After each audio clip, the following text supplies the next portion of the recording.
Chapter 1. Dead and Alive Again. In a certain universe, on the blue planet, in the nation of Hua, around 7 a.m., within a modest urban village, in an unremarkable five-story rental building. Suddenly, in a single room on the 5th floor, a man jolted upright from his bed.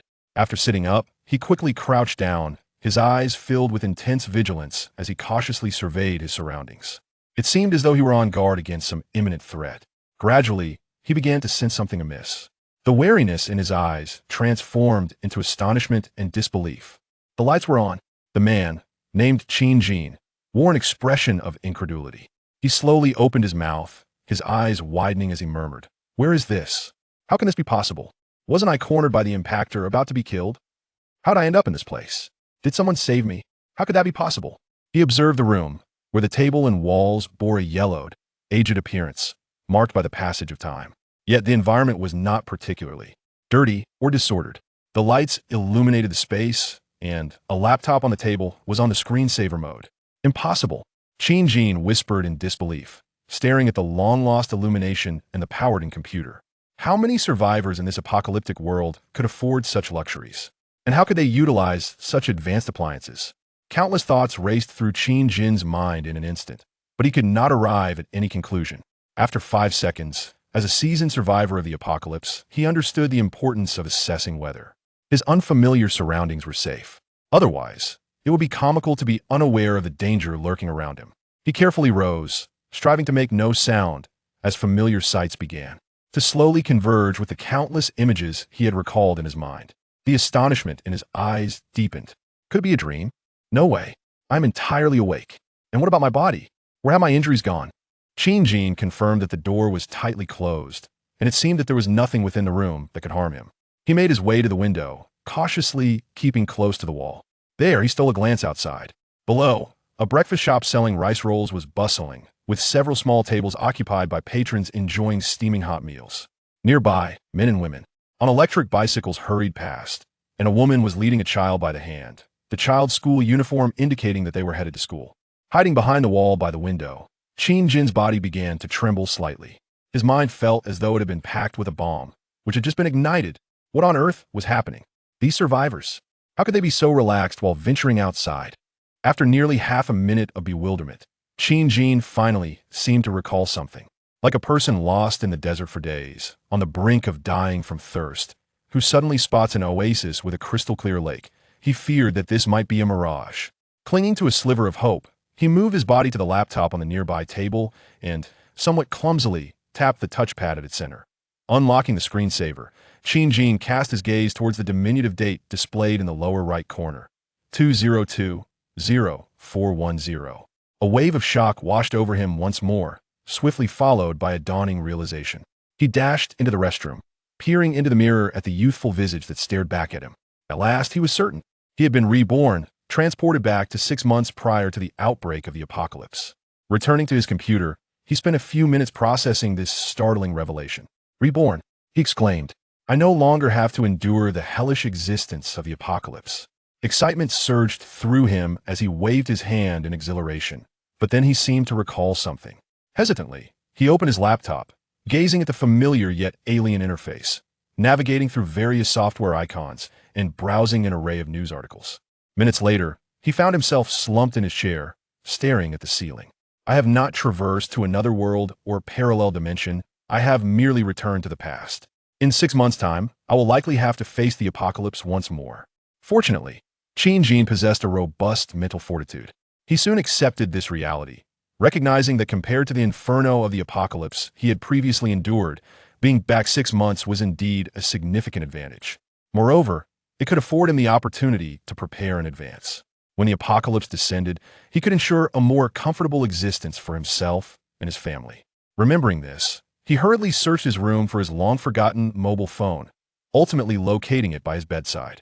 After unlocking it with his fingerprint, he navigated to his contacts and dialed the number labeled Dad. After 3 rings, the call connected. Several minutes later, with eyes slightly reddened, Qin Jin ended the call. His parents, enjoying breakfast at their home on the other side of the city, were puzzled by their son's early morning call, wondering if something was amiss. After exchanging pleasantries, they finally hung up. Having conversed with his parents, whom he had not seen in many years, and having released a portion of his lingering affection, Qin Jin returned to his desk. Clumsily handling his phone, he ordered 2 servings of pig trotter rice. He then procured paper and a pen, closing his eyes to engage in a brainstorming session. At this juncture, he had recently changed jobs and had yet to find new employment. There was no need for leave or resignation. He was free. After a considerable time, he began to write on the paper. Apocalypse. Survival. Zombies, monsters, enemies, natural disasters. To navigate the apocalypse with relative comfort alongside his loved ones, 3 primary conditions were essential. 1. Food and weapons. 2. A secure shelter. 3. Companions and family. Moreover, under these 3 conditions, various subdivisions needed to be delineated. Before long, the paper was filled with information, brimming with the names of countless items. Qin Jin took a deep breath, contemplating the intricate details. He recalled the necessities and deficiencies that characterized that hellish existence. The outbreak of the zombie virus would commence 6 months hence, starting from that fateful night known as the Night of Mutation. Subsequently, survivors conducted a rough yet informative tally, estimating that on that night, at least 95 of humanity transformed into frenzied monsters, tearing at any living being in their path. They were impervious to pain. Only by decapitating or shattering their skulls could one halt their relentless advance. In an instant, humanity lost its dominion over Blue Planet. The official organizations of various nations have vanished. The remnants of humanity have formed disparate groups to combat natural disasters and the onslaught of zombies in their struggle for survival. If it were merely the sluggish, mindless zombies reminiscent of those depicted in ordinary films, survival might not be so arduous. The issue lies in the global, instantaneous outbreak of mutations, which is beyond defense. No depth of underground bunkers can provide refuge. An unknown mist has risen from the Earth's surface, transforming the majority of people directly into zombies. These zombies run like rabid dogs, their numbers towering in monstrous heaps. As time progresses, both the zombies and certain creatures evolve and mutate. Various peculiar monsters emerge: fleas, bombers, long-tongued fiends, chargers, tanks, 2-headed dogs, and flesh dragonflies, among others. While some fortunate survivors have also undergone evolution, their enhancements are modest at best, running slightly faster, possessing marginally greater strength, heightened hearing, improved sense of smell, and sharper vision. In comparison to those monstrous entities, they are merely ordinary, lacking any extraordinary abilities. Even after 5 or 6 years of navigating this apocalypse, Qin Jin has yet to encounter a true superhuman among the evolved. He remains far from the likes of the cinematic Captain America. Thus, the primary means of combating the zombie horde remains the use of firearms. Regrettably, this is an era of societal collapse and industrial stagnation. The scarcity of firearms means that each one used is one less available, further constricting the living space for survivors. In the end, during a quest for food alongside others, Qin Jin faced a charger, a formidable beast.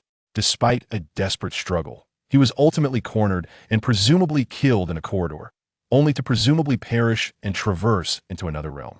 It is worth noting that in his previous life, Qin Jin was quite fortunate, being among the rarest of evolved beings. His mutation affected his legs, and after years of training, he could sprint like the wind, having clocked a personal best of 7 seconds in the 100 meters. His stamina also surpassed that of the average person, making him a formidable escapee, one of the reasons he survived so long in this bleak existence. In times of peace, such achievements would have secured him world championships and shattered records. Yet, in the apocalypse, they merely allow him to scrape by. Nevertheless, Qin Jin has earned a reputation among survivors, often sought after for his speed in acquiring essential resources. He perused the contents of the paper once more, his mind forming a rough outline. The past 6 months, though neither particularly lengthy nor short, have afforded him ample time to prepare for self-preservation in the face of impending doom. Ultimately, the most vital resource in the apocalypse remains food. No one wishes to endure the depths of hunger, the kind that gnaws at one's very essence. Having been reborn, hoarding provisions has become an inevitable choice. Equally crucial is the possession of formidable strength to protect these resources' military might. Otherwise, an abundance of food merely becomes the stockpile of the powerful. Your supplies, my arms, is not just a saying. Countless examples have already manifested before them. In a world where order has completely collapsed, one must never challenge the limits of humanity, particularly those who have tasted hunger. Hidden deep within his heart are a few names that he longs to make pay for their transgressions. Upon receiving 2 portions of pig trotter rice delivered to his doorstep, despite it being quite early in the morning, he finds that the classic takeout style, emblematic of a harmonious society, is still well provided by various vendors. The long-forgotten aroma wafts through the air, steaming rice, succulent yet not greasy pork, and vibrant green vegetables, elements of a meal often ridiculed as one that laborers could never fully indulge in, yet has been a long-cherished dream of Qin for many years. With a heart full of reverence, he devours both portions of takeout, leaving not a single grain of rice wasted. He even licks the sauce clean, enough to evoke shame in the vendor, before reluctantly putting down his chopsticks. Qin gently rubs his rounded belly, letting out a satisfied burp. This scene, one he had fantasized about countless times in his past life, has finally come to fruition. In moments of boredom, he had often imagined returning to the pre-apocalyptic days, indulging unapologetically in 2 portions of rich pig trotter rice. Only those who have genuinely experienced hunger understand that when one is at the brink of starvation, thoughts of delicacies like abalone or shark fin are far removed. All that is needed are the simplest, most ordinary foods. Indeed, during the apocalypse, most days were filled with emptiness and monotony. The most economical and sensible way to preserve energy was to remain still, allowing only basic cognitive function. No one was willing to squander the meager energy derived from their limited food intake. Qin recalls with bemusement some ridiculous actions he had previously witnessed in apocalyptic-themed reincarnation tales, where individuals would throw warm takeout straight into the trash, rushing out instead to consume a bowl of something else. Is this the caliber of survivors boasting years of experience in the apocalypse? If they were in the same timeline as him, Qin would surely knock some sense into them. Alas, his own reincarnation seems devoid of any miraculous advantages. He has confirmed multiple times that his body has not awakened any extraordinary powers or gained access to infinite spaces or storage rings. If only he had such tools at his disposal, the possibilities would have been far greater. Yet, he chooses to dismiss this small regret to a corner of his heart, grateful to have returned to a semblance of normal life, with a 6-month window to prepare. Why crave for more? Focusing on making the most of the upcoming half-year is the path to take. Returning to reality, Qin tallies the cash he possesses: 88,529 yuan. This figure is commendable compared to his peers, yet it falls short of realizing his myriad aspirations. Fortunately, during his previous struggles, lacking other forms of entertainment rendered him adept at indulging in various fantasies. Now, having been reborn, is he to fear the inability to acquire money? Without needing further elaboration, his plan to amass wealth is set into motion. Chapter 2. The Pursuit of Wealth. Qin, at the age of 27, stands at a height of 177 centimeters, possessing an appearance that can be described as average. With a slight enhancement to his stature, one could argue that he is somewhat above the norm. He graduated with a bachelor's degree in electronic information at the age of 25, having spent 2 years working in the professional realm post-graduation. His journey was somewhat atypical, as he enlisted in the military for 2 years following his college entrance examinations, only to attend university thereafter. Accumulating nearly 100,000 in savings within 2 years is commendable compared to his peers, yet it merely places him in a comfortable position among the masses. Far from the privileges of true affluent heirs, Qin finds solace in his circumstances, envisioning a life that unfolds steadily, culminating in love, marriage, and parenthood, thereby embracing the conventional path that most individuals traverse. With a reasonably stable family background, his parents once operated a small factory during his formative years. Although the rise of e-commerce led to its closure, they still retained a modest fortune. In the bustling metropolis of Shenzhen, they possessed 2 apartments, a status that is enviable yet still modest. Blessed with a balanced disposition and sound values, he holds an advantage in the quest for a partner, particularly as he is free from the burden of mortgage payments. After graduation, he has enjoyed the independence of working without parental oversight, relishing his freedom. He intended to embrace life for a few more years, awaiting the arrival of a suitable companion to embark on the journey of marriage. However, fate had other plans. An apocalyptic scenario descended upon him, leading to the loss of loved ones and witnessing friends fade into oblivion, leaving him to survive in solitude. Fortuitously, a formidable force from an unknown realm granted him a second chance. He must seize this opportunity to amend his regrets and cultivate his own paradise. Returning to the pursuit of wealth, it becomes evident that for every reincarnated soul, countless avenues exist. The challenge lies in the selection of the most opportune path. Currently, Jin finds his options rather limited, constrained by a mere 6 months, compelling him to favor the most immediate and lucrative methods. Unlike other reincarnators who might establish enterprises anew or cultivate connections with influential figures from the future, his choices are restricted. Lottery tickets present one possibility, yet the odds of success are dismally low. The lottery industry notoriously depends on the whims of its overseers.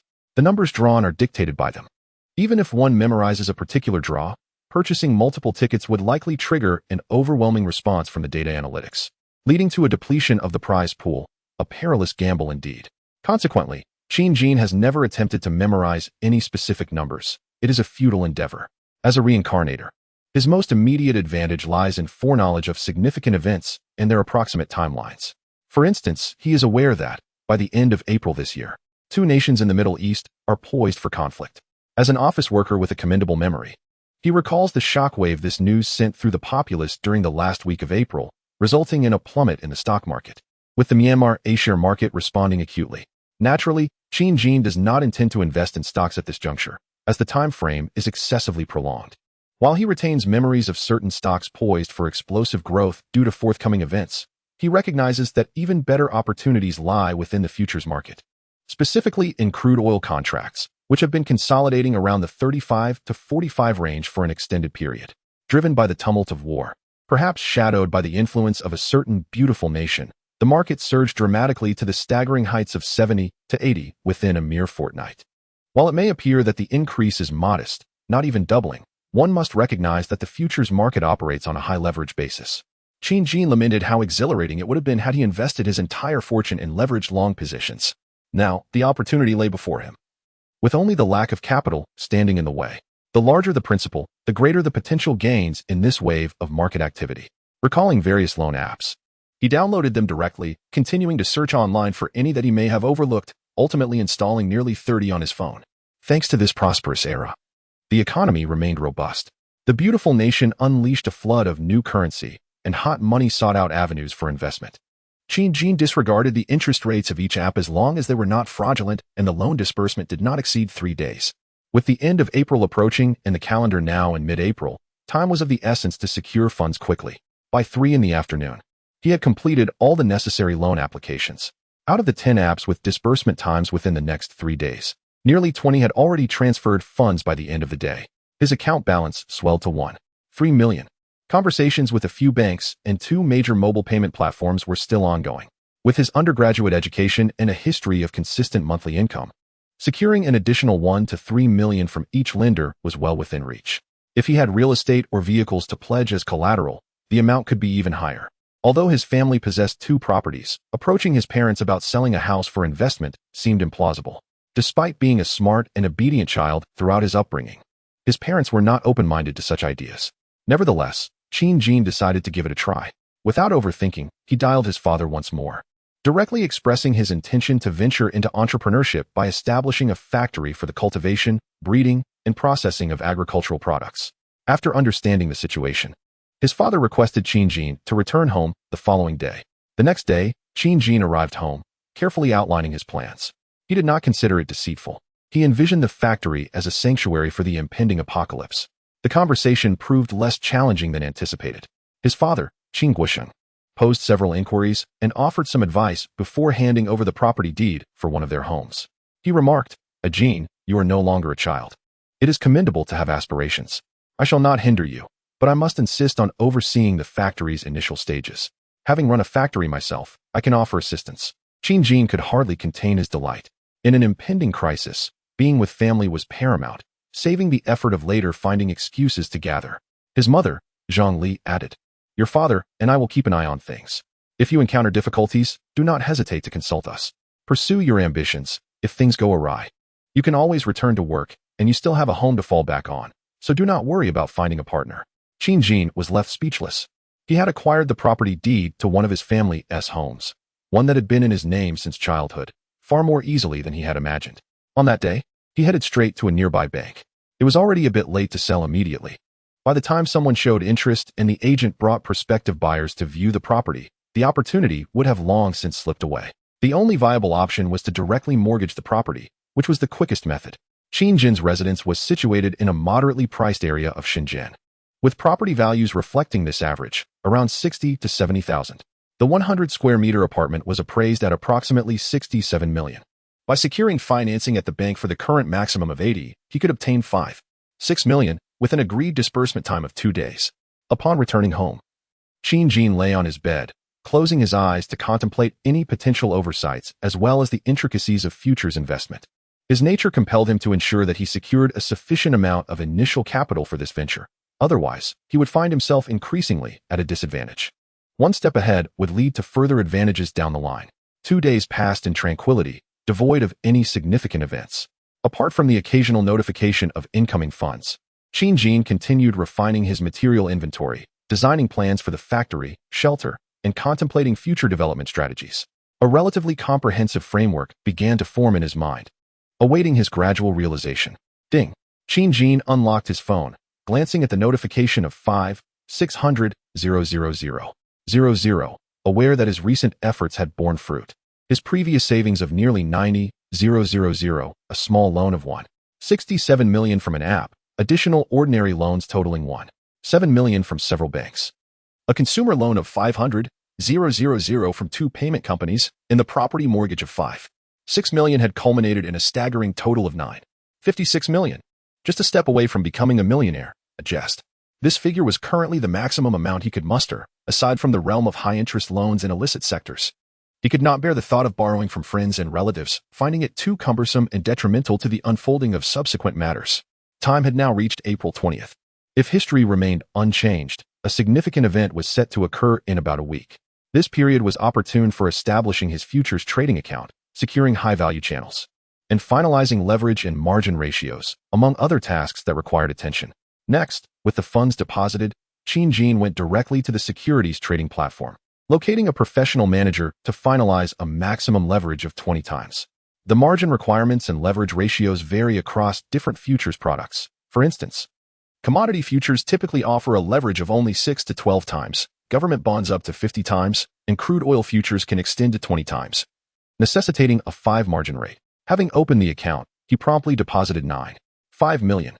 The platform would automatically convert the funds into both the national and foreign currencies per the real-time exchange rate, gradually utilizing 9 million. The price of crude oil had been fluctuating between 3,840 yuan, exhibiting no significant volatility. He reserved 500,000 as emergency funds. Naturally, such high leverage could not be employed recklessly due to the associated risks. A mere 5 drop could result in a total liquidation. Thus, Qin intended to utilize a 5x leverage prior to the occurrence of the significant event. In the global market, 9 million yuan was but a drop in the ocean. Even the slightest ripple seems elusive. Qin's average holding price hovers around 39 yuan, while the current oil price stands at 39.6 yuan, yielding a modest profit. As long as it does not plummet below 31 yuan in an instant, he remains relatively safe. For 5 consecutive days, tranquility reigned. Qin occupied himself with refining future plans and indulging in culinary delights from various regions. He also scoured the internet for valuable information, seeking the optimal location for a future refuge, one that is neither too close to bustling urban areas, where the threat of zombies looms large, nor too remote, which would complicate resource gathering and pose dangers during natural disasters. A general target began to crystallize in his mind. He joined an apocalyptic discussion group, a gathering of enthusiasts passionate about survival in the face of doomsday. They exchanged strategies for coping with the end of the world and thriving beyond others, prompting Qin to exclaim in admiration at their expertise. They filled in the gaps he had overlooked. The seasoned members of the group found his inquiries, posed by the newcomer named Qin, remarkably insightful, as if he had genuinely experienced the apocalypse. Their conversations frequently ignited with fervor. On April 26th, Qin devoted the entire day to monitoring various news outlets. The oil price surged to 41 yuan, exceeding his holding cost by 2 yuan, and it continued its steady ascent. The time felt ripe. He promptly escalated his leverage to 10 times, cautious not to push it to 20. Mindful of his lack of participation in prior events, years had passed, and while he retained a rough understanding of the figures, he remained uncertain about the occurrence of extreme fluctuations. Should a sudden drop below his cost price occur, it would spell trouble. Earning within the realm of his comprehension would signify the fulfillment of his plan. As evening approached, his anticipations materialized. Without any news breaking, the oil price had already soared to 45 yuan. Shortly thereafter, an explosive report erupted across major media outlets. Two oil-rich nations in the Middle East were embroiled in conflict. A single spark ignited a tidal wave of chatter. Office workers, still at their desks, began to spread the word. Chat groups buzzed with discussions. Even with a modest salary of 3,800 yuan, possessing a comprehensive understanding of global affairs is an essential trait for the diligent workers. Just as stock investors, having caught their breath after a day of losses, thought they could quietly nurse their wounds, another bombshell dropped. Sleepless nights loomed as they lamented the impending trading day. By nightfall, the oil price had skyrocketed to 58 yuan, nearing the highs of prior years. Qin Jin exhaled in relief. Though the figures in his account stirred immense excitement within him, he restrained himself from selling immediately, aware that the peak had yet to be reached. There was still room for growth. Patience was key. In the following 2 days, the oil price experienced slight fluctuations but maintained a long-term upward trajectory. It swiftly surpassed the 65 yuan mark and steadily approached the 70 yuan threshold. Finally, on April 29th, it ascended to the pinnacle of 70 yuan. After several days of intense monitoring, Qin Jin decisively began to offload his assets. Gradually, he sold all his contracts at prices ranging from 70 to 72. After deducting the transaction fees, the final figure in his account reached an unprecedented 89.23 million. Let's disregard the cents. The initial capital was successfully secured. Into this chapter, Chapter 3, establishing the base in the final 2 days of April. Qin Jin directly expended funds to enlist assistance in managing the various affairs required to establish a company. With financial resources at his disposal, the complexities of such matters became considerably simplified. Numerous specialized teams were available to provide their services. As long as the funds were secured, many processes could proceed without impediment. The company was registered under the name Green Source, primarily focusing on agricultural product trade and processing, alongside some ancillary operations still being delegated to experts. He designated the company's address in Guangyuan City, situated near Shenzhen, approximately 200 kilometers away, not an insurmountable distance. This locale also held personal significance, being his ancestral home, which afforded him a degree of familiarity. The terrain proved advantageous, as will be elaborated upon later. Guangyuan City, located in the central region of Guangnan Province, has a moderately low economic standing primarily rooted in agriculture and tourism. In recent years, numerous manufacturing enterprises have established themselves in the area, largely due to the insufficient development space in Shenzhen, prompting many companies to relocate to its periphery. Qin Jin chose to situate the factory in Mintang Town, Fenghe County. Guangyuan City, a substantial mountain range, lies over 20 kilometers to the north, providing a natural barrier. Furthermore, Guangyuan boasts fertile land conducive to agriculture, abundant water sources, and ample forestry, while Mintang Town is well connected by several highways. Most importantly, it is in close proximity to Qin Jin's hometown. He had visited this place during his childhood with his parents, making it far more preferable than completely unfamiliar locales. Establishing a factory necessitates a certain network of connections, and his father possessed some resources in the area. As the saying goes, money can work wonders. Under the banner of an anticipated investment exceeding 100 million, Qin Jin swiftly secured various contracts and agreements with the local investment promotion office within a matter of days.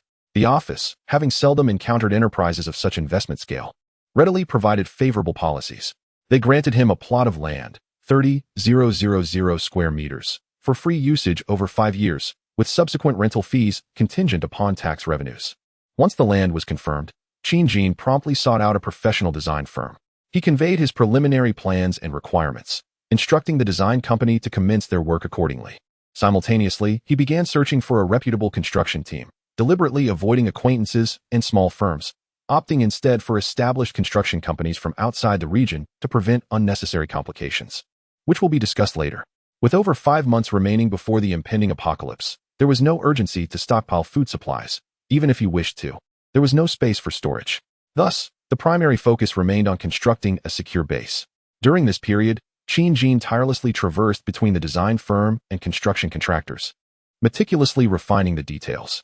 His unique design specifications resulted in a significant surge in construction costs.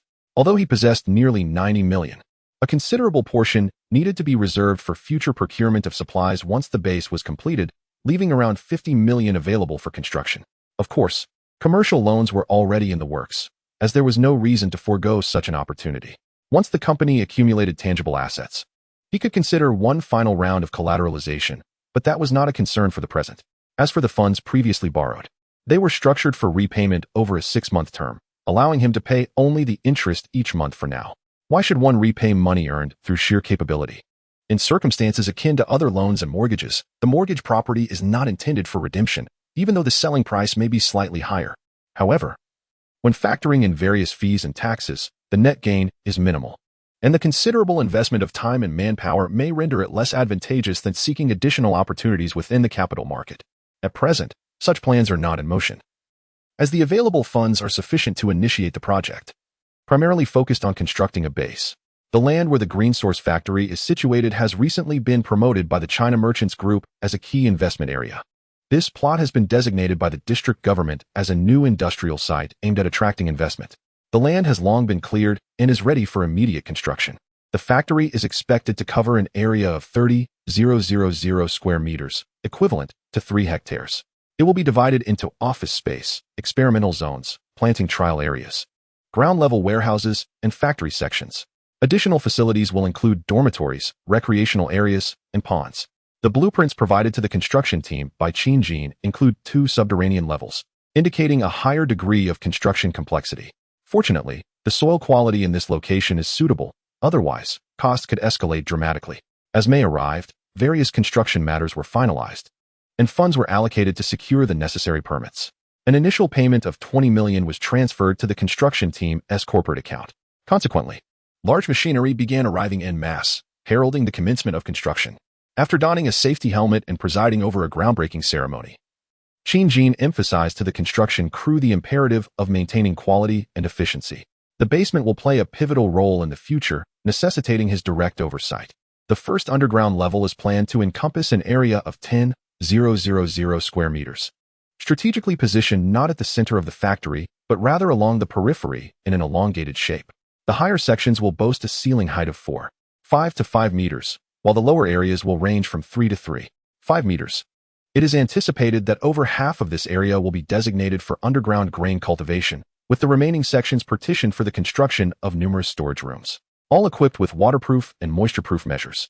Future enhancements will incorporate fresh air systems, dehumidifiers, refrigeration units, and other environmental control devices for the storage of large quantities of dried grain. For reference, regular rice can be stored at ambient temperature for approximately 1 to 3 years, contingent on regional temperature and humidity conditions. In the absence of advanced storage technologies, simply acquiring more grain does not equate to better preservation. One must bear in mind that in a post-apocalyptic scenario, where water and electricity are scarce, constructing a vast cold storage facility is unrealistic unless one develops a power station. Thus, the strategy will focus primarily on purchasing hulled rice. Dehydrated rice, when treated appropriately, can be stored for over 10 years under moderately controlled temperature and humidity conditions. The average adult consumes about 1 pound of rice daily, translating to approximately 100 kilograms per year, with larger appetites reaching 150 to 200 kilograms. Consequently, 10 individuals would consume around 1 ton of rice annually, excluding side dishes. The first underground level is primarily designated for cultivation and material storage, thus necessitating stringent measures against water, moisture, fire, ventilation, and seismic activity. There can be no room for negligence. The interior will also be divided into multiple storage rooms of 50 or 100 square meters, allowing for the accumulation of substantial supplies. Even if a particular warehouse encounters issues, it can be insulated from impacting others, thereby mitigating risks. Additionally, a subterranean level will be constructed, one that delves deep enough to withstand conventional aerial bombs and even small nuclear devices, reaching a depth of at least 25 meters. The designated area spans 8,000 square meters, slightly smaller than the first floor, and will also undergo tri-defense and tri-resistance treatment. Its primary purpose is to store relatively clandestine supplies, including reserve food stocks, armaments, and specialized sealed laboratories. Certain weapons, difficult to procure before the apocalypse, necessitate advanced planning. Currently, the market rate for excavating 1 cubic meter of earth and stone is approximately 20 yuan. The land itself proves satisfactory, as Qin Jin has already engaged experts to survey the underground, revealing no significant boulders. Otherwise, alternative locations would have to be sought. The undertaking is monumental. While underground work commences, surface construction will not languish. Some building operations can proceed simultaneously. Although over 5 months remain, time is of the essence. To expedite progress, Qin Jin has even offered a premium to the contractors. At the periphery of the factory, a pond measuring 50 by 50 by 40 will be constructed, capable of holding 100 000 tons of water, serving as a crucial resource point during the apocalypse. The interior will be reinforced with cement, featuring embankments and access ladders, with plans to cultivate various suitable fish species within. A smaller pond, measuring 30 by 30 by 30 and capable of storing 27,000 tons, will also be erected at the center of the factory, similarly reinforced for the cultivation of aquatic life such as fish, shrimp, and crabs. The investment for these 2 ponds alone amounts to 2 million yuan. Water resources are as vital in the apocalypse as food supplies, thus, the more, the better. However, when Qin Jin proposed this design, the design company repeatedly sought confirmation from him. Ultimately, under Qin Jin's firm insistence, they acquiesced to his vision. It is peculiar for a factory to encompass 2 large water reservoirs. Anyone would find it strange. Surrounding the factory, a wall will be constructed, standing 5 meters tall with a full enclosure design, a thickness of 1 meter, and internally fortified with 3 layers of reinforced high-strength concrete. It is noteworthy that a standard grenade can only collapse a wall of 70 millimeters thickness, under the formidable 1,000 reinforced walls. Even a rocket launcher would have to circumvent them, though repeated strikes on the same spot do carry a probability of breaching. When the designer and construction team first heard these specifications, they were nearly taken aback, staring at Qin Jin in disbelief, concerned he might not be in his right mind. After multiple confirmations, they established that the client genuinely intended such a design. Given the financial backing, they ceased further inquiries. This lack of questioning extended to various other designs that seemed fantastical to them. As long as they adhered to regulations, they would proceed. Even if some aspects slightly exceeded legal bounds, the connections Qin Jin had established and the funds provided assured them to continue. Should issues arise later, they could always attribute it to the client's original demands. Wealthy clients are deemed as gods, while those lacking funds are regarded as mere dogs, returning from whence they came. Additionally, an underground oil depot is being constructed at the factory's edge, engaging professional craftsmen for the renovation of an expansive space exceeding 1,000 square meters. With a height of 5 meters, allows for the storage of a minimum of 5,000 cubic meters, equivalent to over 5,000 tons of fuel. The interior is meticulously divided into distinct zones to facilitate the classification of various fuel types. In the future, the ground can be transformed to accommodate a fueling station, allowing for direct extraction of the fuel from below via connected pipelines. Consequently, it is imperative to ensure that fire and electrical safety measures are rigorously implemented. Additionally, there is a residence designed for personal use, comprising a modest 3-story building. While its exterior appears unremarkable, the walls are reinforced with specialized steel plates, covering an area of 200 square meters. The interior includes a gym, a tea room, a billiards room, and a reception area. The property also features a basement, with the first underground level spanning 100 square meters, encompassing a relaxation zone and a hidden storage room, providing direct access to both the first and second underground warehouse levels. Moreover, a secret passage leads to a concealed chamber situated even deeper underground. This chamber, measuring less than 100 square meters, is equipped with a bathroom, a toilet, and a bedroom, designed to accommodate numerous shelves for the storage of supplies. Adequate provisions for discrete ventilation, electrical power, and water supply to the exterior have been meticulously planned. This hidden sanctuary serves as a final contingency, to be utilized only in dire circumstances. The investment for the creation of this clandestine chamber alone amounts to nearly 3 million. End of chapter. Chapter 4.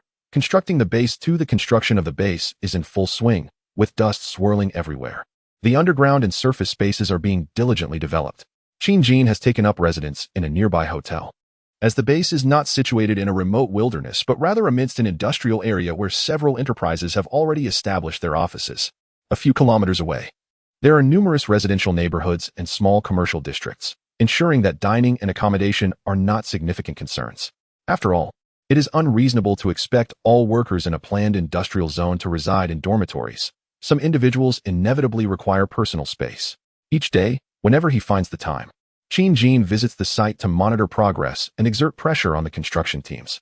In addition to the underground warehouse and his own living quarters, several significant buildings are underway.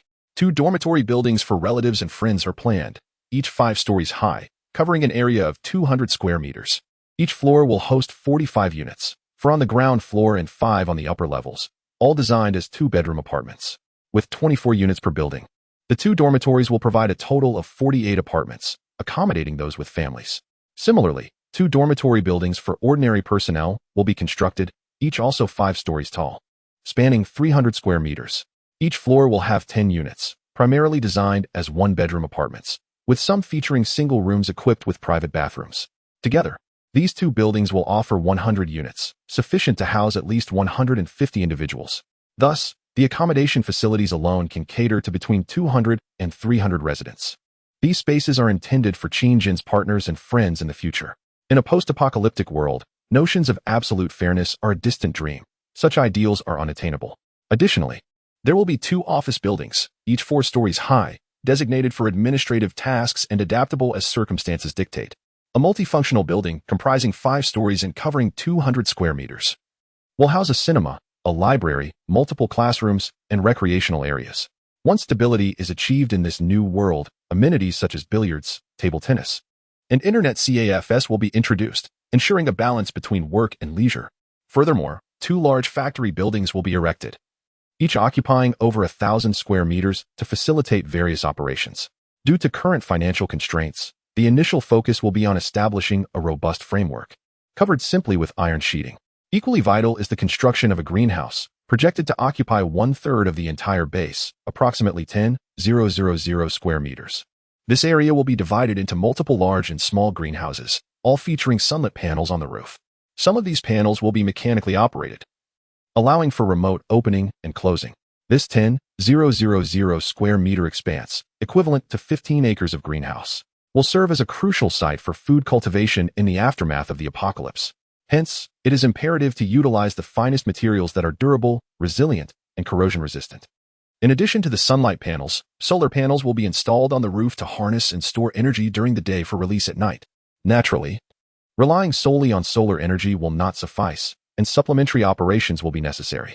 Of the 15 acres, at least 8 acres will be allocated for rice cultivation, while 2 acres will be designated for corn, which has a short growth cycle but lower edibility. However, its stalks can serve as animal feed, as wheat is unsuitable for southern climates. Additionally, 3 acres will be transformed into an indoor livestock farm for raising chickens, ducks, pigs, cows, and sheep. The remaining area will be utilized for growing vegetables, fruits, and some low-growing fruit trees. Before his reincarnation, Qin Jin had joined numerous shelters and witnessed various survival models of post-apocalyptic bases. However, when it came to establishing his own refuge, he found himself devoid of experience. He could only strive to improve it as much as possible. Minor issues could be adjusted later, provided they did not pose significant problems. His immediate task was to construct several warehouses, each spanning several hundred square meters, designated for the storage of ground equipment and various large supplies. The area occupied by these structures exceeded half of the entire base, lending it a rather compact appearance. Furthermore, Qin Jin maintained high standards for the materials used in every building. Earthquake-resistant, waterproof, electrical-proof, fireproof, and corrosion-resistant features were all non-negotiable, excluding the additional equipment to be installed later. The construction alone had already cost him over 20 million. After just 1 month of work, he had to inject another 10 million into the project for the construction team to continue. Otherwise, he feared that this peculiar boss might abandon the project, leaving the bills unpaid. By late June, nearly 2 months into the construction, the 2 basement levels had been preliminarily completed. Except for the electric and water connections, everything else was essentially finished. The water system had been designed to connect with 2 external reservoirs, allowing for immediate use of pond water with the flick of a switch. Qin Jin, accompanied by a professional inspection company he had hired, was conducting quality assessments of the basement. Zhang Xianlin, the head of the construction team, chuckled wryly beside him, saying, "President Qin, with you overseeing the construction daily since it began, how could my men dare to slack off? There is absolutely no issue." Qin Jin replied nonchalantly, "I have faith in your team, Zhang. I'm merely conducting some inspections. Any problems can be rectified, and if all is well, everyone benefits. After all, I'm the one footing the bill for these checks." Zhang Xianlin smiled and fell silent, having never encountered a client like Qin Jin before. The design was peculiar, to say the least, and the fact that he was supervising nearly the entire construction process made it difficult for his workers to engage in any underhanded practices. The inspection results indicated that the structural integrity of the 2 underground levels was sound, with only minor flaws requiring repair. Zhang was asked to arrange for those. Most of the above-ground structures had also reached a similar stage, with frameworks nearly complete, and continued pouring of concrete would soon allow for simple office or residential use after the interior was finished. It was estimated that 2 more months would be needed to complete the project, giving him ample time to prepare supplies. In these next 2 months, Qin had no intention of idling. He had already identified a professional manager named Wang Yang, a middle-aged man with years of management experience, who was fortuitously in a career lull at just over 40. After passing his interview, Wang was set to join the Green Source Food Factory, where he would begin arranging the recruitment of security personnel, agricultural experts, and electricians. Qin emphasized that the candidates should possess good character and temperament, ideally with families, while being flexible regarding age. Subsequently, he diligently sought out various equipment suppliers to customize the essential apparatuses needed for the base's future operations.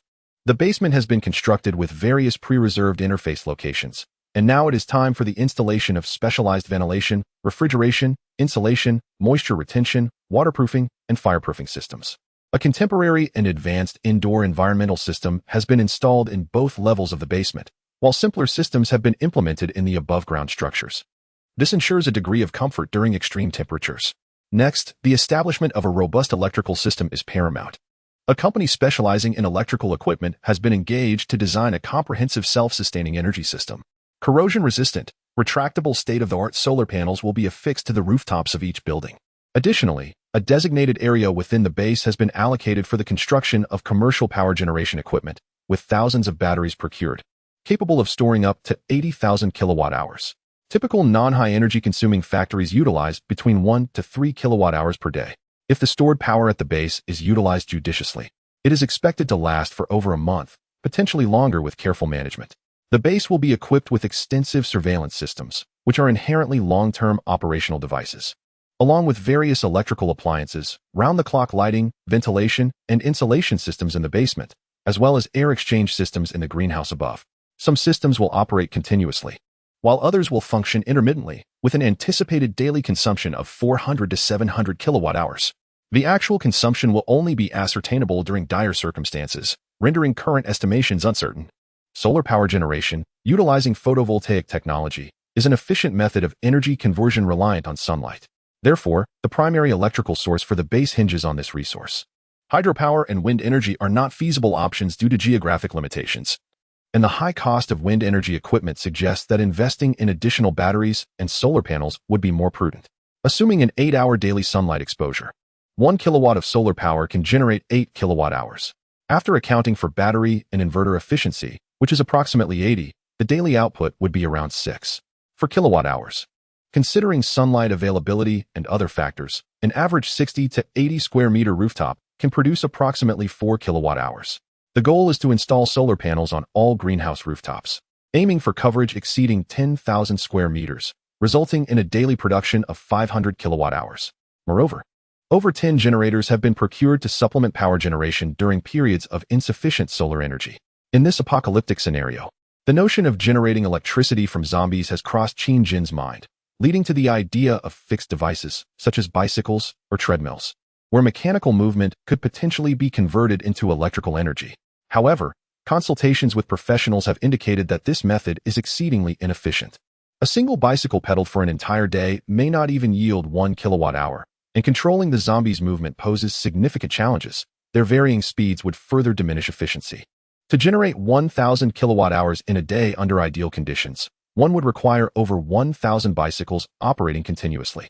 Allocating 20 of these bicycles in a 100 square meter room would necessitate more than 50 rooms across several buildings, along with a considerable workforce to manage the operation. Furthermore, the possibility of zombie mutation and evolution could lead to catastrophic consequences if issues arise. This notion currently lacks practicality. It is better to contemplate it once the base has grown and flourished. When the base eventually stabilizes, its electricity consumption could potentially reach tens of thousands of kilowatts per day. This approach should merely serve as a supplementary contingency plan. As previously mentioned regarding the base's security, Qin intends to install surveillance cameras both inside and outside each building. Surrounding walls are indispensable, with a surveillance camera positioned at regular intervals. Locations for watchtowers have been earmarked at each corner of the walls, to be constructed post-apocalypse, as erecting them during peacetime would be overly conspicuous and unacceptable. Before the night of mutations arrives, we still reside in a harmonious society, where adherence to regulations remains paramount. Constructing walls exceeding 10 meters high to establish watchtowers would undoubtedly lead to immediate reports and demolition, resulting in the responsible parties being apprehended. Qin has no desire to languish in prison when the apocalypse descends. it would be far better to end his own existence sooner. Currently, the 5-meter-high walls and the 2 underground levels have been secured through extensive negotiations and financial investments with leadership and relevant personnel. Otherwise, such construction would be unthinkable. It is fortunate that this endeavor is framed under the guise of a high-tech agricultural company, aligning with the contemporary theme of fostering a green and healthy society, thus allowing for operational flexibility. The base's exit is bifurcated into 2 sections. The primary entrance faces south, featuring double-layered doors. Internally, a large mechanical reinforced steel door stands at 5 meters, capable of being pushed open, accompanied by a smaller door of 3 meters height, allowing vehicles to pass through without needing to open the larger door. For the transportation of sizable equipment, the main door can be opened manually or activated via a hydraulic pump, ensuring that no amount of force can impede its operation, thus preventing blockage by either humans or creatures. Externally, there exists an intricately designed iron grill gate, providing an additional layer of defense once the internal main door is opened. In front of the main entrance is a collision prevention mechanism, which, when activated, raises protective steel bollards, ensuring that even a fully loaded dump truck speeding toward it must come to a halt. There is also a smaller exit to the north, consisting of 3 layers of doors, standing at a modest height of 5 meters, similarly equipped with a hydraulic pump for mechanical reinforcement. This exit is flanked by 2 cutout stainless steel doors, creating a secure enclosure. While the base may not boast impenetrable fortifications, it is comparably secure. However, due to constraints related to funding, area, and manpower management, this is the extent of its initial construction. In an apocalyptic scenario, having more people does not equate to better outcomes. The consumption of food must also be taken into account. Furthermore, one must never test the limits of human nature. End of chapter. Chapter 5. The team time flows swiftly. Ever since Qin Jin embarked on his ambitious venture to establish a factory, news of his burgeoning wealth could no longer be concealed. His parents, Qin Fu and Qin Mu, had already shared with some relatives that he had somehow amassed his initial fortune. Now, he was set to expand his operations and become a proprietor. It was not jealousy that stirred within them. Rather, it was a sense of bewilderment. Throughout his childhood, Qin Jin had been regarded as a well-behaved child by relatives and friends alike. He had followed a conventional path, attending university, serving in the military for 2 years, and subsequently working for a few years. His sudden rise to prominence was not entirely incomprehensible. Such occurrences occasionally surfaced within one's social circle. Yet now it was Qin Jin who had emerged. In this age of information explosion, opportunities often lie hidden in the most unexpected corners. One might stumble upon fortune as if by chance. In July, the foundation had been largely completed, with the principal structure in place. Now, only the finishing touches and the installation of various equipment remained. Qin Jin could finally afford to divert his attention to other matters. Wang Yang had already assembled a security team, handpicked from a security firm. Approximately 8 candidates passed the rigorous assessments and reputation checks. Additionally, there were 2 chefs, 3 cafeteria workers, 2 electricians, and 2 accountants. A few professors from an agricultural university would also bring students to the site. These individuals would commence their duties once the base was fully prepared. For the time being, they were on paid standby, and Qin Jin could manage their salaries for the next 2 months. He had not instructed Wang Yang to recruit personnel for other production roles, leaving Wang Yang perplexed about the nature of the business Qin Jin intended to pursue. The factory's eccentric design was one thing. The absence of any machinery was quite another. Were it not for the consistent salary payments and the assurance that the owner was of decent standing, Wang Yang might have suspected he had unwittingly joined an illicit organization. On this particular day, Qin Jin made a phone call, reaching out to his closest childhood friend, Zhongyu, also known as Ayu. They had grown up together in a small community in Shenzhen, sharing an inseparable bond. After graduating from high school, they had ventured into their respective paths, resulting in fewer encounters, though they occasionally communicated through calls or messages. Qin Jin was aware that after graduating from university, Ayu had secured a position in a modest company near the provincial capital of Yanqing. They had met for meals a few times, indulging in nostalgic banter.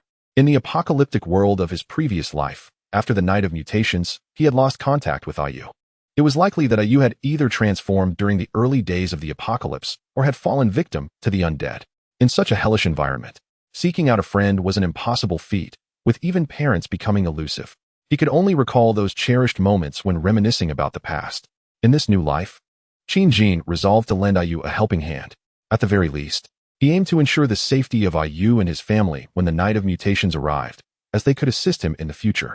His circle of trust was limited, and having grown up alongside Ayu, He was well acquainted with his character and family background, making him a trustworthy individual. That afternoon, Qin personally drove to Yancheng, a mere 200 kilometers away from the base, a journey of about 2 hours. He met Ayu at a CAF, where they exchanged pleasantries.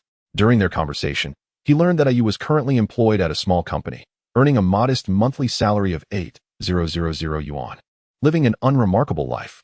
Qin spoke directly. Ayu, come help me. I have recently opened a factory and am in dire need of personnel. I can offer you a monthly salary of 12,000 yuan, with bonuses at the year's end depending on circumstances. You need not possess any specific skills. I will gradually arrange everything. All I require is your earnest assistance. Zhongyu was taken aback. He had not anticipated that his childhood friends sought him out for recruitment. Aware of his own limitations, he felt unworthy of such an invitation, believing he lacked any extraordinary talents that might attract Qin. From their earlier conversation, he had gleaned that Qin had found success and was preparing to start a company. The substantial salary increase was likely due to their long-standing friendship. He felt a mix of joy and gratitude but replied, Ajin, I appreciate your kindness, but I genuinely cannot be of assistance. I fear that I may hinder your progress. Perhaps you should find someone more suitable. Despite his desire to accept, he could not allow emotions to sway his judgment and thus declined. Qin relaxed into his chair, taking a sip of coffee, before responding slowly. I do not require you to handle everything. I need someone I can trust. Have faith and join me. After so many years, do we not know each other well? If it doesn't suit you after 6 months, you can leave without issue. Finding another job should not be difficult for you. Ayu, I sincerely invite you. Not merely because of our relationship. You possess qualities that you may not recognize, and that is precisely what I need. At that moment, Zhongyu looked at his childhood friend, who seemed to exude an indescribable aura, his gaze sharp and his demeanor a blend of authority and sincerity. It became clear to him that Qin was not joking. He managed a wry smile and replied, Now that you've put it this way, I shall not refuse any longer. I will return to the company tomorrow to complete the formalities. From now on, I shall rely on you. Qin smiled in return, extending his hand, which Zhongyu grasped firmly in agreement. Having resolved Ayu's situation, Qin turned his attention to his teammate from his 2 years of military service. His enlistment was largely influenced by his father's status as a veteran. Growing up surrounded by tales of military life, he had developed a certain admiration for it, and with his family's support, he enlisted for 2 years. The reasons for not continuing his service are lengthy and will be addressed another time. Despite his brief military tenure, he had learned invaluable lessons. Without those experiences, he might have perished in some obscure corner before his rebirth. Years passed, and he still maintained contact with some of his former comrades. They had a chat group where they occasionally engaged in lighthearted banter. As far as he knew, their class of 10 had 2 who thrived, while the others, including himself, led rather ordinary lives. The 2 successful individuals had either returned home to manage the family business or embarked on entrepreneurial ventures with considerable achievements. Thus, his focus shifted to the remaining 7 members, and he decided to reach out to each of them individually. Ming openly declared his entrepreneurial pursuits, focusing on high-tech agricultural research and development. Given the unique outcomes that would necessitate protection in the future, the company required a sizable security team, with monthly salaries set at 10,000. 3 individuals promptly expressed their agreement, indicating they could join Qin after attending to their current obligations. 2 others politely declined, while 2 more requested additional time to consider their decision. Qin refrained from further persuasion, recognizing that each person has their own aspirations. Although this opportunity could significantly impact their lives, who was to say that perishing during the mutation night might not be a favorable choice? The 3 potential allies preparing to align with him were named Li Bowen, Shen Junqi, and Lu Wenhao. They discussed specific details over the phone, agreeing to communicate further upon arrival at the base. He profoundly understood the complexities of human nature. At present, he could not guarantee their unwavering loyalty in the future. For now, he had no better alternatives. Trust is cultivated subtly. Unless one is already in a position of power, it cannot be established overnight. Qin did not demand deep personal relationships with his teammates. What he required were trustworthy subordinates. Henceforth, the base must resonate solely with his voice. While he remained open to others' opinions, any individual daring to covet control over the base would face his merciless retribution, even if they were family. No one understood the apocalypse better than he did. Although some reliable comrades in the wasteland could mean the difference between life and death. Having endured the constant fear of survival, the significance of allies was indisputable. Yet, human nature is a treacherous thing. Those who have feasted too abundantly may develop inappropriate thoughts. Such individuals would be dealt with according to Qin's own methods. A survivor of 6 years in the apocalypse would undoubtedly have blood on their hands, Perhaps even Qin Jin himself could not count the lives he had taken. He never considered himself a good person. In the apocalypse, goodness could not sustain life. Only ruthless individuals could survive. Ruthless towards others, and equally so towards oneself. After arranging matters with his friends, Qin Jin returned to Shenzhen. His previous rental had long been vacated, and he now spent most of his time at the base. This visit to Shenzhen was to address another matter, seeking out the gray and black markets. Many supplies could not be obtained through conventional channels and must be acquired through alternative means. With nearly 3 months remaining before the mutation night, the base's warehouse was taking shape, and some time-consuming supplies needed to be prepared in advance. Weapons. Of course, not firearms. Before the apocalypse, Qin Jin would never have touched such lethal items. His focus lay elsewhere. By searching online for sellers of crossbows and unsharpened blades, he became acquainted with numerous individuals involved in these weapon trades. In a harmonious society, weapons are prohibited, and knives are classified as controlled items. However, various archery sports and the collection of various unsharpened blades thrive. Qin Jin set his sights here. Although standard crossbows possess limited power, those with knowledge of special modifications could enhance their efficacy to rival that of a handgun. Purchasing hand crossbows outright was also unfeasible. They needed to be disassembled and shipped separately. Upon receipt, further assembly may be required. He intends to commission a batch of disassembled parts for crossbows, arrows, and various types of unsharpened knives. The delivery of arrowheads can be arranged without sharp edges to comply with regulations. He will prepare the necessary equipment at the base, allowing for swift modifications to sharpen the blades when needed. Although there are online vendors offering direct sales, it is evident that their products are severely compromised in efficacy. What he seeks are lethal weapons capable of dispatching zombies, or even humans, in this apocalyptic era. Thus, he must rely on his own means. Those bold enough to sell such weapons surely operate within their own clandestine circles. During his downtime, while overseeing the construction of the base, Qin Jin did not remain idle. He found numerous such merchants. After careful comparison, he determined that the one he was to meet in Shenzhen today was precisely what he required. He planned to leverage financial incentives to persuade this individual, arranging a meeting in Shenzhen to discuss matters that could not be disclosed online. In an unassuming restaurant, on the 3rd floor within a private room, Qin Jin addressed the middle-aged man before him, the proprietor of the crossbow business, directly and without preamble. Presenting his pre-prepared requirements for the quantity of crossbows and arrows, he requested 50 crossbows to be delivered disassembled, 30 compound bows, and a staggering 100,000 wooden arrows. Steel arrowheads to be shipped separately, with manual assembly to follow. Additionally, he demanded that certain critical components of the crossbows and compound bows be interchangeable. Once modified, their power could reach a level befitting government-grade weaponry. The balding middle-aged owner of the weapon shop, despite having a general understanding of his client's needs, was taken aback upon hearing the specifics. Perhaps accustomed to the industry, he quickly regained his composure and began calculating on his phone. After a few minutes, he stated, "This can be arranged. However, the crossbows and compound bows will be delivered in different parts to various addresses, and the arrow shafts and heads will also be shipped separately. I will designate the pickup locations. You may drive or send someone to collect them. Each crossbow will cost 10,000, each compound bow 15,000, wooden arrows $3 each, and steel arrows $12 each, including my risk fee. The total comes to 3 million. Qin Jin weighed the proposal in his mind and deemed it acceptable, promptly agreeing to the terms. He intended to use these weapons merely as a transitional measure in the early days of the apocalypse. Once chaos ensued after the night of mutation, he would undoubtedly find a way to acquire firearms. After discussing further details, the two confirmed the transaction by paying a deposit of 1 million on the spot. End of chapter. Chapter 6. Preparations for underpinnings. After arranging the crossbows, Qin Jin employed a similar approach to meet with various merchants specializing in sword and blade collectibles, successfully fulfilling orders for nearly 100 tang swords, fine steel daggers, cleavers, and military knives. Of course, all these items were required to be unsharpened. Everything was in compliance with legal regulations, prioritizing safety above all. A delivery was scheduled to the base in half a month. Next on the agenda was the procurement of machining equipment. The weapons acquired were akin to being sealed, their true potential to be unleashed only after the apocalypse. Thus, possessing the key to unlock this seal was essential. Fortunately, this phase of processing was of a rudimentary nature, demanding little precision. New machinery could be procured for a mere few $100,000. Qin Jin easily acquired 3 machines, with a delivery expected in a month. Naturally, he did not overlook the machinery for bullet manufacturing.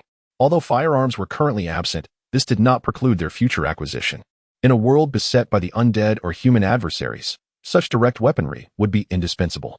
Merely having firearms would not suffice. Without ammunition, rifles or heavy machine guns would soon become mere firewood after a few skirmishes, leading to an absurd predicament. Qin Jin often pondered the narratives found in post-apocalyptic novels or films, where reincarnated individuals seemed to spend months merely subsisting.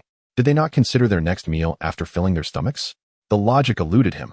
Given the passage of time, one would expect to prepare an abundance of supplies, ensuring every aspect was meticulously addressed. Yet these reincarnated beings appeared to randomly amass fortunes, indulging in extravagant delicacies, acquiring a few handguns and bullets from the black market, and constructing a cage, believing themselves to be invulnerable. Where was their reasoning?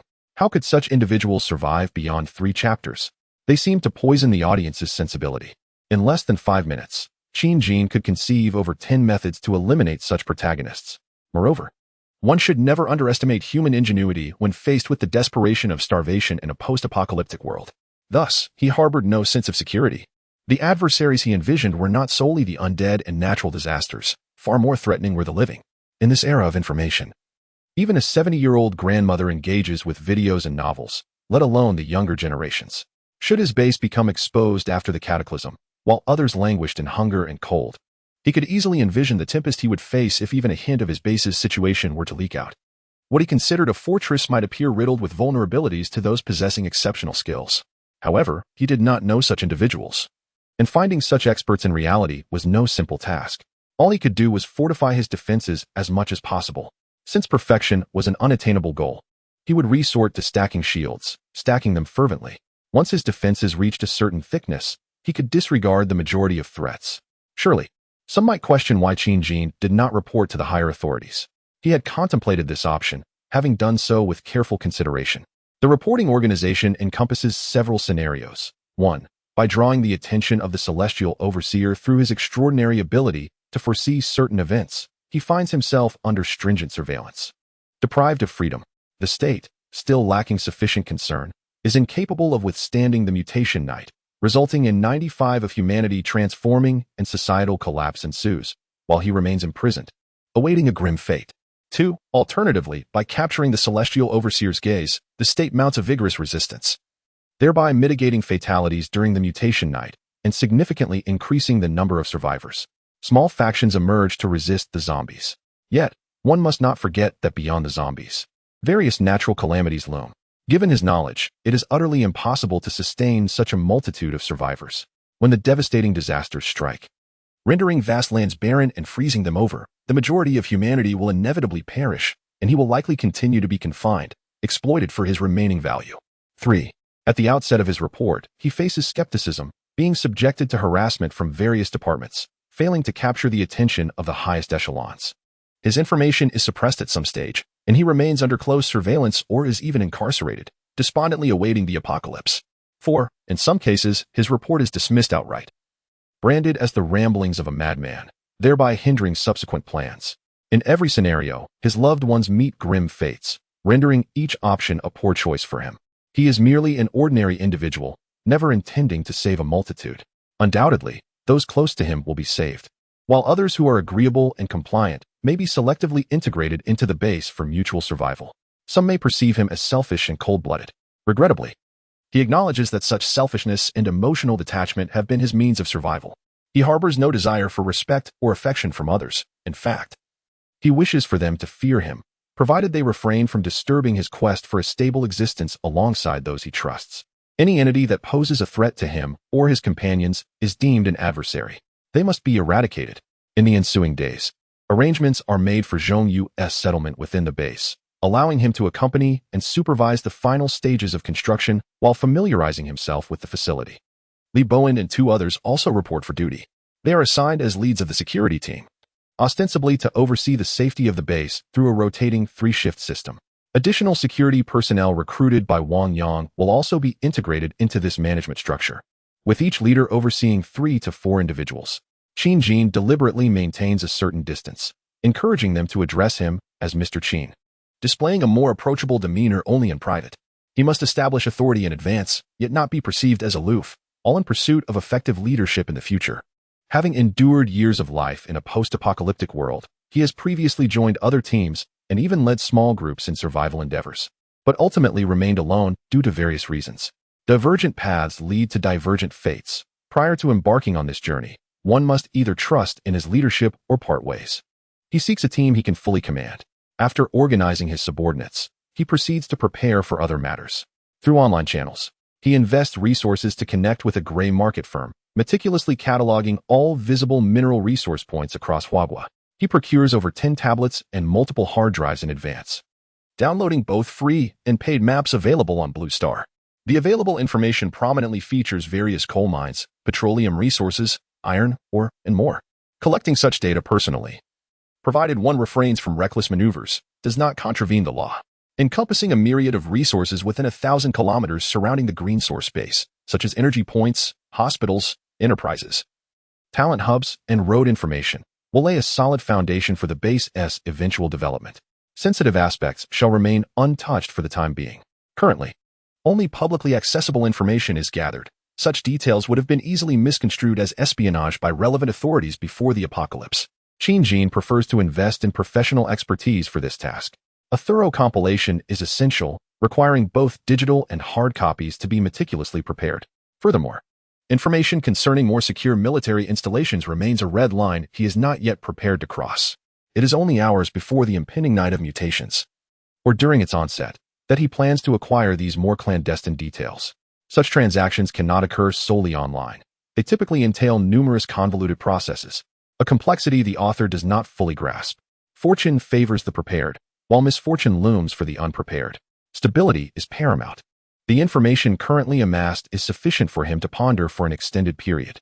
Moreover, one must not forget that he has been part of the team for 2 years, gaining a modicum of insight into clandestine matters. He may explore these avenues in the future, perhaps uncovering delightful surprises. In addition to the aforementioned, there are other valuable pieces of information worth gathering. For instance, identifying prominent local millionaires who have purchased helicopters or private jets will leave traces online. By tracing their companies and residences, one could discover lucrative opportunities. A simple search reveals that, due to the economic prosperity of Guangdong province and its proximity to Shenzhen and Guangzhou, several helicopter sightseeing and transport points are located within 500 kilometers of Guangyuan City. Along with 7 visible millionaires owning private helicopters, 3 television stations publicly possessing helicopters, and a helicopter training base situated a few hundred kilometers away. Should fortune smile upon him in the aftermath of the apocalypse, and if the helicopters remain intact and undamaged, Qin would seize the opportunity. He plans to procure various manuals and online resources for piloting different helicopter models, intending to learn before the apocalypse strikes, or to send AU or other teammates for training. As he has previously encountered tanks and his companions will not be entirely unfamiliar with such machinery. Heavy artillery and tanks remain beyond his current reach, contingent upon future circumstances. This information may yield astonishing rewards during pivotal moments, a quintessential example of low investment yielding high returns.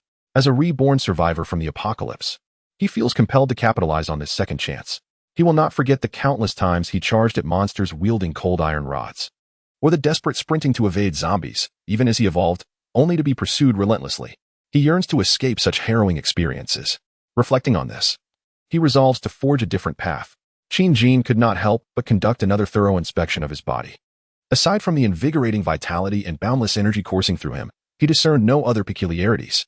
Despite fervently invoking various phrases to awaken the system, nothing triggered the auxiliary features. It seemed he was merely endowed with the soul transference and a slight physical compensation.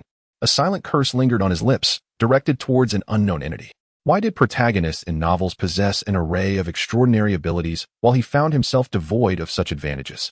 If only he had a storage treasure or spatial powers, the apocalypse would transform into a paradise for him. He would have 100 ingenious strategies to navigate through it comfortably, devoid of the current trepidation. Moreover, it was worth mentioning that Qin had constructed an entirely enclosed large-scale venue, equipped with air filtration systems. On the fateful night of mutation, when viral mists engulfed the globe, this sanctuary would significantly reduce the likelihood of mutation. Coupled with his other contingency plans for that night, he could ensure the safety of the majority within the base, at least preventing most from succumbing to zombification during the night of transformation. Time swiftly passed, and soon it was early August. Qin stood alone atop the newly constructed office building of the base. This pinnacle offered a panoramic view of the entire facility. With his hands resting on the railing, he exhaled slowly, reflecting on the 4 months of relentless effort that had finally borne fruit. The buildings loomed before him, accompanied by 2 subterranean storage levels concealed from prying eyes. The imposing walls, over 5 meters high and 1 meter thick, encircled the area. These formidable structures represented his resolve to confront the impending apocalypse. Only 2 months remained. It was time to embark on the crucial phase of stockpiling supplies. End of chapter. Chapter 7. Procuring grain and establishing the base. It cost him approximately $50 million in cash. This amount was incurred even after he secured an additional $5 million loan from the bank under the guise of a factory during the later stages of construction. Nonetheless, the base had yet to undergo inspection, and the remaining $30 million stipulated in the contract would only be payable by the end of the year. Regrettably, this places him in a difficult position with the contractors. Should they still be alive in the aftermath of the apocalypse, he might consider offering them some compensation or assistance, contingent on the circumstances. Excluding expenditures for purchasing information and weaponry, the total investment in the base exceeded $70 million. This was primarily due to his specific requirements, as the buildings were constructed to high standards. Notably, the walls and gates alone cost several million. Other specialized facilities included an underground temperature control system, a greenhouse temperature control system, a secret passage, pond design, an independent power management system, an energy storage room, warehouse management, and a large underground cold storage facility. Every indoor room was equipped with air conditioning, and rather unusually, fireplaces were designed into some of the houses. Given that the factory was a modern, high-tech agricultural facility, he specifically requested that most structures be equipped with fire barriers. Each compartment would be effectively isolated, preventing any cross-contamination. Each planting area was also fitted with drip irrigation or sprinkling technology to maximize the utilization of water resources. Although a small river flowed a few kilometers away from the base, he preferred to minimize reliance on external water sources to avoid pollution and danger. Wastewater treatment and garbage disposal processes were meticulously planned, incorporating multiple filtration stages. Special protective measures were implemented at all discharge points, ensuring that not even a rat could penetrate. When the apocalypse arrives, with water and power cut off, the external supply could be severed, allowing the internal power and water cycles of the base to commence. Conservation of water resources would be imperative. Originally, he had nearly $90 million in cash, but over $50 million had been expended on construction. This left him with just over $30 million. However, during this period, Qin had also leveraged some remembered information to make strategic moves in the stock and futures markets, yielding a modest profit of around $10 million. Thus, he currently possessed nearly $50 million in cash. He directly contacted several of the largest grain and oil merchants in nearby cities. After acquiring and comparing their quotations, he found that the differences were minimal, prompting him to proceed with orders. The first item of procurement was rice, the staple food for both northern and southern populations, as well as the majority of humanity on Blue Star. Rice has maintained an unassailable position. Under typical conditions, ordinary rice can be stored for approximately 24 years, though aged rice is still consumable, albeit with diminished flavor. When subjected to deep dehydration and stored in a low-temperature environment, it can last up to 46 years. Yet, this still fell short of Qin's requirements. He had already discovered a superior method, directly purchasing dehydrated rice grains with husks. In a suitably dry and cool environment, they can be preserved for over 10 years. The underground warehouse and its accompanying systems were specifically constructed for this purpose. According to the consultations he has sought, his preservation method can securely maintain the grains for a minimum of 10 years. With proper control and occasional exposure to sunlight, it may even extend to over 20 years. He has identified several grain wholesalers, negotiated prices and quantities, and placed an order for 5,000 tons of dried paddy rice and 200 tons of premium white rice. Currently, the market price for 1 ton of rice ranges between 4,000 and 5,000 yuan, while paddy rice is slightly cheaper at around 3,000 yuan per ton, leading to an overall expenditure of approximately 16 million yuan. Given that his country is inherently a significant exporter of grains, preserving several 100 million tons annually, this quantity, while considerable, does not reach the threshold warranting inspections. Naturally, he ensures to confirm all procurement details with wholesalers to avoid any pitfalls. An adult's daily rice consumption hovers between 1 to 1.3 pounds. 1 kilogram of rice can yield approximately 2.5 to 3 pounds of cooked rice, meaning an adult consumes around 0.3 kilograms daily, translating to roughly 110 kilograms annually, and up to 150 kilograms for those with larger appetites. Thus, 1 ton of grain can sustain 910 adults for a year. The 200 tons of rice he is preparing could theoretically nourish 100 individuals for over 20 years without strain. The conversion rate from paddy to rice is about 70, indicating that 1 ton of paddy can produce 700 kilograms of rice. Furthermore, rice husks can serve as livestock feed or fertilizer. Abundance in grains is never unwelcome, as they will become the most solid currency in the future. This shipment of grains will be transported to the base in batches over the next month, followed by the procurement of 200 tons of wheat, priced at 3,000 yuan per ton, totaling 600,000 yuan. Wheat can be stored for 5 to 8 years, with a milling yield of 85, meaning 1 ton of wheat produces 850 kilograms of flour, which can be utilized for culinary versatility. Additionally, he plans to purchase 80 tons of soybeans at 5,000 yuan per ton, with a shelf life of 23 years, suitable for making tofu and other culinary ingredients. Various beans, including red, green, and black beans, totaling 50 tons, will also be acquired at a cost nearing 1 million yuan. Coarse salt is relatively inexpensive, priced below 1,000 yuan per ton, and he will procure 100 tons for a mere 100,000 yuan. In a post-apocalyptic scenario, numerous avenues for collection will exist, alleviating concerns. Next on the list is white sugar, with an order for 200 tons at a market price of 7,000 yuan per ton. This commodity is regulated during wartime. Fortunately, we are in peacetime, making procurement feasible despite some complications. Numerous food manufacturers and the chemical industry utilize sugar extensively. The Green Source Food Factory prominently displays advanced agricultural technologies, emphasizing its importance. White sugar serves critical roles in medical, chemical, and food applications, and it is even a material for explosives. Qingjin intends to assess the situation and, should conditions permit before an apocalyptic event, may consider an additional procurement. Here follows a compilation of food items with enduring storage capabilities. 20 tons of dehydrated vegetables, market price at 512 yuan per pound, with a wide variety and fluctuating prices, capable of being stored for 23 years. Additionally, there are 50 tons of various cured and preserved meats, which can be stored under low temperatures for over a decade. Moreover, an assortment of easily storable pickled vegetables and similar items. The expenditure amounts to over 1 million. There are 100,000 boxes of instant noodles, each containing 24 packets, swiftly cleared from the market across numerous flavors, with an average price of 30 yuan per box and a shelf life of only 1 year at room temperature. However, in the event of an apocalypse, as long as they remain free from mold, even if they become damp or infested with insects, they can still be consumed. In such dire circumstances, food without an expiration date is indeed valuable. The total expenditure reaches 3 million.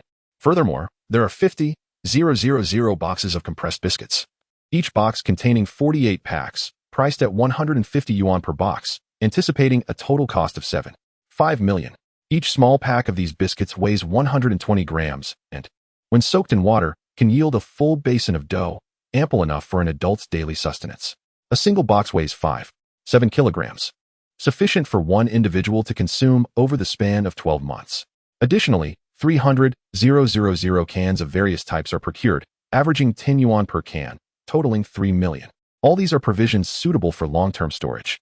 Were it not for financial constraints, he would undoubtedly wish to multiply his purchases tenfold or even 100-fold. To ensure a more palatable daily diet, an assortment of seasonings such as oils, salts, sauces, vinegars, and various spices and dried ingredients are also indispensable. He is unreserved in acquiring any storable goods. Moreover, over 1 million portions of pre-packaged meals have been custom-made, with a shelf life of 13 years, vacuum-sealed, and viable for consumption in apocalyptic conditions as long as they remain intact. In the future, these meals require only simple heating or can be directly poured over rice for consumption, serving as essential field rations during missions outside the base. A multitude of vacuum-sealed snacks, beverages, and tobacco products has also incurred costs in the millions. A reasonable quantity of tobacco, tea, and alcoholic beverages is sufficient, although these goods are always considered valuable. Their higher prices and lower cost-effectiveness in peacetime render them less practical than sourcing directly from tobacco factories, distilleries, or large supermarkets post-apocalypse. Next comes the procurement of drinking water. The base has custom-designed high-quality filters and has additionally purchased several sets of spare filters. Clean drinking water is always in demand. The acquisition includes 50,000 boxes of purified and mineral water, along with 2,000 large barrels of drinking water. The base's warehouse has prepared 10 5,000-liter water tanks, which will be filled with clean drinking water. Adequate filtering devices will also be provided. Approximately 2 million will be allocated for water procurement. Other items include various instant mixes, sweeteners, tea bags, coffee, and milk packets for a little indulgence during leisure hours. Live poultry such as chickens, ducks, and geese are also part of the inventory, alongside hundreds of pigs, cattle, and sheep, all raised in dedicated facilities on the base, with segregated breeding. Even mutated nocturnal mammals may be subject to viral mutations transmitted through the air, albeit at a lower probability than humans. Thus, the future of these animals remains uncertain. A hope lingers for future breeding. Moreover, various plant seeds will not be overlooked. All commonly consumed vegetable seeds on the market are readily available, and in the future, the base will undoubtedly cultivate vegetables, which serves as the foundation of our endeavors. As for the various miscellaneous items, they need not be mentioned. Essentially, we have encompassed every conceivable aspect of human sustenance that is convenient for storage. However, such expenditures are not insignificant, particularly in terms of food and drink. In total, Qingjin has invested nearly 30 million. If the population of the base remains at a low level, Qingjin will be assured of his sustenance for a lifetime. Although this pales in comparison to the fictional characters who effortlessly possess resources worth billions, his several million in supplies still affords him a considerable sense of contentment. End of chapter. Chapter 8. Procurement of supplies with the essentials for sustenance secured. Attention turned to other necessities for survival, particularly pharmaceuticals, which hold paramount importance at all times. Qingjin engaged in extensive procurement of medical supplies through both online and offline channels. A small fraction of the purchases consisted of fresh medications, while the vast majority comprised cost-effective near-expiry drugs. Typically, these medications are vacuum-sealed. Thus, a difference of a year or so in expiry is negligible when faced with the uncertain future of a post-apocalyptic world. This strategy allowed him to conserve significant funds, enabling the acquisition of a broader array and larger quantity of supplies. He reached out to previously established connections with wholesale pharmaceutical vendors and procured large quantities of commonly used medications, including cold remedies, antipyretics, anti-inflammatory drugs, antibiotics, penicillin, antiparasitics, rheumatics, neurological medications, hemostatics, analgesics, obstetric drugs, abortifacients, burn treatments, frostbite remedies, asthma medications, and countless others. He also managed to obtain prescription drugs, targeted therapies, and chemotherapeutic agents that would typically be inaccessible to the average individual, as they were made available due to their near-expiry or expired status. Naturally, he did not overlook the procurement of various necessary medical supplies, such as syringes, for bags, surgical instruments, and bandages. The price disparity was significant. A box of near-expiry medication that originally cost 20 yuan could be acquired for as little as 25 yuan during clearance sales. Ultimately, Qingjin expended nearly 2 million yuan on these acquisitions. In truth, there was no immediate need to purchase excessively before the collapse of societal order, as the initial chaos of the apocalypse would yield ample opportunities for scavenging. The current procurement was merely a precautionary measure, enhancing his sense of security. The effective shelf life of Western medications is typically brief, with many deemed unusable upon expiry to mitigate risks associated with medication. In peacetime, drugs within their shelf life are readily available, making the use of expired medications unnecessary to avoid liability issues with pharmaceutical companies or healthcare providers. In contrast, during apocalyptic times, most expired medications retain significant efficacy, often maintaining over 80% of their effectiveness even years past their expiration. In such dire circumstances, even a slight therapeutic effect is invaluable. The desperate may go to great lengths to obtain any available medication, without the luxury of halting the passage of time or the conditions for external augmentation. One can only stockpile what is attainable. Future scavenged medications, barring those with exceptionally long shelf lives, will inevitably be expired. Unless the base evolves to a point of self-sufficiency in drug production, the management of Western pharmaceuticals was merely the first step. Having addressed the procurement of Western medicine, Qingjin delved into the realm of traditional Chinese medicine. In contrast to the short shelf life of Western drugs, traditional Chinese herbs offer far more resilience. Properly dried herbs can last up to 45 years, provided they remain free from mold, moisture, and pests. Other herbal and mineral-based remedies boast even longer shelf lives, often exceeding a decade when stored in optimal conditions. Qingjin directly procures a vast assortment of medicinal herbs, including but not limited to ephedra, cinnamon twig, perilla, schizonepida, siler, angelica dihurica, ginger, magnolia flower, cocklebur, mint, cicada slough, burdock seed, chrysanthemum, mulberry leaf, kudzu, bupleurum, rhodiola, vitex, gypsum, and anamarina, among hundreds of commonly and less commonly used Chinese medicinal materials. This extensive collection addresses the majority of ailments. All items are required to be delivered in vacuum-sealed packaging. Additionally, various renowned Chinese medicine texts are indispensable, with ample resources available online or in physical stores. While these materials may not guarantee efficacy, they are certainly preferable to having none at all. In the future, the base will undoubtedly require the integration of both Western and traditional Chinese medical talents. As for the implementation, Qin Jin has already devised a comprehensive plan in his mind. Once the medicinal supplies are prepared, the next step involves acquiring various materials to enhance the security of the base. Previously, Qin Jin had commissioned the crafting of hand crossbows and composite bow accessories, along with an assortment of unsharpened blades, swords, and daggers. Now, he needs to continue procuring other items such as blast shields, steel forks, specially designed lightweight steel plates, and wire gloves. There will inevitably come a time when one must venture beyond the safety of the base in search of supplies. In the face of the omnipresent threat of zombies, reliable protection is essential. The primary means by which zombies attack humans is through biting, which leads to the transmission of bodily fluids. As long as the body is free from open wounds and protective gear is donned properly to safeguard against zombie bites, the risk is considerably mitigated. However, if misfortune strikes and one bears exposed wounds, even without direct contact with zombie bodily fluids, mere contact with a zombie's skin or nails poses a risk of infection and mutation. The viral concentration on the surface of a zombie's skin is alarmingly high, and most zombies have struggled before death, leaving traces of their own or others' blood on their bodies. Each zombie is a reservoir of viral compounds, with a staggering concentration of pathogens contained within. In contrast, while survivors have endured mutations from the encroaching mist and managed to stay alive, their bodies harbor only trace amounts of the virus, rendering them vastly less dangerous. Yet, exposure to the terrifying viral concentration present on a zombie's body can easily lead to infection. Thus, it is imperative to avoid direct contact with zombies.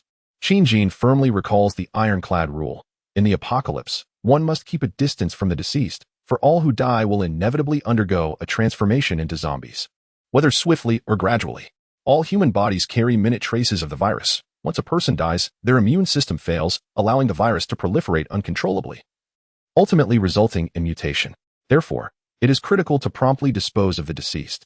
The simplest method is to destroy the brain or spinal cord, rendering them immobile. Hesitation will only lead to being dragged away. In the early stages of the apocalypse, before zombies evolve into more formidable forms, employing tactics with blast shields, steel forks, cleavers, and bayonets can effectively manage small groups of zombies. Wire gloves provide a degree of protection while minimally impairing weapon usage. If one's hands are well protected, even if bitten, as long as there is no contact with bodily fluids, there remains a significant chance of survival. However, if faced with a horde of zombies, there is no alternative but to flee swiftly. Seeking refuge in a secure location with firearms allows for continued resistance. Without firearms, the only option is to escape.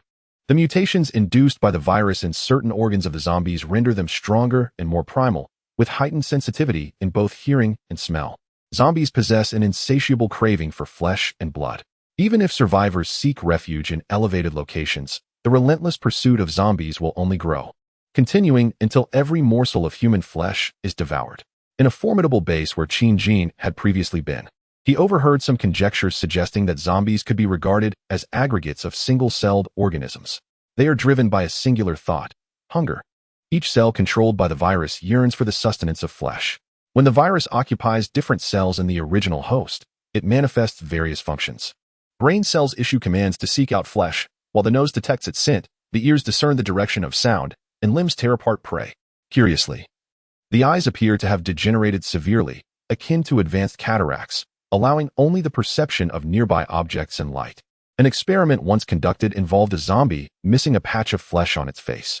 A piece of rotten meat was excised from another zombie and affixed to its visage.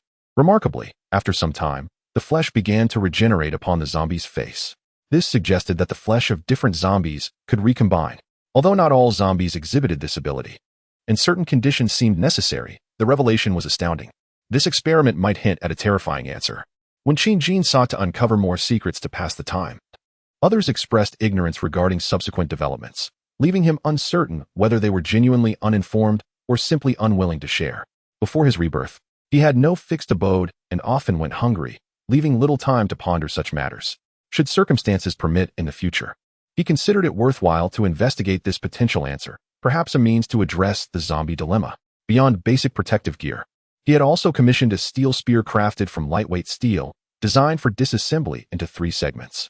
Capable of being assembled to a length of 20 meters, an excellent weapon for dispatching zombies from atop a wall. In time, the walls would inevitably be raised further.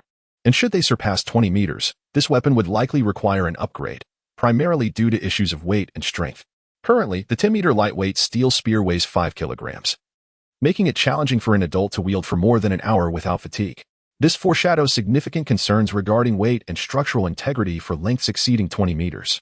Therefore, in anticipation of a potential onslaught of zombies besieging the base, stronger weaponry and explosives are essential. The most direct and efficient method would be the creation of chemical explosives. Numerous formulas abound online, varying in potency. Materials such as liquid nitrogen, cesium metal and water, potassium chlorate mixed with sugar, brake fluid combined with potassium permanganate, and sodium metal and water are among the many methods that can yield rudimentary chemical bombs. Qin Jin's ambitions extend beyond these rudimentary explosives. During his time with the team, he had learned numerous techniques for manufacturing bombs from everyday items. Additionally, he had procured more materials through clandestine means. Individually, these materials may seem innocuous, but when combined, they become exceedingly dangerous. Such resources must remain concealed from prying eyes. One can only cautiously procure through dubious means. Once again, it assists in enhancing the reputation of agricultural product factories. Acquiring certain chemicals for pesticide formulation seems reasonable, does it not? The purchased items will not be immediately processed. It is prudent to await the true onset of the apocalypse before proceeding, merely preparing for the inevitable. Of course, one must not forget the various local factories around Mintang Town that can supply materials for bomb making. After the apocalypse, Qin Jin will prioritize these resources. Poison is not overlooked either. Substances such as rat poison and arsenic prove to be exceedingly useful, particularly against adversaries. Cyanide, being excessively toxic, is difficult to obtain. So he has merely marked a few locations where these deadly chemicals can be found, awaiting the opportunity to revisit post-apocalypse. Reflecting on this, he cannot help but chuckle at his own predicament. I'm turning increasingly into a terror mastermind. Yet, as he touches the scars on his back and arms, remnants of wounds inflicted by others in a past life, memories of various encounters and events strengthen his resolve. Certain actions must be taken, whether for oneself or for loved ones. It is preferable to avoid conflict, but should anyone provoke him, a thunderous retaliation is assured. The most terrifying aspect of the apocalypse will always remain humanity. End of chapter. Chapter 9. Procurement of materials. Preparation of pharmaceuticals and chemicals was the initial step. Next came the acquisition of various modes of transportation. Ground vehicles, automobiles, which require no elaboration, are abundantly found. Thus, we procured 2 standard off-road vehicles, 2 large trucks, and 2 medium-sized vans, all of which were purchased secondhand. Subsequently, we approached an electric bicycle vendor and ordered 20 specially designed electric bikes capable of reaching speeds of up to 60 kilometers per hour. Equipped with unique modification methods and components such as batteries, motors, and tires, these bicycles can be further customized in the future, potentially achieving speeds exceeding 100 kilometers per hour, much like those utilized by delivery personnel. The advantages of electric bicycles lie in their lightweight nature and silent operation, making them invaluable in numerous scenarios.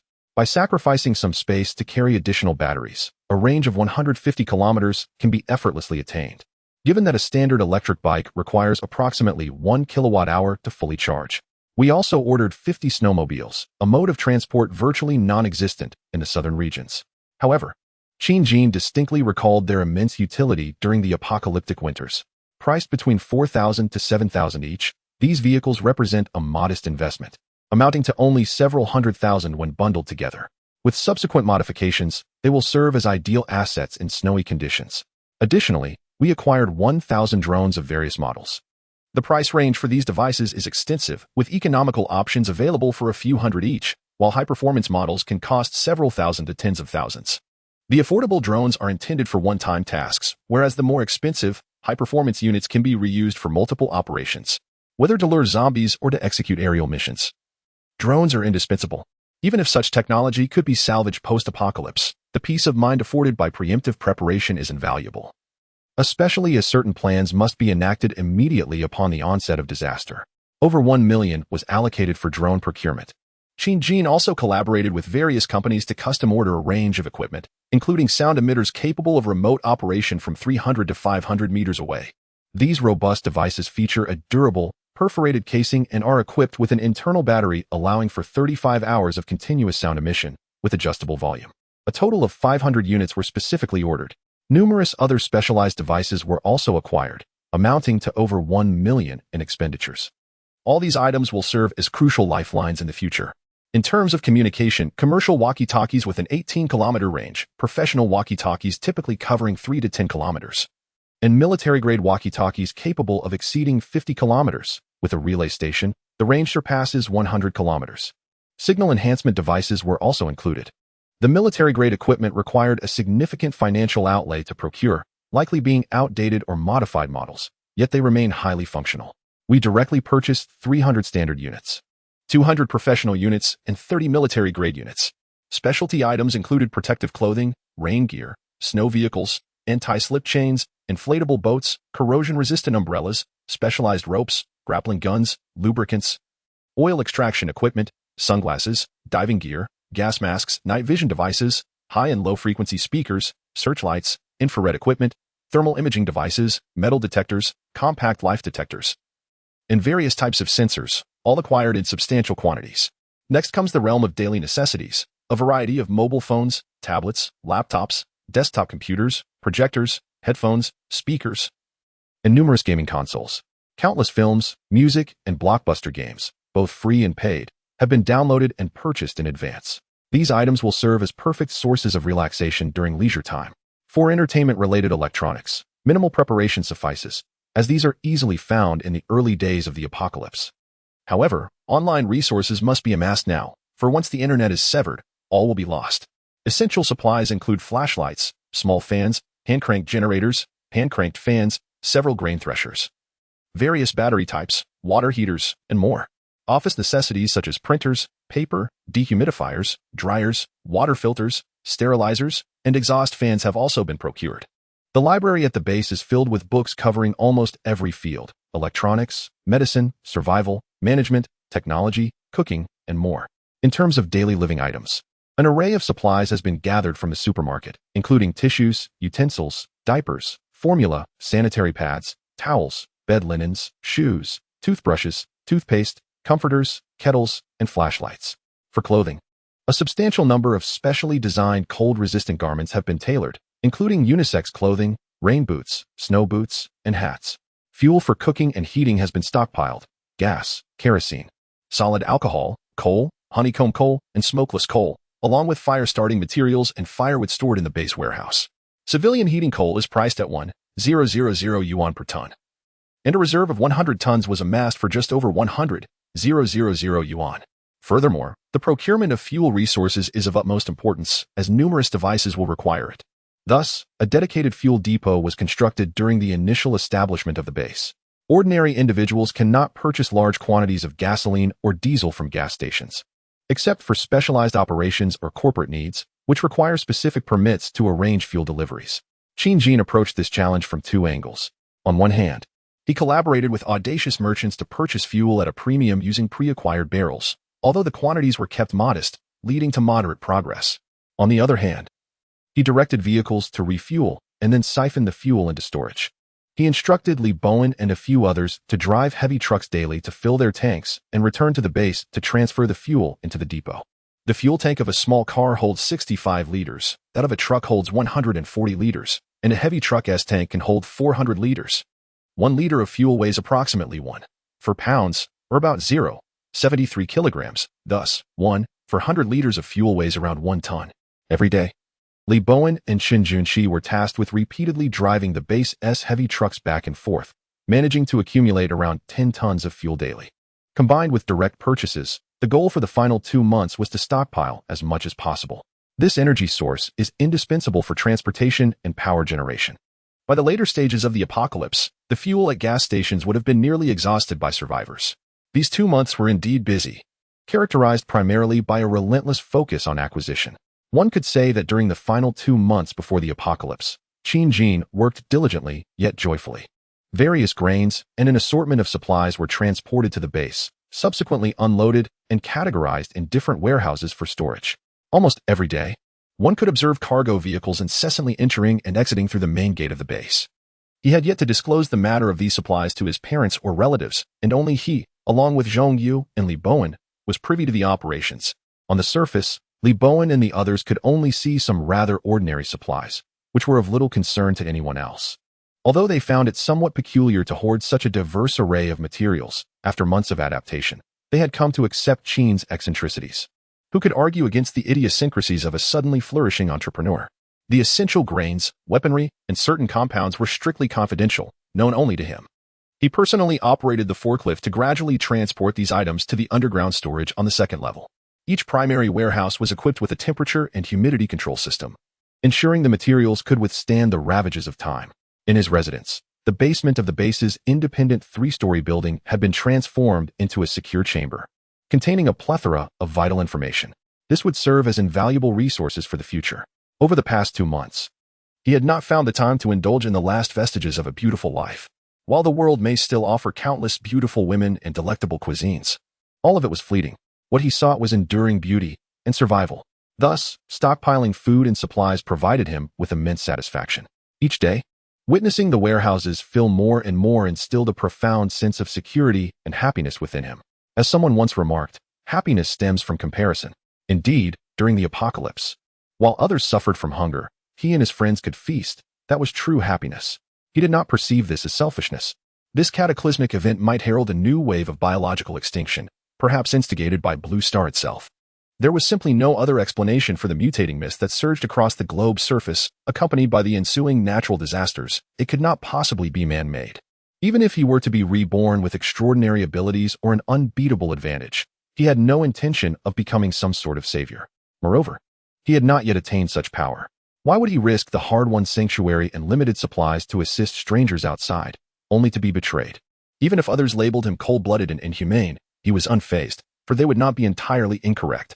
In the aftermath of the apocalypse, he resolved to embody such a persona. He wholeheartedly agreed with this philosophy and would send a bullet to that outspoken individual, wishing him a swift departure from hell, hoping he might find joy in whatever paradise awaited him, if it existed at all. In summary, he prioritized his own survival before contemplating others. He continued to stockpile supplies methodically, and before he knew it, September had slipped away. He would forever remember that date, October 10th, 2020, the demarcation between prosperity and ruin. With just over 10 days remaining, all procured supplies had arrived at the base and were neatly organized. Qin had nearly exhausted his funds, leaving only a little over 500,000, which he had other plans for. After several months of development, the base, although yet to engage in any business operations, has seen Wang Yang fulfill his recruitment requirements for various staff members, managing to disburse salaries for several months. Many employees have yet to undertake any tasks, resulting in some feeling a sense of embarrassment over receiving unearned wages. The current workforce has grown to over 30 individuals. Zhong Yu serves as his assistant, while Wang Yang assumes the role of recruitment manager. Li Bowen, Zhang Tiankai, and Chen Junqi are security personnel under his command, each leading a team of 4, tasked with addressing various assignments he delegates. Additionally, there are 4 agricultural experts, comprising 1 seasoned specialist and 3 assistants, along with several chefs, electricians, financial staff, and receptionists. For a company spanning tens of thousands of square meters, this number of personnel is quite scant. However, Wang Yang has meticulously observed each recruitment, dismissing those he deemed unsuitable, leaving behind a group he finds satisfactory, at least in certain aspects. Furthermore, last month, a former comrade he had previously reached out to, one of 2 individuals who had indicated they were still contemplating their decision, contacted him again. This individual, named Lu Wenhao, called after more than a month, seeking another opportunity. After a brief conversation with Qin, it became clear that Lu had initially declined due to a family member's serious illness, which had since improved, prompting his bold inquiry. Upon confirming Lu's honesty, Qin granted him a chance, allowing him to work under Li Bowen and the others, with the possibility of promotion to be considered later based on performance. End of chapter. Chapter 10. The arrival on September 29th, Qin issued a notice, instructing Zhong Yu to relay it to all personnel, mandating their presence in the grand conference room of the office building. He had an important announcement to make. Before long, all employees, save for the gatekeeper, had gathered. Qin entered the conference room last, making his way to the head seat. He surveyed the attendees, imprinting their faces in his memory, for they might soon become his comrades, partners, and subordinates. The crowd regarded him with curiosity. Some had interacted with him during the transportation of various materials, while others, due to their clerical roles or unrelated positions, were seeing their boss for the first time. They wondered what prompted this unusual gathering. Without further ado, Jin took his seat and addressed the assembly. I sincerely thank you all for choosing Green Source. I am fortunate to have the opportunity to work alongside you in the future. The purpose of today's assembly, aside from facilitating introductions, is to announce that our company will commence an early holiday for the Golden Week starting tomorrow afternoon. He continued, moreover, upon our return from the Golden Week holiday, we will host a grand opening celebration on the evening of October 10th. I hope that everyone can bring their loved ones to join in the festivities. The company will cover all travel expenses and accommodations for the family and friends of our employees. The room erupted in astonishment. The employees exchanged wide-eyed glances, questioning whether they had misheard. What kind of company is this? How could a boss be so generous? Anticipating their reaction, Jin raised his hands to quiet the crowd. Once silence fell, he added, I have not yet finished. In addition to covering travel and lodging for your families, our opening ceremony will feature a variety of raffle prizes, with numerous rewards worth 10,000 yuan. Regular employees may bring one family member, while managerial staff may bring two, all of whom can participate in the raffle. I warmly welcome everyone to join us for this celebration. Thank you, and I hope we can create greater value for the company together in the future. With that, he departed the conference room, leaving behind a buzz of excitement among the employees. Employee A exclaimed, what an incredible company this is. I thought I had made a mistake coming here, but now I feel like I've hit the jackpot. I need to post this on social media right away. Employee B lamented, I don't have a girlfriend or siblings, so I'll just have to invite my parents, who are farming back home. Employee C declared, I hereby announce that our boss is undoubtedly a good person and will become a great entrepreneur in the future. The employees engaged in lively conversation, expressing their aspirations for a better life and their joy at the imminent holiday. Upon returning to his office, Jin summoned Zhongyu and addressed him, saying, Ayu, please take this holiday to spend quality time with your family. When the break concludes, return to work and remember to bring your entire family to the opening celebration. I permit you to bring all your relatives, and Zhang Bowen and a few others may bring 3 people, including Lu Wenhao. Kindly inform them to bring their families to join in the festivities, and make it clear that this is my directive. It has been quite some time since I last dined with your parents. The last occasion was during our high school days. Make sure to bring along your parents and younger brother. It is imperative that you remember. Although Zhongyu was somewhat taken aback by Jin's arrangements and the scale of this endeavor, he had learned over the past few months that it was unwise to oppose or speculate about his boss's intentions, even if they had once been good friends. He quickly adapted to his role and obediently replied, Understood, Mr. Qin. As he watched Ayu leave the office to attend to his tasks, Jin silently closed his eyes, reflecting on many thoughts. His childhood friend was no longer just someone with whom he could casually chat and boast. While he had gained much, he had also lost certain aspects of his life. Nevertheless, he held no regrets, as it was all in the pursuit of survival. His arrangement aimed to bind this group of individuals to his cause, for when the apocalypse arrives, a solitary wolf with no attachments finds it challenging to develop a sense of belonging to a community. He had once been that way himself. Only by firmly securing an individual's ties could one foster a sense of identity and belonging to a place. Eventually, this would lead to an unconscious desire to protect that space and prevent others from causing harm. After calculating the number of attendees, he estimated that there would be at least 40 individuals present. Some might not be able to attend for various reasons, but he would not concern himself with that as long as the overall plan remained intact. On his side, due to the limited number of relatives among his parents' generation, he anticipated only a handful of family members would attend, specifically his uncle's family, his aunt's family, and his maternal uncle's family. These relatives were a necessity. As for their other relatives, Jin felt no obligation to manage those relationships. After 3 generations, they had become strangers, especially in today's society. With this calculation, he projected that the total population at the base would reach around 80 to 90 individuals. As he contemplated any potential oversights in his plans, an idea struck him. He took out his phone, filled with anticipation, and dialed a number. When the call connected, he inquired, Mr. Zhang, have you found any news regarding Li Kai? As I requested? The person on the other end seemed somewhat familiar with Jin and promptly responded, Mr. Qin. I have been searching for this individual for over 2 months, leveraging my connections, but it is indeed a challenging task. The information you provided is too sparse. One must remember that the Shenzhen market is a vast city with tens of millions of inhabitants, making the search akin to finding a needle in a haystack. It requires time. Upon hearing this, Qin Jin felt a renewed sense of disappointment. Months had passed, yet no progress had been made. Please continue your efforts and expedite the search. I will transfer an additional 100,000 to your account shortly. If found within a week, I shall reward you with 500,000, he declared, barely pausing for a response before exhaling deeply and disconnecting the call. Seated in contemplation, a myriad of thoughts flooded his mind. The individual he had just contacted was a renowned private investigator based in Shenzhen. A few months prior, he had personally visited their office to commission assistance in locating a girl with whom he had once struggled for survival in a past life. To his dismay, months had elapsed without any news. He felt a profound sense of helplessness. They had shared a close relationship in their previous existence. And although he possessed some information about her, he had never inquired about her residence or workplace. In a world on the brink of collapse, who would still concern themselves with such trivial details? Moreover, who could have foreseen his own rebirth? Perhaps this was fate. At the very least, he hoped she would endure the mutations of the night, and that they might one day cross paths again in the places they once frequented. Stealing his emotions, he resolved to return home, the place where he had grown up, to savor one last moment of peace. The Golden Week, a significant holiday in Huagua, saw most workers returning to their families, second only to the New Year celebrations. Qin Jin returned to his family home in Shenzhen, spending 3 days with his parents. He did not venture out for travel or culinary delights. Instead, he relished the simplicity of being at home, enjoying his mother's lovingly prepared meals. Occasionally, he would don an apron himself, taking pleasure in the tranquility of cooking. After 3 days, he reminded his parents that they were to assist at the factory on the 8th, preparing for the grand opening celebration. As the proprietors, their presence was indispensable. He urged them to ensure all doors and windows were securely locked before he drove back to the base. In this fleeting calm, he envied the protagonists of novels who indulged in lavish feasts.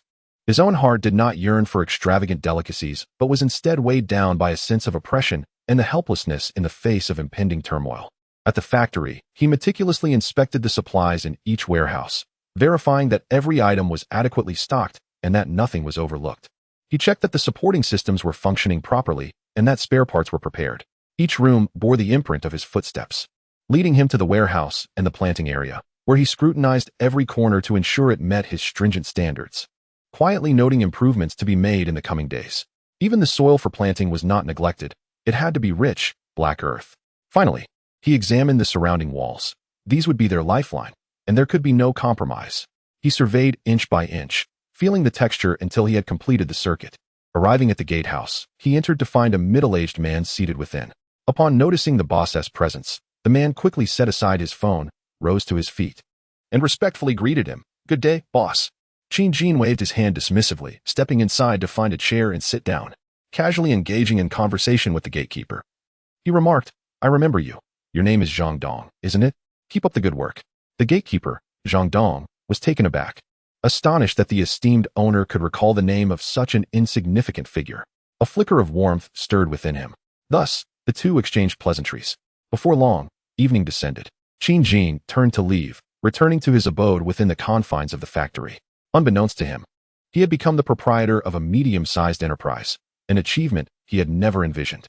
If only this could continue, it might very well herald the beginning of another narrative.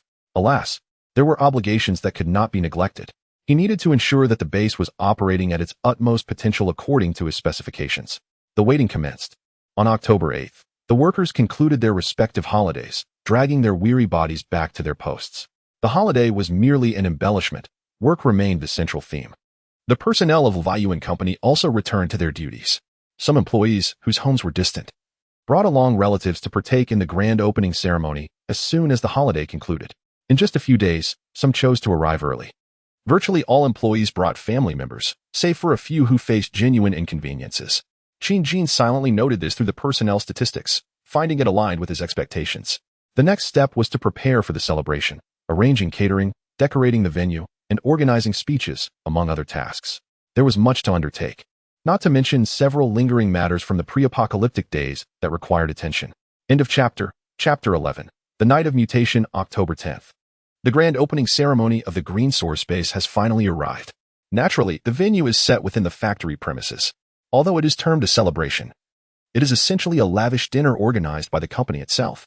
A spacious room has been transformed into a banquet hall, modest in size, accommodating merely a dozen tables. Furthermore, The anticipated attendance is insufficient to even reach 100, rendering 10 tables inadequate. The morning passed with regular office hours, but by 4 p.m., employees were granted an early departure to prepare for the evening, bringing their relatives along for the occasion. Jin stood by the window of his office, gazing at the sun nearing its descent. The twilight cast a warm golden hue over the factory, enveloping the structures in a soft glow. His eyes reflected a tumult of emotions: fear, trepidation, unease, and perhaps excitement. His relatives had long been confirmed to attend the base. They were currently resting and mingling in the prearranged conference room. He summoned Wang Yang, Zhang Yu, and Zhao Ling, the HR director, to verify the arrival of the leader's relatives and subordinates. He issued an instruction that after 6 p.m., all security personnel and doormen should enter the banquet, with no exceptions. The dishes were to be prepared in advance and kept warm on the tables, allowing guests to take their seats directly without requiring the chefs to toil in the background. The factory gates would close, admitting no further guests. Everyone had grown accustomed to Qin's unconventional style, raising no objections and complying without question. As the clock struck 6, Jin, still in his office, approached the window once more and opened it to survey the outside. The sun had completely set, leaving only a few lingering rays stubbornly resisting the encroaching night, as if drawing down the curtain on the day. Unbeknownst to many, a faint mist began to rise from the ground, a delicate haze that, upon closer inspection, seemed to shimmer with a hint of purple, concealed at the boundary between the fading sunlight and the encroaching darkness. Jin stood at the window, fixated on this scene. He relinquished his last vestiges of hope. His previously taut body began to relax as he turned to make his way to the banquet hall. Before entering, Jin made 2 final phone calls. The first was to reconfirm the status of Li Kai with the detective agency. Regrettably, there had been no breakthroughs during this last stretch. All he could do was wish her a smooth passage through the night of mutation and the early days of the apocalypse, just as in her previous life. The second call was to a special number. Upon connection, he directly inquired, "I am determined to acquire the items I requested. Provide me with a card number, and I will transfer the funds immediately. Subsequently, send the materials to my designated email." The other party responded, "Your generosity is commendable. The items can be dispatched at any time, provided the payment is received. Once this transaction is completed, I shall lay low for a while. This number will no longer be in use." Both parties demonstrated a remarkable understanding. Jin received a text message devoid of a number, containing a string of digits. Without further contemplation, he transferred the final sum of 500,000. Within 5 minutes, his phone notified him of a new email. Without a glance, he strode into the banquet hall, greeted by a cacophony of voices within. Finding Zhang Yu and Wang Yang, he confirmed that everyone had arrived. Silently, he pressed the remote control hidden in his pocket. Unbeknownst to anyone, the room had been completely sealed, with all doors and windows securely closed. Only the specially designed filtration and exhaust system, prepared during the construction of the base, continued to operate, ensuring that the temperature and humidity remained comfortable. Jin took his place at the head of the gathering. He briefly delivered some remarks, encouraging everyone before allowing them to dine. The rest was left to the company's staff, who animatedly managed the atmosphere of the event, avoiding unnecessary formalities. The priority was simply to ensure that everyone was well fed. Guests were free to eat and drink as they pleased. The sumptuous dishes on the table had been meticulously ordered from a fine restaurant earlier in the day, then brought to the factory for final preparation, and the flavors were exquisite. Earlier, Jin had personally visited the kitchen to replace the beverages with those he had specially prepared, infusing them with additional ingredients. Antibiotics, oral ones, were discreetly mixed into teas, juices, and alcoholic drinks. While the efficacy might be somewhat diminished, it would not be completely ineffective. These actions were drawn from the collective experiences of survivors from previous epochs. Those who endured had, to some extent, exhibited certain traits.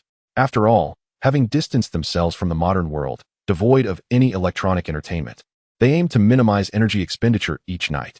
Jin had often overheard conversations about the commonalities among those who survived the mutated nights. Many had either robust immune systems, rarely falling ill since childhood, or were enduring illnesses at the time, yet managed to survive.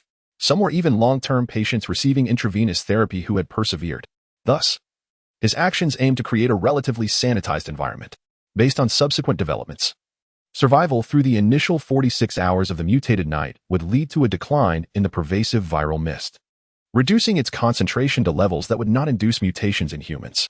Although future contact would render individuals carriers of the virus, the concentration would be exceedingly low. Only upon death, when the immune system collapsed, would the minuscule viral replication lead to zombification. Now, Qin needed to patiently await the reduction of viral concentration outside before allowing these individuals to venture forth and confront the reality of the apocalyptic world beyond.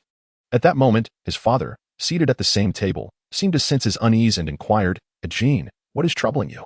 Qin momentarily pulled from his thoughts, cast aside his worries and replied to his father, "Nothing, I just recalled something, and I'm fine now. Come, let me propose a toast to everyone for being here today." With that, he rose from his seat. Positioning himself at the center of the gathering, he raised his glass and addressed all present. "I am delighted that everyone could join us today. I raise my glass to you all." In the face of their employer's toast, no one dared to refuse. Employees eagerly lifted their glasses in response, and even the family members graciously returned the gesture. Qin surveyed the room. Noting that everyone within the factory had raised their glasses, he casually walked back to his designated seat, allowing the banquet to continue while awaiting the arrival of time.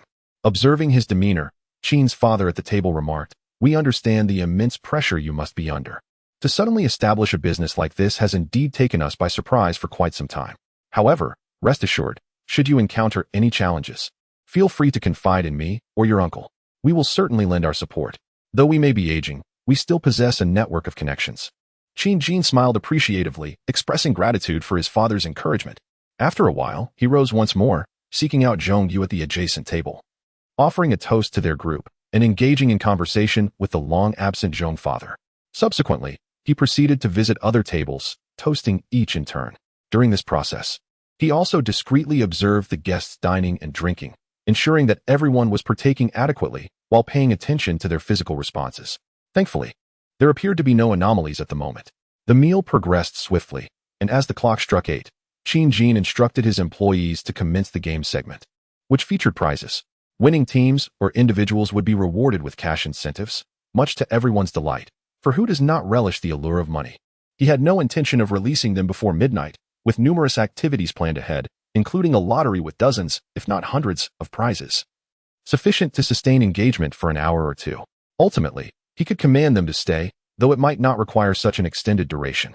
The employees joyfully participated in the festivities, the venue resounding with laughter and merriment, unaware that the outside world was undergoing monumental changes. Since around 6 o'clock, a mist had begun to rise, gradually enveloping the surface of Blue Star in a delicate lavender haze. No one understood the reason for this phenomenon, nor did they comprehend the lurking dangers. Within a mere span of minutes, as online media began to discuss the emerging mist, mutations had already commenced. Just past 7 o'clock, night had fully descended. In a certain urban village within the deep city, a residential building stood. It was the end of the workday, and those who had finished early were dragging their weary bodies homeward to relish their personal time. Among them was Huang Ting, an ordinary worker in the deep city. After a day spent attending to clients, he had personally gone to the client's company to address quality issues with his company's products. After enduring several reprimands, he had finally managed to placate them, leaving him utterly exhausted. He was acutely aware that the quality of his company's products was, indeed, subpar.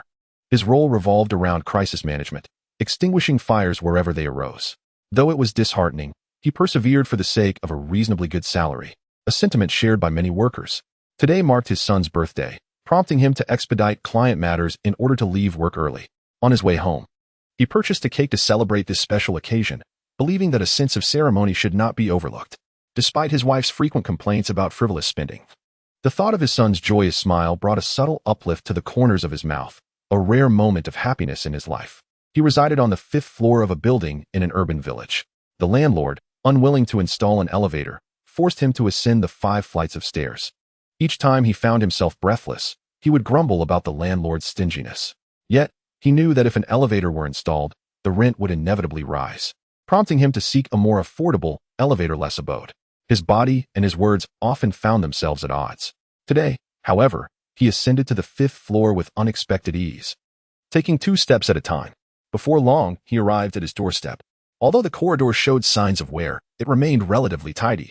Everyone was striving in the bustling city. Aside from a few individuals of notably poor character, most sought to maintain their humble homes. As usual, he retrieved his keys and unlocked the door to his residence. To his surprise, the small living room was empty. This struck him as odd. His wife and son were typically home by this hour, especially since today was his son's birthday. He had arranged with his wife to leave work early and bring a cake home to celebrate, while she would prepare the child's favorite dishes. On the small dining table, a plate of spicy salt shrimp and 2 vegetable dishes awaited, favorites of his son. After changing his shoes and setting down his backpack, his gaze wandered.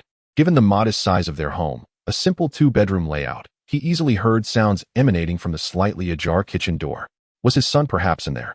Watching his mother prepare the meal, he approached quietly, not wanting to disrupt them, wishing instead to catch a glimpse of his wife's diligent figure as she tended to their household. He recognized the effort she put into being a devoted homemaker. Understanding the challenges faced by a full-time housewife, he resolved that when he next received a bonus, he would secretly purchase that handbag she had casually mentioned. As a delightful surprise, with this pleasant decision in mind, he gently pushed open the kitchen door. To his astonishment, the light remained off. Surely, this was not how one conserved energy. His concern for his wife deepened. She truly was a devoted woman. As he flicked on the light, the scene that greeted him was far from what he had envisioned. Instead of his wife diligently preparing ingredients, he beheld a figure kneeling in the corner where the kitchen met the bathroom, producing strange, splashing sounds. What was that crimson liquid on the floor? Was she handling some sort of ingredient? This was far too messy. As thoughts raced through his mind, he moved closer, intending to caution his wife about the slippery floor. But as he drew near, an overwhelming wave of terror crashed upon him, akin to gazing into an unfathomable abyss. Every nerve in his body surged with alarm, causing his hair to stand on end as an icy dread enveloped his soul, freezing him in place. In an instant, his eyes became bloodshot, wide open to the extreme, as a desperate scream erupted from his gaping mouth. What ghastly scene lay before him? A headless body, soaked in blood, lay sprawled in a pool of crimson. From its height and attire, it was discernible that this once was a child, now being devoured by a woman equally drenched in blood. It was his wife. At that moment, her mouth was clenched around some unknown substance. Further away, a small head turned away from her, seemingly narrating something in silence. Perhaps it was the resonance of his elevated voice that triggered her awareness. The woman, absorbed in her meal, reacted. She turned to reveal her blood-soaked visage, and her eyes, tinged with crimson, fixated on the new arrival, unhesitatingly lunging forward with an insatiable hunger. In a heartbeat, she sank her teeth into the unsuspecting Huang Ting. Then, she continued to savagely tear at his flesh. At that moment, Huang Ting's world was awash in a sea of red. He had lost track of whether he was witnessing the blood on the ground or if his vision had faltered. His consciousness was foggy, and he felt an overwhelming chill, a profound agony. It was a coldness and pain that pierced his very soul. Was he dreaming? Yet why could he not awaken despite the excruciating torment? No one could provide him with that answer. Soon, his awareness slipped into an abyss of darkness. Following his anguished cry, a cacophony of chaotic sounds erupted around him. It was pandemonium. The world had descended into chaos. Unbeknownst to Huang Ting, his voice had torn open the curtain to a new era. End of chapter. Chapter 12, Zombie Management Nightfall. Approximately 8 o'clock. In the banquet hall of the Green Source Food Factory, laughter and merriment abound. Unbeknownst to the revelers, a transformation is quietly unfolding outside. Countless individuals begin to mutate, with the first to change rushing towards those nearby, frantically biting. The terrified cries of bystanders incite further chaos as the newly transformed prey upon another victim. Immersed in a fog, many succumb to the impending doom, and even those who escape the clutches of the zombies find themselves inexorably altered. Those who withstand the insidious fog virus must still contend with relentless zombie pursuits. The fortunate few remain in isolated spaces, untouched by mutation and shielded from the threats of the undead. A growing number of individuals start to sense the abnormality of their surroundings. Those who, drawn by the noise, recklessly venture outside, fall victim to this wave of biological extinction. Those who exercise caution and remain indoors temporarily retain their right to survive. This is a grand selection of life initiated by the Blue Planet, a stark dichotomy of existence and demise, with few able to make a choice. The exception lies with Qin Jin, a reincarnated individual who possesses a modicum of agency. The rapidity of the mutations leaves the majority of media outlets and websites caught unawares, with employees swiftly succumbing to the zombie transformation, leaving behind bloodied servers still operational. The official response is instantaneous paralysis, with relevant government departments across nations collapsing. Even submarines lurking in the deep sea are not spared. The ocean is infused with this mysterious virus, seeping through water sources, gas exchanges, and hidden crevices. Without special medication, a submarine housing dozens, if not nearly 100, is not immune to the mutation, leading to inevitable consequences within such confined quarters. They remain forever entombed in the ocean's depths. This transformation is all-encompassing, with few able to evade its grasp. As the clock strikes 9, The banquet at the base transitions to the lottery segment. Following a brief introduction by the host, numbers are drawn from a box, igniting cheers from the lucky winners below. One by one, they joyfully ascend the stage to claim their prizes, with virtually everyone receiving a reward. No one is left empty-handed. Even after all the balls are drawn, they are returned to the box, ensuring opportunities for resurrection. Some individuals have even won 3 times, their eyes squinting with delight. Jin observes this scene silently, occasionally checking surveillance on his phone. His device is equipped with software that links to all the factory's cameras, allowing him to log into the app and view either all or specific feeds at will. Just an hour prior, he had witnessed a bloodied, frenzied figure dart past the factory's perimeter. He understands that the chaos has begun outside.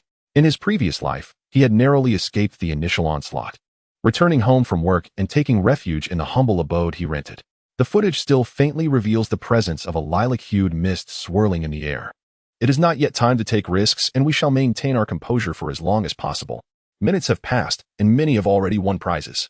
Yet, amidst the onslaught of monetary temptation, focus remains steadfast.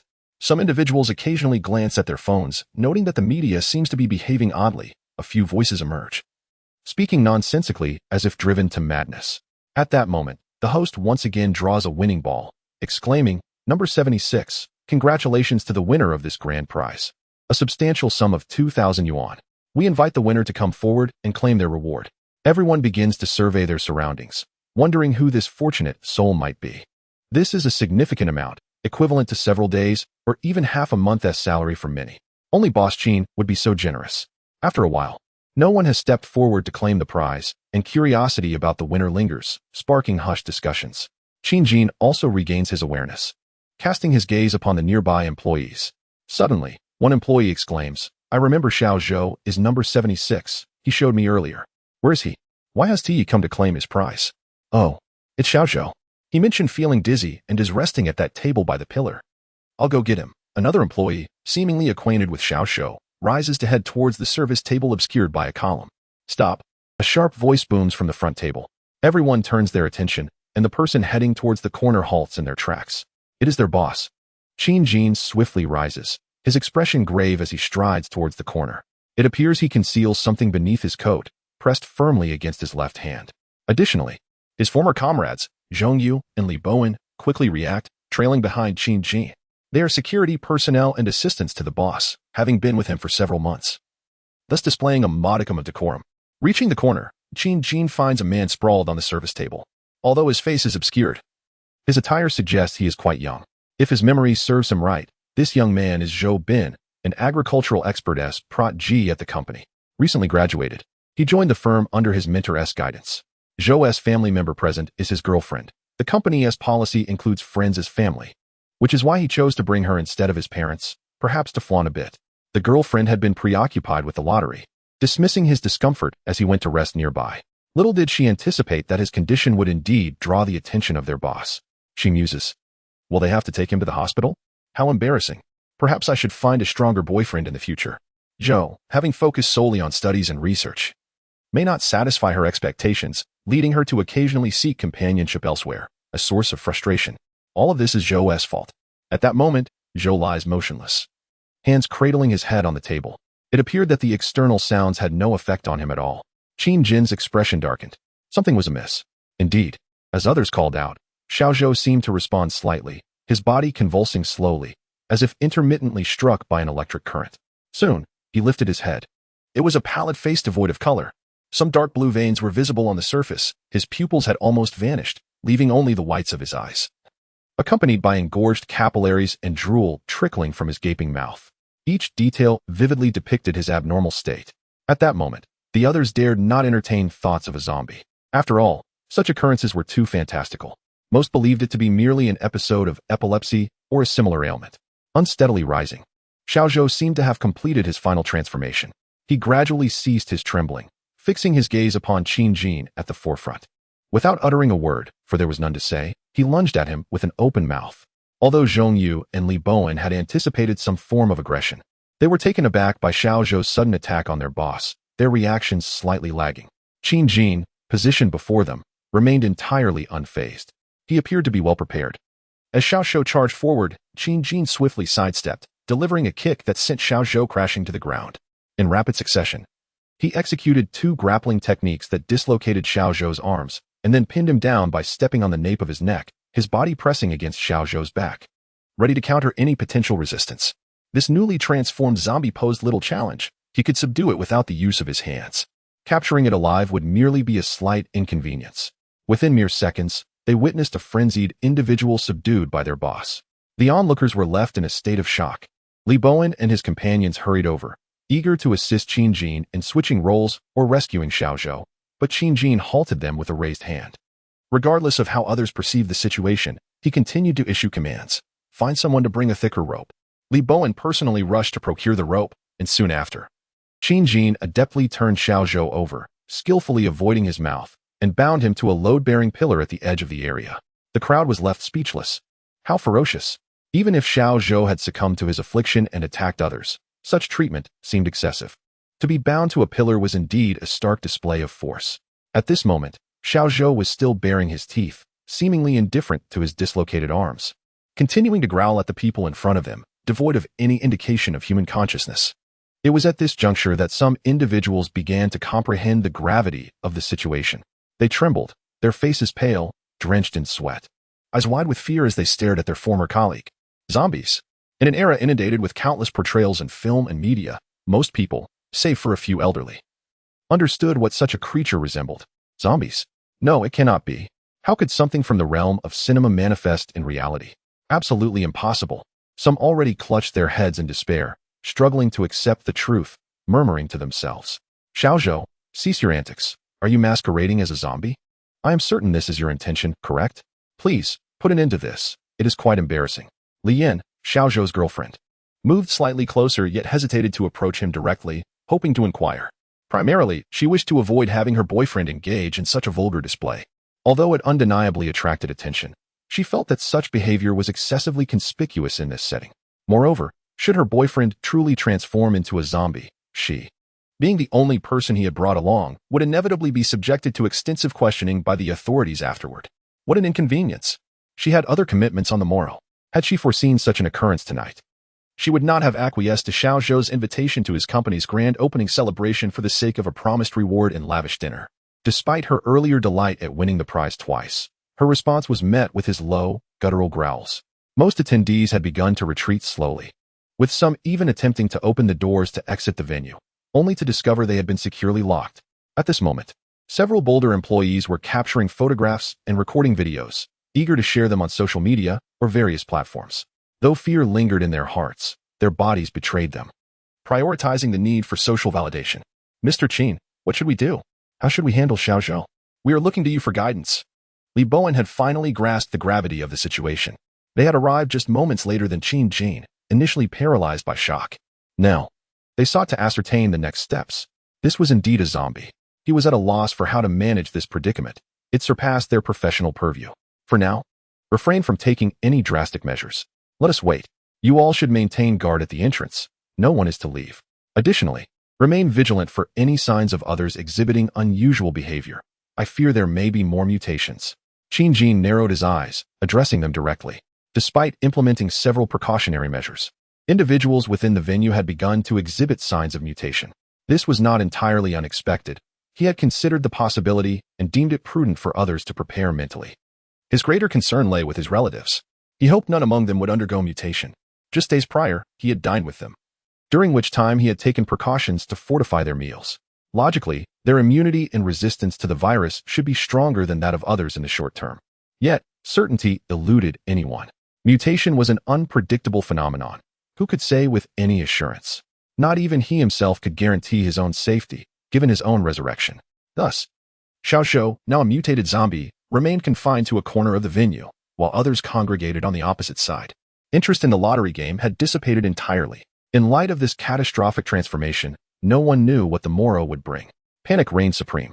Some individuals still attempted to force open the doors, only to be thwarted by the team led by Qin Jin, who informed them that they had already contacted the authorities, though others had discovered that emergency calls were entirely unreachable, and urged everyone to remain calm, as their cooperation might be required later. Unbeknownst to all, the era of peaceful living had irrevocably vanished. They have entered a new era, a dark age. End of chapter. Chapter 13. This is the end times. As the clock struck 9:30. Those who bore witness to Xiao Zhou's transformation remained in a state of shock. The venue barred their exit, compelling them to remain in the same vicinity as the seemingly zombified Xiao Zhou. The psychological strain was immense, and they could only alleviate their anxiety by confiding in one another, leading to a chorus of hushed murmurs throughout the assembly. Many turned to the internet to express their distress, quickly realizing that the outside world had also succumbed to chaos. Goodness, look what I discovered. A friend of mine has shared a video in our group, claiming there are numerous zombies surrounding his home. One individual, unable to contain their excitement, hurriedly shared the alarming news with those nearby. Me too. I've seen countless videos and messages about zombies online. What is happening? Has a biochemical crisis erupted? Others began to engage in fervent discussions. Do not be afraid. I firmly believe that the authorities will swiftly suppress this situation. Zombies in movies are not formidable. They appear that way solely for dramatic effect.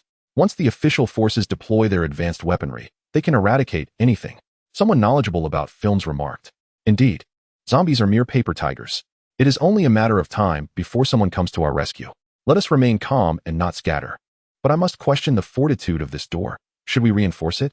A seemingly astute individual voiced their concern. Weren't you just eager to be the first to escape?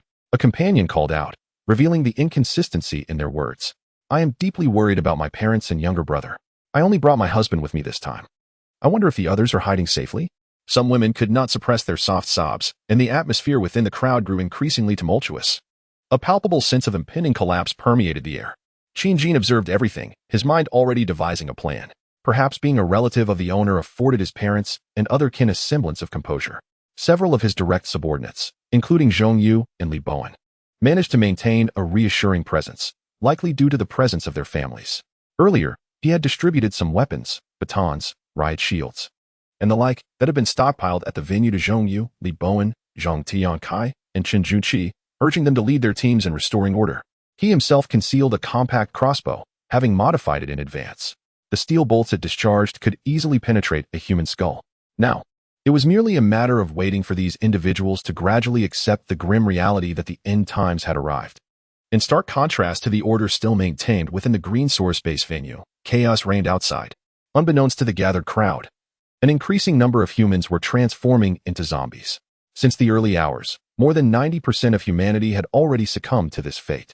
In just a few short hours, the once countless population of Blue Star had dwindled from billions to fewer than 300 million, and the numbers continued to decline. The temporarily surviving individuals, for the most part, are fortunate enough to have escaped mutation, and they have managed to find a hiding spot in isolated spaces or amidst the presence of mutated zombies. However, rescue is a distant hope. This is a celebration belonging to the undead. As the clock strikes 9:40, within the confines of the Green Source Base venue, the crowd remains on high alert against the zombie transformation of Xiao Zhou, fearing it might break free. They are also anxious that the entrance may not be sufficiently secure, potentially allowing a horde of zombies to burst in and tear them apart. The atmosphere of unease continues to spread. At that moment, an employee suddenly notices that his accompanying family member seems unwell, and he anxiously inquires, "Mother, are you feeling unwell? Your complexion looks dreadful, and you're sweating profusely. Should I fetch some medicine for you?" He had brought along his mother, an elderly woman, who is now trembling with her arms crossed. Her pallid face a mystery of fear or some other affliction. Others gradually become aware of her abnormal condition and quietly distance themselves from the pair. Everyone is not foolish. They understand that if there truly is a potential zombie threat, they must steer clear of those exhibiting unusual behavior. The crowd swiftly disperses, and security personnel converge, eyeing the two warily. Li Bowen steps forward and advises, "I suggest you keep your distance from your mother. If she hasn't mutated yet, there may still be a chance for treatment. However, if she transforms, you will be in grave danger." "Impossible. My mother cannot become a zombie. She is merely ill." The man protests, unwilling to relinquish his mother, his voice rising in hysteria. He blocks the security personnel's approach, shielding his mother behind him. "Xiao Zhang, heed my advice and step back. If your mother hasn't mutated, there will always be a way." Other employees attempt to dissuade him, but he remains obstinate. The situation becomes tense. At that moment, the mother, sheltered behind Xiao Zhang, appears to undergo a grotesque transformation. She suddenly leaps, lunging onto Xiao Zhang's back, and without hesitation, sinks her teeth into his neck. Before Xiao Zhang can utter a scream, his blood sprays toward the ceiling like a ruptured high-pressure pipe. The onlookers, startled, frantically shove and flee, and the tenuous order collapses into chaos once more. Li Bowen and his companions quickly use a riot shield to encircle the mother and son. Faced with this calamity, they are uncertain whether to intervene or observe the unfolding events. Qin Jin quietly steps forward once more, producing a hand crossbow he had concealed and skillfully knocking an arrow. With a calm demeanor, he addresses his companions, Ayu, Bowen, Tian Kai, and Jun Shi. Remember, we are in the apocalypse now. The method for dealing with zombies is akin to what you see in movies. Aim for their heads. He then points towards the zombie and pulls the trigger. The arrow flies at an imperceptible velocity, piercing the eye socket of the newly transformed zombie. One can even see the arrowhead protruding from the back of its head, lodged firmly in its skull. In an instant, he collapsed to the ground, his body succumbing to weakness. Xiaozhang also fell, blood gushing from his neck. He trembled violently, emitting a rasping sound from his throat. It was evident that he was on the brink of death. Qin Jin calmly addressed the astonished security team, stating, "Once we deal with the zombies, those bitten will logically succumb to infection." Observe Xiaozhang's wound. The veins have already darkened, indicating that the virus has likely spread rapidly through his arteries.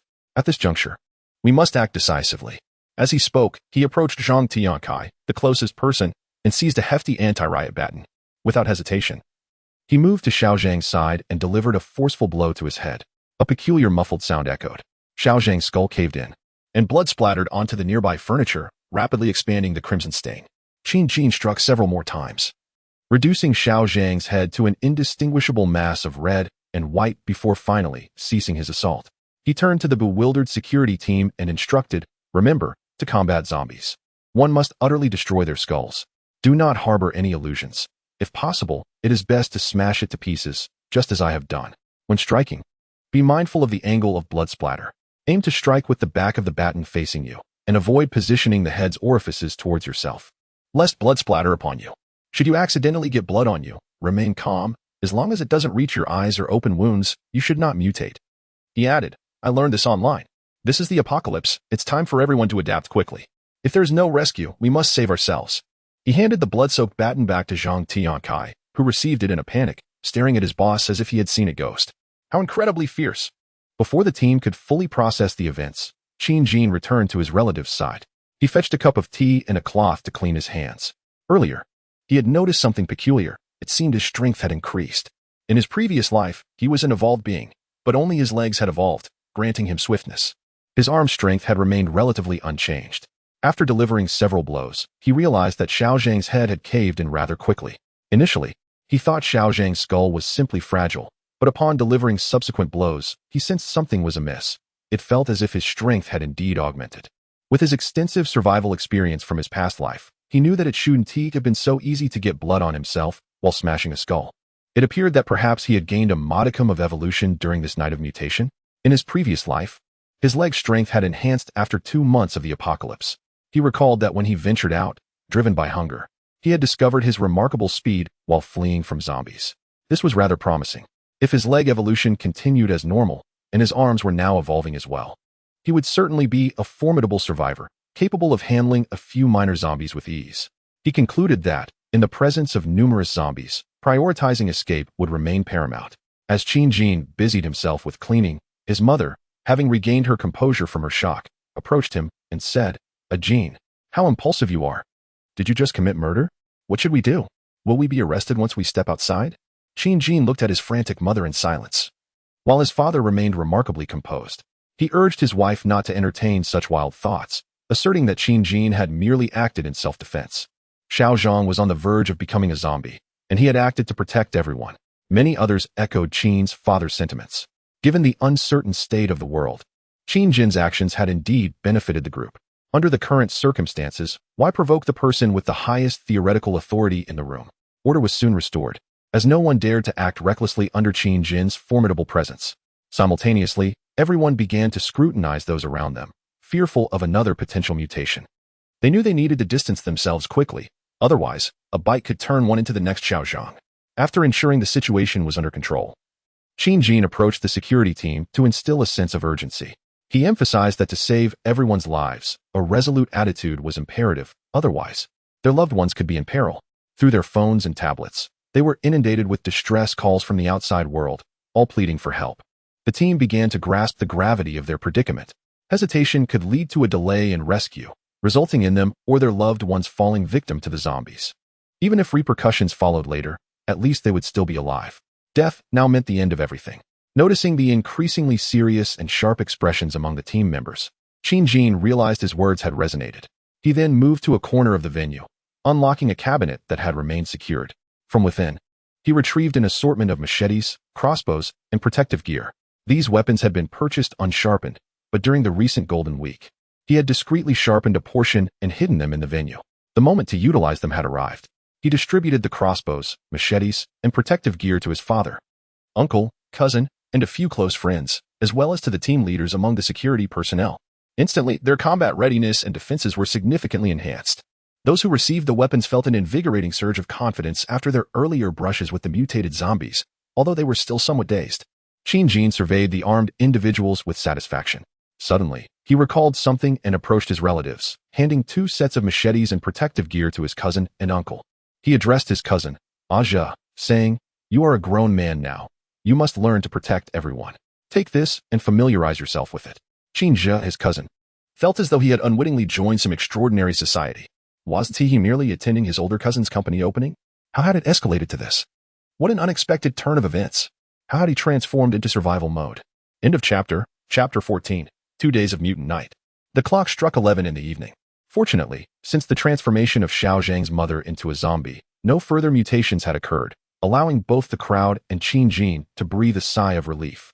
Had more individuals succumbed to the transformation, no one could predict who might be next.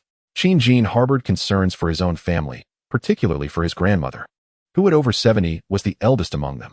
Fortunately, they had survived until past 11 without any further incidents. During this time, Jin continued to engage the security team, which he envisioned as his future combat unit, in various ideological discussions to help them adapt swiftly to this new era. Bound to a pillar, Xiao Zhou exhibited increasingly frenzied behavior, radiating an aura of reckless desperation that would instill fear even in the mightiest of champions. Jin understood that this was due to the rising mist. The mutant night marked the onset of the apocalypse, with endless mists emerging, triggering widespread human transformations. Once transformed into zombies, individuals exhibited extreme madness, contributing to the staggering mortality rate. In the absence of mist, zombies possessed significantly reduced combat capabilities and madness. Under normal circumstances, a zombie's combat power might be rated at 5, but within a viral mist environment, it could easily escalate to at least 15, if not more. All survivors from the previous life were acutely aware that when the mist arose, one should remain indoors and hide. The better one concealed themselves, the greater the chance of survival. In such misty conditions, the world belonged to the zombies. Fortunately, the pale purple mist did not linger for long. It typically appeared only for a day or a few days sporadically throughout the year. Survivors from the past referred to the emergence of the purple mist as zombie fog days, signifying that during such times, the heavens were claimed by the undead. Jin vividly recalled that this particular mutant night would last for a full 2 days and nights. During this time, venturing outside was absolutely forbidden. Xiao Zhou, now a zombie, continued to struggle violently, the ropes digging painfully into his flesh. Witnessing this, the security team once again encircled him. Li Bowen conferred briefly with Jin before turning back to Xiao Zhou, grasping a machete, breathing deeply as if steeling himself for a decisive action. Under the watchful eyes of all present, he struck fiercely at Xiao Zhou's neck. With no surprise, and bolstered by prior experience and preparation, Li Bowen efficiently severed Xiao Zhou's head. This time, there was no gushing of blood, for Xiao Zhou had perished prior to his transformation. With his heartbeat ceased and blood flow halted, the decapitation did not result in a spray of blood. Rather, a trickle of black ichor emerged in abundance. With the threat that had loomed over the venue now neutralized, the others became even more reticent. The atmosphere was now entirely under Jin's control. Regardless of the thoughts of those around him, he believed it was essential to focus solely on fulfilling his own responsibilities. Time continued its slow passage, eventually approaching midnight. Jin knew that the moment was drawing near. According to various accounts from previous lives, the transformation during the night typically occurs before 10 or 11 o'clock. By that time, those destined to undergo the mutation have generally transformed. The remaining survivors possess antibodies, ensuring they will not mutate even amid the pervasive fog of death in the future. He had deliberately kept people present for over an hour longer than necessary. Moving to the center of the venue, he summoned everyone, indicating he had important matters to discuss. It is likely that everyone is already aware of the situation. An unknown virus has erupted outside, leading many to mutate into zombies and attack the survivors, including some among us. For now, the immediate crisis has been averted. Initially, there were concerns about potential dangers outside the company, but it appears relatively safe. I just checked the surveillance, and our factory doors are locked, so there are no zombies inside. As night deepens, it is not prudent for everyone to remain here any longer. You may leave now. I plan to open the doors to let everyone exit the venue, and you can return to your dormitories to rest and await further arrangements. Of course, I will not hinder those who wish to leave the company now. You may do so under our watch, provided you are unafraid of the zombies outside. Furthermore, I must make it clear, this is my company, my labor of love. I can offer everyone the opportunity to stay here, but do not entertain any notions of mischief. If I discover any wrongdoing, you will have to face the consequences.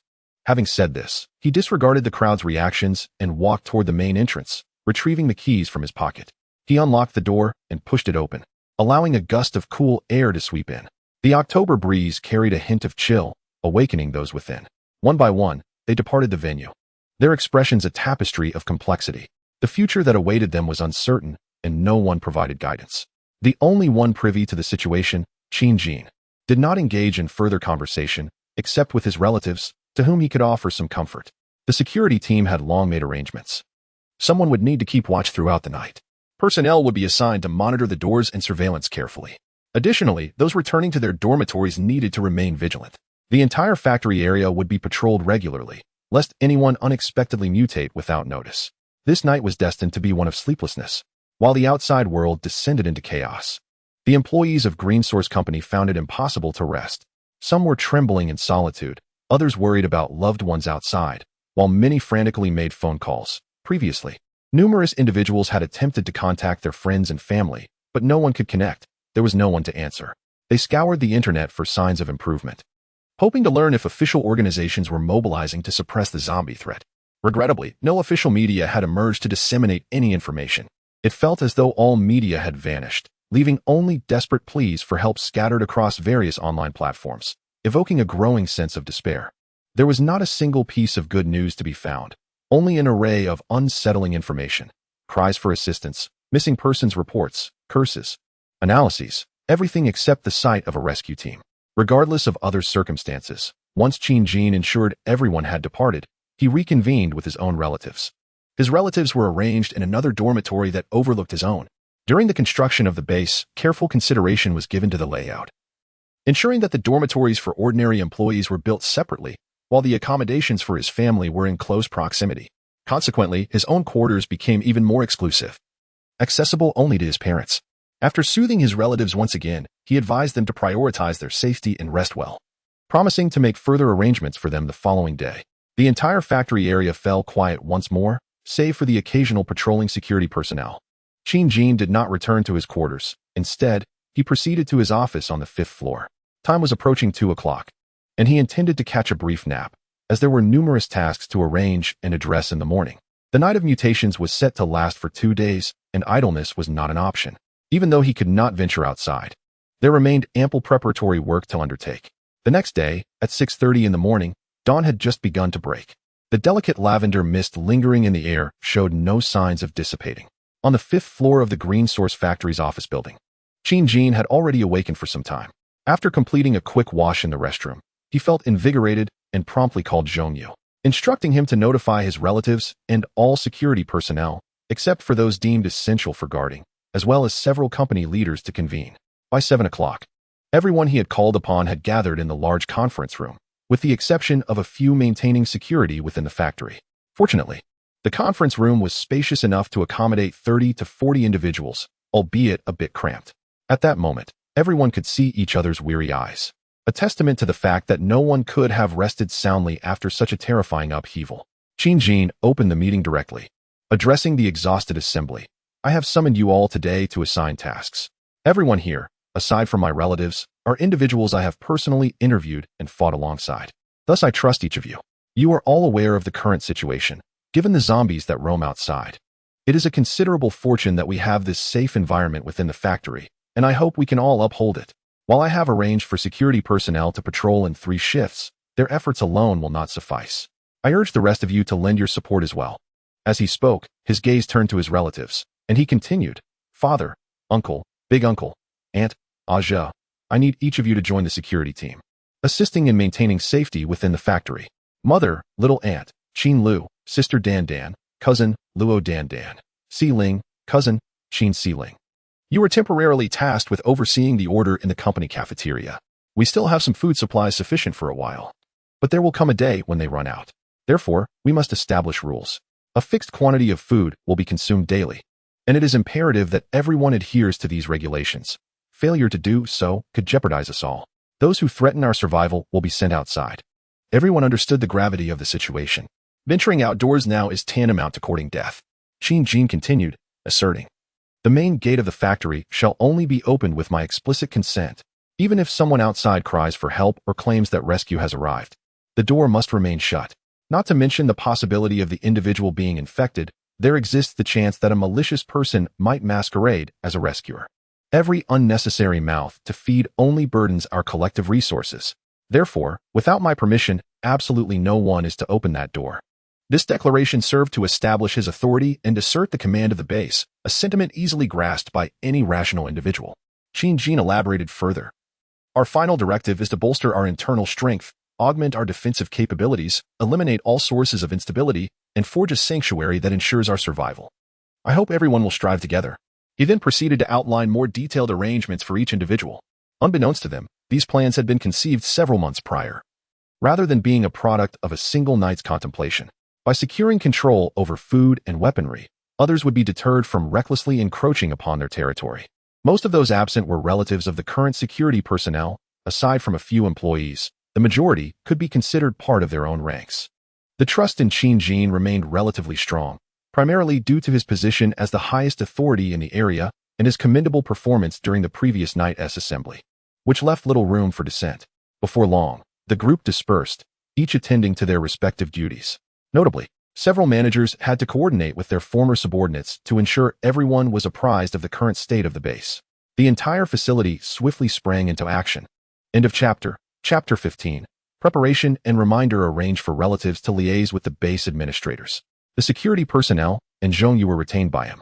Now, Zhongyu effectively belonged to the security team as well. Aside from the 5 members of Zhang Tiankai's group currently on duty, the rest of the teams were present, as he had alternative plans for them. Without further ado, Qin Jin led them directly to a garage within the factory where vehicles were parked. This garage was quite spacious, currently housing several SUVs and heavy trucks. Qin Jin glanced at the vehicles and then turned to Li Bowen and the others, stating, "You are to bring over the gas welding equipment. There are also some steel plates and wire mesh in the warehouse. Transport those as well. We need to modify these vehicles. Relying solely on the food available in the factory is certainly insufficient, and our weapons are inadequate.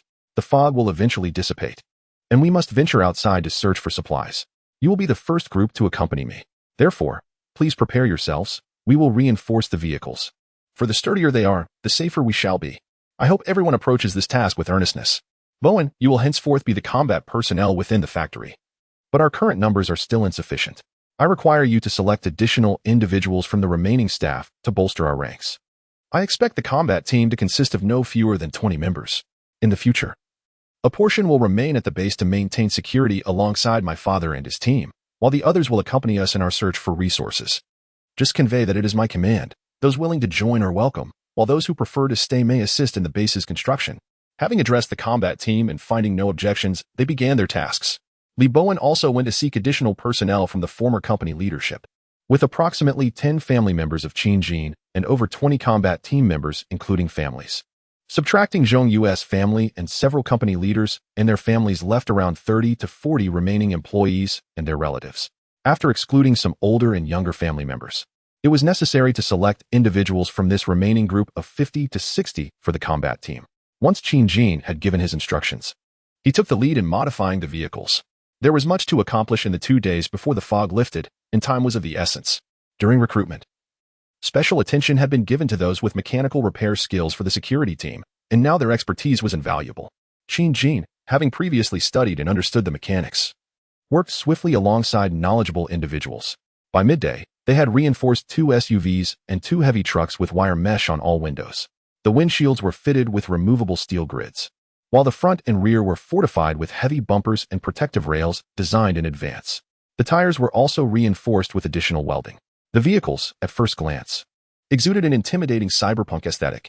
Some members of the combat team were visibly excited. After all, who has watched action films in peacetime? This was a romance befitting men.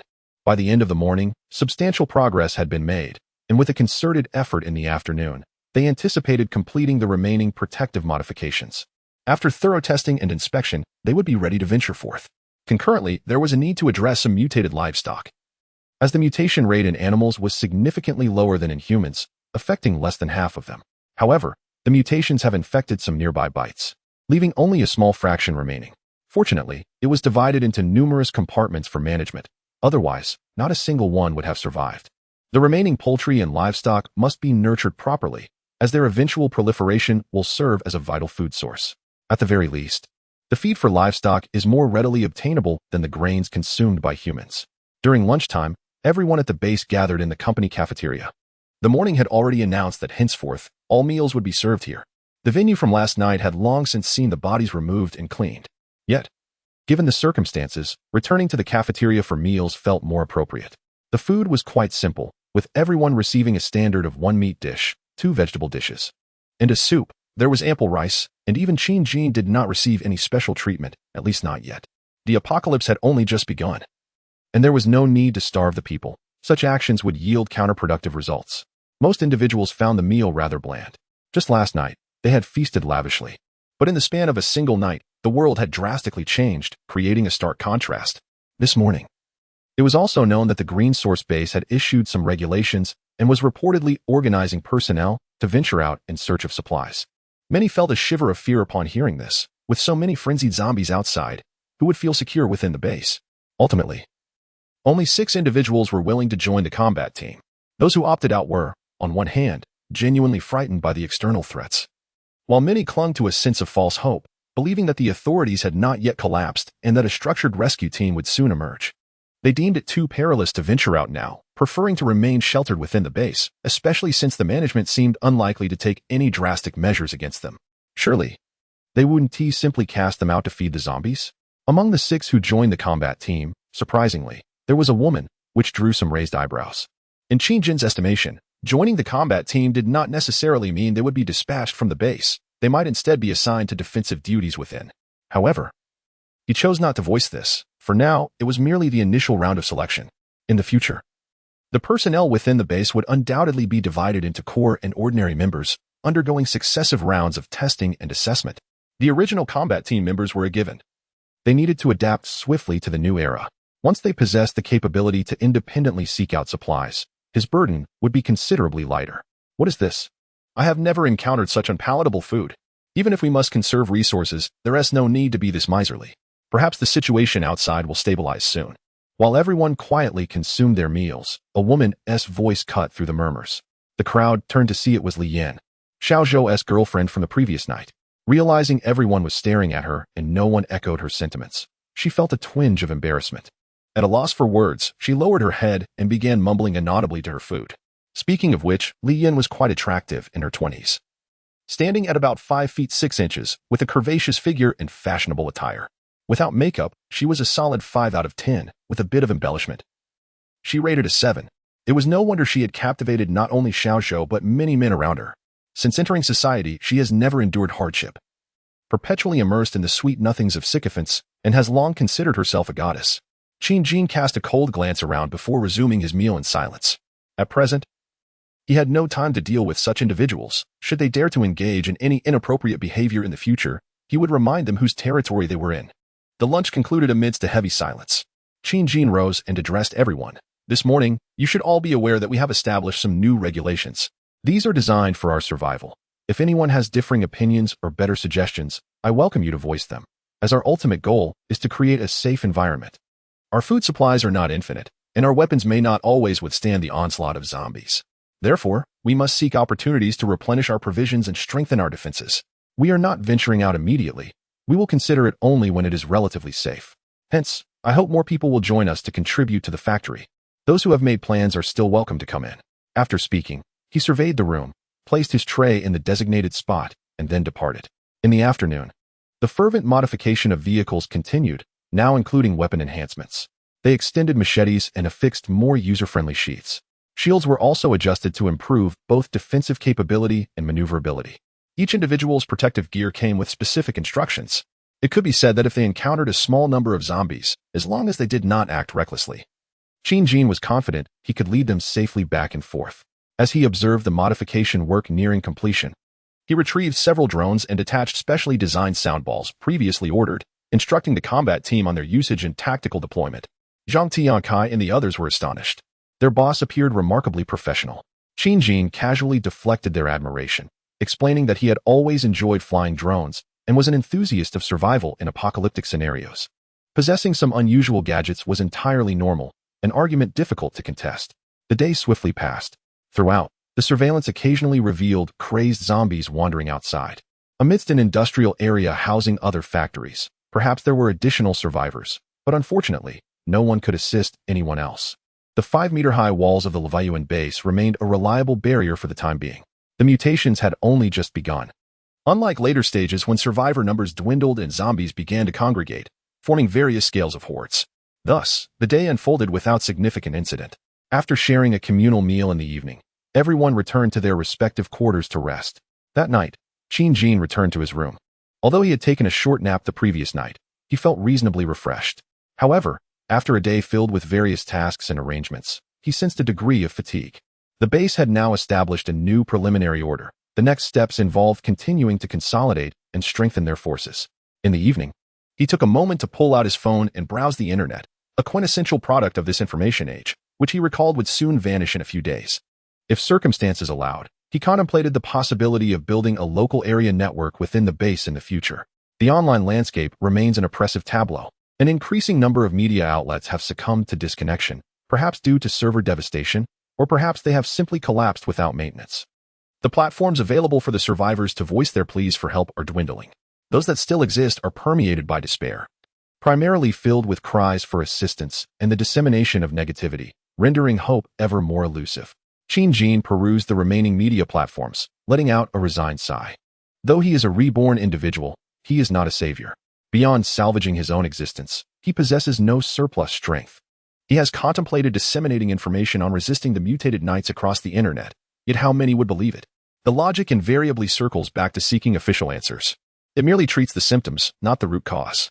Even if he manages to survive temporarily, facing the impending apocalypse without preparation seems a greater agony, leading one to ponder whether it would be better to end the suffering sooner. After absorbing the media reports, he shifted his focus to several group chats, where some survivors had shared a multitude of messages, but the frequency was dwindling. Suddenly, he spotted a group, a previously joined community of apocalypse enthusiasts. He had acquired a wealth of valuable knowledge and ideas from this group, and he had become quite familiar with some of its members. At that moment, a few survivors were still conversing, primarily sharing their respective situations.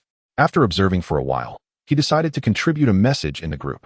Forward, the apocalypse has arrived. I urge everyone to take advantage of the remaining time before water and electricity are cut off. Quickly store water and ensure that power banks and phones are fully charged if available. Plan the consumption of food, reinforce doors and windows, and refrain from venturing outside until the fog dissipates and the zombies weaken. Rescue may no longer be forthcoming, so if circumstances allow, consider relocating to a safer hiding place. The days ahead may grow increasingly arduous, and once the zombies have consumed the remaining survivors outside, staying in the city will become even more perilous.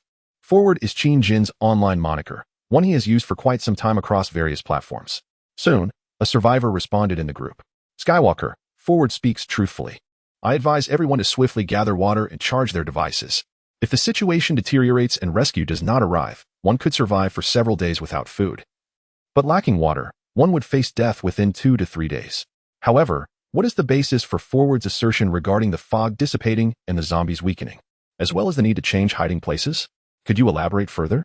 Qin Jin recalled that Skywalker was the group leader, and he was surprised to find him still present. After a moment's contemplation, he continued to engage in the group. Forward, this is merely my conjecture. Having observed numerous zombie-themed films, I believe there are discernible patterns in the mutations. They are either the result of a man-made biochemical virus, an extraterrestrial contagion, or mutations from our planet. It appears that a fog envelopes the entire world, which leads me to dismiss the possibility of human creation.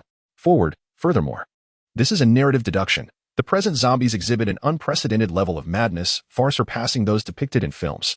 given their rate of movement. The depletion of bodily cells would be substantial, which seems implausible. Thus, I surmise that zombies will experience periods of heightened strength followed by phases of weakness. If this trend continues, the outsiders will be devoured, leaving no one to divert the zombies' attention, and inevitably, the undead will seek out the hidden survivors. This is merely my conjecture, and others may take it into account. Skywalker, I believe there is some truth in your words. Me too, I concur. Tank impressive. After reading the remarks from the esteemed leader, my household has already commenced stockpiling water and electricity. Wooden man, indeed. Does the esteemed leader have any further insights? I must take notes and learn swiftly. In a group of nearly 500, there are still quite a few survivors, and many are eagerly inquiring for more information from Qin. However, he has lost interest in the conversation and intends to retire early, as he has much to accomplish the following day. Unbeknownst to him, one member of the group, me too, is actually named Li Kai. End of chapter. Chapter 16. Departure. The following day, the sun rose as usual, shrouded in mist that signified the persistent danger. At the green source base. After breakfast around 7, everyone engaged in various tasks. The combat personnel were occupied with testing and inspecting vehicles, familiarizing themselves with weapon modifications, and preparing fuel reserves, all while coordinating tactical designs. After a day of adjustment, a semblance of order emerged. The existing security team, composed of a dozen members, was relatively familiar with their duties after a few months of experience. However, the newcomers who joined just yesterday were still clumsy, relying on the guidance of their seasoned colleagues to enhance their chances of survival. As for the remaining individuals, Qin had organized their roles the day before. The base would not harbor those who contributed nothing. Aside from cooking and maintaining security, the majority were assigned to repair the perimeter wall, led by 3 former company managers, Wang Yang, Tang Jiming, the former sales supervisor, and Zhao Ling, the former HR supervisor. Even those who voiced objections were compelled to remain silent, intimidated by their boss's authority and recent brutal measures. Thus, the once polished office workers found themselves transformed into laborers within just 2 days, a stark contrast to their previous lives. During the recruitment phase, Qin had specifically sought out individuals with engineering backgrounds, and now they were poised to guide their peers. Moreover, the construction of the base had left behind a considerable stock of building materials, which had been accumulated during resource hoarding, adequately sufficing for the wall repairs. His ambition was to swiftly elevate the original 5-meter-high, 1-meter-thick wall to over 10 meters, and to widen its thickness to 1.5 or even 2 meters. Initially, due to the workers' unfamiliarity and material shortages, construction might progress slowly, but as the base's population inevitably increased, the repairs would ultimately be completed. His aspirations extended beyond this. He envisioned a final wall height of at least 25 meters and a thickness of over 3 meters, approaching the height of a 10-story building, which would provide a semblance of safety. Step by step, he thought, as the apocalypse had only just begun. Many were still struggling to adapt, and it would take experiencing danger for them to understand what truly provided a sense of security, which would inspire genuine effort. By afternoon, the mist had visibly thinned. Qin recognized that it was dissipating, recalling that in his previous life, it typically lasted around 2 days. This continuity affirmed that his predictive advantage remained intact. Over these 2 days, he had confirmed that his strength had indeed increased. Previously, his single-arm strength was approximately 50 kilograms, a standard measure for an adult male. Since the onset of the abnormal events the night before last, he had tested his arm strength yesterday, astonishingly reaching 70 kilograms. Today, he tested again, achieving 80 kilograms. In just 2 days, he had increased his strength by 60%. Although the growth rate appeared to be slowing, it seemed to still be on the rise, leaving him eager to discover the ultimate extent of his abilities. It is worth noting that the world record for single-arm strength hovers around 120 kilograms, while the record for two-handed lifting stands at 500 kilograms. In his previous life, the strength of those who underwent mutation was said to reach approximately 280 kilograms for a single arm, with the capacity to lift around 1,200 kilograms with both arms. He resolved to equip both his home and office with fitness equipment. For the more one trained, the stronger one would become.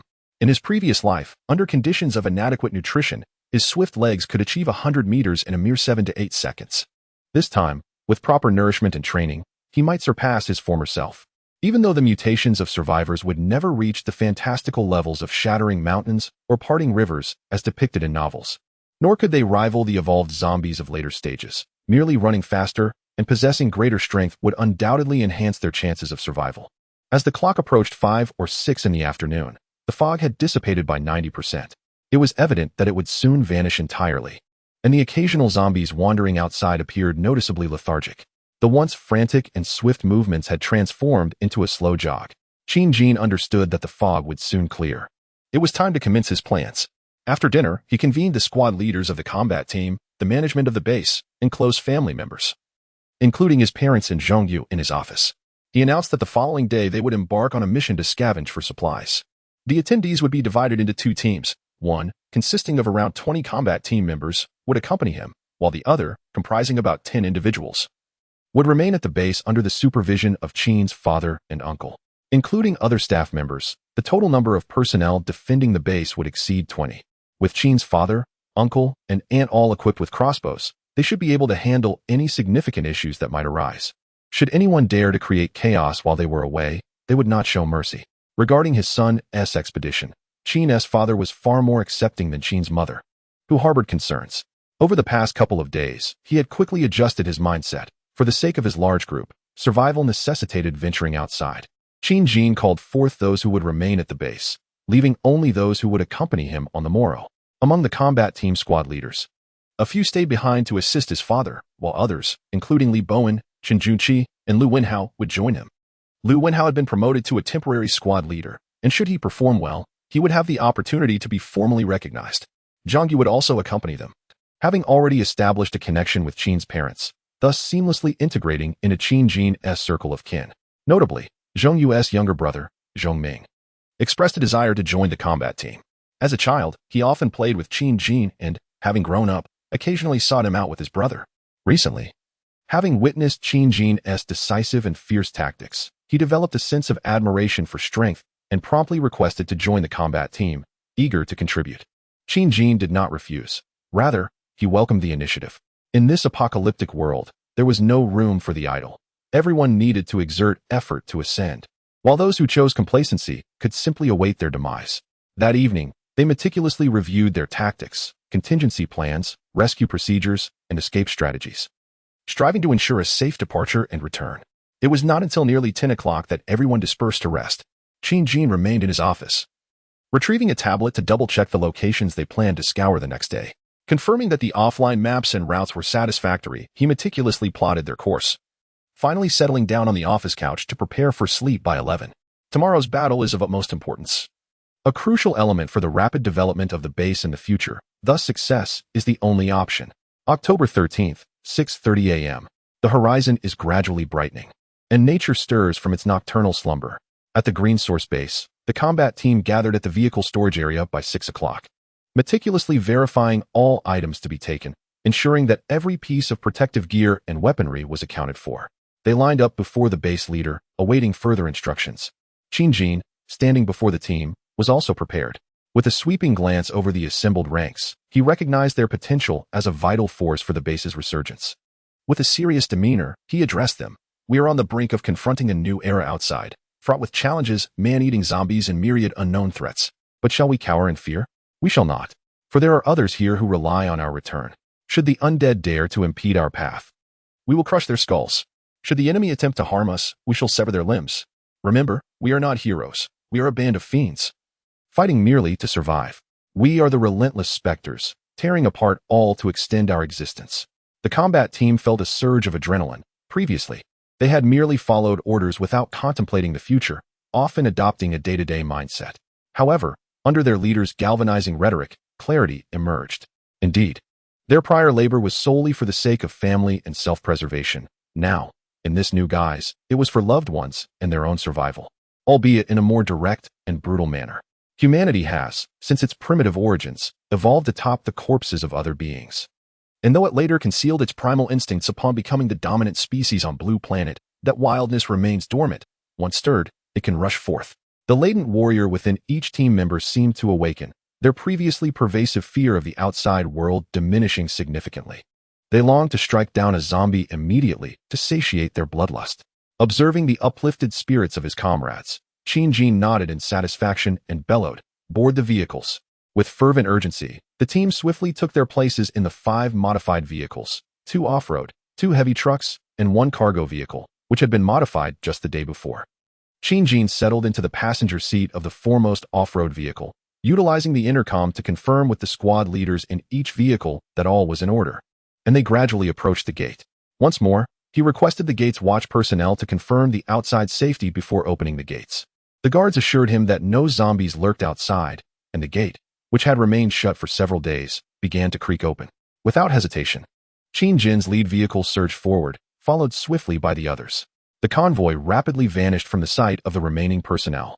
At that moment, a ray of sunlight broke through, unhindered by fog, illuminating the slowly closing gate. It was a clear day indeed. End of chapter. Chapter 17. Weapons in the early morning. Sunlight cascaded upon the earth, draping the ground in a golden hue. The plants, having been deprived of sunlight for 2 days, eagerly unfurled their bodies to absorb the energy bestowed by the great star. In stark contrast to the indifference of flora, the other living beings had endured unimaginable calamities over the past 2 days.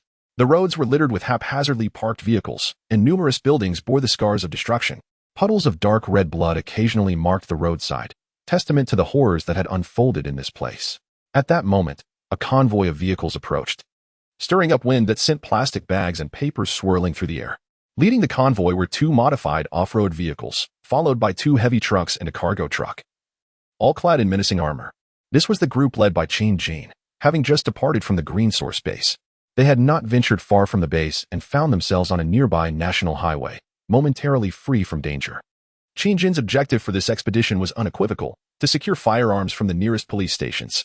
He understood that in this nascent apocalypse, acquiring firearms was imperative for maintaining control over the base and for future expansion. Humanity's evolutionary progress was woefully insufficient. The notion that one could command others purely through personal charisma was a delusion. Everything must be settled with firepower. Otherwise, all aspirations would be but ephemeral illusions. As they traversed the road, the group remained acutely vigilant, bracing for any imminent threats. The nearest police station was a mere 10 kilometers from the base, a distance that would typically take half an hour to cover in peacetime. However, the current circumstances rendered time an uncertain factor. The convoy was not traveling at a swift pace, averaging only 50 to 70 kilometers per hour. The main road was occasionally obstructed by debris and abandoned vehicles, necessitating detours. And at times, they had to slow down to push obstacles aside. Along the route, the team occasionally glimpsed the stark remains of skeletons, the haunting images altering their worldview insidiously. Qin Jin, however, was unfazed. He had witnessed far worse in his previous life. Suddenly, the driver of the lead vehicle alerted Qin Jin, "Boss Qin, there's a zombie ahead."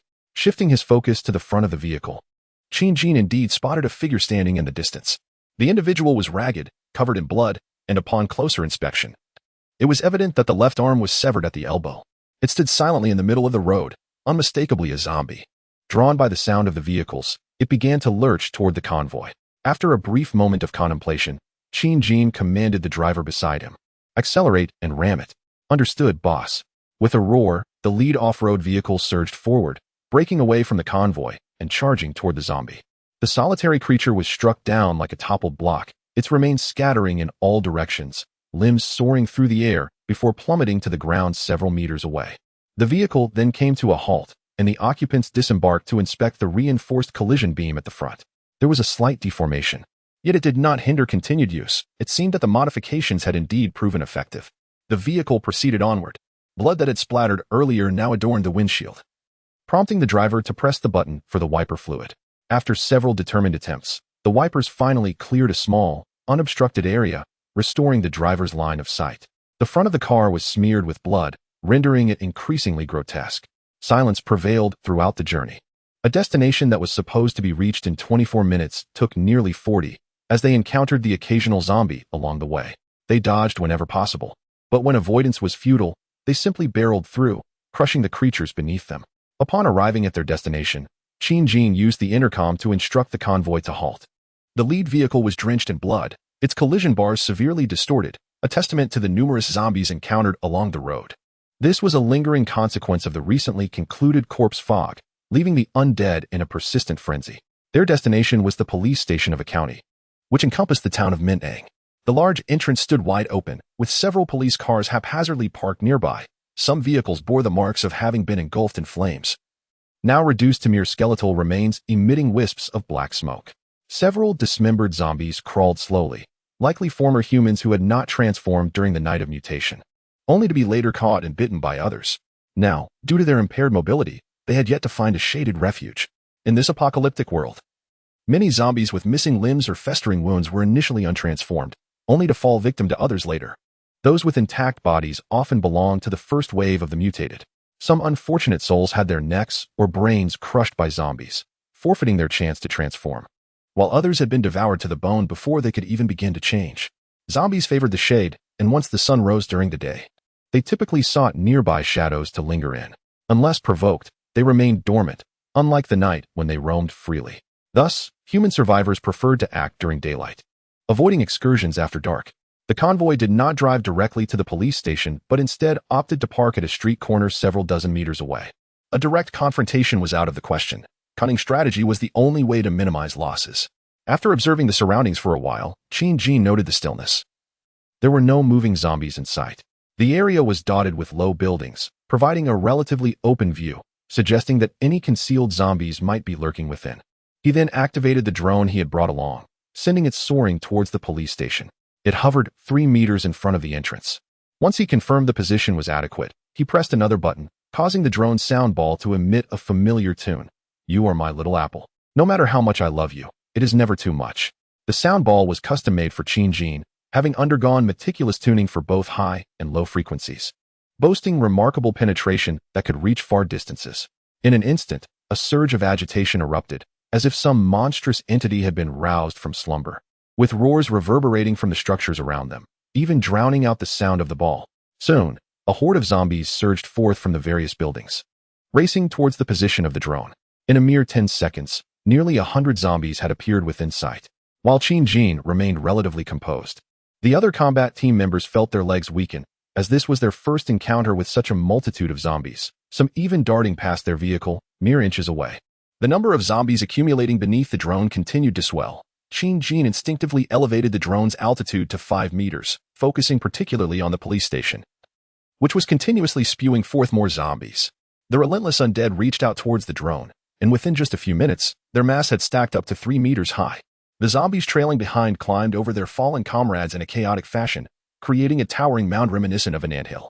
It was at this moment that the combat team began to grasp why their superior was dissatisfied with the 5-meter-high walls of the base. The zombies truly had the potential to climb to such heights. In this world, there were no bizarre cinematic or gaming portrayals like World War Z or Left 4 Dead. Most scenarios were akin to the conventional Resident Evil. Unlike the astonishment of others, Qin was unfazed. In his past life, he had encountered such scenes numerous times while fending off zombies. He continued to maneuver the drone, occasionally shifting it left and right, causing the zombie tower to sway and destabilize, toppling individual zombies and preventing the mound from growing too tall, which would hinder his efforts to lure the zombies out of the police station. After nearly 10 minutes of sustained flight, the number of zombies emerging from the station dwindled significantly, and within the last 2 minutes, none had appeared. He understood that it was time to act. He then handed the drone over to another team member, Zhongyu, instructing him to steer the drone and draw the horde away. Having practiced this maneuver with Zhongyu the previous day at the base, Qin knew it was straightforward. One simply needed to manage the drone's speed to keep the horde in tow. Shortly thereafter, the swarm was lured to a location a kilometer away. Qin assigned one team member to guard Zhongyu as he continued to guide the zombies further away while maintaining communication via the walkie-talkie to report the situation. He then commanded the remaining team members to drive the vehicle to the entrance of the police station, disembark immediately, and form a defensive line, leaving 2 individuals to watch over the vehicle and observe the surroundings. He took the lead and stealthily entered the police station. Upon stepping through the doorway, a potent scent of rust assaulted his nostrils, a clear indication of blood. He surmised that this place must have endured a fierce battle. Occasional bullet holes marred the walls, and the reception area lay in disarray, strewn with various documents and chairs, the shattered glass of the reception window littering the floor. Remnants of blood still visible on the glass, not yet fully dried. His gaze swept the area, revealing no zombies or bodies in sight. It appeared that the undead had all been lured away. He let out a quiet sigh of relief and then whispered to the team members trailing behind him. We will split into 3 teams to search different areas. The weapons are typically stored in the armory, likely on the 3rd floor. I will lead our team there, while the other 2 teams will search their assigned locations. Gather any weapons and supplies you find and bring them back. The zombies should have been lured away, yet uncertainty lingered regarding any potential oversights. As everyone yearned for a safe return, he cautioned them to tread carefully. He whispered swiftly to his comrades, and without further ado, He pressed forward with his right hand, ultimately declaring, "Action." He swiftly crouched low, steadying his crossbow and aiming it ahead. Each step meticulously calculated as he silently advanced towards the staircase. His teammates, mirroring his movements, followed closely behind, brandishing shields and machetes. Gao Chong, aged 36, possessed a dark complexion, a square face, thin lips, and stood at a modest height of around 1.7 meters. His appearance was strikingly ordinary. He was once a fishmonger at the agricultural market in Mintang Town. On the morning of October 10th, a quarrel with market management escalated into a fight, resulting in him inflicting an injury that caused a bystander's eye to bleed, leading to his detention by the police. After interrogation, he was thrown into a holding cell. As he wallowed in regret over his violent actions, pondering the costs of resolution, disaster struck that very night. Fortunately, he was alone in a temporary cell, granting him a front-row seat to the horrific transformation of fellow detainees in the adjacent room into ravenous zombies, viciously devouring those around them. Even the officers tasked with overseeing them succumbed to the madness, pursuing their remaining uninfected counterparts. Death reigned. Nearly everyone had perished.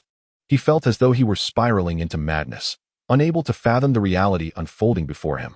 As time passed, he realized it was not he who was insane, but rather the others who had succumbed to madness, all obliterated. Many who had been bitten transformed into new zombies, with one victim, whose neck had been severed, being devoured mere meters away in another cell. Blood splattered, staining him in the process. Despite his previous life as a fish butcher, he was seized by a chilling terror at the sight. He pondered whether his past acts of slaughter had condemned him to this hellish punishment. After witnessing the gruesome fate of his cellmate, the zombies did not disperse but continued to swarm around his confinement, reaching out with gnarled hands and howling in hunger, eager to consume him. The iron bars, once a source of frustration for obstructing his freedom, now felt like a desperate plea for reinforcement, stronger, sturdier, impervious to the encroaching undead. He had never comprehended the essence of despair until now, and he found himself unfortunate enough to experience it. Surrounded by bloodied, grotesque figures, some missing limbs, he felt engulfed by a horde of malevolent spirits. He longed to burrow through the concrete floor to escape their gaze. Anything would be preferable to being scrutinized by these fiends. His thoughts drifted to his sister and brother outside. He wondered about their fates. Had the zombie outbreak reached them? Had they found refuge? The more he contemplated, the heavier his heart sank into the abyss. Perhaps his fervent desire for survival had manifested. As the iron bars held firm against the zombie onslaught, keeping them at bay just a few meters away. It was not until 2 days later that the fog began to lift. The zombies ceased their frenzied assaults, and their aggression waned. Many of them, either dulled in their senses or distracted by other sounds, diminished in number around him, leaving only a handful of tenacious individuals still lingering. His spirit finally relaxed from a state of heightened tension, feeling as exhausted as if he had spent an entire night engaged in relentless exertion. Coupled with 2 days and nights without a single drop of water and no rest, he was on the brink of collapse. In this haze of fatigue, he lost track of time until a classic song abruptly roused him from his stupor. The few remaining zombies surrounding him were also drawn away by the melody, leaving him alone in the vastness. He jolted awake, as if jolted by an intravenous injection of adrenaline, and a long-awaited thought flashed through his mind. Rescue had arrived. Yet, another peculiar thought crossed his mind. Why did this rescue team seem rather unorthodox? End of chapter. Chapter 18. Acquired. The perspective returns to Qin Jin. On the 3rd floor of the police station, he and his team cautiously advanced, fortunate enough to evade any peril. After enduring 2 consecutive days of fog, it was evident that few survivors remained. The zombies seemed to have been lured away, and they encountered none during their passage, arriving smoothly at the 3rd floor of the police station. Based on the information he gathered before the apocalypse, police stations in Blue Star typically stored firearms and ammunition on the higher floors. The lower levels were generally designated for detaining criminals and accommodating the public, while the 2nd floor housed police offices and meeting rooms. Of course, this was true only for small-scale precincts. Larger stations might also include shooting ranges, small jails, and training facilities. Today, their first objective brought them here, a location he had reconnoitered prior to the cataclysm. He deemed it quite reasonable to prepare such plans, given the circumstances of his rebirth. Surely, it was not an insignificant task to devise a strategy for acquiring weapons in the apocalypse. It would be rather straightforward to identify potential locations in advance. He recalled that upon entering this precinct, the gatekeeper had been quite amiable, and the staff had greeted them warmly.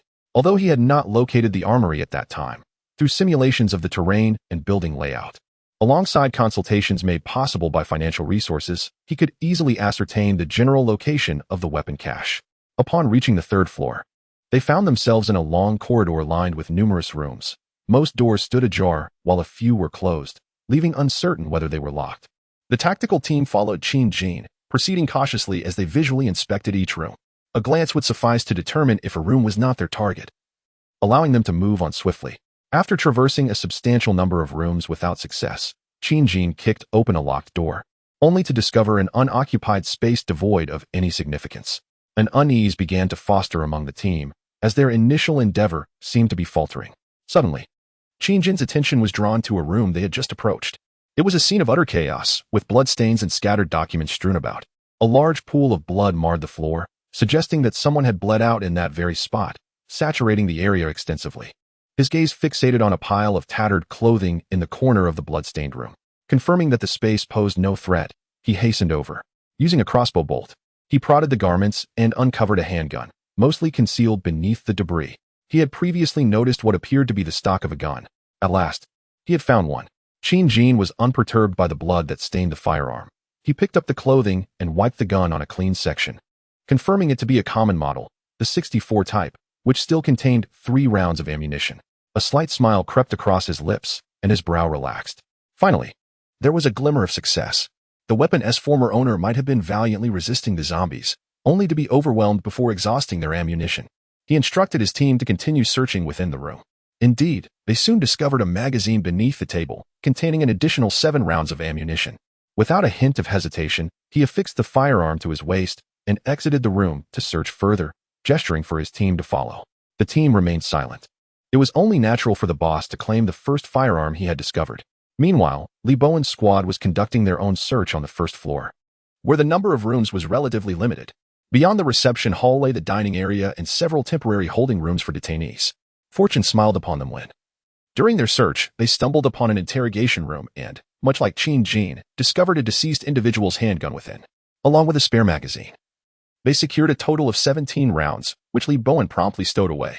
Having all served in the military, they were no strangers to handguns and could handle them adeptly. However, they preferred to avoid discharging the weapon unless absolutely necessary, as the loud noise could attract unwanted attention. As for Li Bowen, possessing the handgun did not ignite thoughts of breaking away to establish his own domain or seizing the opportunity to eliminate Qin Jin and declare himself king. This was not due to a lack of ambition. Rather, he possessed a keen self-awareness. He recognized that Qin Jin had recently intensified his grip on the base, even arranging for their friends and family to remain within its confines while sending them out to serve him. Li Bowen deemed this entirely reasonable. From the moment Qin Jin had approached them months ago with job offers, he had subtly delineated the hierarchy between them. Their camaraderie as former comrades had not entirely diminished, but it was no longer as pure. In private discussions with Zhang Tiankai, Chen Junqi, and Lu Wenhao, they all shared the sentiment that Qin Jin was a person of great ambition. Over these past months, Qin Jin had exuded a sense of decisiveness, ensuring that all orders were executed flawlessly. There was an air of intimidation that occasionally surfaced in his demeanor. They were unsure if it could indeed be termed as such. Yet it instilled an unsettling sense of dread. When he displayed indifference towards others, his cold gaze seemed to regard them as mere corpses, a manifestation of his commanding presence. They collectively speculated that as long as Qin Jin remained within the bounds of legality, he would inevitably achieve great things. Although they were uncertain of the experiences that had transformed their former comrade into someone so affluent and influential, the reality of him seeking them out and offering them well-paying jobs was undeniable. Given the opportunity to work alongside such a formidable figure, why would they not embrace it? They even pondered whether Qin Jin had not entirely severed ties with his former unit, but instead joined a clandestine elite force, engaging in fierce battles in war-torn regions abroad, ultimately returning to urban life after a series of unforeseen circumstances. Such imaginative conjectures were quite remarkable. If Qin Jin were to learn of their musings, he would surely commend them. However, the arrival of the apocalypse swiftly altered the landscape as the outbreak of mutated zombies began. That very night at the assembly, Qin Jin once again showcased his extraordinary decisiveness and control. He meticulously organized the entire base, assigning new responsibilities to everyone, all centered around a shared objective of survival in this new era. The sensation was akin to that of a born leader. Li Bowen privately mused that if he were in charge of such arrangements, he would likely struggle to achieve even a fraction of Qin Jin's efficacy. It is not solely he who harbors such thoughts. Many others in the combat team share the same sentiment. They can vividly envision the plight of other survivors outside, and, by empathizing, they ponder how they themselves would fare, certainly in despair. Having compared their own sense of hopelessness with that found online, they consider themselves fortunate. At the very least, they have food to eat, a secure place to reside, and loved ones by their side, collectively striving to construct a safer base. A willing submission to strength burgeons within the hearts of most. Aligning oneself with the powerful is not inherently wrong. Moreover, when this powerful figure has shown them kindness, their allegiance is even more sincere and joyful. Should anyone propose to harm General Qin or undertake actions detrimental to the base, they would readily intervene to neutralize the source of trouble. They have genuinely come to regard themselves as part of the base. An assault on the base equates to an assault on them. This transformation did not occur in just 3 days of the apocalypse. Rather, it has been a gradual metamorphosis over several months. At least, the majority of those currently engaged in fortifying the base's walls are not among the disgruntled. There are indeed many who voice grievances against their leader, yet Qin Jin does not press them to change. He merely seeks to cultivate his core strength, from which he can continue to grow and expand. Qin Jin himself remains somewhat oblivious to the influence his habitual demeanor and actions might have. He simply acts in accordance with his true intentions, albeit with the advantage of years of experience from his past life, though he has taken a life only a modest number of times. Many of these responses have become instinctual, unbeknownst to him, playing a significant role. His commanding presence and instinctive movements have already begun to exhibit the characteristics of a formidable leader. What the future holds remains uncertain. Since discovering the handgun on the 3rd floor, Qin Jin has continued to explore the other rooms. Regrettably, no further treasures were found, leaving only the last chamber at the end of the corridor. Standing before the heavy iron door, he scrutinized it closely. Time had weathered it, rendering it somewhat dilapidated, with patches of rust appearing in several corners. Unlike other doors adorned with signs, this one bore none. Regardless of what lay within, he felt compelled to unlock it. He retrieved a piece of wire from his pocket and skillfully picked the lock. This lock belonged to an older style. There was no doubt about Qin Jin's lock-picking skills. Survivors from his past life typically possessed such expertise. Both brute force and technical finesse in lock-picking were essential skills. After all, what could one do if they encountered an impenetrable barrier while scavenging for supplies? There was no way they would let food slip away. In less than a minute, with a satisfying click, the door was breached. All team members stood on high alert as Qin Jin gently pushed the door open. Suddenly, a zombie clad in a police uniform lunged at him from behind the door.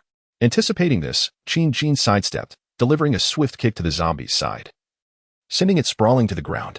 He then raised his crossbow, aiming for its head, and released an arrow that pierced directly into its eye socket. In an instant, the zombie was rendered immobile, lying on its back, motionless. This minor incident posed no pressure for him. He gestured for the teammates behind him to step forward and deliver a few more decisive blows to the zombie's neck, ensuring it would not rise again. He cautiously entered the locked area before him, revealing a small compartment. Inside, several small doors were visible, each clearly labeled with the names of various firearms. At last, he had found it. Suppressing his excitement, he quickly approached one of the doors and turned the handle. It was not locked again. Upon peering inside, he found the space to be diminutive, yet the walls were adorned with the very handguns and submachine guns that were the target of his plans. The team members began to open the other small doors in succession, discovering a variety of weapons within. Everyone was invigorated. Such toys, coveted by men, could hardly leave anyone indifferent. Qin Jin urged everyone to swiftly gather the weapons. There was no time to waste here. Nearly 20 minutes had elapsed since they entered the police station, and who knew what complications might arise. He observed as his teammates fetched bags for the weapons from the rear and nearby rooms, mentally tallying the spoils: 1264-style handguns, 3 M4 carbines, 2 870 shotguns. Not a vast quantity, but there were also grenades, flashbangs, and tear gas canisters in abundance, with several crates of ammunition, likely amounting to over 1,000 rounds. This initial haul was a significant triumph. The heavy weight in his heart felt as though it had shattered, for they had finally secured the essential weapons for survival in this apocalyptic world. Yet, one could not afford to relax. The end of the world had only just begun. Numerous challenges lay ahead, and it was imperative to continually augment their strength to qualify for the daunting future that awaited. End of chapter. Chapter 19. The next target, Team Qin Jin on the 3rd floor. They finally located their objective: firearms and various weapons, which they swiftly packed. Given the considerable quantity of ammunition and assorted accessories, their team was unable to transport everything in a short span of time. They had no choice but to summon the other 2 squads led by Li Bowen via radio. Upon sighting the array of weaponry, excitement coursed through the group.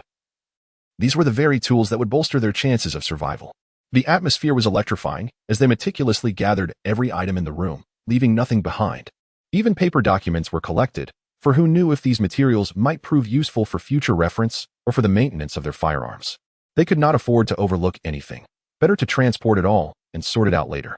While the team busied themselves with gathering supplies, Lee Bowen approached Qin Jin, indicating he had an urgent matter to report. Captain Qin, we have discovered a survivor in one of the cells. How should we proceed? Intrigued, Qin Jin felt a wave of curiosity wash over him. In a world so drastically altered, it was remarkable that someone had managed to survive.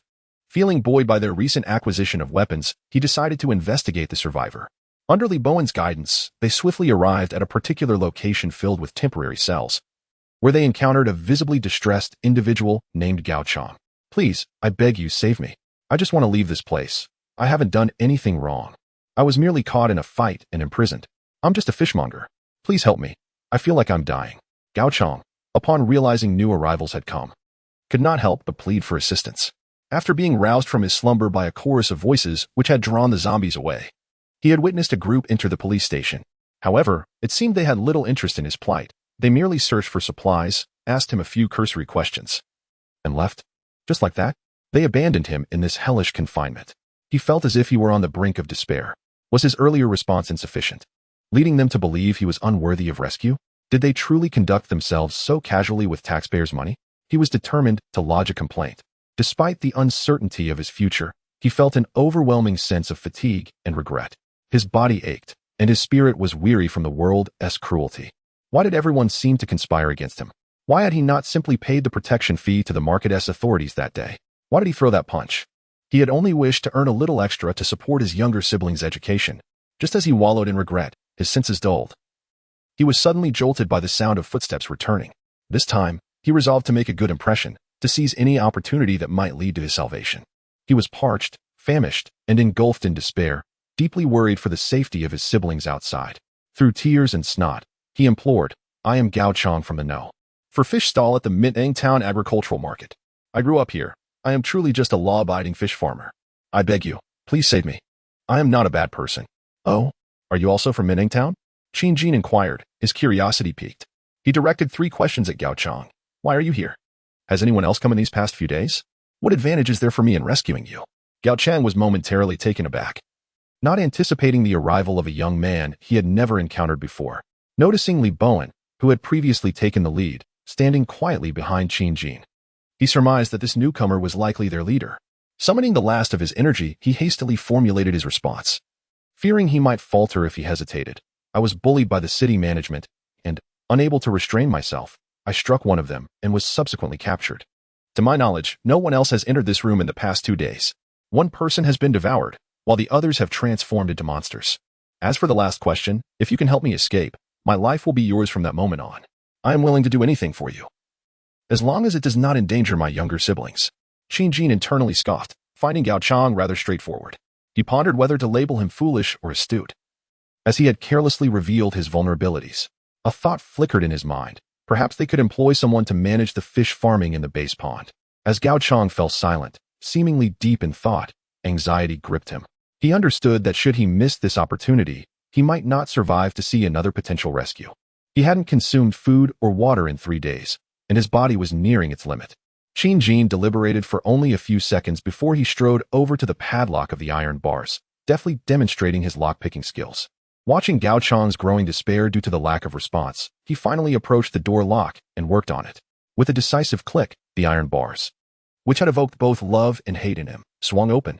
Overwhelmed, Gao Chong collapsed to the ground, tears streaming down his face, nearly splattering Qin Jin's shoes with his snot. Disgusted, Qin Jin sidestepped him, realizing he lacked the strength to stand. He instructed Lee Bowen to assist Gao Chong as they made their way back towards the vehicle convoy. The transportation efforts were nearing completion. A dozen individuals had busied themselves with 2 trips to transfer all the weapons and supplies to the heavy truck parked at the main entrance. During this process, Qin Jin first distributed handguns to Lee Bowen and several squad leaders. Addressing his comrades, he stated, Our inaugural mission has gone relatively smoothly, and we have acquired a substantial amount of weaponry. However, these will initially be reserved for the squad leaders, as they are former military personnel and are familiar with firearms. It is not advisable for those untrained to wield them, as firearms require a certain level of skill, the inexperienced may inadvertently harm themselves or their comrades. Rest assured, once we return to the base, we will arrange for firearm training, and soon everyone will be proficient. The members who did not receive firearms expressed their understanding. It is natural for individuals to feel a sense of reverence when handling guns for the first time. The danger posed by inexperience is significant. Missing the target is trivial compared to the prospect of injuring oneself or a fellow comrade. The squad leaders who receive their weapons examine them with a sense of fascination. For such items are eternally cherished as toys by men, and no one would ever disdain them. Previously, opportunities to engage with weaponry during military service were infrequent and not a permanent privilege. Initially, their crossbows had been downgraded for the use of subordinates with Qin-Jin's permission. Compared to firearms, the crossbow presents a significantly lower barrier to entry. With attention to a few critical points, even novices can wield it effectively. The main challenge lies in mastering accuracy, which necessitates considerable practice to cultivate a sense of handling. Consequently, the combat team's capabilities at the Green Source base experienced a remarkable enhancement. Qin-Jin himself adorned his waist with a brand-new handgun and sported a submachine gun across his chest, a fortune he had previously encountered in his past life. However, once the ammunition was expended, it could only serve as a makeshift club. His marksmanship was unremarkable, merely within the ordinary range. Yet he held firm belief that with ample practice, his accuracy would inevitably improve. Having efficiently gathered the supplies in the area, the convoy reassembled and awaited further instructions on the roadway. During this time, Gao Chang was comfortably settled in a vehicle, provided with clean water and sustenance, taking a much-needed rest. After prolonged periods of emptiness, his body required time to recuperate. Qin-Jin communicated briefly with Zhongyu, who informed him that they were tending to sheep 2 kilometers away. He instructed them to locate a suitable position, deactivate the sound-emitting spheres, and return with the drone to regroup. Once the zombies lost their auditory target, most ceased their advance, gradually wandering towards the nearby shade. It remained a mystery how they discerned their surroundings, as they nestled in various positions, awaiting the next wave of fortunate souls or the arrival of nightfall to venture forth in search of sustenance. Zhong Yu and the others swiftly returned with the drone, pleased to report the achievement of their objective. The convoy set out from the base at 6:30, reaching the police station after an arduous 40-minute journey. Following the search and transport of supplies, which consumed an additional half hour, the time was still early, merely past 8 o'clock, still firmly within the morning hours. With plans to visit multiple sites that day, the convoy resumed its journey towards the next target. His ambition was to scour the police stations within a 100-kilometer radius of the base. While it was unlikely to visit all in a single day, he aimed to plunder those closest first, at least in the early stages of the apocalypse, while other survivors remained oblivious and firearms had yet to be destroyed or scavenged. Amassing as many resources as possible was paramount. In the aftermath of industrial civilization's collapse, these would become irreplaceable commodities. Of course, he had no intention of spending the night outdoors, as the risks were exceedingly high. A moment's carelessness could lead to casualties or even annihilation. Thus, he established a daily schedule, ensuring a timely return. Each afternoon, he would assess the distance from the base and plan accordingly, departing by 3 or 4 o'clock to guarantee their return before dusk. With only a little past 8, it was imperative to press onward to the next target. No one would ever complain about an excess of firearms and ammunition. The convoy, led by Qin-Jin's lead vehicle, continued towards another destination approximately 40 kilometers away, another police station located in the outskirts of Guangyuan City. It was this suburban setting that inspired his decision to venture there. The urban core was a realm of danger he dared not enter, akin to courting death. As long as he remains cautious, he believes he can successfully familiarize himself with this police station. If that proves unfeasible, he can always shift his focus to another target. For time is still on his side. The law enforcement agencies in Huagua are categorized into various levels, with the lowest being the police substation, which may possess some firearms, albeit in significantly lesser quantities and ammunition compared to county-level stations. The tactical team recently visited a county-level police station, yielding commendable results. The next tier up is the municipal police department, which undoubtedly wields more formidable weaponry, such as that of the Guangyuan Municipal Police Department. However, this also implies the potential presence of numerous zombies in the vicinity, presenting a certain degree of peril. The highest echelon, the provincial police, is not currently under consideration. Such units are invariably situated in the most populous cities, aptly described as Dragon's Lair and Tiger's Den. To venture there in search of supplies is to disregard the overwhelming hordes of zombies that would await, rendering many strategies ineffective against such vast numbers. The military, operating under a separate system, undoubtedly possesses greater resources. However, These forces are typically established in more clandestine locations, and he is not yet prepared to contemplate targeting them, both due to the considerable distance and the potential presence of organized resistance from official entities. At the onset of the apocalypse, there remain a substantial number of survivors. Regardless of the shared humanity, it is prudent to avoid conflict whenever possible. He believes the optimal objective at this moment is to concentrate on the nearby police stations, leaving further exploration for a later opportunity. End of chapter. Chapter 20. Discontent. As the combat team pressed onward to their next destination, the Green Source base. The inhabitants within the walls had already risen. There was no opportunity for a leisurely morning. The base had made it unequivocally clear that everyone was expected to contribute, barring any genuine ill health. The elderly were assigned lighter tasks while the younger members bore a heavier workload, proportionately rewarded with more provisions. The management had convened the previous night to devise a meticulous division of labor and working hours for the construction of the base's walls, which was subsequently reviewed and approved by Qin. In the brief span of the apocalypse, Green Source Base had implemented an entirely new system. Breakfast consisted of simple rice porridge accompanied by various side dishes. Following the morning meal, the majority of individuals proceeded to repair the walls. The working hours were generally set from 8 a.m. to 11:30 a.m., with breaks of 5 to 10 minutes each hour, followed by a 2-hour lunch break. And then work resumed from 1:30 p.m. to 5:30 p.m. The duration of labor was not dissimilar to that of ordinary office workers. Yet the nature of the tasks had transformed entirely. For those accustomed to sedentary office roles, the previous day's labor, moving bricks, mixing cement, and erecting walls, had left many feeling utterly exhausted. Numerous young men and women arrived today, their bodies sore and weary. Conversely, some family members of the combat team, who hailed from rural backgrounds or were accustomed to laboring on construction sites, adapted remarkably well. Wealthy individuals, who typically valued their lives, rarely engaged directly in the combat team's perilous endeavors. While there were exceptions, their numbers were comparatively few. Nearly 20 individuals were tasked with safeguarding the base, managed by Qin's father and a close-knit group of friends and family.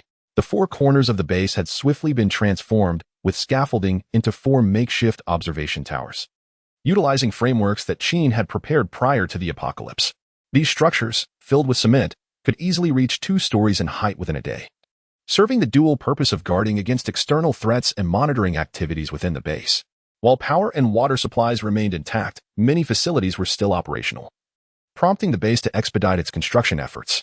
2 days prior, 2 ponds had been completely filled with clean water, and the storage tanks were replenished, ensuring an ample water supply for the immediate future.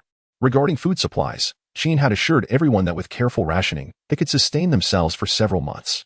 He also planned to lead expeditions to procure additional resources, thus alleviating any immediate concerns regarding food scarcity.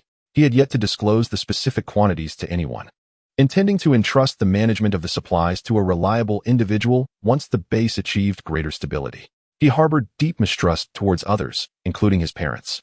Revealing such information would only heighten their anxiety and potentially invite unnecessary complications. The risk of accidental leaks could result in disastrous consequences, as he had witnessed too many instances of humanity succumbing to desperation in times of extreme hunger. Thus, he relentlessly fortified his own strength. Having completed their breakfast, the workers commenced their tasks with vigor. Beneath the walls, numerous scaffolds were erected. Those mixing cement worked diligently, while others transported bricks, and the skilled laborers ascended to erect the walls, tried to elevate the height of the walls to 10 meters as soon as possible. At this moment, among these individuals, a few younger ones could not help but voice their grievances. A young man with a trendy haircut complained to another beside him, "I am truly at my wit's end. Every day we are urged to move bricks, and now we are genuinely moving them. My arms are utterly exhausted after working all day yesterday. I could barely lift chopsticks this morning. Why am I so unfortunate?" The person next to him nodded in agreement, saying, "Who can argue with that? I initially thought attending your company's grand opening would grant me a free meal, but it turns out I've merely escaped from a tiger's den and fallen into a wolf's lair. I have no idea when this ordeal will end. I long for the days when I could indulge in games after a full meal. Now, even the games are shutting down, and not a ghost remains." The young man who first expressed his discontent gestured toward the managers overseeing the construction and the armed personnel stationed in the watchtower, expressing his dissatisfaction. "Look at those leaders. They have it so easy. With just a flick of their fingers, they accomplish their tasks. Once the repairs are complete, they will surely take all the credit. Why should it be only them who can manage? I could do it just as well."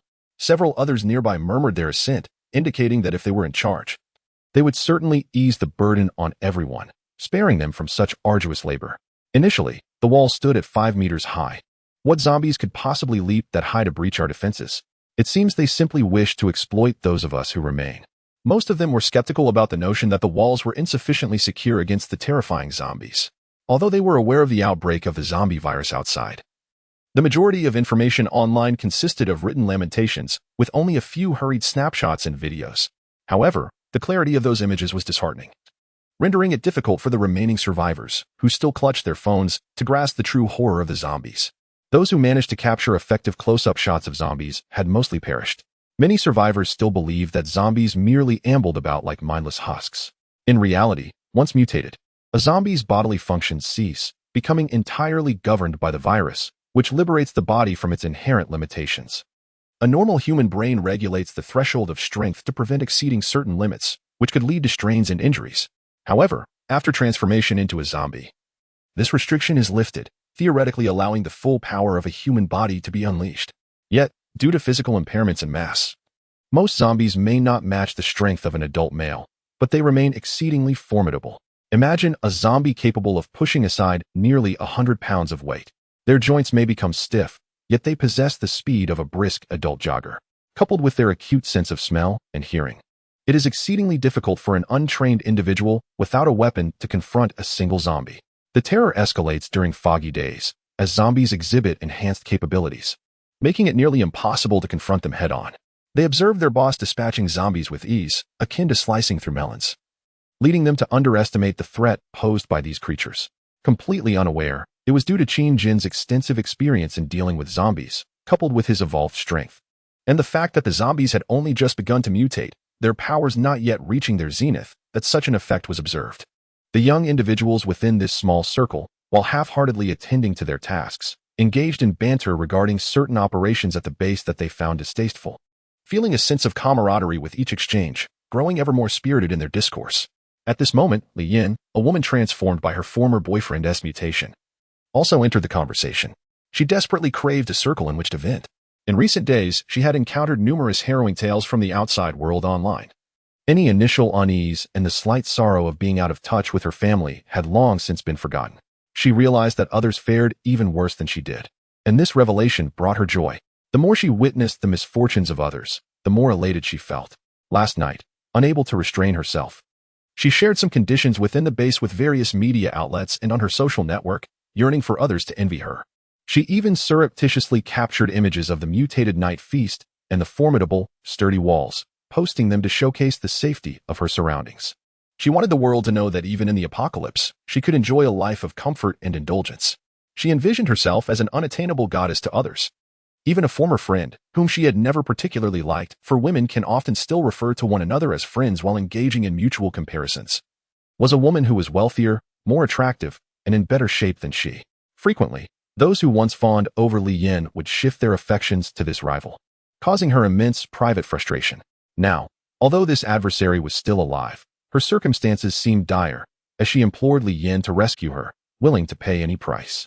Enough of this, you wretch, it is utterly impossible. Though she boasted online of knowing the leaders at the base and being able to command others to assist, such claims were mere fabrications born of her vanity. She feigned sincerity, promising to whisper sweet nothings into the leader's ear in hopes of securing aid for her former friend, which unwittingly garnered her the flattery and attention she had never received from this rival before. She felt immensely satisfied, completely forgetting the blisters formed from her labor during the day. Upon seeing others in the media express admiration and seek her assistance, her heart swelled with exhilaration. She adored her new environment. Regrettably, as daylight broke, the affection she had begun to develop for this place waned significantly. The food was subpar, and the labor was exhausting. Though she had spent most of the previous day idling, she had never endured such hardship. Her hands and heels were covered in blisters. Today would be no different. And her meticulously maintained hands, for which she had spent a considerable sum on care, were at risk. The sun was shining brightly today. Would her well-spent fortune on cosmetic enhancements be ruined by a day in the sun? How could she endure it? How could she continue to attract attention if she tanned? She needed a plan. Just then, she overheard the youthful group engaging in their complaints, and in that instant, she felt a sense of belonging. With her somewhat attractive appearance and her naturally affable demeanor honed through practice, she quickly befriended several young men, engaging in a critique of the inequities at the Green Source base. A small group of them murmured amongst themselves, catching the attention of Wang Yang and Tang Jiming, who were present to supervise the work and assess the construction progress. Yet, they thought little of it. The recent shift in circumstances allowed for an understanding that employees and others had abruptly transitioned from white-collar workers to laborers. It was only natural that, given some time to acclimate to the new reality, they would eventually come to accept it. Consequently, they did not impose strict measures on the workers. Tang Jiming approached them, advising them to speak less and work more before leaving them to their own devices. This only fueled their dissatisfaction. Why should they alone be tasked with oversight while others shirk their responsibilities? Surely the management and the owner had their own privileges. They must be secretly enjoying better meals while the workers toiled away. If they were in their position, they would certainly do the same. At present, the base seemed to have a limited number of personnel, making each survivor invaluable. The owner would not dare to mistreat them. After all, they would need their aid in fending off zombies and undertaking various constructions in the future. Resistance, they reasoned, would only lead to a status quo that was already dire. They would continue to labor, consuming the unpalatable food, and surely they had heard of the principle that the law does not punish the masses. With so many of them in uproar, even if their efforts were futile, they ought not to face any repercussions. Throughout the morning, this group conspired as they worked, aware that the owner had taken the so-called combat personnel out to scavenge for supplies. Someone had spotted them leaving in a convoy that morning. Although the destination was unknown, it appeared they would not return swiftly, presenting a perfect opportunity. Before long, a plan began to take shape amidst their whispered discussions. Unbeknownst to them, the repercussions of this plan would unfold in ways they could not foresee. End of chapter. Chapter 21. Is there any kind? Green source base. Lunchtime. After a strenuous morning of wall repairs, the laborers finally found respite to enjoy their meal.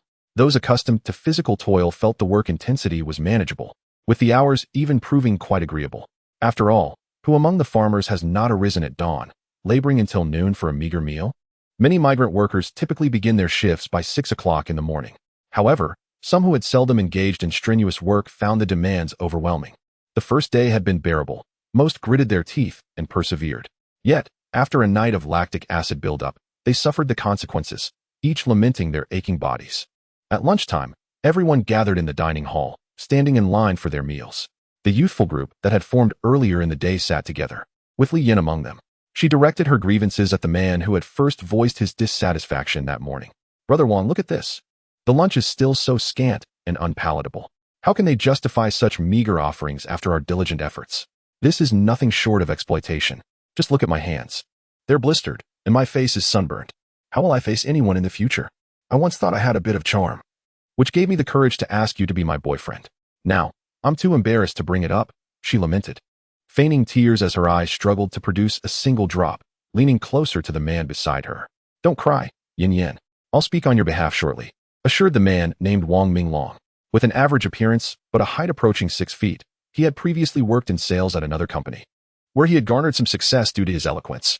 However, after offending his former superiors with his candid remarks, he had left in discontent and recently joined Green Source. As a relatively new employee, he had brought a friend along to enjoy the celebratory feast, only to find himself in the midst of an apocalyptic scenario. Wang Minglong's right hand rested gently on Li Yan's soft back, savoring the warmth of her figure, his gaze inadvertently wandering. He noticed her shapely form, the enticing curves of her body quivering with each subtle movement, igniting a deeper heat within him. Though he had not been devoid of romantic encounters, having been in a relationship just before the world changed, thoughts of his current partner, a plump young woman in her 30s, with a height of barely 4.5 feet and a weight exceeding 100 kilograms, dampened his enthusiasm. Yet, her family's affluence, with her father being a contractor who had provided him with considerable support, tethered him to her. The Green Source factory was indeed part of her father's construction projects, and it was through these connections that he secured his position there. He had long desired to break free from this relationship, but the societal emphasis on wealth made such a move precarious. With little to offer beyond his verbal skills, he felt compelled to maintain the relationship, fearing his standing among family and friends would plummet, for they placed great value on financial status, laughing at poverty, yet not at vice. As long as one drives a luxurious car home, one is the esteemed Mr. Wang. Otherwise, one shall forever remain as merely Xiao Wang. His girlfriend's father has already promised him that upon their marriage next year, he will be bestowed a brand new A6 as a dowry. The wedding will be splendid, and the bride price can be waived, provided he commits to having more children, some of whom shall bear his girlfriend's surname. These are rather pragmatic conditions, to which he has acquiesced. For his own sake, for his family, and for society, he must comply. Then, the apocalypse arrived, erasing all the futures he had envisioned. As if it were a cruel jest, he could no longer reach his girlfriend, future father-in-law, or even his own family. It seemed as though he was the sole survivor in a desolate world. Before he could wallow in emptiness and sorrow, he immersed himself in the arduous construction of the base, exhausting himself to the point of dogged fatigue. He recalled a saying, "When God closes one door, he opens another." To his astonishment, this appeared to hold true. During a conversation with friends and colleagues that morning, a stunning woman named Li Yin joined their discussion, igniting a glimmer of joy within him. In fact, he had set his sights on Li Yin the night of the mutation. At that time, he sat at the adjacent table to Li Yin and Xiao Shou, enviously admiring Xiao Shou's fortune in having such a beautiful girlfriend. He had often fantasized about the passionate encounters between Xiao Shou and Li Yin, and he admitted to feeling a pang of jealousy. He imagined how blissful it would be if he could replace Xiao Shou as Li Yin's boyfriend. Then came the twist of fate. That night, Xiao Shou mutated into a terrifying zombie, and although fear gripped him, he felt a perverse thrill, believing that if he could not possess her, neither could anyone else. Witnessing Xiao Shou bound to a post by Mr. Qin, his eyes reflected not just fear like the others, but also a sense of schadenfreude that he could not fully comprehend. He saw Li Yin revert to singlehood, and while he could not have her, the fact that such beauty remained unattainable to anyone was a consolation. This delight even dulled some of the grief from losing his family. Unexpectedly, their conversation that morning drew Li Yin in, and he adeptly catered to her preferences by critiquing the base, garnering her favorable attention. The camaraderie from friends and colleagues only heightened his buoyancy. A desire burgeoned within him, spiraling out of control. He yearned to possess Li Yin. He craved more power within the base. He could rally his friends to form a significant influence, obeying Mr. Qin's commands. Or else he would lead them in a strike. Yes, a strike. The Green Source base could not withstand a mass mutiny, with individuals consuming rations without contributing labor. He believed that with Li Yin and his other friends rallying behind him, he was indeed a person of influence. He was entitled to negotiate with Mr. Qin. He was a man of the Wang surname. Perhaps he could even carve out a successful enterprise amidst the apocalypse. The thought alone was exhilarating. Moreover, as he and Li Yin continued to converse, their rapport deepened, thanks to her charming tactics, establishing a near certainty of their romantic involvement. Surely, she was captivated by his commanding presence. What is life if not this? This is what one calls life. The life of the formidable Wang Minglong belongs to him. Today, should he present his demands to the base, he possesses more than an 80% confidence in his success and optimistic notion of his own making. This evening, his new girlfriend, Li Yin, will also be residing in his dormitory, indulging in the exquisite beauty he had never dared to dream of.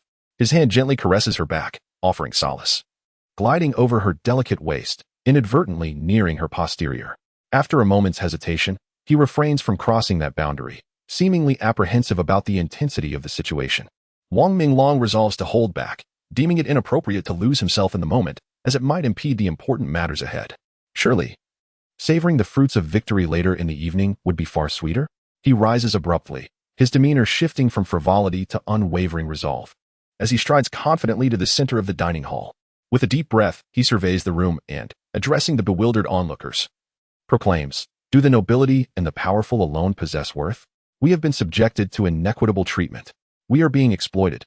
Our value is being dismissed." He points accusingly at Wang Yang and several managers, as well as the families of Qin Jin, continuing with fervor. Why is it that they can evade the burdensome labor? Why do they command us instead of us directing them? Why are those of us who toil the hardest served the least? Why is this so? His rhetorical inquiries strike at the very soul of the matter. Is it merely because they are relatives of the bosses? Is this justice? It is not just. We demand fairness. By the end of his declaration, he stands atop a nearby dining table, raising his arms in fervent appeal. At this moment, his comrades, who had previously agreed to raise a ruckus, join in with fervent shouts of agreement. Yes, unfair. We seek justice. Green Source Factory must ensure our equity. Wang Minglong feels himself ascend to a higher plane. He believes he radiates brilliance, piercing the eyes of the managers and the relatives of the bosses, striking at the very essence of their malevolence.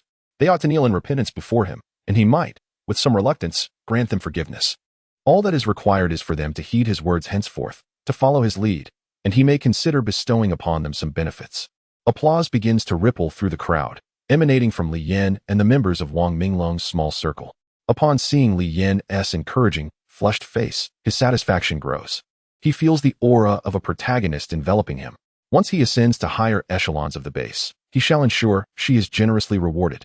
for it is she who has awakened the kingly spirit within him. The crowd stands in stunned silence, gazing at Wang Minglong atop the dining table, utterly bewildered by the spectacle unfolding. It is only Tang Jinming, Wang Minglong's superior, who quickly regains his composure, rushing to his side with a stern countenance, and exclaims, "Wang Minglong, get down from there. Have you bumped your head while moving bricks today? Come down at once. What on earth are you doing?" Wang Minglong did not spare him a glance, continuing to speak haughtily. "You lack the authority to discuss this with me. If you wish to converse, summon the individual in charge of the base to speak with me." He maintained his imposing demeanor.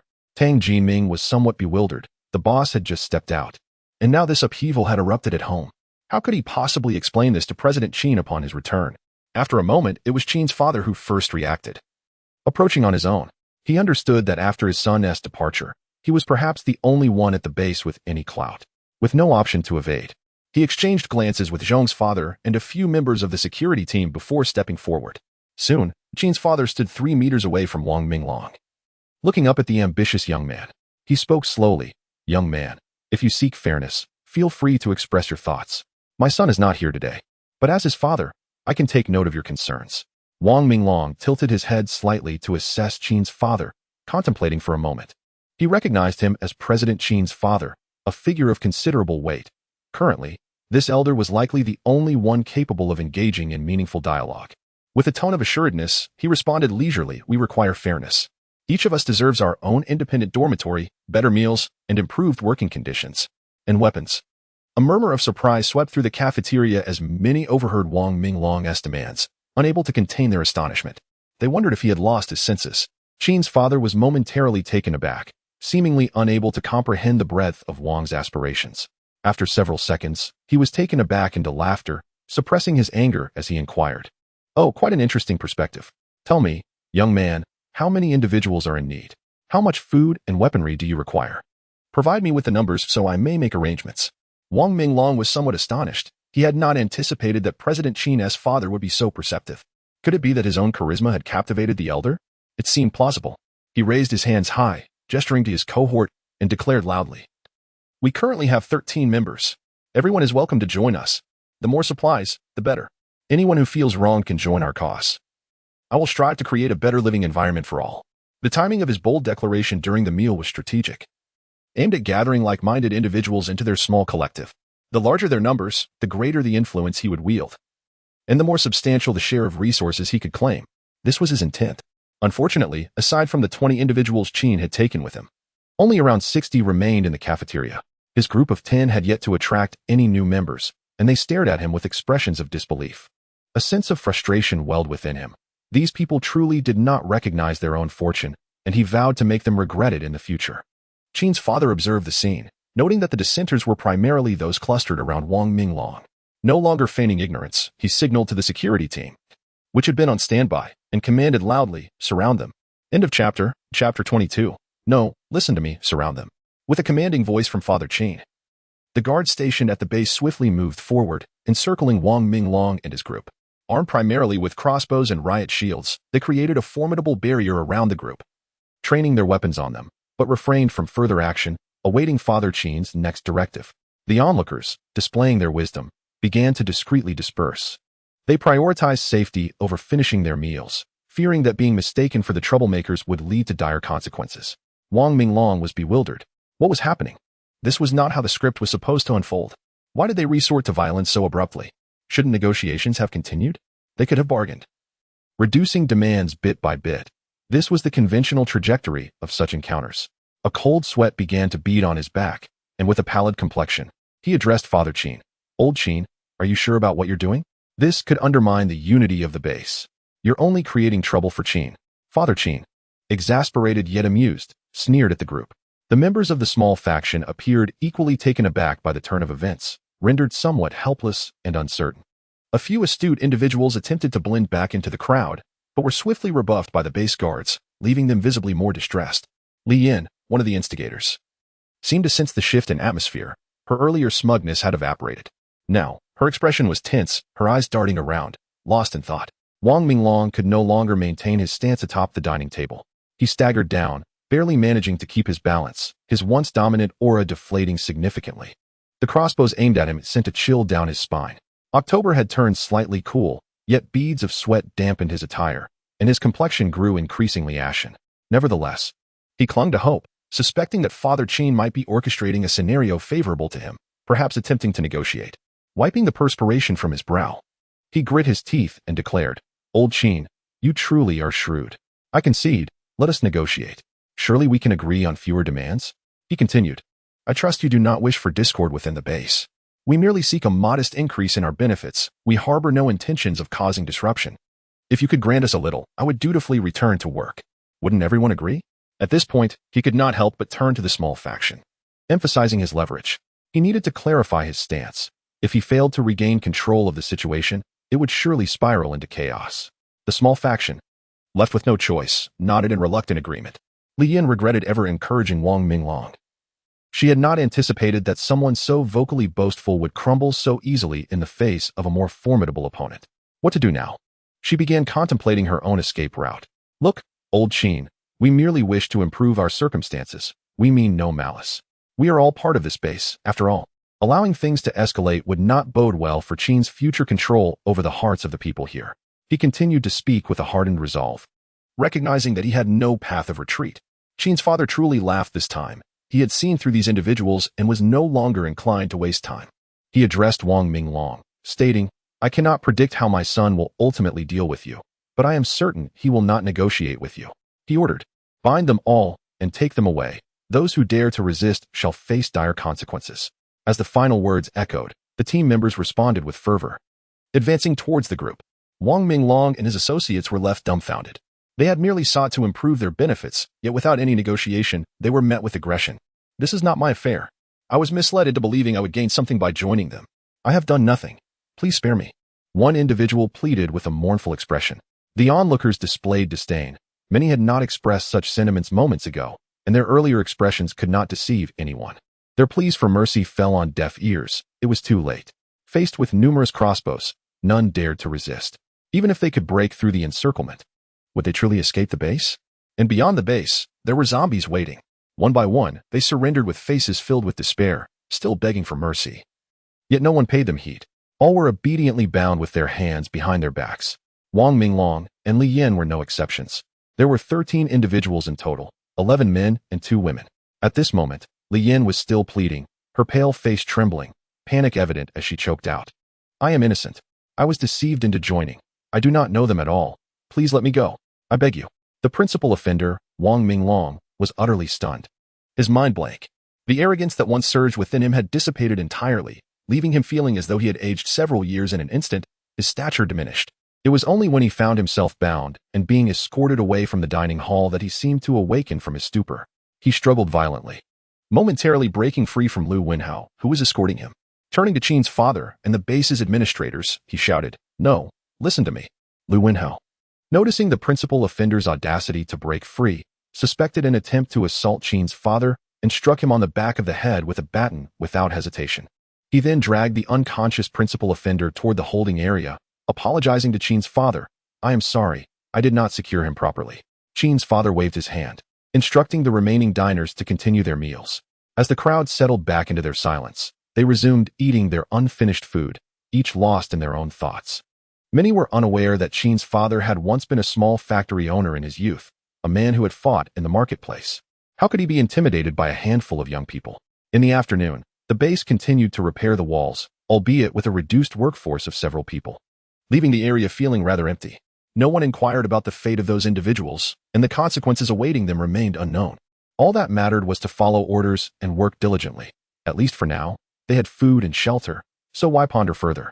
In truth, Qin Fu had not yet taken any action against those individuals. He merely confined them to an unoccupied room, assigning guards to watch over them. Awaiting his son's return for further deliberation, he understood that the leader of this base was Qin Ji. Although he was a father, he did not aspire to seize control of the base. He had witnessed Qin Ji progressively construct this factory, observing his son mature into a boss overseeing nearly 100 people. Perhaps in the future, it would expand even further, despite the company not yet yielding significant profits. He felt an immense sense of pride. He could proudly proclaim to others that this was his son. The student surpasses the master. At the opening ceremony, he could be considered the happiest and most prideful person in attendance, incessantly toasting to his brothers and relatives, eager to share just how elated he was. Then, the world changed. Nevertheless, Qin managed the entire base factory with remarkable order. Regardless of the raging floods outside, they maintained a semblance of order, ensuring everyone had food, shelter, and safe walls. He recognized how rare this was. His pride remained intact, even heightened. Thus, when Qin assigned him tasks, he readily offered his assistance. Even without assignments, he would proactively lend a hand. After all, that was his son. He was safeguarding his legacy at home. And what was this absurd situation today? Anyone daring to covet his son's possessions was slapping Qin Guoxing's face. His son was out there fighting for survival. He was not oblivious to the outside world. He too was an internet user. He often discussed the external circumstances with his relatives. The order had completely collapsed, and how many had perished? No one knew. Only that it was undoubtedly a vast number. They were fortunate to have such an environment. Moreover, Qin was tirelessly striving for the future. Now, how could anyone dare to exploit this opportunity? To demand power? To seek benefits? To request weapons? Who would dare? A death wish. At present, he refrained from punishing these troublemakers himself, believing that Qin, as the leader of the base, would manage the situation effectively. He merely needed to continue safeguarding the base. Therefore, the defense level was elevated in the afternoon to prevent further incidents. He was perhaps overly concerned, as many uninvolved individuals were taken aback, realizing that the usually amiable old Qin could also be formidable when provoked. Even those with ulterior motives had retreated, at least for now, reluctant to provoke the tiger's whiskers. Thus, they worked diligently until evening. An air of anxiety had already begun to rise within the base. Many relatives of those repairing the walls had joined the combat team, making today's apprehension inevitable. However, the worry did not last long. The sentry had spotted vehicles returning in the distance and shouted to the base, "They're back. They're back. Prepare to open the gate, but wait for confirmation. If all is well, then open the door." Amid the collective anticipation, a convoy of a dozen vehicles slowly approached the base gates. Leading the procession was a weather-beaten bomb-proof police vehicle, the Saber-Tooth. End of chapter. Chapter 23, A Bountiful Return. The scene returns to the morning, where Qin's combat team has successfully accomplished their first objective. Their convoy swiftly makes its way to the next destination, located in the outskirts of Guangyuan City, a journey of over 40 kilometers. It takes them nearly 2 hours to arrive. Along the way, they encounter numerous abandoned vehicles, some of which are obstructing the road entirely. Consequently, they must dispatch team members to displace the vehicles using tools, allowing them to continue their journey amid frequent stops. Occasionally, they confront zombies blocking their path, which they simply dispatch by ramming into them. The off-road vehicle that Qin originally occupied has suffered significant damage to its front steel beam, necessitating a switch to another vehicle for leading the way. As they traverse the road, they come across decent off-road vehicles and trucks, prompting Qin to instruct his team to inspect them. Any that are not severely damaged are taken along, as all combat team members are proficient drivers. On the route to their destination, the number of vehicles in their convoy steadily increases, particularly box trucks and larger vehicles, which are invaluable in this post-apocalyptic world. Relying solely on sedans or off-road vehicles for scavenging is insufficient due to their limited cargo capacity. Trucks and lorries serve as the primary means of transportation for goods. Their powerful engines can withstand modifications, making them essential in this new era. Of course, sedans are not without merit. They are advantageous in specific situations, especially for swift travel. In this world, the pursuit of speed has diminished, as achieving 60 to 80 kilometers per hour on the roads is now considered a luxury. Furthermore, with numerous obstacles along the way and a lack of maintenance over time, roads have become dilapidated, making low-clearance vehicles particularly vulnerable. Thus, after nearly 2 hours of intermittent travel, they finally reach their next destination in the vicinity of Guangyuan City's outskirts. This area, while not bustling, is populated with several buildings. Aware of the difficulties that lie ahead, Qin is well prepared. He opens the sunroof of the vehicle, standing to peer through his binoculars towards the distant municipal office. Estimating the distance to be nearly 300 meters, he recalls his previous reconnaissance of the area, having only been able to observe the lobby without delving deeper due to the risk of detection. Online resources were also sparse, as information on municipal offices was not readily available compared to that of towns or counties. This time, he intends to conduct a thorough observation to ascertain the situation before proceeding. At that moment, the radio crackles to life with Li Bowen's voice. "Captain Qin, zombies have appeared outside, possibly drawn by the noise of our vehicles." Qin scans the surroundings and indeed observes several zombies emerging from the distant buildings. "Everyone, remain silent and concealed. We will deal with the zombies using crossbow arrows." The command is swiftly issued, and the convoy falls silent, with team members holding their breath, vigilantly watching the outside. Perhaps due to the subdued noise or their swift concealment, many zombies fail to notice them and gradually retreat into the shadows. At this time, shortly after 10 o'clock under the blazing sun, only a few zombies wander the road, still drawn by some unseen attraction. Newly mutated zombies possess heightened senses, particularly smell and hearing, although they have yet to reach their full potential. According to the legends of past lives, it takes nearly a month after the mutation for the zombies' senses of smell and hearing to reach their peak. They can detect the scent of humans from 100 meters away in favorable winds, and in a silent environment, they can hear movements from the same distance, a true nightmare. Their abilities are heightened at night compared to during the day, and on foggy nights, the terror escalates. It is during this time that survival becomes exceedingly difficult. The virus has forsaken the zombies' vision, instead enhancing their olfactory and auditory senses and loosening the physical restrictions on their bodies, rendering them even more formidable. Qingjin's determination to venture out and scavenge for supplies stems from this understanding. This month represents the prime opportunity. Thereafter, searching for resources will become significantly more arduous. He assessed the surroundings and found no immediate anomalies. Thus, he retrieved a drone equipped with a new battery and sent it soaring into the sky. His intention was to survey the overall terrain, devise an escape route, and formulate a detailed tactical plan. This location, unlike the previous county town, while still on the outskirts, remained within the heart of Guanyuan City, with a considerably larger population.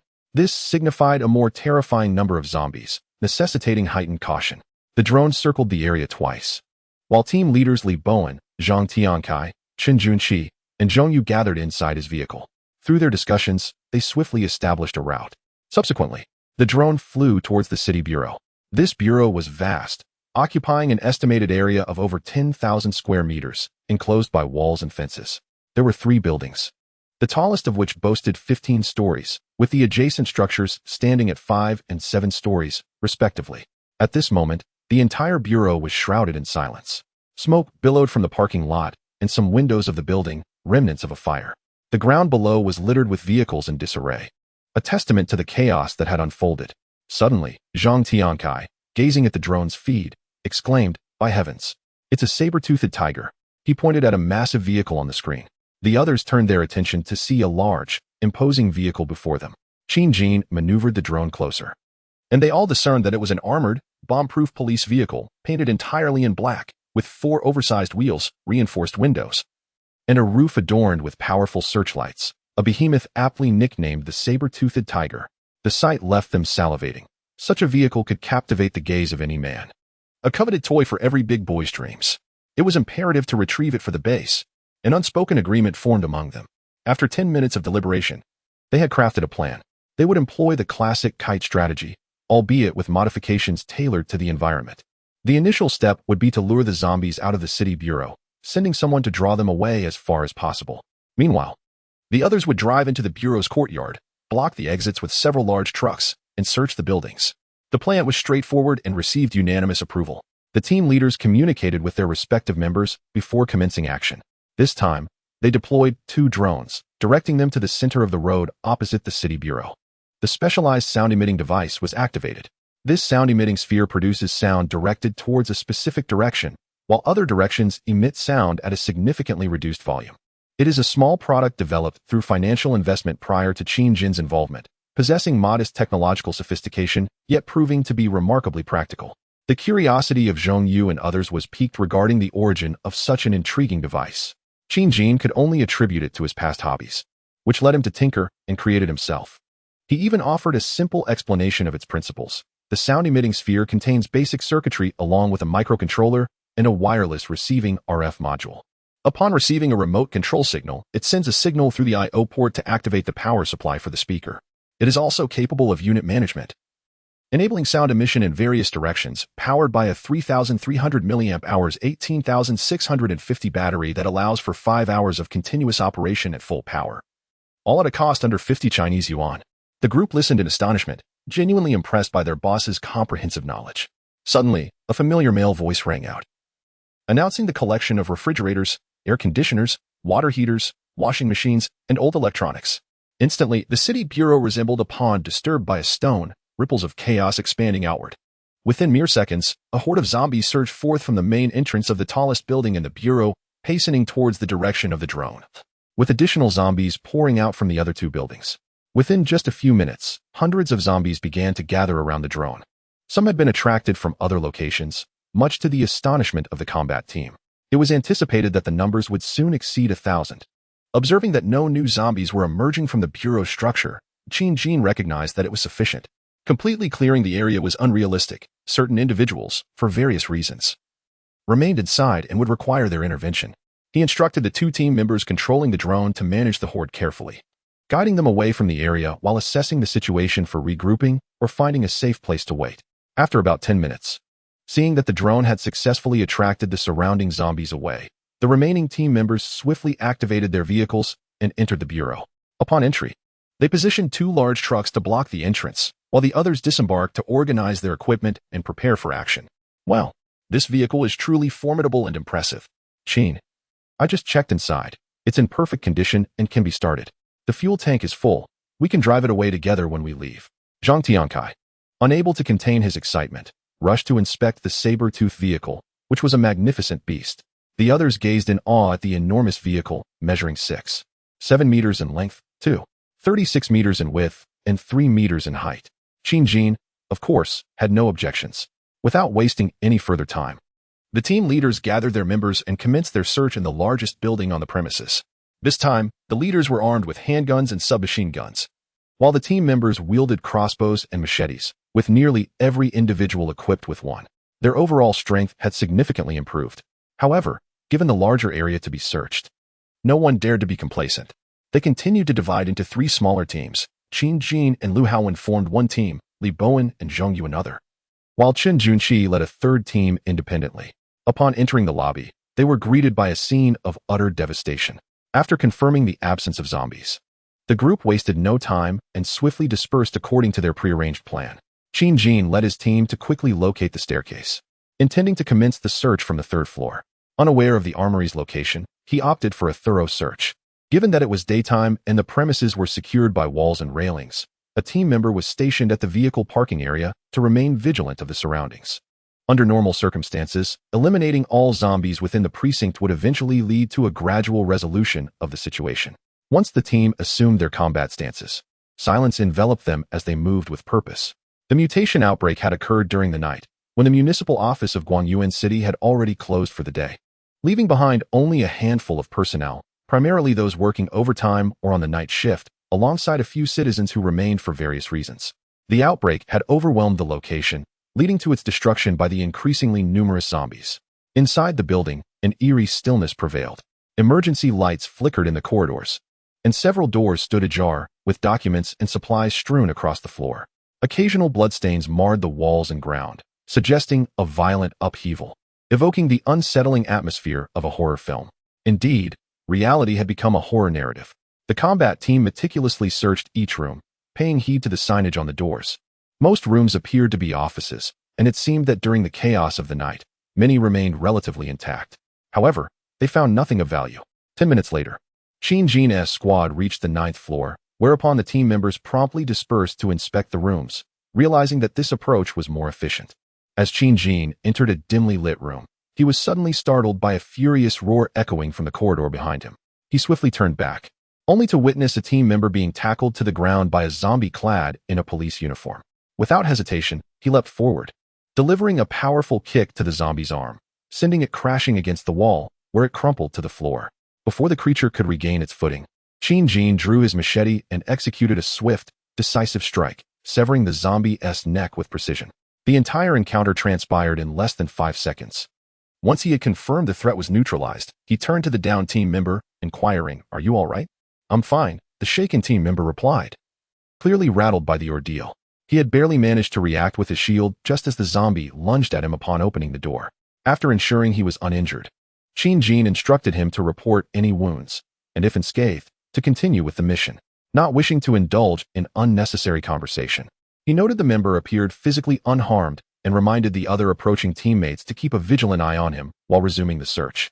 The apocalypse had only just begun, and while lacking experience was forgivable, survival skills would inevitably be honed over time. He would offer assistance when possible, hoping that his comrades would one day stand resolutely on their own. After nearly half an hour, the 3 squads had hastily scoured the building without uncovering any weapons, Not even a single handgun, let alone the armory. It appears that some individuals, armed with handguns, have directly transformed into zombies and taken away, and this building lacks an armory. The group exited the building and reconvened in the open space on the first floor. After communicating with those stationed outside and the personnel operating the drones, they reported no anomalies. Thus, they prepared to continue their search of another 5-story building, maintaining their strategy of forming 3 teams to search designated areas. Qin Jin's team proceeded directly to the 3rd floor. Before they could locate their target, the voice of Qin Junqi crackled through the walkie-talkie, which could be toggled on and off. Attention all units, I have made a discovery. Please hurry to the southwest corner of the 1st floor.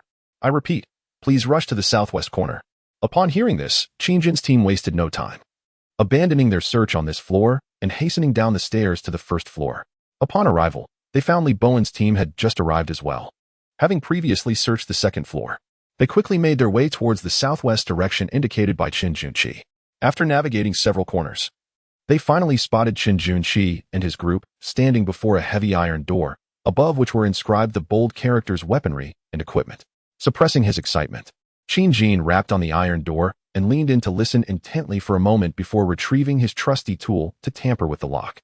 Perhaps the lock was indeed of superior quality and security, as it took Qin Jin several minutes before he finally heard a satisfying click. Cautiously pushing open the iron door, the sight that greeted them was precisely the objective they had come for, an expansive room filled with an array of weapons. A moment of silence enveloped the group as they beheld the scene before them. The room was brimming with various firearms: Type 54 pistols, Type 64 pistols, Type 77 pistols, Type 92 pistols, Type 05 revolvers, Type 06 submachine guns, Type 79 submachine guns, and Type 95 assault rifles. Additionally, there were all sorts of police equipment: batons, handcuffs, tear gas canisters, high-intensity flashlights, first aid kits, cut-resistant gloves, bulletproof vests, stab-resistant suits, and stun guns. It was a veritable treasure trove. Truly, it was the headquarters of a city's police force. They even spotted several sniper rifles. A sense of fortune washed over them. Without uttering a single word, the same 3 characters echoed in everyone's minds. Qin Jin had not anticipated finding such an extensive cache of weapons. He had held a glimmer of hope. Yet he was still astonished by the treasure before him. However, they had yet to transport these riches home, and relaxation was not an option. Quickly regaining his composure, he issued orders to the group. All right, everyone snap out of it. Bowen, Junqi, Ayu, you 3 quickly tally the number of weapons here, while the rest begin packing. We must expedite this process. Understood. The group sprang into action, searching the warehouse for containers to store the supplies. If they found insufficient space, they would venture outside to find more. There was an overwhelming amount to gather, and it would undoubtedly require considerable effort to organize. Time was of the essence. They had arrived at this location around 10 o'clock, spent some time planning, luring away zombies, and searching through a building, and now it was already noon. There was no time for lunch. The priority was to move the weapons. Damn it, this task is even more exhilarating than dining. The team members joyfully carried their burdens, occasionally feeling an overwhelming urge to kiss them. Their fondness for these items was unmistakable. Qin Jin also lent a hand, taking a moment to converse with the team operating the drone, reminding them to keep an eye on battery consumption and distance, advising them to return when they were nearly finished. It was an exhilarating experience. They were transporting their own treasures. After all, Qin Jin had already declared that once they returned and became familiar with the operation of their firearms, everyone would be armed. Whether they desired machine guns or handguns, they would have the liberty to choose. From now on, the combat team would transition from bird guns to heavy artillery. The joyful hours of work passed swiftly. They toiled until 1:30, finally managing to pack all the weapons into the vehicles. 5 trucks in total. Fortunately, they had summoned additional vehicles, or otherwise the few that had originally departed from the base would have been insufficient. At this moment, Zhong Yu approached Qin Jin to report their haul, holding a notebook and counting off. Mr. Qin, we have acquired 72 assorted handguns, 31 various submachine guns, 11 shotguns, 7 sniper rifles, 800 grenades, over 30,000 rounds of ammunition, and numerous other combat supplies. What an incredible bounty. These weapons would sustain the base for quite some time. Suppressing his excitement, Qin Jin nodded, exclaiming, Good, good, good. Thank you all for your hard work. We'll discuss this further upon our return to the base. For now, let us eat. At that moment, everyone remembered they had missed lunchtime, sheepishly pulling out their simple rations or fetching dry food from the vehicles. They had brought along easy-to-consume items like energy bars and instant noodles, along with rice and flour as needed, but there was clearly no time for cooking now. The group settled down to eat and rest within the building where they had discovered the weapons. They also informed the 2 team members stationed outside to partake in their rations. Qin calculated the time. It was nearly 2 o'clock, and heading to their next destination seemed impractical, while returning to the base felt premature. The distance from their current location to the base was approximately an hour and a half, so they decided it would be more prudent to scour the local police station for any remaining resources. Logically, there should be a staff cafeteria within, along with some stored provisions.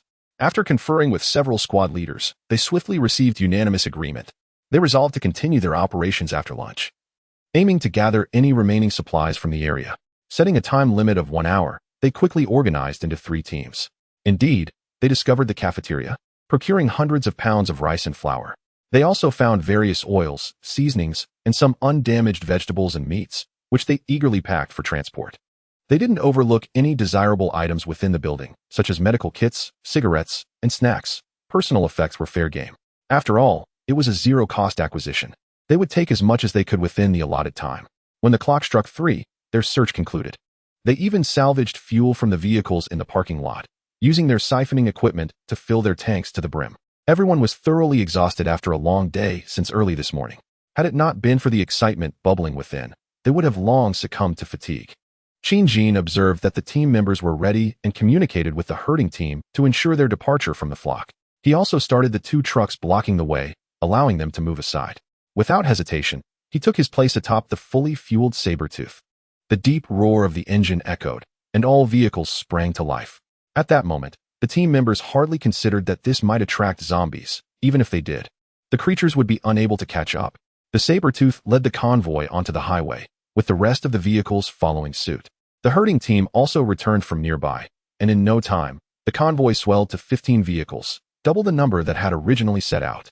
With a roar, all the vehicles accelerated, laden with supplies, as they journeyed homeward. End of chapter. Chapter 24, Discarded Evening. Green Source Base. At the entrance, the gatekeeper was momentarily stunned, gazing at the lengthy convoy ahead, uncertain how to report to Mr. Qin. Hadn't they only departed with 5 vehicles? How had it transformed into more than 10? And what of that imposing armored vehicle at the front? Were those truly members of our Green Source Base? Could it be that an official rescue team was arriving? As the gatekeeper grappled with his doubts, Qin, seated within the saber-toothed vehicle, leaned out and shouted to the guard, "It's me. Open the gate and let us in." Upon confirming it was indeed Mr. Qin, the gatekeeper finally believed that the individuals returning were from the Green Source Base. Without further inquiry, he swiftly opened the gate. Qin and the combat team hurriedly drove their vehicles into the base. "Hurry, close the gate." After the convoy had fully entered, Qin urged the gatekeeper to shut the door. With a resounding thud, the gate closed, and Qin finally exhaled in relief. A series of roars echoed from outside, growing increasingly numerous. It was then that the gatekeeper realized that a significant horde of zombies had followed the convoy. Fortunately, they had all made it inside, leaving the zombies stranded outside. After loading supplies at the municipal office, they had begun their return journey around 3 o'clock. Unexpectedly, they encountered several obstructions along the way. They had no choice but to stop frequently, take detours, or clear obstacles, consuming a considerable amount of time. By 4 o'clock, the sun began to set. Perhaps due to the noise generated by their large vehicles, coupled with the encroaching darkness, the number of zombies had begun to increase alarmingly. Many had even started to chase after them. Initially, they could distance themselves from the zombies with speed. However, as they faced obstacles and were forced to stop, the zombies closed the gap. The chase ensued, and the horde behind them swelled to over 100 by the time they neared the base. It was utterly terrifying. Fortunately, they had returned to the base. Otherwise, even if they managed to eliminate the zombies, it would have posed a significant hassle. Qin gazed at the securely closed gate, contemplating the necessity of constructing a moat or quarantine zone within the base. In the future, should they face a zombie pursuit, they could retreat into the isolation zone, shutting the door against the advancing foes and dealing with them at a measured pace. Unlike now, where they were pursued so closely that they dared not open the gate, for fear that zombies would flood into the base, creating a considerable dilemma. Before the apocalypse, establishing a moat was unfeasible due to bureaucratic hurdles. What he envisioned was not a small enclosure, but a substantial structure spanning hundreds of square meters. Otherwise, where would the returning convoy park? The fleet would inevitably grow larger. Consisting of all large vehicles, and without ample space, it would be impossible to accommodate them. As he contemplated these matters, He began to instruct the base personnel to drive the vehicles into the surface warehouse. Later, he would arrange for others to methodically inventory the supplies. Such critical items as weapons would need to be stored in the underground warehouse that had been prepared long in advance. Today, the combat team members are utterly exhausted. Their recent expedition has exceeded his expectations, returning unscathed and bearing a substantial amount of strategic supplies. Tonight, a grand celebration is in order. It is imperative to request the mess hall to provide additional meals for these valiant warriors. Meanwhile, Gao Chong, who had been unconscious in the back seat throughout the day, gradually regains consciousness upon their return to the base. However, he remains quite frail, prompting Qin Jin to arrange for someone to assist him in finding a dormitory for rest, and if necessary, to seek medical attention later in the evening. With a buoyant spirit, he summoned several managers from the base along with his father and others, intending to inquire about the current state of affairs at the base, the progress of the wall construction, and to instruct them to prepare for the incoming supplies. At that moment, the managers and Qin's father arrived at the entrance. Seeing their safe return and the apparent abundance of supplies brought back, they felt a surge of joy. The stronger the base grows, the safer everyone will be. There was an exchange of warm greetings among them. Qin Jin instructed the combat team to return to their quarters to shower and rest, promising a hearty meal in the mess hall later. He then approached his father, briefly explaining the day's events. He intended to inform his parents about a portion of the base's supply reserves to prepare them mentally. As the inventory increases, he would undoubtedly require assistance in management. After succinctly recounting his own experiences from the day, he inquired about the situation at the base. "Dad, how is the construction of the wall progressing today?" Qin's father replied, "I was just about to tell you. The progress of the wall is satisfactory. We commenced work yesterday, but most workers are inexperienced, which slowed the pace. Today, despite a few hiccups, the others adapted quickly, and we anticipate completing the height extension to 10 meters in a few more days. Several watchtowers have already been erected. Today, we fully set the concrete, and they should be operational in a couple of days." Qin Jin's expression sharpened as he pressed for details about the incident. Qin's father, without reservation, recounted the events involving Wang Minglong, presenting the facts plainly without embellishment, so Qin Jin would grasp the entirety of the situation. What audacity! Qin Jin's previously buoyant mood was swiftly shattered. To hear that, merely on their first day out, some individuals had the audacity to voice demands and incite a strike. His countenance darkened, even taking on a somewhat grim aspect. He understood the complexities of human nature and recognized that as the base developed, tensions would arise among an increasing populace, leading to disparities in treatment that would inevitably breed discontent. Yet, he had not anticipated that, among those sheltered at the base, someone would so quickly rise to challenge authority. It had only been a few days since the apocalypse began. Thankfully, they had not yet gained substantial influence. Otherwise, would the fruits of his arduous efforts be squandered so easily? He quelled the furies surging within him, remaining silent. Nonetheless, an oppressive aura emanated from him, causing those around to hesitate in meeting his gaze, particularly regarding Tang Jinming. Wang Minglong, as one of his former subordinates, cannot escape culpability in this matter. At the very least, he shall bear the mark of inadequate oversight, and he has braced himself for the impending consequences. Qin Jin adjusted his mood. He had just heard from his father that this group had been contained and could be dealt with at any moment. Thus, there was no need for haste. Today is a day worthy of celebration. At the very least, the brothers who ventured into battle should be well fed before anything else. After dismissing the crowd, he returned home to take a shower. After a day of running about, despite his strength still evolving, he felt a tinge of fatigue, perhaps even emotional exhaustion. Time swiftly passed to 6:30. In the base's dining hall, the lights shone brightly. Qin's mother had specially arranged for the kitchen to prepare additional dishes, including chicken stewed with mushrooms, scrambled eggs with tomatoes, boiled beef, and mapo tofu, dishes once commonplace before the apocalypse, now a rare delight. Fortunately, the construction of the base had included an underground cold storage, preserving a bounty of fresh food. Both the wall repair crew and the combatants returning from the field were quite fatigued, and they expressed their satisfaction with the sumptuous meal before them. They were all aware that the base had reaped substantial rewards from today's endeavors, much to the benefit of everyone, save for those who had not partaken. As the dinner concluded amidst satisfied murmurs, Qin Jin, noticing that everyone had eaten their fill, addressed the assembly. "You have all seen or heard that today, while our combatants were striving valiantly, a group attempted to cause chaos within the base. I have pondered deeply. Have I not provided enough for you? Have I been exploiting you? I ask myself honestly, and the answer is no. All of this is to ensure that everyone in the base can live longer. You may inquire of those who ventured out today about the current state of affairs beyond our walls. If some feel discontent, then I shall provide them with an opportunity. With that, he led the group to the makeshift prison that had been established in the warehouse where Wang Minglong and others were detained. He swung open the door and flicked on the light. Inside, a cluster of individuals had their hands bound with zip ties, and upon seeing someone enter, especially the one in charge, they erupted in frantic pleas for mercy. They had been confined there since noon, in discomfort, parched, and without sustenance. And many now regretted their complicity with Wang Minglong in this debacle. As the principal offender, Wang Minglong had come to a grim realization of the foolishness of his prior actions. He understood that his fate was sealed and could hardly bear to contemplate the punishment that awaited him. Throughout the afternoon, he had been met with sympathetic inquiries from friends and colleagues, but now he found himself speechless.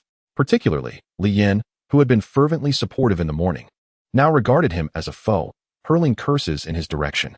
Faced with the true authority of the Green Source base entering the room, his gaze turned vacant. Surveying the individuals within, Qin Jin's eyes betrayed no emotion as he commanded those behind him, "Take them all out. Follow me." The security and combat personnel promptly obeyed his orders. Disregarding the desperate cries and struggles of the dozen individuals within, they were forcefully escorted to follow Qin Jin outside.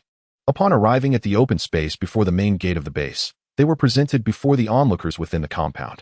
The expressions of the crowd varied. Some exhibited curiosity, others hostility, some pity, and many chose to ignore the scene entirely. Not a single soul spoke in their defense. Qin Jin's gaze remained unfaltering upon those still pleading for mercy.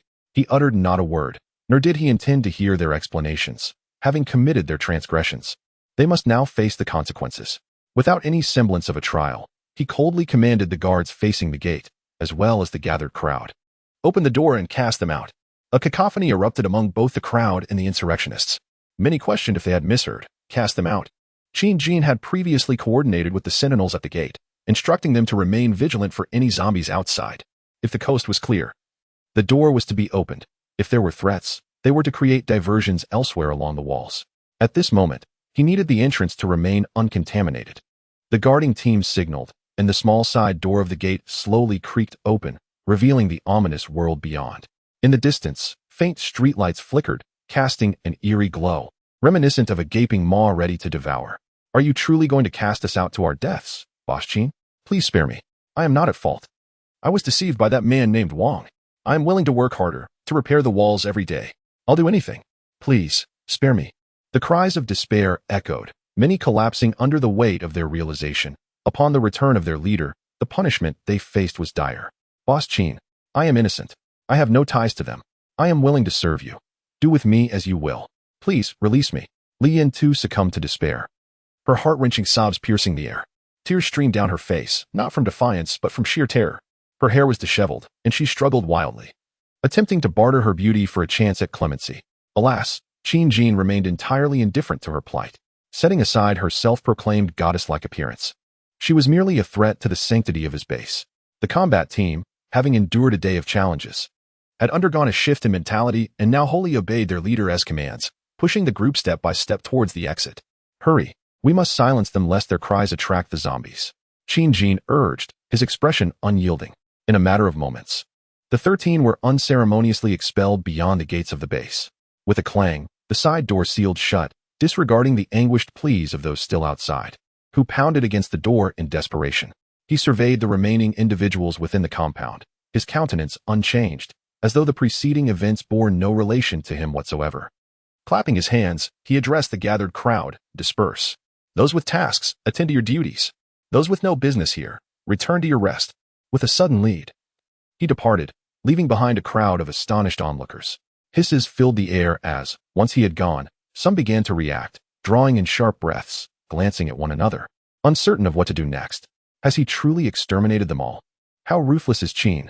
Back in his office, Qin Jin settled into his executive chair, gazing out the window, coldly contemplating the future development of the base. The lives of over 10 individuals, soon to be extinguished at his command, seemed to fade from his memory. At that moment, he paid no heed to the thoughts of those below.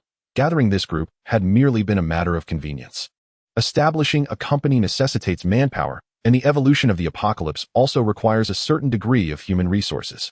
Thus, he had brought so many through the night of mutation. However, he had not anticipated that this was merely the beginning, and that someone would dare to challenge him. Therefore, he could not be blamed for their elimination. In this post-apocalyptic world, Human life holds little value. Survivors can be found anywhere outside, as long as one provides food and a safe haven. Many would fight tooth and nail to join the green source base. In Qin Jin's mind, aside from his parents, the rest of the base's inhabitants were expendable. With his increasingly formidable skills and years of experience from a past life, he believed that even if he abandoned all prepared resources, he could survive anywhere with his parents in tow. It simply wouldn't be as effortless as it currently is. He hoped that the people within the base would learn to be more discerning in the future.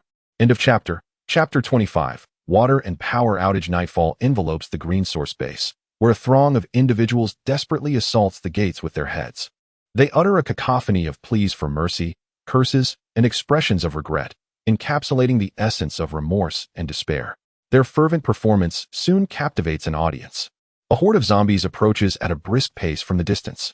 The sight of the undead sends those who notice into a frenzied panic, as they flee in all directions to escape the impending peril, including Li Yin. However, their hands are bound behind them, rendering their movements clumsy and their speed severely hampered. A few remain rooted to the spot, seemingly paralyzed by fear or perhaps having surrendered to the depths of hopelessness. In an instant, the ground before the base's gates is stained crimson. Meanwhile, Qin Jin, stationed in the office, seizes a moment to summon his parents, revealing to them the stockpiled supplies at the base and entrusting them with a spare key. They are to oversee the management of food and weaponry, meticulously accounting for firearms and ammunition with each entry and exit from the storeroom. Moreover, it is imperative that they maintain precise records, allowing trusted individuals to assist, while ensuring that control remains firmly in their hands. The security level of the base is to be elevated, with armed personnel commencing duty the following day. Initially, only the most reliable individuals will be equipped with firearms, while others will continue to wield crossbows or batons. Qin's parents are taken aback, astonished by the extent of their son's foresight in amassing such a substantial food supply and various resources sufficient to sustain the inhabitants of the base for an extended period. They understand the necessity of keeping this secret closely guarded. The fewer who are aware, the better. Trusting their son, they resolve to protect these confidences. After instructing his parents to organize matters upon their return, Qin Jin heads to the warehouse to inquire about the inventory of supplies collected that day. At this juncture, several vehicles have nearly completed unloading their cargo. Zhong Yu and Wang Yang are engaged in counting and cataloging the items when they spot Qin Jin approaching. They promptly pause their tasks to inquire about his purpose. Qin Jin gestures for them to continue, stating that he merely wishes to ascertain whether the inventory is complete. If it is not, they should persist without regard for him. Wang Yang responds, "President Qin, we have nearly organized everything. We have just finalized the count and are cross-referencing with Zhong Yu. Your timing is fortuitous. Allow me to provide you with a brief report." He continues, "In total, we have acquired 84 handguns, 31 submachine guns, 12 shotguns, 7 sniper rifles, 821 grenades, 120 flashbangs, 98 tear gas canisters, 112 stun grenades, and over 35,000 assorted rounds of ammunition. Additionally, there are various police weapons and 600 pounds of food, among other supplies." Pleased with the report, Qin Jin nods and smiles at them both, saying, "Excellent. Please have the items organized and categorized. My parents will be bringing people over shortly to assist with storage." The two respond affirmatively. As the clock strikes 9 that evening, Qin Jin establishes new regulations mandating that all supplies obtained during outings be surrendered to the base's storeroom. Exceptions are made for non-strategic items that may be retained as personal belongings. However, strategic supplies, including food, weapons, and useful development materials, must be accounted for simultaneously. In regard to personal weaponry, it is imperative that each individual returns their arms to the designated location after use, with no allowance for private concealment. Any infractions will result in severe penalties. Within the confines of the base, only defensive personnel and certain administrators are permitted to carry weapons. This measure is designed to mitigate the likelihood of further insurrections. While some may harbor discontent, it is essential to suppress such feelings. In the aftermath of the apocalypse, human rights have become a relic of the past. Might is now synonymous with justice. The critical areas of the green source base are predominantly occupied by Qin Jin's loyalists, and no one dares to voice dissent. Capitalizing on the recent purging of a faction, the new regulations have been smoothly implemented. Even without this incident, such measures would have been instituted, albeit with considerable opposition from discontented individuals. However, the current climate has shifted. Everyone recognizes this as the proprietor's effort to tighten control over the base, a notion that has become almost self-evident. Originally, the base was home to over 100 inhabitants. But following the recent culling, the population has dwindled to fewer than 90. Qin reflects that the base will require additional manpower for various tasks, including repairing the walls and constructing a quarantine area. As the base's defensive capabilities improve, the cultivation of crops and greenhouses must also be prioritized. It is unfeasible to rely solely on stored provisions, as a diet comprised only of staples is inadequate. Vegetables and fruits are essential, and livestock require dedicated care. Moreover, numerous areas of the base necessitate reconstruction.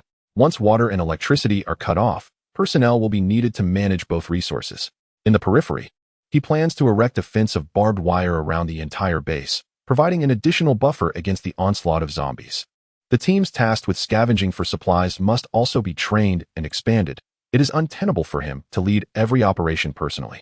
He envisions that each team leader must possess the capability to operate autonomously. Currently, the combat teams consist of barely 20 members, with Lee Bowen and a few other leaders supervising a mere handful of subordinates. This is grossly insufficient. The multitude of tasks ahead is daunting. Nevertheless, regardless of the challenges, action is required. Progress will be gradual. He recalls that the anticipated cessation of water and electricity appears to be imminent, possibly tonight. The majority of the surviving human populace will soon relinquish the technological illumination of the night, plunging into an era of darkness. Soon, he must convene with several base administrators to remind them to monitor the transitions between power and water supplies to avert complications. The interruption of these services is foreseeable. Given the chaos outside, without maintenance, failure is inevitable. The formidable survivor rescued during the day, Gao Chong, has been assigned to the dormitory. After a lengthy period of rest, he is now recovering and beginning to familiarize himself with the base's regulations, preparing to assist others in repairing the walls the following day. The entire base remains in a state of frenetic activity. The damaged exterior armor of vehicles from earlier excursions is undergoing urgent repairs, while newly acquired trucks are being hastily modified. Drawing from past experiences, the pace of progress has significantly accelerated. They plan to continue their expeditions. It is not merely a matter of achieving minor results in a day and then ceasing operations. This month represents a golden opportunity for resource retrieval, and it is crucial to seize this chance, for future acquisitions may not be so easily attained. Regrettably, the other survivors remain oblivious to the reality that most are merely hiding in their shelters, living in silence. They fail to realize that this period represents the optimal opportunity to gather supplies and relocate to a safer haven. In a month, as the zombies mature, a deeper despair will ensue. Suddenly recalling something, Qin took out his phone in the office and checked the network. There was still a signal, likely the last flicker of the digital age. He logged into a survival enthusiasts group and posted, "Advancer, it has been several days since the apocalypse began. I have observed that after the fog dissipated, the zombies have become less frenzied, with a significant reduction in aggression and mobility. Those remaining in the city should consider seizing the opportunity to relocate their living quarters." As soon as Qin sent the message, responses flooded in. "Skywalker, we have discussed this situation in the group over the past few days. Indeed, the zombies have weakened since the fog lifted, but we are uncertain where to go. Staying in the city has its merits. Reinforced concrete can effectively shield us from the dangers posed by the undead, and food resources can still be acquired within the urban confines. Tank, indeed, Advancer, you have been offline for some time, and we have deliberated extensively, concluding that remaining in the city could also be a viable survival strategy. Having watched numerous zombie films, the protagonists often venture out later to scavenge for food and supplies." Qin scrolled through the previous chat logs and noted their extensive discussions. For the remaining survivors, conversing online seemed to be their final source of entertainment. He continued typing, "Advancer, I ventured outside today and noticed some variations among the zombies. Adult zombies exhibit differing strengths. Some possess great physical power, while others boast remarkable speed. Some have slightly enhanced olfactory senses, and others seem to have improved auditory capabilities.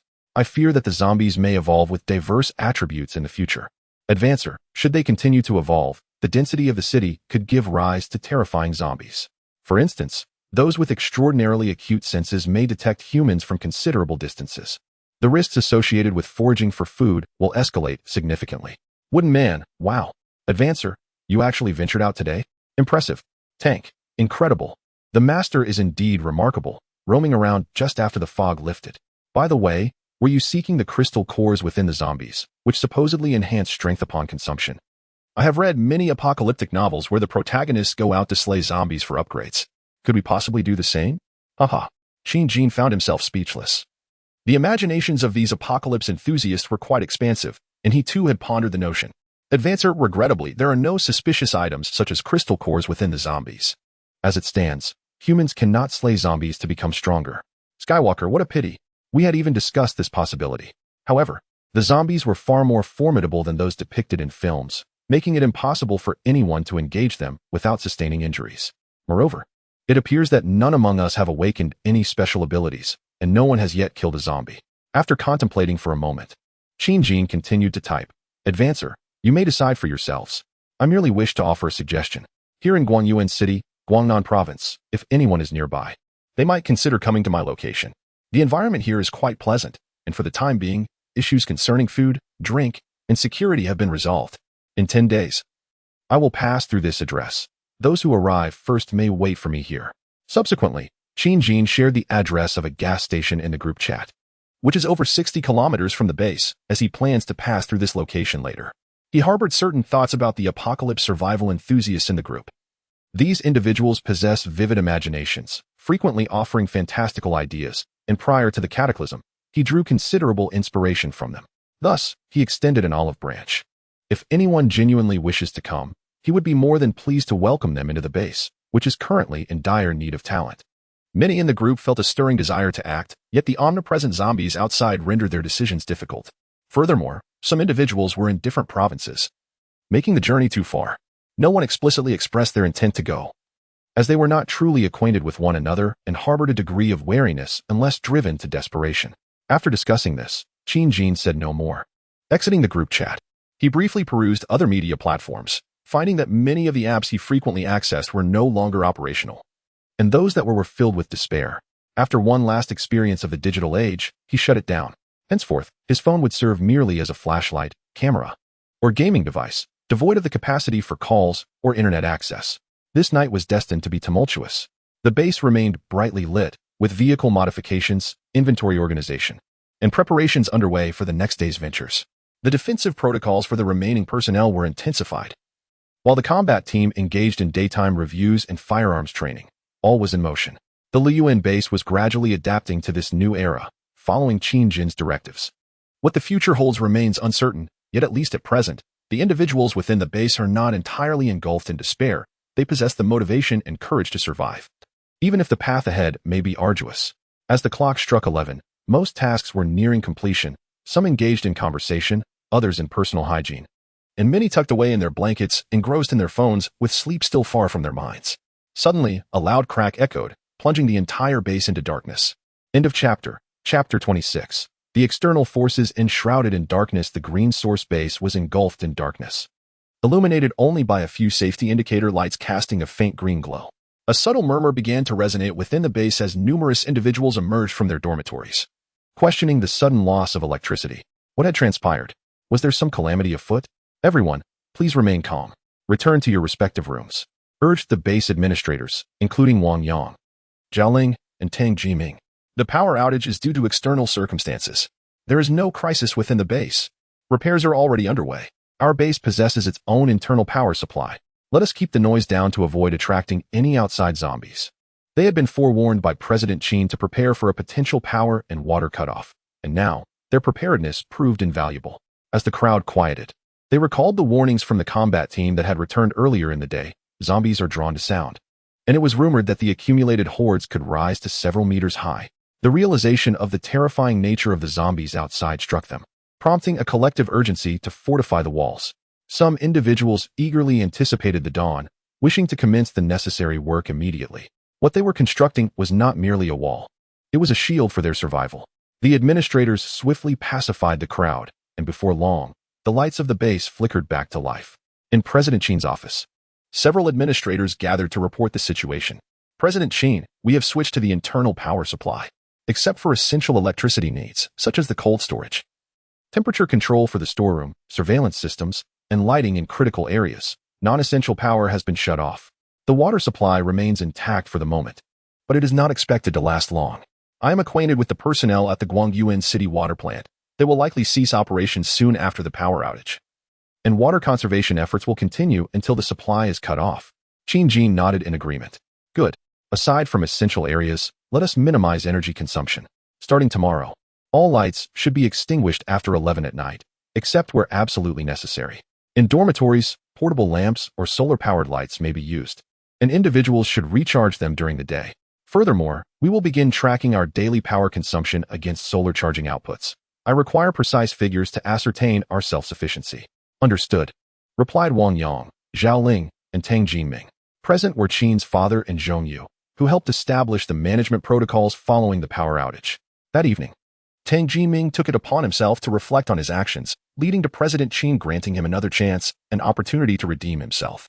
Should he err again, he would be tasked with repairing the walls, a decision that allowed him to retain his position among the base administrators.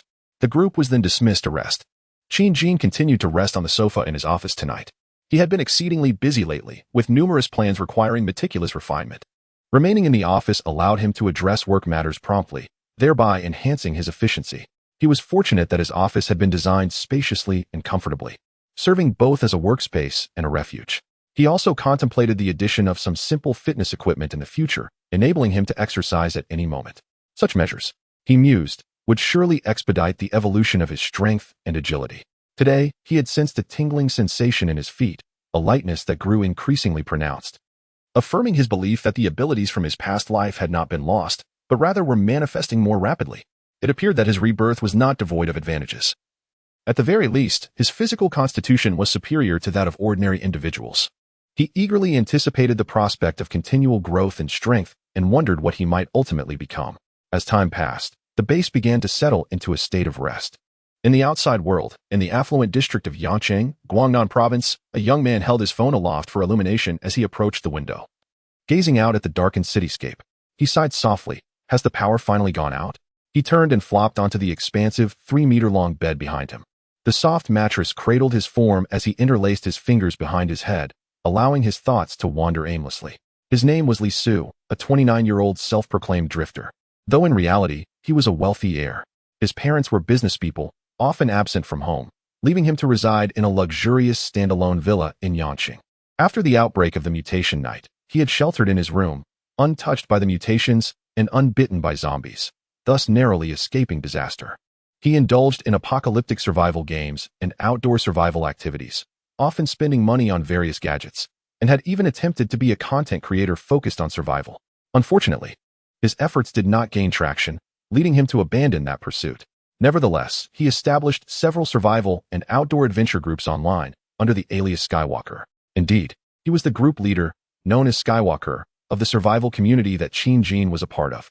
3 days had passed since the mutation night, and thanks to the provisions he had stored in his room, including snacks and bottled drinks, he had managed to endure thus far.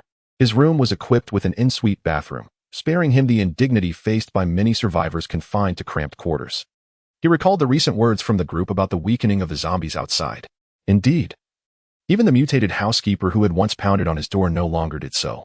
He was both fortunate and unfortunate to be holed up in his home, as a zombie loomed at his door. Otherwise, he could have roamed freely throughout the villa. He had devised a plan. First, he would deal with the housekeeper outside and reclaim his territory. With the food supplies from the neighboring villas, he could sustain himself for a considerable period. Yet, recalling the warnings from earlier discussions, he pondered the possibility of the zombies evolving and growing stronger. Residing in the upscale villa area adjacent to Yanqing's bustling district did not seem particularly secure. What if the zombies indeed became formidable? Would he then find himself trapped like a fish in a barrel? However, venturing to such a distant place as Guangyuan City, which is over 200 kilometers away according to the map, presents a considerable challenge. Moreover, the actual circumstances of the journey remain unknown. What if it turns out to be a trap? It is indeed a perplexing situation. Nevertheless, I shall not dwell on it. I will take one step at a time and focus on accomplishing tomorrow's objectives first. After all, with 10 days remaining until the deadline, there is ample time for contemplation. Tomorrow, he intends to eliminate the zombies and reclaim the villa. In a tranquil neighborhood of Deep City, there stands a collection of Western-style buildings. While they may not qualify as villas, they are certainly upscale residential homes. Within a 3-story building, amidst the surrounding darkness, a certain room emits a faint glow. The windows are completely covered by blackout curtains, preventing any light from escaping, as a conversation unfolds in the illuminated space. Clearly, these are 2 survivors. Mom, don't worry too much. Dad will be fine. We'll go find him in a few days. The voice belongs to a young woman. Following the sound, one observes that her complexion is fair, radiating a pearly glow even in the dimly lit room. Her skin is as smooth as jade, with a delicate face and enchanting features. Standing by the window, she possesses a statuesque figure, nearly 1.7 meters tall, embodying the grace of a true beauty. Opposite her is a dignified and voluptuous woman, showing few signs of aging, suggesting that they are mother and daughter, as evidenced by their similar expressions. Oh dear. With the power outage, it seems the authorities have not organized any rescue efforts. Your father is still at the factory in Shanshire. What shall we do? The mother expresses her concern. Previously, they could reach him by phone, but now, with the network down, they have completely lost contact. He is trapped somewhere in the factory, holed up in the office, and their food supply will not last long. The beautiful young woman, seemingly her daughter, offers comfort. I believe Dad will find a way to save himself. Remember, he built this large company from scratch. He is far too capable to be stymied by mere monsters. Besides, he mentioned that there are other survivors in the company. As long as they band together to deal with the zombies in the factory, they should be all right, perhaps even safer than us. Let us hope so. Who knows what the future holds? Will there be any chance of rescue? If not, what will we do? Our food supply can only last a month or two, and eventually we must venture out to find more. The mother's worries stem from the abrupt severing of contact with her husband, leaving her feeling lost and disoriented. The daughter understands that her mother is not typically like this. She is simply overwhelmed by the sudden communication breakdown. Continuing to reassure her, she says, "It's all right. I can go out to find food. Don't forget, I am quite athletic." Indeed, this young woman is not only beautiful, but also far from fragile. From a young age, she has enjoyed being active and adventurous, engaging in various exhilarating activities such as skydiving, bungee jumping, and rock climbing. Her name is Li Kai. Now 27 years old, originally from Shantou, and raised in Shenzhen. From a young age, she enjoyed a comfortable upbringing and excelled academically, completing her university studies by the age of 21. After 3 years of studying abroad, she returned with a master's degree and has been working for 3 years. Recently, she secured a position at a large publicly listed company in Shenzhen, embodying the essence of a career woman, with plans to gain further experience before returning home to take over her father's business. However, just a few days ago, the world changed drastically, and all semblance of order collapsed. At that moment, she had just returned home after work, dining with her mother when an array of chaotic sounds erupted from outside. Soon, they discovered that the streets were overrun with flesh-eating creatures. With her familiarity with films and a passion for outdoor adventures, she swiftly recognized the imminent threat: zombies. Wasting no time, she promptly secured the doors and windows and urged her mother to follow her into hiding, maintaining silence as she cautiously observed the unfolding chaos outside. This observation revealed that the tranquil life she once knew was now a distant memory, replaced by an uncertain and terrifying future. During this time, she occasionally communicated in a previously unknown post-apocalyptic survival group, learning various survival strategies from others. Fortunately, her home was stocked with ample water, and all rechargeable devices were fully charged, ensuring they had light even during power outages. Additionally, they had a substantial supply of rice and other food, enough to sustain them for a month or two. Regrettably, her father was not with them, having gone to the factory in Shantou to handle some matters, and was stranded there. In the few days since, while the internet remained functional, they managed to communicate occasionally. Learning that conditions at the factory were dire, with most workers having transformed into zombies, her father was holed up with a few other survivors in a designated area. As the days passed with no sign of rescue and disheartening updates from the network, hope for immediate assistance dwindled among the survivors. With a heavy heart, the beautiful woman concealed her worries, striving to maintain a semblance of normalcy for both herself and her mother. Although she usually possessed a calm demeanor, the recent turmoil had briefly unsettled her. However, she quickly regained her composure. Life must go on. Li Kai exhaled a sigh of relief, having been comforting her mother, while she herself grappled with inner turmoil and uncertainty about the future. In such an environment, what could an ordinary person possibly do? She recalled the words of a fellow survivor from the group, pondering whether the zombies were indeed growing stronger. Would they, trapped in the densely populated Shenzhen, be submerged by the relentless tide of the undead? The thought sent chills down her spine. Was the safe haven he spoke of, where sustenance was not a concern, truly a reality? The address he provided coincidentally lay along the route from Shenzhen to Shantou, a place she remembered from her childhood visits to the factory with her father. Having even filled up at that very gas station, many thoughts raced through her mind, contemplating the future. Perhaps. End of chapter. Chapter 27. The journey continues the following day. At 6:30 in the morning, the faint rays of sunlight dispersed the darkness surrounding the green source base, bestowing light upon the world once more. Within the base, Preparations were underway for another expedition in search of supplies. The combat team members diligently inspected their weapons and the assortment of food and tools aboard their vehicles. These essentials were vital for survival and warranted no negligence. Today, Qin Jin would once again lead the team. Yesterday, Zhang Tiankai had assisted in the base's defense. Today, Shen Junqi would take his place, while Zhang Tiankai would accompany the team on their outing. The group consisted of 4 small squads, totaling around 10 individuals. Aside from a few first-time participants who exhibited signs of nervousness, the others remained considerably composed, especially with Qin's presence and many having transitioned from machetes to firearms. The captain issued a directive. Handguns were to be employed only in emergencies under their orders, for the most part. They would rely on machetes and crossbows to confront the zombies and other threats. This precaution was primarily to avoid attracting additional zombies with gunfire, necessitating their use only under favorable conditions. The members carried their handguns, and even if they did not utilize them, the mere presence of such weapons provided a sense of satisfaction. These items should never be underestimated. Even when not in use, they served as a potent deterrent. Encounters beyond zombies were possible, including confrontations with ill-intentioned individuals, making such weapons invaluable. Soon, everyone completed their checks. 7 modified vehicles stood before the entrance, 2 more than the previous day. The enhanced vehicles undoubtedly instilled a greater sense of security, despite the numerous unmodified vehicles outside. The modified ones provided the necessary protection with their crash barriers. Naturally, they would continue to salvage suitable vehicles as they encountered them. Leading the convoy was the awe-inspiring saber-toothed tiger, which had undergone further aggressive modifications. The vehicle was now encased in steel mesh, equipped with additional crash beams at both the front and rear. Most importantly, a massive steel spike had been added to the front, ensuring that zombies would be crushed like tofu upon impact. This truly was a formidable tool for clearing paths. Observing the imposing convoy, Qin Jin gestured for everyone to board. The gatekeepers utilized prearranged sound devices to divert the zombies away from the entrance. As the gate slowly opened, the convoy surged forward, quickly closing behind them. With a roar, the saber-toothed tiger's engine growled as it accelerated, leading the caravan away from the base. Qin Jin, look!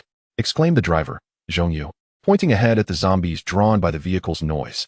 Among them were some familiar faces, indeed, several members of the previous night's rebellious faction, including Wang Minglong and Li Yin.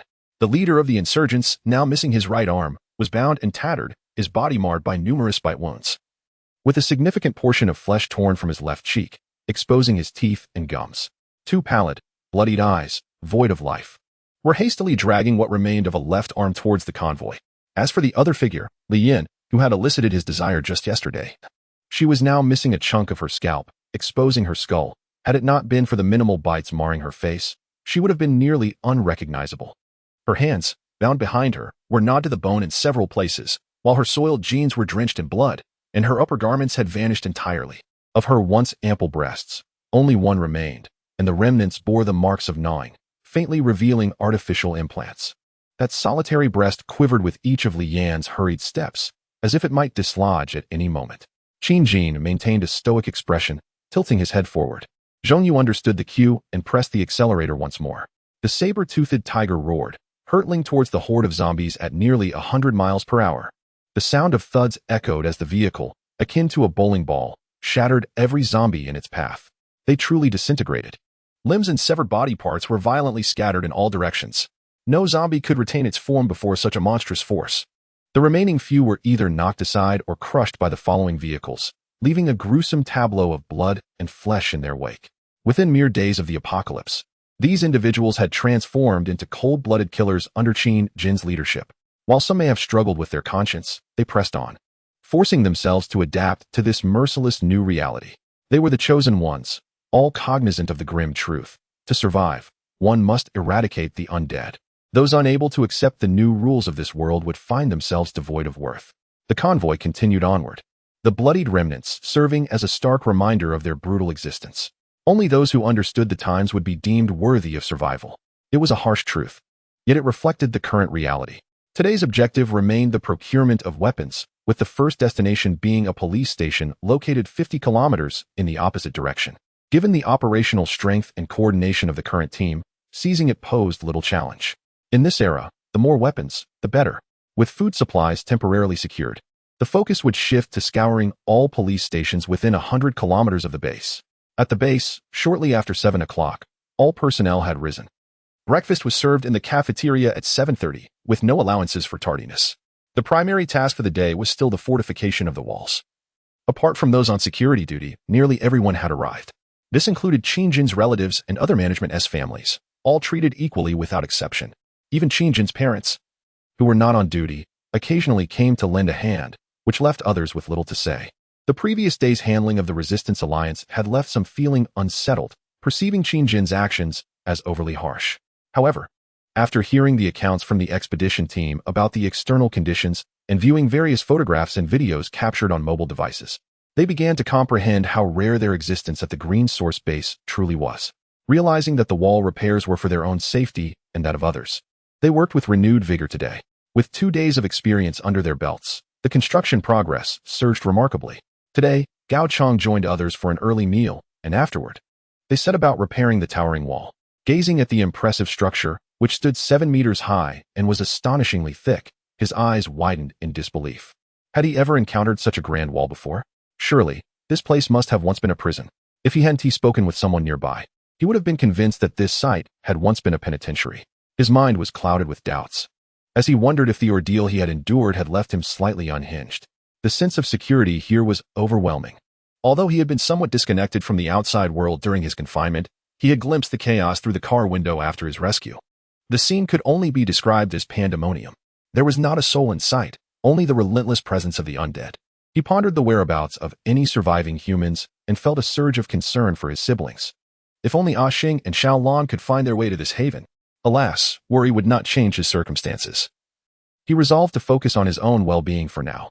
He learned that the leader who had rescued him was none other than Qin, and he had readily agreed to do whatever was asked of him. Last night, when Qin did not seek him out, he found himself at a loss, contemplating whether to inquire further when he returned tonight. Today, the base was abuzz with harmony, with everyone diligently attending to their tasks, and no further incidents had occurred. Suddenly, a figure sprinted from the distance, halting breathlessly before Qin and the other administrators. Old Qin, Wang, the water supply has ceased. Seemingly unfazed by the news, Qin and the other leaders remained composed. Qin calmly informed them, "We anticipated this situation last night. We will promptly sever the external water supply and switch to our internal system. Our pond is equipped with a pump and filtration system, ensuring our drinking water remains unaffected. Please attend to this matter immediately." Wang and the others accepted their orders and moved to address the issue. Qin then addressed everyone at the base. "As you are all aware, we are currently experiencing a cessation of water and electricity from the outside. While our base still possesses generators and a pond for water and power, we cannot operate as we did before. It is imperative that everyone conserves resources." The group acknowledged his directive. They had already been informed of the power outage the previous night, so the continued water stoppage did not come as a shock. The Green Source base had begun utilizing the vast stockpile of batteries that had been prepared in advance, mitigating the impact of the situation. All rooftops and sunlit surfaces had been outfitted with solar panels. Henceforth, electricity consumption would need to be prudent, as wastefulness could lead to penalties. Although the base had numerous fuel generators, they had yet to reach a point where such measures were necessary. Despite having several hundred tons of fuel, it could not be directly converted into electricity, given that many areas required fuel for other purposes. Moreover, the noise generated by the generators posed a significant concern, as it could attract an increasing number of zombies to the base's perimeter. The base's administrators were already strategizing to allocate a portion of their personnel to utilize spears to dispatch the encroaching zombies from atop the wall. Prior to the apocalypse, Qin had prepared an ample supply of these assembled spears, along with mobile climbing ladders, facilitating immediate access to the wall for defense. Originally, the plan was to take things slowly, given the sparse presence of zombies outside the base walls. However, yesterday, the return of the boss nearly jeopardized everything. If the combat team returned, potentially bringing zombies along, that would pose a significant problem. The quarantine area cannot be constructed in the short term, so it is imperative to establish a barbed wire isolation zone within the base as soon as possible. Even if zombies were to surge in with the combat team, we would be able to pause and eliminate them with composure. Furthermore, regular arrangements must be made to clear the zombies outside the walls. Their numbers cannot be allowed to accumulate excessively. With so much to address, today we will heighten the walls to 8 meters. Tomorrow, we must allocate some personnel to attend to other matters. At noon, 70 kilometers south of the base, on a certain highway, a convoy of 11 vehicles was in motion. Leading the procession was a modified riot police vehicle, carrying the members of the Green Source Base combat team. Seated comfortably in the armored vehicle, Qin Jin wore a smile. Relaxing against the seat, enjoying the breeze and the scenery outside, his expression radiating contentment. Indeed, the morning's objectives had been accomplished smoothly, utilizing the same kite strategy. The police station's location in the outskirts of the county contributed to the relatively low number of zombies in the vicinity, allowing for an effortless clearing of the premises. After a brief period, they successfully located the weapons depot. Although its stock was inferior to that of the Guanyuan city station, it was still an improvement over the previous day's findings in another county. After spending a bit of time gathering and packing all the supplies, 3 hours had already passed. They were now en route to another county's police station. Qin Jin glanced at the time. It was nearly noon. He picked up the walkie-talkie and announced, "All teams, please park nearby, confirm safety, and prepare for lunch."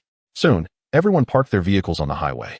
After ensuring there were no dangers in the vicinity, they retrieved various food items to enjoy their midday meal. During lunch, several team leaders, including Li Bowen, gathered around to inquire about Qin Jin's thoughts on the next target. As he munched on instant noodles, Qin Jin replied, "Our next objective is the in-county police station, located 60 kilometers from the base.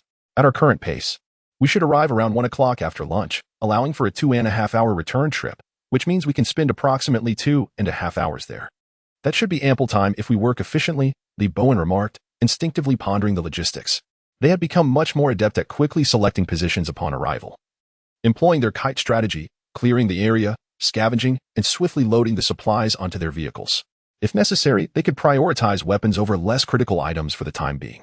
Once the brothers are well fed, we will continue our journey. The zombies have not been particularly terrifying lately. We must seize this opportunity to stockpile as many weapons as possible. And once we finish our tasks, we will ensure everyone has a proper rest. Qin Jin advised them. He harbored an idea for the future. The base would implement a point system, where those who contribute significantly could exchange points for supplies or other privileges. This would motivate the personnel to engage actively in their duties. The specifics involved were considerable, and he planned to refine the details before announcing it. Now was not the right time. In his vision, the green source space will become a new miniature society. End of chapter. Chapter 28. Survivors. It was just past 1 in the afternoon. The sun cast its golden rays upon the earth. Now in mid-October. The weather had turned slightly cool, yet it could not overshadow the warmth bestowed by the celestial body. After the combat team finished their meal, they continued their journey and arrived near the in-county police station. Perhaps the sunlight was too bright, for not a single zombie was in sight around the police station. They might have taken refuge in the shadows somewhere. Upon reaching their destination, the convoy lingered nearby to observe.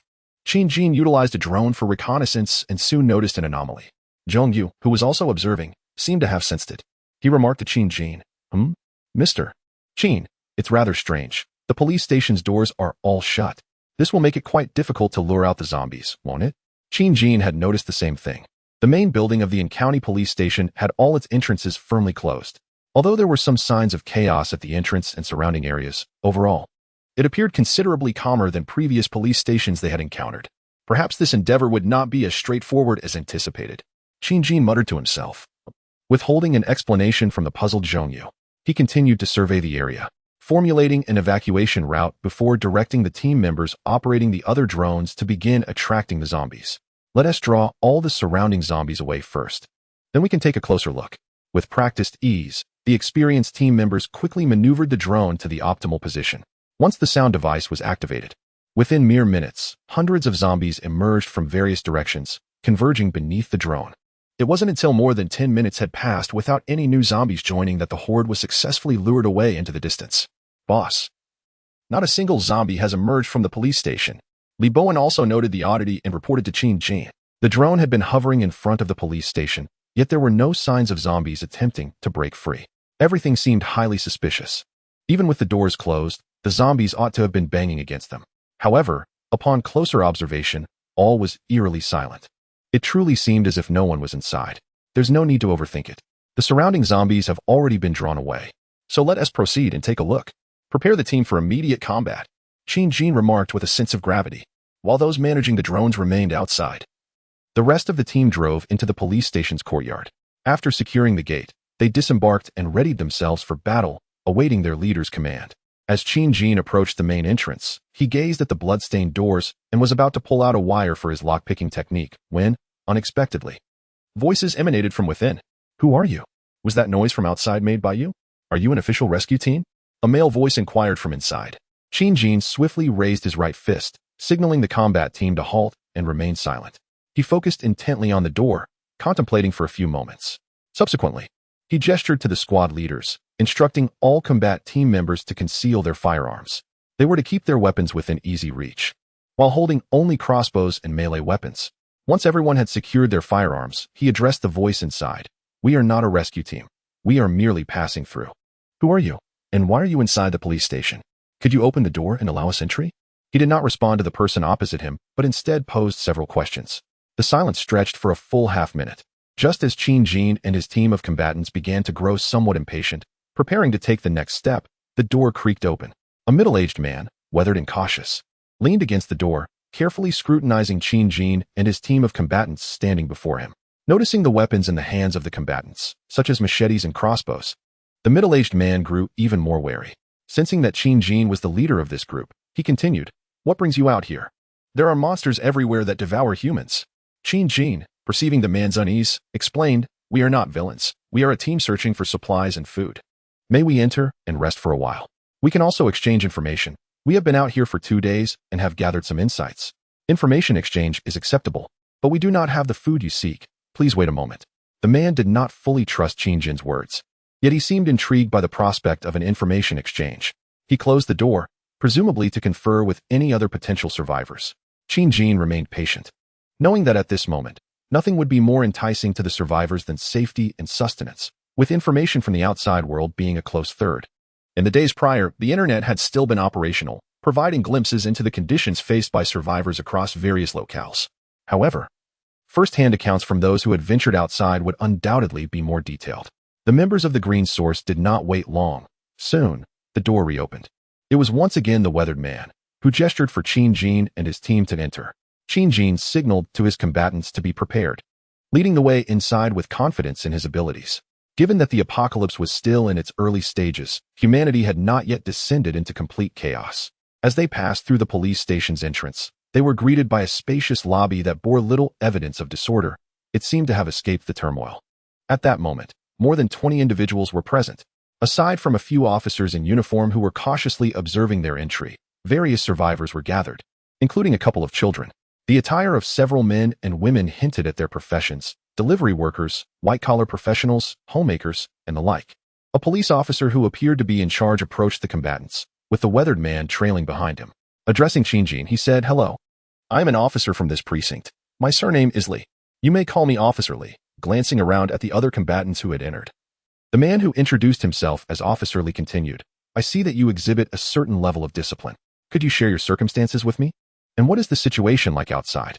As Qin Jin faced Officer Li's inquiry, thoughts flickered through his mind, while a tranquil depth shone from his eyes. He nodded slightly and addressed Officer Li, stating, "We are all from the same factory. I am their employer.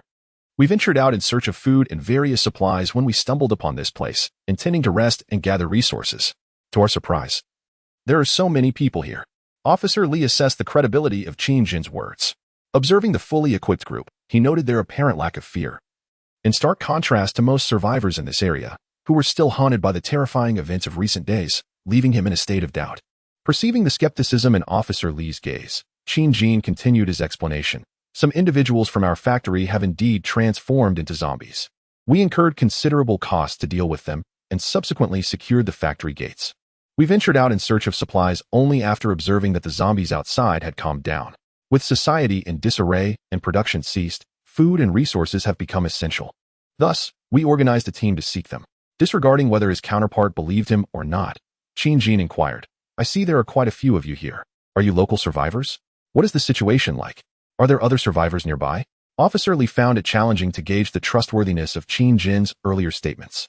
Upon being questioned, and recognizing that there was no existing conflict between them, he replied honestly, "We gathered here after the incident a few nights ago. I happened to be resting in the duty room at that time. There were not many personnel present. Some individuals transformed into monsters, resulting in the loss of many lives. We later hid in a room, and the creatures were lured away by noises outside the precinct. After securing the doors and windows, we remained here. These people have gradually arrived since then."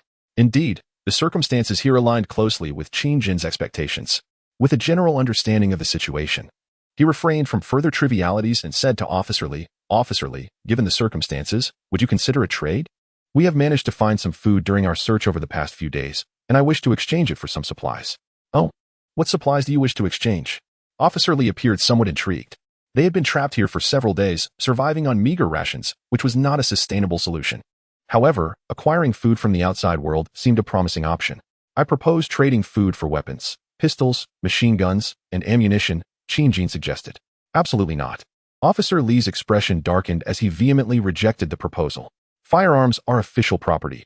Only designated personnel are permitted to possess them, regardless of the chaos outside. I will not allow any weapons to leave my possession. His stern refusal transformed his demeanor, casting Qin and his group in a negative light, as he brusquely continued. There is nothing here that you require. Please leave. Qin's expression grew somewhat grim. Previously, he had intended to engage in a meaningful dialogue with Officer Lee, hoping to acquire the weapons here without resorting to other means.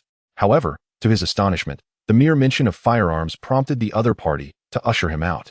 After weighing the situation in his mind, he realized that while he could handle a confrontation with these individuals, the safety of his fellow operatives was uncertain. After all, the opposing party was comprised of trained personnel. The base was currently experiencing a shortage of manpower, particularly among the combat team, and losses would be difficult to replenish. Having contemplated this, he coldly addressed the one who had made the gesture of dismissal. Since it appears you are unwilling to engage in an exchange, we shall not squander any further time. Let us depart. With that, he slowly retreated toward the entrance, signaling several squad leaders to refrain from acting impulsively. He led the group back out of the police station as the doors closed behind them. Qin then returned to the vehicle, calling for the other team members to join him in retreating. It was not until the convoy reached the main road that Zhong Yu inquired, Chief Qin, why did we leave so abruptly? We could have forced a trade or subdued them. We would have had the upper hand, as they were merely 5 armed individuals. Qin stretched and replied, and then what? How many of our team members would we lose? Do you truly believe we could neutralize them without incurring injuries? They are indeed trained professionals, though I am uncertain of their remaining capabilities. I have no desire to witness a reduction in our ranks. For a moment, Zhong Yu and the other team members in the vehicles fell silent. Indeed, in the chaos of combat, one cannot guarantee immunity from harm. A swell of emotion stirred within them. Chief Qin's actions the previous night had profoundly impacted many, with some perceiving him as a cold-hearted individual. Yet today, another facet of his character seemed to emerge. Qin, indifferent to the thoughts of those around him, continued, moreover, it is possible that in due time, we may have another opportunity to procure weapons. The others did not grasp the implications of his statement, nor did he offer them an explanation. This was merely the early days of the apocalypse, and survivors had yet to comprehend the harsh realities that lay ahead. He had observed certain individuals within the police station and harbored his own speculations. There was no need to dwell on such matters.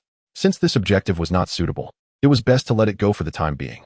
There were countless resources awaiting his discovery elsewhere. There was no need to stubbornly pursue this location. He called back the team members who had been scouting and directed the combat team toward the base. With ample time remaining, he intended to visit a particular location, where he had set his sights on acquiring some coveted items. End of chapter. Chapter 29. The chemical plant having departed from the Yin County Police Station. Qin and his companions continued their journey toward their next destination. The distance was short, approximately 30 kilometers, which typically could be covered in under an hour. Initially, their focus had not been on this location, as they anticipated spending considerable time in Yin County, leaving little for their return to the base. However, circumstances had changed. They had not lingered in Yin County, and with the time now just past 1 o'clock, they would reach the next site shortly after 2. The return to the base would be even swifter, merely a matter of 20 kilometers, taking less than an hour. The operational vehicles of the team proceeded, having acquired a few more during the morning, bringing their convoy to a total exceeding 10. Their current destination was a chemical plant situated near Mintang town, likely built in a remote area due to the potential pollution associated with its industrial nature. Qin had long inquired about this facility, which primarily produced various chemical products, making it his target. This plant had a significant output of nitric acid, which could be used to manufacture nitroglycerin, trinitrotoluene, and nitrocellulose, among other high explosives. Additionally, it housed a substantial quantity of gunpowder. Before the apocalypse, he had invested in research regarding chemical factories within a radius of several hundred kilometers around the base, thereby gaining comprehensive knowledge of their operations. Although he had stockpiled some chemicals for small-scale explosive production, accumulating large quantities was impractical due to the differing nature of these facilities, which could lead to unwanted attention. This time, as they passed by, It was an opportune moment to scout the area and identify any transportable materials to bring back to the base. With firearms secured, it was imperative to ensure a robust supply of explosives. Even ammunition production required gunpowder. The team swiftly arrived near the chemical plant, perhaps due to its suburban location. The surroundings appeared desolate, with only a few scattered low-rise residential buildings visible from a distance. The plant itself was enclosed by a wall, standing over 2 meters high, and the interior spanned a vast area with various structures.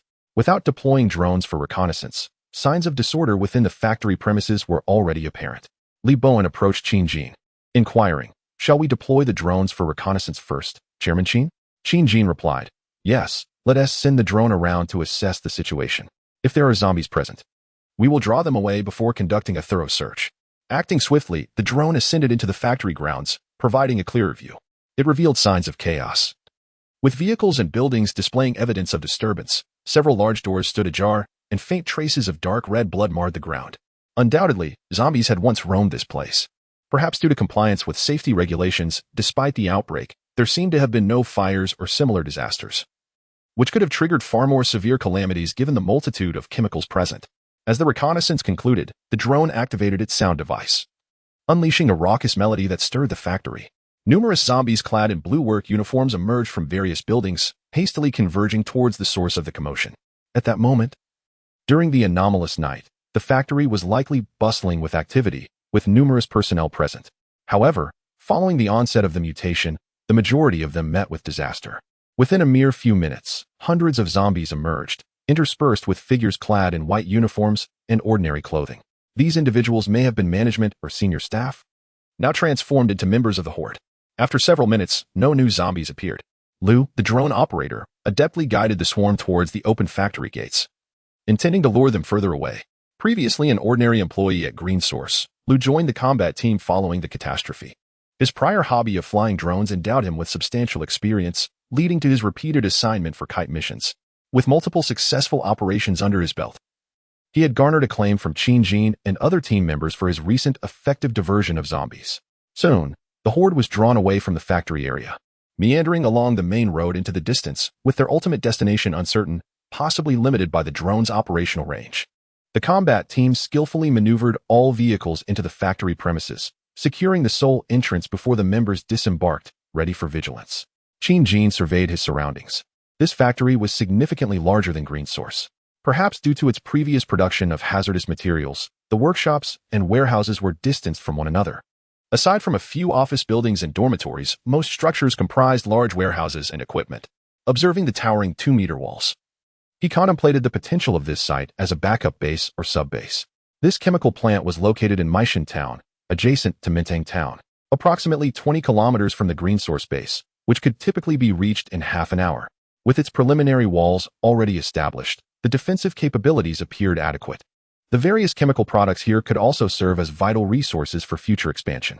Regrettably, despite its advantages, this location could only function as a sub-base and could never replace the primary role of Green Source, as it lacked the capacity to produce food, and the walls were too long and low to be raised to a satisfactory height. Additionally, issues pertaining to soil quality and water sources posed significant challenges. It is crucial to recognize that the future would not only entail a zombie crisis but also various natural disasters. Food could not simply be planted here. Developing this site would require a substantial workforce, which would again circle back to the food issue. For now, it should be regarded as a resource point, with future plans contingent upon circumstances. This time, Qin Jin refrained from leading a team to confront the zombies and search for supplies. Instead, he remained behind with his cousin, Qin Jia, who was tasked with guarding the vehicles and observing the environment in an open area of the factory. As a leader of Green Source, there was no necessity for him to always charge into battle. Occasionally, he needed to provide others with the opportunity to shine. The combat team divided into smaller groups, each led by a respective team leader, to commence their search of the office buildings. There might be preserved documents that could elucidate the chemical products still housed within the factory, including daily production rates and staffing conditions. Qin Jin accompanied Qin Zhou within the factory premises, surveying the surrounding structures and contemplating whether they housed the treasures he sought. At that moment, seeing only his cousin beside him, Qin Zhou hesitantly addressed him, "Brother, do you think this world will ever return to its former state?" It was only in the absence of others that he dared to call Qin Jin brother, a tacit understanding among them. Qin Jin snapped back to reality. Taken aback by his cousin's inquiry, he pondered the question for a moment before responding, I am unsure whether things can revert to how they once were. However, it is highly probable that they cannot. Those who have transformed into zombies or those who have perished cannot return. Even if all the zombies were eradicated, there would be but a scant remnant of humanity left. The light in Chinja's eyes dimmed. Indeed, those individuals could not return. Classmates, friends, colleagues, and even distant relatives seemed destined to remain forever out of reach. He had contemplated these matters before, yet the more he thought about them, the more terrifying they became. Today, being alone with his cousin, whom he regarded as the most remarkable person in his life, brought forth a mixture of admiration and concern. In his youth, his cousin had always displayed commendable qualities, not the paragon of perfection often found in other families, yet a figure his parents urged him to emulate. After graduation, he maintained an unremarkable path until the onset of this year, when he inexplicably amassed a substantial fortune and established a formidable company. Moreover, following the recent calamity, he had managed the factory with exceptional acumen, creating a relatively stable environment for survival. He dealt decisively with dissenters, transforming the factory into a beacon of hope for many. Now, it was increasingly equipped with weapons, and many no longer despaired about the future. It could be said that Qin Jin had become a leader in the hearts of many, one who inspired genuine respect and loyalty. Qin Jin was aware of the sentiments of his relatives and friends. Many who had previously enjoyed a close relationship with him no longer expressed it openly, referring to him as Manager Qin in public, reserving more personal titles for private moments. He felt little impact from this shift, for he had always preferred solitude. As long as others did not provoke him, he remained indifferent to them. He patted Qinja on the shoulder and encouraged him with a smile. Do not be so pessimistic. We are still alive, and things will improve. Trust in me. Seeing his cousin smile, Qinja felt a weight lift from his heart. Indeed, it was enough to continue walking forward alongside his brother. Just as they were engaged in their conversation, the walkie-talkie crackled to life with a call from Zhang Tiankai. Manager Qin, if possible, please come to the 3rd floor. We have discovered a few survivors in a room who may possess information about this chemical plant. Oh? Qin Jin felt a surge of excitement at this news. If there were individuals familiar with this place, that would indeed be fortuitous. After exchanging greetings with Qinja, he swiftly made his way over. The chemical plant possessed but a single office building. He entered directly, locating the staircase and ascending to the 3rd floor. There, he found a team member awaiting him, who guided him to the location indicated by Zhang Tiankai. The office was relatively lavishly decorated. At that moment, a considerable number of individuals were gathered inside, including members from both Zhang Tiankai's and Lu Wenhao's teams. In the center, surrounded by them, stood 3 individuals, 2 men and 1 woman. The 2 men appeared to be in their 30s or 40s. One was clad in a blue work uniform, reminiscent of those worn by the majority of the zombies that had just been lured away. The other donned a white uniform, presumably a managerial or technical staff member. As for the woman, she was elegantly attired, possessing striking features, likely in her early 30s, dressed in the attire of a professional power woman. Her figure accentuated the contours of her clothing, and she wore gold-rimmed, frameless glasses. Standing before the 2 men, her eyes sparkled with intensity, exuding a commanding presence. The other 2 men seemed to defer to her authority. Upon noticing Qin's arrival, the combat team members parted to create a path. Qin positioned himself before the trio, scrutinizing them closely. It became evident that the man before him was the leader of this group. The woman, with a piercing gaze, disregarding the expressions of the 2 men beside her, bluntly interrogated Qin. Are you the leader of these individuals? It has been several days since the incident. Why have you only now come to our rescue? Do you have any idea how we have been surviving these past few days? We were nearly devoured by the monsters outside. Her barrage of questions echoed like gunfire, seemingly venting her frustrations. Qin's already sour mood, exacerbated by the unfortunate events earlier in the day, darkened further. His expression grew icy as he turned to Zhang Tiankai, whose countenance had also shifted slightly, and inquired, who are these people? At that moment, Zhang Tiankai wished he could slap the woman. Yet, he steeled himself and replied, I apologize, President Qin. These individuals are originally from the chemical plant. I inquired about them earlier. The woman is the general manager here. The 2 men are a technical director and a production manager.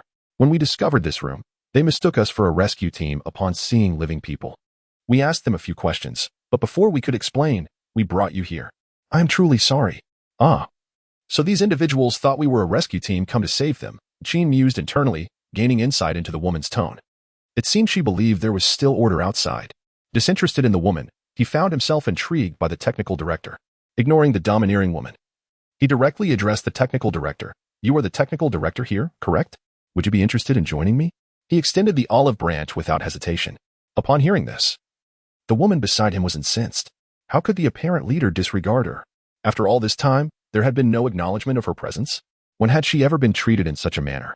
She stepped forward, hands on her hips, her chest proudly lifted, and pointed an accusatory finger at Qin Jin, exclaiming in a sharp tone, "I am speaking to you. I am in charge here.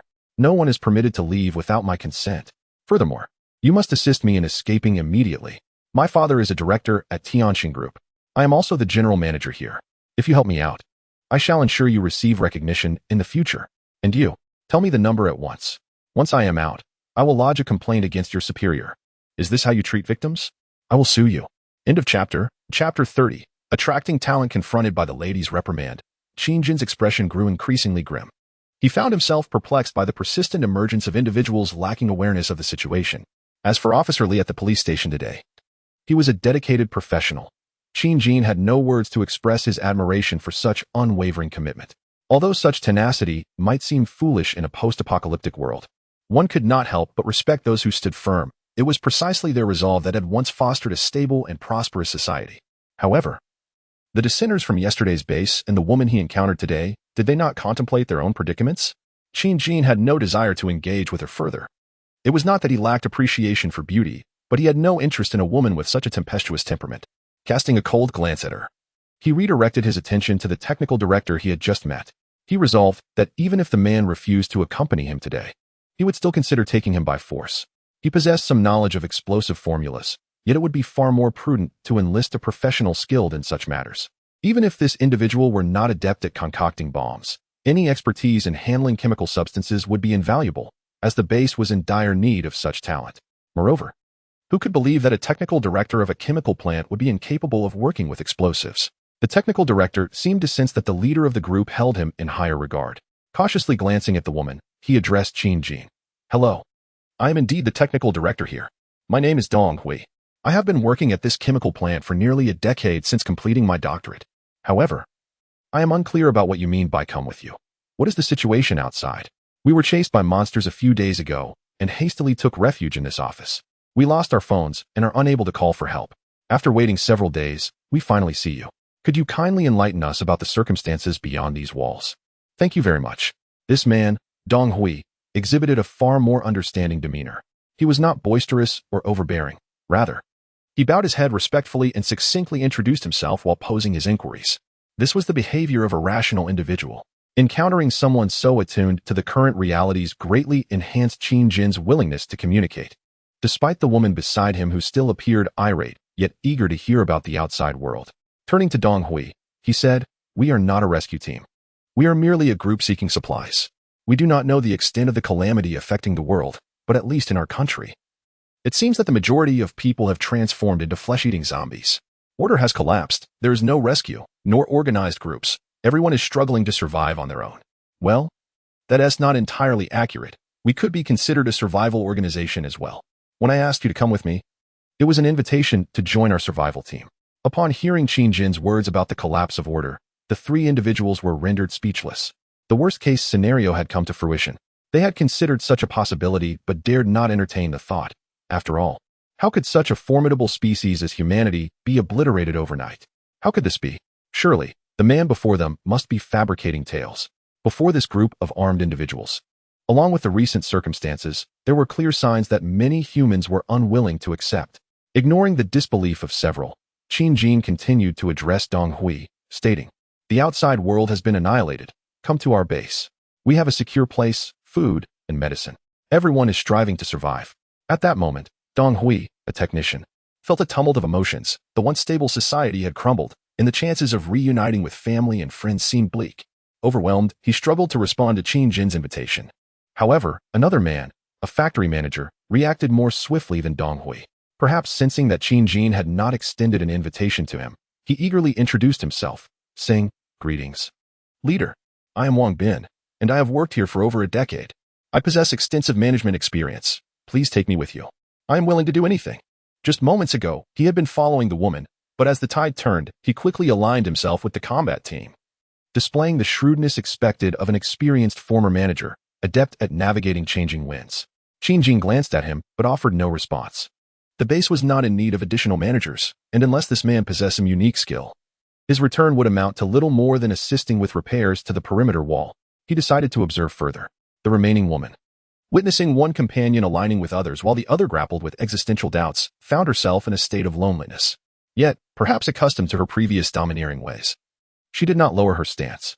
She was the daughter of the Tiansheng Group's chairman, an accomplished scholar, and a formidable career woman. Countless suitors had once pursued her. She had never before experienced such disregard and neglect.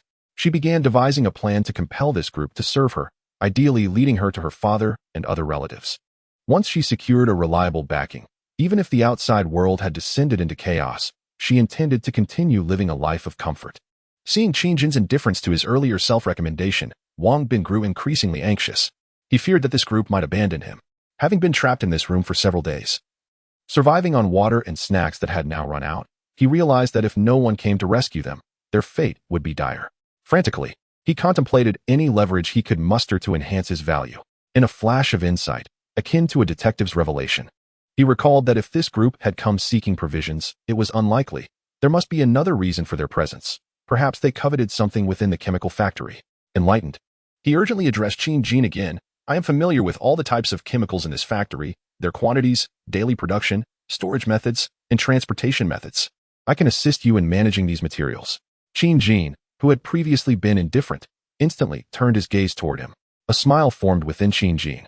This man was indeed astute. In such a short span, he had discerned their purpose for coming here, proving himself to be a worthy candidate for management. His keen perception was commendable, and Qin Jin felt intrigued by this individual. Today, for the first time, I felt a sense of joy from someone speaking with his presence. Perhaps some chemical supplies could be transported back to the green source base. He would also require assistance from that technician for storage and transport. So, what harm is there in granting him a position? He addressed the man named Wang Bin. Certainly. Please elaborate on the types of chemicals present here, their quantities, as well as the methods of transport and storage. You shall be a member of our base from now on. A gamble well placed. Wang Bin's heart swelled with elation, and he eagerly responded, his body instinctively moving closer to the combat team, as if he had already considered himself one of them, eliciting both laughter and tears from those around. At that moment, the woman became agitated, seeing Wang Bin, who usually fawned over her, swiftly defect to the enemy camp. She felt as if her heart might explode with fury. Moreover, what had she just heard? These individuals were laying claim to the factory's possessions? That simply could not be tolerated. She immediately shrieked, "No one is allowed to touch anything here. This is private property. It belongs to me. Do you have no regard for the law? You are nothing but thieves. And you, Wang Bin, as a member of the company's management, how dare you betray the company's interests? Colluding with outsiders, do you not fear the reckoning from my father and the headquarters in the future?" At that moment, the woman's expression twisted, abandoning her previously maintained composure as she reprimanded her former subordinate.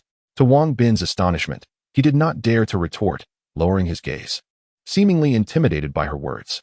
Qin Jin began to grasp the situation. This woman must have possessed some influence or a powerful background before the apocalypse.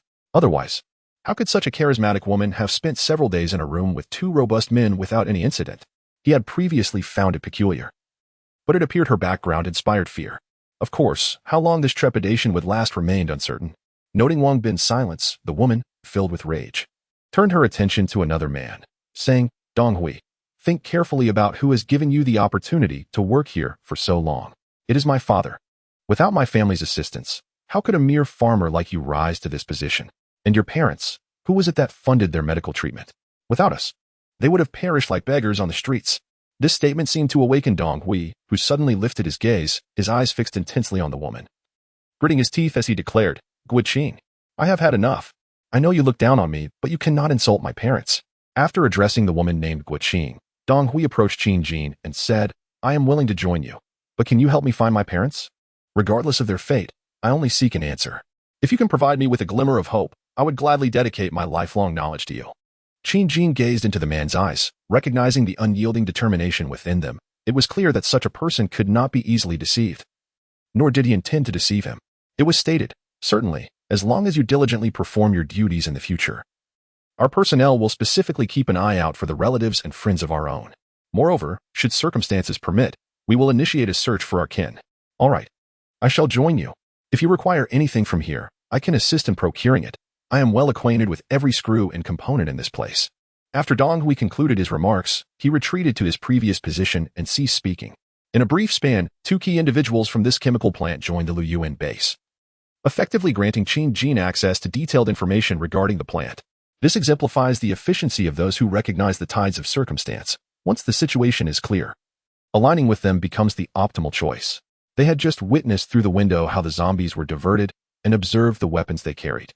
Aware that these individuals possessed considerable strength, the remaining woman, named Guiqing, realizing that the tide had turned, understood that this factory had become a bargaining chip for her former subordinates' allegiance. She recognized that she had no leverage left against them. This group was impervious to her formidable background. The thought of surrendering was utterly inconceivable to her. A woman of her stature was accustomed to being in a position of power and could not bear the thought of being subjugated. To live a life where she would be at the beck and call of others, reduced to a mere plaything, was a fate worse than death. She was astute. Otherwise, she would not have been able to manage such a large enterprise. Her earlier display was, on one hand, a product of her accustomed demeanor, and on the other, an attempt to assert some control and gain a foothold in negotiations. However, she quickly discerned that this group, particularly the one in charge, was not swayed by her tactics. With her thoughts racing, she could only resort to the final option. With tears in her eyes, Guiqing addressed Wang Bin and Dong Hui. "I do not ask you to take me with you. Considering our years of collaboration, I implore you to assist me by providing a vehicle so that I may depart on my own." End of chapter. Chapter 31. Unaware of life and death, please provide me with a vehicle. I will leave on my own. Guiqing made this request to her 2 former subordinates. "You may take anything from this factory, but it was once my family's property. I only hope to exchange it for an opportunity to depart. I wish to go to Yanqing to find my family." The latter part of her plea was directed towards Qin Jin, her tone shifting from commanding to one of earnest supplication. Qin Jin raised an eyebrow, surprised that this woman chose to leave alone after witnessing her subordinates aligning with them. He understood the peril of her decision. A woman setting out to drive to Yanqing in search of kin faced unimaginable risks, not to mention the possibility of her family being deceased. The journey itself could be akin to courting death. Yet, considering her perspective, if she desired to join their base, it was not merely a matter of his consent. Even if she were to bargain her way in, he could envision the torment of being at the mercy of others. A relatively attractive woman in a post-apocalyptic world, devoid of support, was likely to become either an object of desire or a source of sustenance. This woman was not as simple-minded as she initially appeared. Indeed, one should never underestimate others. He temporarily refrained from acquiescing. He had no intention of sheltering her. She had already caused him irritation. And now he perceived a deeper layer to her character. If she insisted on venturing out to meet her demise, it could be a mutually beneficial outcome. He turned his gaze to the 2 new recruits, raising his eyebrows in silent inquiry, inviting them to make a decision. It would also serve as a favor to them, encouraging their loyalty to the base in the future. He anticipated they would recognize the gravity of the situation. This woman would not be welcomed into their ranks. Dong Hui and Wang Bin exchanged glances, communicating silently. Finally, Dong Hui stepped forward and said, "Boss, please grant our manager the chance to leave." "Thank you." As he had surmised, the 2 were indeed advocating for their former superior, a gesture that encapsulated years of camaraderie, perhaps laced with unspoken sentiments. "Very well. I will provide you with a vehicle. We noticed several cars in the parking lot downstairs. You may choose one to drive away. My men will escort you down shortly." Qin Jin consented, permitting her to depart in her own vehicle, while the outcome remained unexamined by anyone. Each person understood the implications. The atmosphere lightened momentarily. The combat team located 2 key personnel from the chemical plant, obtaining detailed information regarding the transportation and storage of chemicals. Perhaps Dong Hui could yet deliver some unexpected benefits. The 2 new recruits were also saved, having aligned themselves with a new faction, ensuring a degree of security for their future. Ultimately, this woman, once a high-ranking official of the original factory, received what she desired, a chance to escape. The final outcome remained uncertain. Qin Jin glanced at the time. It was nearly 3 o'clock, allowing for a brief window to transfer some chemicals back to the base. Not wishing to delay, he promptly ordered 2 team members to escort Guiqing downstairs, while the others continued to eliminate any lingering zombies. He retained Zhongyu, along with Dong Hui and Wang Bin, in the office, intending to first gather information about the chemical plant from the 2. Following the power outage, further complications could arise. Once the task force has cleared the zombies, he would need the 2 to assess the plant's conditions. It was imperative to ascertain whether certain chemicals could still be stored properly after the blackout. Otherwise, future issues could become unmanageable. The group sprang into action, and soon only 4 remained in the office. Qin Jin settled onto his sofa by the window and addressed the two newcomers. I am Qin Jin, and I shall be your new employer.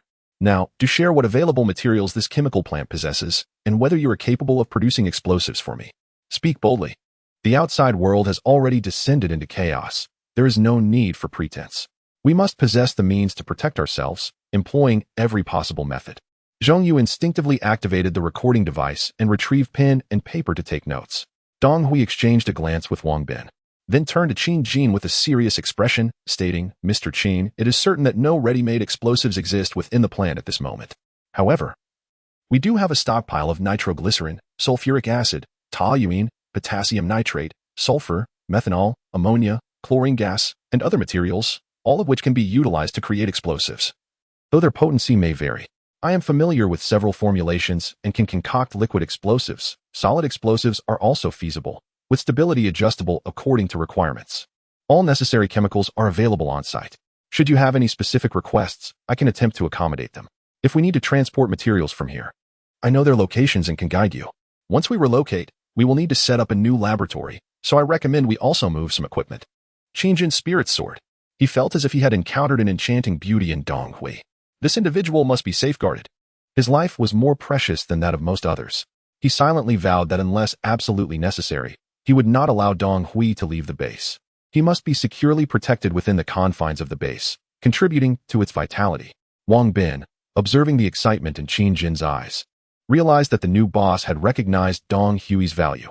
Wishing to avoid overshadowing his colleague, he quickly began to elaborate on the plant's various conditions, inventory, production processes, and item preservation, as if fearful that Dong Hui might steal his thunder. He even divulged details about Gua Qing's background, nearly revealing the color of her underwear, until Zhong Yu interrupted him, insisting he return to the matter at hand. This greatly enhanced Qin Jin's understanding of the situation. The disappointment from the unsuccessful visit to the police station in An County dissipated entirely. He discovered that this chemical plant was no less fruitful than the raid on the municipal office the previous day. They could produce an abundance of explosives.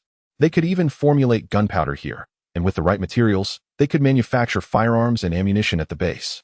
He had already purchased 2 small lathes.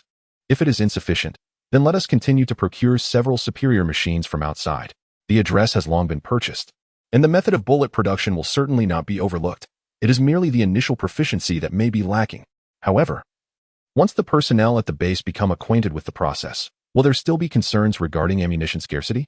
Moreover, with various strategies swirling in his mind, he is determined to arm the entire base to the teeth. At this moment, he felt a sense of relaxation wash over him. He instructed the 2 individuals to continue refining the relocation process, prioritizing the equipment to be moved first and preparing the chemical supplies that have convenient storage and stock. Some items should be addressed today, while arrangements must be made for additional personnel to continue tomorrow. Suddenly, amidst their bustling activity, a piercing alarm rang out. Qin Jin abruptly lifted his head, retrieved the intercom, and shouted with a grim expression, "Are you seeking death? Who made that noise? Quickly turn it off. The zombies will be attracted." Standing nearby, Dong Hui exclaimed, "It's the fire alarm. Someone must have triggered the fire alarm. It appears the entire factory area has been activated." Qin Jin swiftly inquired, "How do we turn it off?" "Think of a solution." Wang Bin, sweating profusely, interjected, "The power is out. Going to the security room to shut off the main valve will likely be futile. We need to manually reset each fire alarm. This is disastrous.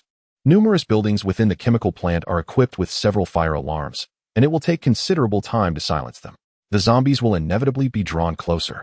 Without any hesitation, Qin Jin quickly commanded over the intercom to the individuals present, "Everyone, immediately take Dong Hui and Wang Bin to locate the fire alarms and find a way to shut them off. Send 2 individuals to barricade the main entrance. Observe the movements of the zombies outside and remain prepared for battle at all times." Understood. All those who received the order sprang into action, acutely aware of the perilous situation. That shrill alarm could potentially pierce vast distances, likely attracting zombies from afar. Qin, the team escorting that woman, reported a situation. The woman claimed she needed to use the restroom, and shortly thereafter, trouble ensued. "We now have no idea where she is." Li Bowen's voice crackled through the intercom. "Is it that woman?" A surge of uncontainable rage ignited within Qin Jin, his murderous intent almost palpable, causing the intercom to crumple in his grip. Crash! At that moment, a tremendous collision reverberated from outside. Qin Jin swiftly darted to the window, just in time to see an off-road vehicle speeding out of the chemical plant's entrance. The sight of a fallen iron gate at the entrance told the tale, as the vehicle had crashed through the gate and was preparing to make its escape. Damn it! Despite his usual calm demeanor, Qin Jin could not help but curse in frustration. He seized the intercom once more, his face contorted in fury as he bellowed, "Lu Qing, immediately intercept the off-road vehicle heading in your direction. Do your utmost to leave it intact. If absolutely necessary, eliminate it. She must not escape." Received. Fortunately, the professional intercom system prepared before the apocalypse had an impressive communication range of several kilometers. Even Xiao Lu, who was far away, flying a kite, could still receive the intercom signal. He swiftly acted, relinquishing control of the drone, allowing it to hover in place and broadcast messages, before driving furiously towards the chemical plant. Given the plant's remote location, the routes leading out were few, making this road a crucial point for interception. Meanwhile, Qin Jin, still in the office, ordered, "Quickly arrange for someone to drive and block the main gate. If the zombies approach, the wall will serve as our first line of defense." Everyone sprang into action, and Qin Jin, having issued his commands, ventured out with a few others, those tasked with silencing alarms, barricading the doors, and preparing weapons. All were diligently preparing for the impending onslaught of zombies. "President Qin, zombies have already appeared." Lu Wenhao's voice crackled through the intercom. "Prepare your weapons. We may need to use guns." "How long until the alarms are silenced?" Qin Jin inquired. At that moment, Li Bowen was coordinating teams, leading Dong Hui and Wang Bin, who were attempting to shut off the alarms in the security room, which had proven ineffective. Wang Bin's voice echoed over the intercom. "There are 9 buildings within the chemical plant, each equipped with 12 fire alarms. We only have 6 personnel, and it will take at least 5 minutes to silence them all." The combat team had sent out 16 members, with 2 stationed outside as lookouts. Inside the chemical plant, there were 14 combat team members, excluding the 2 newcomers, for were dispatched to assist in silencing the alarms. Thus, Qin Jin had a total of 10 individuals at the gate for defense. "Send 4 more to silence the alarms. I need them off within 3 minutes. "Understood," responded Zhong Yu, who promptly led 4 others away, requiring no guidance. The shrill sound of the alarms indicated the source of the noise. Outside the chemical plant, dozens of zombies had already arrived. Although the drone had drawn some zombies away, there were still others from nearby factories, buildings, and residential areas.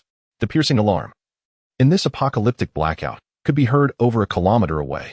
The earliest zombies had begun clawing at the barricades formed by trucks and vans, while others reached out from the walls and fences, desperate to seize the combat team members before them. Those blocked by the walls can be dispatched with machetes. For those we cannot reach, use firearms. Aim for their heads. Do not hold back. Wear your helmets and be cautious of blood splatter. Qin Jin bellowed, charging forward with a long knife, piercing through the skull of a zombie clinging to the wall.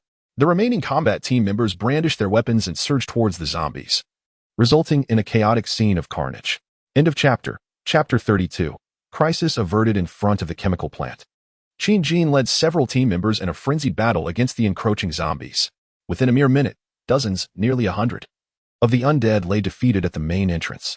Yet, the peril remained unabated, as fresh hordes of zombies continued to surge from the distance. Qin Jin paused for a moment, surveying the scene. The surrounding wall stood at a mere 2.5 meters high. In areas where zombies had been slain in greater numbers, their bodies began to pile up. However, more zombies from behind were trampling over the corpses, striving to breach the defenses. This was the disadvantage of an inadequately high wall. An adult's height ranges between 1.6 to 1.8 meters, and with arms raised, one could easily reach over 2 meters. If a zombie managed to grasp the top of the wall, it could potentially climb over. It is crucial to remember that these zombies were freed from their physical restraints by the virus. Even in daylight, their strength should not be underestimated. They were far from the typical feeble zombies portrayed in films. "Divide into pairs and strike the iron bars of the wall," Qin Jin commanded. "Create noise to distract the zombies. We cannot allow them to congregate. Pay close attention to the underside of the vehicle blocking the door. We must prevent them from crawling underneath. Eliminate them as they appear. Do not conserve ammunition at this moment."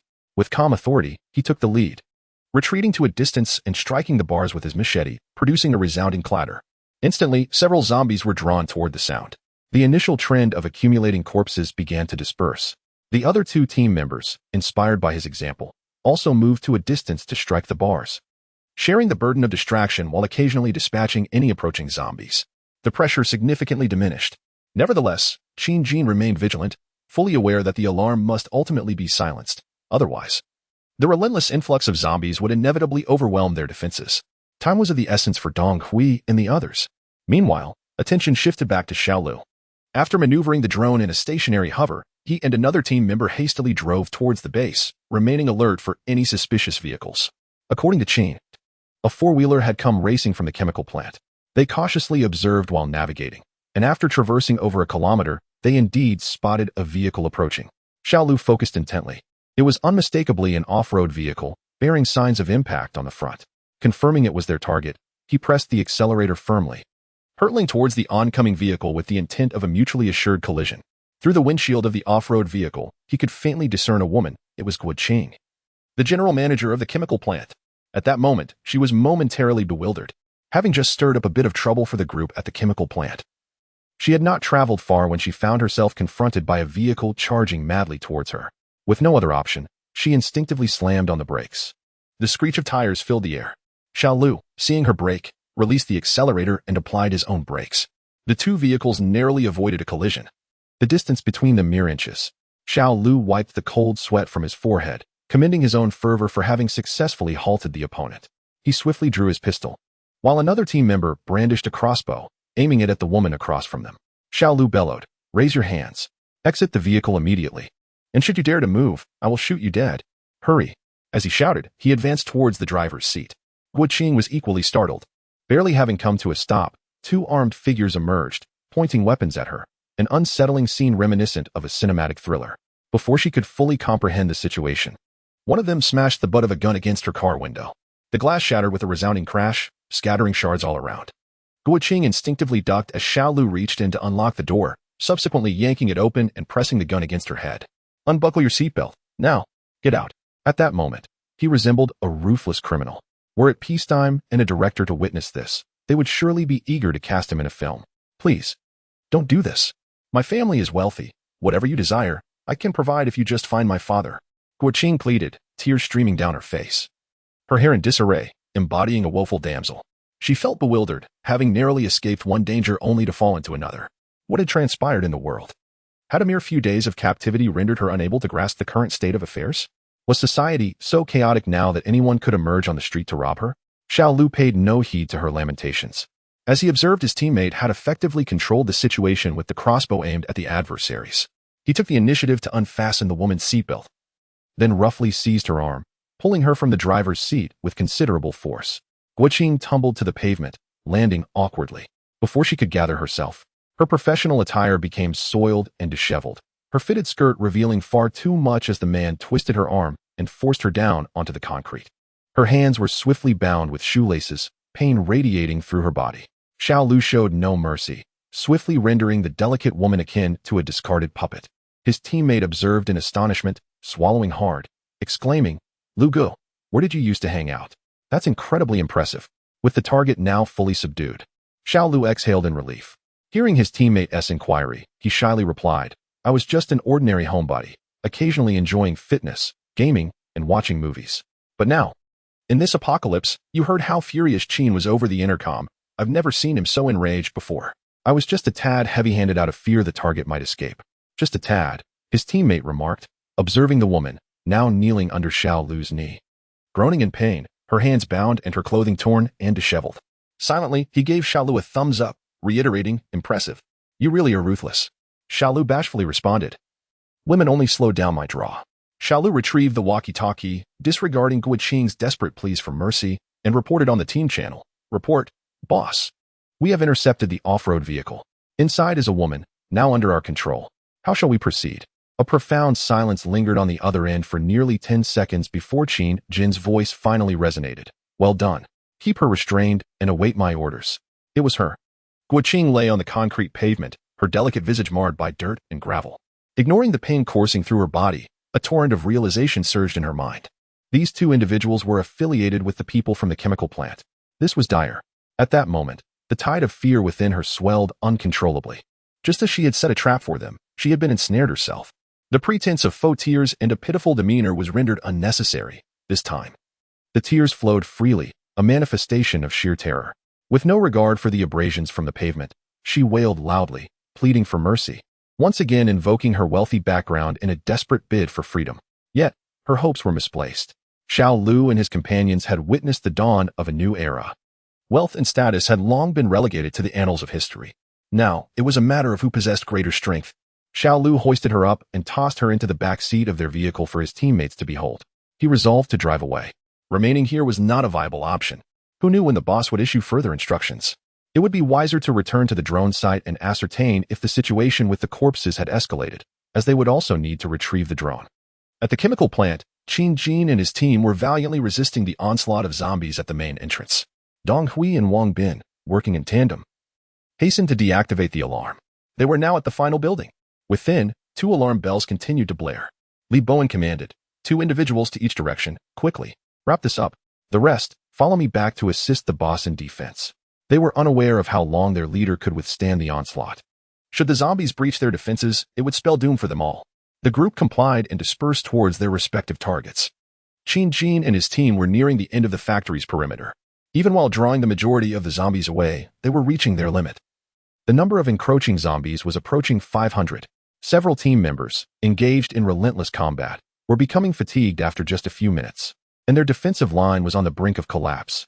The piercing alarm that had blared for several minutes finally ceased. Before Qin Jin's team could fully comprehend the change, they found themselves somewhat numbed by the relentless slaughter. In the distance, Li Bowen, accompanied by reinforcements, had arrived.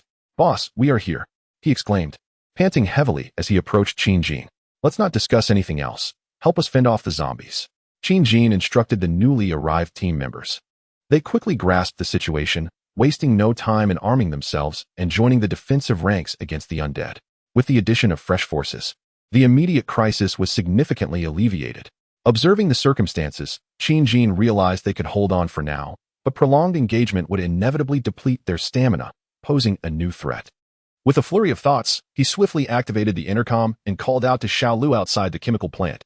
"Xiao Lu, abandon the horde over there and bring the drone here immediately to divert some of the zombies at the entrance of the factory." Initially, when the incident occurred, he had contemplated summoning Xiao Lu to alleviate the pressure with the drone. However, the blaring alarm was so deafening that the sound ball could not exert its full potential. Even if it returned to make sound, it could not compete with the multiple fire alarms luring the creatures. Moreover, relinquishing control over the several hundred to nearly 1,000 zombies could lead to them being drawn back by the alarm, overwhelming their small group. Thus, he had waited for the opportune moment, and now that moment had arrived.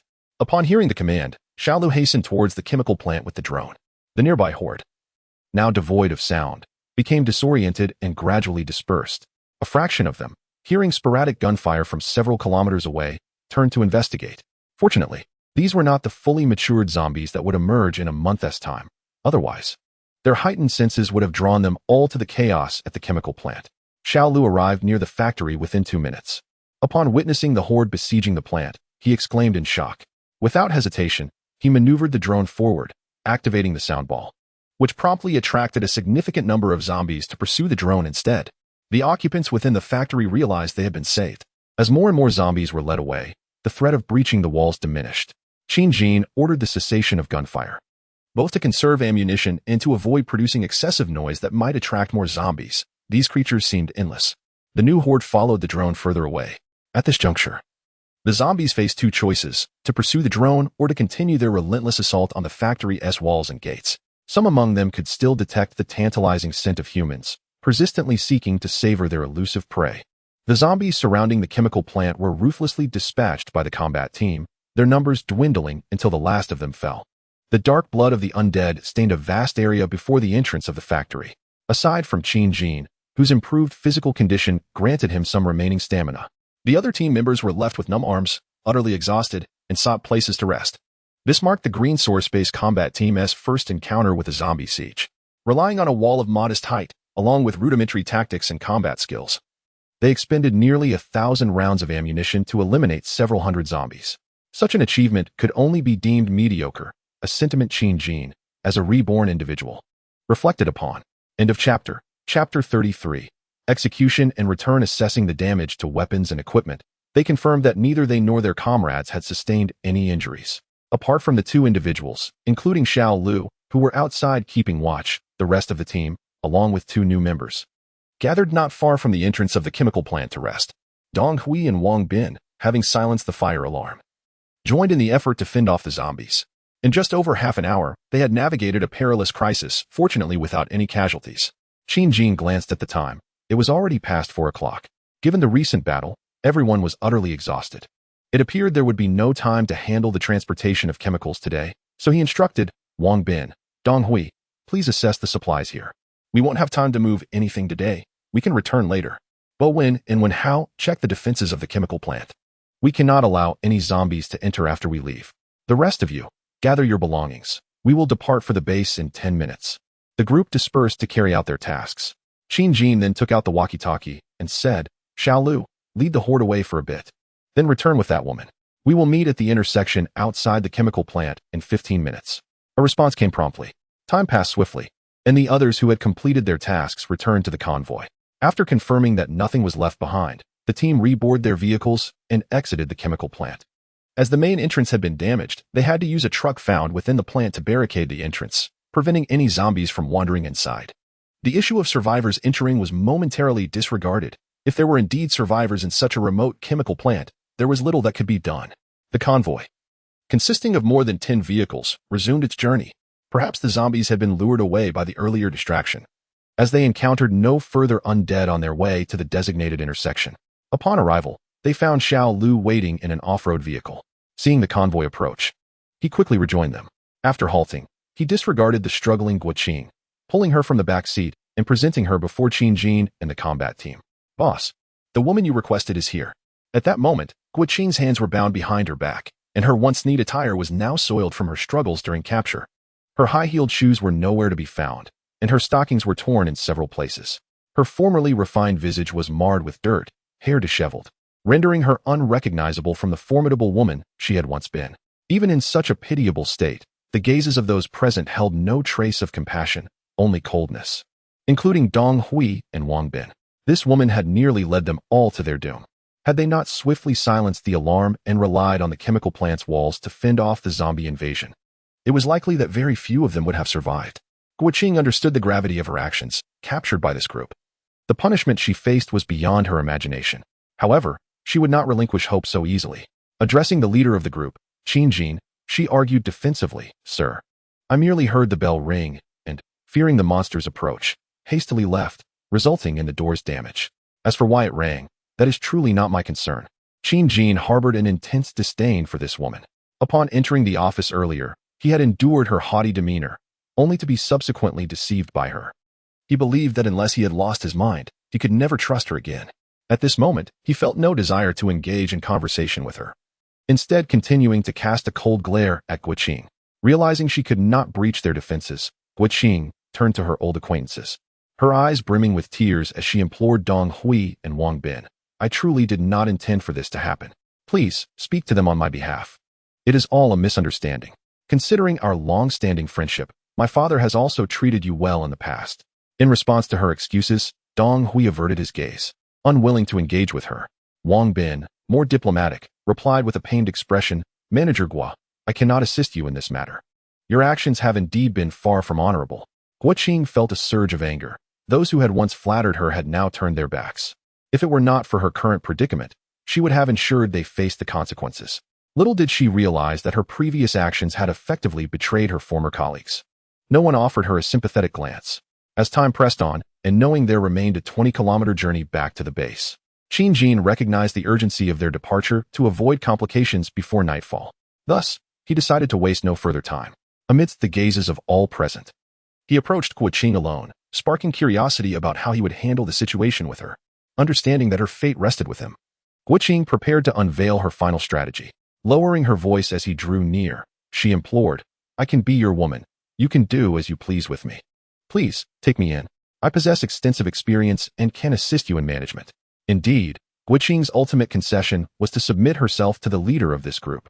In this manner, she would be the possession of one rather than a mere object for many, a desperate ploy conceived during her earlier struggles in the vehicle.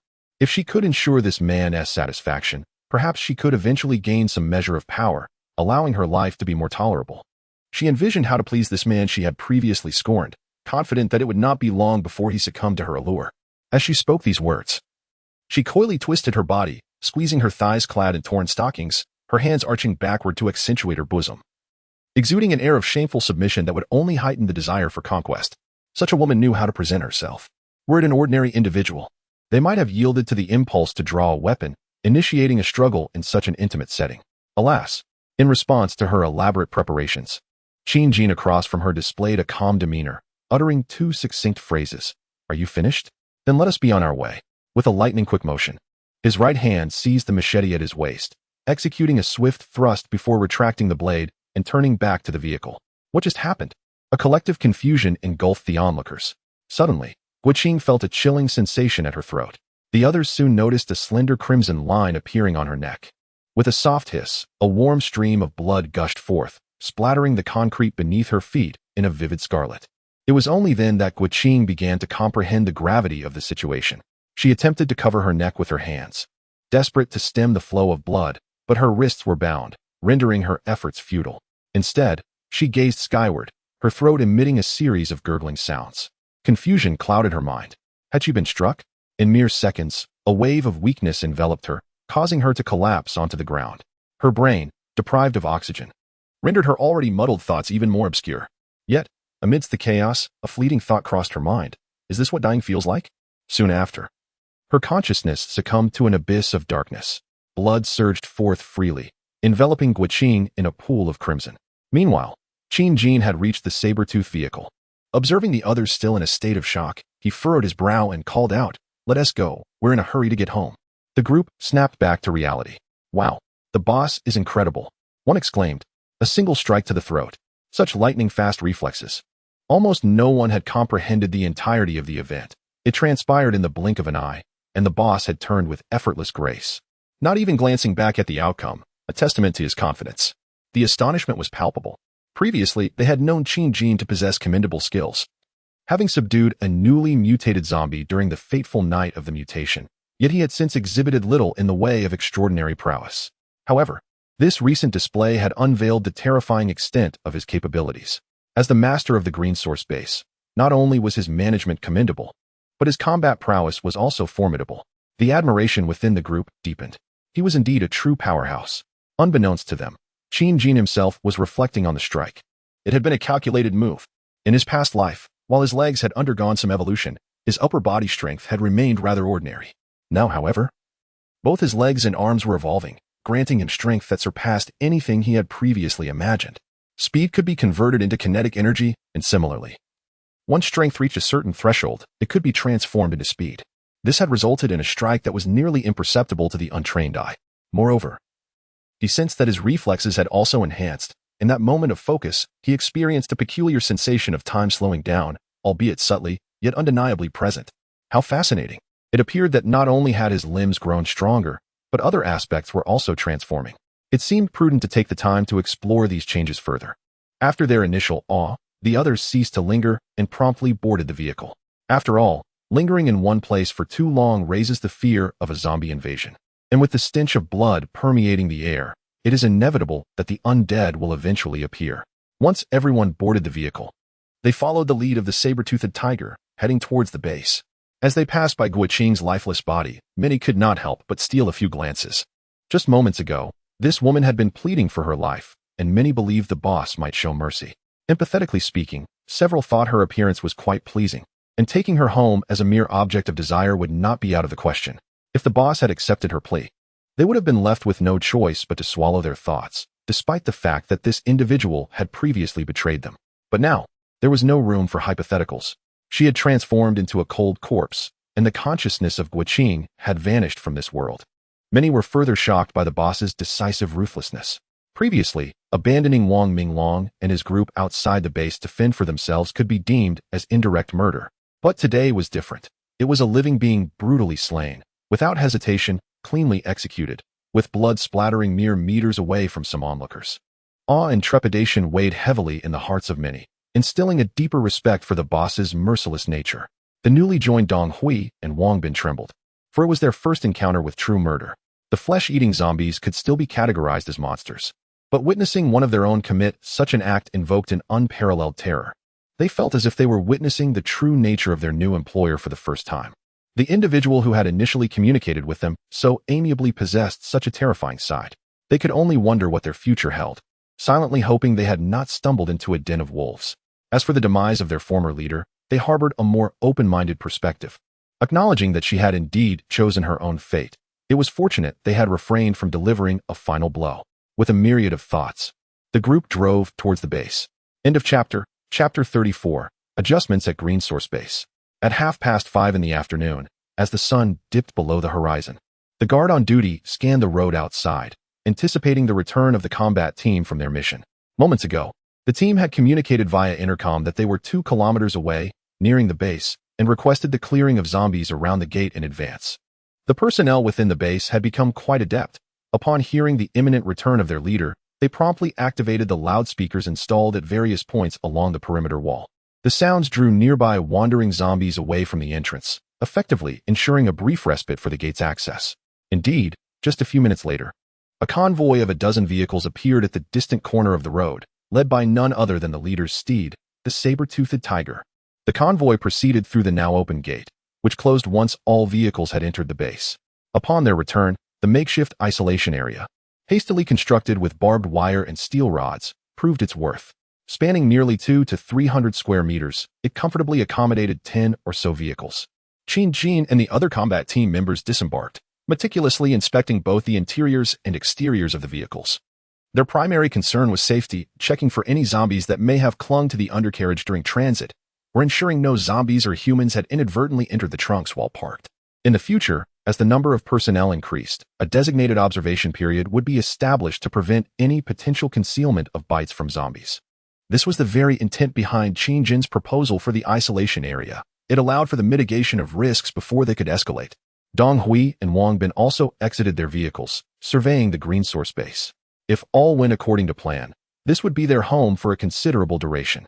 They observed the 6 or 7 meter high walls, the various construction materials and equipment in use, and the towering watchtowers equipped with personnel patrolling with rifles. The imposing gates and the remarkable architecture visible within the isolation zone underscored the base's exceptional nature. Exchanging glances, they recognized the astonishment reflected in each other's eyes. It had been less than a week since the onset of the mutation crisis, and already, a base of such magnitude had been established, truly commendable under the leadership of General Qin. Soon, it was confirmed that the returning combat team was unharmed. The iron gate swung open, allowing the personnel to drive their vehicles towards the warehouse for unloading and transport preparations. Drawing from yesterday's experience, Qin's father had organized the necessary manpower early on. As soon as the combat team returned, others were ready to take over the logistics of the supply vehicles, preparing for inventory and storage. Qin briefed squad leaders Li Bowen and others, informing them that after freshening up and having dinner, there would be a debriefing meeting in the office building's conference room regarding the day's operations. Subsequently, he dismissed the combat team. Later, he relayed a brief overview of the day's supply collection to his father and other managers, noting that the quantity was somewhat less than the previous day, and advised them to manage the resources accordingly. After arranging for Wang Yang to escort the 2 newcomers, he returned to his humble abode to freshen up and rest. Today had been yet another long day, filled with activity from dawn until dusk. Even with his extraordinary stamina, he felt a tinge of fatigue. In the small quarters of Qin's home, the second-floor shower room was enveloped in steam. As the true leader of the base, he enjoyed the privilege of unlimited hot water for his baths. After a refreshing wash, he felt a significant alleviation of his weariness. Gazing into the mirror, he admired his robust and upright physique, the muscles in his arms and legs gradually swelling with strength. He sensed an inner vitality coursing through him, and as he savored the focused state of his mind, it felt as though the steam around him was moving in slow motion. It became clear to him that this was indeed a form of accelerated neural reflex, an evolutionary state. However, it seemed this condition could not be sustained for long. He could only concentrate for mere seconds before dizziness set in, necessitating a swift retreat from that heightened state.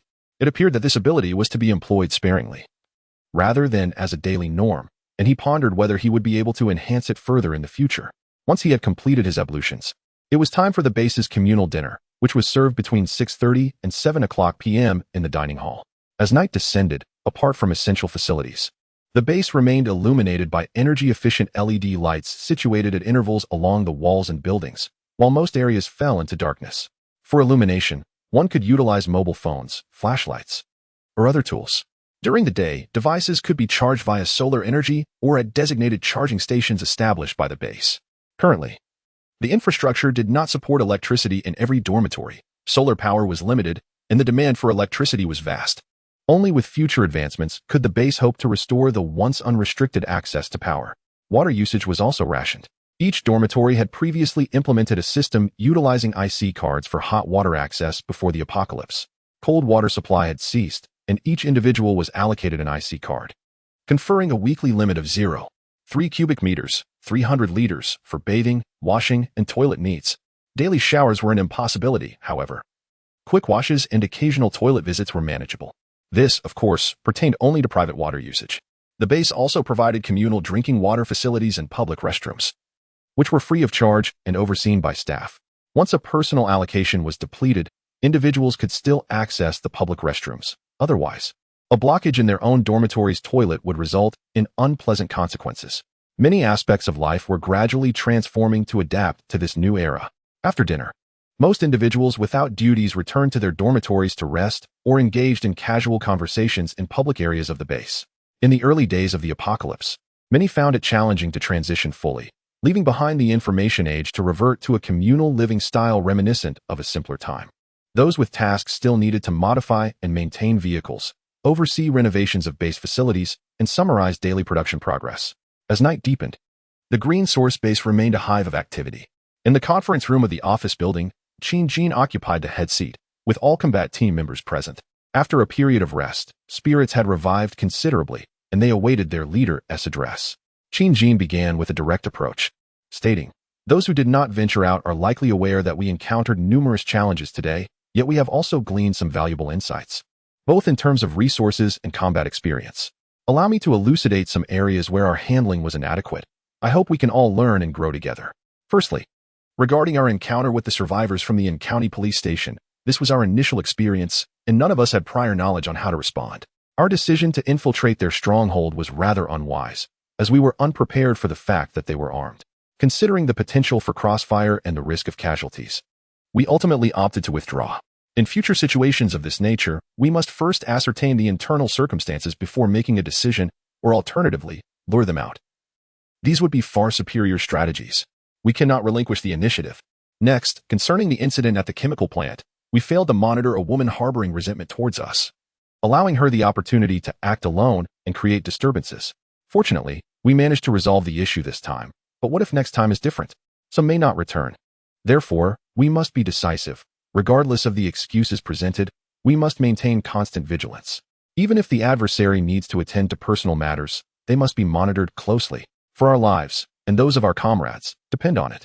The room fell silent, each individual absorbing the gravity of these words.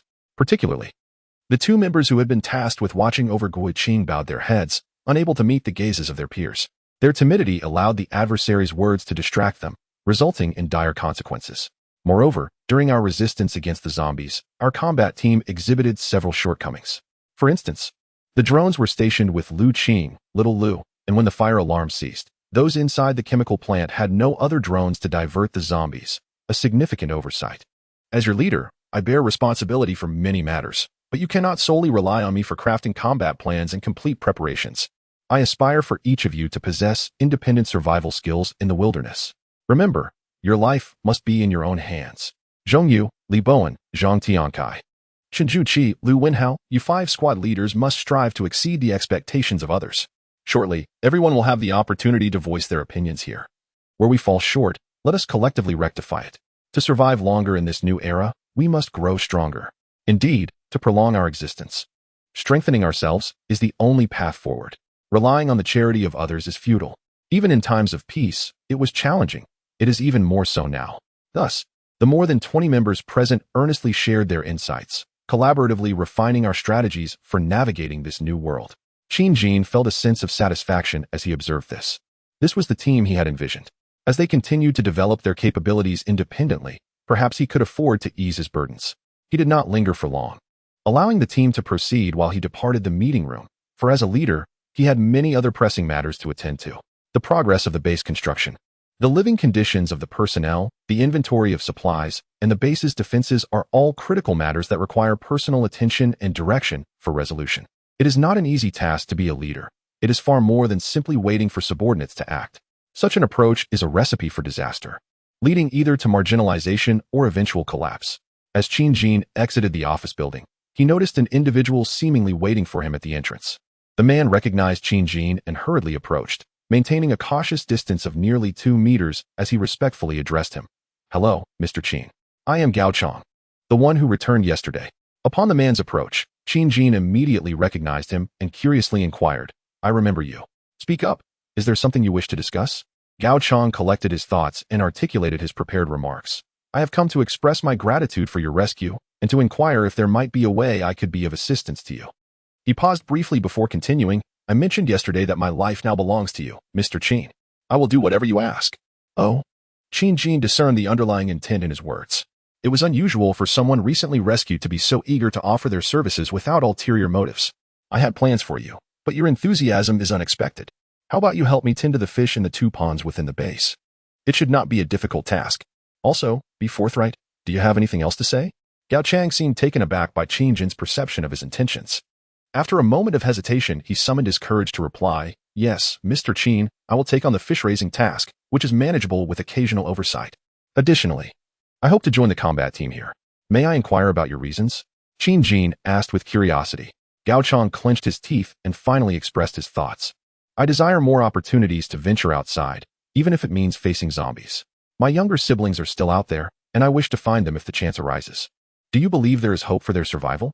My brother previously operated a mobile phone store in the outskirts of Shenzhen, and my sister was a doctor at a hospital there. Are they safe?" His voice was filled with hope as he questioned. Today, he had garnered a better understanding of the external situation, and with knowledge came despair. Most individuals here were aware that humanity had transformed into monstrous, flesh-eating creatures. He had witnessed it himself, and the number of survivors was alarmingly scarce. Even if his siblings had somehow evaded mutation, they would still face the threat of zombies. The chances of survival appeared exceedingly slim, and this hopelessness had tormented him throughout the day. In the evening, he could no longer resist seeking out the base leader, hoping for more precise information and greater access to the outside world. As the leader of the base, Qin indeed possessed more knowledge. Yet Gao Chang dared not harbor too lofty expectations, for such disasters are beyond human control. What he did not anticipate was that upon posing his question, Qin would offer an unexpectedly hopeful response. "Your brother and sister may indeed still be alive." End of chapter. Chapter 35. Doomsday Theory. Your siblings may still be alive. With an expression of disbelief, Qin provided such a response. "I do not merely offer you consolation. There indeed exists a considerable possibility that your siblings are alive. Of course, it is only a possibility. Given the current chaos outside, no one dares to assert that survival in such an environment is assured. This judgment is based on certain information I have gathered. You may choose to believe it or dismiss it as mere deception, such as your freedom. Should you wish to join the combat team, I do not oppose it. In a moment, you may enter the conference room of the office building, where the combat team members are currently convening. You can greet them and, in so doing, learn a thing or two." Qin continued, addressing Gao Chang, whose expression had transformed into one of joy. "Take heart. Perhaps in the future, you will indeed have the opportunity to encounter your siblings. I am not misleading you. This is merely a conjecture I have formed from certain perspectives." He patted Gao Chang on the shoulder and proceeded to walk away. Despite the age difference, neither felt any discomfort. Gao Chang was filled with intense excitement. He did not pursue Qin with incessant inquiries, for he understood that further questions would not change the matter of belief. If he chose to believe, then Qin's words sufficed. If he chose not to, no amount of questioning would alter that. Perhaps, deep down, this was the answer he most desired. He wished not to alter this hope. Bowing deeply to Qin's retreating figure, he turned and entered the office building. He was determined to join the combat team. Qin felt a sense of understanding and glanced back at Gao Chang's silhouette. He casually retrieved his walkie-talkie and informed Zhong Yu of Gao Chang's intention to join the combat team. Unbeknownst to Gao Chang, Qin had not deceived him. From what he knew of his past life, many survivors had managed to endure as families, bound by blood. Numerous survivors had parents, siblings, and children, initially causing disbelief among many. Subsequently, a hypothesis arose, gaining widespread acceptance. The mutation of the virus follows a discernible pattern. The mists emanating from the ground during the zombie fog days transformed the vast majority of humanity into zombies, yet left behind many survivors who were connected by kinship. This phenomenon likely occurred because these survivors possessed certain traits within their bodies. The genes of those sharing the same bloodline are inherently closer, which manifested in the fact that many survivors had relatives among them. The virus was engaged in a process of natural selection among humanity. In his past life, No one had discerned the specific traits that allowed survivors to endure. No conclusive evidence existed to explain how the genes of the survivors conferred advantages over those who perished. Nevertheless, this speculation garnered the support of the majority, who would not wish to believe themselves to be the chosen ones. Some regarded the emergence of evolved beings as evidence, for humanity had never envisioned achieving such strength in any particular domain. Yet, the rarity of evolved beings rendered the reality of a world largely populated by ordinary individuals logically inconsistent. In the latter part of the previous life, natural disasters continued to unfold, surpassing the limits of human imagination. These calamities were not merely the result of meteorological weapons or human endeavor. Some posited that the apocalypse was orchestrated by extraterrestrial beings who unleashed viruses and engineered disasters to annihilate humanity. This notion garnered considerable agreement among the populace. Amidst the struggle for sustenance, the most affordable pastime for the living was idle chatter and boasting. The prevailing theory suggested that the cataclysm stemmed from the self-formatting mechanism of the blue planet, which was purging the parasitic virus of humanity from its surface. This led to the spontaneous formation of mists that sought to extinguish humankind, alongside various terrifying disasters. While these events were catastrophic for humans, they were inconsequential to the planet itself. During peaceful times, humanity indiscriminately exploited resources, engaged in deforestation, and even waged nuclear wars, erecting grand edifices that altered the landscape. Perhaps such actions incited the ire of the planet, should it possess consciousness. Yet, no one knew for certain, nor could anyone validate such claims. According to Qin Jin, who lived 6 years in the previous life, his experiences were vast. He traversed both the southern and northern regions. With his commendable skills and above-average intellect, coupled with the abilities of a leg-evolved individual, he navigated disasters and the undead, resorting to a nomadic existence in search of sustenance. Occasionally, he visited survivor bases and interacted with numerous individuals. Recognizing his evolved status, others refrained from offending him, eager to forge alliances. Thus, he was privy to more information than many. He firmly believed in the theory of the apocalypse as the blue planet's self-formatting. Although his parents were lost to him, he had managed to locate his cousin Qin Zhe and his family of 3, which he deemed remarkable. This led him to speculate that Gao Chang and his siblings might still be alive elsewhere, not intentionally deceiving Gao Chang into serving him. As for their fate at the hands of the undead, that remained uncertain. In this desolate world, the survival of Qin initially seemed a blessing. However, as hunger set in, it became a source of sorrow. His sole ambition was to establish the green source base, enabling his people to survive to the fullest extent. The ultimate outcome remained shrouded in mystery, and he was in pursuit of that answer. One evening, within the employee dormitory, after Dong Hui and Wang Bin entered the base, they had begun to familiarize themselves with the rules and regulations under Wang Yang's guidance.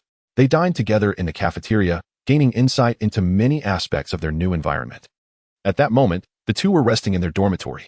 Compared to their previous experience of hiding from zombies in Guo Qing's office at the chemical factory, sleeping on the floor and drinking from a fish tank, their current situation was vastly improved.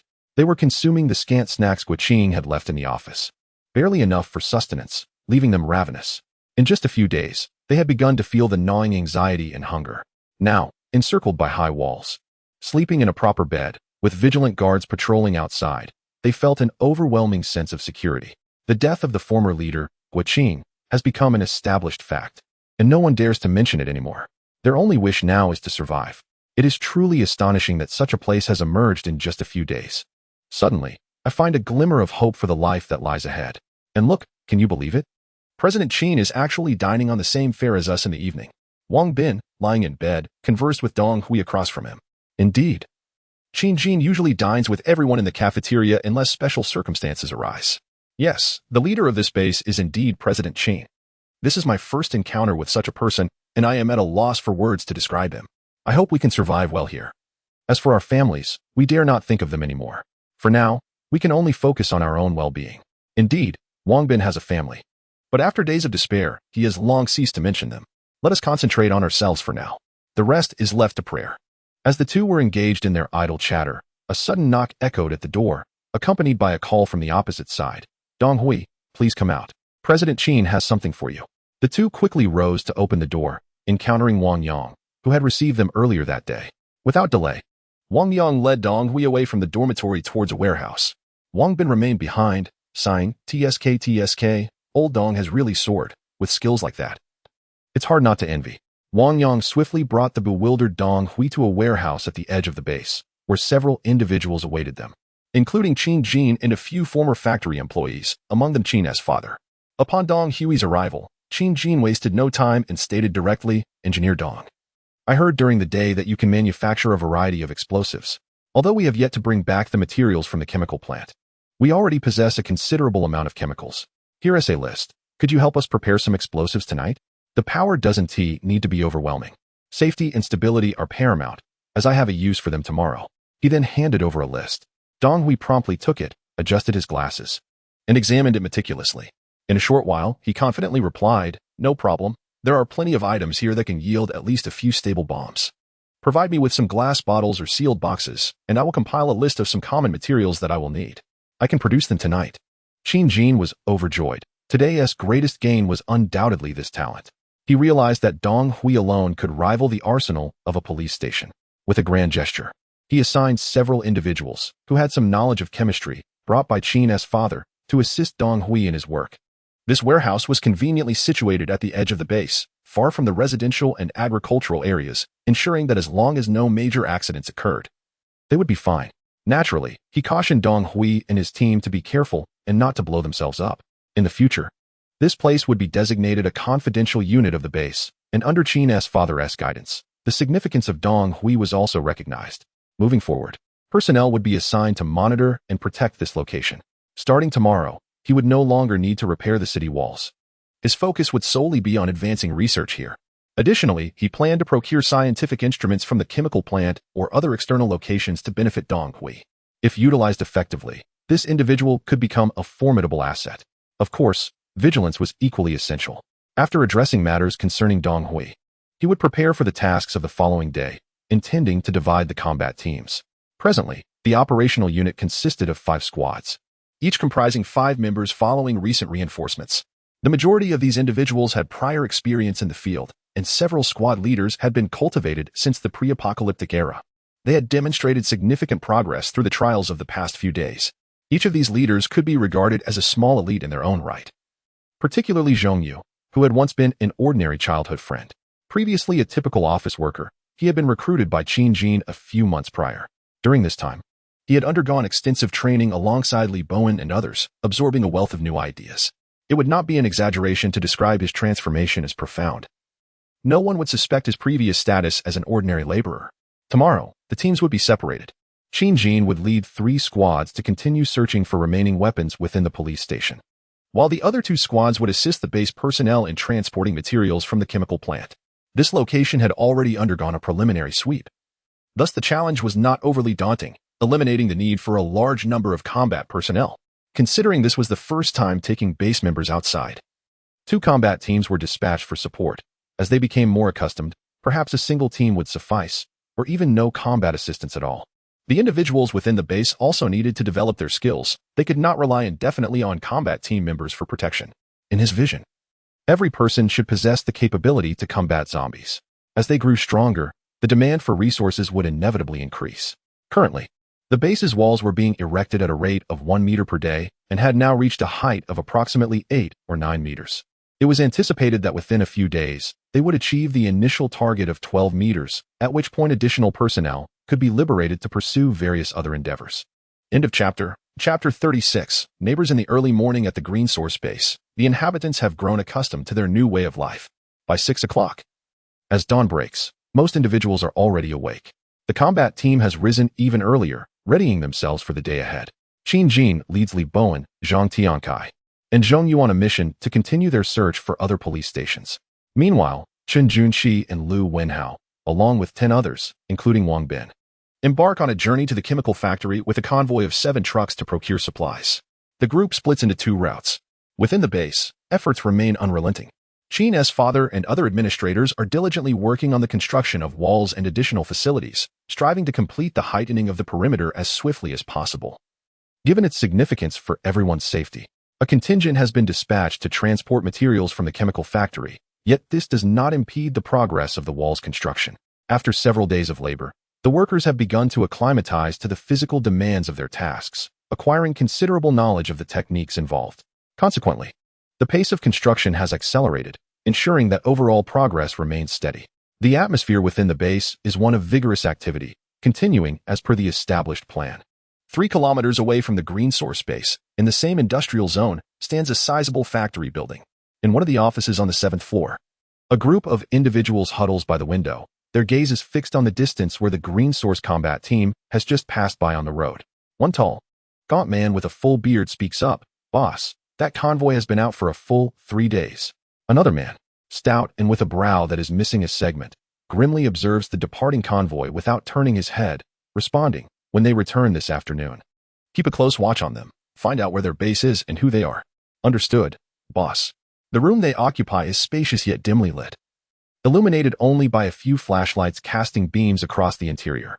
Inside, one can see a number of sofas and tables arranged in a circle, appearing somewhat disjointed as though hastily assembled. Besides the individuals near the window, others lounge on the sofas, smoking and sipping what appears to be alcoholic beverages.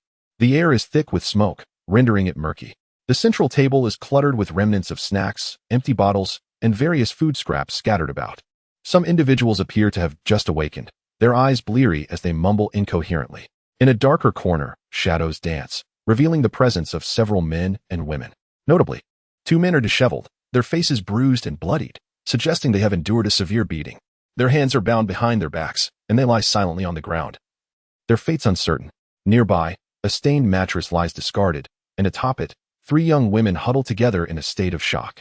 Strangely, they are scantily clad, with only a few tattered and soiled undergarments draped over their forms, their hair disheveled, and expressions filled with fear. The pristine white form bore faint traces of bruises and stains, emanating an odd scent. They dared not gaze directly at the men in the center of the room. Even a furtive glance would cause them to lower their heads as if struck by a jolt of electricity. It seemed that attracting those men's attention would lead to something dreadful. The initially lanky man, along with the one referred to as the boss, appeared to have assessed the situation outside before moving from the window to the sofa in the middle. The boss approached the sofa and kicked a sleeping man sprawled atop it. The latter, upon waking and seeing who it was, quickly quelled his anger, donning a smile to welcome the boss to his seat. The boss, unabashed, sat down with an air of authority. Stretching his legs and resting his shoes atop remnants of snacks, his arms draped over the back of the sofa, exuding an unmistakable boss-like demeanor. No one present harbored discontent, for they all understood that times had changed. They relished the newfound freedom, indulging in actions that were once unthinkable. The women in the corner, whom they had only dared to admire from afar, were now theirs to enjoy at will. This boss was Zhao Chong, the former head of security for the factory. On the night of the mutation, there had been no overtime scheduled, leaving only a scant few within the premises. Ultimately, fortune smiled upon one individual who transformed. Zhao Chang, along with several security personnel and employees, expended considerable effort to neutralize the threat. Having watched zombie films, they were well aware of these creatures' vulnerabilities, specifically the necessity to strike at the head. Following the events of that night and the subsequent revelations online, they grasped that the world had irrevocably altered. With a mix of fear and a hidden thrill, they sealed all exits of the factory, effortlessly securing a safe and expansive stronghold. In the ensuing days, they kept a close watch on news from the internet and ultimately confirmed their fears. The apocalypse had indeed arrived. With societal order in disarray and official organizations vanished, no one would return to oversee the factory, leaving them as its new masters. As the head of security, and the one with the greatest physical prowess, Zhao Chong naturally ascended to the role of leader. At that time, only 7 individuals remained in the factory, 6 men and 1 woman, those who had stayed late to work. With the realization that peace was a thing of the past, he swiftly consolidated control. Not only did he secure all exits before the zombies could encroach, but he also gathered all available food on the top floor of the office building, transforming the spacious 7th floor office into a stockpile. They piled supplies in the room and brought in numerous sofas and tables, preparing to withstand a potential zombie invasion should the factory be breached. They intended to survive for as long as possible. Naturally, amidst men of questionable character, whose dark desires festered, the lone woman present was destined to face dire consequences. The day following the mutation, she would inevitably fall victim to their advances. The ensuing 2 days were nothing short of a hellish nightmare. Amidst relentless torment, she lost her life, her lifeless body discarded outside the factory. These men unleashed the darkness within, watching as the corpse fell into the chaos of the ravenous undead. Their moral compass irrevocably shattered. They became increasingly audacious, engaging in acts of depravity, frantically venting their inner despair. It was only until a couple of days ago that the fog dissipated and the zombies outside settled, perhaps due to their diminished numbers and the lack of enticing flesh. Hardly any zombies lingered around their factory. They glimpsed a flicker of hope. A primal ferocity began to awaken within them. Emboldened, they ventured out of the factory, seeking prey. Armed with rudimentary tactics, they created diversions to mislead the zombies, targeting their vulnerabilities. Fortuitously, they encountered few large hordes of the undead, casually driving about, running down a few zombies, and evading significant danger. Their courage swelled. They ventured several kilometers away from the factory in search of supplies and game. Arriving at a residential area, a few survivors, who had been hiding in nearby buildings, mistook them for a rescue team. Amused, they, who had just committed heinous acts, were ironically perceived as benevolent. Discreetly, they lured this small group of 5 survivors down, only to discover 3 young women among them. Zhao Chang and his companions were elated. This small group was coaxed back to the factory. Their true nature soon revealed itself, as they threatened the women with iron rods and blades, quickly subduing them. The 2 men offered a feeble resistance before acquiescing. What followed was inevitable. The men were subjected to torment and violence, seeking to extract information about more resources and prey. While the women became mere instruments for their depravity, they could scarcely fathom that life could be so indulgent. Previously, they had relied solely on traditional trades, incapable of even spending money in brothels. Once, they had been like stray dogs, with no woman ever deigning to acknowledge them. They were acutely aware of their status as society's lowest failures, surviving on meager wages, silently enduring. Yet now, the new world, albeit perilous, was exceedingly comfortable. Over the past 2 days, they indulged in several frenzied escapades. Just last night, they hosted a wild party that only concluded at dawn. Had it not been for their newfound objectives, they would have continued reveling even longer. Indeed, 2 nights ago, and again yesterday morning, they spotted individuals entering and exiting the green source base. They realized that other factions were also active outside. Several vehicles departed in the morning, with more arriving by night, suggesting these individuals must be returning laden with spoils. They felt envious and planned to assess the strength of this faction. If they were soft targets, they would strike decisively to seize their resources. If they proved formidable, they could either consider an alliance or simply avoid confrontation. They believed others would succumb to base desires just as they had. When unchecked desire manifests, no one can resist. Zhao Chang is not foolish. He has observed that this group possesses no fewer than 10 vehicles, indicating their numbers are surely more considerable. Currently, he is not a match for them, so he aims to strengthen his own forces. If an opportunity arises to absorb this faction, the abundance of food and women would surely be at his disposal. Today, he plans to venture out in search of supplies, while also seeking like-minded individuals to bolster his strength. He has developed an obsession with power. Even the slightest semblance of authority ignites his imagination. Envisioning the grandeur of commanding a legion in the future fills him with exhilaration. Regrettably, 2 men from the survivor group he previously rescued refuse to collaborate with them. This infuriates him, prompting a violent outburst from his followers, who assault the defiant pair. In this apocalyptic world, such pretentiousness is intolerable, inciting their wrath. Over the past few days, they have subjected these 2 men to relentless torment. Yet they remain obstinate in their refusal to join. Having exhausted their efforts, they plan to confine the men in a room, allowing them to fend for themselves, perhaps to be used as bait for zombies in the future. With a malevolent glare at his companions, he spat on the floor and bellowed, "Get up. We have work to do. All you do is eat and indulge." The others merely chuckled, accustomed to his crude demeanor. 1 individual was left to guard the base, while several women were retied, as it sufficed for just 1 person to oversee them. The rest set out in vehicles to hunt. Meanwhile, at the green source base, there is no awareness that others have begun to set their sights on this place. Everyone is diligently working on the construction of the walls. Yesterday, the combat team returned, sharing accounts of their encounter with the zombies. They had been besieged at a chemical factory, relying on a wall over 2 meters high to fend off hundreds of zombies. The ordeal was fraught with danger, but they eventually emerged unscathed. Their own wall, now 8 meters tall, is approaching the height of 3 stories. Yet, no one considers it excessive. They continue to labor tirelessly on its construction. Slacking off or cutting corners is unthinkable, as those caught doing so would face reprimand. The wall is regarded as a lifeline, a protective barrier that everyone considers essential to their survival. At a section of the wall, Qin's father, donning a safety helmet, directs a team assembling a particular piece of equipment. He scribbles notes on a piece of paper, documenting something crucial.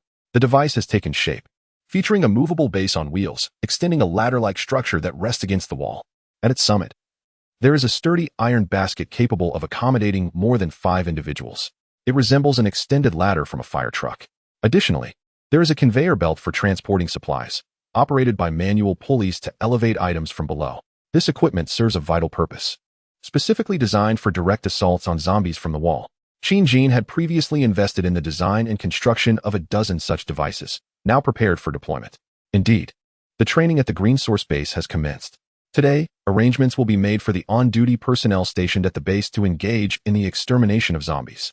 Currently, the number of defenders at the base is limited to a mere 20 individuals. Qin Jin, along with his father and other administrators, has discussed the necessity of honing this group into a capable force. At the very least, they must learn to wield their weapons against the undead rather than succumbing to fear and fleeing at the sight of them. Once this group has gained sufficient experience and overcome their trepidation, all members of the base will be required to participate in such endeavors. Surviving in a post-apocalyptic world demands the ability to confront the fear of zombies. At this moment, 5 devices have been set up alongside the nearly 9-meter-high wall. Each ladder has a person who has ascended to the top of an iron basket, secured by ropes around their waist, with locks fastening them to the basket. This prevents them from being pulled down by the undead should they exert too much force or if their weapons are seized. As the leader of the base, Qin Jin's father is the first to ascend. He does not intend to remain behind for protection. As one of the base's administrators, he feels compelled to lead by example. Each individual in the basket wields a specially designed retractable spear, weighing 6 kilograms and extending to nearly 10 meters, well within range to strike at the zombies below. Several zombies have begun to appear beneath the wall, drawn by the sounds of construction within the base. Even a wall standing nearly 10 meters high cannot completely muffle the noise. Moreover, the greater the number of people, the stronger the scent of flesh, which even the zombies, though not at their most acute state, can perceive to some extent. The 5 individuals in the basket exhibit signs of tension. This is their inaugural encounter with zombie slaying. Many perceive zombies as akin to humans, sharing a similar appearance, creating an unsettling illusion akin to taking a life. Consequently, during the initial days of the apocalypse, numerous individuals found themselves unable to act, leading to their demise. The current objective is to conquer this psychological barrier. Taking a deep breath, Qin Jin's father shouted, "They are no longer human. For yourselves, for your families, take action. Kill." End of chapter. Chapter 37. Proactive Elimination. Act now. Qin's father shouted, forcefully driving the steel spear downward, aiming for the head of the middle-aged zombie below. With a sickening squelch, the spear struck true, yet it failed to penetrate the vital areas, merely tearing a significant chunk of flesh from the creature's face. The zombie's right cheek was grotesquely split, exposing raw meat and even its jawbone, yet it remained oblivious, howling and reaching out in an attempt to drag Qin's father down from the wall.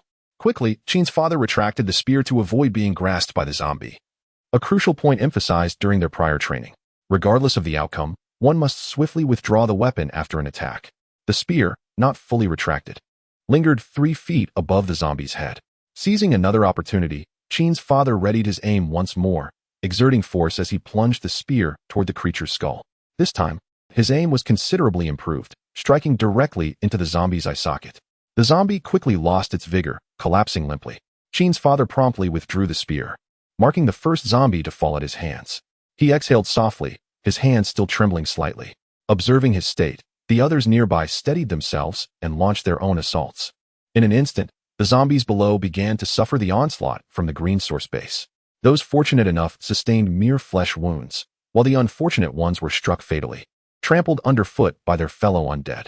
Nearly 3 minutes elapsed before the dozen zombies encircling them were eradicated by Qin and his companions, though the efficiency was lacking. Considering it was their inaugural kill, the exercise served to bolster their morale, rendering the result somewhat acceptable. The 5 who completed the task descended the ladder to rest, soon replaced by another group of 5. This time, Wang Yang ascended, accompanied even by Zhao Ling, the female manager.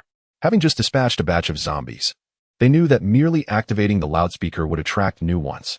Within 2 minutes of broadcasting, nearly 20 more zombies gathered beneath the wall. No encouragement was needed. The group gritted their teeth, reminding themselves that the entities before them were monstrous predators, and with fierce determination, they drove their steel spears downward, scattering the zombies in disarray. Zhao Ling's complexion paled. Just a week prior, she had been an ordinary office worker, unable to fathom that in such a brief span, she would transform into a warrior, slaying humanoid monsters. Despite the sweat streaming down her face and the ache in her hands, she relentlessly thrust her spear at a designated zombie until its visage was reduced to a bloody pulp, unrecognizable from its former self. She suppressed the urge to retch, finally striking the female zombie's eye socket, bringing its movements to an end. Overwhelmed, She bent forward and vomited, yet quickly regained her composure. Ignoring the filth surrounding her, she wiped away the tears and saliva from her face, her gaze resolute once more as she targeted a new adversary with her spear. Those who witnessed her actions couldn't help but silently commend her. It is quite remarkable for a woman to achieve such feats. It is worth noting that among those who had just fought, many men had succumbed to nausea. 2 of them even struggled to steady their weapons, managing only to strike the zombies after several attempts. Occasionally, their steel guns were seized by the undead, requiring considerable effort to reclaim. Zhao Ling's performance was moderately above average. The male supervisor, Wang Yang, fared slightly better, trailing just behind the best performer, Qin Fu. Despite his pallor, he remained silent, exerting himself in a relentless assault, and soon had dispatched 2 zombies. Consequently, this second group took nearly 5 minutes to eliminate the nearly 20 newly attracted zombies, falling short of Qin Fu's team's efficiency. The few who descended the ladder appeared pale, their limbs weak.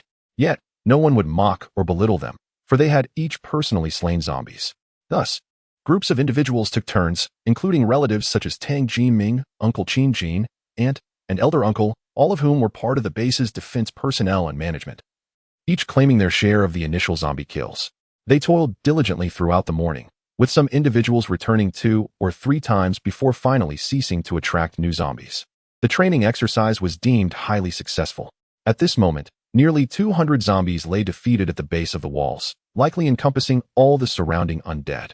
It would be challenging to lure any new zombies to this vicinity in the near future. During lunch, Qin Fu, Uncle Qin Jin, and the management team had little appetite, primarily due to the gruesome images of the morning's slaughter lingering in their minds. They hastily consumed a few bites of their meals, concluding lunch without waste. After a brief respite, they felt considerably better. In the afternoon, standing at the watchtower, they gazed upon the heap of zombie corpses amassed at the base of the walls. The management team, including Qin Fu, deliberated and concluded that leaving the bodies to accumulate was not a viable solution. After all, they were corpses and would inevitably decay, leading to unpleasant odors and potential viral threats. They agreed that the surrounding zombie remains needed to be cleared away. A plan was swiftly devised to select a group from the defense personnel to operate excavators and bulldozers. These machines would dig deep pits approximately 500 meters outside the base, where the deceased zombies could be gradually deposited. If time permitted, a thin layer of dirt could be placed atop the remains, mitigating any impact on the green source space. Even in the event of decomposition, the plan received unanimous approval. Throughout the morning's engagements, everyone had significantly overcome their fear of the undead. Provided there was a secure space and access to weapons, it was not overly difficult to eliminate zombies. Prior to venturing out, they would also reinforce the vehicle windows with wire mesh, leaving openings for attacks. Excavators and bulldozers were always available at the base, and Qin Jin would not overlook such essential infrastructure. The modifications were quite straightforward, taking merely an hour. The protective armor was effortlessly welded together, with all necessary materials readily available. Over the past few days, I have been diligently retrofitting vehicles. 2 excavators, 2 bulldozers, and an off-road rescue vehicle are soon to be completed. A few skilled operators among the defensive team required no prompting. They simply took to their vehicles. After entering the isolation zone beyond the gate, the guard at the entrance, upon ensuring the exterior was free of zombies and with Qin's father's consent, opened the gate. The vehicles rumbled to life and rolled out. The off-road vehicle escorted the excavator as they cautiously navigated towards a desolate area. The bulldozers made their way toward the pile of corpses, their scoops poised to lift nearly 10 bodies with each scoop, subsequently heading towards the excavator. Although the burial pit was not yet completed, they could temporarily stack the bodies there, ready to be pushed in once the pit was finished. The 2 operators of the bulldozers initially struggled against the urge to vomit, their faces pale.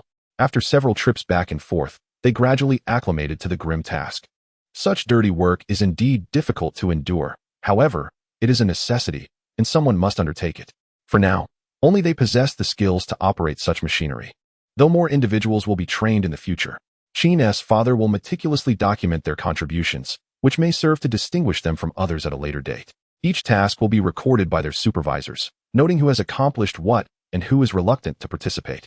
Everyone is somewhat aware of this, so there are many willing to step up and work hard. Times have changed, yet human hierarchies remain. The astute will make swift decisions. Observing the orderly proceedings from the outpost, Qin's father and the other managers nodded in silent approval. In just a week, their base had begun to acclimate to the new world. They had managed to clear a number of zombies around the perimeter, enhancing the safety of returning combat teams. while simultaneously training the personnel stationed at the base. This preparation was crucial to ensure they could mount a defense should they find themselves besieged by a larger horde in the future. After a busy afternoon, around 4 o'clock, 2 zombies, likely drawn by the noise of machinery, emerged but were swiftly dispatched without incident. Ultimately, they managed to deal with nearly 200 corpses beneath the base's walls. The bulldozer returned to the isolation zone, stained with blood, and was thoroughly washed down with a hose. The operators were unharmed and were subsequently allowed back into the base. The blood beneath the walls was concealed with a mixture of lime and sand, ensuring that no foul odors would permeate the base. Upon returning, the operators received verbal commendations from the managers, their efforts duly noted. That evening, their rations would be increased, and any surplus could be shared with friends and family. The managers were also refining the reward system, which would only improve with time. By around 5 o'clock, a long convoy appeared on the road surrounding the base, led by the conspicuous saber-toothed tiger. The combat team, having communicated with the base's defense personnel via intercom, headed directly towards the main gate. Qin Jin remained seated in the passenger seat of the saber-toothed tiger vehicle, reclining comfortably with his hands clasped behind his head, exhibiting a content demeanor as evidenced by the slight smile on his lips. It was only upon witnessing the distant base gate swing open that he straightened his posture. To his astonishment, there was not a single zombie in sight surrounding the base. Although a sense of curiosity stirred within him, he refrained from voicing his thoughts, opting instead to ponder the matter further upon returning to the base, harboring an unarticulated suspicion. The convoy smoothly entered the base's quarantine zone. This team was distinct from those transporting goods from the chemical plant.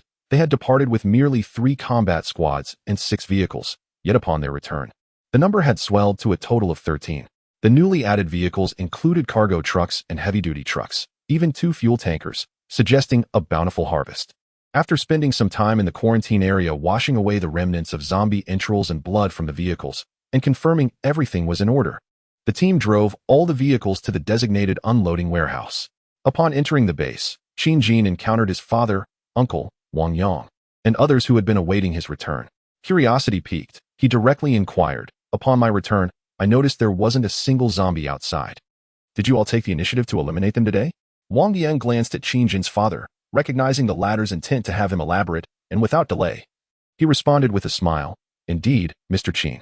Today, we ascended the walls using a ladder and employed prepared steel spears to dispatch the zombies, successfully neutralizing nearly 200 of them in the morning. In the afternoon, we modified some utility vehicles to bury the fallen corpses, thereby effectively clearing the surrounding area of zombies for the time being." "Bravo. Well done," Qin Jin exclaimed with delight, applauding the efforts of the base personnel. He was pleasantly surprised by the accomplishments achieved in his absence. Despite his prior suspicions, the reality exceeded his expectations. He had briefly mentioned the matter before, yet he never anticipated such diligent execution. "All credit goes to Commander Qin. We merely followed your orders," Wang Yang humbly remarked with a smile. "It is not my doing. This achievement belongs to everyone. Each individual contributed to the elimination of zombies, especially those brave souls who ventured out this afternoon to dispose of the bodies. They are the true heroes," Qin Jin's father replied with a chuckle, reluctant to claim the accolades for himself, believing it more fitting to share the glory. "Indeed. We must ensure these individuals receive proper rewards. Our base should embody a system of both penalties and rewards to motivate everyone," Qin Jin concurred. End of chapter. Chapter 38. Covetousness within the confines of the base. Qin Jin felt a profound sense of satisfaction after addressing the day's encounters with the undead.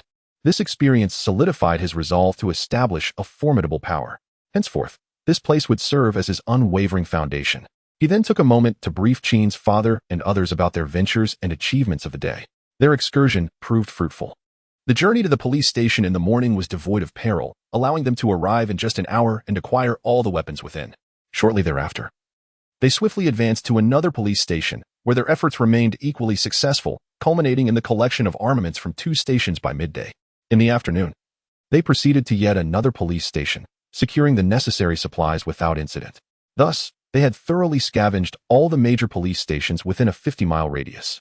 Only a few village-level precincts remained, and they planned to divide into smaller teams to seek not only weapons but also medicines, food, fuel, and other essential resources. The day also provided ample training for their team members. In the afternoon, they were besieged by a horde of dozens of zombies.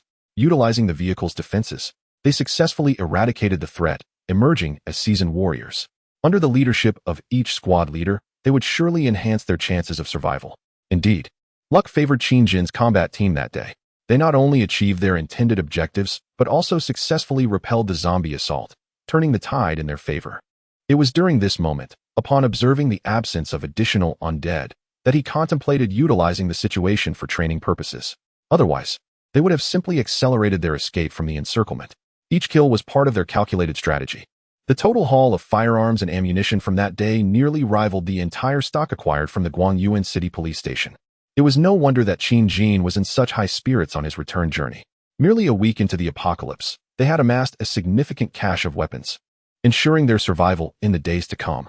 Once the inventory was tallied that evening, he intended to organize shooting practice, striving for a level of precision among all armed personnel. This would undoubtedly enhance their chances of survival, whether against humans or the undead. As he pondered the time, he recalled that another team had ventured to the chemical factory to procure supplies and should soon be returning.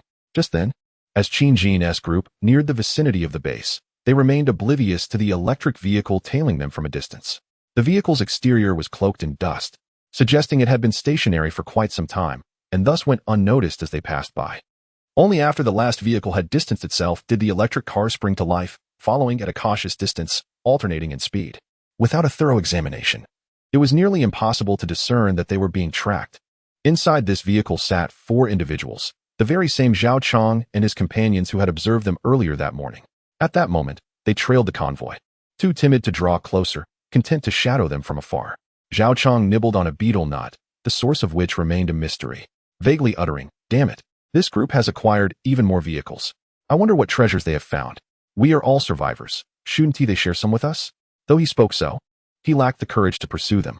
It was only when they spotted the Green Source Combat Team's convoy approaching the base, all entering through the open gates, that their eyes widened in astonishment, mouths agape for an indeterminate time. Damn, damn, damn. They gazed from a distance at the towering wall, which soared above 3 stories. Zhao Chong and his companions were left in shock. These folks truly excel at finding places, don't they? How did I not notice such a high-walled location before? If such a place exists, I could live out my days without fear of zombies. Damn, we must seize it. At the very least, we need to get ourselves inside. Their eyes reddened with longing. Indeed, in their eyes, that nearly 10-meter-high wall represented an impregnable fortress against the undead. Provided they had ample food supplies and could capture some women, they could lead a life of unimaginable joy, free from the daily struggle for survival, where one day might lead to death at the hands of zombies. The moment they laid eyes on the Green Source base, they resolved to claim it as their own. Boss, quick, we need to hide. Another convoy is coming. Just as Zhao Chong was lost in grand aspirations, the tall, slender man from the morning urgently tugged at his sleeve, urging him to lower his head as if some dreadful beast had appeared outside.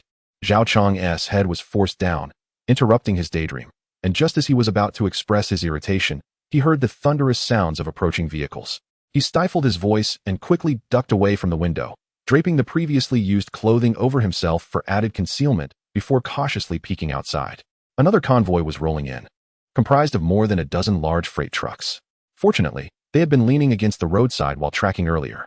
The leading vehicle of the convoy passed by their car without stopping, likely mistaking it for an ordinary abandoned vehicle. Each truck in this convoy was covered with waterproof tarps, obscuring their contents. Nevertheless, it left Zhao Chong and his companions astonished. They speculated that it contained items they craved.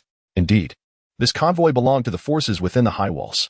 It was none other than Wang Bin, Chen Junqi, Lu Haowen, and others returning from the chemical plant. Once they had all entered the high walls and the gates closed, Zhao Chong and his crew dared to rise once more. Damn, Zhao Chong exclaimed again, his exasperation evident. Boss, this group is unbelievably powerful. The slender man gazed intently at the imposing Green Source base, his eyes wide, unintentionally groaning in awe. Knock. Zhao Chong gave a firm rap on the slender man's head, spitting as he exclaimed, Damn, do you really need to say that? Do you think I'm blind? Let us head back home.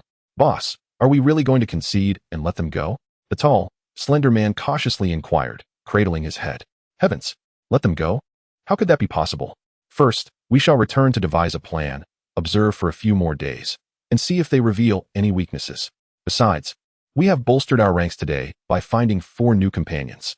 Once we gather more individuals, we may very well seize this territory.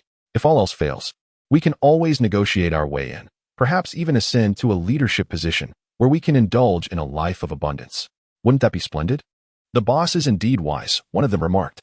"Let us return at once. The newcomers we found today have yet to experience the wonders of this new world. Once they have tasted it, they will surely be motivated to serve you diligently, boss." Zhao Chong nodded in agreement. "Indeed.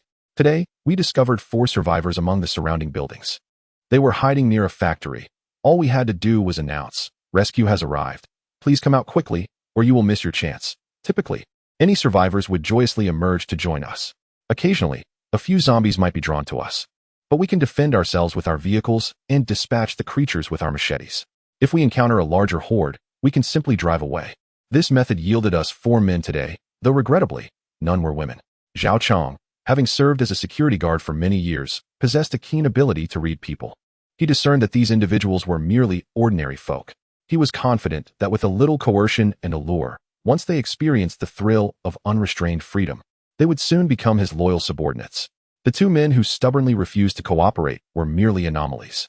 As dusk began to settle, they realized they needed to return before nightfall, as the dangers would significantly escalate. They confirmed the location of the green source base and, without further delay, drove back. Meanwhile, Chen Junqi and his group were unaware that they had narrowly evaded a band of individuals coveting their base. In a world like this, no one paid much heed to a car parked by the roadside, especially when such sights had become commonplace in this apocalypse. The joy of returning with a bountiful haul dulled the sorrows of their grim reality. Qin Jin and his team had received advance notice of their return via radio and had opened the gates in anticipation. Upon witnessing the array of large vehicles parked within the quarantine zone, their canvas backs bulging, it was clear that the mission had been a success. As soon as the designated time elapsed, Qin Junqi and Wang Bin hurried towards the awaiting Qin Jin, eager to report on their expedition to the chemical factory. "Mr. Qin, we had a stroke of luck today. When we arrived at the factory, there were hardly any zombies present, and the vehicles at the entrance remained unchanged. Once we entered, we re-established our defenses and dispatched a team to inspect the factory for any lingering dangers, while simultaneously commencing the transport of essential items. We followed our plan and extricated the necessary chemical storage equipment first, filling it before loading it onto the vehicles. Additionally, we disassembled and brought back some of the research equipment that Donggong required, allowing him to conduct experiments at our base in the future. The chemicals we retrieved should be sufficient to produce several tons of explosives, including liquid explosives and solid bombs, whether engaging in offensive operations or defensive maneuvers. We can elevate our capabilities several levels. Furthermore, the storage conditions for numerous chemicals require specific environments to ensure their safe preservation. Following Wang Bin's recommendations and Donggong's directives, we have disassembled the necessary materials. We shall construct a dedicated chemical storage facility within the base specifically for these hazardous substances. This time, we have only transported 1/5 of the readily available resources from the chemical plant, with much still to be brought back. Today, we primarily invested excessive time in dismantling equipment. However, we have completed most of it, allowing us to expedite the transportation process tomorrow. It is anticipated that we shall retrieve all the required chemicals from that location back to the base within a week. Qin Jin listened intently to Qin Junqi's report, nodding in agreement.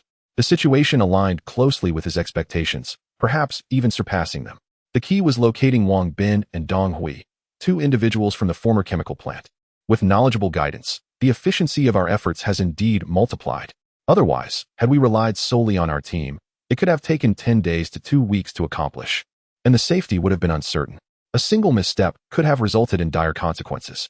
Fortunately, with professionals managing the operations, he felt significantly more at ease. He instructed Qin Junqi and the others to transport the materials into the designated warehouse, then prepared to rest and have dinner.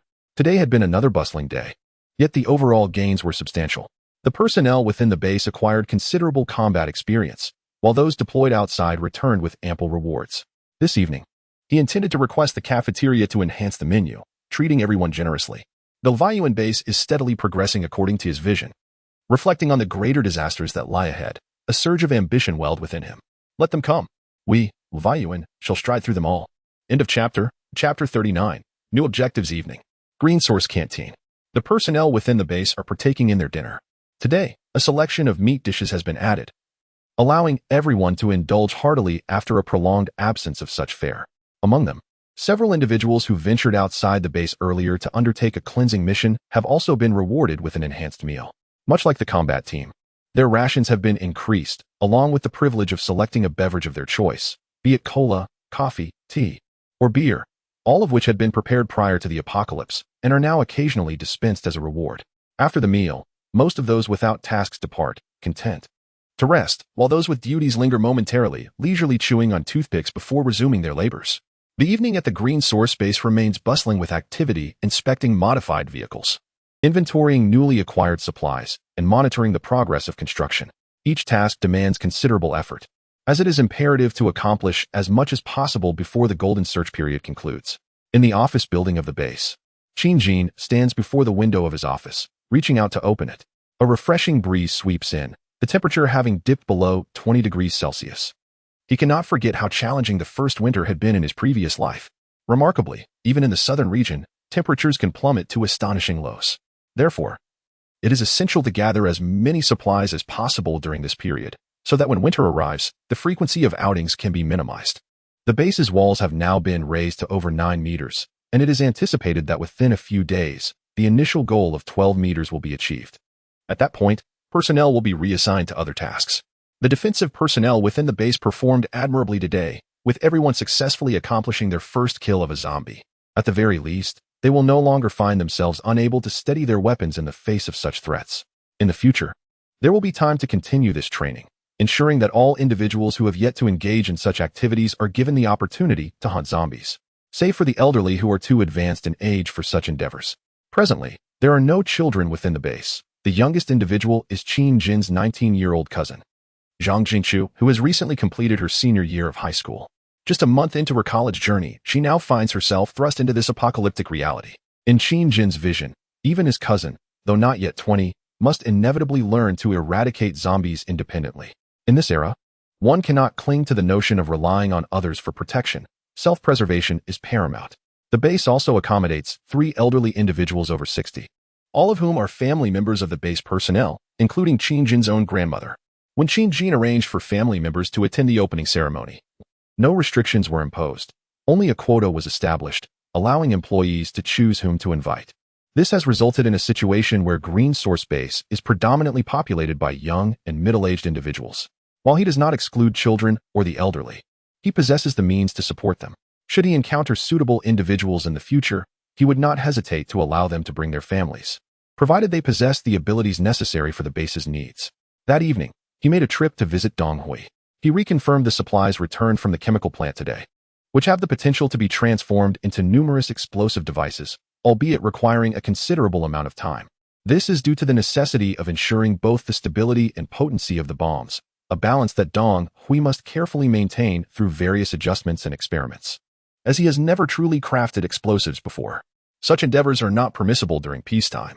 Consequently, he sought permission from Qin to construct a rudimentary structure at the edge of the base tomorrow. The construction would not demand excessive time, merely requiring robust steel plates and sandbags for enclosure. Here, he intends to test the stability and efficacy of the finished explosives to ascertain if they meet the required standards. Qin, of course, had no objections. With a wave of his hand, he summoned Wang Yang, the steward of the base, instructing him to record Donghui's requests and expedite the construction tonight. Having settled matters with Donghui, he proceeded to the warehouse to inspect the current inventory of weapons. Zhong Yu and Qin Fu were still occupied with this task. Upon seeing him approach, Qin Fu inquired about the situation. We are finalizing the statistics. The approximate quantities have been nearly accounted for. Currently, Dan is verifying the details. I will call her over. Qin Fu shouted into the interior. Before long, a graceful figure with striking features and a tall stature approached, Qin's cousin, Luo Dan. After Qin explained the situation, she proceeded to report, including the weapons and ammunition acquired today, our base now possesses a total of 77 various machine guns and submachine guns, 212 handguns, 24 shotguns, 11 sniper rifles, 12 30 grenades, and 90,000 rounds of ammunition. Today, we also recovered 3 heavy machine guns, complete with 3,500 rounds of ammunition. Additionally, there are various knives, protective gear, and several interchangeable parts available. Upon hearing the report, Qin felt his posture straighten with pride. These assets would serve as their future lifeline. Today had been exceptionally fortuitous, having stumbled upon 3 heavy machine guns in a certain police station. Although somewhat outdated in design, it was perplexing that the city bureau had overlooked them, only to find them in a smaller precinct. He dismissed the need to ponder the reasons. What mattered was that they were now his. Possessing heavy weaponry was a comforting thought. It was time to begin preparations. ensuring that the combat team and base defense personnel sharpen their marksmanship. While they had acquired a significant number of firearms, ammunition was not limitless. Although 90,000 rounds may seem ample, several intense engagements could deplete this supply swiftly. For instance, when confronting zombies, a shot to the head is essential. Shots to the body are nearly futile. A novice, even at a distance of 10 meters, might expend an entire magazine without landing a single hit on the target, let alone striking a vital area. Only through training can their accuracy be enhanced. Currently, the ammunition cannot sustain unlimited practice, thus requiring a portion to be utilized for a blend of theoretical and practical learning, enhancing everyone's capabilities at minimal cost. Once the construction of the walls and other essential tasks at the base are completed, the matter of ammunition will require attention. He has a modest stock of brass and gunpowder, and the necessary manufacturing techniques were procured in advance. It is merely a matter of waiting for personnel to become available to commence production. His cousin, Luo Dandan, a year his senior, had previously excelled in a top 500 company in the country, demonstrating exceptional professional competence. He called upon her to assist Qin's father with crucial logistics regarding material inventory. Having grown up together, they share a solid relationship, making her a trustworthy ally. After familiarizing himself with the weaponry situation, Qin Jin instructed them to ensure the arms are well maintained and properly stored. He subsequently took Zhongyu back to the office building. On the second floor lies a spacious office that has become the regular meeting venue for the combat team. Adjacent to it, a larger training room is available for physical conditioning and tactical drills.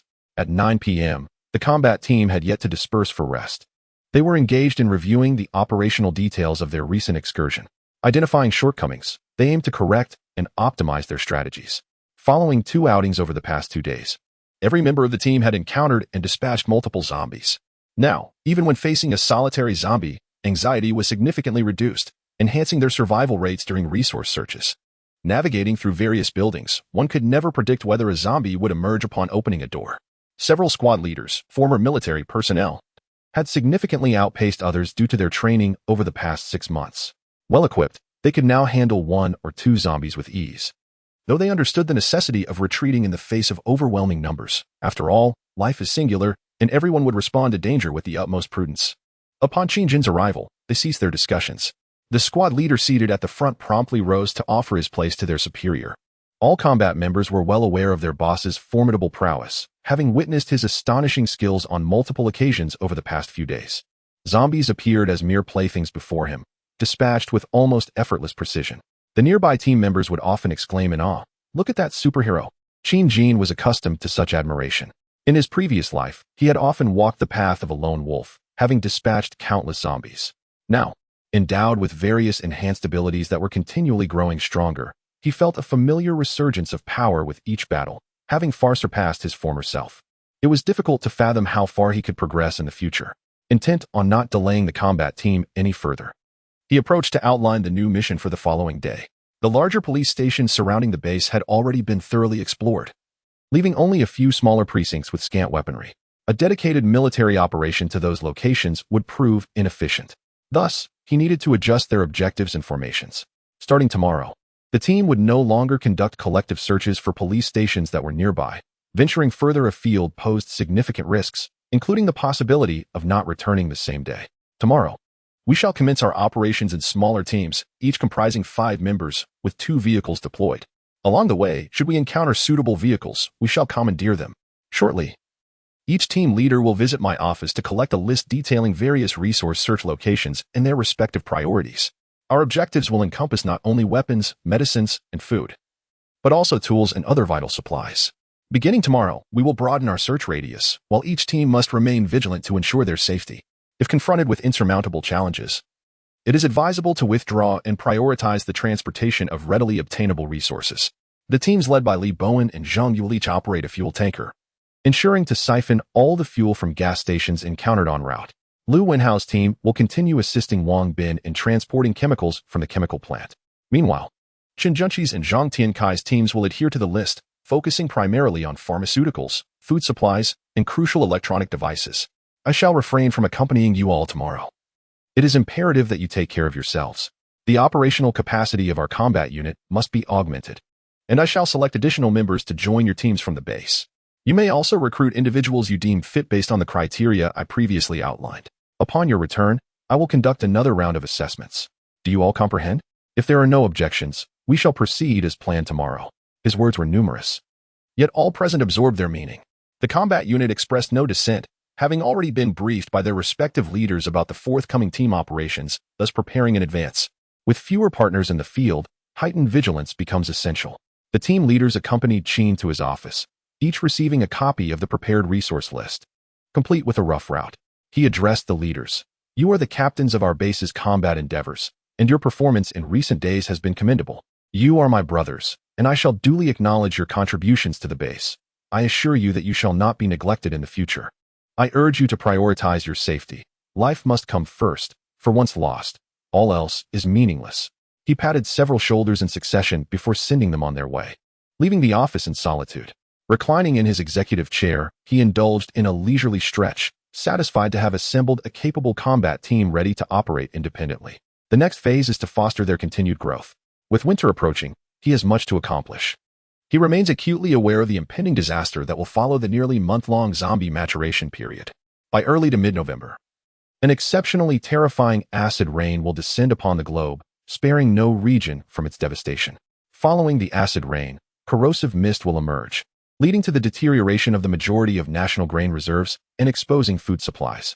This peculiar acid mist will damage numerous electronic devices and cause food to mold and spoil.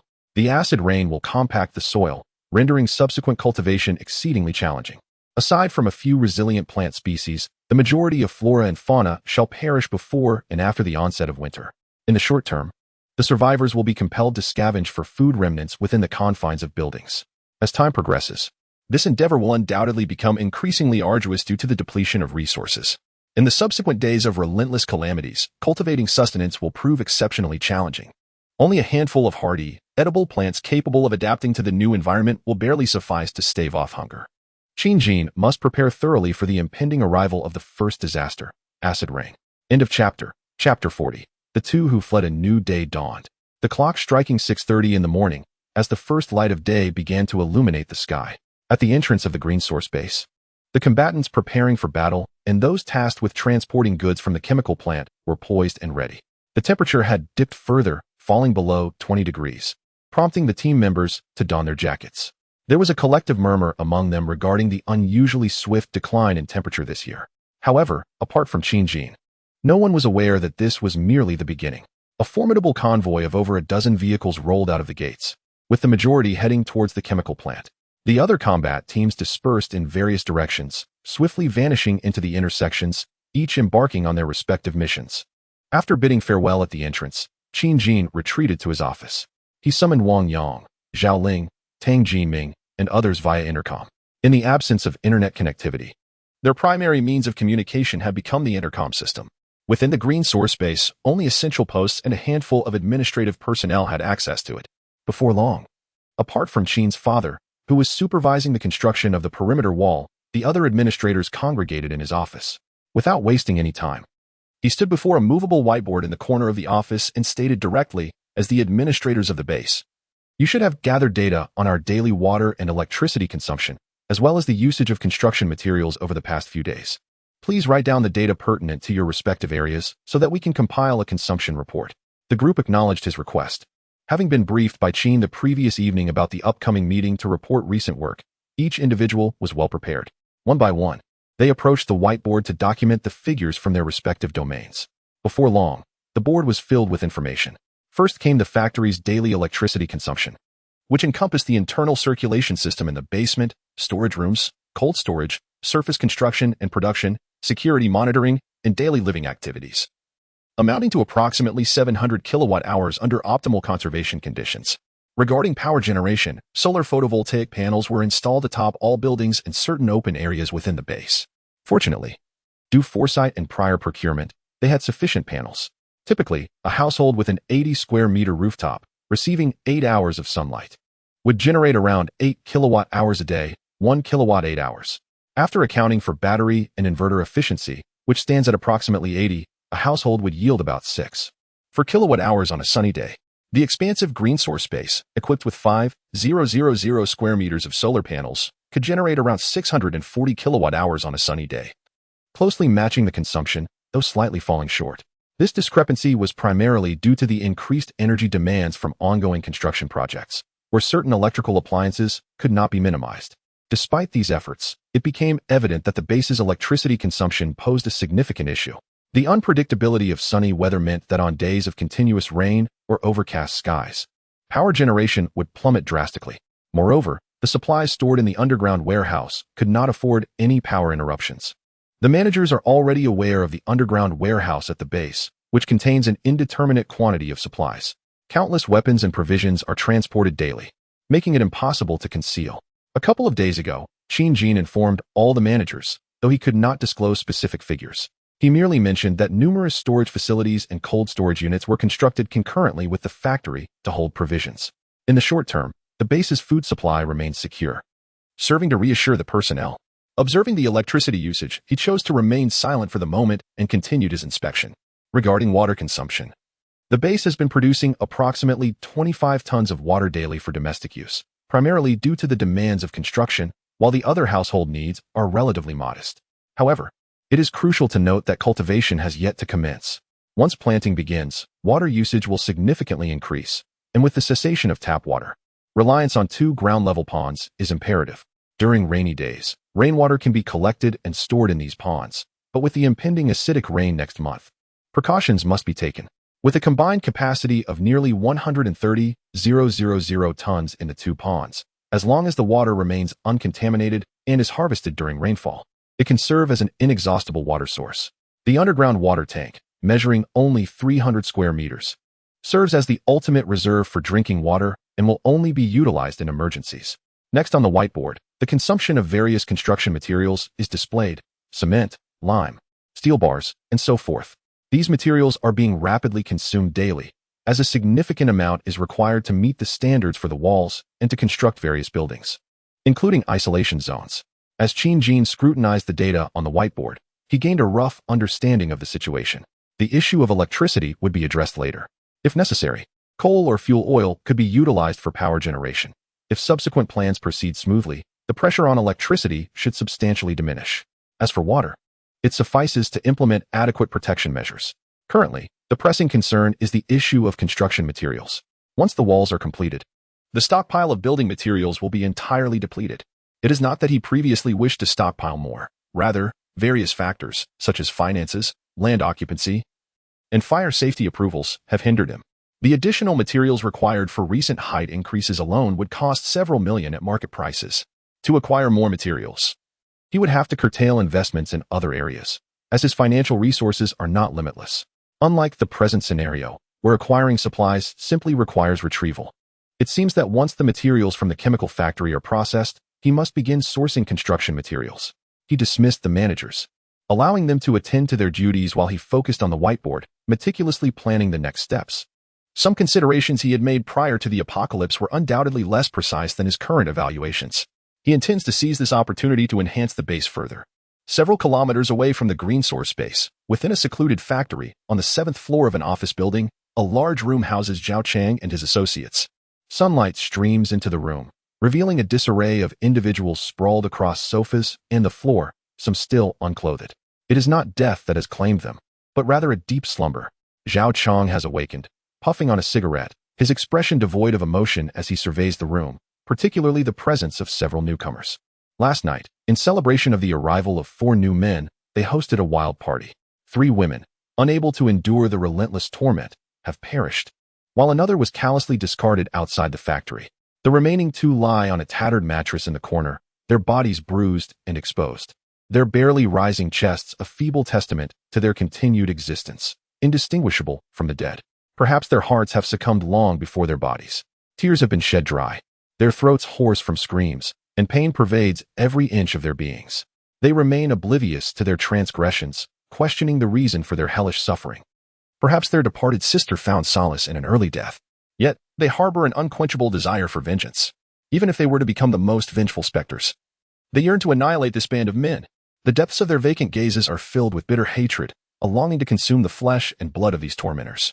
As dawn breaks, the men who reveled until the night's end begin to stir. The newcomers, upon spotting the smoking Zhao Chang, greet him with feigned smiles and eager salutations. "Good morning, Boss Zhao." Zhao Chang relishes the moment, pleasantly surprised to be addressed with such reverence. He acknowledges them with a slight nod, continuing to indulge in his cigarette. The previous day had gone smoothly. After successfully coaxing the 4 men to join their ranks with a mix of coercion and temptation, they had collectively enjoyed the company of their own women, seamlessly integrating with the others and proclaiming brotherhood. Indeed, this is what it means to be normal in this world. Only those who share his mindset can be considered truly normal. The human inclination for unrestrained desires is an undeniable genetic trait. He merely needs to recruit more individuals, and their ranks will swell indefinitely, soon surpassing the neighboring enclave behind the towering walls.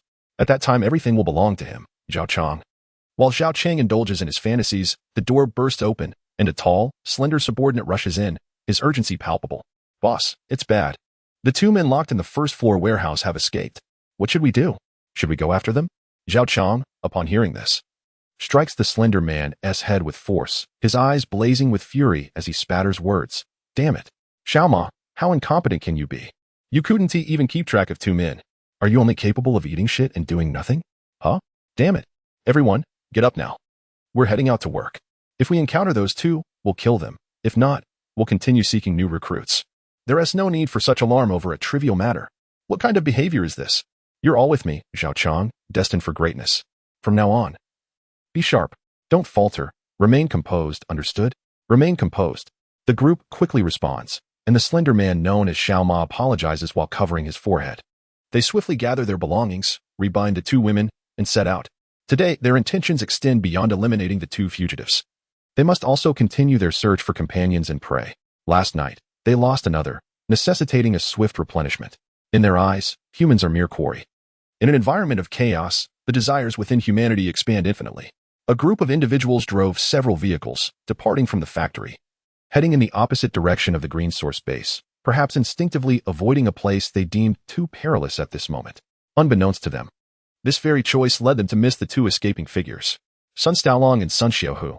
These are the names of the brothers who fled the factory. Sun Xiaolong is slightly older than Sun Xiaohu. On the day following the mutant night, they were processing their employment paperwork at a factory in the industrial zone of Mintang Town, having just completed the National Day holiday. They had come together to seek work, hoping to earn some money before the Lunar New Year to take home.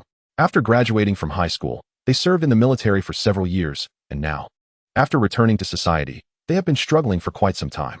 Sun Xiaolong has reached the age of 30, yet both brothers remain unacquainted with romantic pursuits, their shyness hindering their ability to charm the fairer sex and causing them to miss numerous opportunities. Given their military demeanor, they could have attracted the attention of factory girls. Over the years, the modest earnings from their labor have merely been sent home to their parents, intended for future savings to secure a bride. Yet they find themselves perpetually outpaced by the rising cost of housing and bride prices. In their village, the bride price has escalated to 280,000 yuan. This does not include various other fees such as betrothal gifts, gold, and banquet expenses, inducing a sense of despair. Thus, they prefer to leave their hometown and seek work across Guangnan province, where at least they are spared from the condescending judgment of relatives and neighbors. Here, the brothers enjoy a semblance of freedom. Throughout the years, they have worked in factories, served as security guards, and taken on roles as waiters. Lacking connections and eloquence, they lead quiet lives, relying on each other. It was on the fateful night of the mutant incident that, after finishing dinner and strolling through their new workplace, they were suddenly engulfed by a cacophony of chaos and screams, heralding the arrival of the apocalypse. They fled alongside a few other survivors. But as some mutated along the way and others fell victim to pursuing zombies, only a small group remained, which included 3 women. They recalled that 2 of them were colleagues they had started work with that very day. The girls, hindered by their pace, were soon outdistanced by the fleeing men. Unable to bear this, the brothers took it upon themselves to protect the 3 women, leveraging their military training to navigate through the initial turmoil and seek refuge in a nearby residence. Perhaps the homeowner had already succumbed to the undead and fled, leaving the space to the brothers. Inside, there remained a scant supply of food, and thus, they sheltered there for several days. During this time, they utilized their remaining mobile phones to stay informed of the outside chaos, yet they dared not venture out. Initially, the brothers contemplated setting out alone in search of assistance, but their concern for the safety of the 3 women held them back from taking action. 2 days prior, they heard voices outside, presumably belonging to a rescue team. Several girls, disregarding the warnings from the 2, called out in response, eager to join the group. Having navigated the complexities of society for several years, They possessed a certain discernment and recognized that Zhao Chong and his cohort did not appear to be genuine rescuers. Compelled by the hope of the women seeking refuge, they reluctantly followed, understanding that remaining indoors was not a viable option, despite a growing sense of unease. At that moment, they were unaware of the rapid moral decay that had overtaken the world. Before long, they found themselves taken to Zhao Chong's factory. After the true intentions of their captors were revealed, they attempted to resist, but Zhao Chong used the girls as hostages, stifling their efforts. Bound and subjected to brutal beatings, they were soon faced with an unimaginable horror. They were brought into an expansive room where they witnessed the very essence of hell. Scenes of unfathomable terror unfolded before their eyes as the girls they had previously protected were violated by these beasts. In their desperation to intervene, they struggled and cried out, leaving behind trails of blood on their wrists. Yet, their pleas only incited further cruelty, and they too were savagely beaten, feeling their bodies ache while their worldview shattered. From the conversation among the fiends, they learned that one woman had been violated to death and discarded outside. They were undeniably surrounded by the very dregs of humanity. Regrettably, they had not fought with all their might from the outset. Now, it was too late. Their strength was depleted, their bodies battered. Nevertheless, even in the face of coercion and invitations to join their captors, their resolve remained unshaken. Despite their status as the downtrodden of society, the honor of being soldiers compelled them. They would rather die than partake in such heinous acts. Subsequently, they were confined in a dark room, where they overheard that death awaited them. Unbeknownst to Zhao Chong and his thugs, the two had not surrendered. They skillfully employed various techniques and tools to free themselves from their bonds. As their captors slumbered, they seized the opportunity to escape the room and flee the factory. Weak and weary, they traversed the outdoor path, yet they were determined not to give up. They had to find a safe haven to recuperate. Then, they would exact vengeance upon Zhao Chong and his gang. In a world where order and law had crumbled and evildoers ran rampant, they would not be easily deterred. An eye for an eye, blood for blood. They would avenge themselves and the girls who had suffered at the hands of oppressors. End of chapter. Chapter 41. The Gym Afternoon. Green Source Base. A room adjacent to the Leader-S office. Several individuals are currently assisting in the transportation of various fitness equipment: treadmills, rowing machines, smith machines, power racks, chin-up bars, and an array of barbells. These items were previously procured by Qin Jin and designated for exercise at the base, now being relocated to a room beside his office. He intends to create a private gym in this space, with his body growing stronger over time. He believes that having a dedicated place for training might elevate his ultimate potential. Additionally, it would allow him to periodically assess his strength. On this floor of the office building, he was the sole occupant. So he decided to combine several adjacent rooms and move all the fitness equipment there for greater convenience and training. The renovation was rather simplistic. He merely cleared out some unnecessary furniture and made minor adjustments to the open walls. After addressing other matters at the base in the morning, he arranged for the equipment to be handled. By the afternoon, the gym was adequately prepared for the equipment to be moved in. The Leader-S orders were effective, and everyone worked diligently to accomplish the task. By evening, the gym was nearly complete. Assembling the fitness equipment proved to be straightforward. Several base personnel, under his guidance, swiftly calibrated everything. Once all was settled, he dismissed the staff. Standing alone in the center of the room, he surveyed the array of equipment and nodded in satisfaction. This setup should suffice for his training needs for quite some time. Having received precise updates on the base's various developments, he planned to remain there for the foreseeable future. He decided it was time to test the extent of his strength. With a single arm, he grasped a barbell loaded with iron plates, weighing a substantial 50 kilograms. He lifted it effortlessly, without a hint of strain. Smiling, he increased the weight, this time to an impressive 100 kilograms, equivalent to the weight of 2 adult women. Remarkably, he still managed to lift it with ease, indicating he had not yet reached his limit. He continued to add weight until he reached 150 kilograms, at which point he began to feel some resistance. Ultimately, his one-arm lifting capacity peaked at 165 kilograms, surpassing the peacetime world record of 120 kilograms. He was now on the verge of becoming a power evolutionist. This strength was tantamount to lifting 2 adult men with one hand. It is important to note that pulling force and lifting involve different dynamics and angles of exertion, making their challenges distinctly different. Yet, he now possessed the power to grasp an opponent by the neck and lift them effortlessly. Next, he tested his two-handed lifting strength. Unsurprisingly, he exceeded previous world records, reaching an astounding 800 kilograms. This figure is remarkable, considering it is based on conventional testing. An explosive effort would yield even more formidable results. Aside from speed, which could not be measured in detail, he conducted tests across various metrics. He clearly understood that his current physique could achieve, and even surpass, the levels of former world records in many categories. His combat prowess has completely surpassed that of his previous life. However, it would be best to avoid personal confrontation whenever possible. When matters can be resolved with firearms, why should one engage directly? By the time he is compelled to take matters into his own hands, it may already be a perilous situation. Firearms are undeniably more appealing. Nevertheless, he will not cease his physical enhancement. The sensation of growing stronger is intoxicating. Who would refuse the gift of a robust physique? After expending over half an hour, he concluded this testing session. Glancing at the time, he noted it was nearly 5 o'clock. Those who had ventured out should be returning soon. He picked up the intercom to inquire with the gate personnel, and indeed received a confirming response.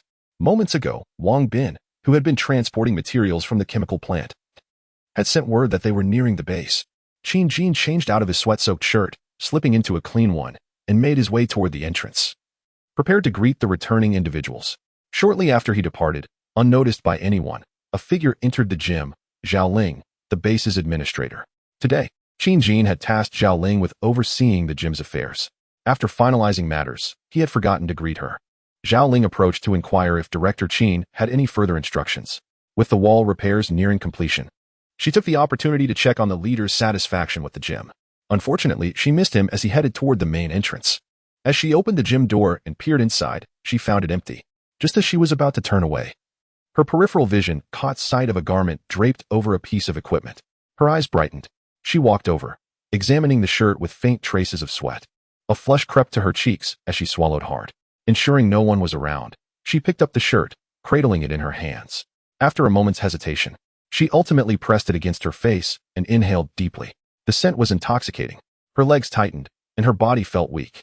It was the aroma she had envisioned. An overwhelming essence of masculine pheromones surged into her nostrils, seemingly activating every cell in her body, sending them into a euphoric dance. In recent days, the figure of the Green Source-based leader had invaded Zhao Ling's thoughts. She was unsure why this was happening. When she joined the team a few months prior, she felt no such peculiar attraction towards her superior, merely finding his appearance pleasing. Yet, in the aftermath of the apocalypse, witnessing her decisive boss had ignited within her a fluttering sensation akin to a schoolgirl's crush. Approaching 30, she was no stranger to romance. But she never anticipated such feelings would arise for someone younger, and especially not for her employer. Expressing these emotions was out of the question. She could only indulge in strange dreams during the quiet hours of the night. Earlier, upon seeing her boss's discarded clothing in the gym, she had inexplicably succumbed to the urge to smell it. The realization hit her like a wave of embarrassment, her face turning as red as an apple. A picture of bashfulness. It should be noted that she herself was quite attractive. Standing at a height of 1.67 meters, her figure is voluptuous, and her countenance exudes the distinctive boldness of northern women, characterized by high cheekbones and a prominent nose. She naturally emanates an aura of leadership. However, as a mid-level manager in her company, she typically dons professional attire or dresses, concealing her proud curves beneath the hem of her skirts. In the past, numerous suitors sought her affection, yet witnessing her friends ensnared by romantic entanglements deterred her from pursuing love for many years. She often immerses herself in her work, using busyness as a means to divert her attention, which has propelled her into a managerial position in human resources at a remarkably young age. She considers herself far superior to the likes of Li Yan. At this moment, enveloped in the robust scent of masculinity emanating from her clothing, she feels her heart, long dormant, surge with fervor. After a brief internal struggle, she makes a decision. With a blush adorning her cheeks, she folds the garment and tucks it snugly inside her top before cautiously exiting the gym. As for whether anyone will trace the whereabouts of the garment, she chooses not to concern herself with such matters. If she cannot possess the man, acquiring his personal belongings will suffice. After all, who among us is not a romantic at heart? Within the confines of the base's isolation zone, vehicles are now parked in abundance, marking the return of Wang Bin and his team from the chemical plant. Behind the large trucks and vans, equipment and various chemicals remain securely wrapped in tarpaulin. Qin Jin, standing behind the iron barrier, greets the returning team and inquires about the day's progress. He soon receives reassuring news. Operations have proceeded smoothly. Most of the essential equipment that could be disassembled has been successfully transported, while larger items that lack dismantling value remain untouched. Starting tomorrow, They anticipate being able to make 23 round trips daily solely for the transportation of chemicals, significantly accelerating their progress compared to the cautious equipment dismantling of the previous days. Just then, the intercom crackles with updates about other operational teams nearing the base. The isolation period for the chemical transport team has concluded, and they must vacate the area for the incoming squads. Observing the isolation zone, Qin realizes the space is nearly bursting with the returning personnel. Once the wall is completed, they will need to allocate more manpower to manage the area and establish a larger isolation zone, one capable of accommodating 30 trucks, which will likely require several hundred square meters. The returning operational teams set out with 2 vehicles each, yet return with 45, reflecting the success of their endeavors. Qin, peering through the iron barrier, queries the squad leader of the recently returned team and receives the anticipated response. They followed the list provided by Qin, visiting locations that were relatively easy to access. By luring the zombies away first, they cleared the area to transport supplies, encountering only a few stray zombies, which were easily dispatched with weapons. Overall, the team faced little danger. Notably, the tanker trucks from Li Bowen's squad and Zhang Tiankai's squad returned filled with fuel, a testament to their fruitful mission. Later, the returning team, led by Zhong Yu, found another fuel tanker and filled it to capacity. A single tanker holds 30 tons, and with 3, that amounts to 90 tons. Additionally, they managed to gather some fuel from other barrels, bringing the total fuel acquired today to nearly 100 tons. Generally, a primary gas station in the country has a storage capacity of around 120 to 180 tons, while a secondary station holds approximately 80 tons. There are dozens, if not hundreds, of gas stations surrounding the base, sufficient to keep them occupied for quite some time. Fortunately, he had made early preparations. Prior to the apocalypse, he had constructed a makeshift oil depot in the basement, capable of storing 7,000 cubic meters, over 5,000 tons, of fuel. Furthermore, he had accumulated thousands of oil barrels, with several hundred tons of fuel stored before the collapse. Once they thoroughly scavenged the nearby gas stations, they should nearly fill the depot. The fuel issue could thus be temporarily resolved, providing sustenance for an extended period. As the clock struck 5:40, the sun began its descent, and nightfall was imminent. The final team, led by Lu Wenhao, sent word that they were approaching the base. Minutes later, they successfully drove their convoy into the quarantine zone. Upon seeing Qin outside the barriers, Lu Wenhao quickly called out, "Director Qin, I have an update to report. We rescued 2 individuals on our way back. Could you consider sheltering them? They appear to have some information to share with us, but they are currently weak and resting in the vehicle. Perhaps we could arrange for Dr. Zhang to examine them shortly." Oh, it seemed Lu Wenhao's team had found survivors. Qin nodded. Such occurrences were not uncommon. After all, with humanity's vast numbers, survivors could be found in various places, and occasional encounters were not surprising. However, the decision of whether they could enter the base required his personal oversight. Dr. Zhang, Qin's maternal uncle, was Zhang Weiguang, a former general practitioner who had attended to minor ailments in the community. At 58 years old, he remained robust and had been assigned to the base's medical station after the apocalypse, occasionally assisting with minor health issues, thereby enhancing the medical support at Lvayuan base. As the quarantine period for Lu Wenhao's team concluded, vehicles began entering the base. Through the car window, Qin observed 2 men lying in one of the vehicles, clearly marked by numerous injuries and bloodstains on their faces, unconscious and slumped in the back. He signaled several team members to carry the 2 men on stretchers to a nearby building, which housed the base's medical facility. His uncle was already inside. Upon seeing the group enter, he inquired about the situation and promptly began to examine the 2 individuals. After a flurry of activity, his uncle wiped the sweat from his brow and addressed the waiting individuals, stating, "These 2 are primarily weak and have sustained significant contusions, leading to their unconsciousness. I have administered glucose and anti-inflammatory medication. They should regain consciousness shortly." Before he could finish, one of the men trembled his eyelids before opening his eyes to gaze at the crowd beside him. Struggling to rise, he weakly uttered, "I regained consciousness when the doctor was administering the injection just now. I am profoundly grateful to you all for saving the lives of my brother and me." Lu Wenhao promptly stepped forward to assist the man, informing him that Qin was the one in charge here. Despite the pain, the man attempted to stand, but Qin moved closer and gently pressed down on his shoulder, preventing him from rising. Instantly, he found himself unable to get up. A look of surprise crossed his face. After all, he had once served in the military, and strength had always been his forte. Even in his current weakened state, he had expected to manage standing up. However, he was taken aback to find himself utterly restrained by the mere force of another's hand. Relinquishing his insistence, he sincerely expressed, Thank you very much. My name is Sun Xiaolong, and this is my younger brother, Sun Xiaohu. End of chapter. Chapter 42. Let us proceed to kill Green Source Base. Inside the medical room, a man briefly shared his thoughts, and upon noticing the weakened state of the others, the rest chose to refrain from disturbing their much-needed rest. Qin Jin led the group out of the room, allowing the two individuals to continue recuperating, while ensuring that personnel remained to assist and monitor them. Newcomers inevitably undergo a period of observation. It is unthinkable to grant them complete freedom immediately upon their arrival. Even amidst their injuries and discomfort, vigilance must be maintained. Once they have regained some strength, he intends to conduct another assessment before deciding whether to retain them. Outside the medical room, Lu Wenhao addressed Qin Jin, saying, "Mr. Qin, I encountered these two near the base. They were being pursued by a horde of zombies, and I rescued them on a whim. Upon inquiry, I learned that they had previously served in the military and worked nearby. However, they fainted before I could ask more questions. Given their injuries, it seems they may have succumbed to the psychological strain of finally feeling safe. I brought them back to the base. You may determine their suitability. Should they be deemed unfit, I shall expel them." Qin Jin glanced up at the pitch-black night sky, which was overcast, concealing the moon behind a veil of clouds. He absorbed Lu Wenhao's words without much contemplation, gesturing for him to rest. "You should retire for the night. You've exerted yourself today. You performed admirably. While the zombies remain manageable, we must continue to gather supplies.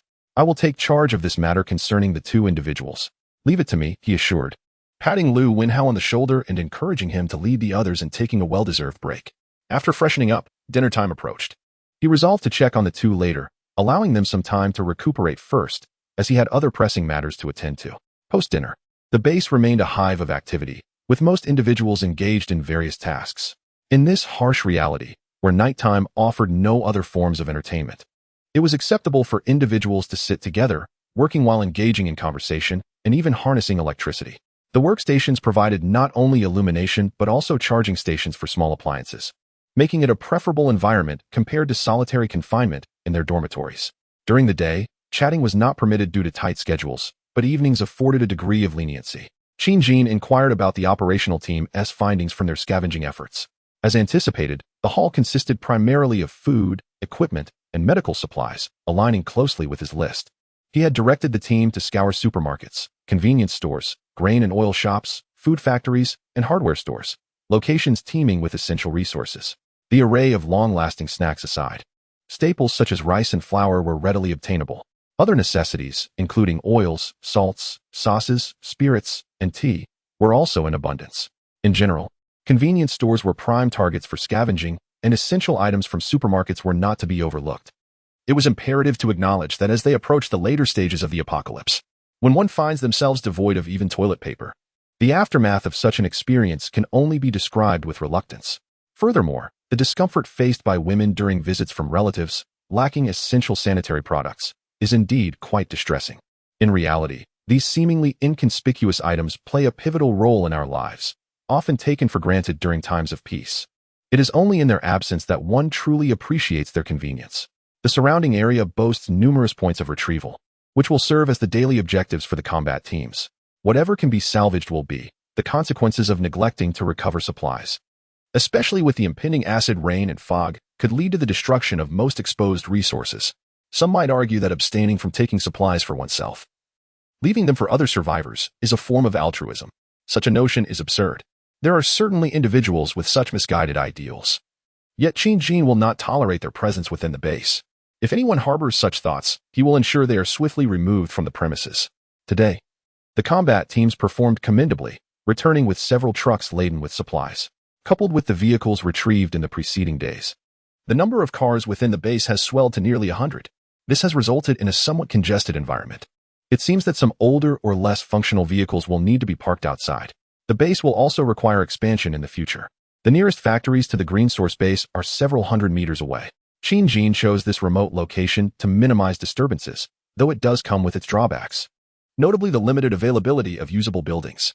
In the short term, the base's expansion is unlikely. It will have to wait until the weather improves next year. The chemical plant has reached a stable phase, and after a few more days, it should be operational. Dong Hui continues to lead a few subordinates in the production of explosives, which are securely stored in a peripheral basement with stringent safety measures. Earlier today, he observed their testing of detonators, and the results were satisfactory, meeting the necessary criteria.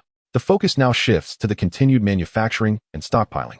This evening, he plans to equip the combat team members with an assortment of bombs, as such items can prove to be lifesavers in critical moments.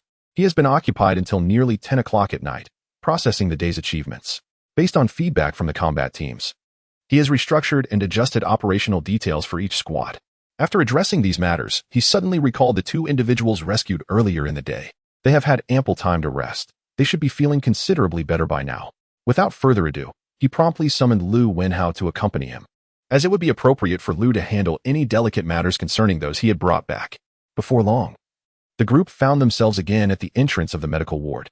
Peering inside, they observed Sun Xiaolong and his brother reclining on their beds, their complexions visibly improved.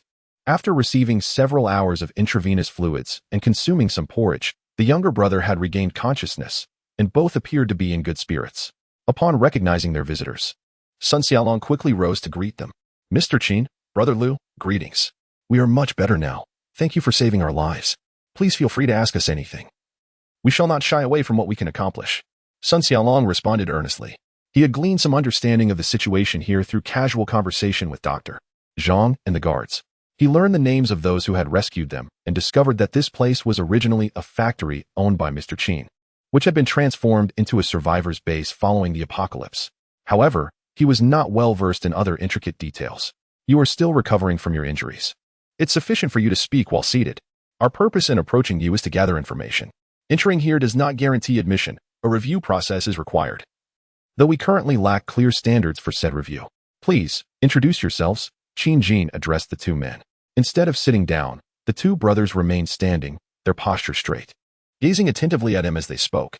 "We hail from the western region of Jiangxi. I am 2 years older than my younger brother. We came here seeking work. After completing high school, we served in the military for several years, and after our discharge, we have been laboring in the Jiangxin Delta. This time, after the long holiday, we left home together for Guangnan province, where we found a factory offering food and accommodation. We intended to work for a few years to save money for marriage. But then the world changed, and monstrous creatures began to roam everywhere. We were aware of the so-called zombies from movies, yet we had never witnessed such madness firsthand. Fortunately, we encountered Brother Lu today. Otherwise, we would have met a grim fate." He spoke with a hint of lingering trepidation. After escaping Zhao Chang's factory in the dead of night, they had trekked for a considerable distance in darkness. Due to hunger and pain, they had found no food or water for days, barely managing to sustain themselves by foraging tree bark. They rested until noon, regaining a modicum of strength to continue their flight. Given that most of the area was undeveloped, they dared not take the main roads to evade Zhao Chang, opting instead for the slower, winding paths. They often sought refuge in abandoned buildings to evade the zombies, only emerging once the danger had passed. Thus, they trudged along, their bodies weighed down. As dusk approached, they had traveled less than a few miles in a straight line when they encountered several more zombies. Lacking the energy to fight, they could only flee with desperation, using stones and obstacles to slow their pursuers until they reached a segment of the road leading back to the green source base. Just as they were on the brink of collapse, the Lu Wenhao team appeared, swiftly dispatching the zombies. After a brief exchange, they lost consciousness and were taken back to the green source base. Upon hearing their tale, Qin Jin and the others found themselves pondering the irony of their situation, whether to consider them fortunate or unfortunate. Just as the group was reflecting on this, Qin Jin posed a question he had been meaning to ask. "What caused the injuries on your bodies?" The doctor mentioned they were marks left by an assault. "What exactly transpired? Why flee from the original place? Speak candidly." Sun Xiaolong and Sun Xiaohu exchanged glances, their previously relieved expressions now altered. They recalled the harrowing events that transpired in Zhao Chang's room. Sun Xiaolong hesitated, uncertain of the atmosphere here. If these individuals were akin to Zhao Chang's gang, would they not be escaping from the wolf's den into the tiger's lair? Lu Wenhao, observing their shift in demeanor, could not restrain his inquiries. "What is the matter? Please, express it openly. We are a reasonable group.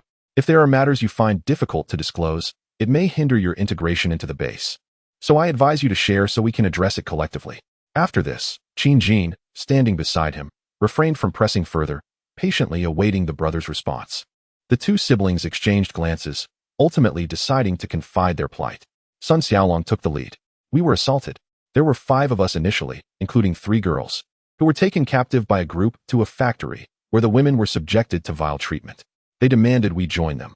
When we refused, they tormented us mercilessly." Sun Xiaolong recounted the detailed events of the preceding days, including how they evaded zombies, sheltering the girls in a house to survive, enduring days filled with dread. He elaborated on how Zhao Chang lured them out, leading to their capture in the factory. The despair of witnessing the women suffer at the hands of those brutes was laid bare. We deeply regret not having acted decisively when we first encountered that group. With our skills, dealing with fewer than 10 of them would have posed no challenge. Yet, they held the women hostage, and we faltered. As he spoke, the brothers' faces contorted with rage, their clenched fists revealing pulsing veins. We could never have fathomed humanity could sink to such depths. The apocalypse has only just begun. Yet how dare they commit such atrocities? Those girls, having shared days with us, became familiar to us. To see them endure such torment before our eyes fills us with hatred. We yearn to slay those beasts. With no law to govern us, we are unbound. A sudden thud echoed through the air as Lu Wenhao, unable to contain his fury, struck the wall with a fist. The swelling on his knuckles began to spread. His face darkened, eyes reddening. Yet he addressed Qin Jin. Apologies, Qin. I lost control for a moment. The latter, maintaining an expressionless demeanor, replied with unusual calmness. It is understandable to lose control upon hearing such things. Lu Wenhao contemplated questioning why Qin Jin maintained such composure, but before he could voice it, Qin Jin continued to address the brothers. If what you say is true, we will seek justice for you. After all, if the situation is as you describe, you will become part of our base. He then picked up the radio, switching to the combat team S channel, and called out to the team leaders. Immediately assemble all combat team members and prepare for battle. In 10 minutes, we shall convene at the main entrance. Ensure to bring your vehicles and weaponry. Listen carefully. Everyone. Immediately, the final command was issued with an elevated volume. After speaking, he turned once more to the slightly bewildered Sun Xiaolong and Sun Xiaohu, asking, "Are you two still able to move?" The duo, rendered momentarily speechless, nodded affirmatively. "Very well. Prepare to depart. Gather at the main entrance." Qin Jin led the others out of the medical room, while Sun Xiaolong and his companion took a couple of seconds to comprehend the situation before hastily pursuing him with a multitude of questions. "Where are we headed?" Qin Jin first glanced up at the overcast sky before tilting his head to regard them with a frosty remark. "Where else could we possibly be going? Naturally, we are off to commit murder." End of chapter. Chapter 43, Raise Your Hands. It was a night like any other, shortly past 10 o'clock. The entrance of the Green Source base remained brightly illuminated. The squad leaders, having received the news, were bewildered by the unfolding situation. Yet this did not hinder their prompt compliance with orders. In less than 10 minutes, they had donned their gear, armed themselves, and assembled at the base entrance, with their respective vehicles already prepared. A few night owls, curious about the commotion, gathered at a distance to observe. Qin Jin, accompanied by the Sun brothers, had been awaiting their arrival. Lu Wenhao hurried to gather his own team. As he surveyed the readiness of all the combatants, along with the management personnel such as Qin's father, Wang Yang, and Zhao Ling, an air of anticipation filled the space, awaiting his command. Standing at the center of the gathering, Qin Jin called Lu Wenhao forward, succinctly introducing the circumstances surrounding the Sun brothers and their prior ordeal. Lu Wenhao swiftly relayed the information he possessed to the assembly. A collective gasp erupted from the crowd upon hearing Lu Wenhao's account, their anger palpable. How could such beasts exist? Observing the Sun brothers, still bearing the marks of their torment, the assembled individuals were convinced of the gravity of the situation. Is it truly this chaotic outside? They murmured in disbelief. Indeed, the audacity to commit acts of murder and assault was terrifying, leading them to appreciate the sanctuary of the Green Source base even more. Those at a distance, overhearing the conversation, could not suppress their indignation, while others felt a sense of relief for their presence within the base. After a brief moment of uproar, Qin Jin raised his hand in a gesture of silence.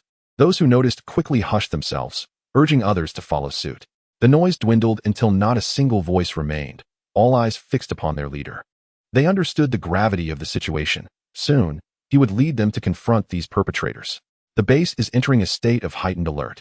Those without missions are to return to their dormitories and rest. Those with critical tasks shall proceed, while security personnel must be fully present to maintain the safety of the base and await my next orders. I expect no disturbances before our return. Should any arise, there will be no mercy. His words dripped with menace. With a frigid expression, he commanded all combatants, "Let us depart." The gates swung open. The zombies outside had already been cleared, and although numerous, they had been lured away to other sections of the perimeter during the night. A convoy of over a dozen modified vehicles streamed forth, plunging into the enveloping darkness. Meanwhile, shifting focus to Zhao Chang's group. They had ventured out earlier that day but had the misfortune of not encountering the Sun brothers. Zhao Chong had vented his frustrations at Xiaoma multiple times, disregarding the latter's swollen forehead from overindulgence in dried fruits. During their search for survivors, they encountered several zombies, forcing them to flee back to their vehicle for safety. The ordeal had rattled them considerably, and they vented their exasperation throughout the journey, lamenting their dismal luck.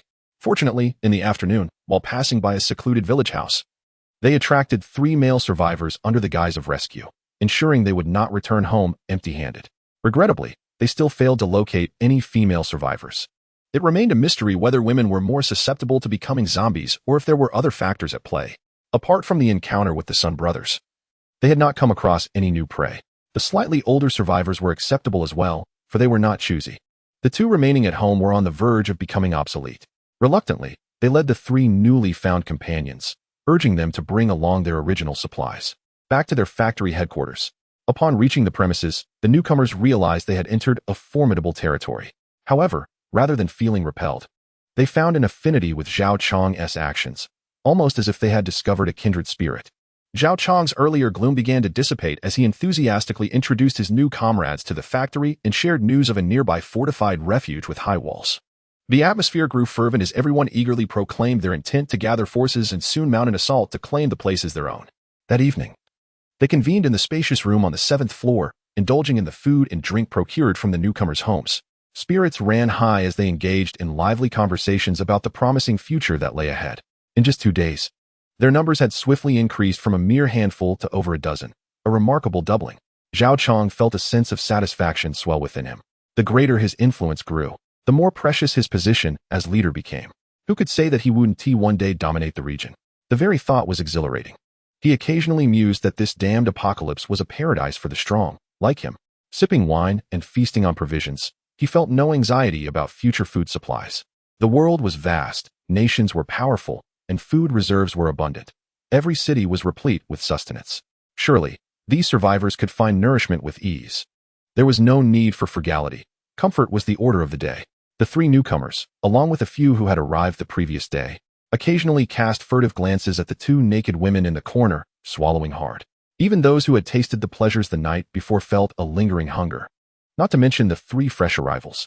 Zhao Chong noticed their discomfort, but chose not to expose it. He continued to sip his drink, soothingly assuring them, "Don't rush. The night is still young.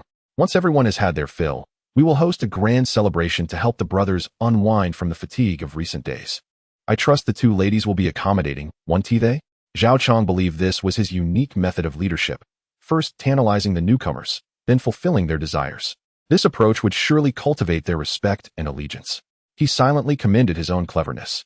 The 2 previously numb women in the corner quivered slightly upon hearing his words, a deeper silence enveloping them. The eyes, once concealed beneath disheveled hair, now revealed a hint of madness, reflecting a profound despair and numbness. The man in the room remained blissfully unaware of the grim presence lurking nearby, death itself. One slightly inebriated fellow decided to open a window for some fresh air. As he approached the window, he was taken aback by the sight of numerous vehicles outside, their bright headlights illuminating their factory. Being on the 7th floor, they had yet to notice. He rubbed his eyes in disbelief, questioning whether his intoxication was distorting his vision. What sort of world was this, where so many cars roamed at night? After several attempts to clear his vision, he sensed something was amiss. He saw people exiting their vehicles, staring directly at him. Some seemed to be prying open the door. Boss, this is bad. Someone's trying to break into our door. Come quick."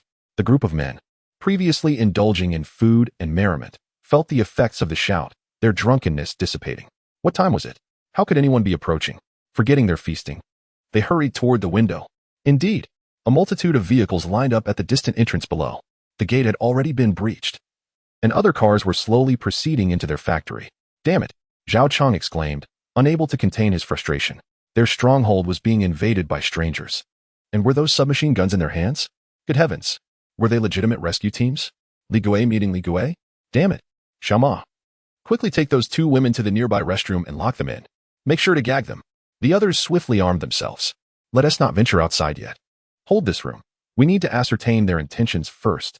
Zhao Chong could see the intruders fixated on their location, as their room was the sole source of light in the factory. Concealment was no longer an option. Xiaoma hurriedly ushered the 2 women into the restroom, muffling their voices with cloth. The others barricaded the only entrance to the room with sofas and tables, bracing for the impending confrontation. On that cool autumn night, beads of sweat adorned their brows as they pondered the motives of the approaching group. Were they merely passing through, seeking shelter? Or perhaps inviting them to join a cause? Or was there another reason for their arrival? The uncertainty was palpable. Given the weaponry on display, the thought of confronting them was utterly inconceivable. Despite their envy of the formidable arms possessed by the newcomers, the intruders were indeed operatives from the Green Source base who had recklessly navigated through the night, dispatching numerous attracted zombies along the way. Under Sun Xiaolong's guidance, they swiftly located the factory, for the distance was merely a few kilometers, and the area was not extensive. There exists no particularly elaborate combat plan. According to Sun Xiaolong, this group of individuals is unlikely to possess firearms, rendering them akin to lambs awaiting slaughter. There is no need for courtesy. Upon arrival at the factory entrance, we promptly employed heavy steel pincers to dismantle the lock. Subsequently, all combat personnel infiltrated the premises, replacing the main gate's lock with one from the Green Source base. Qin Jin cast a glance at the 7th floor of the tallest building. At that moment, the only illuminated room revealed several figures, presumably the targets of their mission. 2 teams were tasked with securing the perimeter and establishing defenses, while ensuring that no one managed to escape from this location. The teams were instructed to commence a thorough search of all structures, leaving no individual unaccounted for. Any who dared to resist would be met with lethal force. The remaining personnel were to accompany me to the 7th floor of that building. A resounding, low response echoed in affirmation. All combatants sprang into action. Qin Jin directed the Sun brothers to lead the way, and within mere minutes, they found themselves encircling the door to Zhao Chang's chamber. Qin Jin exchanged a glance with Li Bowen, who understood and stepped forward, addressing the door. Listen, those inside. You are surrounded. Open the door immediately, or do not blame us for resorting to force. Who are you? What business do you have here? This is my factory, and you have trespassed without my consent, Zhao Chang retorted, his voice trembling despite his bravado. Though he was not the original proprietor, the outsiders were unaware, allowing him to assert authority. Securing the moral high ground would facilitate negotiations. Li Bowen glanced back at the boss, then continued, I will count to 3. If you do not open the door, do not blame us for using force. Inside, the occupants were drenched in sweat, rendered speechless, save for Zhao Chang, who let out a derisive snicker. Having navigated the streets for years, he had learned to project fear. 3, 2, 1. After counting down and witnessing the door remain shut, Li Bowen signaled to several team members, and together they delivered a powerful kick to the door. Bang! The door reverberated but did not yield. The group made another concerted effort, yet it still held firm. Inside, Zhao Chang and his associates exhaled a sigh of relief. Perhaps the intruders were not as formidable as they had imagined. If they could not even breach the door, it would be wiser to engage in negotiation. Stop, Qin Jin commanded, halting those still attempting to force entry. At the boss's behest, they stepped aside. Qin Jin positioned himself before the door, his body slightly crouched. Every muscle tensed, particularly the legs, which resembled gnarled roots, brimming with strength. Suddenly, he pivoted, delivering a powerful kick to the stubbornly closed door. Boom! Wood splintered and flew. The door shattered, along with the obstructing furniture behind it, sending debris flying far and wide. A few unfortunate souls were struck by the furniture, resulting in chaos within as the occupants were thrown into disarray. Qin Jin's evolved arm strength now approaches a staggering ton, not to mention the formidable power of his legs. The instantaneous explosive force of that kick undoubtedly exceeds 2 tons. He could easily send a parked car flying. As the door shattered open, the individuals on the opposite side remained in a state of disarray. Seizing the moment, he stepped into the room. Behind him, Li Bowen paused for a second before urging the slightly slower reacting combat team members to follow suit, brandishing their weapons to assert control over the scene. Nobody move. Raise your hands. I repeat, no one move. Dare to make a rash movement, and I shall shatter your skulls. End of chapter. Chapter 44. A game within the confines of the room. Zhao Chang and his companions, who had just been reveling in their perceived safety from the attackers, found themselves in a sudden reversal of fortune. Several individuals, struck by falling furniture, lay moaning on the ground, while others stood in stunned silence. Faced with the firearms brandished by the intruders, they instinctively raised their hands in surrender. The ominous muzzles of the guns extinguished any flicker of resistance within them. We surrender. This has nothing to do with us. We just arrived today. A few newcomers, eager to dissociate themselves from the unfolding chaos, exclaimed. They were bewildered by how Zhao Chang had provoked such a fierce group. It seemed they had yet to share in the fortune. Yet they were already bound to share the blame. Their discontent was palpable. Meanwhile, the individuals from the Green Source base paid no heed to their pleas for mercy or their lamentations. Upon entering, they first observed that the room contained no immediate threats. and after securing control over everyone present, they awaited further instructions from their leader. Zhao Chang crouched on the floor, cradling his head in his hands. Noticing Qin Jin, who stood amidst the group, surrounded and exuding authority, he surmised that he was their leader. With a mixture of anxiety and resolve, he addressed him. Boss, we bear no enmity towards you. What is the meaning of this intrusion? We are all survivors in this apocalyptic world. There is no need for such hostilities. We do not know you, and I believe we have not offended your side in any way. Why escalate matters to this extent? He understood there was no room for negotiation. Their adversaries were far superior in strength, not only in numbers, but also in combat proficiency. They vastly outmatched Zhao Chang and his companions. He believed that they were indeed military personnel. This time, Qin Jin did not remain in the background, delegating tasks to others. He stepped forward, his demeanor calm, as if the earlier forceful entry bore no significance to him. With an unperturbed tone, he replied, "You are correct. You have indeed offended us. You assaulted members of our base, and I was just contemplating how to address this matter." Zhao Chang was taken aback. His earlier comments had been made in jest, and he never anticipated that they would be taken seriously. He swore he had never encountered this group before. Who would dare to provoke such formidable individuals? That would be tantamount to courting death. As he grappled with his confusion, Qin Jin subtly gestured to Li Bowen beside him, who understood the cue and stepped outside. Moments later, he returned, escorting two individuals. Zhao Chang's curiosity about who had entered quickly morphed into horror as his complexion drained of color. His mouth fell open in shock, his eyes widening until they were nearly bulging, finally culminating in a hoarse cry. "It's you." Indeed. The newcomers were none other than the brothers Sun Xiaolong and Sun Xiaohu. As the saying goes, enemies meet with extra animosity. The brothers, their eyes ablaze with fury, glared at Zhao Chang and his associates. This was the very group that had wronged them, attempting to take their lives. Had fortune not smiled upon them that day, they might have already been devoured by the undead. Zhao Chang and several of his original crew members quickly connected the dots. Dread filled their hearts. It turned out that these two were the source of their misfortune. "Boss, do not heed the words of those two individuals. We are virtuous beings. It is they who sought to extinguish our lives, which compelled us to expel them." Zhao Chang began to grasp the intentions of this group. They were either seeking vengeance for the two brothers or coveting something of value from this place. He could not fathom that anyone would act without self-interest. He had no intention of begging for mercy from those two brothers. It would be futile. The fundamental solution lay with the leader of this group. If he spared Zhao Chang, then all would be negotiable. We would willingly follow the leader, submitting to any task you assign us, without hesitation. At this moment, the only leverage he possessed was the prospect of serving this band.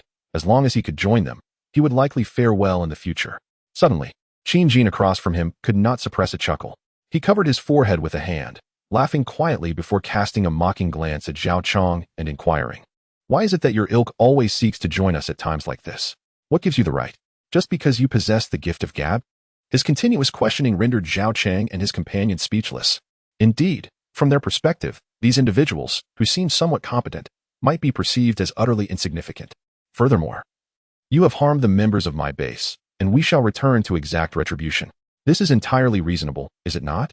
Having said that, he gestured towards the Sun brothers, signaling them to approach. He procured two machetes from a nearby combat team member and handed them to the brothers, instructing, "How you wish to seek revenge is up to you." Sun Xiaolong and Sun Xiaohu, observing Qin Jin's inviting gesture, glanced down at the machetes in their hands. Then at Zhao Chang's group, the very individuals who had once beaten them mercilessly. They found themselves at a loss. The turn of events was too swift. Just earlier in the day, they had been fleeing for their lives. Although they had fantasized about the day they could return to confront Zhao Chang, this rapid shift was beyond their comprehension. This boss, upon hearing their tale, had swiftly assembled a formidable force and charged forth, swiftly overwhelming Zhao Chang's group, rendering them powerless to resist. Was this truly the realm of the powerful? It was utterly terrifying. After a brief pause, Sun Xiaolong was the first to regain his composure. As if recalling something important, he scanned the surroundings, his heart sinking, and could not help but ask, "What about those girls? Where have you hidden them?" The members of Zhao Chang exchanged glances, yet none dared to respond. They were undoubtedly aware of their whereabouts, but who would dare divulge such information? Revealing it to this group would only invite further retribution. Thus, silence enveloped them. Yet, it was the keen-eyed Zhong Yu who noticed a few individuals subtly directing their gazes towards a nearby door. An idea sparked in his mind, and he spoke up. "What lies beyond that room?" "You. Yes, you. Go and open it." He aimed his gun at a henchman near the restroom door, under the threat of the firearm. The henchman could only approach reluctantly, his expression one of despair. He turned the doorknob only to find it locked. At that moment, he felt the barrel of a gun pressing forcefully against the back of his head once more, sending a jolt of fear through him. Reluctantly, he knocked on the door and called out, "Come out. The people outside are armed. There's no hiding now. If you wish to avoid a bullet, open the door swiftly." After a prolonged pause of 5 seconds, the door finally creaked open. A young man emerged, pinching his nose, and upon seeing the gun pointed at him, he quickly raised his hands and shouted, "I surrender. I surrender." Who could fathom that he was nearly suffocated by the stench within the restroom? The water had been cut off for several days. They had attempted to flush, but to no avail, resulting in a dreadful mess. The interior was a veritable den of filth, loathed by all.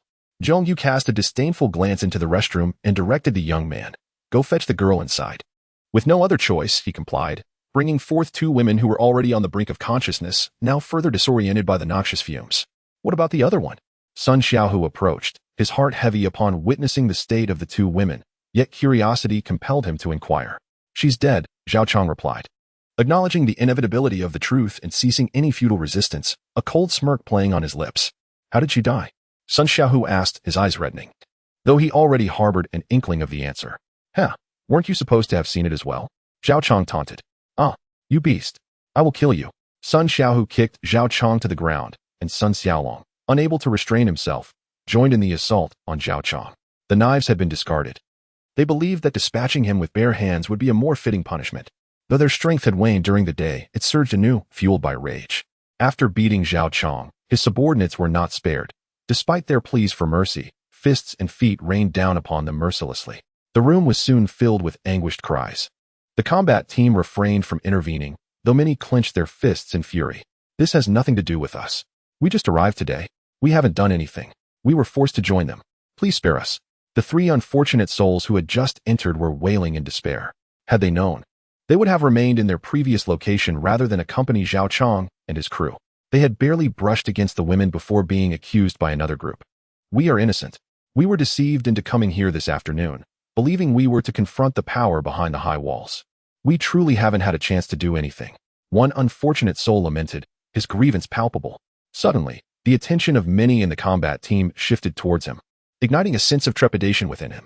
Qin Jin, who had previously been a mere observer, approached with a grave demeanor, fixing his gaze upon the man and inquiring sternly, "What did you just say about the high wall power? Speak everything you know." The man found himself cowed by Qin Jin's imposing presence, feeling an unprecedented weight of pressure in the face of another.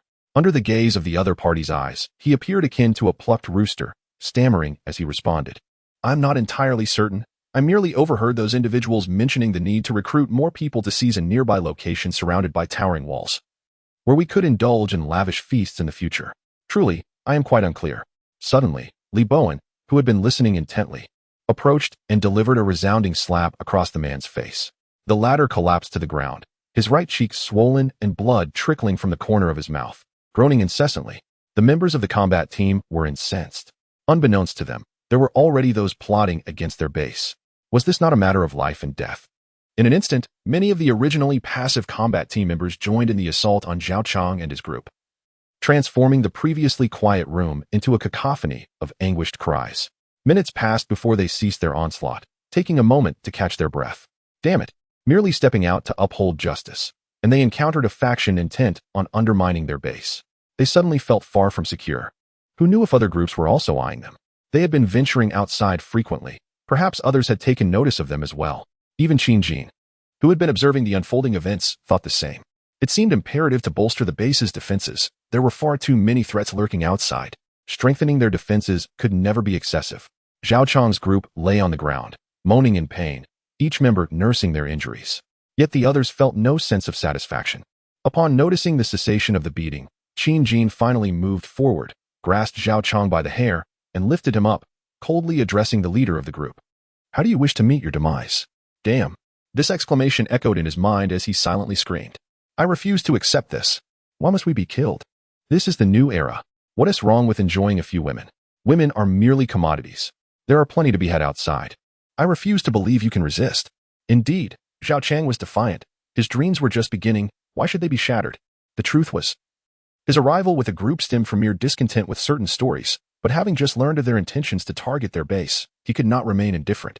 "How about this?" Qin Jin proposed, slowly approaching the table where they had been dining, littered with remnants of food and empty bottles.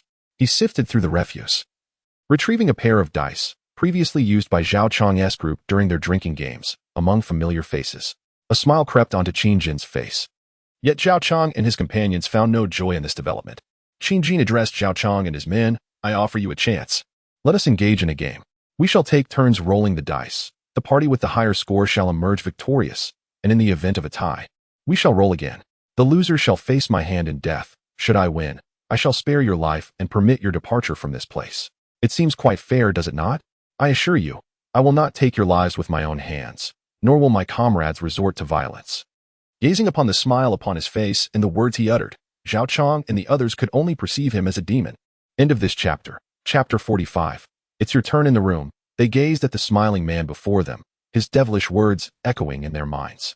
Zhao Chang and his companions felt as if they were ensnared in a scene from a film, their bodies chilled as if plunged into a frigid abyss.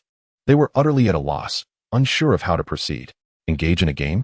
Could they possibly abstain? What manner of infernal game was this? To lose meant death? Was refusal an option? They yearned to inquire about the possibility of refusal, yet no one dared voice the question. Fearful of the consequences that might ensue from such a rejection, their imaginations unwilling to wander down that treacherous path. A group of battered individuals, faces bruised and pallid, exchanged uneasy glances. How had their situation devolved into this? Merely half an hour ago, they had been toasting and conversing about the future, and now they found themselves confronted with a choice between life and death. Qin Jin, however, did not allow them the luxury of time. With a smile fading from his face, he extended his finger and casually pointed to a nearby henchman, saying, "You shall commence first. Hand him the dice." The first part of his command was directed at the henchman, while the latter addressed the combat team standing nearby. The team promptly obeyed, rushing forward to seize the arms of this primary player, forcibly placing the dice into his trembling hands. At that moment, Qin Jin's voice resonated. "I will count to 3. You must cast the dice. Failing to do so will bear consequences of your own making." 1. The henchman panicked. Why had he been chosen? He was not prepared. He had only joined yesterday, and though he had enjoyed himself the previous night, he had just endured a beating. Surely, that was sufficient to clear the slate? It couldn't he possibly have escalated to the point of life and death? Damn it, he dared not utter those words aloud. Only able to scream internally. Clutching the dice, his mind was in turmoil. Winning would secure his salvation, but losing? Would he truly be killed? 2. He dared not gamble. The light dice felt like a bomb in his grasp, clinging to him as if it were a death sentence. Tossing it could lead to destruction, yet not throwing it could result in an inevitable explosion. 3. The countdown drew near its conclusion. Still, he failed to cast the dice. Ultimately, he could not bring himself to do it. Fear of death gripped him, and he clung to the hope that perhaps his tormentor was merely bluffing. Qin Jin clapped his hands, as if lamenting a missed opportunity. He shook his head at the man, saying, "Regrettably, this friend does not wish to play my game." Therefore his sentence trailed off, yet his body surged forward like lightning. In the blink of an eye, he stood before the henchman. With a swift motion, he grasped the man's throat, lifting him effortlessly with one hand. The unnamed henchman's face flushed, his eyes bloodshot as he struggled to pry Qin Jin's grip from his throat, his legs flailing in desperation. He yearned to fight back, to articulate his pleas. But the pressure on his throat rendered him speechless. With a sharp crack, a chilling sound echoed as the unnamed henchman's head lolled to the side, consciousness ebbing into darkness. Without granting him a moment's respite, Qin Jin crushed his throat and spine with an unforgiving force. Under the extraordinary strength of his grip, it was akin to crushing potato chips. He casually discarded the remnants onto the ground, as if he had merely performed a trivial act, entirely oblivious to the regretful expression he had donned moments earlier. "Please, just die," he muttered, patting his hands together before donning a smile once more, completing the words he had intended to say to that subordinate. Whether the recipient could still hear him was of no concern to him. All right, who's next? Is there anyone eager to volunteer for the game? The atmosphere shifted. Zhao Chang and the others felt as though they had been plunged into the depths of the Antarctic ice after experiencing the chilling dread moments before. What in the world? Are we going to be killed outright without even playing the game? And is that person even human? A monster. Not only were this group astounded, but even the battle-hardened soldiers, who had faced numerous shocks before, found their perceptions of their boss once again upended. The usually affable, occasionally stern leader of the base revealed a terrifying prowess when he dispatched Guiqing days ago, and now he had further shattered their understanding. It was not merely the awe of his terrifying strength that struck them. There was an unsettling unpredictability about him, a hint of something almost perverse. Was he indeed deranged? No one dared voice such thoughts. They simply watched the game unfold. Little did they know, this was merely a glimpse of Qin Jin's true nature. He had survived 6 harrowing years in a world like this in his previous life. Expecting him to be entirely normal? Such a notion was preposterous. Those without power or connections had perished, leaving only the psychologically scarred who managed to endure. After all, one was either on the road to slaughtering zombies or taking lives. In times of famine, it was not unusual to kill for a morsel of food. His principle was simple. If one did not provoke him, he would remain indifferent. However, if provoked, retribution was inevitable. And woe betide anyone who uttered something he disdained. He would intervene. Alas, too many lacked the foresight, frequently inciting his wrath, leaving his hands stained with blood. He had exerted tremendous effort to restrain himself. Having lived a semblance of normalcy for half a year since his rebirth, suppressing his brutality significantly. Yet now, returning to the apocalypse, Guiqing had already triggered him once. And the brother's son's plight that day was a reminder that the world of chaos had returned. Heaven knew how many like Zhao Chong he had slain in his past life. Though he and Zhao Chong were both demons who trampled on human life, at their core, they were no different. Yet, he felt an insatiable urge to eliminate such individuals, simply for the satisfaction it brought him, to ensure a peaceful night's sleep. There was no lofty justification, merely a visceral disdain for such people, a desire to eradicate them entirely. Perhaps it was a fusion of lingering morals and chaos from his past. After he finished speaking, no one volunteered to play the game first. Who would wish to partake in such a deadly game prematurely? Since no one stepped forward, Qin Jin pointed to another man, who was curled up on the ground, covering his face in a futile attempt to diminish his presence. The combat team members advanced, seizing him without regard for the man's anguished expression, forcefully thrusting a die into his trembling hands. The ominous countdown echoed relentlessly. This man, feigning death, had once been among Zhao Chong's earliest followers, a trusted subordinate in times past. Desperation flickered in his gaze as he sought salvation from his leader. Yet Zhao Chong remained unresponsive. Meanwhile, the countdown persisted. After a fleeting moment of hesitation, resignation washed over him. Gritting his teeth, he inhaled sharply, summoning every ounce of strength within him. With hands clasped in prayer, he fervently rolled the seemingly weightless die, chanting, "God bless. God bless." It must be a 6. The die arced gracefully through the air before landing heavily on the ground. It began to roll, gradually slowing under the weight of the man's anxious gaze. Ultimately coming to a halt too. The fainting man's legs buckled, nearly causing him to collapse onto the floor. His pallor, already ghastly, turned an even more ghostly white, as if a part of his soul had been claimed by the specter of death. Cursed be it. He cursed inwardly. Having rolled a meager number, trouble loomed. Qin Jin paid him no heed. Accepting another die from the combat team member, he spoke nonchalantly, too, rather low. "Now it's my turn." He casually tossed the die before the fainting man, where it came to rest. 4. The fainting man's already pale countenance drained of all color. Cold sweat erupted from his pores like a torrential flood. With bloodshot eyes, he stared at Qin Jin, uncertain of what calamity awaited him. Qin Jin methodically drew a handgun from his waist, aiming it directly at the man's head. In the face of his sheer terror, his eyes widened to their limit as Qin Jin unflinchingly squeezed the trigger. Bang! The gunshot reverberated through the room, shattering the fainting man, now truly deceased, at the forehead, sending a spray of blood and brain matter across the floor. His wide-open eyes remained unblinking, as though he had countless words left unspoken. No more prayers to God. Let us choose another, for this land has no faith in him. Alas, perhaps the truly dead man would never hear these words. Only the others bore witness. Zhao Chong and his accomplices trembled, beads of sweat drenching their brows. This was the damned game of the underworld. All right, let us proceed to the next. Is there anyone eager to play first? The invitation still stands. Qin Jin's voice echoed ominously, reminiscent of the King of Hell calling names. To all present, including the combat team and the Sun brothers, his game was far more terrifying than simply executing Zhao Chong and his crew. After a suspenseful 3 seconds, no one dared to step forward. Reluctantly, he cast his gaze upon the group once more. As his eyes swept across them, the individuals felt as though they had been jolted by electricity, their hairs standing on end, each fearing he might choose them. Though it seemed inevitable that each would face their fate, they clung to the instinct to delay for as long as possible. Such is the nature of humanity. You. He pointed decisively at the individual who had just exited the restroom. The little horse, who had initially sought refuge in the restroom, was suddenly chosen. As if struck by a seizure, he trembled uncontrollably, his eyes vacant and drool escaping from the corners of his mouth, oblivious to his state.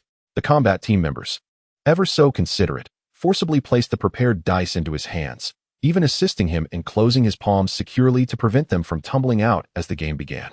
The little horse, lost in a haze, felt as if a hole had been punctured in his mind, allowing his spirit to wander aimlessly. The relentless countdown echoed once more, marking a countdown of life and death. A jolt surged through him as if his stray soul had suddenly found its way home. He remembered what he was doing, engaged in a perilous game. Clutching the dice in his right hand, he felt as though it contained the bones of a demon, poised to unleash its wrath. He understood that if he did not cast it soon, the demon would indeed consume him. With a sense of despair, his eyes vacant like those of a frail elder, he hurled the dice with his right hand, not even glancing at the outcome. Everyone around him fixated on the dice as it rolled, gradually coming to a halt. 6. Oh, what luck! The highest possible score. A cacophony erupted around him, with Zhao Chang's group nearly igniting with envy, wishing fervently that the score had been theirs. The little horse was incredibly fortunate. Qin Jin smiled inexplicably, taking another die and casually tossing it aside. It landed with a thud, quickly ceasing its motion. 5. Still a commendable score, but it paled in comparison to the little horse's 6. Clapping his hands, Qin Jin grinned at the little horse, proclaiming, "Congratulations, my friend. You have won the game. Please step aside to rest while the rest of us finish. Then we shall earn our freedom." Surviving against the odds, he was alive. A sensation akin to winning the lottery enveloped the little horse's mind. The sweat that had poured from him had finally ceased. And as he glanced around at the envious gazes of his companions, realization dawned upon him. He had, against all odds, triumphed. A mysterious force surged within him, and without needing assistance, he stood upright, moving to a corner that had been left vacant. He was alive. He had actually won. At that moment, he felt as though he were the happiest person in the world. Never had he realized how beautiful life could be. Simply continuing to breathe was the greatest gift of all. Qin Jin, however, paid no heed to the little horse's self-congratulation, continuing with the game. All right, we have our survivors. Who will be the next to play? Is there anyone who wishes to go first? Perhaps spurred by the little horse's victory, a man raised his hand. I will.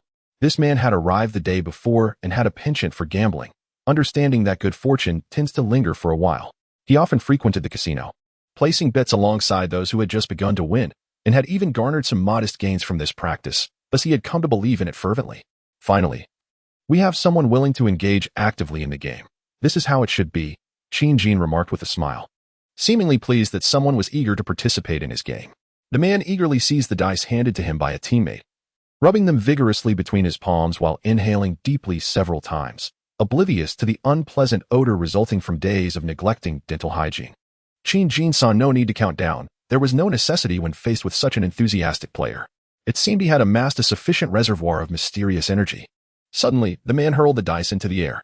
They traced a graceful arc before landing on the ground, rolling until they finally came to a halt. 5. The man leapt up, exclaiming in jubilation, evidently pleased with his prowess. Observing this, his companions felt a pang of regret for not having taken the initiative themselves. After all, that high score could have been theirs. Statistically speaking, the man had indeed secured a considerable probability of victory. It was no wonder he exuded such delight. Qin Jin patiently awaited the conclusion of his performance, casting an amused glance in his direction. He took the other die offered by his teammate and carelessly tossed it. The die landed next to the man's, slowly rolling to a stop. 6. A more fervent cheer erupted. This time, fortune did not favor the man. The joy that had once colored his cheeks faded, as if a photograph had lost its vibrancy. His spirit seemed to evaporate from his body, leaving him in a state of disarray. Impossible. This cannot be happening, he mumbled, still in disbelief. Qin Jin paid no heed to his exclamations of impossibility. Silently, he retrieved the pistol from earlier, presenting him with a gift from the victor. Bang! The gunshot rang out once more, striking him in the forehead. The man fell lifelessly, unable to believe that his 5 had resulted in a loss. Ah, who would have thought a 6 could be rolled? A stroke of good luck, perhaps. Now, who's next? Is there anyone who wishes to go first? My luck may have been exhausted, he cheerfully announced, though no one from Zhao Chang's group responded. They were disheartened, especially after witnessing the earlier defeat of the 5. Despair enveloped them, and they occasionally cast envious glances at the onlooker, Xiaoma. With no one stepping forward, Qin Jin casually began to select the next participant. Unbeknownst to them, beneath his smiling facade lay a chilling coldness.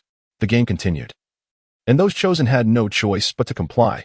Refusal meant death, and it was better to take a gamble, as statistically there was still a 50% chance of winning. Thus, a little over half an hour passed, seemingly by design. with all but Zhao Chong having participated in the game. 2 new victors emerged, joining Xiao Ma, while the remaining losers were treated to a single peanut. Qin Jin's fortune was exceedingly formidable. The individuals who lay upon the ground could not comprehend, even in death, why their minor transgressions warranted such a fate, yet no judgment had been rendered, and they were summarily executed. None could impart this knowledge to the deceased. All eyes were fixed upon the last remaining player in the game, Zhao Chong. After engaging in this ordeal for so long, Qin Jin felt a twinge of weariness. His smile had faded, and he coldly addressed the leader of the final team, stating, "It is your turn."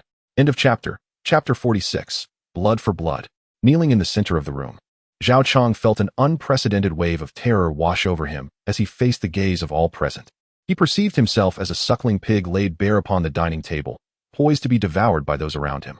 Observing his former companions casting the dice, some thriving, others perishing, the grim tableau of judgment weighed heavily upon the nascent values he had recently embraced. Just days prior, he had believed himself to inhabit a realm devoid of law and morality, a paradise where he could indulge his every whim and desire. Yet now, he longed for the days when the law prevailed. "It is your turn," the ominous call echoed once more. Fear gripped him. This very voice had claimed the lives of many of his comrades. A die was thrust into his hand, a mere plaything once employed for merriment and revelry, now transformed into the scythe of the Grim Reaper. It felt as if it bore a cursed aura, searing hot against his palm, yet he dared not discard it. Moments ago, a fellow player, overwhelmed by the mounting pressure, had cried out in desperation, proclaiming his desire to abandon the game and return home to his mother, casting aside the die in a fit of despair. This act of surrender had cost him dearly, resulting in an immediate demise. There was no mercy for the broken. He had forfeited even the slightest hope of survival. Thus, Zhao Chong had no choice but to partake in this perilous game, for there remained a flicker of hope. Without needing to be urged by Qin Jin, he grasped the die firmly in his right hand, channeling his entire being into it. He yearned for victory. Perhaps it was a mere illusion, but he felt the die pulse with warmth, as if responding to some unseen force. Reaching a peculiar zenith, he hurled the die with all his might. He believed this time he could achieve a favorable outcome. The die, imbued with his inexplicable energy, struck the ground and began to roll before gradually coming to a halt. 2 points. Zhao Chong's countenance turned as pallid as that of a corpse. What? Why? Why did this die, infused with all his strength, yield a mere 2 points? His opponent had not rolled a single one. How could he possibly win? Was he doomed to perish? Zhao Chong felt as if half of his soul had been extinguished, aging several years in an instant. His gaze vacant as he stared at the ceiling. Fragments of his past life replayed like a film, entering a frenzied loop. If he did not act quickly, he would be too late when the time for retribution arrived. Qin Jin regarded him with an impassive expression. He was indifferent to the outcome of Zhao's roll, casually tossing the die he held. Zhao Chong was the last participant. The game was nearing its conclusion, and this farcical ordeal would soon draw to a close. The die slipped from Qin Jin's fingers, rolling to a stop before Zhao Chong, yet he paid it no heed. Despair enveloped him, extinguishing any belief in victory. The die came to rest. 1 point. The outcome astonished all present. Zhao Chong was oblivious, ensnared in playback mode, his gaze unfocused. It was the nearby Xiao Ma who noticed the score, exclaiming with uncontainable excitement, "Boss! Boss! It's 1 point. 1 point. You've won. Boss! Look!" Confused, Zhao Chang wondered why there was such a commotion. What 1 point? Who am I? Where am I? What am I doing? He remained dazed for a full 3 seconds before suddenly snapping back to reality. His eyes darted to the ground, where he spotted the die, showing a solitary red dot. An inexplicable surge of energy coursed through every cell in his body, shattering the despair that had enveloped him. His eyes widened to their utmost limit, his scalp tingled, and after a few moments of mental whirlwind, he finally grasped the truth. He had won. He had triumphed with a mere 2 points. It was akin to a man on the brink of suicide due to overwhelming debt, suddenly discovering he had won a lottery worth a fortune, ready to claim his prize. He excitedly swung his stiff arm. His complexion transformed from ashen to crimson, a flush ignited by exhilaration. Casting a cautious glance at Qin Jin, he noted the latter showed no inclination to draw a weapon. This ordeal, it seemed, might have been survived.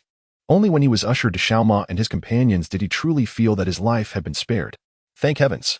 He embraced Xiao Ma and the others, tears of joy streaming down his face, a celebration of rebirth. The Sun Xiaolong brothers observed this scene, hesitant to voice their thoughts. The members of the Green Source-based combat team would not dare oppose their boss's will. Qin Jin watched the 4 men, huddled together in a joyful embrace, and then glanced at the 2 women, their bodies draped in coats by the combat team. The previously unconscious women had awakened. As they beheld the scoundrels reveling in their death game, their once venomous eyes now sparkled with a sinister delight. Unlike Zhao Chang's group, who rejoiced in their victory, these women felt a deep discomfort at the sight of their tormentors winning. Ultimately, For had triumphed, seemingly affording them a chance at survival. The agonies inflicted upon them would never fade, not even in death. Their thirst for vengeance remained unquenched. Qin Jin discerned the profound hatred in their eyes. He had witnessed too many instances in his previous life. Pushed to the brink of despair, only through personal vengeance could one release such hatred, lest they turn their resentment against those who sought to aid them. He silently mused, "It is time to act." Indeed, upon witnessing the four men in their jubilant embrace, the two women, once subjected to humiliation, could no longer contain themselves. From a state of utter exhaustion, newfound strength surged within them. They rose to their feet, lunging fiercely towards Zhao Chang and his companions. The four, still reveling in their victory, remained oblivious to the impending assault. Xiao Ma and Zhao Chang were suddenly ensnared from both the front and the back by the two women. Like spiders, they pounced upon their targets. These two were the very individuals who had inflicted the most pain upon them. Zhao Chang found himself ensnared by one woman, who lunged at his face and bit down with ferocity. The excruciating pain compelled him to scream, his hands gripping tightly onto the woman's arms and hair in a desperate attempt to shake her off, yet he found it impossible to break free. Consequently, he resorted to pounding her back, striving to inflict enough pain to prompt her release. Despite the fervent embrace of this woman, who even tightened her hold, he felt not a trace of joy. The agony etched across his face heightened his nerves, as blood began to seep and stain their garments, resembling a tragic couple entwined in despair. In stark contrast, the plight of another, Xiao Ma, was far more dire. The woman who had chosen him yanked down his pants from behind, and before he could comprehend the situation, she had viciously bitten him. The intensity of the pain pierced through his very nerves. A harrowing scream erupted from his throat, instilling terror in the two remaining companions who had not yet been ensnared. They were momentarily paralyzed, astonished by the swift turn of events. Yet, they showed no inclination to assist Zhao Chang and Xiao Ma. One was caught off guard by the rapidity of the incident, while the soldiers nearby remained still, deterred from intervening. Indeed, Qin Jin had halted the soldiers who were poised to step in, uttering a command, "Let them vent their vengeance." The crowd fell silent, recognizing the truth in his words. Indeed, let them exact their revenge. The two women were utterly consumed by their singular purpose, relentless in their pursuit of retribution. The woman clinging to Zhao Chang fiercely gnawed at a substantial chunk of flesh on his face, despite his relentless punches aimed at her back. She refused to relinquish her grip. Blood flowed freely, rendering it impossible to discern whose blood it was, Zhao Chang's or the woman's.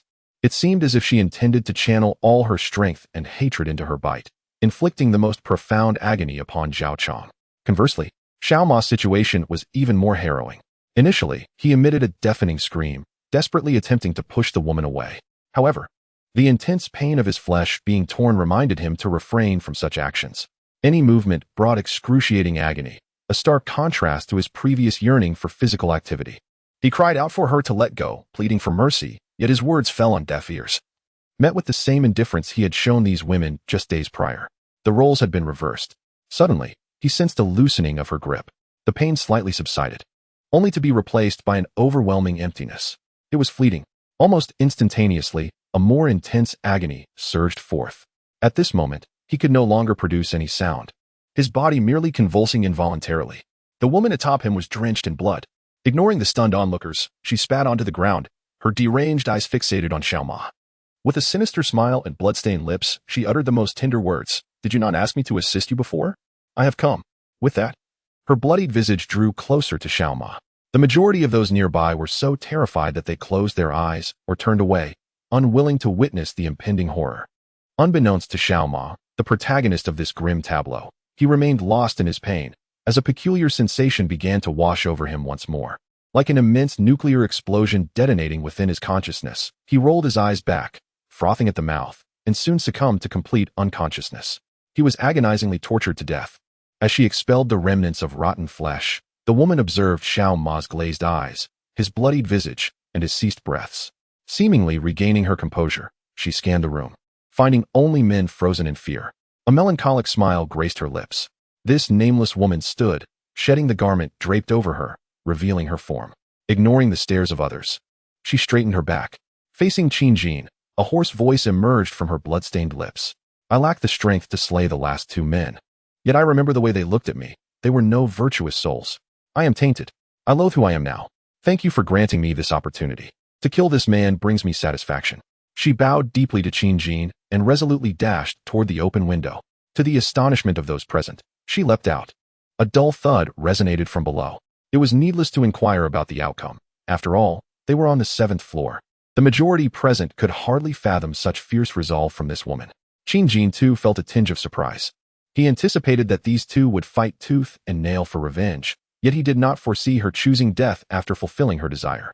There was no room for regret in such reflections. If that was her choice, it deserved respect. Perhaps surviving was less desirable than escaping this hellish apocalypse altogether. The remaining woman, catching a glimpse of her fallen sister, felt a fleeting pang of bitterness reflected in her blood-red, frenzied gaze. But soon, hatred enveloped her once more, intensifying her assault on Zhao Chang. Even as he relentlessly pummeled her with fists and elbows, she clung to him tenaciously, refusing to relinquish her grip. Torrents of dark red blood surged from her throat. Her battered body was nearing its limits. Having missed the chance to deliver a fatal bite to Zhao Chang's throat earlier, she realized her opportunity to end him had slipped away. Her consciousness began to fade. Pain radiated through her body, her limbs growing weak. This was the harbinger of her internal organs succumbing to the relentless blows. She sensed her impending demise. In her final moment, summoning her last vestiges of strength, she infused it into her jaw and wrenched with all her might. A tearing sound echoed. A gaping wound appeared on Zhao Chang's left cheek. Blood gushed forth, exposing the underlying jawbone. A piercing scream erupted from his lips, driving him to madness. He beheld the woman before him, her hands now slack, having released her grip. Along with the piece of flesh she had clung to, pain was momentarily subdued by fury. A sinister glint flickered in his eyes. He delivered a fierce kick. A resounding thud resonated as the woman was struck violently in the chest. Her body flew backward like a rag doll, landing squarely in the arms of Sun Xiaolong, who stood behind. Her ribs shattered and her internal organs ruptured. She was on the brink of death. Sensing support behind her, her bloodied eyes took one last glance at Sun Xiaolong, the one who caught her. The flesh on the woman's lips fell away, and as she opened her mouth, it seemed she wished to utter something. Before her voice could escape, a torrent of dark red blood erupted forth. Life swiftly ebbed from her being.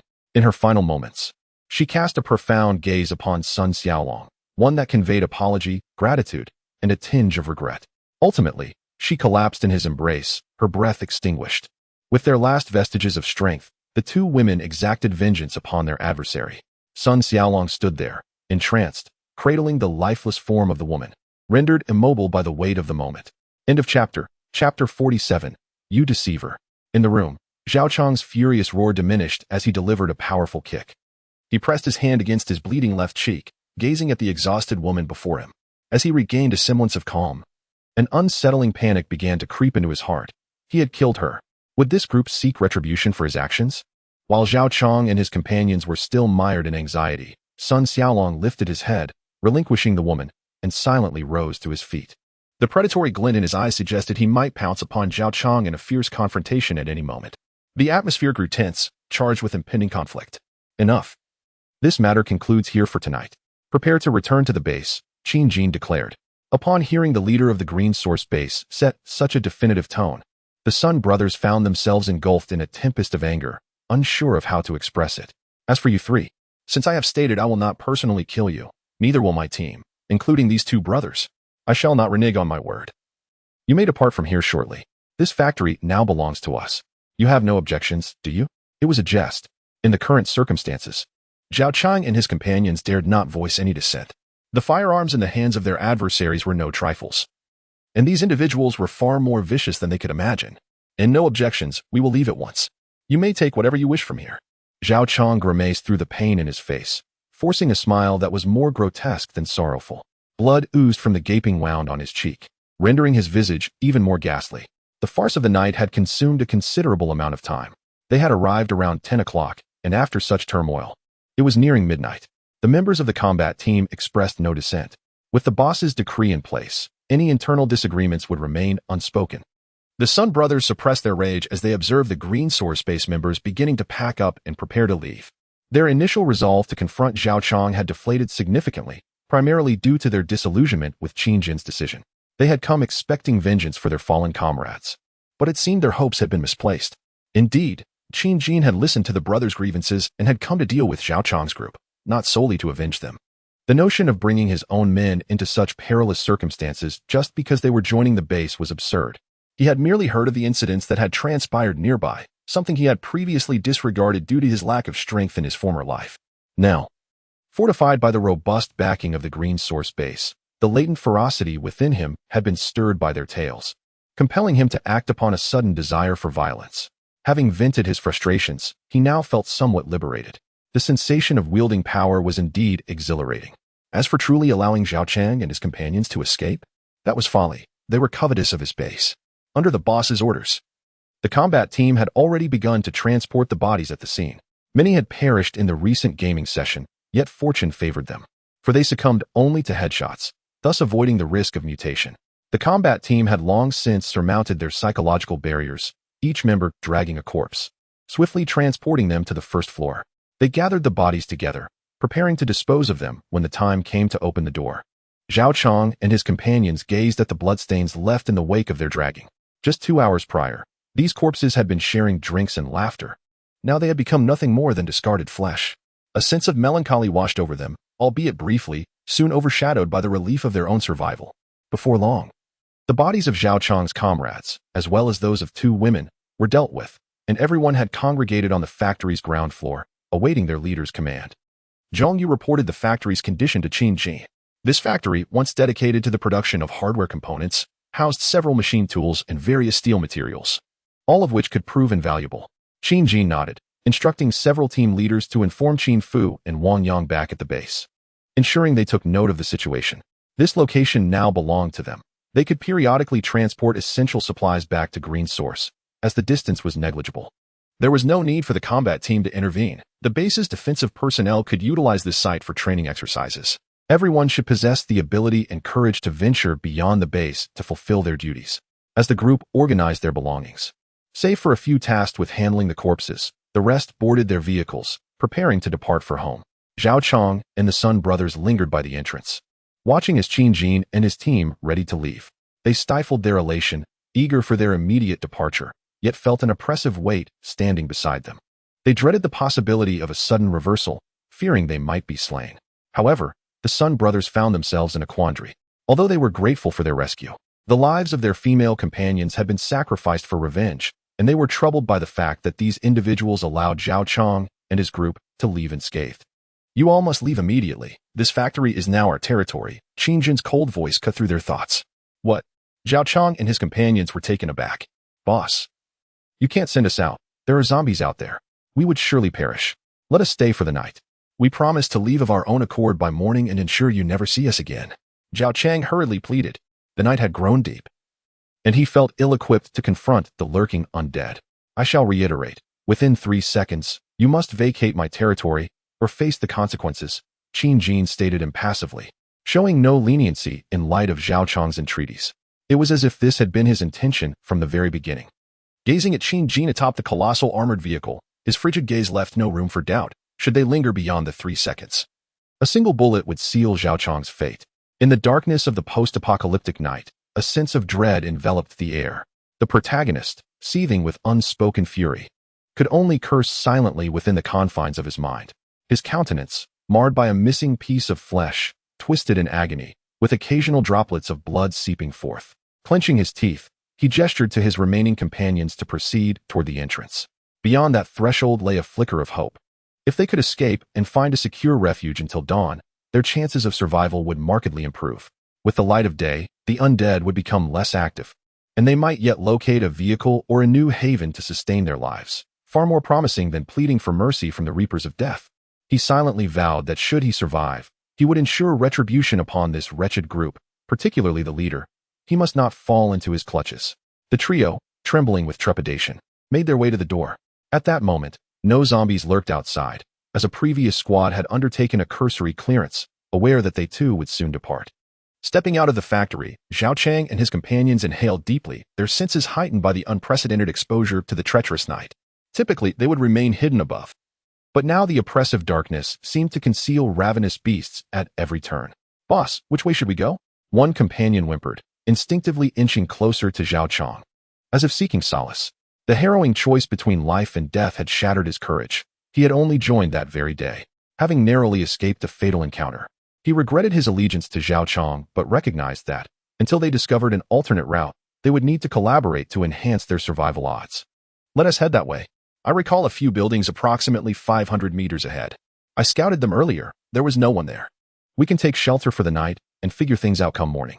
The others nodded in hushed agreement. However, just as they finished their quiet deliberation and prepared to move, a gunshot shattered the stillness of the night. A companion beside Zhao Chong emitted a bone-chilling scream as a bullet pierced his calf, blood gushing forth. The mangled flesh around the wound revealed shattered bone. The leg was irreparably damaged. Bang! Before Zhao Chong could process the horror, another shot rang out. A sudden numbness coursed through his right foot, swiftly followed by an overwhelming wave of pain that obliterated his thoughts. Bang! Another gunshot echoed. All three members of the small group collapsed, their legs riddled with bullets, sprawled upon the concrete path outside the factory. It hurts. The indescribable agony consumed Zhao Chang as he lay on the ground, clutching his wounded leg, rolling in despair as if such movements could alleviate the searing pain. Their minds were too overwhelmed by torment to contemplate the reason behind their sudden assault. Such was the common reaction after sustaining gunfire. Meanwhile, Qin Jin, standing by the armored vehicle's door, stowed away his slightly warm rifle and returned to the passenger seat. After a brief wipe of the weapon, he reflected on the satisfactory performance of his shots. All three had found their mark. The vehicles of the combat team were fully prepared, and the members responsible for handling the corpses had completed their tasks and boarded. At that moment, the main gate swung wide open, signaling their departure home. "Aren't you two getting on the vehicle?" He called out to the two brothers who had yet to board.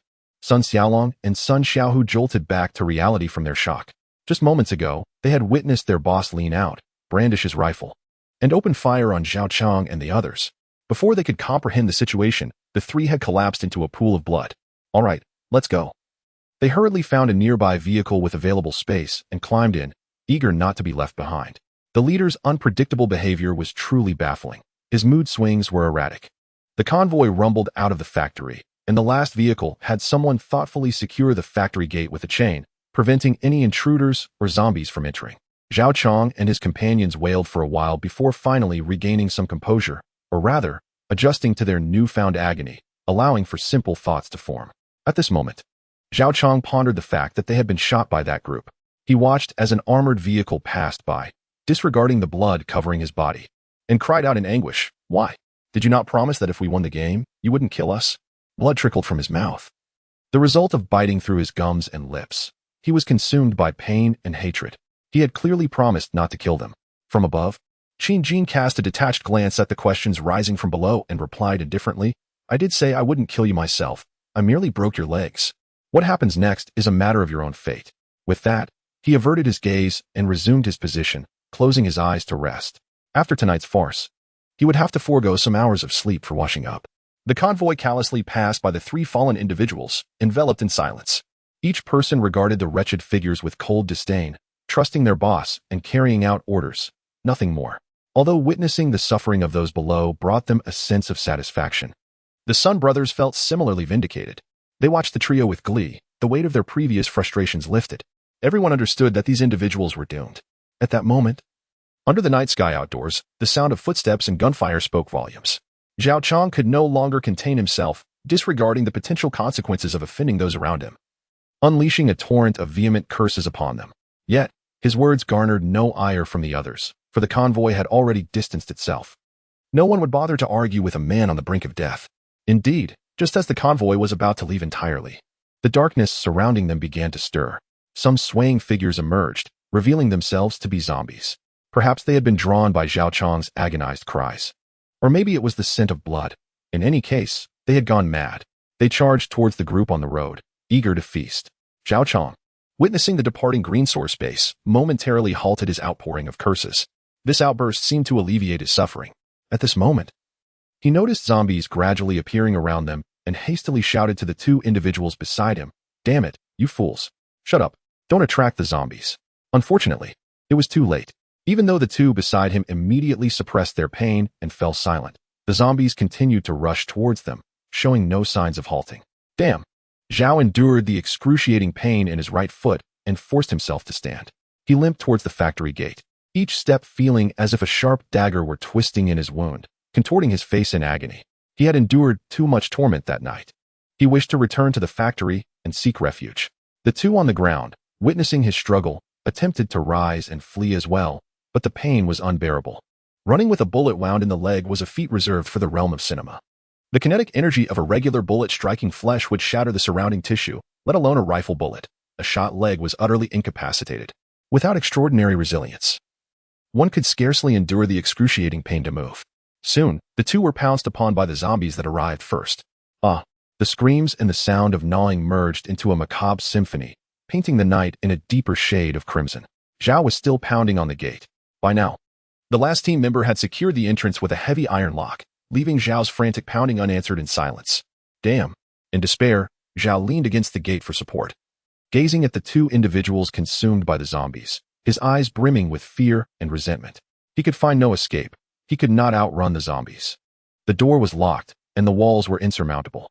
The situation was dire. There was no path forward but death. As he watched a zombie charge towards him, he could only continue to lash out verbally. Damn you, you liar. I curse you to be surrounded and devoured by zombies in your future. A verbal assault to pave the way. Zhao let out his final roar of defiance against this world. Then he was struck by the zombie, collapsing to the ground. He grasped the neck of the female zombie with all his might, desperate to avoid being bitten. He had not given up the fight. Every second of life was precious. Pain coursed through his body, and the wounds on his face and feet bled incessantly. Slowly, additional scratches from the zombie's hands marred his skin. But he focused on restraining its neck, even as its hands continued to assault him.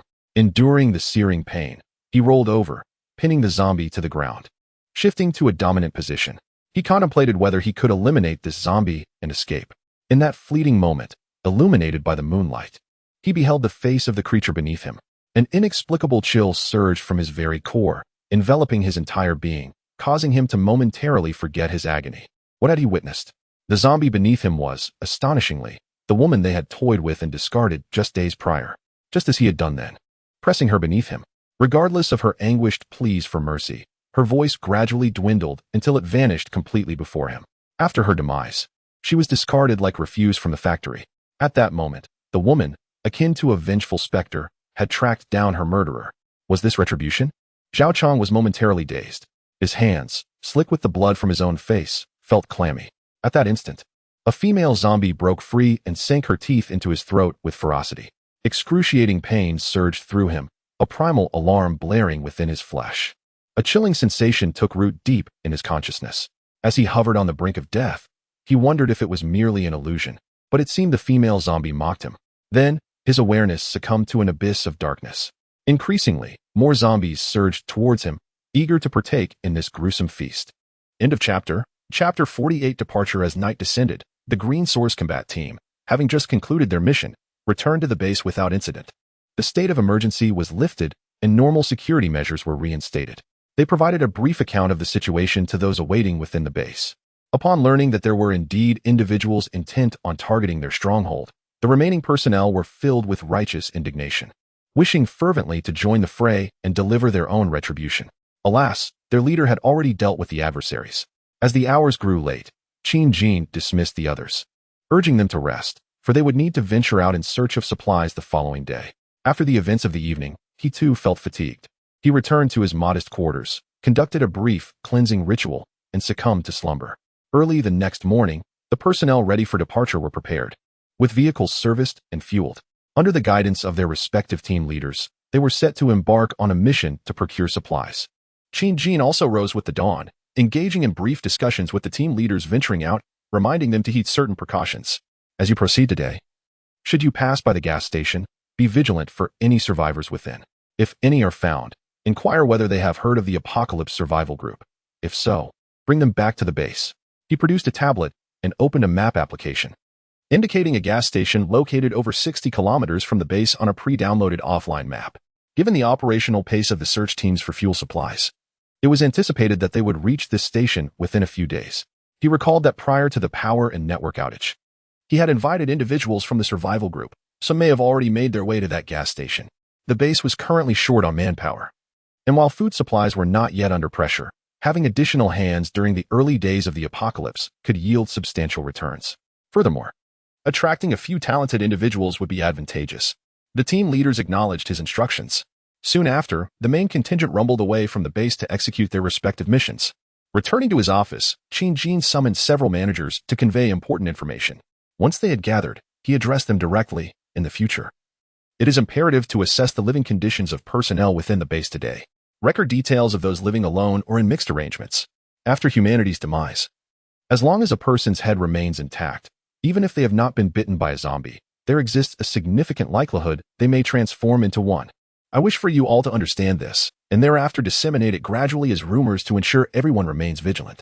From now on, regardless of whether a death occurs unexpectedly or due to illness, we must deal with the deceased promptly. I do not want to witness chaos within the base caused by someone rising as a zombie post-mortem. The gravity of this intelligence shocked the managers. Indeed, it necessitated stricter management within the base. If a rogue were to commit murder, it would be tantamount to creating a zombie. How terrifying. Observing the pallor on the managers' faces, Qin continued, however, there is no need for excessive fear.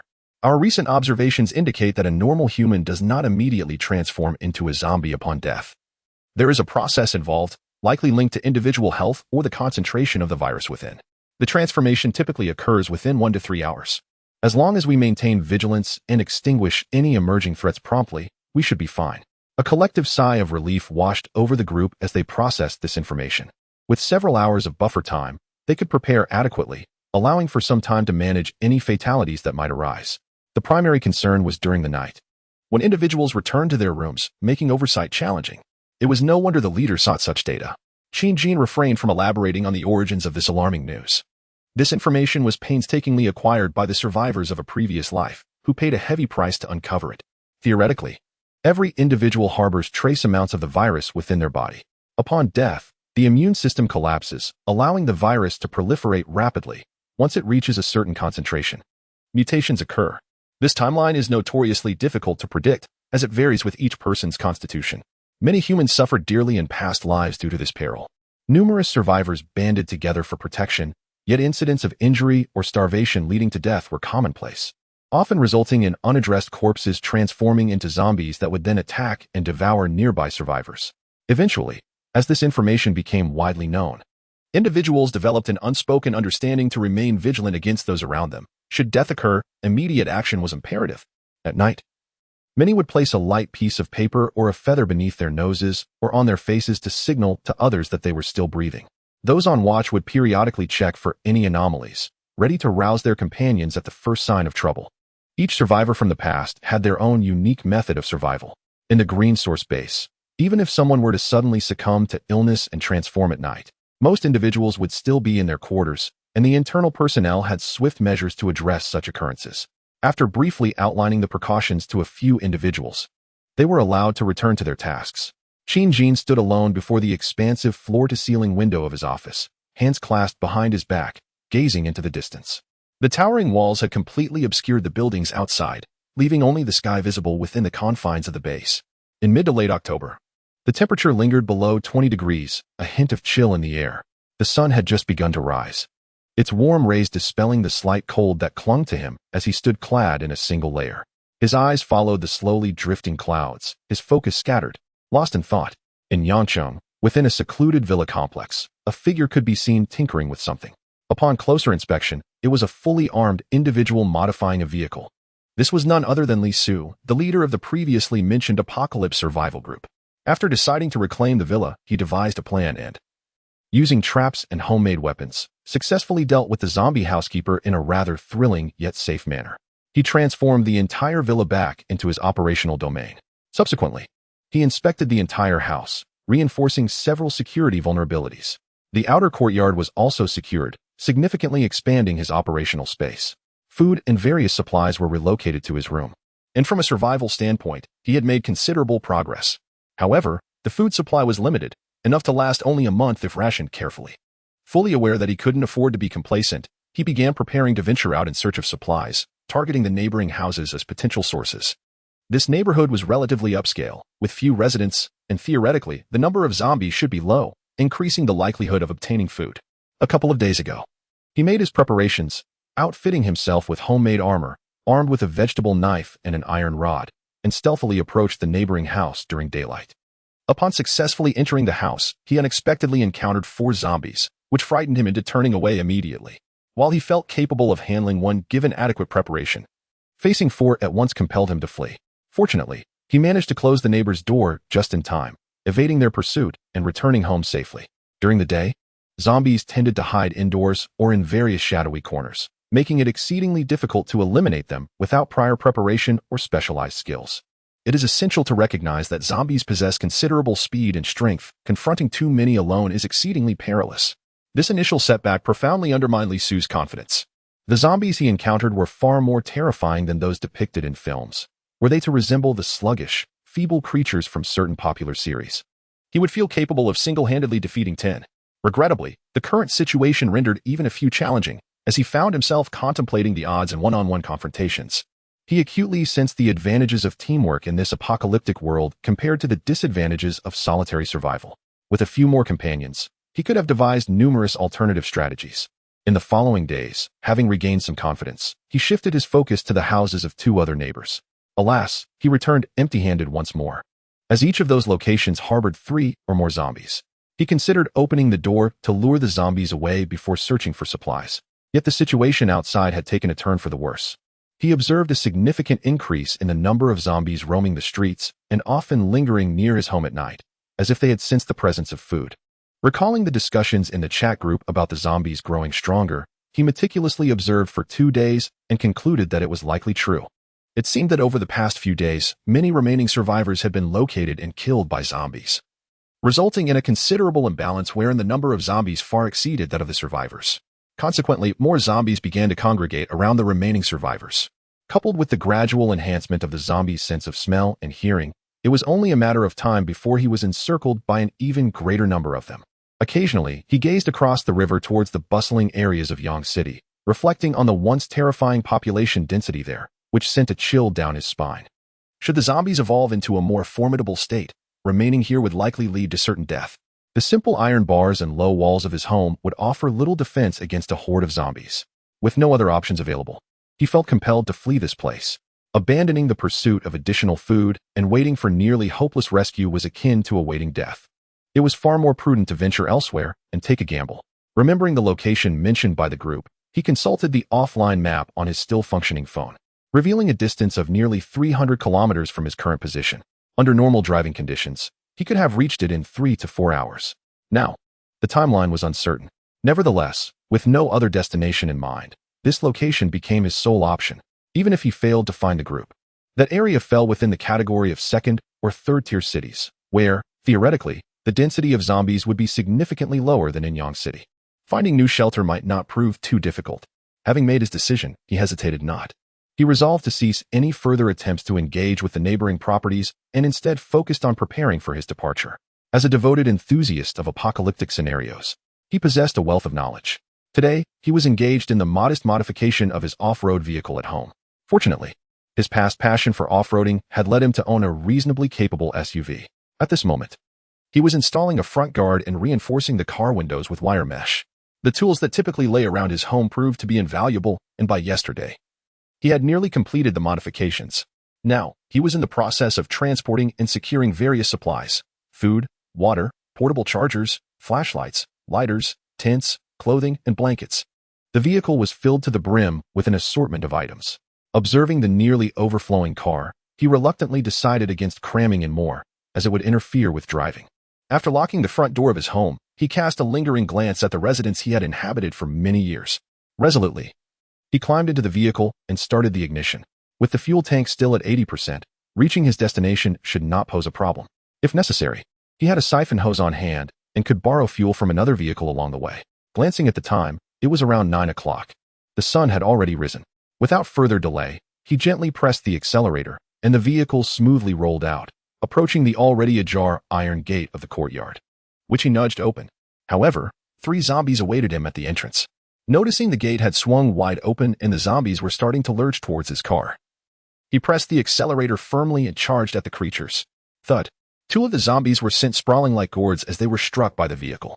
Peering into the rearview mirror for a moment, he chose not to dwell on the situation behind him, focusing intently on the road ahead. The journey out of the city would be his greatest challenge. Logically, once he exited the urban area and distanced himself from densely populated regions, his safety would be considerably enhanced. Previously, he had meticulously charted a route on the map that avoided bustling city centers and high-density residential areas. Aiming to navigate through less populated paths, he had contemplated taking the highway. However, given that the mutations had begun in the early hours of the night, numerous accidents would surely have occurred on the highway, and a blockage in any section would spell trouble. Alone, he deemed the smaller roads to be the safer option. Kissing the amulet hanging from his neck, he offered a prayer to the unknown deities. He drove into the rising sun, uncertain of what awaited him, for no one could provide the answers. End of chapter. Chapter 49. The daily search for supplies in the early morning. The sun's rays, gentle yet warm, bathed the earth, dispersing the coolness of early autumn. A profound tranquility enveloped the surroundings, as the streets lay strewn with scattered debris, fluttering newspapers, plastic bags, and damaged vehicles. Doors and windows stood either tightly closed or ajar, with occasional charred marks hinting at past turmoil, yet no thick smoke lingered, leaving behind a darkened landscape. This was the prevailing condition of human edifices. After the chaos had subsided, the world seemed to embody an apocalyptic aesthetic. The zombies, too, had retreated to unknown hideouts with the arrival of sunlight. Two modified vehicles approached from a distance, a rugged SUV and a large truck, slowing their pace upon entering this desolate locale. As if observing something of significance, it was Lee Bowen's team, dispatched from the Green Source base in search of supplies. Captain, we have arrived at a small town 15 kilometers from the base.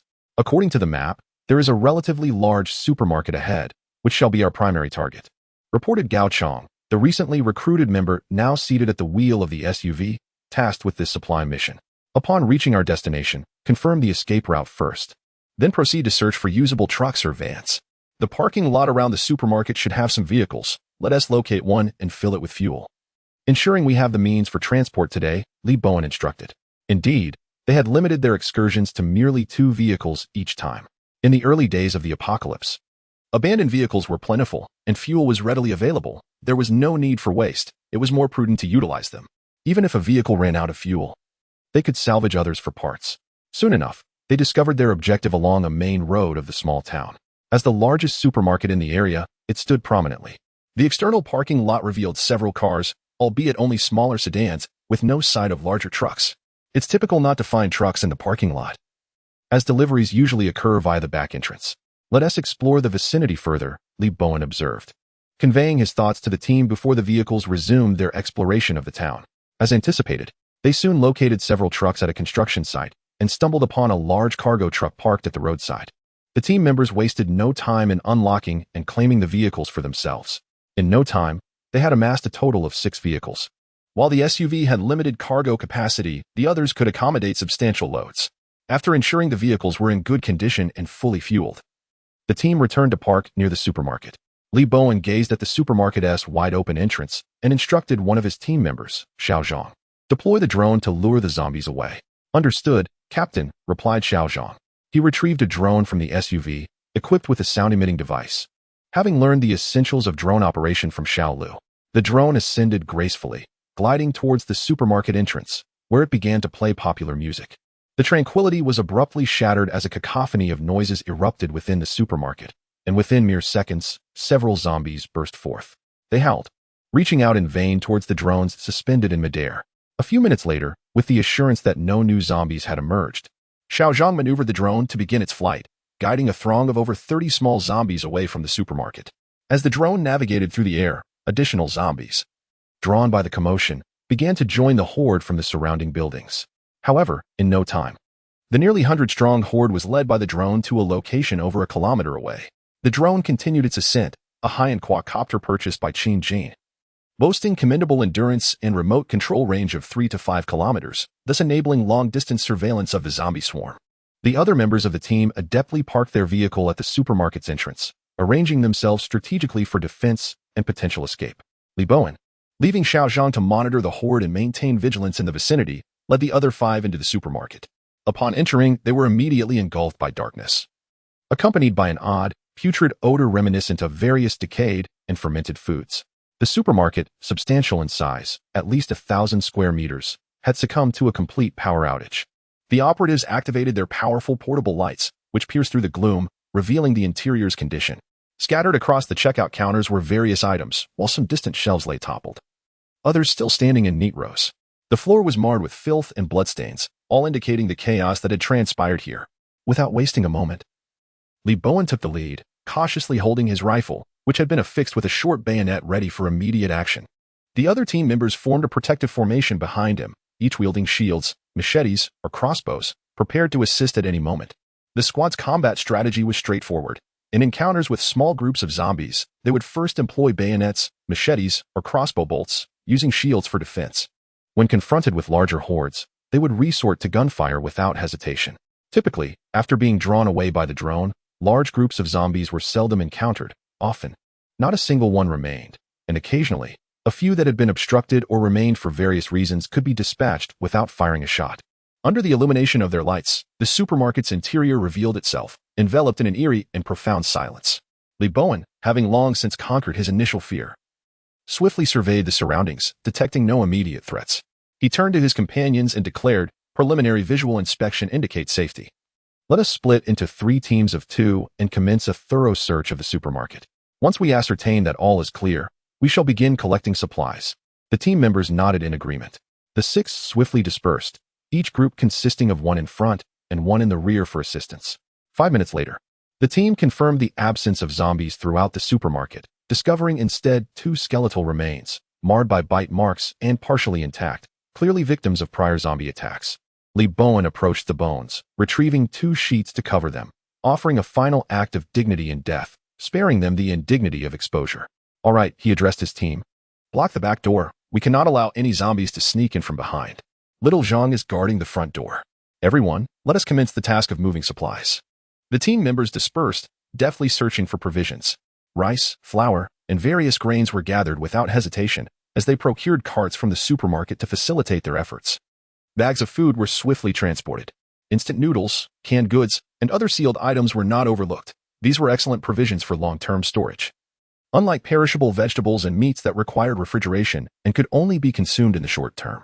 As several members approached the section for vegetables and meats, they were met with the sight of rotting and foul-smelling produce, eliciting expressions of regret. Aside from a few salvageable items, the spoiled goods were deemed unworthy of their time and energy. After over an hour of diligent work, they managed to fill several carts. Nonetheless, the supermarket still brimmed with supplies that remained unattainable compared to their modest haul. Reborn contemplated the situation and resolved to return to the base with their findings before embarking on another trip. After informing the team, they all agreed. They barricaded the supermarket entrance with the carts they had gathered, and little Zhang piloted the nearly depleted drone back. The squad set off towards the base with their newly acquired supplies. In a mere 30 minutes, they returned to the base. After spending the requisite time in the quarantine area, the vehicles were allowed to enter the facility. Upon hearing of their swift return, Qin approached them to ascertain the situation and expressed his full approval of their efforts. He then instructed the base's management to send additional personnel to assist with unloading the supplies. The combat team seized this opportunity to rest. As the earlier labor had been physically taxing, they settled onto the vehicles or nearby structures to recuperate. Qin addressed them, saying, "Thank you for your hard work. The base is currently unable to spare many hands to assist you, and you will need to continue your efforts for the time being. Once the walls are repaired in a few days, it should ease your burden." This was indeed the case. The walls of the base were still under construction, and Qin had been preparing for the impending acid rain, leaving little manpower available to aid the combat teams. "Boss, we understand. There is no need to mention it. We are all in this together for the sake of our collective survival," Reborn replied with a smile. Qin patted his shoulder, returning the smile with a nod before turning to attend to other matters. Before long, in just half an hour, all the items were unloaded. The task of taking them down was significantly simpler than putting them up. By this time, it was around 10 o'clock, and if they hurried, they could still make another trip to the supermarket. Reborn's team reorganized the vehicles, starting them up once more, and set out for the supermarket again. This was but a microcosm of the operations of the combat teams, as others engaged in similar endeavors. As the search for supplies expanded, they would venture farther and farther afield. End of chapter. Chapter 50. Contribution points within the Green Source base. The newly arrived brothers, Sun Xiaolong and Sun Xiao, have joined the team tasked with constructing the perimeter wall. After a night of rest, the events of the previous day have faded considerably, and their injuries have healed significantly.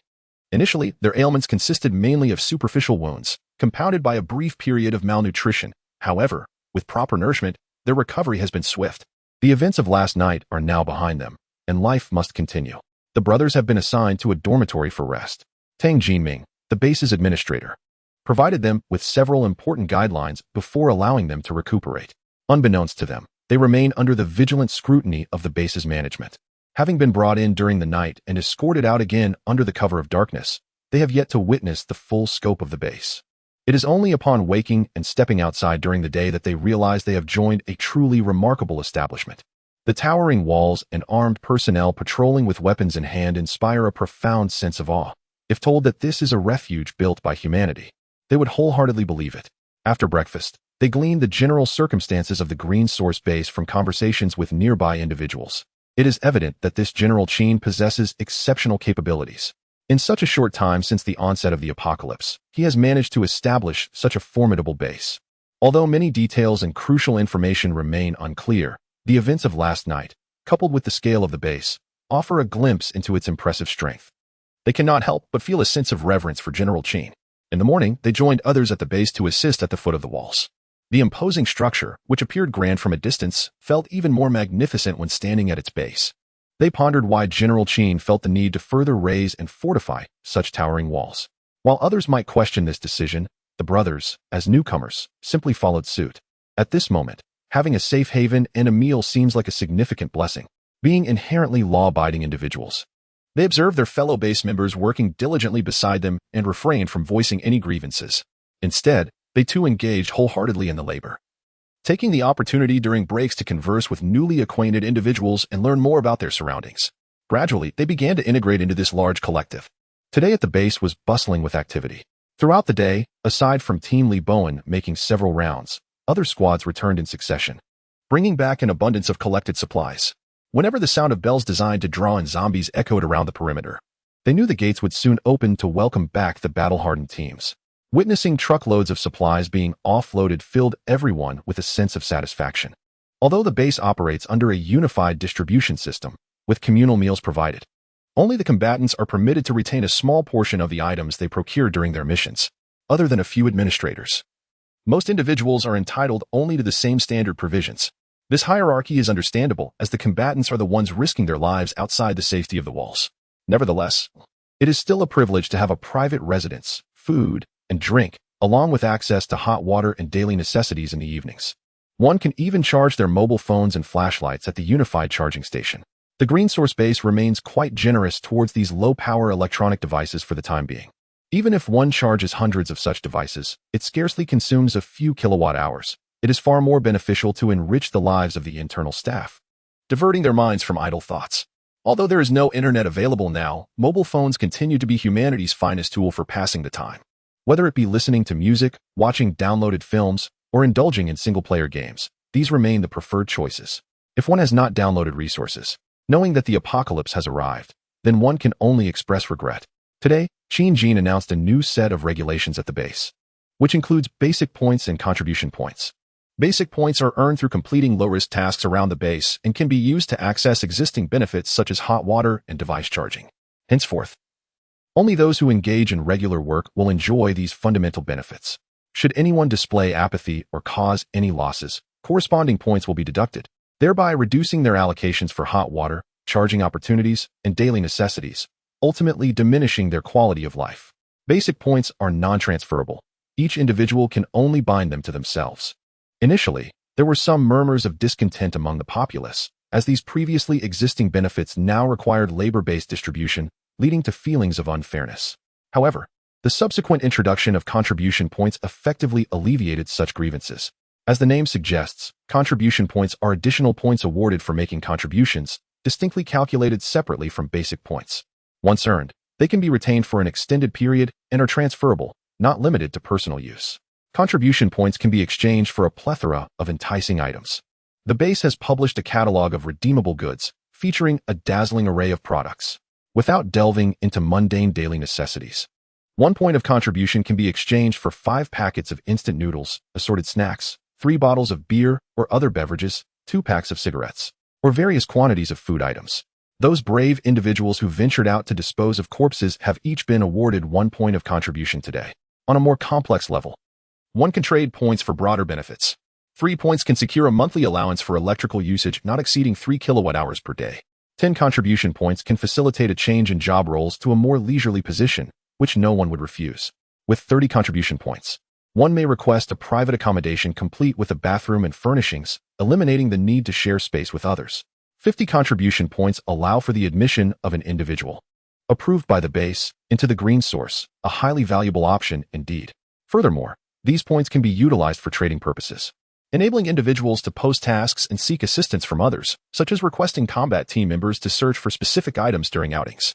Naturally, such services come at a significant cost. The transfer or use of contribution points requires notarization by the base, and the system is still under development. Those with insight understand that contribution points equate to privilege. Simultaneously, it represents a novel form of currency. The generation of contribution points requires the endorsement of Qin Jin.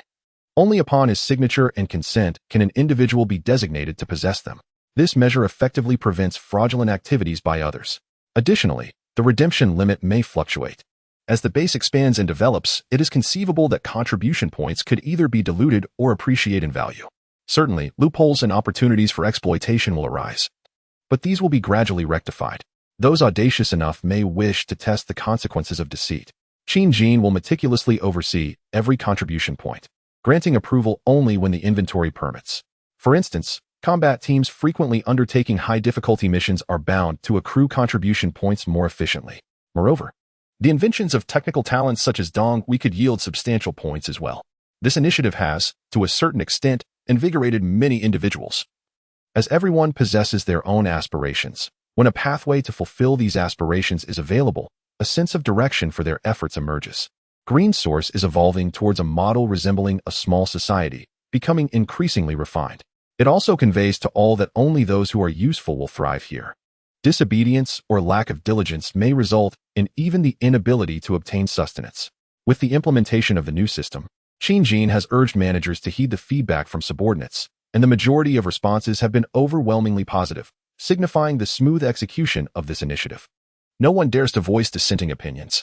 Thus, when members of the base witness various supplies being transported back, they experience a profound sense of fulfillment, recognizing that through their efforts, they too have the opportunity to gain rewards. As long as they exert themselves diligently, the day will come when they can exchange their earned contribution points for the necessities they desire. End of chapter. Chapter 51. Survivors from the outside world. Mengtang Town lies within Fenghe County, adjacent to Longmen County, which is situated to the southwest of Fenghe County, bordering parts of Shenzhen. Although both Fenghe and Longmen counties are part of Guangyuan City, a stark economic disparity is evident between them.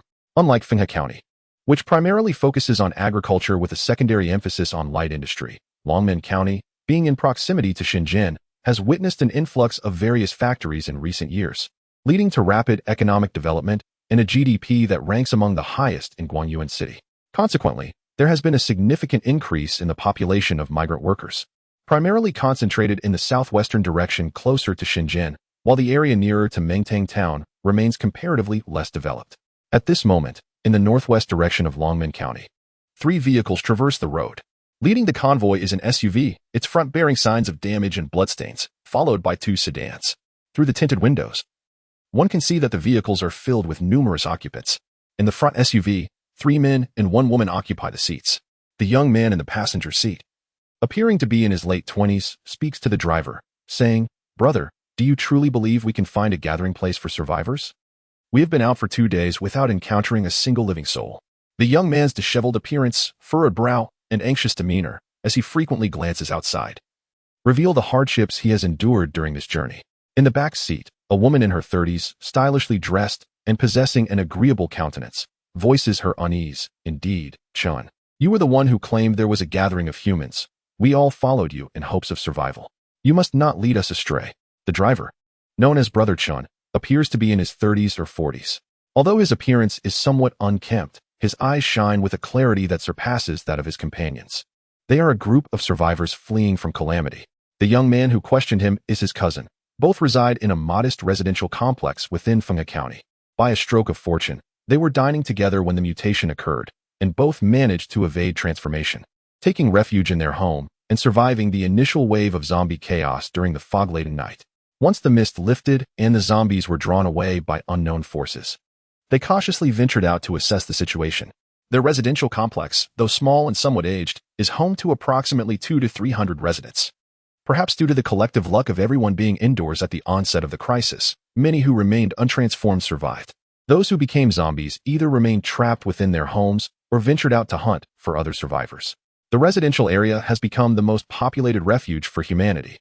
After all, in a country dominated by concrete structures, most individuals opted to stay indoors and observe the unfolding events, with only a few drawn outside by curiosity. Once the gravity of the situation became apparent, most were even less inclined to venture out. After the fog dissipated and the zombies departed, Brother Chin mustered the courage to call out, which not only attracted the attention of some remaining zombies, but also revealed the presence of numerous survivors within the complex. In those days, everyone exchanged WeChat contacts and formed a group in a bid for survival. However, after the recent power outage, the internet vanished, leaving them to rely on alternative means of communication. He cast a glance at his cousin and then, through the rearview mirror, observed the two individuals in the back seat. Tightening his grip on the steering wheel, he forced a smile and said, "Fear not." On the day the internet was nearly severed, I indeed came across a post on a website stating that an official organization in Dongguan has established a quarantine zone, intending to create a new habitat for humanity. This information may have reached only a few, as many social media platforms subsequently lost connectivity. The post I saw was on a rather niche media outlet, and those who had already arrived at the settlement even shared photos and videos. In the images, I discerned towering walls, at least 3 or 4 meters high, and a multitude of people within. It turns out there are still so many survivors. In the videos, I also observed armed individuals maintaining order.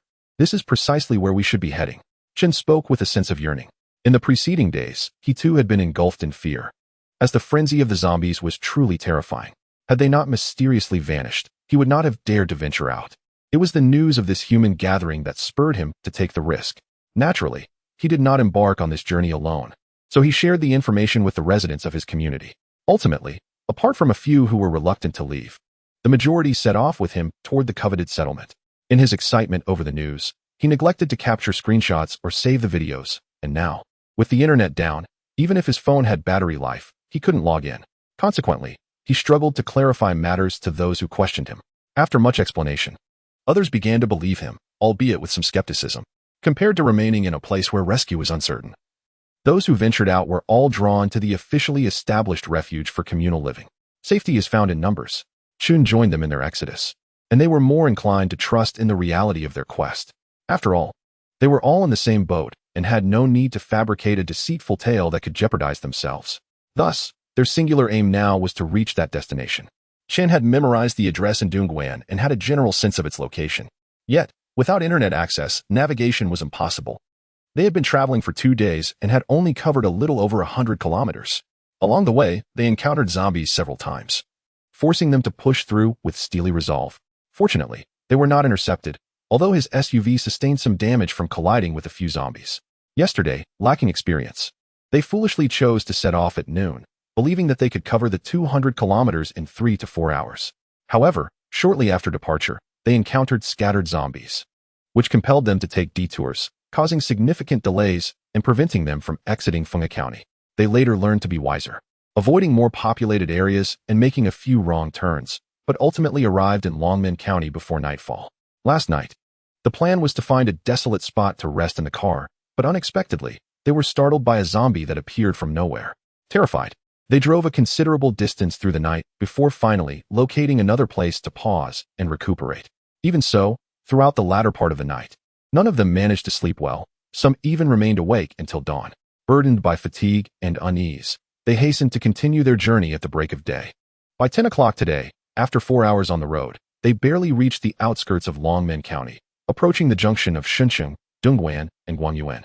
The roads in this apocalyptic world proved unexpectedly treacherous, fraught with traffic accidents and the occasional emergence of zombies.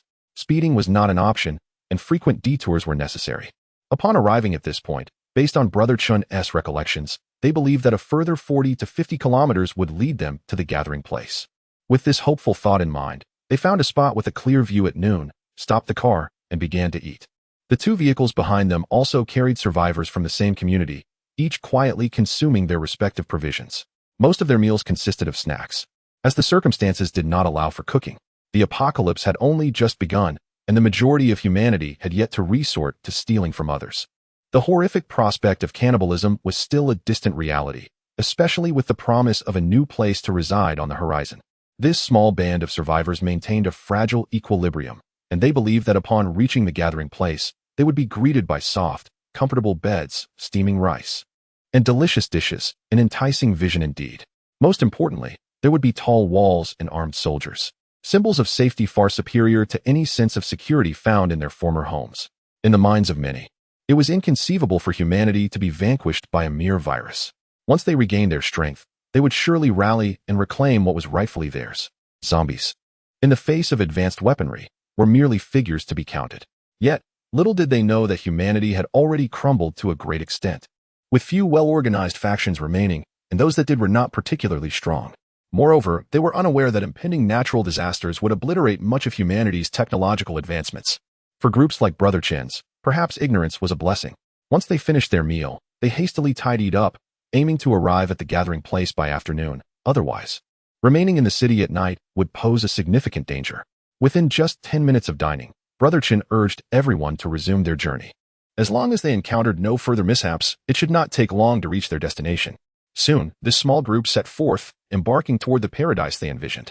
In a certain community within the urban area of Fenghe County, in a 3-story building, 3 survivors remained indoors, 2 adults, a man and a woman, and a child approximately 6 or 7 years old. The woman, appearing to be in her 30s, expressed her concerns. "Honey, are we really not going to search for that so-called gathering place? Old Zhang and the others have all gone."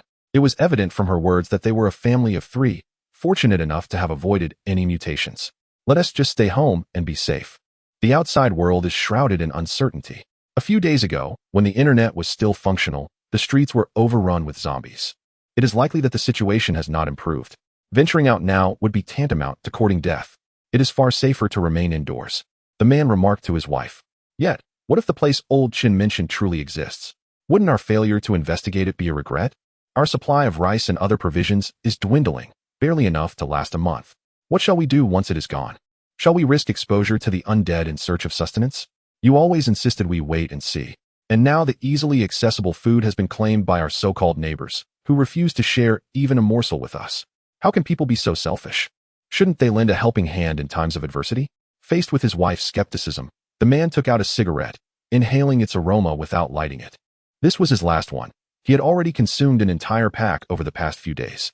After savoring the scent of the tobacco, he finally spoke. Even if that location is indeed established by the authorities, it does not guarantee safety. They abandoned their original office and hastily sought a new refuge, suggesting a lack of preparation. With so many people flooding in, our family might not even find a place to sleep. It would be better to stay home. If the officials manage to restore order and eliminate the chaos outside, we will be safe. Rest assured, if it comes to it, I will find a way to secure food.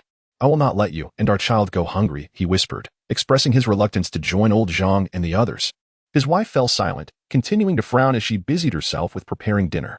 That evening, the family dined on rice with soy sauce.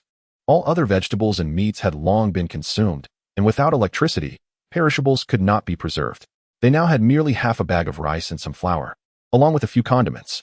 The duration of this calamity remains uncertain. They have already reduced their meals from 3 to 2 a day, with each person consuming only a modest bowl at each sitting. The child has often complained of hunger in recent days. Unfortunately, there is little they can do. Those with daring spirits ventured out earlier to scavenge the abandoned homes, and by the time they considered searching for food, all that remained were worthless items. No one dared to enter the homes of those who had succumbed to the zombie plague. They had witnessed too many succumb to the undead's bite. An ordinary person cannot contend with even a single zombie. Without experience, a mere brush with the undead can be fatal, while zombies, even when riddled with wounds, continue to pose a threat. Currently, many residents in the community have managed to secure supplies, while his family has been left empty-handed. A situation that only fuels his wife's grievances. He acknowledges his cautiousness from days past. Had he been bolder in bringing home even a few bags of rice or other provisions, they wouldn't be facing such meager meals now. He has resolutely decided to continue waiting for rescue. Venturing further afield would inevitably expose him to the presence of zombies. In order to seek sustenance, he would have to confront these dangers, which is far too perilous. It is wiser to remain patient for assistance, as he can endure for at least another month. There is no rush. Should the need arise, he can simply reduce his food intake. The thought of being bitten or scratched by a zombie while searching for food, only to discover that rescue arrives shortly after, would be a grievous misfortune. He recalls a particular film he once watched, where characters met their demise just before dawn, leaving him profoundly disheartened. True to his nature, he prefers to wait as long as possible before considering alternatives. Thus, his spoken words diverge significantly from his inner thoughts. Yet, this is simply his character. The remaining survivors across the globe are each devising their own methods to endure. Those with courage and resourcefulness have begun to form various groups, rallying more survivors to establish their own teams for survival. Meanwhile, the more timid remain withdrawn in their homes, hoping that the outside world will magically improve and that someone will come to their rescue. There is no right or wrong in this. It is merely a matter of personal choice. The singular aim is survival. End of chapter. Chapter 52. Rapidly developing base. A few days later, the date had arrived at October 28th. The apocalypse had descended for over half a month. In the early morning, the temperature had plummeted to a mere 10 degrees Celsius. As in previous memories, this year's chill arrived particularly early.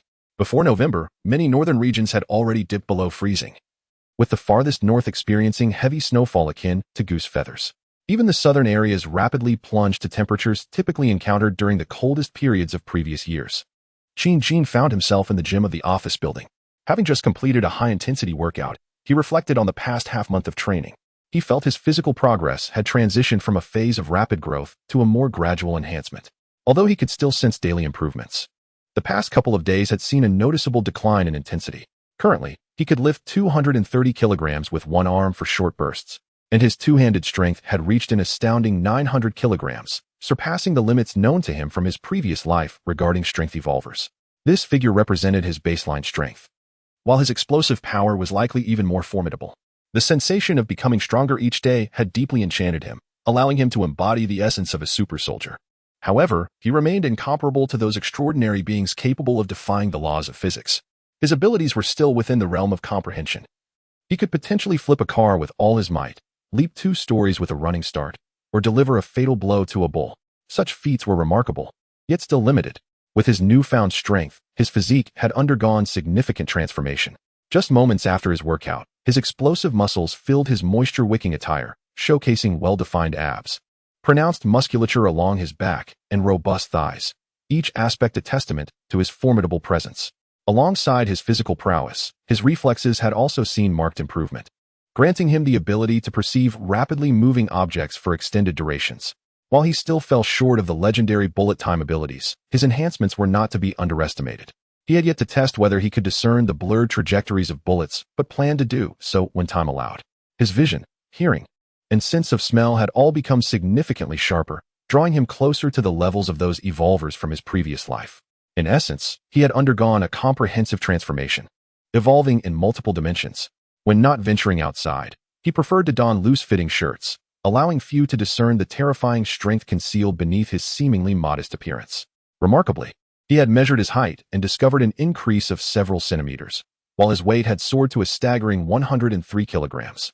To the untrained eye, he would appear to weigh around 75 to 85 kilograms. Undoubtedly, his bone and muscle density had increased significantly. Otherwise, he could not withstand the recoil from his powerful strikes. The ease with which he struck the punching bag bore testament to this fact.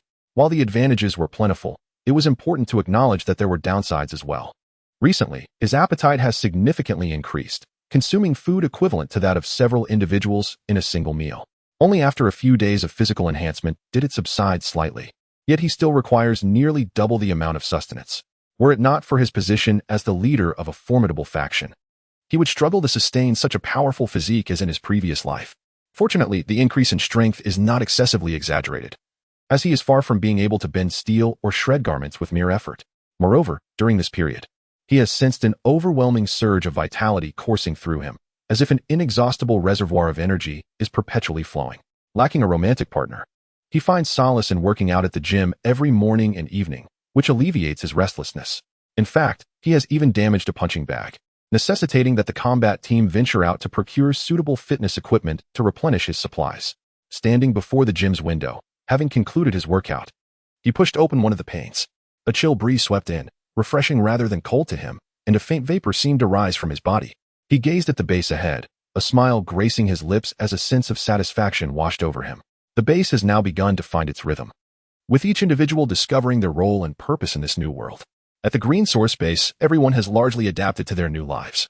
while the combat team occasionally ventures out to scavenge for supplies, delivering truckloads of goods back to the base, continuously replenishing multiple warehouses.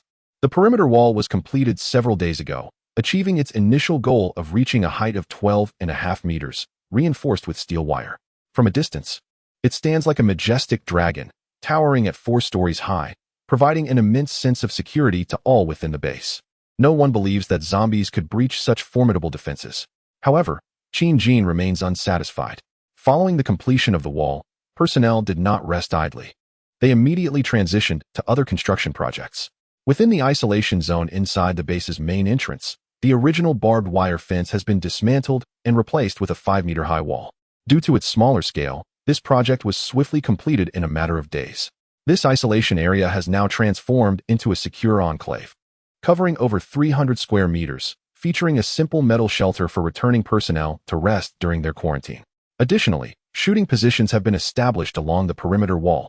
Should the guards detect any anomalies, they can promptly dispatch threats, whether human or zombie. The base continues to expedite the construction of warehouses. In the previous peaceful era, various fire safety regulations imposed constraints on individual preferences in building design. However, the current circumstances permit a more pragmatic approach, prioritizing expediency and sturdiness. The underground areas, spanning 2 levels, are designated for the storage of essential items, while less critical or hazardous chemicals are not permitted to occupy such vital space. To understand the initial construction, it is crucial to note that the underground space was meticulously designed to be waterproof and moisture-resistant.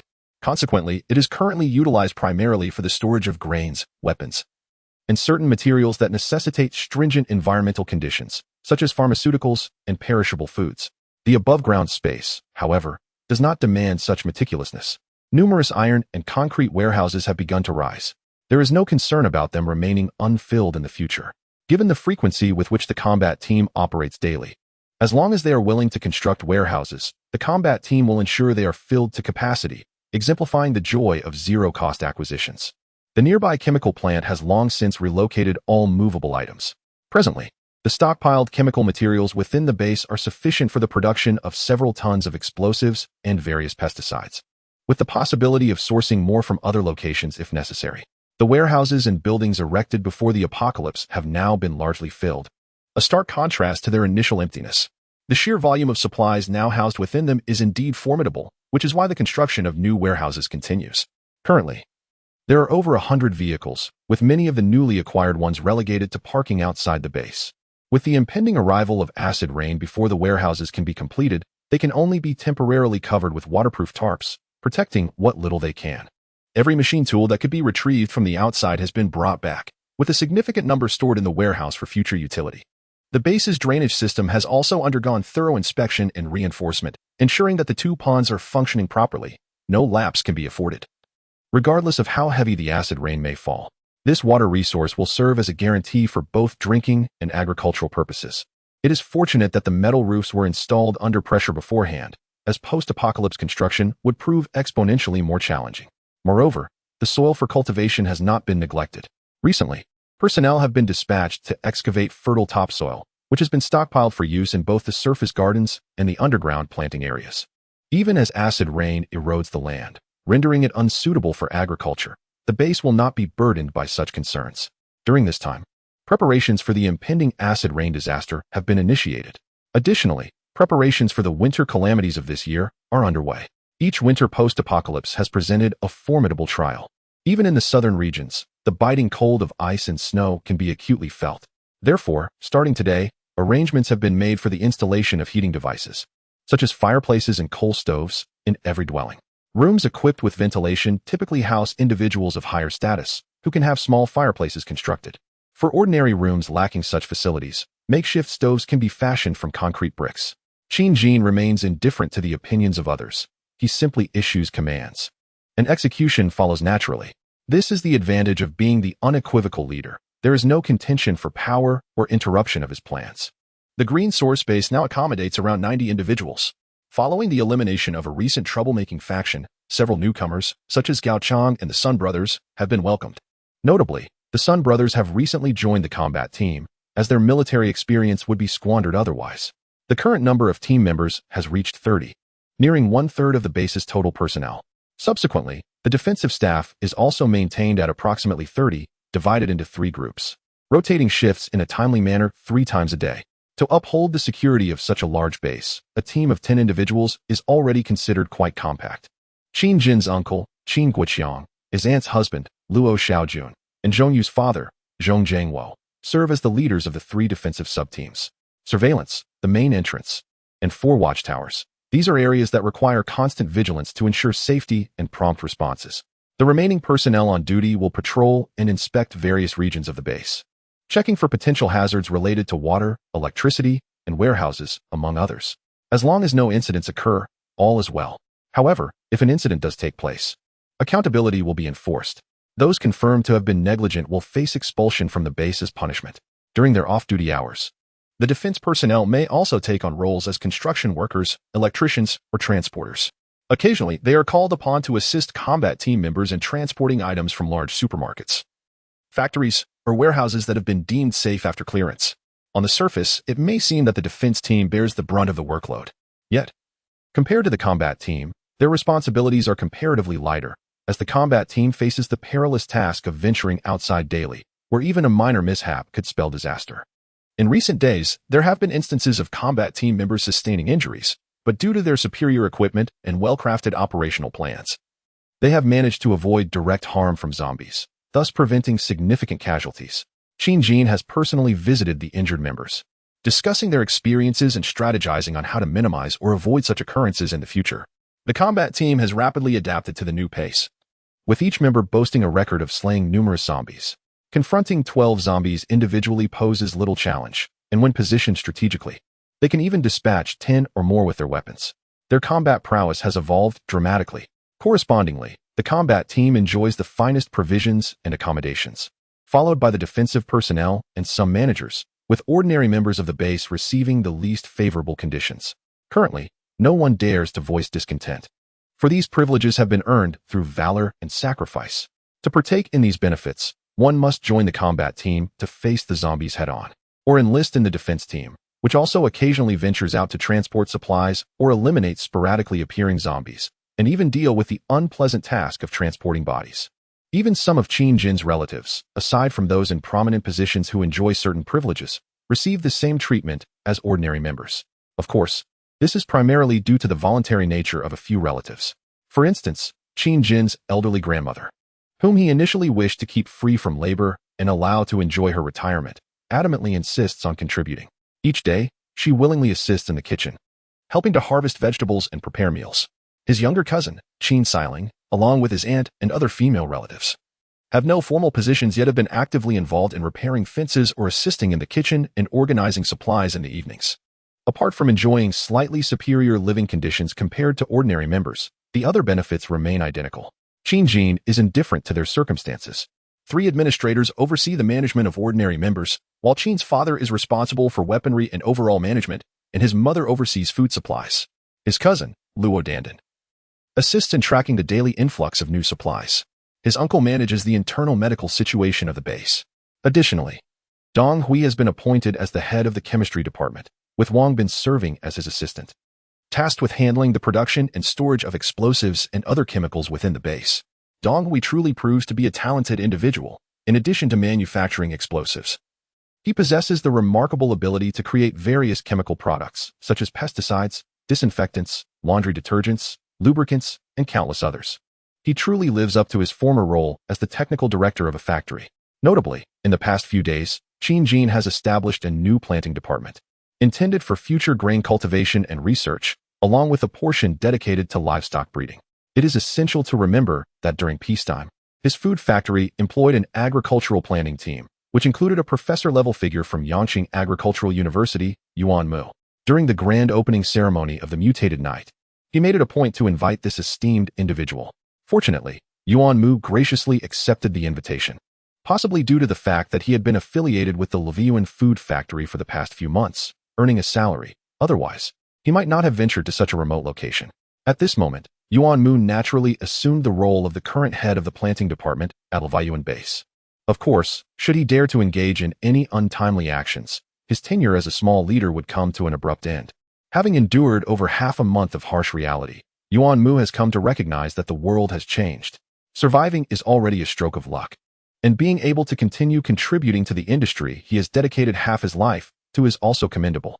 Thus, he willingly accepted the role, bringing along his remaining 2 students to commence preparations for managing the surface planting garden and the underground planting area. It is worth mentioning that one of his students was also scheduled to attend the opening ceremony. Unfortunately, the earliest mutated student, Xiao Shou, tragically became one of the first casualties. Currently, the planting of grains has yet to begin. The initial focus is on managing the cultivation of fruits and vegetables. Should there be a shortage of hands in the future, Qin Jin has promised to arrange for additional assistance. The base is home to various poultry such as chickens, ducks, and geese, as well as cats, dogs, pigs, cows, sheep, and even rabbits and bamboo rats, the latter being planted as greenery during the construction of certain areas. Many have perished due to the ravages of mutated night, leaving only a fraction remaining. However, with proper care, they can still provide occasional fresh meat in the future. The fish in the 2 reservoirs are also being managed by Gao Chang, who has been rescued from outside. Every day, after completing resource search missions, or early in the morning, one can often see Gao Chang busily feeding the fish. The entire base is flourishing, and Qin Jin observes everything with keen interest. This place has already begun to take the shape of the ideal paradise he envisions. He hopes to maintain this momentum and even see improvements in the future. May it be so. End of chapter. Chapter 53. The arrival at the gas station. After marveling at the rapid development of the base, Qin Jin took a deep breath, allowing the air to linger in his lungs before releasing it. A plume of mist shot forth from his mouth, dissipating a meter away. He closed the window and turned to head towards the newly constructed shower room on the same floor. After a rigorous workout, he found the sticky sweat clinging to his body quite unpleasant. A shower was essential for his comfort. It was peculiar, though.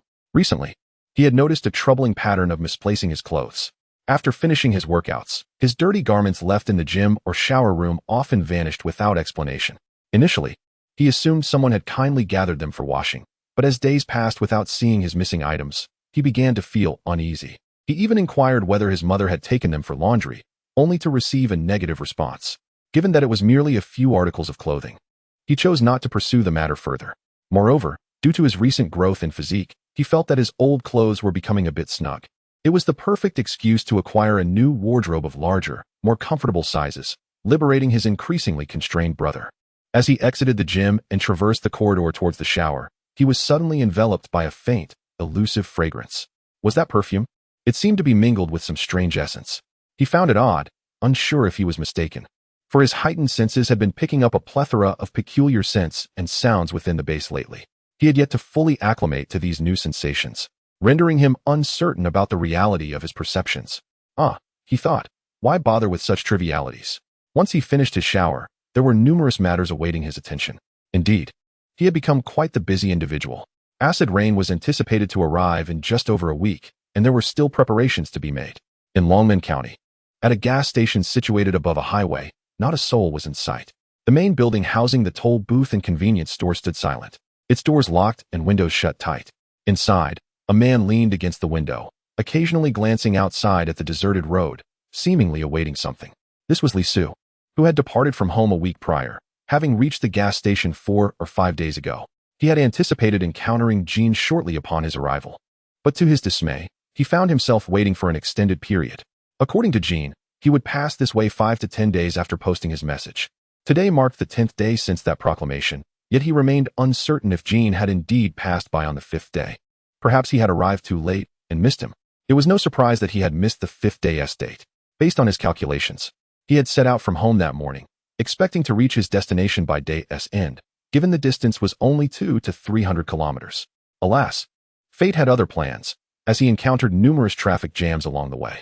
In more remote areas, the roads were relatively clear, but the journey had proven far more arduous than anticipated. However, in certain city areas, accidents may occur during the peak hours of commuting, causing many roads to be severely congested. Forced to take a detour, he spent an inordinate amount of time before finally departing from the urban sprawl of Yangqing. It was only near evening that he managed to enter Guangyuan City, a journey fraught with difficulties. One could only speculate whether his luck could be deemed unfortunate. Before the internet connection was severed, he had not come across any news regarding the establishment of official gathering points in Dongguan City. Otherwise, given his location, Dongguan would have been a far superior choice. Why venture so far to Guangyuan City in search of a desolate refuge? Now, dwelling on it is futile. Fortunately, on the following day, he successfully accessed the highway. He then navigated his way, ultimately locating the gas station mentioned by Qianjin. Upon arrival, he discovered the entrance of the establishment wide open, yet devoid of any personnel. Only a few bloodstains marred the ground outside, leading him to speculate that the staff might have mutated, having bitten and consumed any unaltered individuals, leaving him to ponder the whereabouts of the zombies. In a moment of unexpected elation, he celebrated with a clap of his hands. After cautiously confirming that there were no zombies within the convenience store, he secured all doors and windows, parked his vehicle behind the building, and designated this place as his temporary abode. The convenience store housed a sufficient supply of snacks and beverages to sustain him for quite some time. Thus, he settled in and awaited developments. During the 4 or 5 days of waiting, he did encounter other survivors, albeit not without a sense of anticipation. He witnessed several vehicles emerge from the highway, only to depart without stopping, much to his disappointment. These were likely transient survivors heading to uncertain destinations. Although he contemplated pursuing them to inquire about their whereabouts in hopes of expanding his options or joining forces, he ultimately restrained himself. In this unpredictable world, he could not ascertain whether they were allies or foes. Moreover, being alone placed him at a disadvantage should they attempt to seize his possessions. He had little faith that humanity retained its former kindness. In the absence of order, people could commit acts beyond imagination. Thus, he continued to wait. Today marked the day they had agreed upon. So he resolved to wait one more day before considering a more favorable location or seeking a chance encounter with a survivor or two, hoping to form a team for survival. Such thoughts occupied his mind. Just as he was lost in these musings, a flicker of movement outside caught his peripheral vision. Upon closer inspection, he was astonished to see 2 vehicles entering the off-ramp from the highway, heading towards the gas station. Visitors had arrived. A jolt of excitement coursed through Li Su's veins. He quickly crouched down, keeping his gaze fixed on the 2 approaching vehicles. Unsure if these newcomers were indeed allies, he opted for caution. The vehicles approached the gas station without hesitation, pulling up to the fuel pumps and coming to a halt. Observing closely, Li Su noted the gradual emergence of 5 or 6 men from the 2 vehicles. After disembarking from their vehicle, the group was clad in ordinary attire, yet wielded weapons such as machetes and iron rods. They cautiously surveyed their surroundings, seemingly on guard against any potential zombies. Li Su's gaze sharpened. He discerned faint traces of blood on the weapons of this group, indicative of having either slain humans or zombies. This suggested they were not to be trifled with. He remained hidden within the confines of the building, wrestling with the dilemma of whether to venture out and inquire about their intentions. However, he was apprehensive that they might not be the individuals he hoped for, leaving him in a state of turmoil. Unperturbed by his inner conflict, the newcomers relaxed after confirming the area was devoid of zombies. They engaged in conversation, and a few began to fiddle with the fuel pump, seemingly intent on refueling their vehicle. Yet, the equipment was non-operational, and after a fruitless attempt, one of them cursed vehemently, kicked the machine in frustration, and spat on it in a display of exasperation. Meanwhile, disturbingly, several others brazenly stood beside the fuel pump, unfastening their belts to relieve themselves in broad daylight. Showing no regard for decorum, one individual squatted on the lawn, oblivious to his companions, and began to produce fertilizer, laughing shamelessly with those nearby. They jested about whose anatomy was more impressive, igniting a sense of outrage within Li Su. Witnessing this group instilled an unsettling discomfort in him. He felt an intrinsic inability to associate with such individuals. Even if there were those among them who were worthy of camaraderie, he resolved against joining them. He would simply seek refuge elsewhere in the future. At that moment, he fervently hoped they would swiftly conclude their business and vacate the area without discovering his presence. Regrettably, the 2 who had been attempting to extract fuel soon realized the futility of their efforts due to the lack of proper equipment. They turned back to their vehicle, retrieving a hose and a large bottle, heading towards the remaining cars in the parking lot with apparent intentions of siphoning fuel from them. Li Su felt a sigh of relief that he had parked his car behind the building. The others, having finished their crude antics, returned to their vehicle, grumbling about their unfortunate mishaps, which included some of them allegedly urinating on their hands and pants, with no water available for cleansing. Amidst their playful banter, one audacious young man, after some roughhousing, directed his gaze towards the small convenience store at the gas station, precisely where Li Su was hiding. End of chapter. Chapter 54. Have you heard of the survival group? A tremor coursed through Li Su's heart as he realized someone had taken notice of the dwelling. He hastily lowered his head, nerves fraying as he silently chanted, "Do not come, do not come." Yet, the voices drew ever closer, until he could distinctly hear their chatter at the door. Come over here. The supermarket is locked up tight, and we don't know if there are any zombies inside. In a moment, we'll force the door open, and if there are zombies, we'll deal with them and haul off the food to replenish our supplies. Faint murmurs of agreement echoed from a distance, followed by the resounding thud of the door being kicked open. Disastrously, the door, which he had pinned his hopes on, succumbed in less than 10 seconds to a brutal kick. The intruders paused, seemingly ascertaining that no zombies would rush out from the house. One of them, wielding a metal rod, rapped against the doorway, perhaps attempting to create more noise for confirmation. Li Su understood he could no longer remain hidden. As they sought to scavenge the premises, he would undoubtedly be discovered. It would be better to reveal himself and ascertain their intentions. He called out, "There is someone here. I am here." Raising both hands, he slowly approached the door, stepping into view before the group. This marked the commencement of their first direct interaction. Well, there's actually someone inside.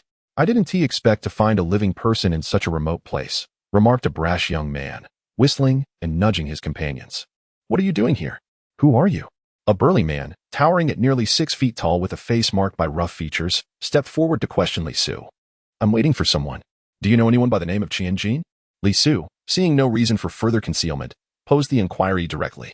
Regardless of whether they were the individuals he awaited, it was prudent to seek clarity before proceeding. Qianjin? Never heard of him. Since you're waiting for someone, we won't disturb you. However, as for the supermarket's contents, we believe in sharing with those who find it. You wouldn't mind if we took some, would you? The burly man narrowed his eyes, appearing somewhat skeptical of Li Su's words, yet he refrained from pressing further. They were merely strangers crossing paths. With no intention of inviting Li Su to join them, they simply planned to take what they needed and part ways. Having received his answer, Li Su felt an inexplicable sense of relief wash over him. He had closely observed the man's demeanor when he mentioned Qianjin, noting no change in expression. It seemed they were indeed not the individuals he had been waiting for. As for their intention to enter the supermarket and gather supplies, he held no strong objections. Although he had arrived first, they were numerous, and his resistance might invite further complications. He gestured politely for them to proceed, stepping aside to grant them access. The group acknowledged his understanding and did not press him further, entering the supermarket to collect their provisions. They were a band of survivors fleeing from Longmen County, having heard whispers of a new human settlement being established in the city of Dongguan, and were venturing forth in the hopes of finding fortune. They had gathered 5 or 6 individuals and procured 2 vehicles for their journey together. The burly man had previously roamed the streets with 2 others, easily finding like-minded companions to survive together. All were in their prime, possessing considerable strength and a willingness to fight, having dealt with several small groups of zombies together. During this period, life had been relatively bearable, at least food was readily available in the outside world. As Li Su observed this group vigorously raiding the supermarket for supplies, it became apparent they had no intention of leaving any for him. Their 2 vehicles were soon brimming with goods, and they siphoned fuel from the cars in the parking lot to fill their tanks. They even brought over a newer vehicle, resulting in 3 cars in total. Li Su could only harbor resentment in his heart. This group was indeed unscrupulous. In the end, they left him with merely a few inconsequential bottles of drink, having cleared out nearly all the food. Suddenly, a cacophony of shouts erupted from the back of the building. Li Su's heart sank. Brother Kun, come quick. I found a car back here, it's really cool." One of the group had somehow circled around to the back of the building and discovered his vehicle. The burly man, seemingly named Brother Kun, glanced at Li Su upon hearing the shout, chuckled, and proceeded towards the back without a word. Realizing he had no choice, Li Su followed suit. Indeed, he found them gathered around his car, and he steeled himself to speak. "Everyone, this is my vehicle, there's no need to gawk at it." He placed his right hand behind him, gripping the baton tucked into his waistband, preparing for the confrontation that might ensue. "Hey, look at this impressive ride. It's been reinforced with so much protection, and the modified wheels are full of supplies. It seems this friend has moved quite a bit onto this vehicle." One of them jested, gazing at Li Su's car as if it were already theirs, caressing it as if it were a beautiful woman, their hand reaching for the door handle, eager to enter. "This belongs to me. There are plenty of other cars outside. There's no need for hostility." Li Su hoped to resolve matters amicably, wishing to avoid conflict, knowing that with so many opponents, he would surely be the one to suffer in the end. His grip on the baton had turned pale. "What you're saying is quite incorrect," Brother Kun remarked, clicking his tongue and laughing as he continued. "We all wish to survive safely. With such a fine vehicle, wouldn't it be a waste for you to drive it alone? We are many, with numerous lives at stake, heading towards distant and perilous places. We need a dependable car for safety. Isn't this fortuitous? Life is invaluable, and a friend cannot simply stand by in times of need." How about this? We'll trade cars with you. There are plenty of vehicles in the parking lot. Choose one to take away. You wouldn't need so many supplies on your own, and we can load some food into the vehicle you select. Let us part ways amicably. Everyone seemed to think my proposal was quite commendable, accompanied by a flurry of applause. Even that young lad chimed in, exclaiming, Brother Cohen truly possesses a warm heart. This is indeed a win-win solution. Brother Cohen is remarkably astute for coming up with such an excellent idea. His mocking, playful demeanor clearly conveyed a sarcastic undertone. Li Su felt a surge of blood rush to his head, his eyes reddening, and the veins in his hands bulging. This group had the audacity to demand his vehicle and supplies. Taking away these possessions and leaving him with an empty car in such a desolate wilderness was tantamount to a death sentence. Unable to endure it any longer, he thought. I'll make them pay. Just as he was about to draw his weapon and confront the group, a sharp pain struck the back of his head. A dizzying sensation enveloped him, and he collapsed uncontrollably to the ground, a more intense agony radiating from the point of impact, plunging his mind into a hazy stupor. He felt utterly weak, and his baton slipped from his grasp, clattering to the ground. Several seconds later, realization dawned upon him. He had been ambushed. Indeed, one of the individuals from the earlier commotion approached him from behind, grinning widely, while Brother Cohen crouched in front of him, sneering, "Little brat, did you think we were unaware of the weapon concealed behind you? Dare to strike at us, and you shall meet your demise." With a contemptuous spit, he unleashed a thick gob of phlegm directly onto Li Su. Damn it! Li Su's vision turned crimson, blood streaming from his wounds and anger igniting the rupture of capillaries. He struggled to rise, but his body was utterly incapacitated, his head feeling heavy as if encased in cement, throbbing with pain. Search him for the car keys. Take the vehicle, and leave him to fend for himself here. How audacious! Do they truly believe we are easy to manipulate? Brother Cohen, in high spirits, had come to this gas station seeking fuel. To his surprise, not only did he acquire ample food, but he also stumbled upon a modified vehicle brimming with supplies. This ensured their safety for the journey ahead. The group paid no further heed to Li Su, who lay in a pool of his own blood. After locating the keys, they unceremoniously opened the car door and started the engine, intending to drive to the front of the gas station to regroup and depart. As far as they were concerned, the original owner of the vehicle was already dead.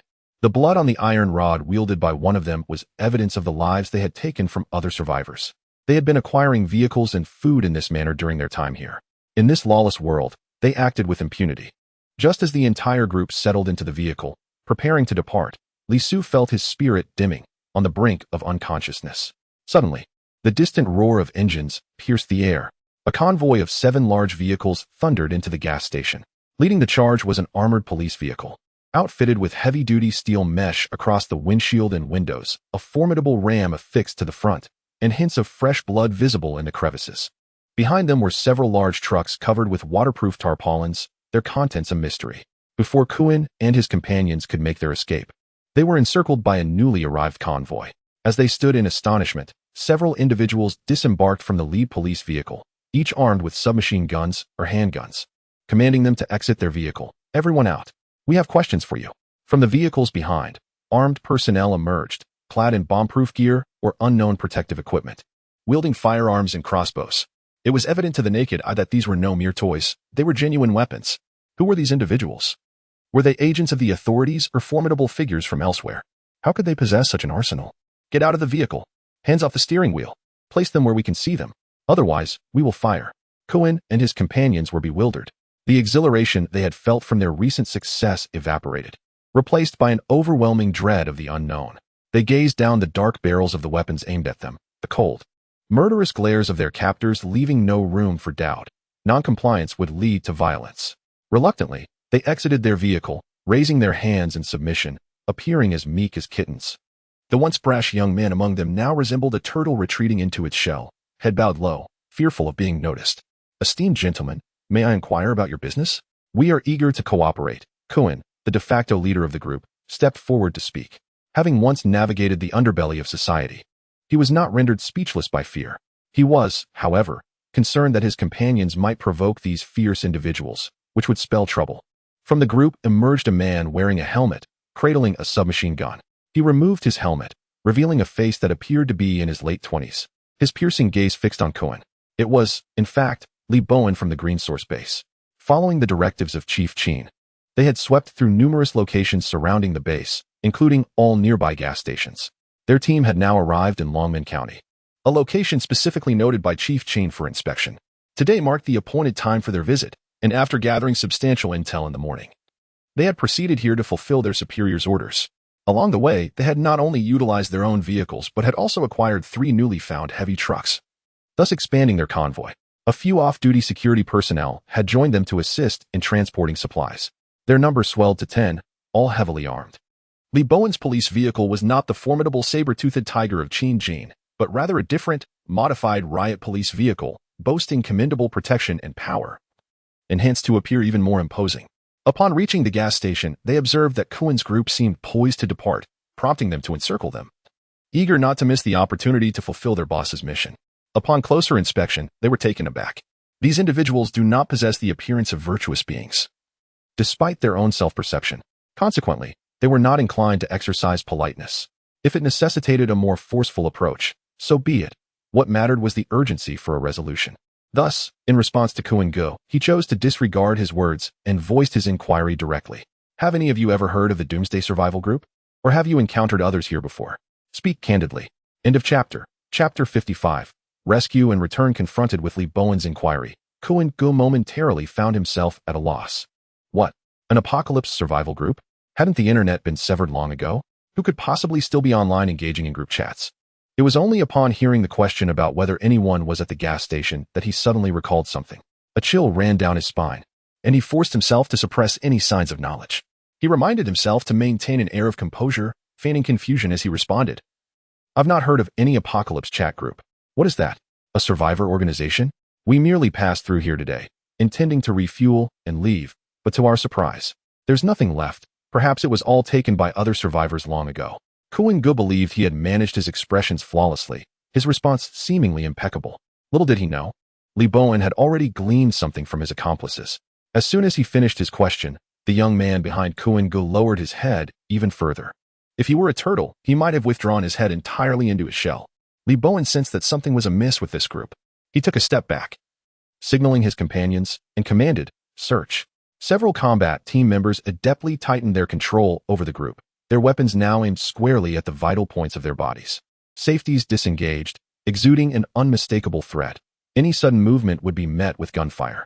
Meanwhile, other personnel from the base disregarded Kuen Go and his companions' discomfort, directly opening their car doors and commencing a thorough search.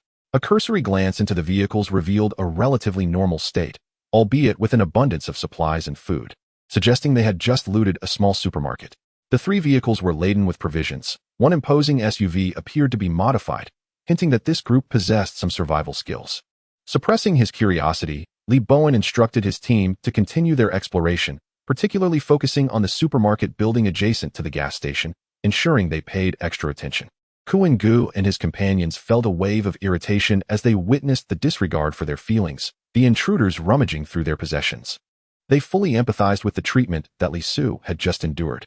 However, with weapons trained upon them, they could only muster forced smiles, refraining from any resistance. Once mere street thugs, they had never encountered such formidable adversaries before. They hoped fervently that this group would not uncover the lifeless young man they had struck down. There exists a peculiar law of fear. The more one dreads something, the closer it seems to come. 2 members of the Green Source base examined the small supermarket, only to find it in disarray, having been thoroughly ransacked. Upon opening the back door, they stumbled upon Li Su, collapsed on the path behind. "Captain, we have a discovery. There is someone unconscious back here." One team member checked for Li Su's breath, noting the significant loss of blood, yet he was not dead, merely in a state of unconsciousness. He promptly called out to the others via the intercom. Upon hearing the crackling voice over the intercom, Kuen Go and his companions felt a surge of dread. However, there was nothing to be done. He could only hope that the person they had attacked was not their target. And perhaps it would be best if he never woke up at all, leaving no evidence behind. Lee Bowen left a few individuals to keep watch over Kuen Ji's group while he moved to investigate the situation himself. Soon, he came across a man lying in a pool of blood, his head drenched in crimson, and the blood on the ground still fresh, indicating that the assault had occurred very recently. He surmised that inquiring with the group would likely yield little information, as they were probably responsible for the man's injuries. Without delay, he ordered his men to fetch the bandages and hemostatic agents from the vehicle to assist the man in staunching the bleeding, before carefully placing him onto the stretcher that they always brought along on their outings. Perhaps the jostling roused Li Su, for before the stretcher reached the combat team's vehicle, he began to awaken slowly. Confused, he found himself being carried by a group of strangers. Upon suddenly noticing Kuan Gu and his men surrounded, he glared at them with fury. Seeing that Li Su was now alert, Li Bowen preferred not to transport him back to the base for questioning, as it would be ridiculous to mistakenly apprehend the wrong person. Thus, he directly inquired of the newly awakened man, "What happened to you? How did you end up behind the building?" Li Su shifted his gaze from Kuan Gu to the group who had seemingly come to his aid. Each was fully equipped, many wielding firearms or crossbows, while others had knives sheathed at their waists. Clearly, they were yet another band of ruthless individuals, battling the throbbing pain in his head. He collected his thoughts and cautiously responded, "I was waiting for someone here when this group arrived, intending to seize everything in the supermarket. That SUV belongs to me.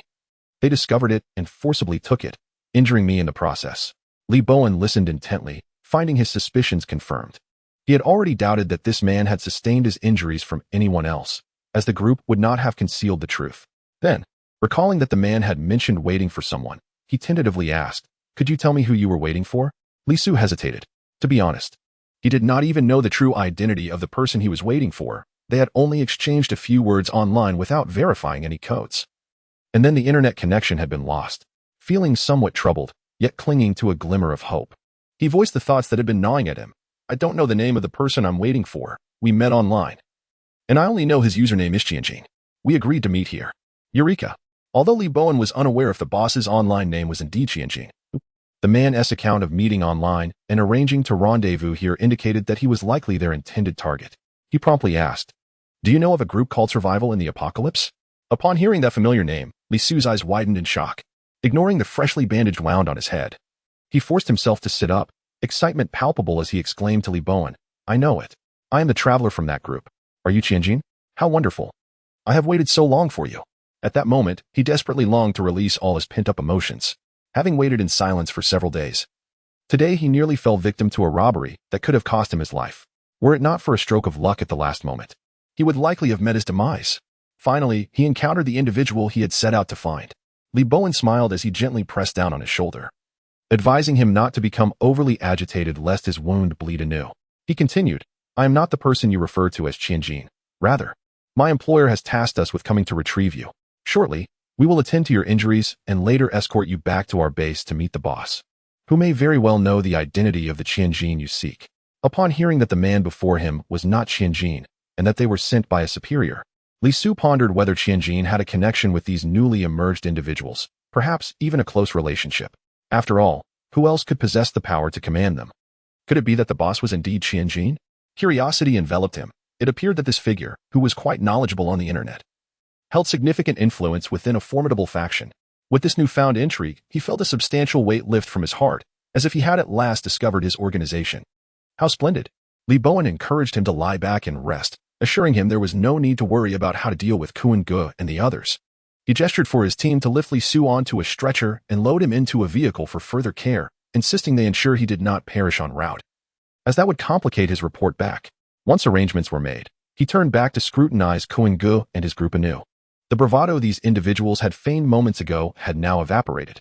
They could only watch in horror as the injured man was rescued, realizing they had inadvertently targeted someone of great importance to this group. Curse be it. Could that man not have revealed his identity earlier? In their line of work, one typically introduced themselves before engaging with others. Understanding the stakes involved would have prompted consideration. With such a powerful backing, why allow matters to escalate in this manner? Seeing the situation deteriorate, Kuan Gu forced a smile and approached Li Bowen, attempting to placate him. "Esteemed leader, this is a case of miscommunication. We did not intend any harm. Surely there is some misunderstanding here. We are willing to compensate the young man. We only meant to temporarily safeguard his vehicle, not to seize his belongings. We sincerely apologize to him." He bent nearly to a 90-degree angle, uttering words he barely believed himself, clearly displaying his desperation. Sweat trickled down his forehead as he shot a furious glance at the comrade who had struck Li Su, blaming him for the heavy-handedness that now left them in such a precarious position. He quickly signaled for his companions to join in the apology. Regrettably, before they could put their plan into action, the opposing group preemptively stripped them of the opportunity. "Bind them all," Li Bowen commanded, disregarding their pleas and ordering his team to restrain them without delay. Upon hearing such merciless orders, two of Kuan Ji's men exchanged glances, gritted their teeth, and charged out of the encirclement. It appears that they wagered on the notion that these individuals would lack the audacity to fire their weapons. Or perhaps they believed they would miss their targets. Yet, their hopes were swiftly dashed. Bang, bang, bang. The members of the combat team were unperturbed by such thoughts. They aimed at the two who dared to flee and pulled the trigger without hesitation. The pair had not managed to escape far when one was struck in the back of the head, collapsing lifelessly on the spot. The other fared little better. A bullet pierced his thigh, and another struck his lower back, sending him tumbling to the ground, his mouth erupting in anguished cries. Though he contemplated fleeing, he, along with Kuin and several others, found themselves paralyzed by fear. Who were these ruthless assailants? Were they truly so quick to resort to murder at the slightest provocation? Did they not even offer a pretense of calling out for them to halt, providing a semblance of time to escape? The local gangsters exhibited a shocking lack of decorum. Witnessing the brutal death and the agony of their fallen comrade, their minds were consumed by panic. Faced with the advancing adversaries, who approached with ropes to bind their hands and feet, they dared not make another move. The previously arrogant young man truly lost all composure. Cautiously avoiding the area, he had soiled under the disdainful gaze of the combatants, who bound him as if he were a helpless child. As for the one wailing in pain, Reborn ensured he would not linger in suffering. Approaching him, under the weight of despair in his eyes, he drew his machete and swiftly severed his throat, allowing him to bleed out before decisively slicing through his spine. The entire act was executed with ruthless efficiency. Blood gushed forth, quickly saturating the ground, a pungent scent of iron permeating the air. Observing the two lifeless bodies, Reborn felt little emotional tumult. Perhaps he had been influenced by Qin Jin, growing somewhat indifferent to the fragility of life. During this period, he had encountered various bullies who, emboldened by their strength, inflicted harm upon the weak, and he had not hesitated to eliminate many of them. Individuals like Xiao Chong were pervasive, and those similar to Kuin were no different. Even Reborn himself, had he not also wielded his strength to indiscriminately take lives? Yet, he found satisfaction in it. Morality is relative. He did not perceive his boss as a virtuous man, nor did he consider himself one. They were merely wretched beings struggling for survival in this world. Once he confirmed that the skulls of the deceased were beyond restoration, eliminating any possibility of reanimation, he instructed two individuals to assist in dragging the bodies to the nearby lawn, seeking some earth to cover them simply, at least to mitigate the foul stench of blood that might attract unknown horrors. He intended to linger for a while longer, as his boss had previously mentioned the arrival of certain individuals, without specifying a singular count. Perhaps more were en route. It was still before noon, so he decided to rest a spell while also relocating the belongings from their vehicle. The slightly modified car was quite suitable for a direct return, and he planned to siphon all the fuel from the gas station. Waste was not an option. Kuin and his companions stood pale with fright, having witnessed the chilling spectacle of their adversaries methodically slitting throats and severing heads. A harrowing sight indeed. Although they had previously engaged in acts of violence and homicide, such deeds paled in comparison to the current situation. Each individual was rendered mute with fear as they were escorted to the rear of a relatively empty truck, where they were shackled with iron chains, completely stripping them of any possibility of escape. They would have to await their return to the base to discover how their leader would address the matter. Fortunately, Li Su, who had been taken to the vehicle for a respite, did not witness this scene. Otherwise, he might have been startled into exclaiming whether he had unwittingly boarded another pirate ship. Time flowed swiftly. The sun gradually descended from its zenith. By approximately 3 o'clock, after waiting at the gas station for a considerable duration, no one else had appeared. It seemed there was indeed only a singular target. The group from Green Source Base, having already completed their supply transfer and meticulously prepared, stood ready to depart at any moment. According to his leader's final instructions, Reborn left a note in the small convenience store at the gas station, inscribed with an alternative address located about 30 kilometers from the Green Source Base. Should they pass that way in the future, they might check if anyone had discovered this note and followed its directions. Once the task was accomplished, he climbed into the armored police vehicle, laden with goods and personnel, and with a thunderous roar, the vehicle set off on the road back to the base. End of chapter. Chapter 56, Awe in News Mengang Town, Green Source Base. As evening approached, the teams sent out to gather supplies began to return to the base for rest. Throughout this period, the combat teams had ventured out daily but had yet to spend a night away from the safety of their base. After all, there was no place as secure as their own stronghold, especially considering the dangers posed by the active zombies at night. At this moment, Qin Jin was inspecting the day's haul inside a warehouse. He had dispatched personnel to a nearby steel mill to procure a substantial amount of new rebar. The previous repairs to the perimeter wall had nearly depleted their remaining stock, necessitating a resupply. In the rapidly developing nation of Huagua, construction materials were plentiful. Many projects were underway before the apocalypse, and every city boasted numerous supply factories. Naturally, several were located around the green source base, allowing for easy transportation by the combat teams and base personnel. Over the past few days, not only had they successfully transported considerable building materials, but they had also brought back several pieces of heavy machinery, including excavators, bulldozers, small tower cranes, and mixers, facilitating future construction efforts. While he was engrossed in his inspection, one of the walkie-talkies at his waist crackled to life. President Sheen. President Sheen, this is Team Reborn. We VE just returned and are currently in the quarantine zone. We brought back a person from the fuel station you designated. Oh, Qin Jin felt a surge of curiosity. It seemed that his earlier casual decision had indeed netted an intriguing catch, driven by his inquisitiveness. He set aside his inspection and made his way to the quarantine area at the entrance, eager to meet this individual, presumably a survivor from the apocalypse. Team Reborn, after departing from the fuel station, had not lingered and made their way back to the base with remarkable speed. The 60-kilometer journey took them less than 2 hours, a feat not to be underestimated, given the current state of the outside world, where obstacles and the occasional zombie ambled about. And even survivors began to emerge, attempting to rob passing vehicles. Their ability to cover 30 to 50 kilometers in an hour was greatly aided by the formidable vehicles of the Green Source Combat Team. They could push aside smaller obstacles without detours or disembarking and simply plowed through small groups of zombies without hesitation. At this moment, Team Reborn remained in the quarantine area. Since they had not yet been there for 10 minutes, they were still unable to enter the base. Reborn had already sent a message to his superior, implying that his role was largely complete. Meanwhile, Li Su had long since awakened. After receiving medical attention around noon, the bleeding from his head wound had stopped, and after some rest and nourishment, he felt only slight dizziness and was now able to stand. He stood within the quarantine area, gazing up at the towering walls surrounding him, mouth agape, as if he had never witnessed such a sight before.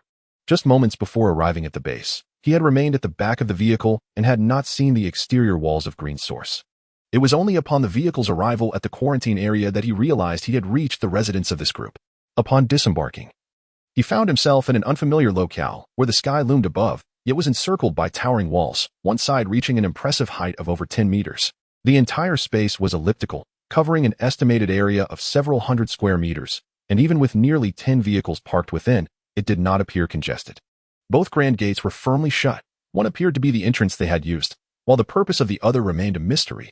He felt a twinge of curiosity. Was this desolate expanse truly the abode of this group?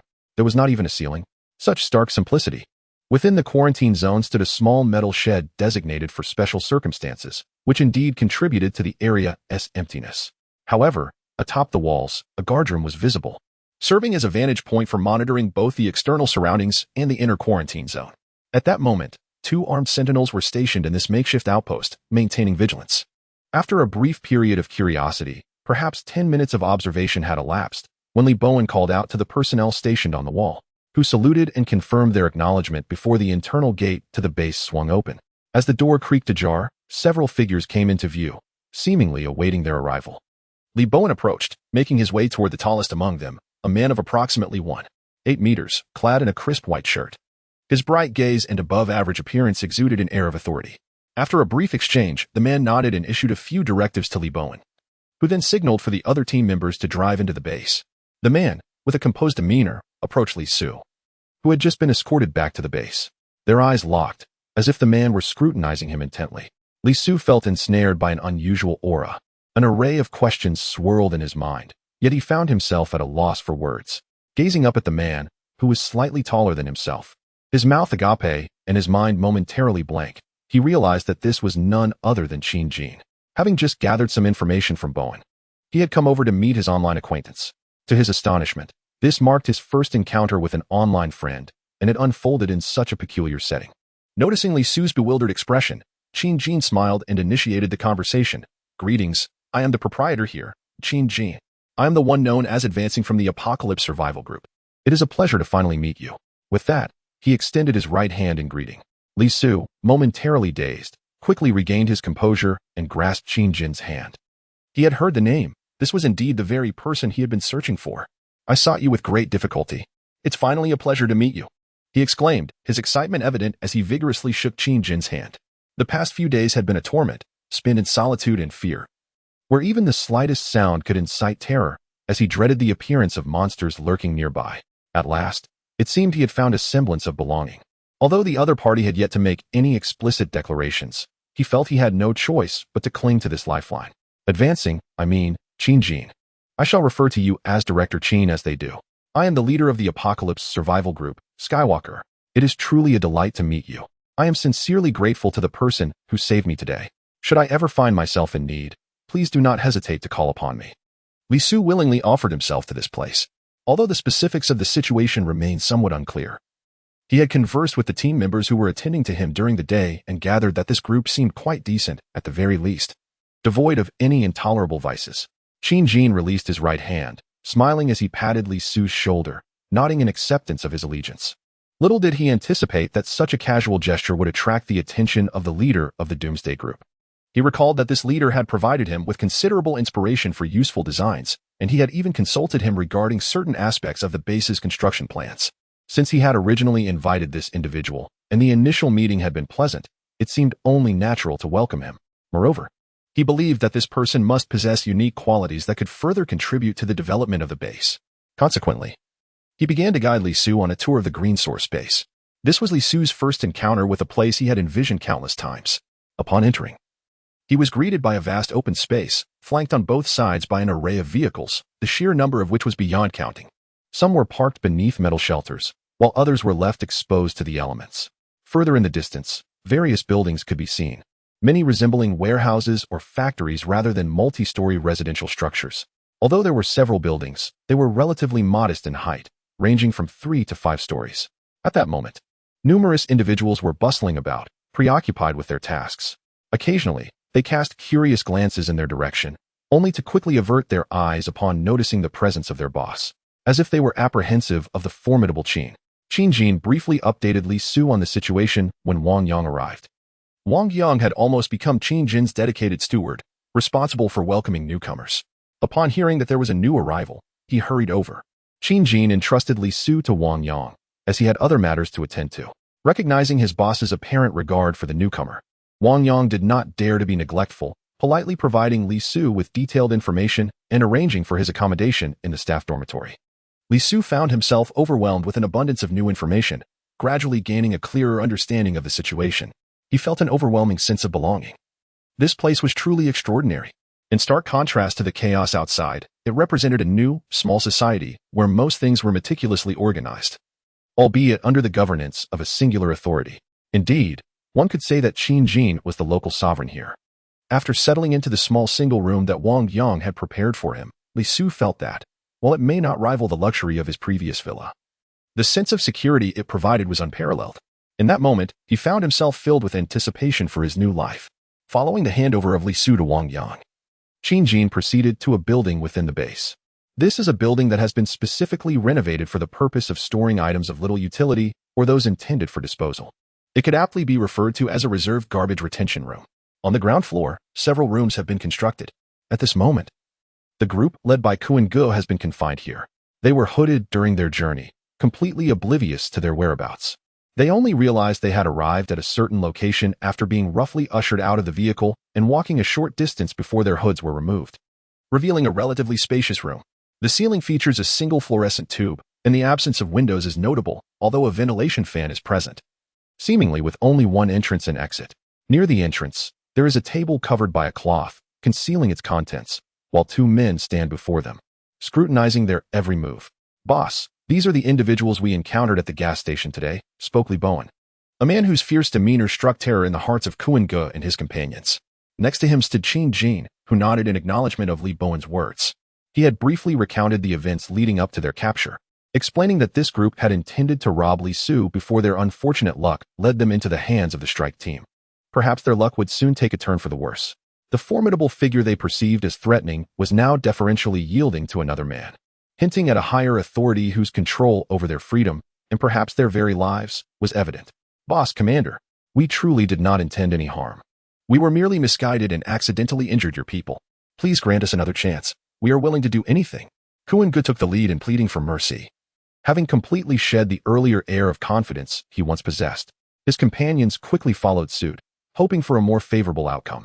"Let Gao Chong and Jun Qi in," Qin Jin called out towards the door, and soon Gao Chong and Chen Junxi, who had been waiting outside, entered. Their presence was warranted due to their commendable interrogation skills. Recently, a few brazen individuals had attempted to rob them, only to face dire consequences at their hands, demonstrating their prowess with ease.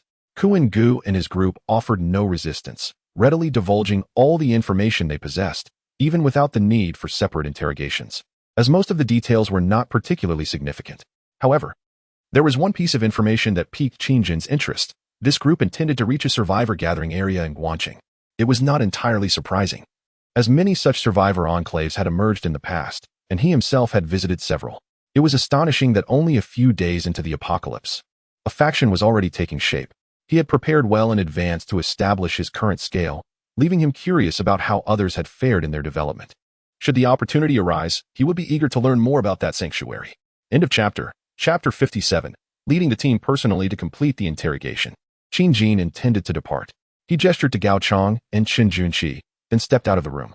The subsequent matters would be entrusted to them. Since these individuals had chosen a life of chaos, falling into his hands, he would not hesitate to be ruthless. The base had no need for individuals who were difficult to manage. There was no necessity to expend even a morsel of food to compel them to undertake arduous tasks, let alone consider releasing them. Granting them any opportunity would be an act of cruelty towards his own people. Better to transform them into nourishment for the earth, to enrich those who still thrived. Since they resided in darkness, they might as well become a part of it. Qin Jin had contemplated this himself. Perhaps one day, he too would be captured and executed by a more powerful individual or force. He could not blame them. The fault lay in his own inadequacy, in allowing others the chance to seize him. Upon exiting the room, he inhaled the crisp air, gazing at the dimming sky, momentarily lost in thought. Nightfall was approaching. The faint cries behind him accentuated his increasingly imposing silhouette, lending an eerie quality to his presence. Li Bowen and Zhong Yu, who had been waiting nearby, exchanged glances with him but said nothing. Their experiences during this period had illuminated the nature of their world. It was a matter of kill or be killed. Testing others would only result in one's own injury. They were all thoughtful adults, even though Qin Jin occasionally sought to instill harsh realities in them. Altering a person's mindset was not an easy feat. The most profound transformation came from within. Li Bowen, Zhong Yu, and the other squad leaders, including Chen Junxi, perceived themselves as adapting to this harsh world. Their methods of confrontation might be brutal, yet they were merely striving to survive. Were not the historical figures who achieved success similarly driven? Only those who endured until the end were entitled to write history. After standing at the doorway for a moment, Qin Jin addressed the two beside him. Tomorrow we have an important mission. I will personally lead the team. Let us convene at 8 o'clock in the operations meeting room of the office building after dinner. The two acknowledged this and assured him they would inform all team members that evening. During dinner, Li Su savored a warm meal once more. It had been a full fortnight since he had enjoyed rice or meat and vegetables. Having experienced the taste of meager rations, he now cherished the simplicity of past meals. The atmosphere here was pleasant. As they dined, they exchanged amusing anecdotes or shared perspectives on the outside world and the future. Only in such a stable environment could they afford to engage in such discussions. After finishing his dinner, Qin Jin returned to his quarters and descended to the concealed basement beneath his residence. This space had been specially reinforced during construction, with the entrance cleverly hidden in a corner of the study on the first floor. An important mission awaited them tomorrow, demanding his utmost attention, hence his presence here. The basement is modest, measuring approximately 50 square meters, with a height of about 2.5 meters. It is filled with numerous shelves laden with various items, his favorite snacks, beverages, canned goods, alcohol, cigarettes, and more, resembling a compact warehouse. A dehumidifier air conditioner operates continuously, maintaining a consistent environment for all the belongings. He proceeds to a corner and presses against the wall with a slight force. With a click, a drawer-like compartment pops out from the wall. Qin Jin skillfully rummages through the contents, which primarily consist of books, notebooks, USB drives, and even a tablet.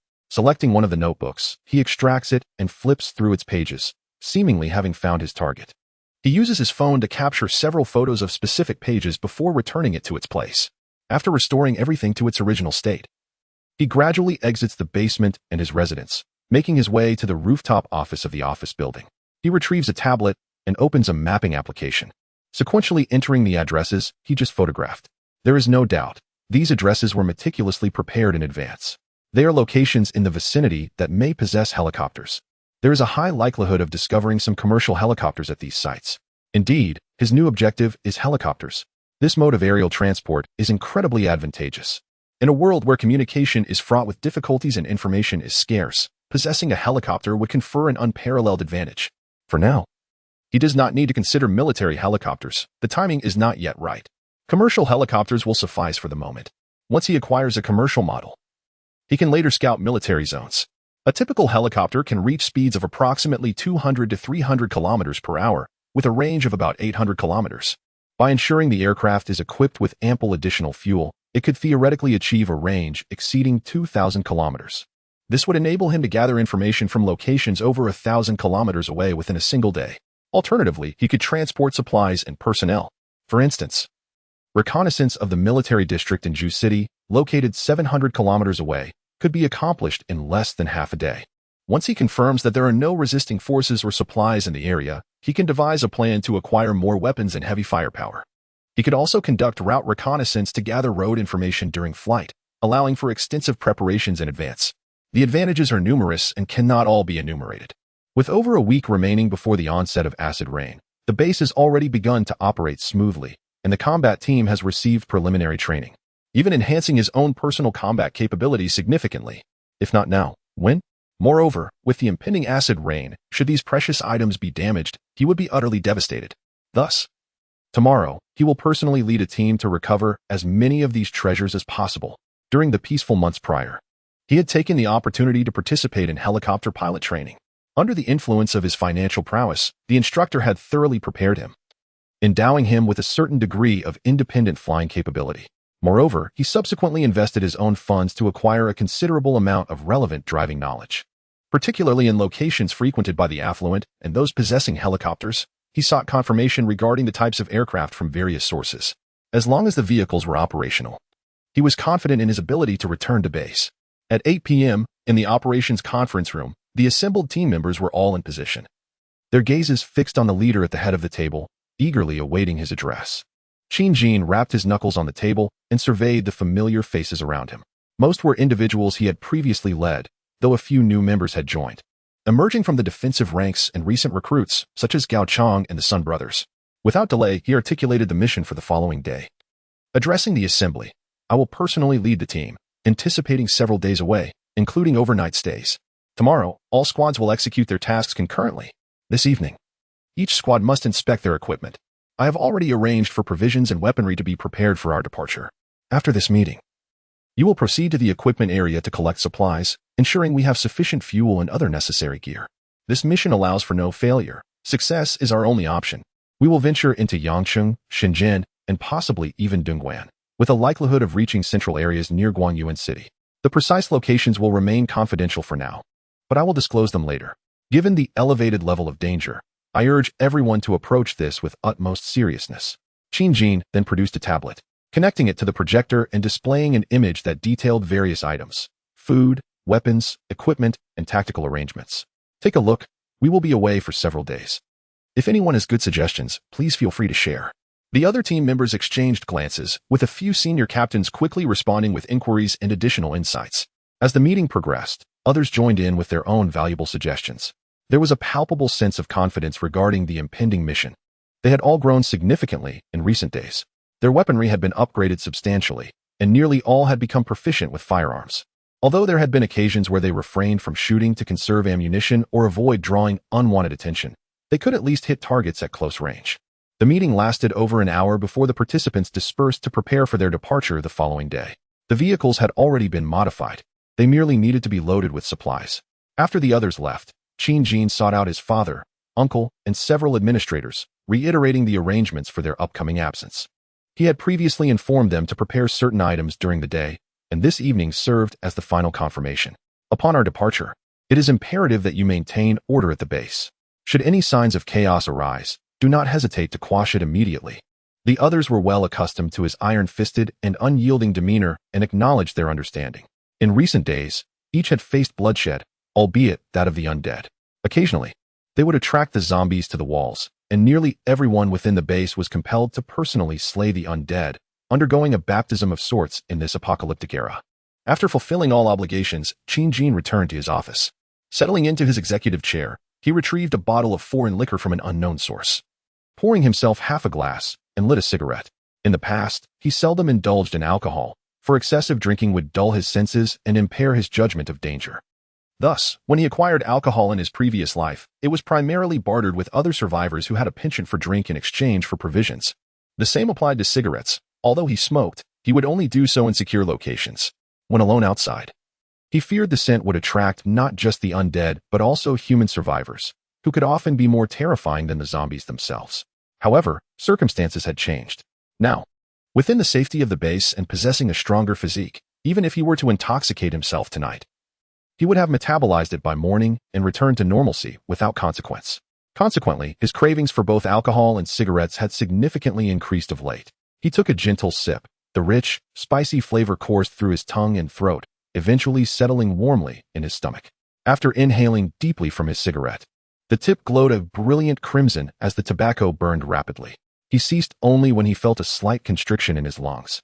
Savoring the reaction of nicotine mingling with his alveoli before exhaling slowly, sending forth a long stream of smoke that arched toward the ceiling.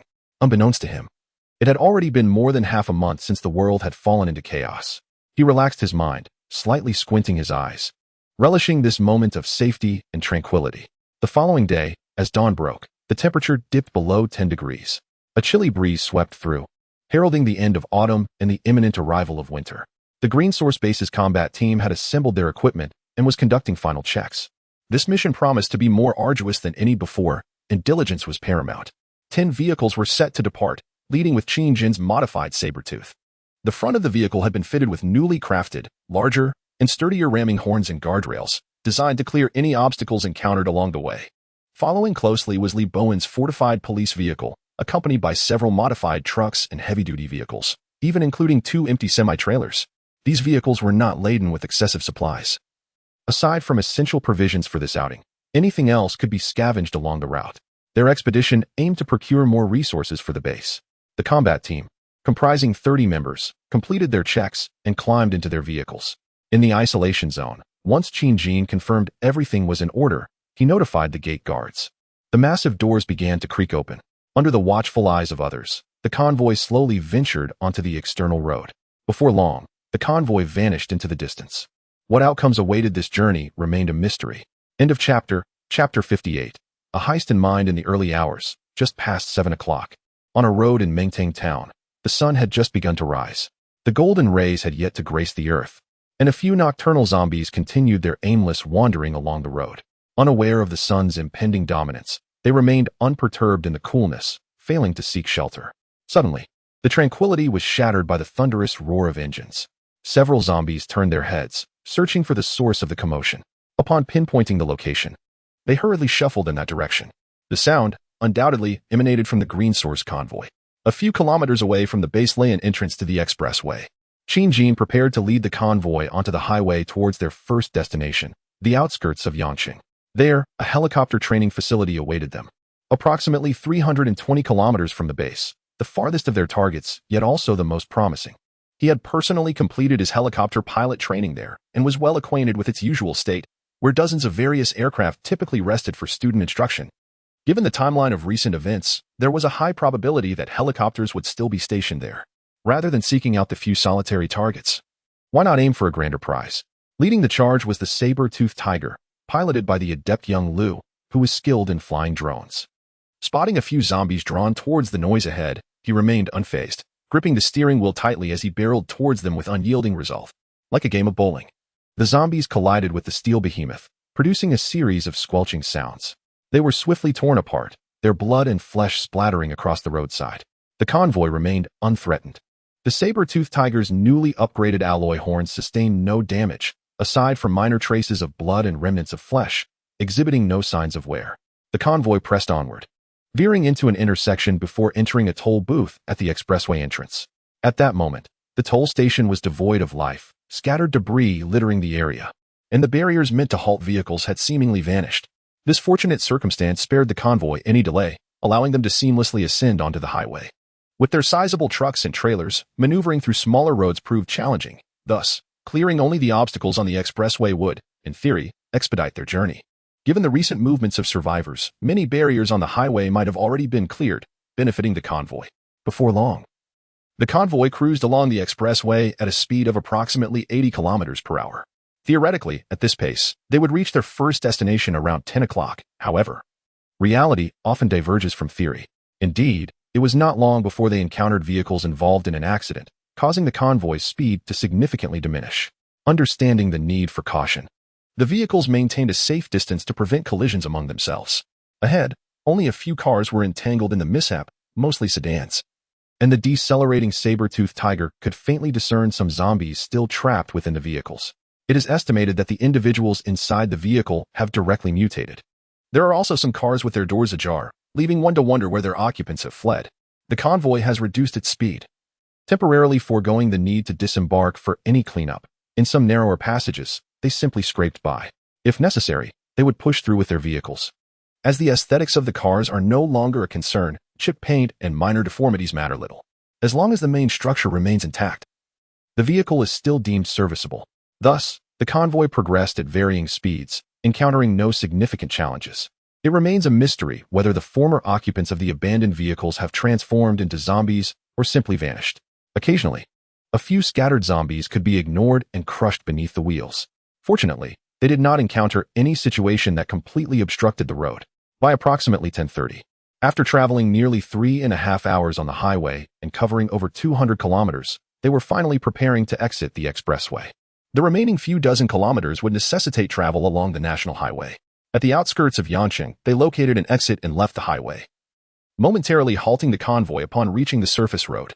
Perhaps due to the sun's emergence, there were hardly any zombies in sight. The situation was not dissimilar to that experienced in Fenghe County, considering this was merely the periphery of Yangcheng, a relatively undeveloped area with a sparse population. Such circumstances were deemed relatively normal. Qin Jin retrieved his mobile phone. The positioning satellites above may still be operational. The offline map he had prepared continued to function, despite the absence of network connectivity. After confirming their direction with the physical map held by the rear seat passenger, Zhong Yu, the convoy communicated via walkie-talkie before resuming their journey. As the provincial capital of Guang Province, Yanqing is a historically significant metropolis, and most of the team members had visited it before. However, it now lay in ruins. The roads barren and desolate. The helicopter training base is situated in a remote, open area on the outskirts, requiring navigation through numerous small roads and parts of the urban landscape. The tactical team arrived at a small town 10 minutes later. While referred to as a small town, it was relatively prosperous, with a few recently constructed high-rise buildings still visible. Yet, the occupancy rate appeared low, as many windows and balconies were closed, lacking air conditioning units. As they traveled along the national road, the number of abandoned vehicles began to increase. Numerous car doors stood wide open, devoid of bloodstains, leaving one to ponder if the owners had left in haste or if someone had searched through the vehicles. Suddenly, as the tactical team continued their journey, the lead vehicle, the Sabertooth, came to a screeching halt, leaving a long skid mark on the road before finally stopping. Fortunately, the following vehicles observed in time and managed to halt just in time. "What is going on? We nearly collided," a member from the rear team exclaimed in frustration. The driver of the Sabertooth, Xiao Lu, sheepishly scratched the back of his head, quickly apologizing over the walkie-talkie while glancing at his superior, seeking guidance on how to address the situation at hand. Qin Jin, seated in the passenger seat, was also attentive to the road conditions and understood the reason for the sudden stop. Several individuals had appeared in front of them, survivors. They had unexpectedly dashed out, blocking the path of the vehicles, seemingly unafraid of being struck. "Stop! Stop!" Outside, the survivors witnessed the convoy come to a halt, and they began to shout excitedly. Then, more survivors burst forth from the adjacent building. "No one is allowed to disembark. Remain in the vehicle and lock the doors, awaiting my command." Qin Jin swiftly grasped the intercom, sensing the precariousness of the situation. It became evident that these individuals intended to encircle them, their motives unclear. "Police. They must be police. Quick, everyone, get in the vehicle and we shall be saved. They can surely take us to safety, where we need not worry about food or shelter." "Yes, yes, yes. Officers in the vehicle, please come down. We have been waiting for you." A few disheveled men and women, grimy and unkempt, rudely began to tug at the car doors, shouting for others to hurry over. It appeared that the more people gathered, the bolder they became. Observing the inaction within the vehicle, some young individuals grew increasingly agitated, their language deteriorating as they yelled, "What the hell? Open the door. What is wrong with you police? Don't you see those in need of help? How are you spending taxpayers' money? Be careful. We will report you to your superiors." The combat team, witnessing this scene, began to understand why their superior had instructed them to remain inside the vehicle. In less than a minute, dozens had surrounded the car. Heaven knows why such a multitude of survivors had congregated here. Qin Jin surmised that perhaps the two leading vehicles had led these survivors to mistakenly believe they were official personnel, prompting them to encircle the convoy in hopes of gaining some advantage or refuge. What are they thinking? He pondered. The saber-tooth vehicle was equipped with a loudspeaker. He seized the microphone and declared, "Everyone outside, disperse immediately. We are not officials, merely passers-by. If you continue to surround the vehicle, do not blame us for being unfriendly." Regrettably, the crowd remained unmoved. They were desperate for salvation and would not let this opportunity slip away. One individual clinging to the saber-tooth shouted, "We don't care if you're officials. Since you are driving this vehicle, we have a right to it. It belongs to the government. Why should you be allowed to enter while we cannot?" A plump woman nearby echoed, "Yes. Yes. It's so dangerous out here. Why won't you open the doors and let us in? What gives you the right? We are human too. All we want is a safe place with food. Please take me with you. I'll do anything." The crowd escalated into a frenzy, shouting, "We can't let them leave. This stuff belongs to us. There must be plenty of food in the trucks behind them. Let us take it." Some who had been attempting to pry open the car doors suddenly found this reasoning compelling. The notion that the trucks might be laden with provisions spurred many to turn and rush towards the rear vehicles, attempting to climb aboard for a chance to seize supplies. Qin Jin's veins bulged with fury, his eyes ablaze with murderous intent. He grasped the intercom, his face contorted with rage as he bared his teeth and roared, "Everyone, arm yourselves. Roll down the windows. Eliminate these individuals." Yes, the intercom crackled with a sound of urgency. The team could no longer contain their frustration. How dare these individuals attempt to seize their belongings? Fortunately, the provisions were secured within the vehicle. Only some larger equipment had been left in the truck bed. At that moment, several assailants had already begun to extract vital supplies such as fuel and drones, essential resources for their journey. The crack of gunfire erupted with fury, mercilessly unleashed upon the looters. In an instant, the once jubilant survivors, who had just discovered their bounty, fell as if they were wheat being cut down. Those still attempting to pry open the vehicle doors, some even resorting to stones and bricks to smash the windows, were met with a hail of bullets. At such close range, while not every shot found its mark, the density of fire ensured that many would be hit. Open fire. Kill them. Some survivors, who were fortunate enough to be farther from the vehicle, managed to evade the bullets momentarily but were soon heard screaming as they abandoned their comrades and scattered in all directions. The team redirected their weapons towards these fleeing individuals, unleashing a relentless barrage of gunfire. Instantly, a significant number of ill-fated survivors were struck in their backs as they fled, while a few fortunate souls managed to evade the onslaught, running farther away without being hit. Seeing that a few were on the verge of escaping his sight, Li Bowen decisively leaped from the vehicle and sprinted towards the fleeing survivors with a speed akin to a 100-meter dash. In the blink of an eye, he and the survivors vanished around the corner of a building. Meanwhile, on the other side, all those who had attempted to obstruct the vehicle were effectively neutralized. The skirmish, under the overwhelming firepower, was swiftly extinguished. Qin Jin had already flung open the car door, leaning out to shout, "Get out, regardless of whether they are dead or alive. Finish them off. Send someone to check if our supplies have been stolen or damaged. Act quickly. The noise we made will surely attract the zombies." Yes. The combat team hastily disembarked. Faced with the moaning survivors, still clinging to life after being shot, they showed no mercy and wasted no ammunition, delivering a final blow to send them to their end. The corpses were not spared either. Some team members climbed onto the truck to inspect the supplies for any losses. At that moment, Li Bowen had returned from around the corner, jogging back with a calm demeanor. He approached Qin Jin and stated, "It's all taken care of." Within a minute, the inspection yielded results. Aside from a drone that had been damaged when it was dropped, with some blades broken, the rest of the supplies remained intact. "Boss, the losses are minimal. We can simply replace the damaged blades on the drone," Xiaolu reported to Qin Jin. "Minimal losses? How much time has this cost us? And what about the ammunition expended?" Qin Jin scolded, tapping Xiaolu lightly on the head in exasperation. Indeed, while they had scavenged a considerable number of weapons during this time, the firearms were incredibly effective, leading to a significant consumption of ammunition. Over the past few days, the combat team alone had already used thousands of rounds, not accounting for the even greater quantities expended during training at the base. There is no alternative. The team members were once ordinary individuals, and to attain decent marksmanship without ammunition is simply unattainable. However, if this continues, the landlord's household will soon find itself bereft of provisions. Arrangements must be made shortly. Clear the obstructing corpses. We must depart from this place immediately. A massacre has just transpired here, the air thick with the scent of blood, and he has already observed zombies beginning to stir in the distance. Having resolved the immediate issue, we must press onward. In this apocalyptic world, human life is tragically insubstantial. Lacking strength, it is prudent to refrain from provoking others. One must either possess sufficient power to dominate or risk being eradicated in return. The combat team has encountered such roadblocks on multiple occasions recently. Yet, this is the first instance of such brazen acts of theft and destruction. Typically, others only seek assistance from a distance during missions, and if they receive no response, they tend to withdraw on their own. The convoy soon resumed its journey, continuing towards its destination, leaving behind a gruesome scene of corpses. Before long, some zombies drawn by the scent began to feast upon the remains. An increasing number of zombies joined this grisly tableau. End of chapter. Chapter 59. The helicopter Ness Xia 37 years of age, serves as an instructor at a helicopter training facility. He boasts an extensive flight log and has dedicated many years to the Yangqing Helicopter Training School, the largest of its kind in the province. This establishment is perpetually bustling with aviation enthusiasts from across the nation eager to experience the thrill of flight. On October 10th, it was his turn to be on duty. Throughout the day, he guided several clients through the skies, imparting his knowledge and expertise until twilight descended, marking the end of his shift. The training ground is expansive, encircled by a towering wall exceeding 2 meters in height, ensuring the safety of its valuable assets. A single helicopter often starts at several million yuan, warranting such protection.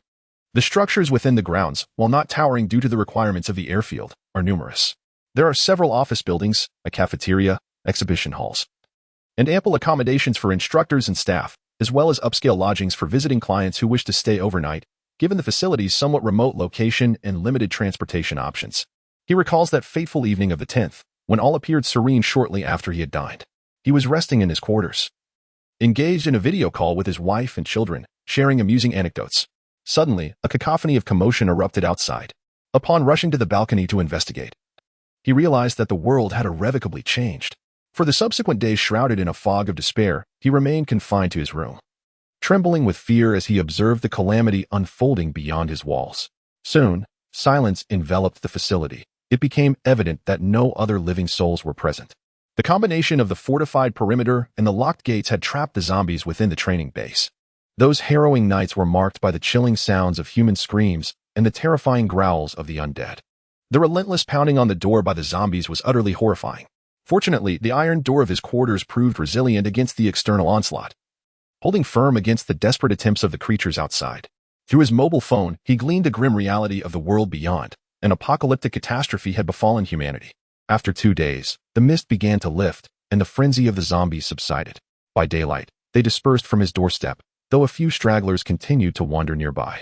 He longed for the authorities to swiftly eliminate the monsters and rescue him from his confinement. Initially, he had access to running water and a modest stash of snacks to stave off hunger. However, as days passed, his supplies dwindled despite his efforts to ration them, and soon the water and electricity ceased altogether. He barely managed to fill a bucket with water from the toilet for basic sanitation. After enduring days of hunger, he noticed that the zombies had moved away from his door. With a surge of courage, he finally resolved to open his door and step outside. In an instant, he was discovered by the zombies, prompting a frantic retreat back to his room, where he hastily secured the door once more, too fearful to venture out. His mind was now somewhat clouded, and he had lost track of the date, unable to recall how many days had passed since the apocalypse began. The only certainty was that he hadn't eaten in what felt like an eternity. The bucket of water in the bathroom had been emptied yesterday, leaving him not only famished but also parched. Even the thought of confronting the zombies outside seemed insurmountable, as hunger and thirst had sapped all his strength. Perhaps a death by starvation was his inevitable fate. He no longer wished to struggle. Instead, he lay still, awaiting the arrival of death. Though the pangs of hunger were excruciating, if given the choice, he would undoubtedly prefer to be a ghost who had perished from gluttony. With his eyes closed, he hovered in a state between slumber and wakefulness, his consciousness seemingly drifting within the room, light as a feather. Suddenly, the reverberating crack of gunfire, mingled with the sound of explosions, jolted him back to reality. Instinctively, he opened his eyes, momentarily bewildered, before realizing that the sounds were indeed gunshots. Someone was coming. Somehow, he summoned the strength he thought long gone, his bloodshot eyes widening as he propped himself up against the edge of the bed. Trembling, he steadied himself against the wall and made his way toward the balcony, only to be met with a scene that left him utterly astonished. Several vehicles, seemingly appearing from nowhere, had parked on the ground floor of the training facility. Individuals clad in remarkable attire brandished an array of weapons, unleashing a barrage of bullets upon the zombies in an open area before them. Occasionally, someone would hurl what appeared to be explosives, sending the undead flying in every direction. Rescue had arrived. Xia Yan's body shook with excitement as tears streamed from his previously parched eyes, his mouth agape filled with saliva as he began to wave his arms in exhilaration. What a relief. Salvation was at hand. The very individuals engaged in the extermination of zombies at the training base were undoubtedly the members of the Green Source Foundation. After dispatching some assailants along the way, they pressed on without delay. Entering urban areas, they encountered an increasing number of zombies, but thanks to the formidable ramming horns and armor of the saber-toothed tiger, they managed to lead the convoy through with relative ease. They soon emerged from the outskirts, continuing their journey toward the destination. Fortunately, Qin Jin had visited the area several times before and recognized the roads, which saved them considerable time. As they approached midnight, they finally reached the perimeter of the helicopter training base. After confirming their target, they did not rush inside but instead deployed a drone to scout the situation.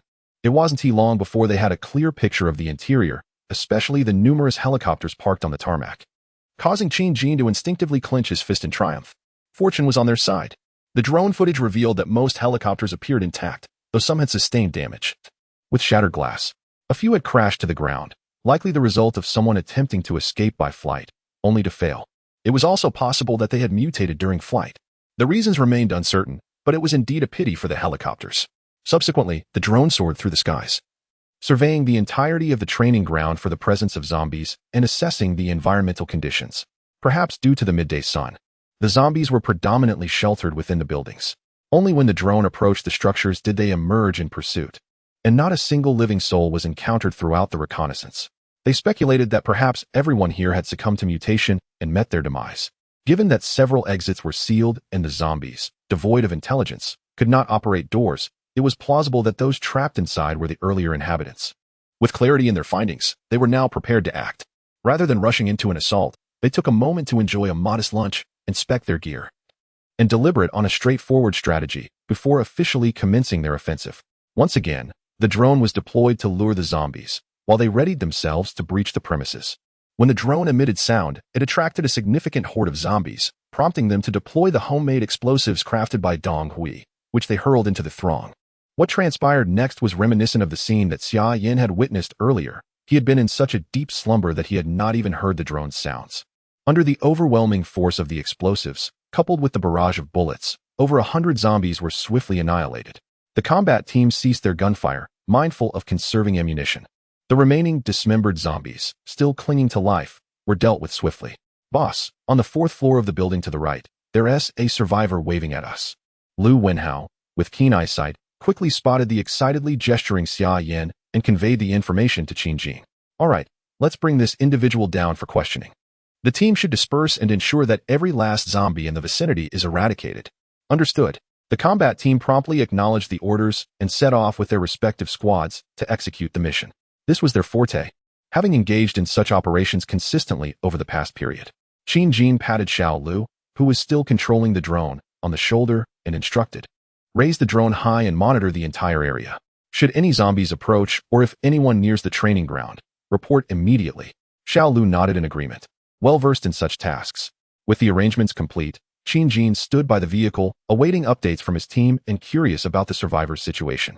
After approximately 10 minutes, under the coordinated efforts of nearly 30 professionals, the entire area was swiftly confirmed to be cleared. The team leaders returned to report, having successfully escorted Xia Yan down. Due to his weakened state, he required support to stand. Upon witnessing the armed personnel, his heart swelled with hope. Surely, he was saved. Approaching Qin Jin, he struggled to maintain his balance, prompting Li Bowen to continue supporting him, enabling him to respond to inquiries in front of their leader. Who are you? Please explain the situation. Qin Jin directly questioned the sole survivor. Although he had previously visited this place, the coach was not Xia Yan, and thus he did not recognize him. Thank you. I am truly grateful. Had you arrived any later, I would have perished. Xia Yan's excitement had significantly subsided. Noticing that everyone was staring at him, awaiting his response, he swallowed his parched lips and spoke. Qin Jin discerned that something was amiss with him. He retrieved a bottle of water and a chocolate bar from the vehicle, handing them to Xia Yan. The latter gratefully accepted, twisting off the cap and eagerly gulping down several mouthfuls before tearing the wrapper and devouring the chocolate voraciously.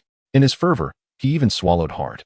Fortunately, Li Bowen kindly patted his back from behind, helping him regain composure.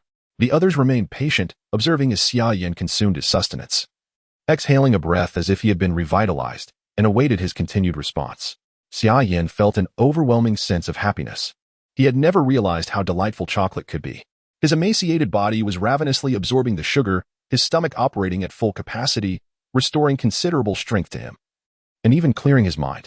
Aware that everyone was fixated on him like a famished creature, he felt a tinge of embarrassment and said, "Hello, everyone. I sincerely appreciate your assistance.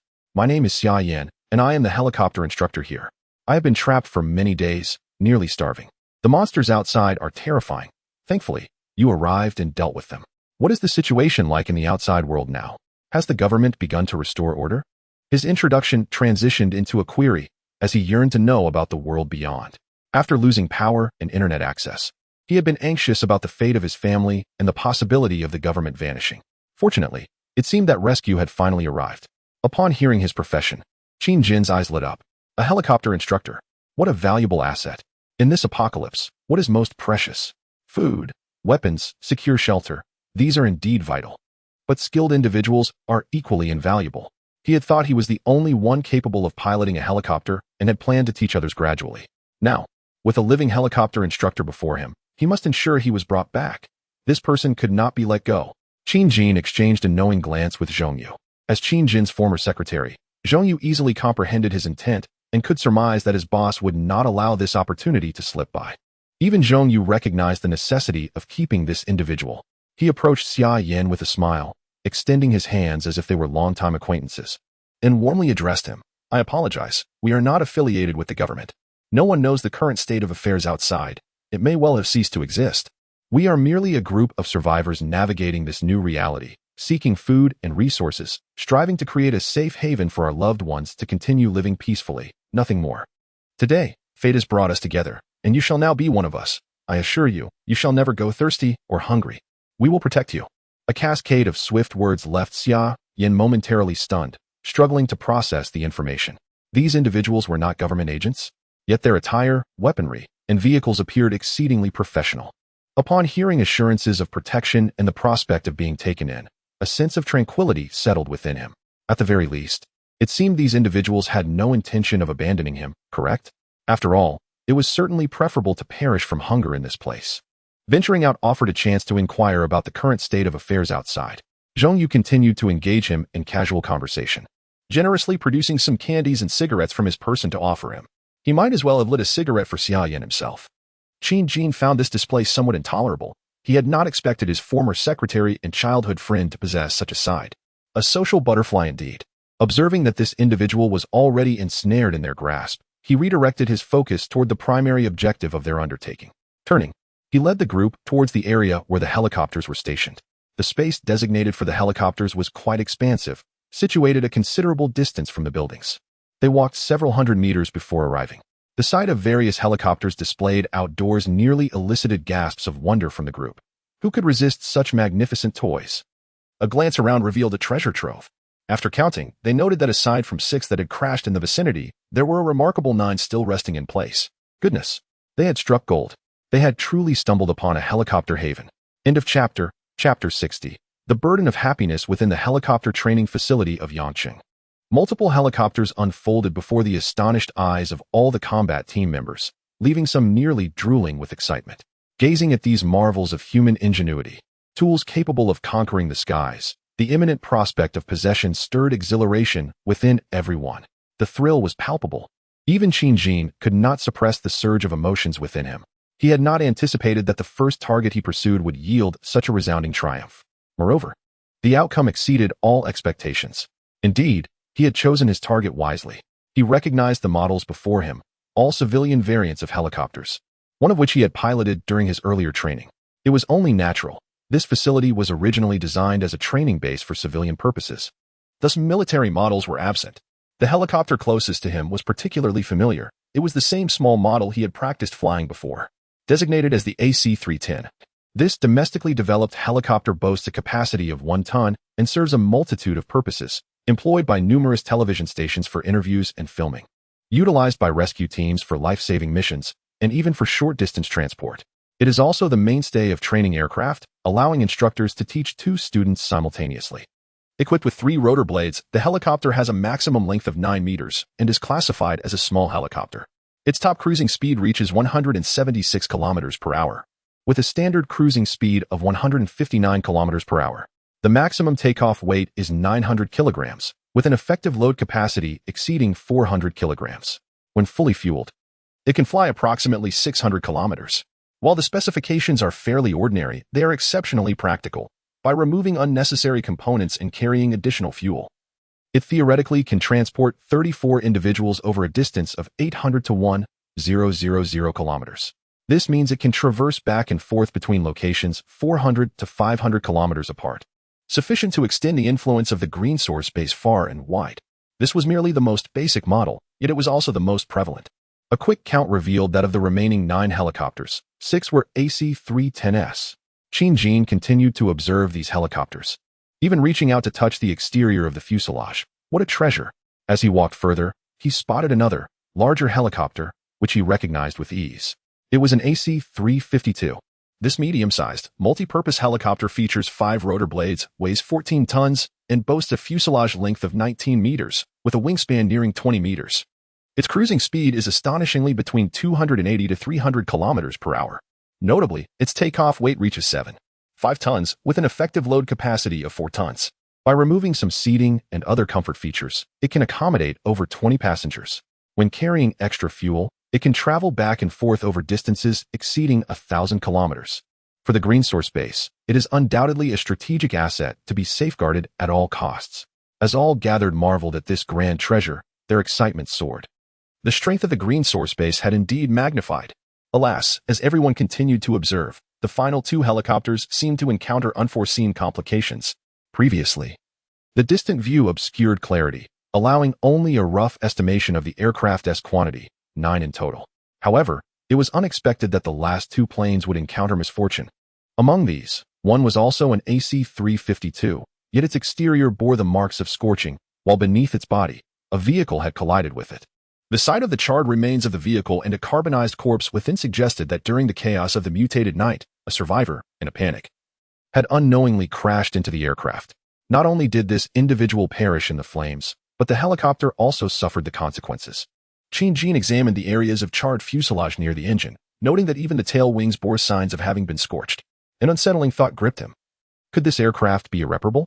With this worry lingering in his mind, his gaze shifted to the final aircraft, which was the largest in sight, model AC-333. This was another large civil helicopter, independently developed by Huagua, measuring an impressive 22 meters in length, with a wingspan of 23 meters, weighing 15 tons, and capable of reaching a maximum cruising speed of 300 kilometers per hour. With a full tank, it could sustain a flight of 900 kilometers. And with 2 auxiliary fuel tanks, the range could extend to an astounding 1,600 kilometers. While these specifications appeared similar to those of the AC-352, the AC-333 boasted a maximum takeoff weight of 13.5 tons and an effective payload of 6 tons. By discarding unnecessary items and carrying additional aviation fuel, its range could astonishingly exceed 2,500 kilometers. This model was a military variant, featuring significantly superior external armor compared to the other 2. It could soar to altitudes of 6,000 meters, comfortably transporting over 30 individuals, and with a little crowding, could even accommodate up to 50. It could be regarded as the pinnacle among civil models. However, at this moment, its doors stood ajar, revealing ominous red stains that hinted at complexities within. Qin hastened towards it, leaning cautiously against the side of the fuselage, peering inside. The interior of the cabin was in disarray, with dried, dark brown bloodstains covering the floor and various disordered objects scattered about. These traces extended into the cockpit of the helicopter. Qin drew his pistol, climbed aboard, and carefully began his search within. Ultimately, he encountered a skeleton, completely stripped of flesh, within the cockpit. Although no zombies were present, the scene shattered Qin's heart. He observed the chaos inside the cockpit, likely caused by an overwhelming number of zombies feasting on the unfortunate victim, resulting in varying degrees of destruction to the control panel and various instrument buttons. Could it be that this precious large helicopter was to be rendered inoperable? He scrutinized the damaged areas but could not ascertain whether the aircraft could still be made to fly. Even if it could, he dared not pilot it. Should any issues arise mid-flight, it would truly be a flight into oblivion. The exhilaration he had felt moments ago was doused with cold reality, and a sense of loss permeated his heart. Stepping off the aircraft, I spoke to my fellow teammates with a heavy heart. Everyone, let's disperse and examine these planes for any damage. The situation is not as straightforward as it seems. We must also inspect the interiors of those that appear unscathed. The others, sensing the anomaly, hurriedly spread out to assess the condition of the aircraft.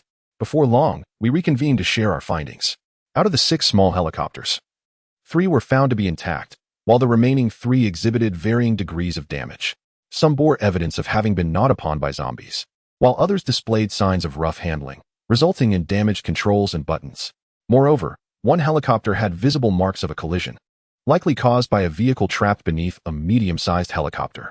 Among the 2 medium helicopters, one was unscathed, while the other had suffered external damage from a collision and signs of burning. The internal machinery might require a professional disassembly for a thorough assessment. Lastly, the largest helicopter, a solitary behemoth, displayed severe destruction in the cockpit. Its airworthiness was uncertain. The gravity of the situation surpassed our initial fears, leaving us incredulous at the extent of the issues plaguing these aircraft. After contemplating the outcomes, Qin Jin turned to Xia Yan, who stood nearby, and asked, "Mr. Xia, do you think you can repair these damaged helicopters?" Having spent some time with the combat team, Xia Yan recognized that these individuals were not affiliated with any official organization, but rather survivors seeking these helicopters. He held little emotional attachment to the helicopters at the training base, having merely worked there previously. Having regained some strength after a recent meal, he felt compelled to respond to the leader's inquiry without hesitation. "It's difficult to say. I've taken a cursory glance, aside from the medium helicopter with significant external damage. The others appear relatively intact, though I have yet to inspect the interiors to draw a definitive conclusion. Then I must insist that you thoroughly examine these aircraft to determine if any of the damage is reparable," Qin Jin stated firmly, his authoritative tone leaving no room for negotiation. Xia Yan understood the gravity of the request and nodded, setting off to inspect each helicopter. Zhongyu, upon his employer's signal, followed Xia Yan to offer assistance as needed. Meanwhile, the others turned their attention to assessing the available resources within the training base, cataloging the aircraft components, related equipment, and the quantity of aviation fuel. It was imperative that we not only secure the helicopters, but also gather the necessary accompanying supplies. The teams efficiently mobilized without requiring further direction from their leader, each working under their respective captains. Given the size of the base, our group of 30 would undoubtedly require considerable time to complete the task at hand. Qin Jin, opting for a moment of respite, settled down to ponder the next course of action. The unexpected acquisition of so many helicopters had caught him off guard. Initially, he had anticipated that he would be fortunate to secure a total of 23 helicopters from this outing. Unexpectedly, the first reveal resulted in a significant explosion. Even if the helicopters that appeared to be problematic were unable to take flight, he had no intention of relinquishing them. Once returned to the base, they could be disassembled for parts if necessary, could they not? They had brought along 2 semi-trailers, each measuring 17.5 meters in length. The fuselage of a small helicopter was merely over a meter wide, and by placing them diagonally, crossing and folding the rotor blades, it sufficed to secure them, allowing a single semi-trailer to accommodate all 6 small helicopters. Subsequently, 2 medium-sized helicopters and 1 large helicopter could be similarly secured on another semi-trailer, or alternatively, transported individually via a heavy-duty truck. He had made preparations in this regard before his departure. The wrecked helicopters also required disassembly to salvage usable components. Furthermore, it was certain that there were numerous items within the training base that needed to be packaged and transported. At the very least, all aviation fuel would undoubtedly need to be packed, as this type of fuel differs significantly from the gasoline used in vehicles, and the likelihood of finding it elsewhere is exceedingly low. Hence, it must all be extracted and packaged here. It is worth noting that the helicopters discovered were all equipped with axial flow turbine engines, necessitating the use of aviation kerosene. Other components, maintenance equipment, and supplies for upkeep must not be overlooked, for should issues arise after a period of operation, there would be no means for repair, rendering them utterly useless. While he was deep in thought, Xia Yan, having completed his inspection, approached with the aid of Zhongyu. Already weakened, his face was glistening with sweat. Without Zhongyu's support, he would likely have been unable to stand. Yet, he persisted in returning to report to Qin Jin. "Mr. Qin, I have just examined all the aircraft. Of the 3 small helicopters, 2 are significantly damaged beyond my ability to repair, while 1 has merely sustained some damage to the cockpit. I can attempt to fix it. That should be manageable. As for the medium-sized helicopter, its exterior damage is too severe and requires replacement. The original manufacturer must be contacted for a new shell, but it appears that conditions do not permit this at present. Additionally, the interior needs to be opened up for inspection, making it difficult to assess the extent of the damage. Implicitly, this means that I cannot manage this one. Lastly, for the large helicopter, some critical components in the cockpit have been damaged, yet we possess these parts at the training site. Having served primarily as an instructor here, I have absorbed some repair knowledge over time and can attempt to fix, though I cannot guarantee success. My confidence is at most 30%, and it will likely require a considerable amount of time. Qin Jin discerned the implications of his words. The chances were slim, and it would take a significant duration. Hearing this, he exhaled softly in his heart. If one small helicopter could be salvaged, and the large one had some potential for repair, it was neither wholly good nor entirely bad. He nodded gently at the fatigued and weak Xia Yan, his tone warm as he said, "Thank you for your efforts, Mr. Xia. Your continued support will be essential. Please take some time to rest now." He then gestured to Zhongyu, who understood and escorted Xia Yan to rest. This individual must be meticulously safeguarded, for in the future, not only will his expertise be required for aircraft maintenance, but he will also be needed to instruct others in piloting helicopters, an endeavor of significant importance. Subsequently, having gathered information regarding these helicopters, Qin Jin instructed his team to keep a vigilant watch over the aircraft. Although it seemed unlikely that anyone would attempt to infiltrate and target them, he remained prudent and cautious. He then led his companions to a nearby building where they established their defenses, as they would need to spend the night there. According to his original plan, they were to remain at this location for an extended period, as returning to the green source base today would prove impossible. He had no intention of piloting the helicopter back alone. It would be impractical to return for a night's rest only to fly back the following day. Such actions would be a waste of both time and fuel, not to mention the inherent risks involved. After all, he was merely competent in flying, not particularly proficient. If given the choice, there was no need to take unnecessary risks at that moment. It would be wiser to wait until Xia Yan could accompany him for further familiarization, coupled with thorough checks to ensure the aircraft's safety before venturing out again. Moreover, the day's outcomes exceeded his expectations. Merely transporting and packaging the cargo would likely consume considerable time, leaving uncertainty as to whether they could embark on their journey the following day. Additionally, he was uncertain about the necessity of visiting other locations with helicopters, as such places typically housed only a single aircraft, necessitating substantial time to locate them. Each task presented its own set of complications. Today's unexpected bounty had spoiled his appetite for further acquisitions. The prospect of acquiring one or even 1.5 helicopters failed to elicit excitement. He resolved to reevaluate and adjust his operational strategy, postponing decisions regarding the handling of these matters. Suddenly faced with a plethora of responsibilities, he found himself simultaneously troubled and elated. One could only describe this as a delightful dilemma. End of chapter. Chapter 61. Camping overnight as the sun dipped towards the horizon, the clock struck 3:30 in the afternoon.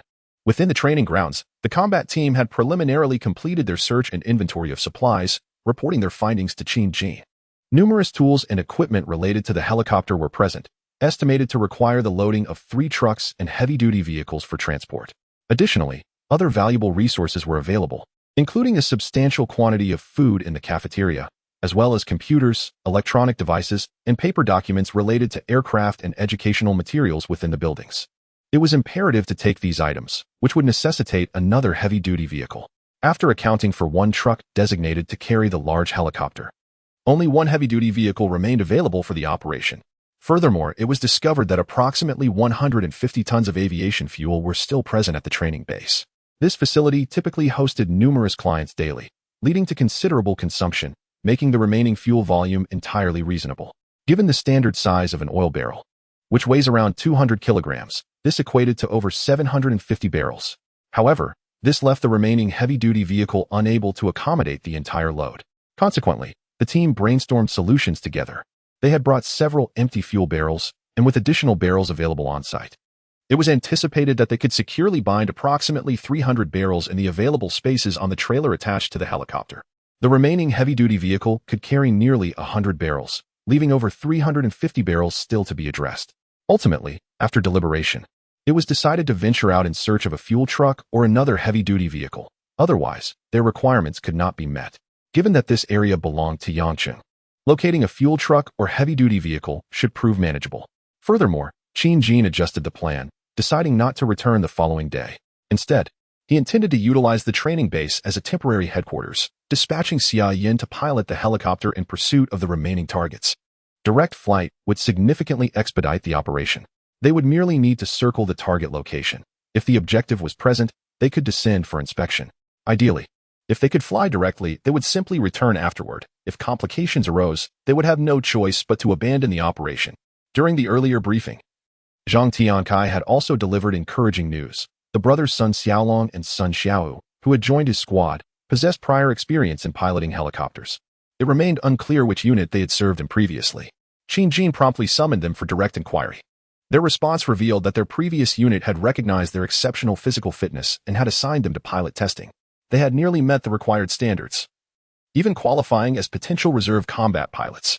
They had participated in a period of flight training, which included helicopters, a simpler mode of transport compared to fighter jets. However, for reasons unknown, neither brother was selected in the end. They were not permitted to continue their training and return to their original unit, only to retire shortly thereafter. This left them with a sense of regret. During the meeting the previous evening, when the boss mentioned the search for helicopter targets, they had refrained from speaking up, as no inquiries were made about their piloting skills. This afternoon, while engaged in a mundane inventory task, casual chatter led to their squad leader, Zhang Tiankai, overhearing a particular piece of news, which he promptly reported to General Qin. Upon learning of it, Qin Jin nearly struck his thigh in disbelief. He had not thought to inquire about his team members, assuming none had any experience with helicopters, only to discover that among the recently recruited individuals, there existed such talent. After confirming with the two brothers, he learned they had previously piloted armed helicopters, though they had no experience with civilian models. However, they expressed confidence that, given a little time to familiarize themselves, they would quickly adapt. Qin Jin was elated. He had inadvertently saved two individuals who were precisely the pilots he had long desired. Had he known earlier, he would have clung to them fiercely.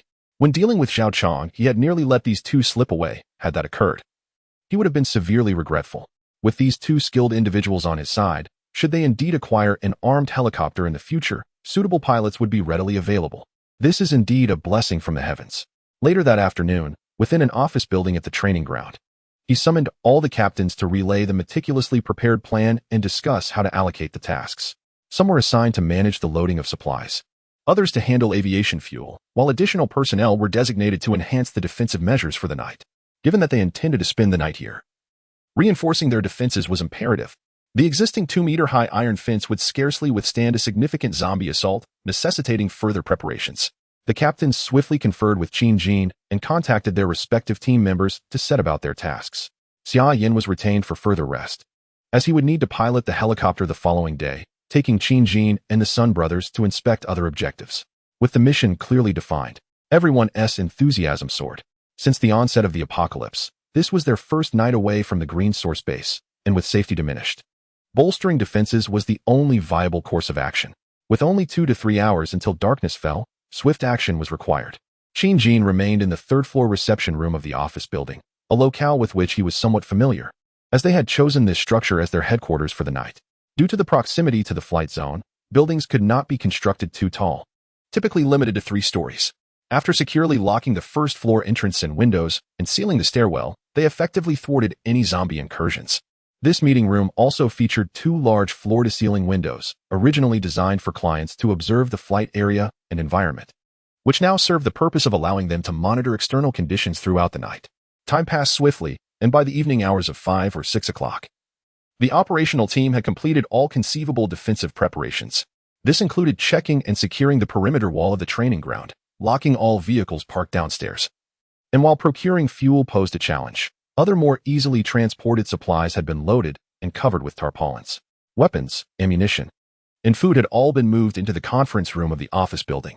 By 6:30 in the evening, darkness had fully enveloped the surroundings.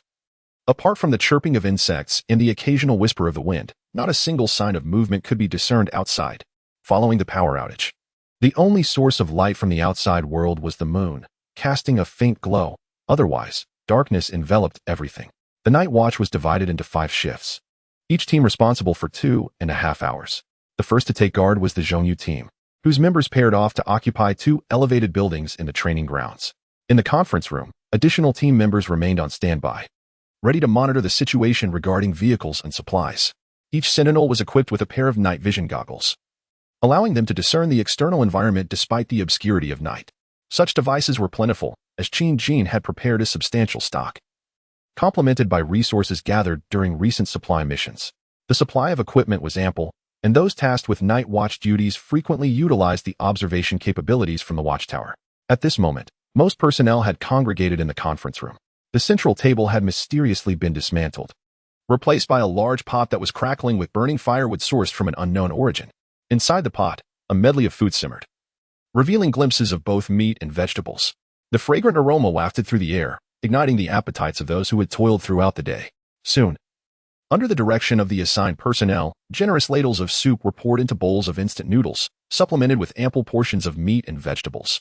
All these provisions had been brought from the base. The meat was frozen, transported in a compact vehicle-mounted refrigerator, while the vegetables consisted of storable varieties such as gourds and fruits.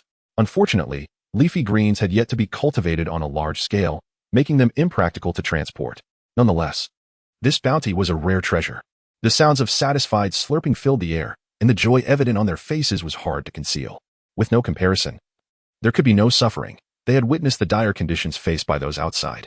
Xia Yin, who had only just joined that day, was also allocated food.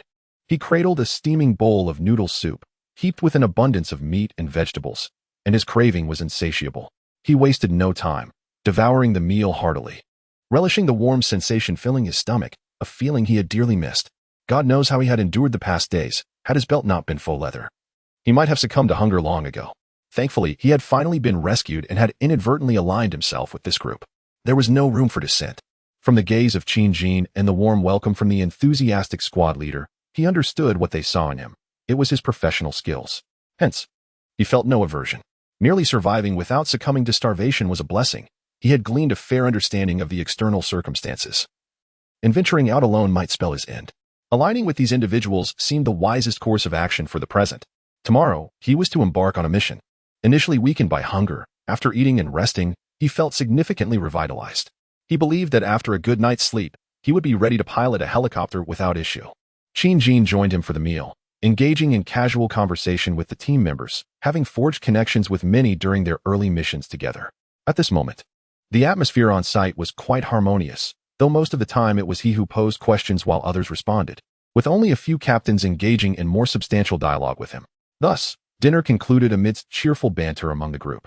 Subsequently, everyone sought their own corners to sleep clothed. It was now late October, and the night temperature had dipped to around 10 degrees Celsius. Without adequate clothing outdoors, one would undoubtedly feel the biting cold. The humidity in the south was substantial, contrasting sharply with the dry chill of the north when the cold wind swept through. It had the capacity to penetrate to the very marrow. Fortunately, everyone had brought sufficient clothing to withstand this chill. The bonfire in the center of the conference room remained alight, with the night watch personnel periodically adding firewood to maintain a comforting warmth throughout the space. A few ventilated windows were ajar, eliminating any risk of suffocation. Even though it was only around 8 o'clock, everyone had already found their spots to rest. After a day spent traveling and then engaging in various activities at the training ground, fatigue had set in, prompting an early retirement for the night. Soon, it would be their turn to take the night watch, necessitating their rise once more. Before long, the conference room was filled with the sounds of gentle snoring. End of chapter. Chapter 62. Is my front desk really that impressive?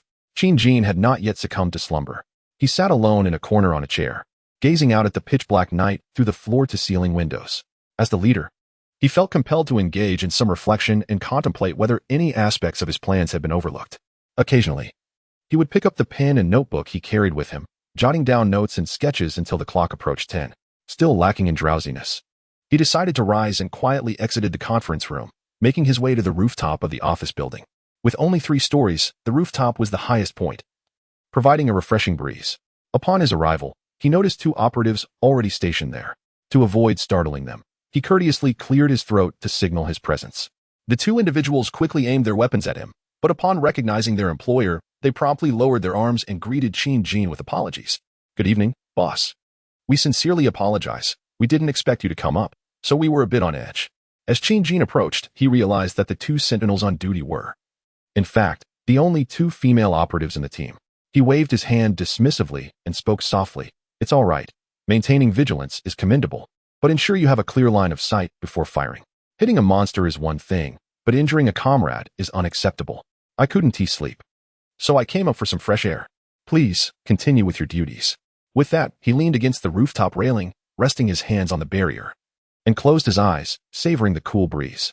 The two female operatives, seeing his demeanor, refrained from interrupting him and resumed their night watch, picking up their night vision goggles to observe the surroundings. As Qin enjoyed the wind, he suddenly felt a craving for a cigarette and retrieved a pack from his jacket pocket. Seemingly recalling something, he addressed the two female operatives. I hope you don't mind if I smoke nearby? Although their gazes were fixed on the distance, most of their attention was discreetly focused on him. One of the operatives responded cheerfully, "It's no problem, boss. The team sometimes smokes during meetings at the base. We're accustomed to it." Qin nodded and pulled out his lighter. However, after a moment's hesitation, he halted his hand. Ultimately, he chose not to ignite the cigarette, slipping the lighter back into his pocket. Instead, he continued to hold the cigarette, occasionally bringing it to his nose to inhale the scent of the tobacco. The female operative beside him, intrigued by his actions, stole glances but hesitated to inquire directly. Noticing the attention, Qin, with his heightened senses, turned and gently asked the operative, "What's the matter? Is there something on your mind?" Startled by having her curiosity unveiled, the operative lowered her head in embarrassment. After a moment of silence, she summoned the courage to respond.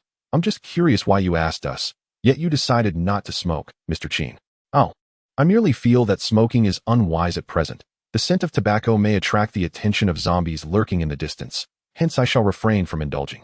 The two team members seemed enlightened by this revelation. "So that's it. I never imagined, Mr. Qin, that you possess such remarkable self-control." One of the female team members, emboldened by Mr. Qin's willingness to engage, ventured to speak further. "It's all right. I simply wish to prolong my existence a bit longer. Once we return to the base, we can smoke freely." With a sense of relief washing over her, the female team member continued to seek topics for conversation. "Mr. Qin, do you believe we can survive indefinitely? Can this world ever return to its former state?" Another female team member, her eyes filled with hope, interjected with a question that had long weighed on her mind, a query shared by many. As the leader of the base, perhaps he would possess a unique perspective. "I cannot say. We shall live as long as we are able," Qin replied, pausing momentarily to gaze at the starry sky above, now untainted by pollution, its beauty restored in the absence of electricity. The stars twinkled persistently.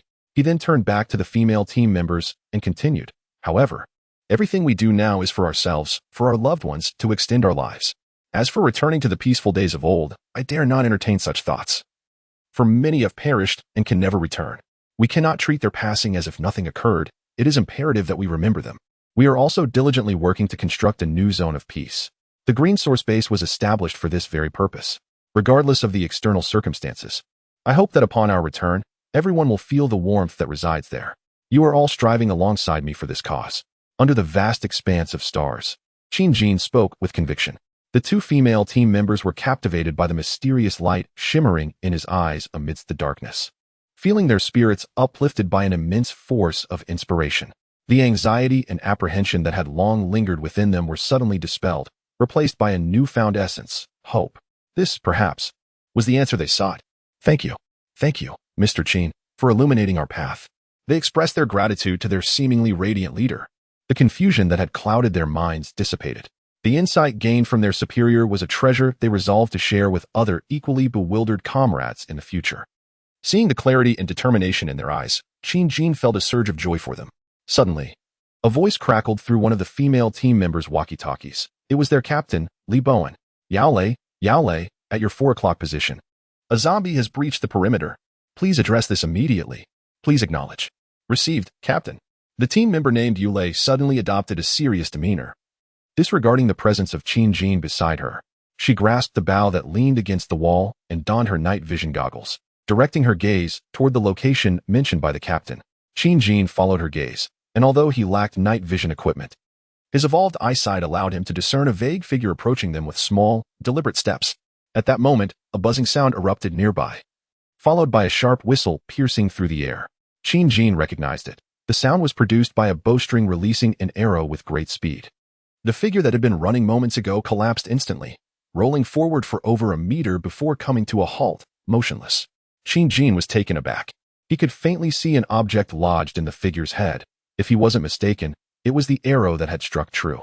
He inhaled sharply, astonished that the target, which was nearly 100 meters away and in motion, had been hit with such precision in the darkness. He glanced at the female teammate beside him, who had already lowered her bow, confirming the kill as she responded to Reborn. His eyes widened in disbelief, as if he were encountering her for the first time. After she finished her response and the matter was resolved, she removed her night vision goggles. Unable to contain his curiosity, Qin stepped forward and inquired, "Who are you? What did you do before? Your archery skills are astonishing. Why has no one mentioned this to me?" Feeling a bit shy under Qin's intense gaze, she lowered her head slightly. However, she tightened her grip on her bow and, summoning her courage, softly replied, "Hello, Qin. I am Yao Lei, a member of the team. I used to work as the receptionist at your company, but perhaps you were too busy to notice me. As for my archery skills, they were merely a hobby of mine during peacetime, and I recently discovered that my aim is rather impressive." Qin gasped again, pondering whether there was an enhancement to her shooting prowess. "Is there something amiss with your entrance?" he thought, momentarily speechless in the presence of the bashful Yao Lei. In his heart, he mused, "Is my receptionist truly this remarkable?" The end. Chapter 63. Aerial assault. Isn't the reception at my home extraordinarily impressive? Qin stood on the rooftop, disheveled by the wind. For the first time, he contemplated his insufficient understanding of his subordinates. During the day, he had just learned that the brothers Sun Xiaolong and Sun Xiaohu were capable of piloting helicopters and even attempting to operate fighter jets and tanks. Then, by chance that evening, he discovered that the receptionist at his company was a prodigy in archery. The skill she displayed earlier could undoubtedly be deemed extraordinary. No wonder Reborn sought out this female team member upon realizing the situation. He knew her archery skills could eliminate such moving zombies. Qin felt a surge of irritation. "Oh, Reborn, with such remarkable talent at your disposal, why did you keep this from me? Were you intending to hoard her like a precious treasure?" Of course, he merely grumbled about Reborn in his mind and held no genuine grievances. He was typically too occupied, and it was likely that the other team leaders wouldn't disturb him over trivial matters. Indeed, these issues might seem insignificant to others. After all, Qin was perceived as the one making pivotal decisions regarding the base, leading them to believe that such minor details need not reach his ears. Only matters of considerable consequence warranted a report to him. Well, Qin thought it unwise to complain further. He resolved to be more proactive in gathering information in the future. Perhaps he could uncover other hidden gems. He glanced at the slightly shy Yao Lei, puzzled by her bashfulness. He had no intention of broaching such subjects with her. That would be rather inappropriate. He then turned his attention to another team member, scrutinizing the young lady from head to toe, inadvertently making the other female team member feel somewhat embarrassed. With a hint of suspicion, he inquired, "You wouldn't happen to possess any special skills as well, would you?" "No need to fear. Just tell me, I can handle it." Upon hearing his amusing words, both ladies chuckled softly. It was the first time they perceived the charming side of Qin. It was simply unimaginable. The other female team member, feeling bashful, leaned slightly forward and spoke gently. "Qin, allow me to introduce myself again. My name is Zhou Xin, and I was formerly an employee in the sales department. I enjoy hiking and traveling, which has made me somewhat adventurous. As for skills, I possess none.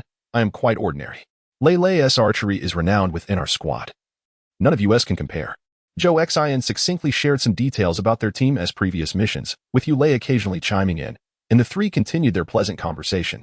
This interaction allowed Qin to gain a clearer understanding of the situation.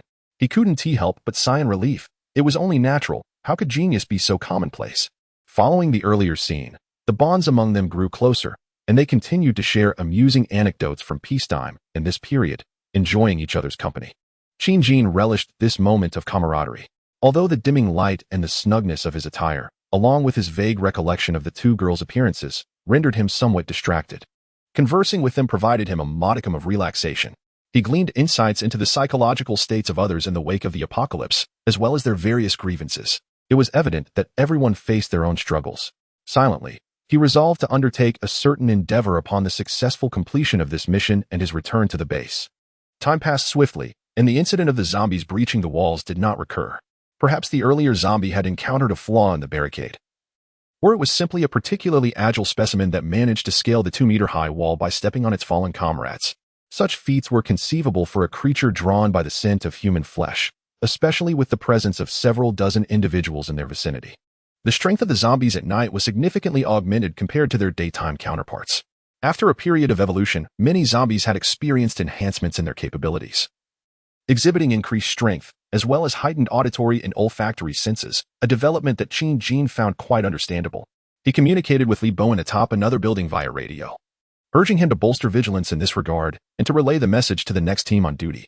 As the clock approached 10, he concluded his conversation with Yao Lei and Zhou Exine, stating his intention to retire for the night, for there were other tasks awaiting him the following day. The two female team members watched him depart with a hint of reluctance. Under the moonlight, his silhouette appeared particularly elongated, his slender shirt accentuating the contours of his physique. Both women found themselves momentarily entranced.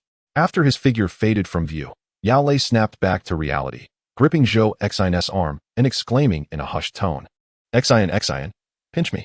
I can't believe I just conversed with my idol for so long. This can't be real, can it? His voice was so gentle, and his responses evoked a sense of unwavering devotion within me. Surely, this must be the essence of love. Observing Yao Lei's infatuation, Zhou Exine disdainfully swatted her hand away and pinched her firmly to emphasize the reality of the situation. All right, your idol has already left. No more daydreaming. Let us refocus on our mission. He said we must strive for our shared cause, which is his answer. Indeed, we shall dedicate ourselves wholeheartedly, as it is the greatest tribute to ourselves and to him. Yao Lei felt invigorated, embracing her dear friend Zhou Exine before continuing with a beaming smile as they resumed their duties. That night marked one of her happiest moments since the onset of the apocalypse. She had almost forgotten how long it had been since she felt such joy and excitement. Reminiscent of the peaceful days before, she had always harbored fond feelings for the leader of their base, whether it was his youthful charisma as an independent entrepreneur before the apocalypse or his decisive and unyielding demeanor in the face of adversity, such as in the Zhaochang incident, all captivated her deeply. Indeed, she is not the only one. Many women and men within the base share this sentiment. This unwavering faith in General Qin is the very reason for their allegiance. Observing her cheerful companions, Zhou Exine could not help but smile. The same could be said for Yao Lei. How could she be any different? The evening breeze had turned mild. The night passed without incident. The following day, at 7 a.m., the sky was overcast, the sun obscured by clouds, unable to cast its warmth upon the earth. The team members, having risen early, splashed their faces with water, and those fortunate enough brought toothbrushes along. After a quick breakfast, everyone gathered on the first floor. The day's tasks were plentiful. Assignments had been allocated the night before, with some sent out to search for vehicles and supplies. This area was unlike Guangyuan City, although more densely populated. It boasted a greater number of factories, perhaps offering the chance to uncover rarer resources. Some remained in the training grounds, packing and loading equipment. The intact helicopters needed to be carefully secured onto semi-trailers and heavy trucks.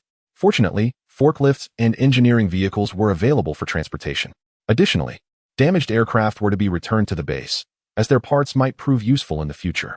Qin Jin was set to personally escort Xia Yan and the Sun brothers on the helicopter. The others dispersed to attend to their respective duties as Qin Jin and the Sun brothers made their way to the helicopter parking area. He was not in a rush to depart. First, they needed to familiarize themselves with the flight. Although they possessed some knowledge, it had been a while, and a brief reacquaintance would ensure their safety. Their initial objective was to pilot a small helicopter, capable of accommodating up to 45 individuals, which could just about fit their group. Zhong Yu and Xiao Lu remained on the ground to maintain vigilance and await their return. At the controls, Xia Yan skillfully maneuvered the aircraft, and soon the rotors began to spin, lifting the helicopter gently into the air. Qin Jin and the Sun brothers secured themselves and attentively listened to Xia Yan's instructions. Thus, the small helicopter glided low over the training grounds before ascending higher into the open sky. Approximately 10 minutes later, Qin Jin and his companions had gained a solid understanding, merging their prior experiences with newfound knowledge. Upon returning to the ground, it was Qin Jin's turn to take the helm, with Xia Yan assisting him. Grasping the control stick, Qin Jin felt a vague sense of familiarity, excitement swelling within him. Once the rotor speed reached an optimal point, he gradually pulled up on the stick, and the aircraft wobbled slightly before ascending into the sky. With some prior experience with this model, he navigated the flight without major issues. The most critical moments for any aircraft are during takeoff and landing, where accidents are most likely to occur. Under Xia Yan's thorough guidance, he quickly recalled essential points, executing several flawless takeoffs and landings. After about an hour, Sun Xiaolong and Sun Xiaohu took their turns at the controls, expressing that it was straightforward and pressure-free before transitioning to a medium-sized helicopter. This model could accommodate many passengers, allowing Zhongyu and Xiaolu to join in for observation and learning. Once again, it was Xia Yan at the helm, while Qin Jin observed and learned alongside the two brothers from the Sun family, and Zhongyu with Xiaolu were also behind, closely watching and absorbing knowledge. In due time, they would both surely need to master the art of piloting a helicopter, for the number they had discovered was considerable. It was unlikely that only a handful of them could operate such machines. The more pilots they had, the better, as these skilled individuals were akin to precious resources. After dedicating 2 hours to practice, Qin finally achieved a competent level of piloting a medium-sized helicopter, which presented a greater challenge than a smaller model. In contrast, the Sun brothers appeared unfazed, effortlessly grasping the nuances of flight, proving themselves to be men who had nearly become pilots. With practice concluded, apart from Zhong Yu and Xiao Lu, the other three had essentially acquired the ability to pilot a helicopter independently, even with different models. A brief familiarization would likely allow them to adapt swiftly. The clock struck 10 in the morning. They summoned a team member to refuel the medium helicopter completely, adding a supplementary fuel tank, along with an assortment of weapons, ammunition, and a few supplies. After another half hour, they were finally ready to embark on their journey. For takeoff, they assigned Sun Xiaolong to pilot, with Xia Yin in the co-pilot seat providing assistance, while Qin Jin and the others settled into the rear seats, all armed. Considering the direct flight to their objective, it was anticipated that obstacles would arise, and it would fall upon them to address any challenges encountered. As the medium helicopter ascended smoothly into the sky, Qin Jin and his companions gazed out the windows, watching as the ground receded below them, heading toward the center of Yang City. Their initial destination was a villa area located elsewhere in Yang City, home to numerous affluent individuals, some of whom had previously graced the media for their purchases of helicopters and private jets. However, Qin Jin had little interest in private jets, as they required runways, rendering them impractical for his current needs. The helicopter, with its ability to take off and land in confined spaces, was far more advantageous. The villa area lay approximately 50 kilometers from the training ground, and at the helicopter's normal cruising speed, they would reach their destination in roughly 10 minutes. This was the beauty of flight. Maintaining an altitude of around 500 meters, the helicopter flew in a straight line. The onboard compass consistently indicated their direction, supplemented by the aircraft's navigation system. Mobile phones and tablets were ineffective for navigation at this height. They could only rely on their experience and the aircraft as assistance. As they soared through the skies, the group contemplated the desolate cityscape below, each lost in their thoughts, unable to fathom that within a mere month, human society had unraveled. The vast landscapes beneath them revealed few signs of life, with only the occasional glimpse of a zombie. It was uncertain whether these creatures were drawn by the helicopter's noise or some other force. From their lofty vantage point, they chose to disregard them. Perhaps there were survivors who heard their sounds but had yet to emerge, only to be overlooked. They did not intend to assist these survivors. In such a vast world, the sheer number of potential survivors was significant. If fate did not align, it was best for each to remain in their own realm of safety.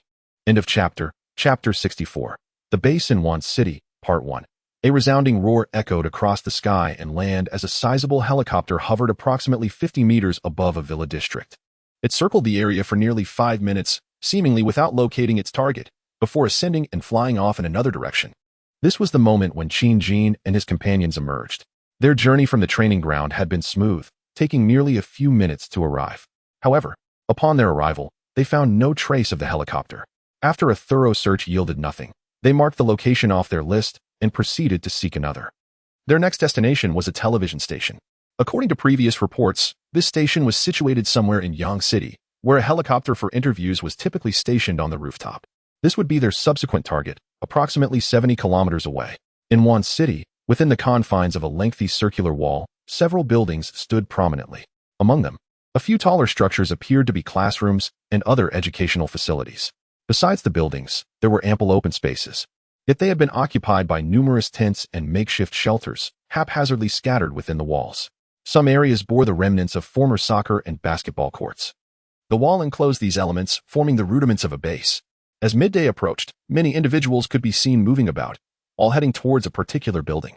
The majority of these people wore ashen expressions, their eyes dull and lifeless, and their clothing appeared tattered and soiled, resembling that of refugees. Indeed, they could rightly be termed refugees. This was the gathering zone for survivors in Wan City. Gongzi, wake up. They're distributing porridge up top. We need to hurry and line up. If we're late, there won't be any left. Boomed the voice of a robust middle-aged man from within a tent. Inside, 2 men were present, one older, approximately in his 30s or 40s, and the other younger, appearing to be just in his early 20s. They were, in fact, the Chin brothers who had previously passed through Longmen County on the highway. Yet, judging by their expressions, they seemed even more haggard than before. Even Chingu's once bright eyes now appeared dimmed. Cousin, let us not go. That thin porridge won't tea fill us up. We still have some food left. Shoo, keep your voice down. The man called Chungu rushed over to cover his cousin's mouth, glancing around anxiously as if fearing others might overhear his words. After a brief observation, he seemed to conclude that no one had taken notice, wiping non-existent sweat from his brow with a sigh of relief. He then turned to glare at his cousin, lowering his voice. Damn it. How many times have I told you not to mention such things? And yet you insist on bringing it up. If I hear you speak of it again, don't expect me to be polite. All right, I understand, brother. It's just that the porridge they distribute is so watery and unappetizing, it hardly satisfies one's hunger. Sai, coming here was a grave mistake. We'd have been better off staying home. Referred to as the cousin of Gongzi by Changu, the young man continued to voice his grievances. Changu, no longer responding to his words, stood up and began to rummage through the tent. After a brief search, he found a dining bowl that, despite having not been washed for quite some time, showed no visible stains. He then made his way out of the tent.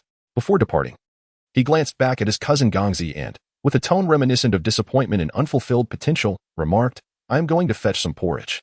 You would do well to join me. Having something to eat is better than having nothing at all. With a shake of his head and a sigh, he turned and walked towards the direction where the crowd was densest. Chingu felt a sense of helplessness.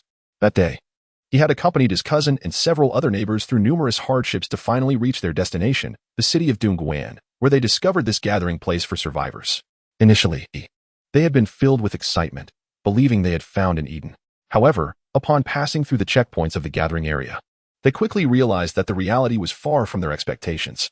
There were no delectable, warm meals, nor was there any comfortable lodging. This gathering site, once a middle school, was located in a relatively remote part of Dongguan and had been established as a refuge by a coalition of official personnel and large corporate consortiums. It seemed that even the upper echelons of this refuge had not anticipated that news would spread before the internet went down, leading a multitude of survivors to flock here. Filling the space to capacity, Chungu and his group arrived neither too early nor too late. The earliest arrivals had reportedly been able to find accommodations in dormitories, while others could stay in classrooms. Those who had come first were even permitted to set up tents in the gymnasium. The later arrivals, however, had no choice but to pitch their tents in the open air. Although Chungu and his companions also occupied an outdoor space, it was situated between buildings and walls, providing some respite from the nighttime noise. With the population of this gathering site having swelled to an estimated 8,000 individuals, the odor of human flesh was enough to attract zombies from considerable distances. Undoubtedly, the area faced nightly disturbances from these creatures. While the situation was somewhat more bearable during the day, come nightfall, numerous zombies would attempt to breach the walls. The mere 4-meter-high barrier was insufficient to hold them back. Consequently, every night, the inhabitants of the refuge found themselves defending against the relentless onslaught of zombies. Armed with long knives, iron rods, and any other weapons available, they fought to repel the invaders. Although their numbers were only 200 to 300, they were tasked with safeguarding thousands. While firearms had initially been present, and it was said that a substantial supply of ammunition had been brought in by the remnants of the official forces, the continuous wave of zombies rendered their firepower unsustainable. Each bullet expended was a bullet lost, and resupply was not an option. Reports indicated that, after over half a month of use, the once ample supply of ammunition had dwindled significantly, with some reserved for daytime scavenging for food. Thus, the nightly battles against the zombies generated a cacophony that echoed through the night. Thus, those residing close to the walls of the tent find it exceedingly difficult to attain slumber. Individuals like Chin, positioned nearer to the interior, occupy a spot envied by many, as they can at least occasionally find rest at night. As for sustenance, it is said by those who arrived earlier that the shelter managed to procure a considerable amount of provisions from an unknown source, initially offering rice and vegetables. However, as the influx of newcomers increased, the resources became strained. Despite daily efforts to send teams in search of food, the supplies remained limited. The result of trying to sustain several hundred individuals with provisions meant for thousands is evident. The population of Guancher is substantial, leading to an alarming proliferation of zombies. Teams venturing out to forage often face astonishingly large hordes of the undead, resulting in significant casualties. It is reported that the morale within the shelter's teams has plummeted, as they risk their lives daily yet receive nothing but scorn and reproach from the survivors. This array of circumstances has exacerbated the tensions between both parties. Survivors yearn for more food and improved living conditions, while the shelter's administration desires that the survivors step forward to assist in combating the zombies and undertaking other tasks, such as reinforcing the walls and joining the food search teams. Most survivors scoff at these suggestions, believing such responsibilities should inherently fall upon the shelter's administration. Only a scant few are willing to offer their assistance, and those who do often face disdain from others, who deem them foolish for risking their safety and expending their energy. The peril of venturing outside is palpable. A mere scratch from a zombie could spell doom. Many find it preferable to remain within the shelter, awaiting their rations in comfort, particularly since a significant portion of the inhabitants are affiliated with official organizations, which they believe should care for them in their time of need. After all, in times of hardship, should not the afflicted receive aid? Thus, the Guanxi Gathering Place shelter continues to evolve slowly amidst this discord. End of chapter. Chapter 65. The Dongguan Base. Part 2. The Dongguan Base, progressing at a languid pace, has endured the harrowing passage of over half a month in this apocalyptic world. Initially, the towering wall stood at a height of 3 meters, but now it has merely been raised to just above 4. Each night, a battalion of over 100 guards must be dispatched to patrol tirelessly, repelling the relentless assaults of the climbing zombies. The inhabitants of the refuge are wearied, and the survivors suffer from gnawing hunger. Brother Chen, mingling within the queue for a meager bowl of gruel, cast a few furtive glances behind him, confirming that his cousin had not followed. He could not suppress a sigh of exasperation. He had grown weary of his younger sibling. This brother, having dropped out of school early during peacetime, ventured into the workforce after middle school, yet squandered several years without saving a dime, accumulating a mountain of credit card debt and adopting a plethora of bad habits. After being retrieved and educated at home for half a year, he was finally released, only to be placed under Brother Chen's reluctant guardianship at the behest of their uncle. Although Brother Chen himself lacked an extensive education, through sheer determination, he had acquired the skill of automobile repair under the tutelage of seasoned craftsmen. Over the years, his craftsmanship had flourished, and he had managed to save a modest sum. After careful consideration, he pooled resources with his family and, in recent years, established his own auto repair shop near his residence. His years of toil had yielded a modest success. He was now at least referred to as Boss Chen. His uncle had hoped that his cousin would learn the trade and acquire a skill to sustain himself. Unable to refuse, Brother Chen acquiesced. Regrettably, his cousin's performance over the past 6 months had been disheartening. He showed little interest in acquiring the craft, often behaving more like a boss, idly playing on his phone and ineffectively directing the work. He had even managed to sabotage a few business dealings. Faced with such a frustrating situation, Brother Chen had resolved to return home after the new year to persuade his uncle to take his cousin back, as he had truly reached his limit. After all, he had yet to marry and intended to toil for another couple of years to save enough to purchase the house he was renting in Finha County, hoping to eventually find a matchmaker to arrange a marriage with a less than desirable bride. Yet fate had other plans. That fateful night marked the onset of the apocalypse. He and his cousin found themselves trapped in this refuge. Returning to Finha County was now an impossibility, as their vehicle had been commandeered to an unknown location. The shelter could not accommodate the multitude of survivors' vehicles. As a condition for entry, they were required to surrender their automobiles for centralized management, retaining only personal belongings and food, with a mere tent as compensation. Even if they ventured out in search of a vehicle now, it would prove difficult. Reliable cars were scarce, and those with fuel were even rare. Without a sturdy vehicle to blaze a trail, encountering a horde of zombies could spell doom. Currently, the refuge's meager daily rations of thin gruel had become the sole sustenance for many survivors. It was said that numerous individuals had arrived with not a morsel of food, while those who had brought provisions were at risk of theft if they did not guard their supplies carefully. Brother Chen's earlier frustration with his cousin stemmed from such prevalent examples, leaving him understandably apprehensive. As for the neighbors who had arrived alongside them, upon arriving at this place, the stark disparity between reality and ideals became painfully evident. Instead of expressing gratitude, the others lamented over Chengu, hurling cold words at him, ultimately severing ties and residing in different locations, resulting in minimal communication. Each time Chengu reflected upon these events, a sigh escaped his lips. The state of the world and the fickleness of human hearts were truly disheartening. The queue for the porridge was extensive. Despite multiple distribution points dividing the line into nearly 10 segments, it took Chengu nearly half an hour to finally receive his portion amidst the throng of thousands. At last, a ladle of watery white porridge was served in a metal basin, roughly equivalent to a bowl from an average household. Chengu gingerly cradled the basin and made his way back to his tent with a sense of satisfaction. Along the way, he encountered other survivors, similarly bearing their bowls of porridge. Those who had queued earlier had already finished their meals, casting envious glances at those still in possession of food. Ignoring their longing stares and refraining from making eye contact, Chengu kept his head down and quickened his pace. He understood that in such a world, discretion was paramount. It was best to avoid unnecessary interactions with others. Upon returning to his tent, he gently pushed aside the curtain, swiftly entering and ensuring the entrance was secured to separate the interior from the outside world. Only then did he turn his gaze towards his cousin. At that moment, his anger surged uncontrollably. What on earth have you done, Gongzi? How could you consume so much?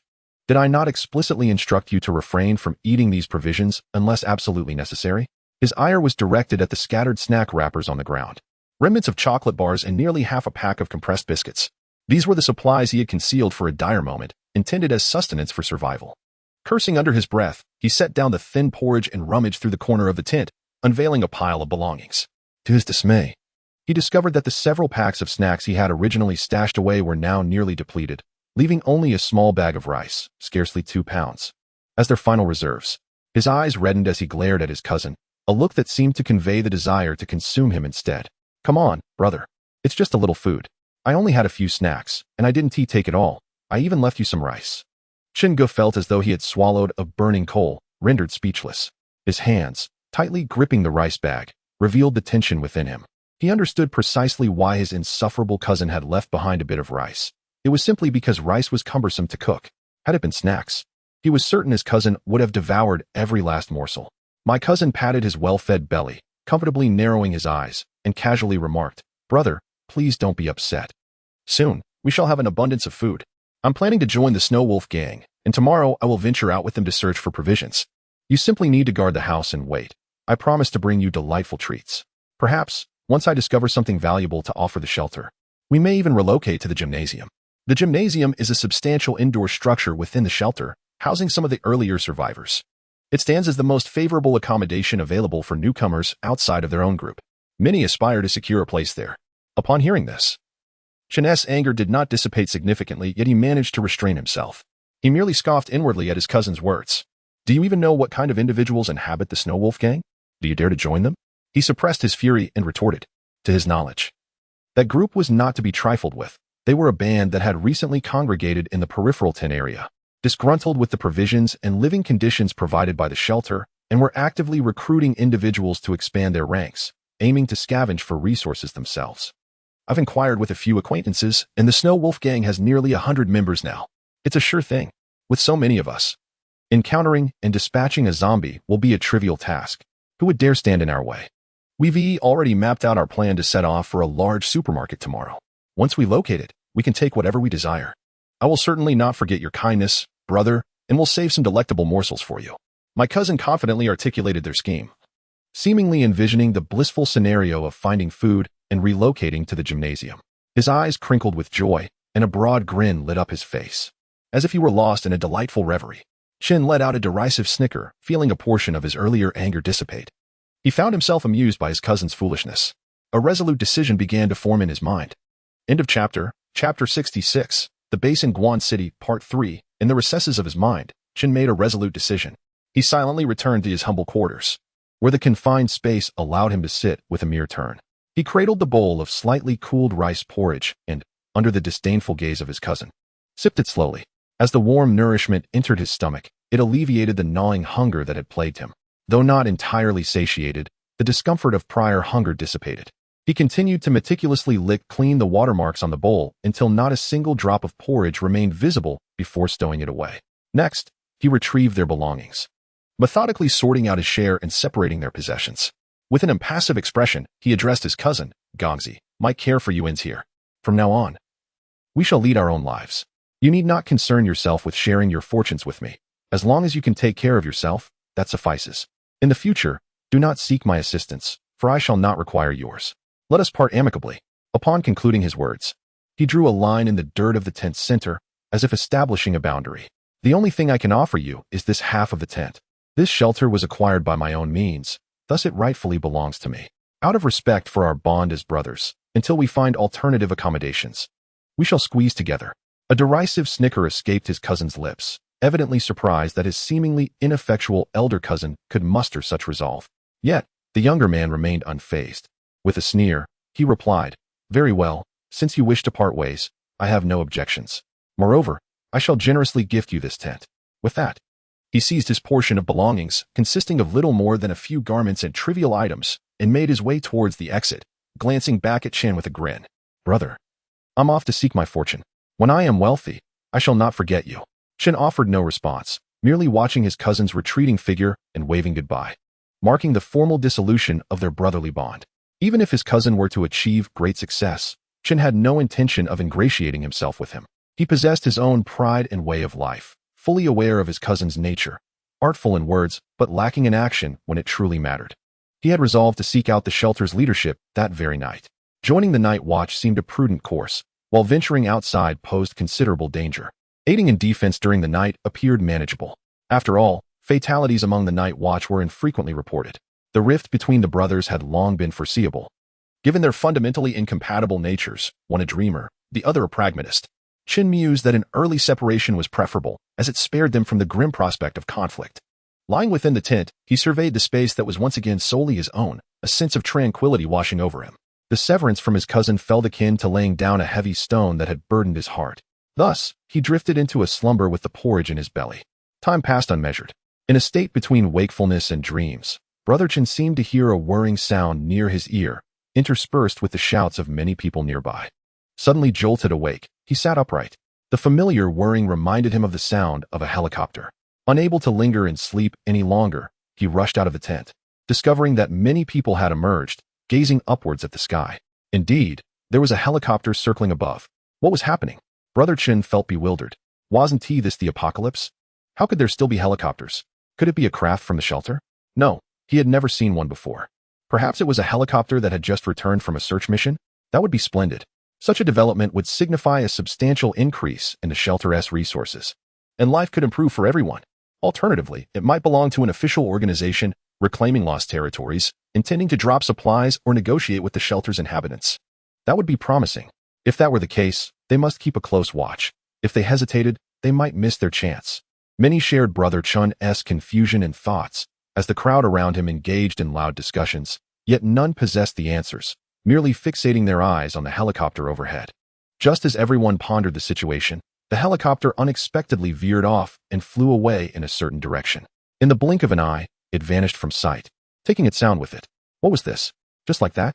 A cascade of question marks seemed to hover above everyone's heads, perplexed by the sudden disappearance. The helicopter had lingered overhead for but a moment before departing.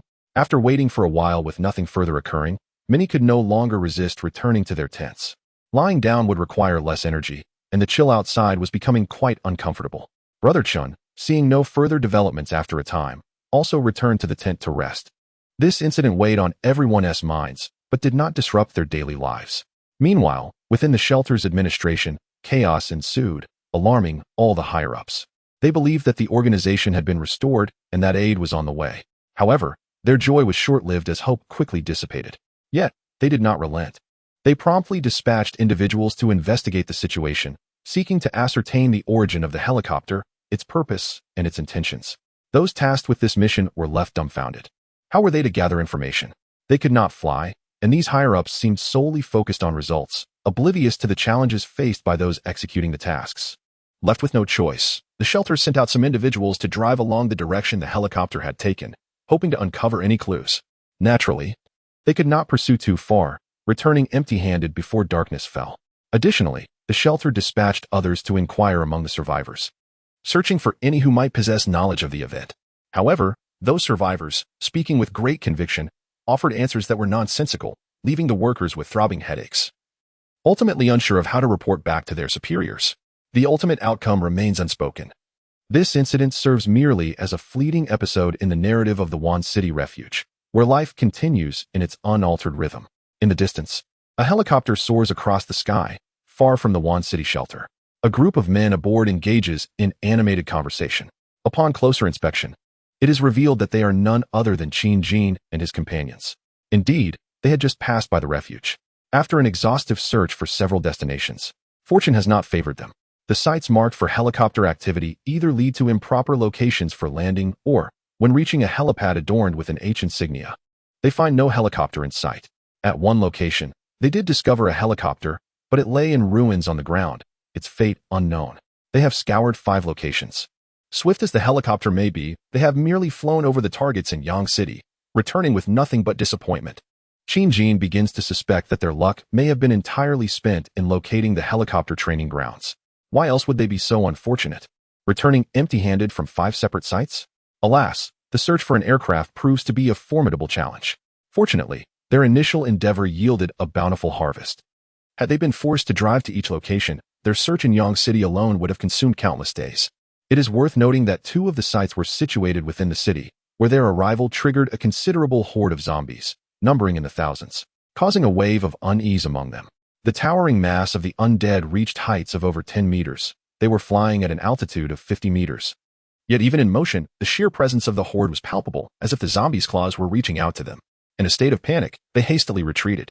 Now, as the clock strikes 3 in the afternoon, their spirits are dampened by the lack of success. However, while en route to a target in Wan City, they stumble upon a human survivor base. It is Qin Jin's keen eye that spots it. Leaning against the window, he observes movement in a nearby area, where several individuals appear to be on guard atop the structures. He instructs Sun Xiaolong to hover the helicopter above for a closer examination, harboring little belief that such a place would be equipped with anti-aircraft missiles. After a brief observation, he grows disinterested and commands Sun Xiaolong to proceed to the next destination. His assessment of the base is rather grim. It is only a matter of time before it meets its demise. The area is densely populated with tents and individuals milling about, while only a handful of guards are armed, encircled by a wall scarcely 5 meters high. It is indeed a miracle that they have survived this long. A mere search could spell their end. He finds little reason to dwell on such matters. In this post-apocalyptic world, such bases are all too common.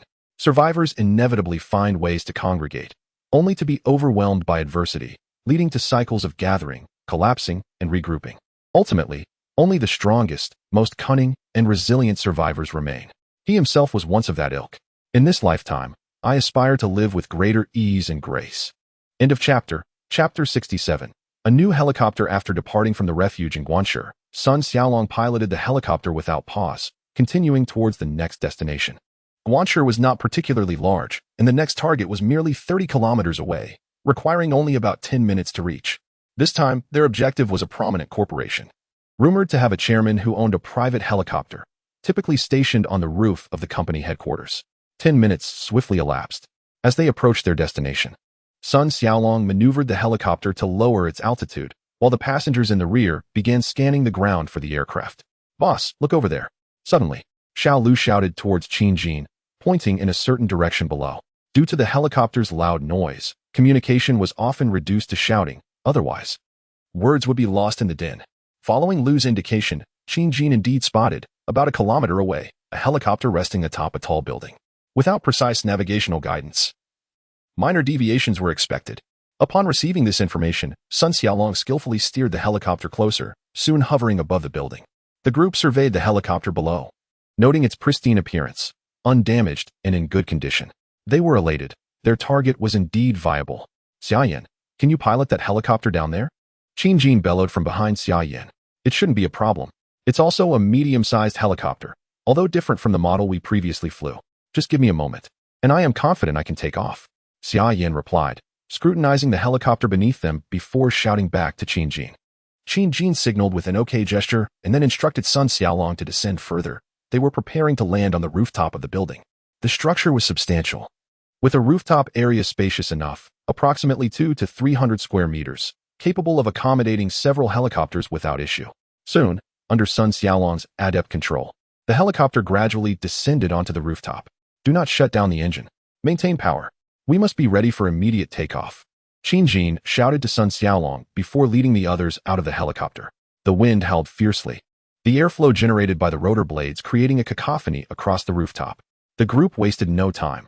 They had already coordinated their roles, each member aware of their responsibilities. Qin Jin, along with Zhong Yu and Xiao Lu, sprinted towards the only iron door on the rooftop, while Xia Yan dashed towards the stationary helicopter. The drawback of helicopters was their tremendous noise. In open areas, the sound could resonate for several kilometers, inevitably attracting hordes of zombies. Qin Jin was the fastest. Upon disembarking, he quickly outpaced Zhong Yu and Xiao Lu by several strides. His remarkable agility was evident and unmasked, as there was no need for subtlety. Within mere seconds, he reached the iron door, swiftly closing it behind him. At that moment, he caught sight of zombies rushing up the staircase behind them. Bang! Bang! Bang! The thuds of bodies colliding with the iron door echoed ominously. Qin Jin braced himself against the door, determined to prevent the undead from breaking through.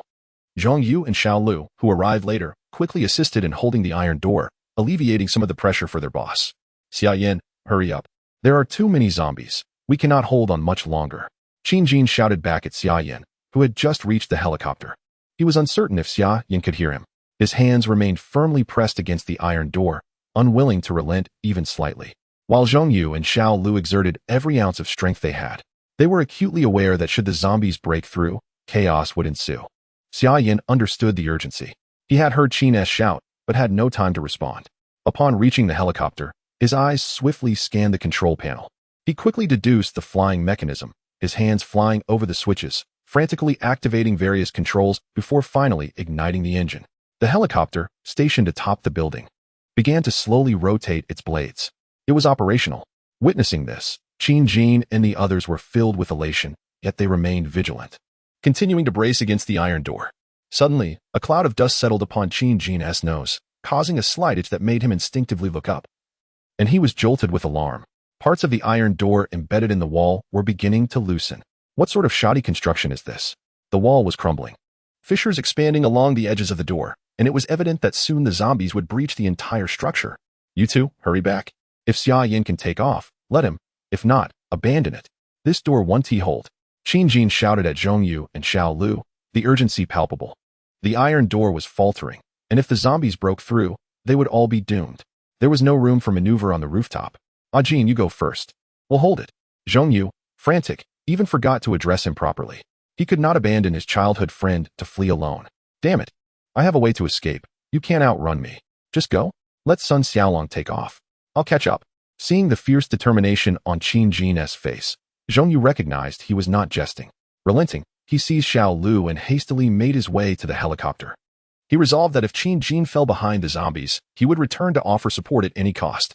Observing the two rush toward the helicopter, Qin Jin finally exhaled in relief, grateful that Zhong Yu had not insisted on staying, for that would have spelled disaster. He truly could outrun the zombies. Remaining behind would only hinder him.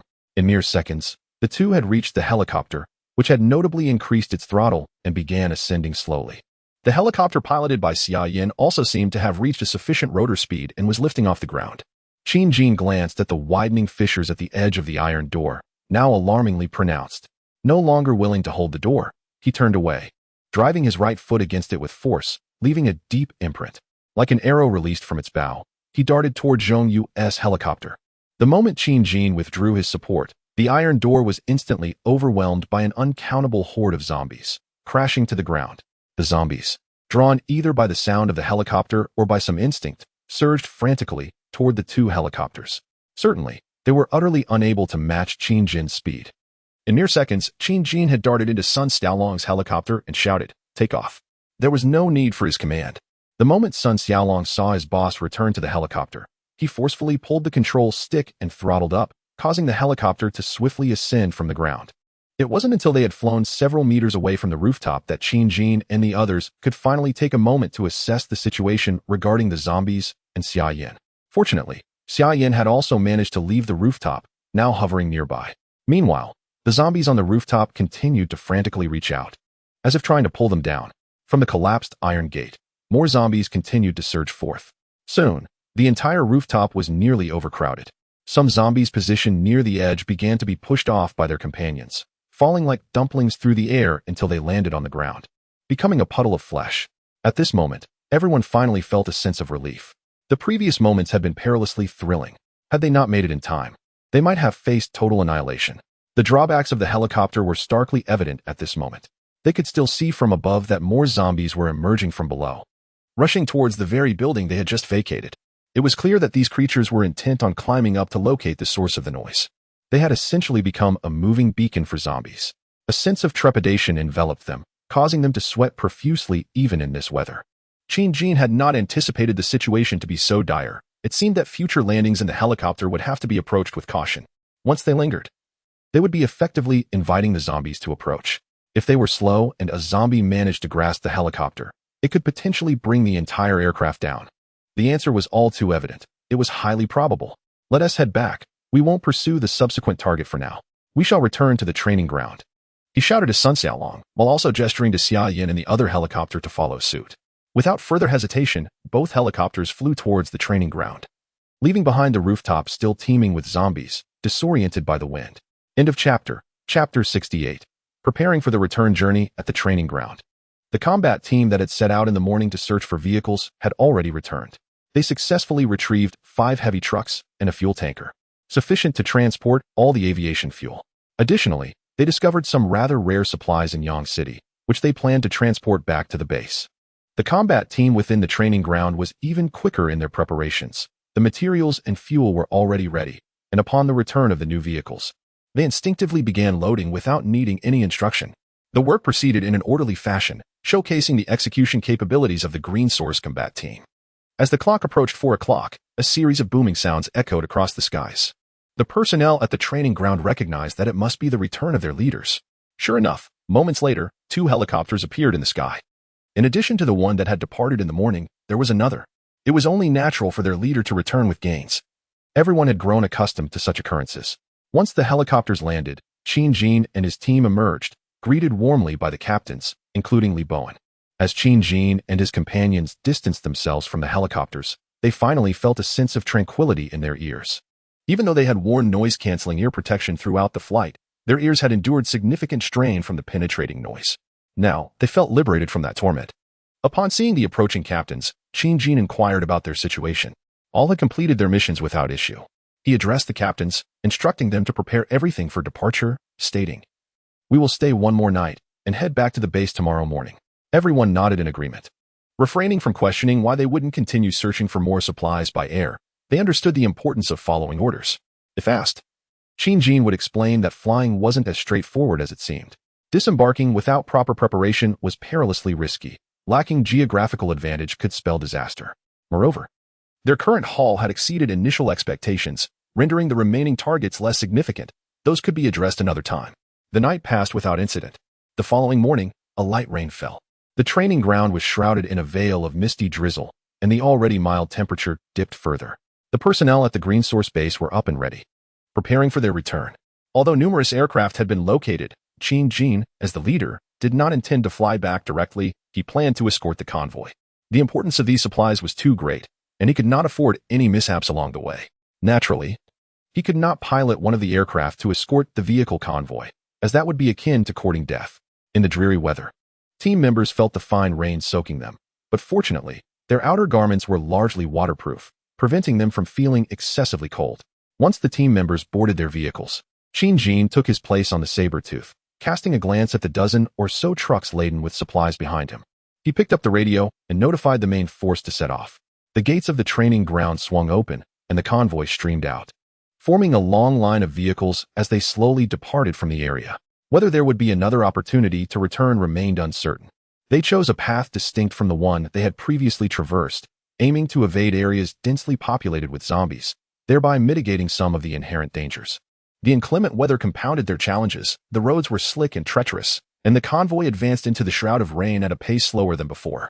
Deep City, the suburbs to the north, a street near Longmen County. On a particular road, a minibus navigated through the downpour. Inside, a dozen or so men and women were scattered across the seats, their belongings piled around them, giving the impression of a migration. This group comprised survivors fleeing from catastrophe.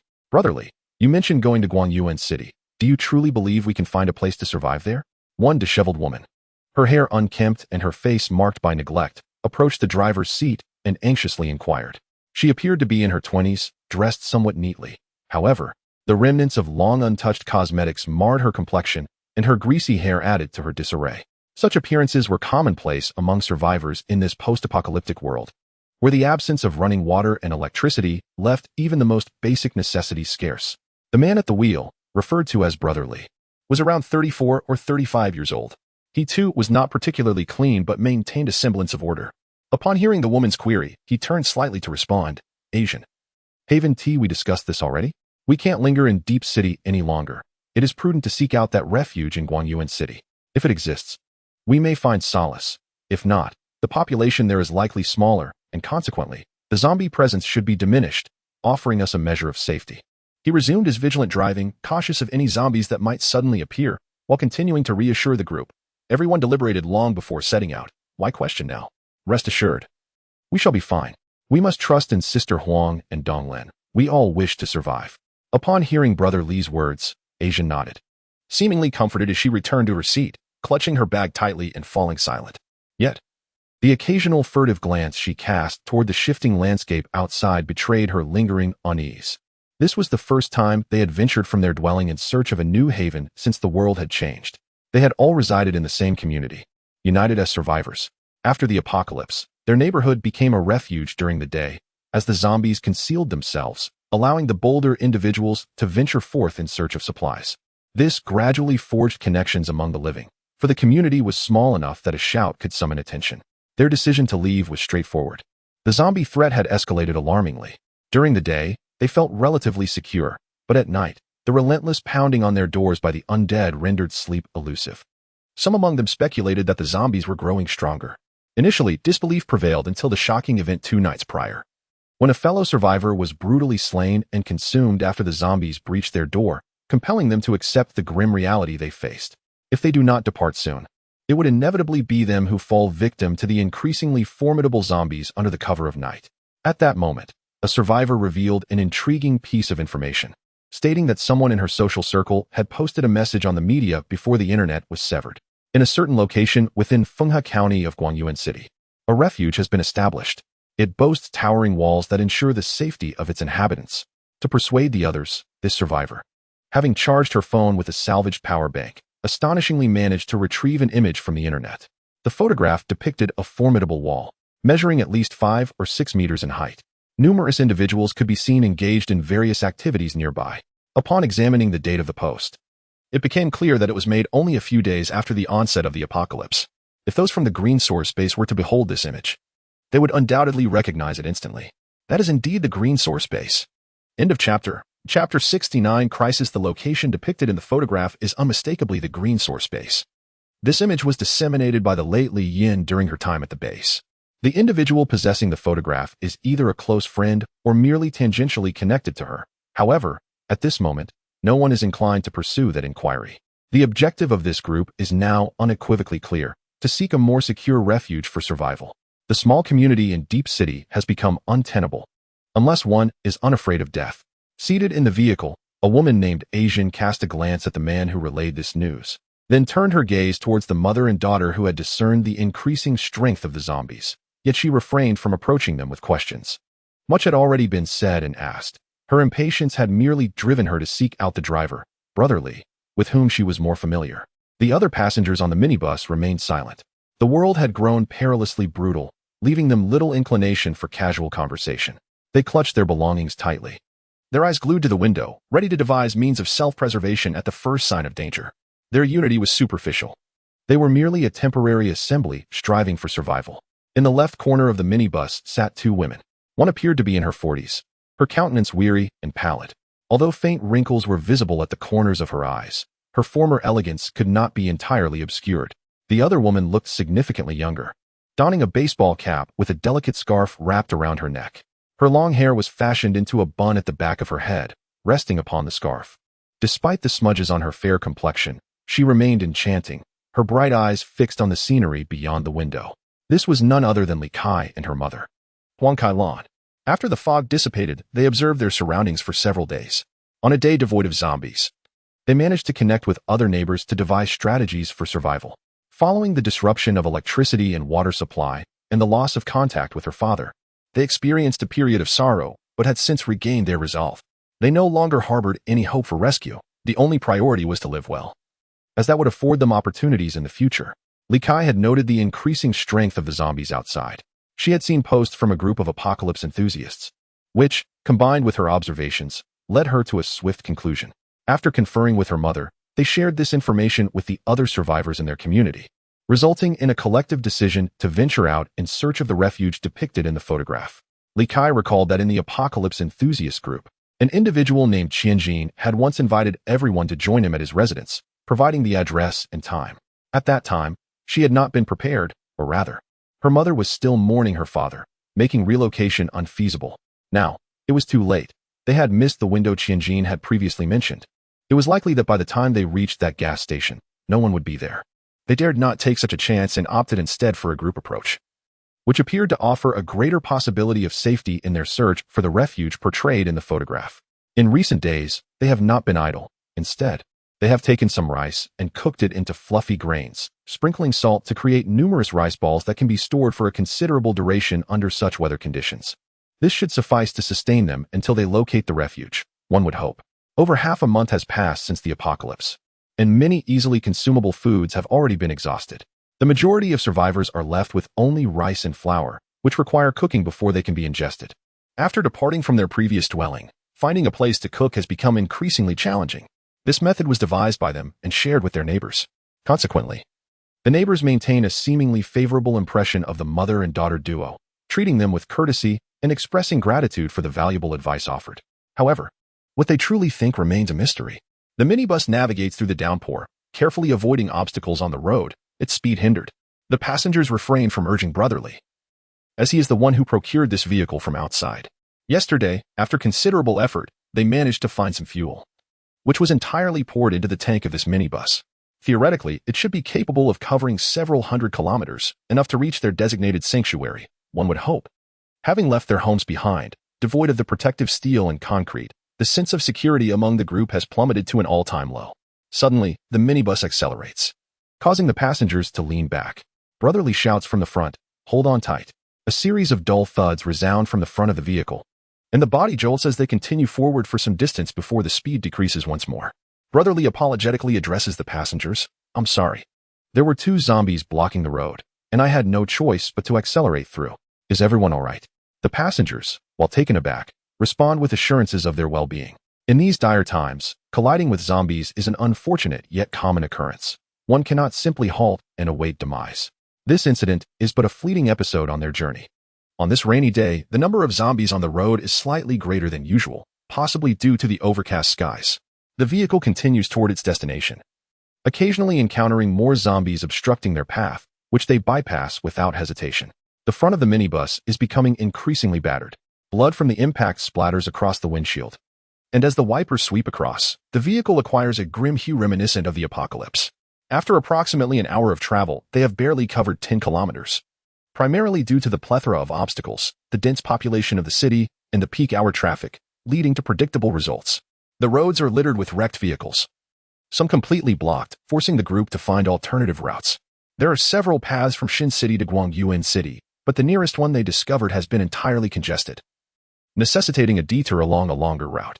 A sense of anxiety pervades the group, feeling their expedition has begun poorly. However, they dare not blame brotherly.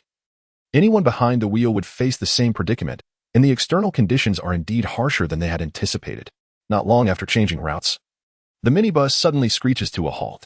What is happening? Why have we stopped? The passengers inquire. "We are in trouble. Look ahead carefully." Lee's expression darkened as he exclaimed loudly. The others leaned against the window, peering ahead. Before them lay a vast horde of zombies congregated at an intersection. A cursory glance revealed there were at least hundreds of them. It was unclear what had drawn them out. They remained outside in the rain rather than taking refuge in nearby buildings, blocking their path. "Damn it! What should we do? Our vehicle cannot push through." Panic began to rise among those in the back, with some crying out in fear. "Silence! We must turn around immediately and take another route. Do not attract the zombies," Lee shouted to the chaotic crowd behind him. Without regard for whether anyone had heard him, he swiftly began to maneuver the steering wheel, reversing the vehicle. Perhaps it was the sound of their voices or the noise of the engine, but some nearby zombies seemed to have heard something. They turned their heads and began to jog towards them. "Hurry! Hurry! The zombies are coming! We need to leave." Someone in the back was on the verge of tears, urging Lee to hasten. However, this was a narrow 2-lane road, and the size of the van made it impossible to turn around in one go. After several attempts, the rear of the vehicle collided with the road barrier. In desperation, Lee slammed the accelerator, hoping to escape the perilous situation.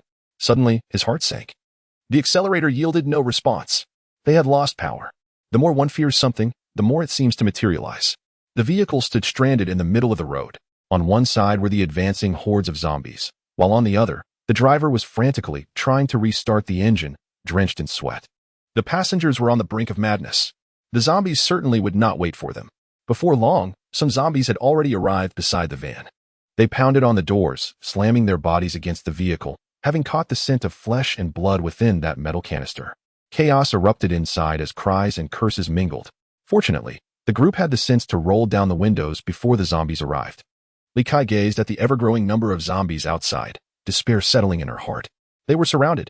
End of chapter. Chapter 70. Missed opportunities on the bus. Brotherly frantically twisted the ignition key, desperately attempting to restart the engine.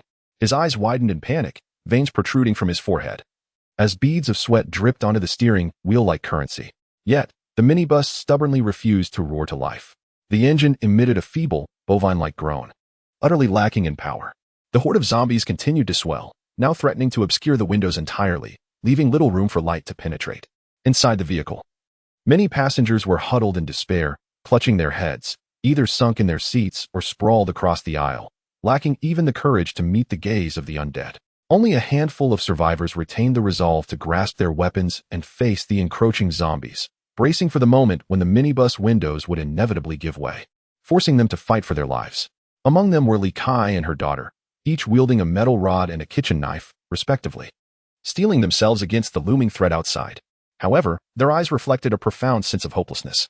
How could mere mortals hope to escape the encirclement of nearly 100 zombies? Despair was their only companion. Suddenly, a powerful melody erupted from outside the vehicle.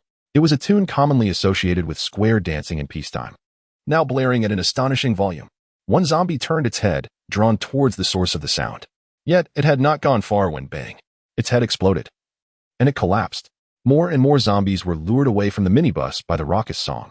At that moment, the mountain of corpses began to recede, allowing the occupants of the bus a glimpse of the unfolding scene. To their astonishment, a drone, of unknown origin, hovered nearby, broadcasting the music that was drawing the zombies away. As their gaze shifted further afield, they discovered numerous vehicles had mysteriously gathered in the vicinity. In the front row, 2 armored vehicles, unmistakably formidable in appearance, stood ready for action. Behind them stretched an endless line of heavy trucks and lorries. At that moment, occupants of the leading vehicles were firing at the zombies, employing guns, crossbows, and bows. Arrows were visibly embedded in the heads of fallen zombies. The passengers in the minibus were transfixed, witnessing the sheer power of firearms for the first time, astonished that someone seemed to be rescuing them. Some even laughed and cried simultaneously in relief. The barrage of gunfire continued unabated. Under the relentless assault, the horde of nearly 100 zombies succumbed within mere minutes, collapsing onto the pavement. The minibus had indeed been saved. Many aboard embraced one another, weeping with joy. Even Li Kai and her daughter clung tightly together, tears brimming in their eyes. This mysterious convoy, boasting overwhelming firepower and an impressively formidable presence, after vanquishing the zombies, began to stow away their weapons and retreat into their vehicles, promptly setting off in another direction, as if the massacre had never involved them. The passengers remained in a state of bewilderment, unable to comprehend that those who had just saved them were departing so abruptly. How could this be? They had not even expressed their gratitude. They longed to follow these saviors. Li Gu was the first to react swiftly, confirming that the zombies outside had been eradicated. He boldly opened the car door and dashed towards the enigmatic convoy, calling out loudly, "Thank you for your assistance. Are you representatives of an official organization? Can you take us along?" The convoy had just begun to move, comprised of large vehicles that started slowly, allowing him to approach somewhat. However, just as he was nearing, a man emerged from the window of one of the vehicles, gun pointed at him, declaring, "Halt immediately. Come any closer, and I will shoot. We are not officials, merely a group of ordinary survivors. Our boss ordered us to save you, but our team does not accept outsiders. You must find your own way to survive." Upon seeing the gun, Li Gu slowed his pace until he came to a stop in the middle of the road. He raised his hands in surrender, reluctantly stating, "May we express our gratitude to your boss in person? We are truly grateful. We wish to thank him directly." He hoped to buy some time, perhaps even plead with the unseen leader for a chance at refuge. "That's unnecessary," the man replied, waving his hand dismissively. "We have a mission and need to leave promptly. You should depart as well. There are more zombies in the rain than in clear weather. It's best to wait for the skies to clear before venturing out." With that, he turned to signal the driver to accelerate and catch up with the rest of the convoy. Li Gu, feeling helpless, watched as these saviors continued on their way, followed by an increasing number of heavy trucks, including 2 lengthy semi-trailers. The tarpaulin covering the trailer bulged ominously, concealing whatever lay beneath. Soon after, a minibus approached, and a few bold individuals, upon seeing Li Gu standing there, anxiously inquired, "Li Gu, what is going on with those people? Why did they save us only to leave?" Li Gu, visibly disheartened, recounted the earlier conversation to them. A heavy silence fell over the group. They realized that these weren't officials, and their brief hope had been in vain. For so long in this apocalyptic world, there had been no sign of official rescue, and they had mistakenly believed they were finally saved, only to find themselves abandoned by a group of passing survivors. As they watched the convoy fade from view, their emotions were a tangled mix of gratitude for the rescue and resentment for their refusal to take them along. Alas, they could only blame the wretched state of the world. Ahead of this mysterious convoy, a formidable armored police vehicle received a radio transmission. "Boss, we sent them on their way." In the passenger seat of the police vehicle sat a commanding figure who picked up the radio and responded, "Understood, let us proceed." In the back seat, two men accompanied him, one of whom, unable to contain his curiosity, asked the man in the passenger seat, "Chin, I must inquire, why did we bother to save those people?" The man referred to as Chin was none other than Chin Jin, the leader of the Green Source base. He turned to glance at Reborn, who had inquired, and after a moment of contemplation, he replied, "It's nothing. I just saw that minibus surrounded earlier and suddenly felt compelled to perform an act of kindness. I'm not entirely certain why. Perhaps it's due to the recent spate of killings. Occasionally, one wishes to do something benevolent. Moreover, I can't shake the feeling that if I were to ignore that vehicle, I would regret it." Li Bowen found this even more perplexing. Clearly, those individuals had wanted to accompany them, but their boss had intervened, causing Lu Wenhao in the heavy truck behind to decline their request. Well, that's just how it is. In this world, we cannot save everyone. Some are simply not worth saving. If we are to rescue anyone, it should come from the heart, without expectation of reward. Nor should we presume that the rescuer will genuinely care. The apocalypse is long, and they must ultimately rely on themselves. Chin Jin sat back, squinting his eyes and curling his body slightly. He shifted into a more comfortable position, letting his gaze drift towards the rain-soaked window, feigning slumber. Li Bowen ceased his inquiries, having gleaned the essence of the answer. Perhaps this was merely a spontaneous outburst of goodwill from their boss, although he remained uncertain if such a sentiment truly resided within him. The thoughts of a leader are indeed difficult to decipher, making it challenging for subordinates like them to act effectively. Judging by their recent behavior, they would never have attempted to rescue that minibus. It seems that the captains of their team must earnestly engage in psychological lessons. They cannot solely focus on destruction, but should also learn to occasionally exhibit the necessary kindness their leader displays, thus fostering both mental and physical well-being. Indeed, he mused. End of chapter. Chapter 71. Re-entering in county after successfully rescuing the minibus, the convoy did not linger and continued on its journey homeward. Chin Jin was oblivious to the impulsive act that had saved Li Kai and her daughter, unaware that he had missed the very individuals he had long sought. Perhaps it was fate that guided their paths. The return journey proved to be more arduous than the departure, as rain obscured visibility and rendered the roads treacherously slick. Additionally, the absence of sunlight on this dreary day meant that the number of zombies on the road had increased significantly. The ram's horns of the lead saber-toothed tiger vehicle were now caked with the blood and flesh of the undead. Driver Xiao Lu had long since lost count of how many zombies he had crushed. He simply plowed ahead relentlessly. They took an alternate route on their return, traversing a stretch along the outskirts of the deep city. Before long, they finally entered the territory of Guangyuan City, approaching from a different direction. This area was in county of Guangyuan City. They had previously visited while scavenging for weapons and supplies. Chin Jin picked up the radio and addressed all team leaders and combat members, instructing, "Follow my vehicle. We will make a stop at the in-county police station." Without doubt, the others complied. The convoy pressed onward, leaving a long trail of tire marks in their wake. The police station was not far from their location, nearly 20 kilometers away. After about an hour, they arrived at the familiar site. During their previous visit, they had encountered a group of survivors, including several police officers. To avoid conflict, Chin Jin had chosen to retreat. Now, he returned to assess the current situation of that group and perhaps discover an opportunity to procure some weapons. The vehicles halted just short of the outer gate of the in-county police station. Chin Jin leaned out, grasping the edge of the vehicle as he stood to survey the distant police building. Through the drizzling rain, he discerned that one side of the station's entrance was ajar, a stark contrast to its previously fortified state. A sense of apprehension stirred within him. Not wishing to squander time, he instructed Xiao Lu to deploy the drone to the station entrance, hoping to lure out any potential zombies inside. Xiao Lu executed this task with remarkable proficiency. Within mere minutes, he successfully maneuvered the drone to the entrance, broadcasting sound. The light rain had little impact on their equipment. As anticipated, a dozen zombies staggered out of the police station, but after a minute of waiting, no further movement was detected. It was then that Chin Jin commanded Xiao Lu to lead the zombies away, allowing the other team members to clear them out. With their current strength, they were no longer the same as before. They no longer needed to use diversion tactics against such a small horde. Many in their ranks, like Yao Lei, were adept enough to dispatch zombies with arrows from a distance.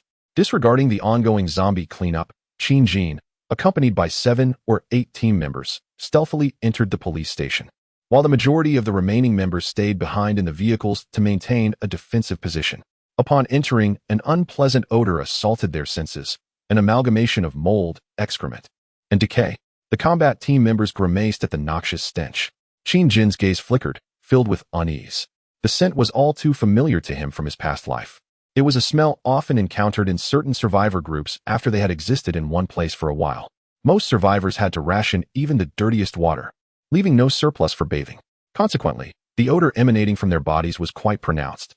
Those with a semblance of cleverness would rub their skin with sand to rid themselves of some grime, while others, indifferent to their state, might go for years without washing. The resulting stench was, one can imagine, quite unbearable. Do not be deceived into thinking that water resources could be easily obtained by riversides or ponds in the future. Those locales could be even more perilous than the zombies lurking within buildings. The area they entered was likely a frequent haunt of the previous group of survivors. Here, not only was there that familiar scent, but also the stench of blood and decay. Jin surveyed the surroundings and, in the right corner, discerned the source of the odor. Approaching, he discovered behind a pillar a large pool of dark red blood saturating the floor, with fragments of bone faintly visible among the stains. Beside the bloodied area lay a tattered, blood-stained police uniform. Without needing to ask, he understood what had transpired here. The other team members, having conducted their own searches, returned to report. No survivors had been discovered, which was to be expected. Earlier, the drone had lured out a dozen zombies, so it would indeed be strange to find any survivors here. Let's search this area thoroughly for any concealed weapons. Be cautious and stay alert for zombies. Jin instructed all the incoming team members. The combatants swiftly dispersed in pairs to scavenge for supplies, leaving Jin alone in the hall, lost in thought.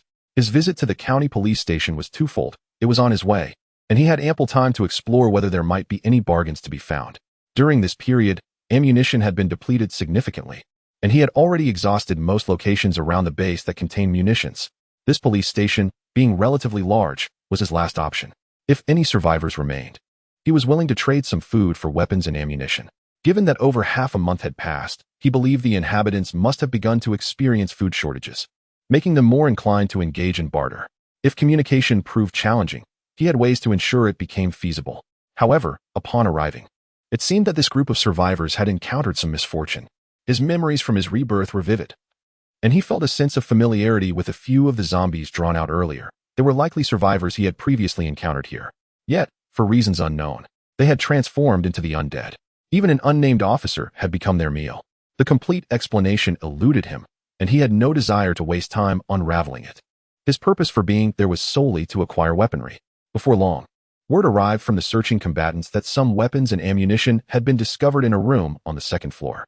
Jin hurried to the location, and indeed, there were several firearms and bullets inside.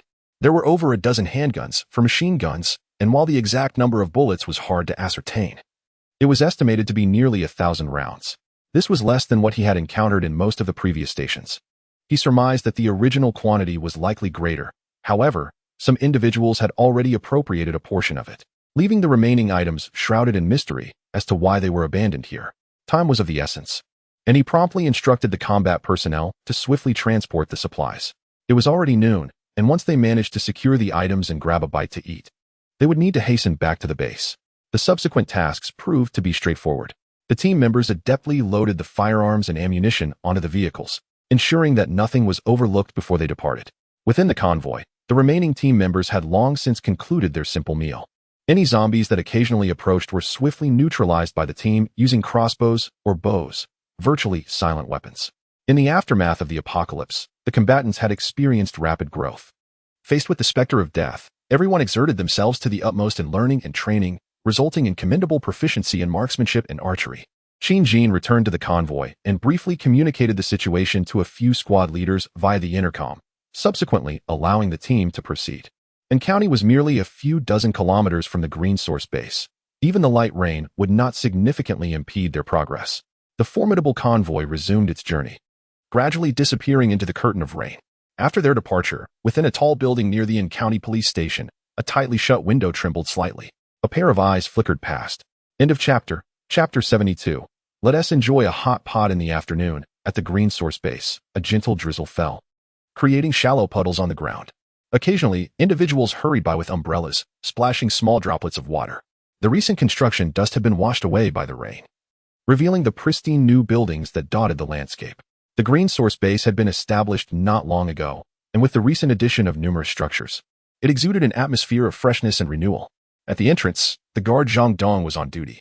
He had served as the gatekeeper at the green source factory since before the apocalypse, later joining the defense team and often tasked with guarding the main entrance. Contentment enveloped him. He had brought his wife to the opening ceremony, giving him a sense of familial connection in this place. Unlike others who were solitary, he was fortunate. Back in his hometown, a teenage child lived with his elderly mother. The couple had come to work in Guangnan province, and with their lack of education and specialized skills, they could only secure jobs as guards or cleaners, earning meager wages to send home for their child's care. The current state of affairs left him anxious about the well-being of his family. Returning home was a thought too daunting to entertain. They could only hope for the safety of their loved ones, though they dared not harbor too much optimism, having endured their share of sorrow. The couple had rekindled their spirits, determined to persevere for their own survival.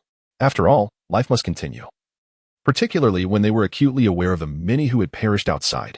To have a full meal and a peaceful night's sleep was a luxury beyond the imagination of many survivors. Thus, Zhang Dong approached his duties with even greater diligence than before. His wife, engaged in the construction of walls and other tasks, shared the same resolve, striving to fortify the base that sheltered everyone from the storm. Today marked the third day since Boss Qin and his group had ventured out, and Zhang Dong pondered when they might return. He recalled how Boss Qin would often greet him warmly. On this autumn-winter rainy day, a sense of drowsiness washed over him. After a moment's contemplation, he reached into his chest pocket and retrieved a small, tightly sealed plastic bag. With care, he opened it and extracted a slightly crumpled cigarette. This was one of the last 2 cigarettes he had left, having exhausted his previous supply. He was reluctant to smoke it, only occasionally taking it out to inhale its scent when the craving struck. In this new world, aside from contributing to the community, there were few opportunities to acquire luxuries. He had heard that the combat team enjoyed far better perks in this regard. The defense personnel earned only a scant amount of contribution points each month, and most were unwilling to spend their precious points on cigarettes. After the apocalypse, he had nearly quit smoking, a habit he had long wished to break. The familiar scent of tobacco wafted around him, and he envisioned the smoke entering his lungs and mingling with the alveoli, relishing the sensation as if he were truly smoking. After indulging in a moment of contemplation, he carefully stowed away his cigarette in his pocket, safeguarding it as a treasured possession. With a slight lift of his spirits, he gazed once more at the delicate curtain of rain beyond the entrance. Yet, his thoughts soon drifted into a state of distraction, pondering what the days ahead might hold. Suddenly, the intercom beside him crackled to life, abruptly dispelling Zhang Dong's drowsiness. Regaining his focus, he swiftly seized the intercom and pressed the receive button. "This is the Green Source Combat Team. We are approaching the base entrance. Please clear the gate area immediately." The voice on the intercom resonated with urgency. Zhang Dong recognized it as Captain Li Bowen of the combat team. The return of Boss Qin and the others was imminent. Without hesitation, Zhang Dong promptly informed other authorized personnel at the base of the situation. He quickly activated the remote bell installed at various points along the base's perimeter to clear the gate area, as the combat team was set to return shortly. In an instant, the entire Green Source base came alive. Their soul, the most formidable and accomplished members of the team, had completed their mission and were finally returning home. Before long, Zhang Dong, peering into the distance, heard the powerful engine roar of heavy trucks at the nearby intersection. Vehicles began to emerge through the rain curtain within his line of sight. Leading the procession was unmistakably the boss's vehicle, a saber-tooth. The gate opened slowly, allowing the convoy to enter in an orderly fashion. This time, the returning convoy was notably large, especially with 2 semi-trailers equipped with helicopters, occupying ample space. After some time, all the combat team vehicles had finally entered the base's isolation zone. Qin's father, having been alerted, had already arrived with Qin's mother and several administrators. Their son had been away for a few days, and their worries dissipated upon his return, finally allowing them to breathe a sigh of relief. Standing atop the isolation zone's wall, he surveyed the once again substantial convoy below, along with the bulging shapes concealed beneath the rain tarps. Uncertain whether their recent mission had gone smoothly, he called out directly to Qin Jin, who was peering from the passenger seat of the saber-tooth below. Jane, was the mission relatively successful this time? Were there any issues? Is there anything we need to address immediately? Qin Jin, feeling the rain dampening his clothes and noticing the gathering personnel from the base above, shouted back, "It's a long story. Let's discuss it after we clear the isolation area. The haul was quite satisfactory. We need to clear some space and storage for the items. Also, have the kitchen prepare some ginger soup or similar to ward off the chill. A chorus of acknowledgements echoed from above. Before long, 10 minutes had passed without incident. The convoy exhibited no abnormalities, and several team members had already disembarked to inspect the heavy trucks and semi-trailers, opening the rear compartments and rain tarps. Each return necessitated a thorough safety check to ensure that no humans or zombies had infiltrated the supply stacks unnoticed. Allowing any intruders back into the base would be quite the farce. As the convoy departed from the quarantine zone and entered the true base, Qin's father and others, clad in raincoats and wielding umbrellas, gathered around. Qin briefly updated them on the situation and instructed the combat team members without tasks to return and change clothes to rest, while those with duties should collaborate with other personnel at the base to complete some work before taking their respite.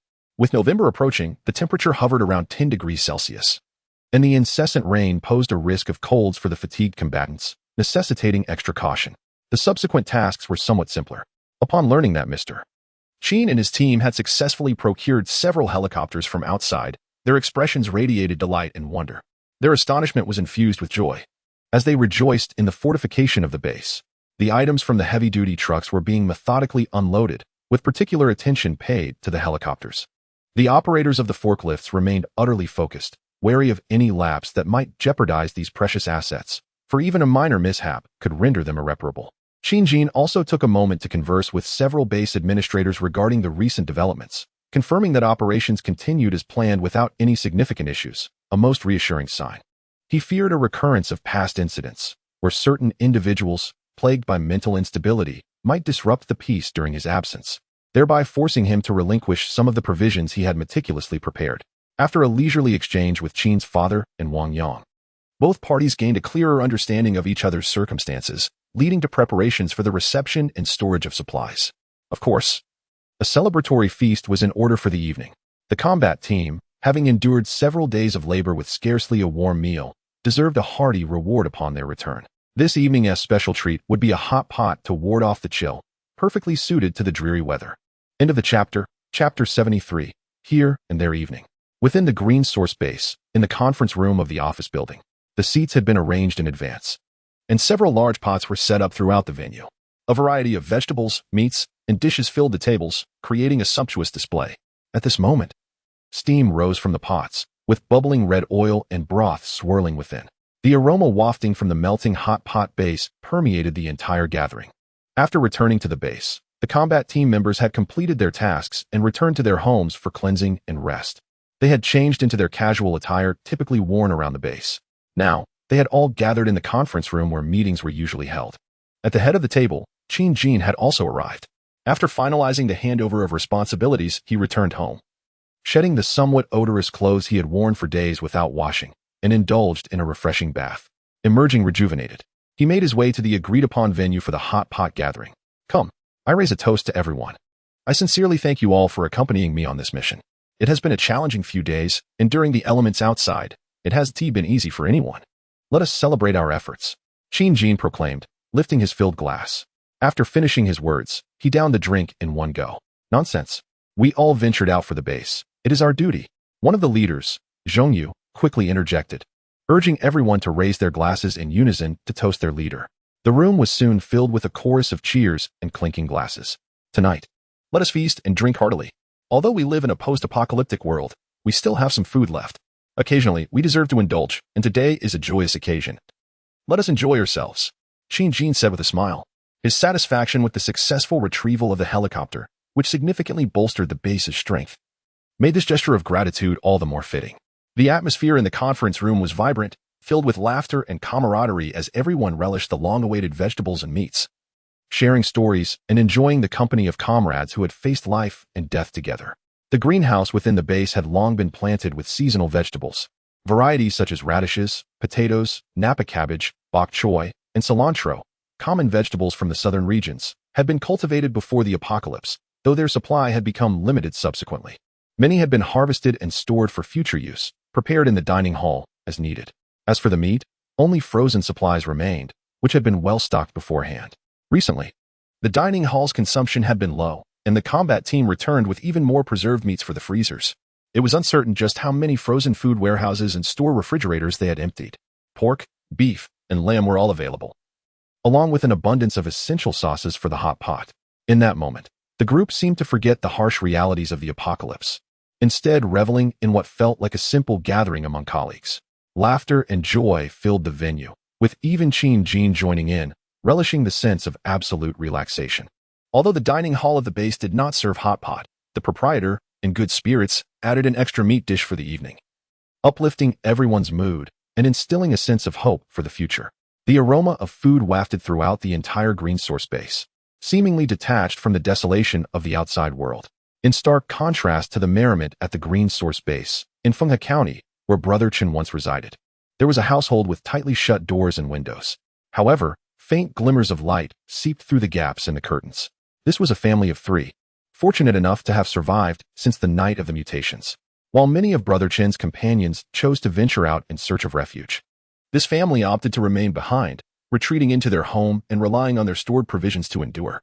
As time passed and other survivors scoured the area for resources, this man finally summoned the courage to venture outside, only to return empty-handed. His wife chided him for his lack of initiative, while he could only respond with silence. At this moment, the world was filled with countless such survivors. Not all who ventured out returned safely, and many had succumbed to the jaws of death. That night, the family sat quietly at their solitary dining table, illuminated by the flickering flame of a candle acquired from unknown origins. "Mom, I'm so hungry. Half a bowl of porridge is simply not enough," protested the little boy once more. "Be good, Xiaoyong. Daddy will find plenty of food in a few days. Just hold on a little longer," the mother soothed, gently patting his head while casting a knowing glance at her husband. "Xiaoyong, just try to stay still and not run around too much, and you won't feel so hungry. Daddy will quickly find something tasty for you." The previously silent man, prompted by his wife's signal, reluctantly spoke up. Several days had passed since his last search for food, during which he had ventured out again, only to return with a few candles, a lighter, and a broken phone. No food in sight. He wondered how other survivors managed to scavenge so efficiently. Today, the rain had fallen, and the zombies outside seemed more active than ever, further dissuading him from venturing out. That evening, they dined on a thin porridge with a sprinkle of salt, half a bowl each. It hardly constituted a satisfying meal, merely a ruse to placate their protesting stomachs. By the dim light of the candle, the 3 hastily consumed their porridge, licking their bowls clean, rendering them unnecessary to wash. There was no water to spare for washing. Their drinking water was nearly depleted until today, as rain allowed the adults to collect a fair amount, providing for this meager meal. Otherwise, they would have been at a loss for how to prepare the last of their rice. The remaining food supply amounted to a small bag of rice, weighing less than 2 pounds. At the current rate of consumption, they could only wonder how many more days they could endure. The mistress has resolved to further reduce both her and her husband's food intake tomorrow, ensuring only the sustenance of their child. They can endure for a while longer, yet the child has lost considerable weight lately, which deeply pains her. After dinner, the family huddled together on a large bed, wrapped in blankets for warmth. The frigid weather proved particularly unbearable for them, residents of Guangyuan City. Previously, they could rely on the heating mode of the air conditioning when the cold set in, but such comforts were now a distant memory. Curiously, the little boy, Xiaoyong, occasionally inquired, "Mommy, Daddy, how much longer must we endure this life? Will I still have the chance to see my grandparents and my old friends?" The couple remained silent, unable to provide an answer, perhaps to stave off the child's disappointment. The mistress finally spoke. "It will be soon.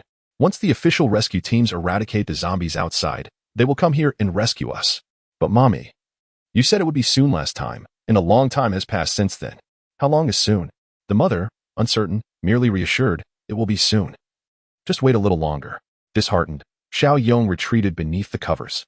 He had heard that answer from his mother several times, yet the awaited moment had never arrived. These days felt unbearably dull. He could not go out to play, the electricity in the house was gone, and they could hardly manage a full meal. Feeling quite aggrieved, he expressed, "I'm so hungry. I want to eat meat. I want vegetables. I yearn for a steaming hot pot." Sensing the movements of the child in bed, the man of the house could not help but speak. "Xiaoyong, try to remain still to conserve your strength. Sleep early, and you won't feel hungry. Once the rain stops, Daddy will go out to find you something delicious. Be good." Xiaoyong did not respond. In his tender heart, he had already branded his parents as great deceivers. How hungry he felt. With dreams of delectable food in his mind, he finally drifted into slumber. End of chapter. Chapter 74. New resource statistics the following day. The incessant rain of yesterday began to wane today. although some dark clouds lingered in the sky. The downpour had largely ceased, yielding only occasional droplets. After the cleansing rain, the green source base radiated a vibrant vitality. Inside the greenhouses, the fruits and vegetables, having had their roofs partially open during the rain, flourished under the nourishing downpour, yielding an abundance of tender new fruits and shoots. It was yet another bountiful harvest day for vegetables and fruits.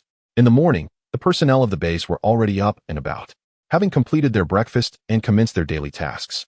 The construction of the perimeter wall continued, with a group of workers engaged in the building process, while the majority of the other structures had taken shape, thus requiring fewer hands on deck. Additionally, the base's power generation and water supply had stabilized, no longer necessitating constant vigilance. Periodic inspections sufficed. Today marked the first day since the apocalypse that the combat team would not venture out on a resource scavenging mission. After weeks of relentless activity, Qin finally granted them a day of respite, allowing them to revel in the tranquility of the base. Many team members celebrated with joyful applause. Last night, several had indulged a bit too much, finding themselves carried back to their dormitories by their comrades in a state of inebriation. It had been a long time since they had experienced such relaxation, a reprieve for both body and spirit. Today, they could choose to rest or engage in leisure activities within the dormitories or various communal spaces in the base, which had been equipped with ample recreational facilities, including billiard rooms, screening rooms, and a library. There was even a computer room, stocked with several classic 3D masterpieces. The energy consumption for such amenities was within the base's capacity to sustain. Qin, however, did not partake in this respite. Early in the morning, he made his way to his rooftop office. Seated at his desk, he scrutinized the forms submitted by several administrators beside him, including his father, mother, and cousin, Luo Dandan. Before departing the base, he had tasked them with compiling a comprehensive inventory of the resources recently gathered by the combat team, as he sought to ascertain the current resource status of the entire base. This task, often underestimated, proved to be quite formidable. The assortment of items collected from outside was vast and varied, necessitating the consolidation of many similar items for efficient accounting. Despite this simplification, it consumed a considerable amount of time for those responsible. As Qin perused the checklist in his hands, he glanced through the detailed entries before arriving at the summary at the end. The total indicated an addition of 273 tons of staple food, including rice, wheat, flour, and other mainstream grains. Other food items, such as packaged instant noodles, biscuits, and snacks, along with canned goods and dried meats, provisions that were durable, totaled approximately 62 tons, culled from numerous supermarkets and small shops. Due to the diversity of categories, only the total weight was succinctly presented here. The beverage section was equally abundant, with an assortment exceeding 100 tons. The base was also equipped with 237 firearms, comprising handguns, machine guns, shotguns, and sniper rifles, most of which had been collected in the earlier stages, with few remaining thereafter. Ammunition across various calibers totaled over 67,000 rounds. Upon reading this, Qin furrowed his brows. He was not surprised by the increase in grain and other food supplies. Having scoured numerous grain and oil stores as well as supermarkets, such figures seemed quite reasonable. However, he did harbor some doubts regarding the weaponry. Dandan, how could the ammunition be consumed so rapidly? I recall that the combat team returned with over 120,000 rounds previously. He directly inquired of his father, who managed the weapons, and his cousin. Seated on the adjacent sofa, Luo Dandan, clad in a simple sweater and with her arms crossed, retorted with irritation, "Isn't it because of you? Didn't you assign the combat team to undergo shooting training recently? Each member must have used at least 300 rounds, which accounts for over 10,000 rounds right there. And then you complain that the defensive team lacks combat effectiveness, instructing them to expend nearly 100 rounds each to fend off the zombies outside, claiming it would enhance their proficiency. Adding that up, it nears 20,000 rounds. Do not forget, every time the combat team heads out, as you said, to minimize casualties, they must ensure personal safety whenever possible, so they certainly did not conserve ammunition, often expending hundreds to thousands of rounds." Observing his cousin's exasperated demeanor, resembling that of a miser, Qin suddenly felt somewhat embarrassed. He recalled indeed having mentioned this to his father and cousin. At the time, he had thought it essential for both the combat and defensive teams to hone their shooting skills. Thus he had ordered them to train rigorously, utilizing the zombies outside as targets. No wonder he had noticed that the combat team had displayed commendable marksmanship during their recent outing. It turned out he had inadvertently nurtured it. Since accompanying the combat team in the early days, he had become preoccupied with the base's affairs and had not followed them closely, only knowing they were still on mission. He had not anticipated such a terrifying rate of ammunition consumption. Damn. Fortunately, I discovered this early. Otherwise, depleting the ammunition to a critical level would have posed serious issues. It's my fault. I never imagined their consumption would be so excessive. In the future, if you notice any supplies being consumed at an alarming rate, feel free to bring it to my attention. I will speak with their squad leader shortly about monitoring consumption. After all, their marksmanship is already developed. Qin Jin awkwardly addressed his cousin. Given that the team members had already honed their shooting skills well, it was time to temper their usage. Whenever feasible, they should resort to knives or crossbows, lest they become overly reliant on firearms, only to find themselves at a loss when ammunition runs out. He then continued to peruse the inventory list. The fuel category alone totaled over 2,700 tons. This was the result of draining every gas station, large and small, surrounding the base, not sparing even the fuel tanks of some large vehicles. Following that were various construction materials: cement, sand, gravel, steel, metal fittings, plastics, coal, chemicals, and so forth, each amounting to dozens or even hundreds of tons. He could only speculate how many factories the team had rummaged through. Additionally, there were miscellaneous items such as gold, silver, rare metals, and gunpowder, weighing anywhere from dozens of pounds to several tons. There are various daily necessities, transported in large quantities, which have already filled several warehouses. Qin Jin gazed at the inventory list, feeling a deep sense of appreciation for the team members who ventured out in search of supplies. The list seemed to encompass everything imaginable, suggesting they had gathered all readily available items surrounding the base. Luo Dandan observed her cousin, who had once been a mere shadow in her childhood, now transformed into a leader wielding the fate of many. It stirred a tumult of emotions within her. She had never envisioned that the world could devolve into such chaos, nor that her cousin's established base would serve as their sanctuary. It was a development that few could have anticipated. As she watched her cousin intently scrutinizing the list, she mustered the courage to voice her thoughts that had long lingered. Jean, could you arrange for a couple more hands when you have the opportunity? The influx of supplies has become overwhelming. Do not assume that we are merely keeping accounts. At times, we must also direct the transport of items that are less than discreet. If you could find 2 trustworthy individuals to assist us, it would be greatly beneficial, especially considering how exhausted Uncle has become. Upon hearing this, Qin Jin lifted his gaze to meet the eyes of his cousin and father. He discerned the fatigue they had concealed so well, a weariness that he had previously overlooked. Indeed, the daily influx of supplies was not merely a matter of counting. It involved sorting, transporting, storing, and ensuring safety. Relying solely on the 2 of them, even with occasional assistance, was undeniably taxing. A pang of guilt washed over him as he realized that he had been preoccupied with broader matters concerning the base, neglecting the well-being of his family. Father, mother, sister, I apologize. I will promptly seek help to alleviate your burdens. It was my oversight. Rising, Qin Jin bowed respectfully to his family members. Oh, not at all. At this moment, we are all fatigued. For us, having enough to eat and being able to contribute is a blessing. Compared to your struggles outside, our hardships within the base seem trivial. As we are safe here, Qin father replied with a smile, waving his hand dismissively. He was indeed weary, yet a surge of determination welled within him. He wished to shine and contribute. Qin Jin chose not to feign concern any longer, etching this matter into his memory as he continued to assess the newly acquired supplies in this post-apocalyptic world. Having completed his review, he could only conclude, the strength of the green source base has significantly enhanced. End of chapter. Chapter 75. Leisure after reviewing the inventory list. Qin Jin had a clear understanding of the state of the base. The overall reserves had seen significant improvement.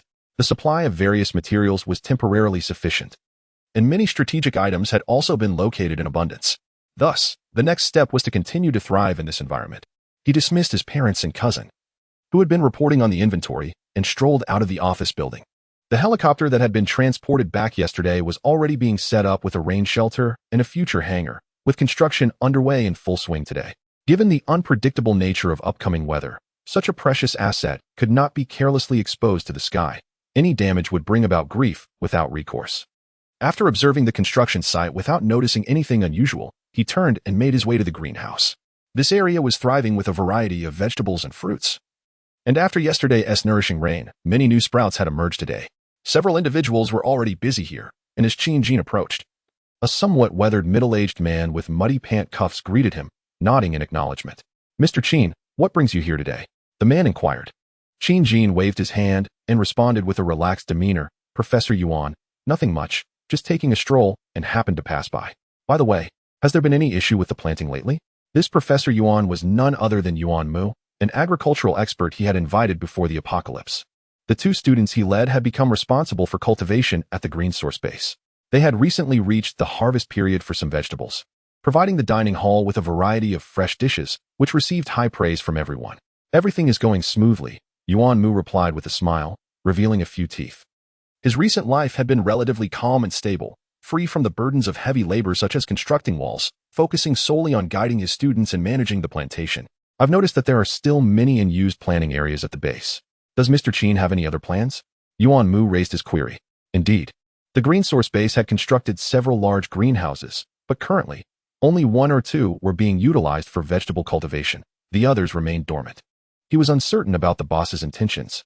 Qin Jin, not one to keep secrets, scratched his head and replied casually. Those areas will be used for planting rice and other staple grains.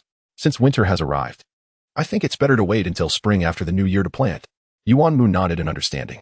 Qin Jin approached a nearby plant, plucked a tomato from it, wiped it on his clothing, and popped it into his mouth. The fresh juice burst forth, and the flesh exploded with a delightful blend of sweetness and acidity. He casually picked another tomato, waved goodbye to Yuan Mu, and departed from the planting area.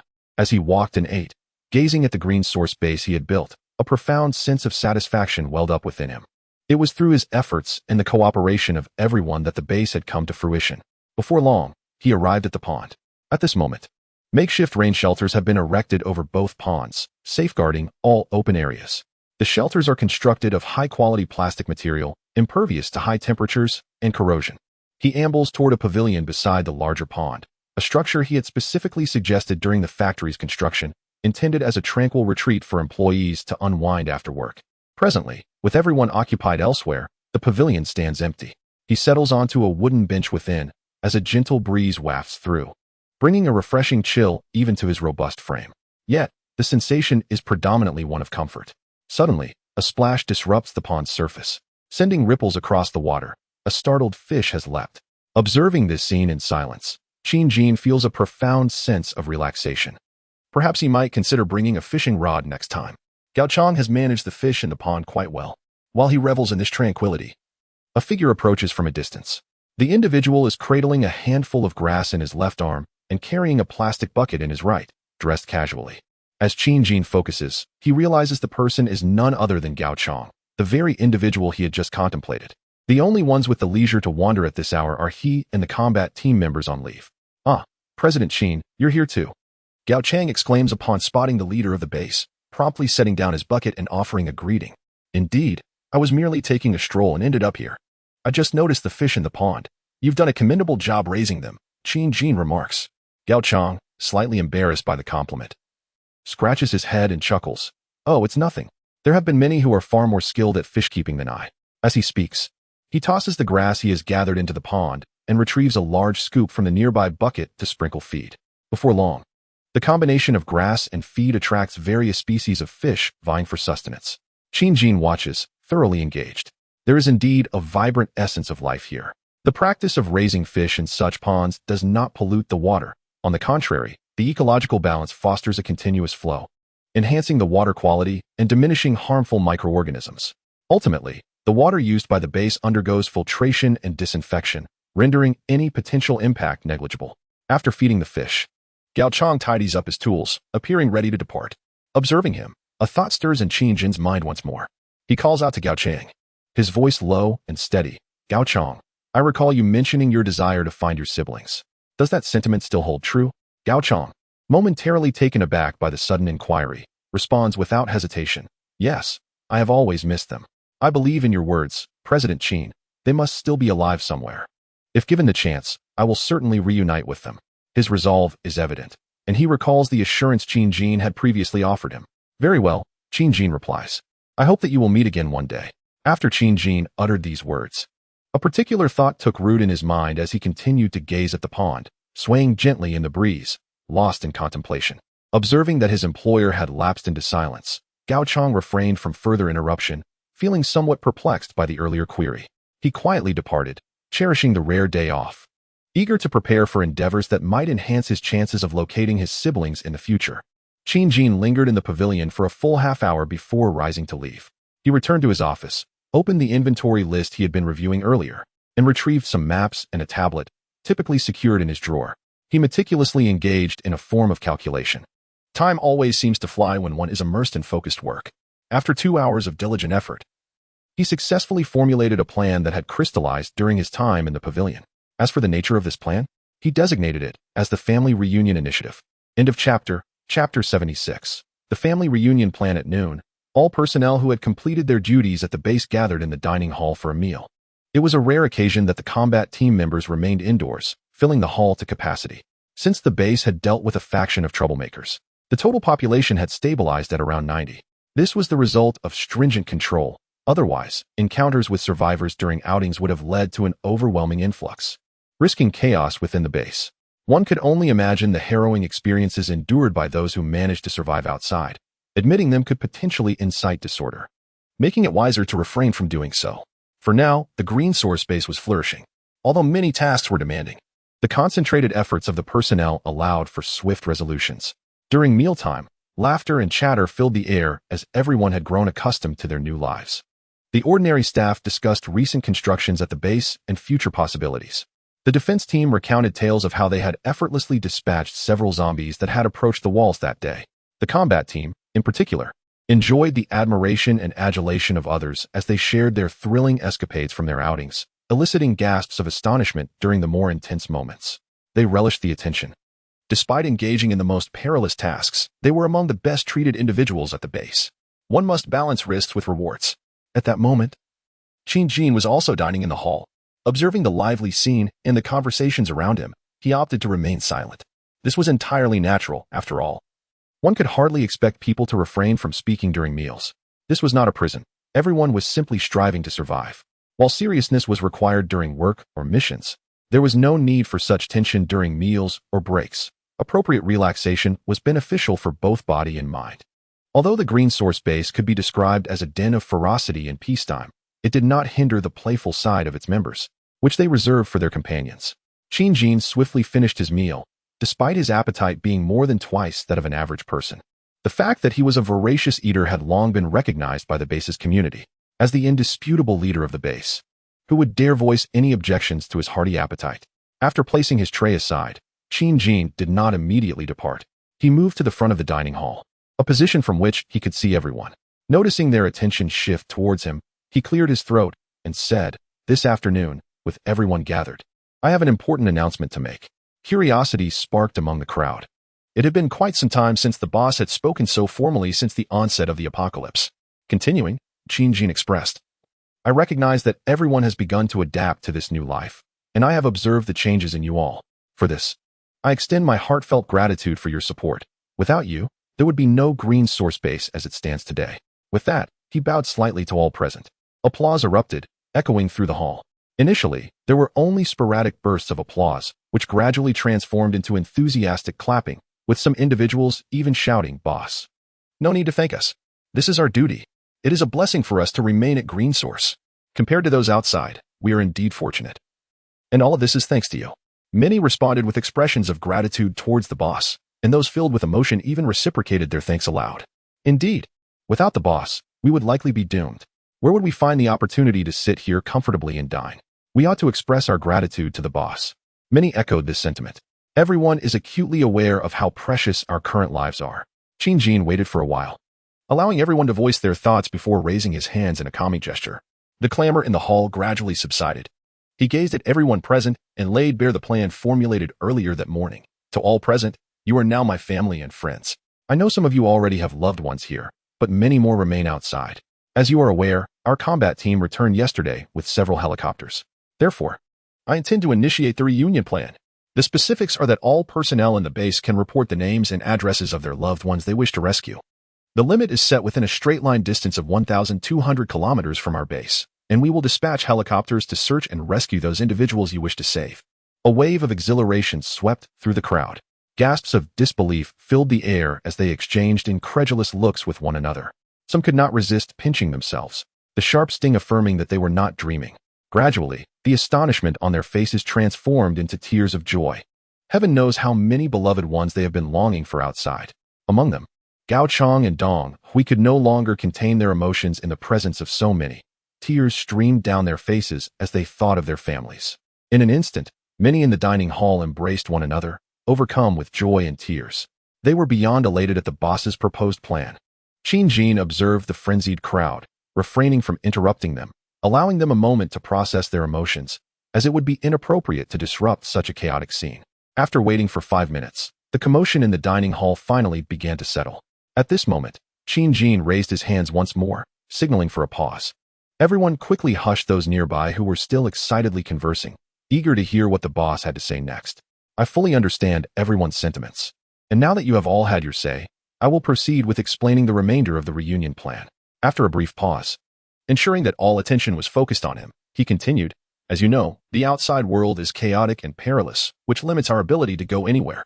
The fuel endurance of the helicopters is also a concern, hence I have set the range for reunions within 1,200 kilometers, encompassing Guangnan province and several neighboring provinces.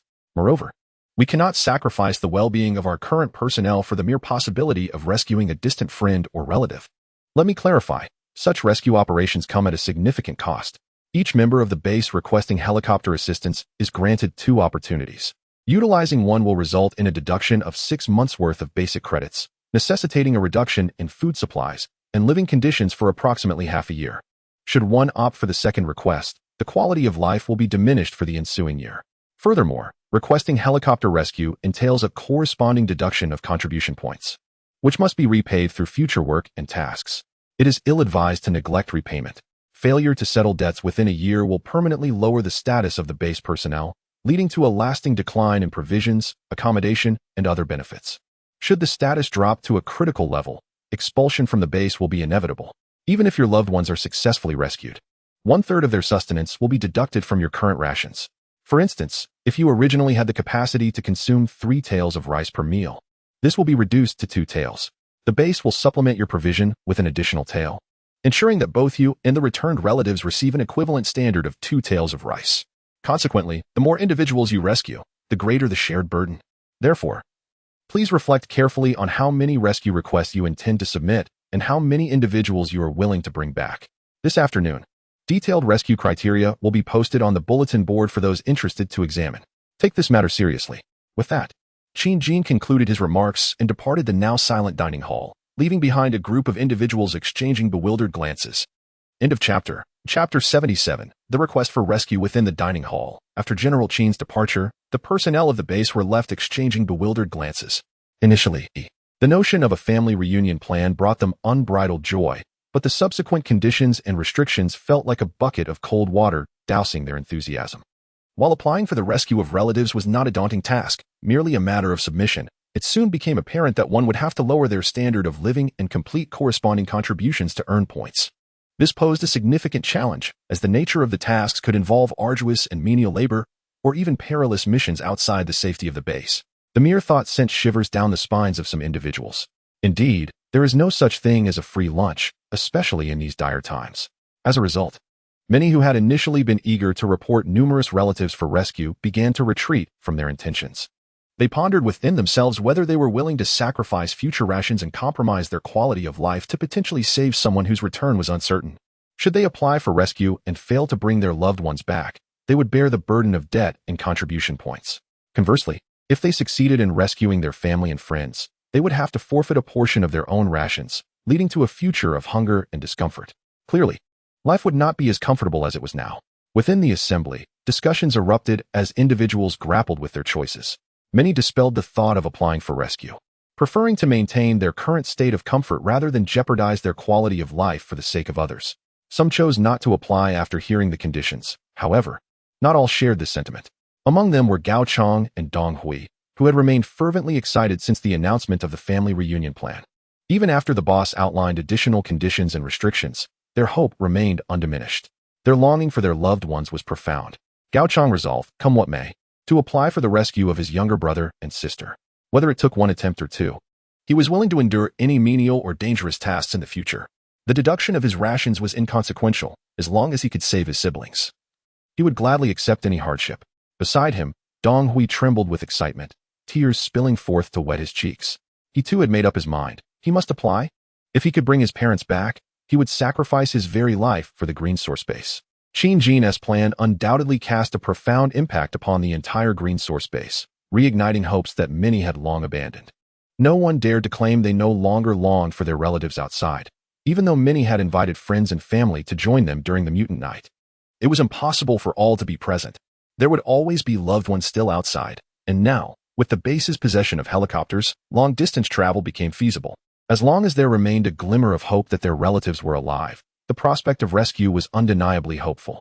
Of course, the subsequent conditions effectively served to filter out those who might recklessly apply and squander resources. For those who did not genuinely wish to save their loved ones, these restrictions would act as a necessary sieve. For those who genuinely wish to rescue their loved ones, these restrictions are insignificant and will not hinder them from seeking aid. After the midday meal, everyone returned to their quarters to rest and contemplate. It was not merely a matter of deciding whether to apply for assistance. Those determined to proceed also needed to ascertain the location of the rescue. Without precise coordinates, the helicopter would be unable to reach the site. And if it were too distant, it might be altogether inaccessible. Most individuals would estimate the trajectories of their relatives during the mutated night, allowing them to surmise the potential destination for rescue. The midday hour passed swiftly. In a certain area of the base, there was a bulletin board designated for posting announcements and news. In the aftermath of the apocalypse, the Green Source Base frequently utilized this space to publicize new living regulations and important reminders. At that moment, a crowd had gathered before the board, intently examining the newly posted family reunion plan. It elaborated on the scope and conditions of the rescue, clarifying the sacrifices that would be required. Those who decided to apply could directly register at the office building, where Wang Yang was already seated, awaiting to record information. The execution of the plan was astonishingly swift. Tomorrow morning, at dawn, the helicopter would be dispatched directly, showcasing the base's unwavering commitment to this initiative. It was not mere rhetoric. Many individuals, upon reading the contents of the announcement, relinquished their desires to apply, unwilling to jeopardize their current lives for the sake of others. Conversely, numerous others, invigorated by the information, immediately set off towards the office building. The notice stated that those who applied first would be rescued first. Every additional day of waiting for their loved ones equated to another day of peril. Having made the decision to apply, they resolved to act promptly. Several remained behind, watching those hastening toward the office, sighing before turning away.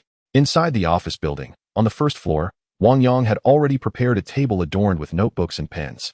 Having been appointed as the registrar by his superior during the midday break, he had only brought his wife with him on the night of the mutations, thereby wasting one opportunity which had caused him silent anguish. Yet, unexpectedly, today his superior granted him another chance. Without hesitation, he seized the moment and utilized his application opportunity. He inscribed his daughter's name along with the rescue location and address in a certain city. Based on his estimation, his daughter, who was studying at university, should have been resting in her dormitory that night. Whether she had survived, he could not bear to speculate. Having recorded this, he sought to visit her, fulfilling a shared wish with his wife, who also resided in the base. At the very least, he desired a resolution. Shortly after he finished writing, the corridor outside was suddenly filled with the sound of heavy footsteps. Within moments, Gao Chang appeared before him, panting heavily, his face flushed. Breathless, he struggled to articulate his thoughts, instead emphatically pointing at the notebook as if trying to convey something urgent. Wang Yang, observing his demeanor, couldn't help but chuckle, saying, "Brother Gao, take your time. There's no need to rush. You're the fastest here. Express yourself clearly, and I will record your information." Upon hearing Wang Yang's words, Gao Chang finally managed to calm his breath. Once he had composed himself, he solemnly stated, "Please assist me in applying for 2 missions. I need to rescue my brother and sister. Their addresses are located in Shenzhen and Jiangqing." After speaking, Gao Chang reached into his trouser pocket and retrieved a crumpled piece of paper. He unfolded it before Wang Yang, revealing the names and addresses of the 2 individuals, along with some descriptive details. Wang Yang took the paper with care and began to transcribe the information diligently. Before long, another figure emerged behind Gao Chang. This time it was Dong Hui, who was also panting heavily, clearly having run to catch up, but lagging behind Gao Chang. He managed to speak, addressing Wang Yang, who was already recording. "Mr. Wang, please help me apply for 1 mission. My parents should be at this location. I need to rescue 2 people. All right, Dong Gong. Take your time. I will ensure everything is registered properly. You all please help maintain order among those arriving behind you, allowing them to queue fairly without any cutting in line." Wang Yang responded, having noticed the increasing number of people behind them. To prevent chaos, he requested the 2 individuals in front to help uphold some semblance of order. In this manner, within less than half an hour, Wang Yang had documented applications from over 10 individuals in his notebook. The majority opted for a single rescue request, while a few, like Gao Chang, sought two. After waiting another half-hour without any new arrivals, he finally stowed his belongings and proceeded to the office of General Qin upstairs. Qin Jin received the application records from Wang Yang and scrutinized them carefully. A total of 17 individuals had applied, with 5 requesting 2 missions, summing up to 22 rescue sites. He focused on the names and locations recorded, noting the varying distances. Silently, he calculated in his mind, deploying 3 helicopters per day, each round trip requiring approximately 25 hours, with about 10 hours of daylight available for operations. This meant they could conduct roughly 79 sorties daily. Within 3 days, they should be able to cover all the requested rescue sites, potentially concluding their efforts before the impending acid rain arrived. End of chapter. Chapter 78. The rescue begins. Qin Jin received the list of rescue applications and quickly estimated the approximate time required. It was feasible. Thus, he resolved to proceed with determination. By midday, he had instructed some personnel to expedite the fabrication of several essential devices for aerial refueling directly from helicopters. Having previously piloted a helicopter, he had recognized its inherent drawbacks, particularly its tendency to attract zombies. The areas designated for their imminent search and rescue operations were predominantly remote. Relying solely on the helicopter's original range would be insufficient, necessitating additional fuel. Should the helicopter require a mid-flight refueling stop, it would likely attract a horde of zombies drawn by the noise. Therefore, aerial refueling was imperative. Thanks to the technological advancements in Huagua over the years, domestic helicopters had been upgraded to facilitate aerial refueling, allowing for direct connection of hoses to the fuel tank, with pressure pumping the fuel in. The devices being crafted were primarily for fuel storage and electric pumping. They needed to be securely fixed during flight to ensure ease of operation for onboard personnel. Along with the installation of simple switches, these devices would be welded inside the aircraft, filled with aviation fuel, and operated at the push of a button to refuel the helicopter mid-air. This would enable long-distance round trips. As for how to prevent the second helicopter from attracting zombies upon arrival at the designated location, the solution was straightforward. Each flight would consist of the pilot, an applicant, and a combat team member. Upon reaching the destination and locating a suitable landing spot, the applicant would immediately disembark, while the combat personnel would decide on a case-by-case basis whether to accompany them. The helicopter would then swiftly vacate the area to divert any potential zombies attracted by their presence. It would hover low nearby, awaiting the applicant's return, who would contact the aircraft via intercom once they had located their friends or family, allowing for a safe boarding. The accompanying combat personnel would also bring drones and firearms for assistance. The helicopter would only descend if it could guarantee the conditions for a safe rescue. Otherwise, it would be tantamount to signing its own death warrant. At this juncture, both the helicopters and their pilots were invaluable assets to the base, and Qin Jin could not bear the thought of their demise. Consequently, the rescue announcement explicitly stated that operations could be terminated based on situational assessments. This clause deterred several individuals from pursuing applications. Some lived too far away, thousands of kilometers distant, while others were uncertain of their loved ones' whereabouts and hesitated to apply. Unwilling to shoulder the burden of debt, the base had successfully retrieved 5 helicopters in operational condition, while others with issues were set aside for future repairs or salvage of parts. Currently, there were only 4 pilots available, including Qin Jin himself. However, in reality, only 3 pilots would participate in the rescue missions, as Qin Jin had no intention of personally risking his life. As the leader of the Green Source base, he valued his life more than most. Whether labeled as cowardly or overly cautious by others, he had never intended to jeopardize himself for the sake of strangers. The mere act of publicizing this rescue initiative, offering others a glimmer of hope, was the greatest act of compassion he could muster.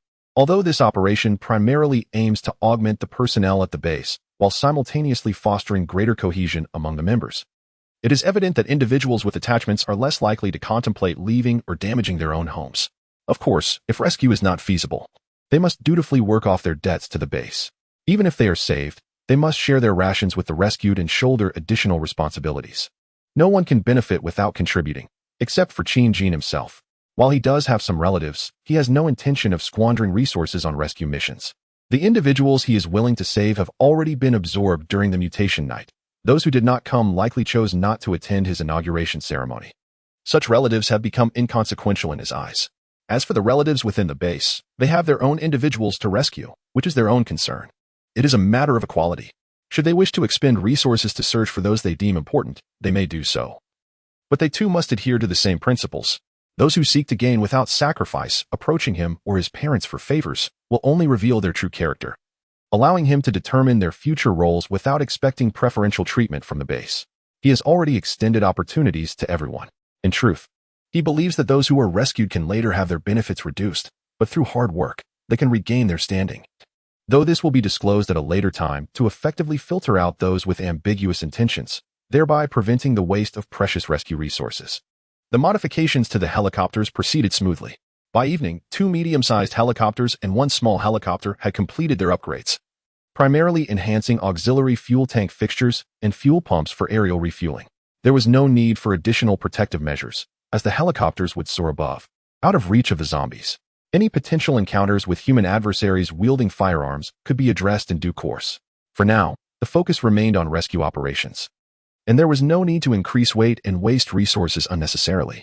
Recently, Xia Yin, along with Sun Xiaolong and Sun Xiaohu, had each piloted the modified helicopters around the base for several circuits, confirming there were no issues. They were currently engaged in final adjustments and maintenance. Additionally, basic supplies, food, and weapons needed to be prepared in advance. The rescue list had already been disseminated, and they were set to fly to various locations in accordance with the order of applications. They understood the inherent dangers of undertaking such missions, especially since they were among the few capable of piloting aircraft. Xia Yin had applied for a mission to rescue his wife and son, located over 500 kilometers from the Green Source base. The Sun brothers had an even greater distance to cover, seeking to rescue their parents, nearly 1,000 kilometers away, necessitating a medium-sized helicopter for the round trip. They were scheduled for flights tomorrow. The apocalypse had lingered for over half a month, and it remained uncertain whether their loved ones had mutated, whether they were still alive, or if they awaited rescue at their respective locations. No one could ascertain the answers. Although seeking rescue were, in essence, gambling on hope, they wagered that they remained there, awaiting the emergence of salvation from afar. Simultaneously, their desire was to ensure they could stand before their conscience unburdened. The entire base had mobilized. This rescue mission was destined to be etched in the memories of all. No one dared to hold back during this endeavor, for it was a matter of self and of others. Those who had requested rescue need not engage in labor that afternoon, as they were gathered together. They were instructed in various precautions essential for search and rescue. Combat team members personally conveyed to them how to defend against zombie attacks upon disembarking, how to create diversions to distract the undead, how to conduct searches within buildings, and how to extricate themselves from perilous situations. These were invaluable insights gleaned by the combat personnel over the past few days. In fact, that afternoon, the applicants were even taken for basic training in the use of handguns and crossbows, being permitted to choose either a handgun or a crossbow to take with them in search of their loved ones. It was preferable to avoid confrontation, but should the need arise, they were instructed not to hesitate. Upon their return, all equipment was to be surrendered to the base. The base had truly exerted itself for this rescue operation, leaving the applicants profoundly moved. They silently absorbed knowledge and experience, striving to enhance even the slightest glimmer of hope. A moment's diligence at this juncture could potentially safeguard the lives of themselves and their kin. At 10 p.m., the Green Source base remained aglow, diligently conducting final checks for the significant mission set to commence the following day. Qin Jin had already inquired, confirming that all departments had completed their preparations. They were merely awaiting the dawn to embark with their team. He stood before the helicopter, gazing at the meticulously cleaned fuselage, which reflected myriad metallic glints under the lights. This was the strategic resource he had retrieved for the Green Source base. Tomorrow would mark its inaugural display of power. At that moment, Xia Yin and Sun Xiaolong, the helicopter pilots, stood beside him, having traversed the aircraft numerous times throughout the day. They were intimately familiar with the helicopter they were to pilot the next day, even more so than they were with their own spouses. Qin Jin addressed them, saying, "You must prioritize your safety tomorrow. Should any issues arise, return immediately. Do not push yourselves. You are invaluable pilots for our base, and your presence is crucial for the subsequent rescue operations. When it is time to relinquish the search, do so. Do not endure unnecessarily." Xia Yin and the others understood Qin Jin's intent. They too would be heading to their designated search points the following day, and Qin Jin was concerned they might be reluctant to depart should they find themselves unable to locate anyone, though they would not leave the helicopter. The collaborating combat personnel had obtained the target information. If they still could not locate anyone, Qin Jin feared the situation could spiral out of control. Forcing others to continue searching could lead to complications. Thus, this issue had been specifically addressed that afternoon. They acknowledged the peril inherent in this situation, and in unison responded, "Yes, we understand." Qin Ji nodded, moving to pat each of their shoulders in turn, then urged them to retire early for rest. Tomorrow would herald a series of intense confrontations. The following day, just after 6 a.m., as the sky began to brighten softly, a group of individuals at the Green Source base had already made their preparations. In a designated open area of the base, they donned their equipment and boarded the helicopters that had long since been activated. Qin Jin was also nearby, signaling them with a gesture for takeoff.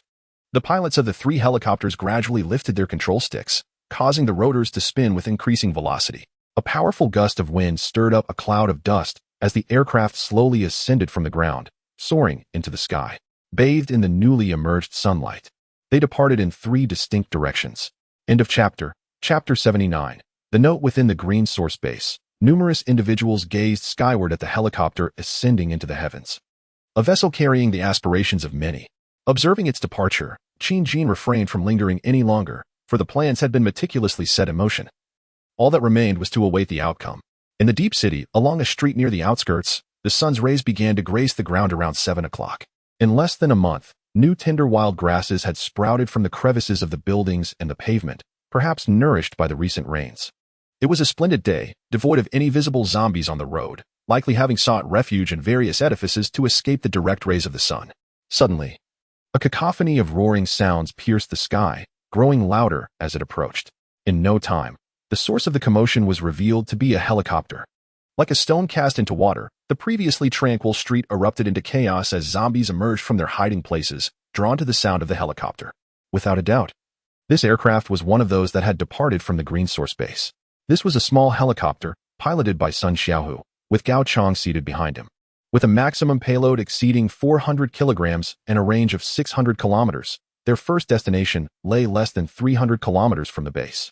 Carrying an additional 100 kilograms of fuel, they faced no concerns regarding fuel capacity. The combined weight of Sun Xiaohu and Gao Chong was approximately 150 kilograms, with weapons and provisions weighing another 20 kilograms, allowing for an additional 150 kilograms of cargo. Due to the weight reduction from fuel consumption during flight, they could afford a slight overload. Gao Chong, being the applicant and a combat team member, did not need to waste weight by bringing along another individual. He was among the first to apply, second only to Wang Yang, and thus arrived at his chosen destination ahead of others. His brother operated a mobile repair shop in this area, where the rent was relatively low, allowing him to make a living through his skills. Gao Chong speculated that his brother had likely remained in the shop during the fateful night of the mutation. The current state of affairs, however, was too daunting to ponder. Having arrived, he resolved to seek out his brother, ready to confront whatever awaited him. With this determination, he shouted to the pilot, "Sun Xiaohu, we've arrived. My brother's shop is right below. Please fly about a kilometer ahead and find a spacious area for me to disembark. After that, steer clear of the zombies. Give me a moment, no more than half an hour. If I'm not back, I'll use the walkie-talkie to call you at the original location." Sun Xiaohu acknowledged with an okay gesture and deftly adjusted the control stick, guiding the helicopter toward a flat expanse ahead. Countless zombies below were reaching out aimlessly, pursuing the helicopter. However, the speed of the two was incomparable, and soon the latter was left far behind. Upon arriving at a clearing, the helicopter rapidly descended. Gao Chong had long been prepared. As the distance closed to about a meter, he leapt from the aircraft. He rolled upon landing to dissipate the force, swiftly regained his footing, and signaled an okay gesture to Sun Xiaohu in the helicopter before hastily fleeing the area. The loud noise of the helicopter could attract other zombies, which would complicate matters. Observing Gao Chong's departure, Sun Xiaohu piloted the helicopter in the opposite direction, intending to divert the pursuing zombies away from Gao Chong, thereby creating a safer environment for him. The drawbacks of the helicopter, if utilized wisely, could transform into advantages. Once on the ground, Gao Chong quickly covered a considerable distance, listening to the diminishing roar of the helicopter behind him, and he exhaled softly in relief. Thus far, everything had proceeded smoothly. The next step was to locate his brother. Wasting no time, Gao Chang sprinted towards the shop where his brother was likely to be. He had visited numerous times in the past and occasionally helped his brother at the store, thus he was somewhat familiar with the area. In just a few minutes, he reached his destination, having traversed a mere few hundred meters. The nearby zombies had been lured away by the helicopter, allowing for an unobstructed journey. On the side of a two-way street, he spotted an unremarkable storefront. Soon, he found his target, XXXX Repair Shop. Before him stood a tightly shut iron gate, marked by the passage of time and bearing apparent claw marks, possibly from zombies, with nothing else in sight. Gao Chang felt a mix of joy and anxiety. The joy stemmed from the fact that the door was closed, which likely indicated his brother had secured it. Otherwise, during the outbreak of the mutant night, who would have thought to lock up such an inconspicuous shop? The anxiety was palpable, given the claw marks that hinted at a struggle, suggesting that zombies might have attempted to breach this very door. The impending knowledge of his brother's fate weighed heavily on him, and anyone in his position would feel the same trepidation. Standing before the iron gate, he summoned his courage, extended his right hand, and gently knocked on the metal surface while softly calling out, "Ah Shang, it's me, Ah Shang. I've come to rescue you. Please open the door." After 5 seconds of knocking and calling, silence echoed from within. Gao Chang's heart sank. A disquieting premonition began to take root within him, suppressing his unease. He continued to lightly tap on the gate, trying various ways to reach out, fearing his brother might not respond due to disbelief. Half a minute passed, and despite his attempts, it seemed there was truly no one inside. A thought flickered in his mind. He felt around in his pocket and retrieved a set of keys, once from his own home. However, since he often assisted his brother at the shop, he had also kept the key for the iron gate. Frustrated that he had only just remembered this, he hurriedly searched his memory for the key to the iron gate. Upon locating it, he inserted the keychain into the central lock and gently turned it, producing a satisfying click that signified the lock had been released. He stifled his excitement, crouching down to carefully lift the iron gate, all the while remaining vigilant for any potential dangers lurking within. Despite the tumult of his emotions, his training as a combat team member had instilled in him a sense of discipline. With relative ease, he raised the iron gate halfway, revealing the interior of the room. It was a modest space, scarcely spanning 10 square meters, featuring a glass counter at the forefront adorned with a variety of tools. The walls flanked with posters of numerous mobile phone models. A swift glance confirmed the absence of any human presence, evoking a profound sense of disappointment within him. Nevertheless, he stepped into the shop. Standing in the center of the store, memories flooded back. He had frequented this place many times before, as it was where his brother often spent his time. Regrettably, his brother was not there. The uncertainty of whether his sibling was alive or had succumbed to fate weighed heavily on him. Overwhelmed by his sense of loss, he began to survey the various items around him, contemplating whether to take a few of his brother's belongings. Even if he could not reunite with him, perhaps possessing a fragment of his brother's essence would provide some solace. As he wandered through the shop, his gaze was suddenly drawn to the solitary glass counter. The iron gate had not been fully opened, casting the interior in dim light. Initially, he had overlooked it, but now, upon closer inspection, he noticed a handwritten note affixed upon it. His heart raced as he swiftly retrieved his flashlight, peeling away the note for a closer examination. The note read, "Brother, sister, if you find this place, I am truly sorry, but I have already departed. Recently, the zombie attacks have become increasingly frequent at night, and I fear the iron gate will not hold much longer. Therefore, I plan to leave with Brother Long and his group tomorrow. Brother Long is a survivor I encountered during the day, and we are all striving to survive. I initially declined to join them, but it seems I have no choice now. If you come here, please do not worry about me. I might be well and alive with Brother Long elsewhere. I have heard they know of a safe haven in Guangyuan City, and it just so happens that you are there, brother. Perhaps I will find you.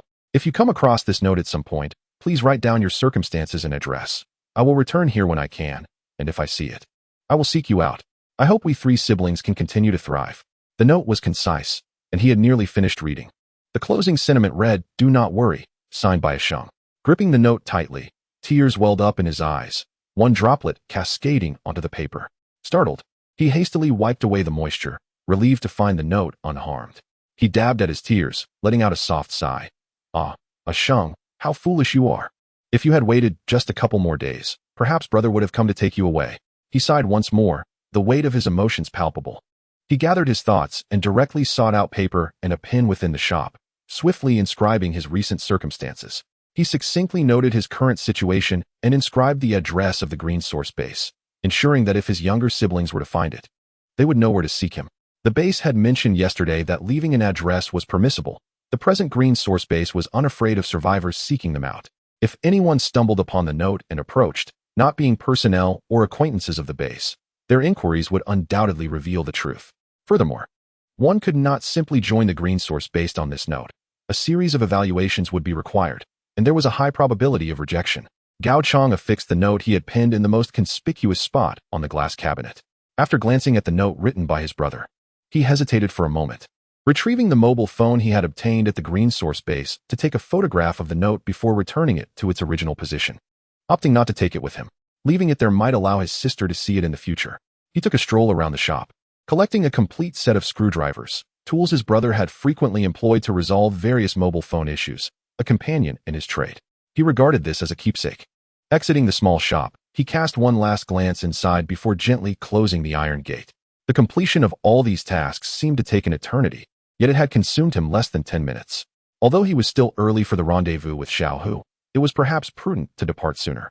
Xiaohu, piloting a helicopter, would also be consuming fuel while hovering nearby. Returning early to refuel would allow for further explorations. He no longer lingered in this place, striding purposefully towards the open space he had previously occupied, while dialing Xiaohu's intercom to inform him to be ready to collect him in approximately 8 minutes at the same clearing.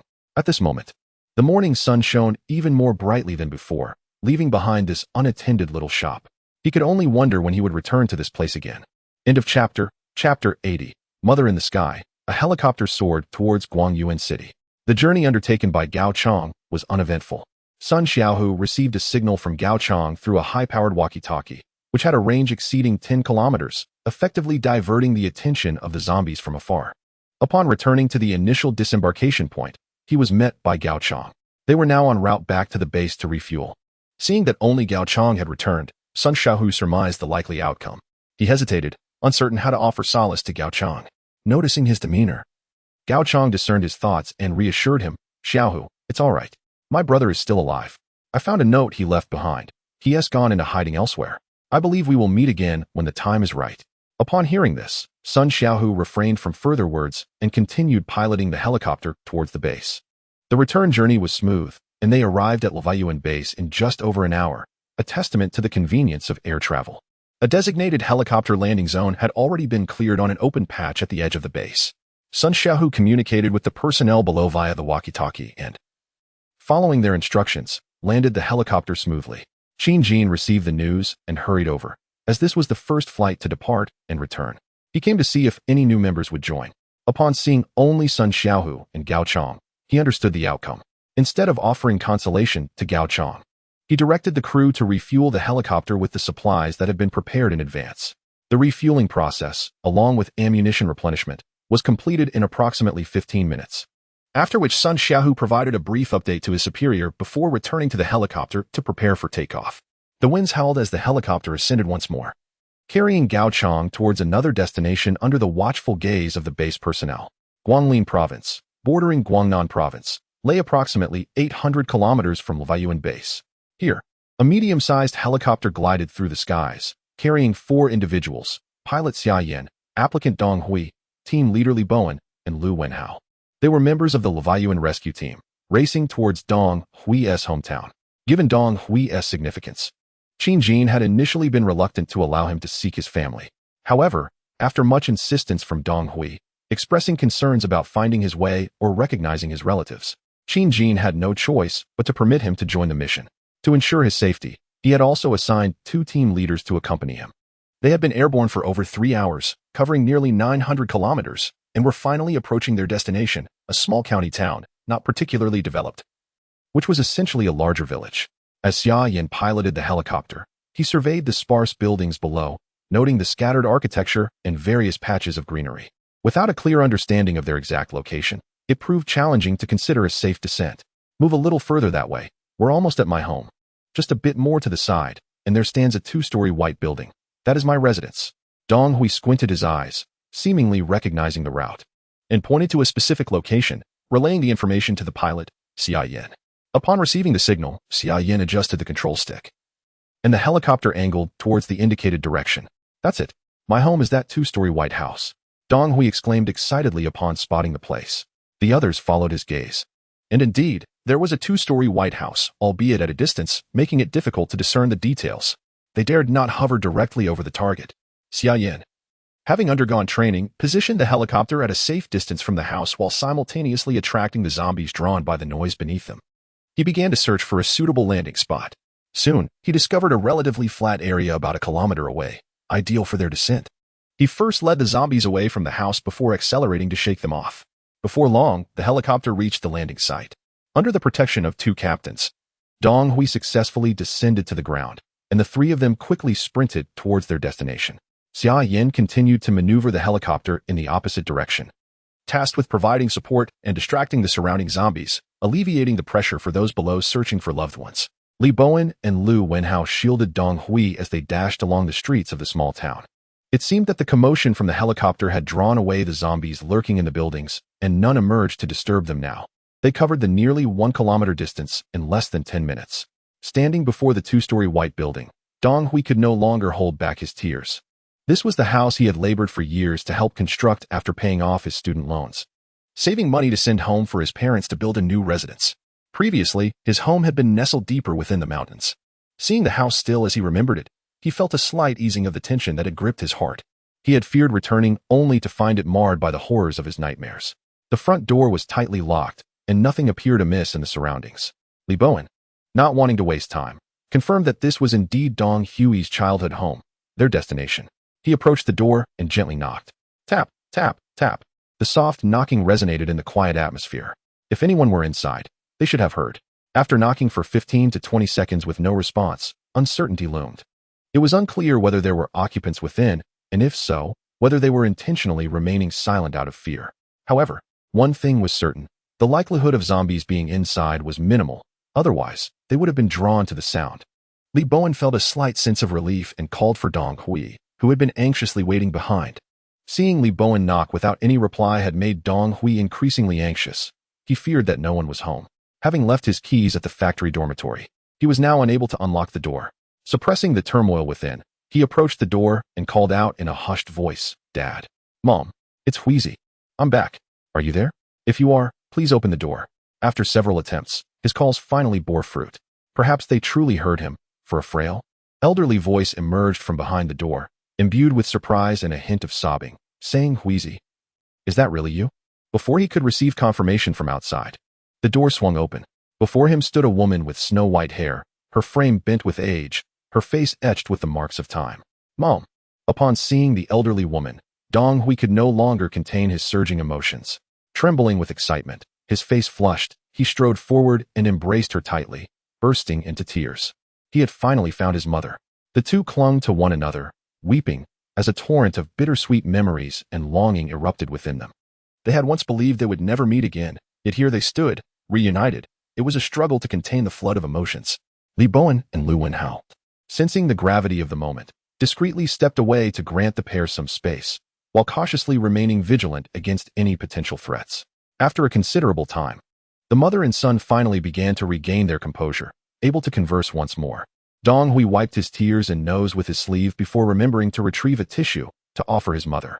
Once their emotions had been expressed, he turned to her and said, Mom, I came here to take you away. I'm currently in a very safe place, where there is hope for humanity's survival. Please come with me and Dad. Suddenly, it struck Dong Hui that his father had yet to make an appearance. A wave of unease washed over him, hearing his words. The woman, who had just ceased her crying, began to sob quietly once more. His heart trembled. With a quivering voice, he continued to inquire, hoping for a positive answer. Mom, where's Dad? After a moment of muffled sobs, she finally mustered the strength to reveal the long-suppressed truth. Wheezy, your father is gone. The revelation struck him like a bolt from the blue.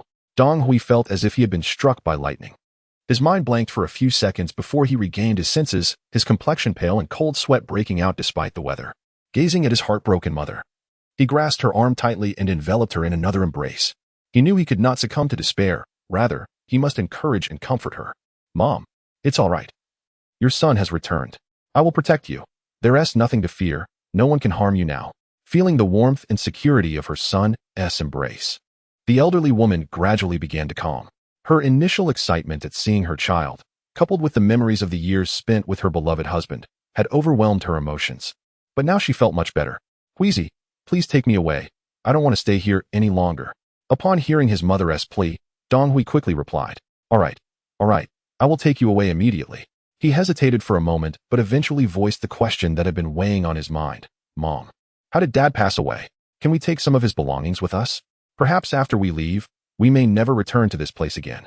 We'll take care of everything and depart.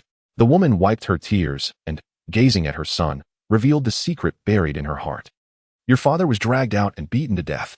A few days ago, the son of old Zhang from the village came asking for food. Your father told me to hide while he went out to speak with them. I heard it all from the cupboard. Your father refused and was brutally dragged out. His arms and legs broken, until he was lifeless. After he died and turned into a monster, they even severed his head. It was horrific. As she spoke, tears streamed down her face once more. Heaven knows how overwhelming it had been for her to bear all of this alone in recent days. Upon hearing this, Dong Hui's eyes turned red, his gums clenched tightly. A surge of nameless fury ignited within his soul. He yearned for vengeance. End of chapter. Chapter 81. How do you wish to die? Upon hearing his mother's words, a tempest of anger surged within Dong Hui, erupting like a volcano. He felt an overwhelming urge to commit violence. The image of his father, who had lived a life of hard work and integrity, being brutally slain was unfathomable. To add to the horror, his head had been severed posthumously. How could this occur? Clenching his mother's arm tightly, his teeth gritted. He managed to maintain a measured tone as he asked, "Mother, what exactly happened? What did father do to provoke old Zhang's son?" At that moment, his mother had regained much of her composure. The joy of her son's return alleviated some of her earlier dread and sorrow. In response to her son's persistent inquiries, she refrained from concealing the truth, letting out a sigh as she explained, "They were starving, so they came looking for those of us who were still alive." Aunt Lee's family faced the same fate. They forcibly broke in, took everything, and left her injured. Old Dong refused to part with even the last morsel of food, and then while Dong Hui's fury intensified, those people, driven by the desperation for food, had mercilessly beaten the living to death for mere scraps.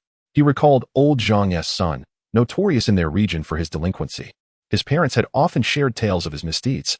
Yet, he had never imagined that he would become entangled with such a character under these dire circumstances, especially when it involved the murder of his father.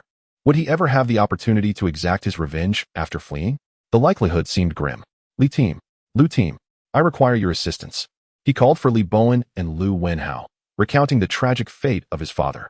Upon hearing of Dong's plight, Li Bowen and Lu Wenhao were equally incensed.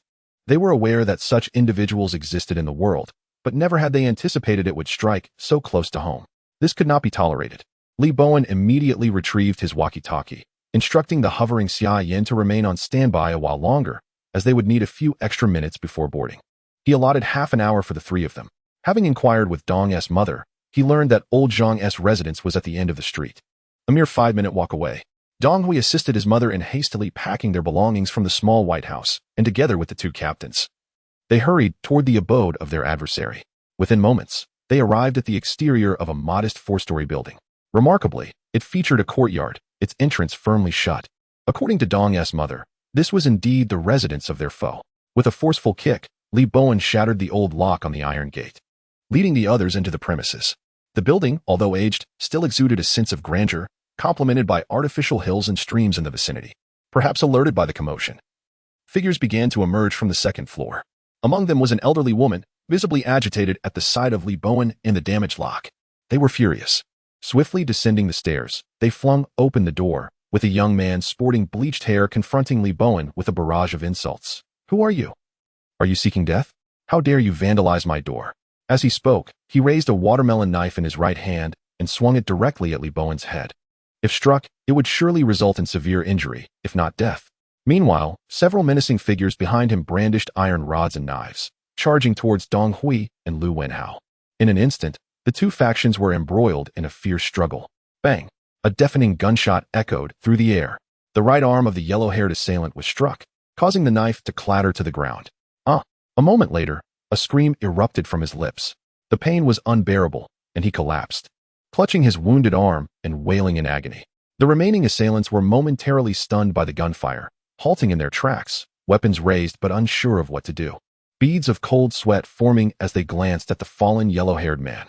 "Drop your weapons. Everyone down. Anyone who dares to resist will face the consequences," Li Bowen bellowed, brandishing a smoking handgun, the very weapon that had struck the yellow-haired man's arm. At that moment, others were equally astonished to see Lu Wenhao and Dong Hui brandishing their own firearms, aimed squarely at them. A collective dread surged through their hearts. What have we gotten ourselves into? They dared not retaliate. After all, a knife is no match for a bullet. They tossed aside their weapons, clasped their heads with trembling hands, and crouched in the courtyard, awaiting the intentions of the intruders. Dong Hui reassured his stunned mother, then gritted his teeth and asked, "Mother, which one is old Zhang? Which one is his son? Were these the ones who came to our door that day?" Dong's mother steadied herself.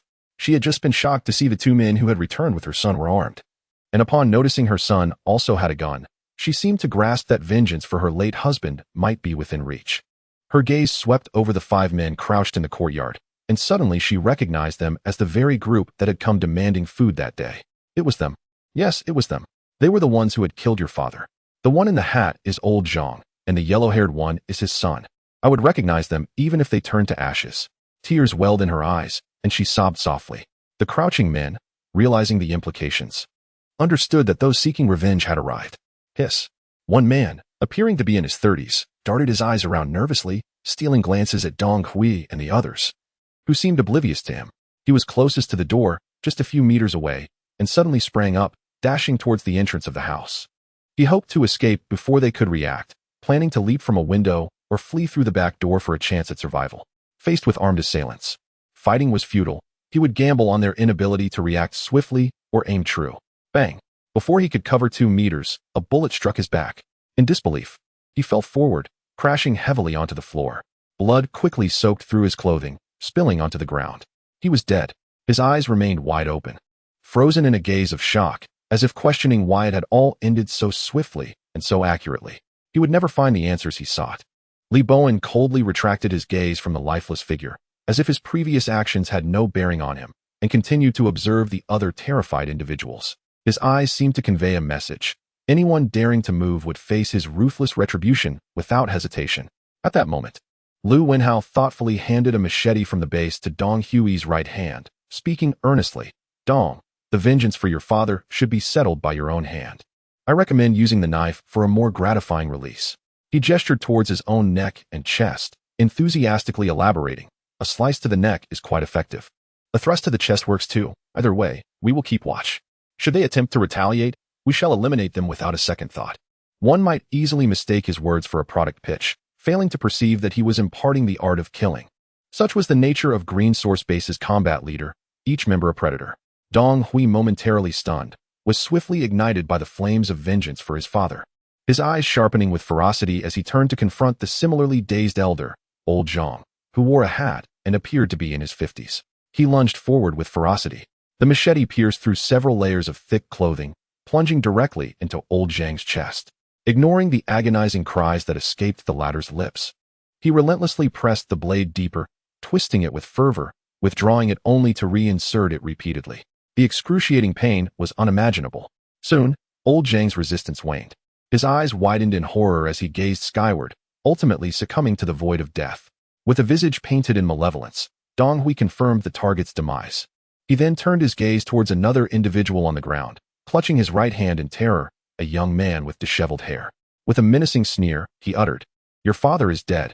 How would you like to meet your own end?" End of chapter. Chapter 82. Hope, how do you wish to die? Dong Hui asked Huang Mao with a face full of murderous intent.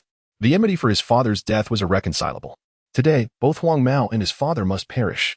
Although he had once been a cultured man, raised under the tenets of peace, it did not mean he would shy away from avenging his grievances. Such a deep-seated vendetta could not be left unresolved. Otherwise, he would never find peace in his lifetime. Blood debts must be repaid in kind. Ignoring the terrified Huang Mao, he drew the bloodied cleaver that was lodged in the corpse of old Zhang, brandishing it as he approached Huang Mao. His gaze was fierce, and he spat. "You were the one who broke my father's hands and feet, weren't you? Do you have any idea what a good person my father was? How dare you? How dare you?" As he spoke, his blade did not hesitate, slicing savagely toward the prostrate Huang Mao. In a panic, Huang Mao raised his uninjured left hand to block. But flesh could not withstand steel. With a sickening sound, the cleaver did not completely sever Huang Mao's left hand, perhaps softened by the fabric. Yet it cleaved through most of his arm. With a forceful tug, Dong Hui withdrew the cleaver, a spray of blood following. The onlookers gasped as Huang Mao's left hand dangled by a mere strip of flesh and fabric. Ignoring the agony, Huang Mao, seated on the ground, desperately tried to retreat. For Dong Hui was relentless in his assault. Again, with a sickening thud, the cleaver struck, this time targeting Huang Mao's right hand. With his left already rendered useless, he had no choice but to raise his injured right hand to defend himself, but the outcome was the same. This time, the entire right hand, along with his clothing, was severed, inadvertently tending to his gunshot wound. IF. Huang Mao, pushed to the brink, felt himself unraveling. With both hands severed and excruciating pain overwhelming his senses, The madman relentlessly pursuing him became the harbinger of his demise. Unable to contain himself, he cursed aloud. Upon hearing the curse, Dong Hui's fury intensified. His mother stood nearby, and this man had the audacity to insult him. Kill, kill, kill. He lost all restraint, pursuing Huang Mao with frenzied strikes. The cleaver descended mercilessly upon Huang Mao's head, face, body, thighs, calves, and even the stumps where his hands had once been. The blade carved graceful arcs through the air, each swing accompanied by a gory spray, splattering the ground. After a relentless minute of hacking, Dong Hui finally paused. Observing the grotesque mass that once was Huang Mao, unrecognizable in its disfigurement, the cleaver, now slick with blood, slipped from his grasp and fell to the ground. Slowly, he approached his mother, who was now sobbing into her hands. His eyes were red, brimming with the sorrow of his father's death, the madness of having taken a life, and the bittersweet relief of vengeance fulfilled. He embraced his mother, and together they wept loudly. Li Bowen and Lu Wenhao watched the scene unfold, their hearts stirred by the raw emotion. This was the aftermath of a good man pushed to the brink, a terrifying display of retribution. They exchanged glances, signaling one another. With Dong Hui's vengeance now fulfilled, the remaining two had no need to linger any longer. They had descended from the airplane for quite some time, and gunfire had erupted, likely attracting the attention of the zombies. Urgency was paramount. They needed to resolve the situation swiftly. Bang, bang. Li Bowen discharged 2 bullets, silencing the remaining 2 individuals who cowered on the ground in fear. Death would liberate them from their terror. No need for gratitude. Lu Wenhao rushed into the building to ascertain if there were any survivors. In less than a minute, he returned, confirming that only these few remained. After dealing with the situation, he let out a slight sigh. In this harsh world, mercy was a luxury he could not afford. He had grown increasingly cold-hearted. Addressing the sobbing mother and child, he said, Dong Gong, it is time to leave. If we linger, the zombies may soon arrive. Dong Hui understood that this was not the moment for emotional outpouring. He comforted his mother briefly before following the 2 leaders towards the open space where they had disembarked. His quest to reunite with family had reached its conclusion.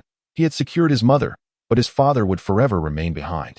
Whether this was deemed fortunate or unfortunate was uncertain. Death was irrevocable.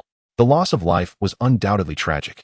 The journey back was fraught with tension, yet devoid of peril. With the 2 captains leading the way, they encountered several zombies drawn by the commotion, swiftly dispatched by the captain's blades. This exemplified the commendable demeanor of those who had conquered their fear of the undead, armed, and experienced. Indeed, the captains of the base lived up to their reputation. Before the zombies underwent significant mutations, formidable individuals faced a mere handful of them with relative ease. The real challenges would arise once the zombies evolved further. 10 minutes later, they were aboard the helicopter, the wind howling as they sped toward the base. Green Source Base. The time had reached evening. The sun was setting, preparing to yield to the moon. This marked the first day of the family reunion initiative. All helicopters had just returned to the base, including Dong Hui and his mother, who had arrived shortly after 1 in the afternoon. Subsequently, Dong Hui assisted his mother off the helicopter, allowing another senior member to board in search of their loved ones. Throughout the day, the base deployed 9 helicopter flights to 9 different destinations, successfully rescuing 5 family members of the base personnel. This was an extraordinary achievement. A nearly 50% success rate in rescue operations was astonishing in such dire circumstances, especially considering that over 90% of those who could not survive the night of mutation perished. Dong Hui successfully brought his mother back. Wang Yang found his daughter, who had remained at home. Xia Yin also managed to locate his son and wife. Another individual who had requested assistance found their family as well. In this apocalyptic world, they were reunited with their loved ones. Everyone rejoiced in their triumph, filled with hope for the upcoming rescues. They had never imagined that their relatives might still have a chance to survive somewhere in the world, believing instead that most had been lost to them forever. The leader of the base had conducted analyses, positing that since they thrived at Green Source Base, their blood relatives likely endured outside as well. Once a sense of skepticism lingered, but now a profound belief has taken root within everyone. Even in the absence of concrete evidence, one can derive a semblance of closure and resolve to embrace life anew, confronting the myriad challenges that lie ahead. Gao Chong applied for rescue twice, yet his family remained elusive. Nevertheless, despair did not engulf him entirely, for he harbored the knowledge that his younger siblings were still alive. His brother had left a note for him in the shop. Later, he ventured to his sister's medical college. Though he did not locate her, he encountered her classmates. The students who remained at the college informed him that Gao Lan had joined a survivor team from the institution, heading to a certain refuge teeming with those in dire need of medical assistance. Regrettably, while Gao Chang's siblings were indeed alive, fate had conspired to keep them apart. This left him in a state of ambivalence, torn between joy and sorrow. Life must go on, for perhaps one day the siblings would reunite. As long as life endures, hope persists. Gao Chang's journey continues, burdened not only by debts but also by the quest to find his siblings. The green source base has bestowed hope upon all, yet it demands an equivalent sacrifice. The choice lies within each individual's hands. The rescue efforts remain unceasing. As long as one lives, all possibilities abound. End of chapter. Rescue efforts will not be elaborated upon extensively. The aim is to swiftly conclude the novice protection period and prepare for the true apocalypse. Chapter 83. The Villain? In the early morning. Within the gym on the third floor of the headquarters, a robust figure, bare-chested and clad only in athletic trousers, was executing pull-ups with a single hand. Without a doubt, this individual was Qin Jin, the leader of the base. At that moment, a small puddle had formed on the floor, not from any accident, but from the copious sweat pouring from his brow, cascading in glistening rivulets over the steel-like muscles of his shoulders and back, ultimately pooling at his feet. 991. 992. 993. 994. He murmured, counting with fervor. 1,000. Upon reaching his goal, he released his reddened right hand and descended back to the ground. A heavy sigh escaped his lips, his body still flushed, resembling a ferocious beast poised to pounce at any moment. Since the onset of the apocalypse, his physical prowess had been on an upward trajectory. After the recent establishment of this gym, he frequented it regularly, often exercising multiple times a day. At this juncture, he could scarcely articulate the extent of his physical strength. Most of the equipment no longer sufficed for his training. Even at maximum resistance, he could effortlessly conquer the challenges presented. Consequently, many exercises had to be compensated for through sheer volume. He felt acutely aware of the vast chasm that now separated him from the average person. A liberating sense of clarity enveloping him. To articulate this transformation, it was as if he had long been encased in an armor of lead and iron, which he had finally cast aside. Now, with a powerful leap, he could soar to a height of 2 stories. His focus allowed him to perceive the general trajectory of bullets. His observational and perceptual acuity sharpened to several degrees beyond his former self. Even from 100 meters away, he could sense someone watching him, the gaze palpable despite the absence of direct eye contact. It was as though he had shed a layer of skin, becoming more attuned to the natural world around him. He understood that this represented a holistic enhancement, while previously he had only strengthened certain aspects. Through this period of rigorous training, he had achieved a preliminary unification of his enhanced capabilities. Now, he could single-handedly tackle 10 versions of his former self. Though he might not rival the extraordinary prowess of other transgressors, he had certainly attained a level of competence worthy of respect. Acknowledging the need for humility, he resolved to remain discreet. Without any external augmentations, it was prudent to tread carefully. Having completed his workout, Qin Jin savored the invigorating state of his body. A sensation of euphoria as dopamine surged through him. Recently, he had begun to exercise caution in his everyday movements to avoid any undue strain.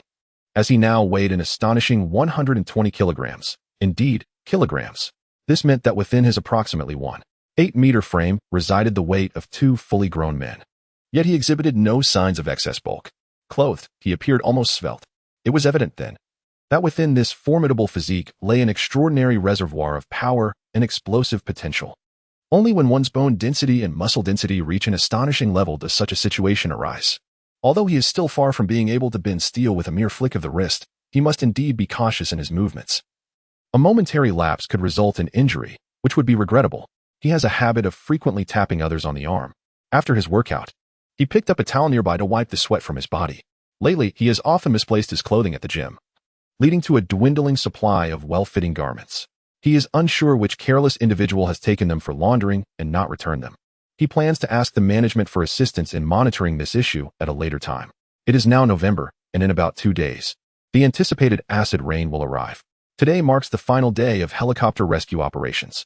Almost all the applicants have already been out during the past few days, successfully locating many of their friends and family, fulfilling their wishes. As the last few personnel prepare to return today, this rescue mission will temporarily come to a close. He will then need to store all the helicopters in the warehouse to protect them from damage by the impending acid rain. The thought of such loss is unbearable. With this in mind, he has donned his usual casual attire, a comfortable sports outfit.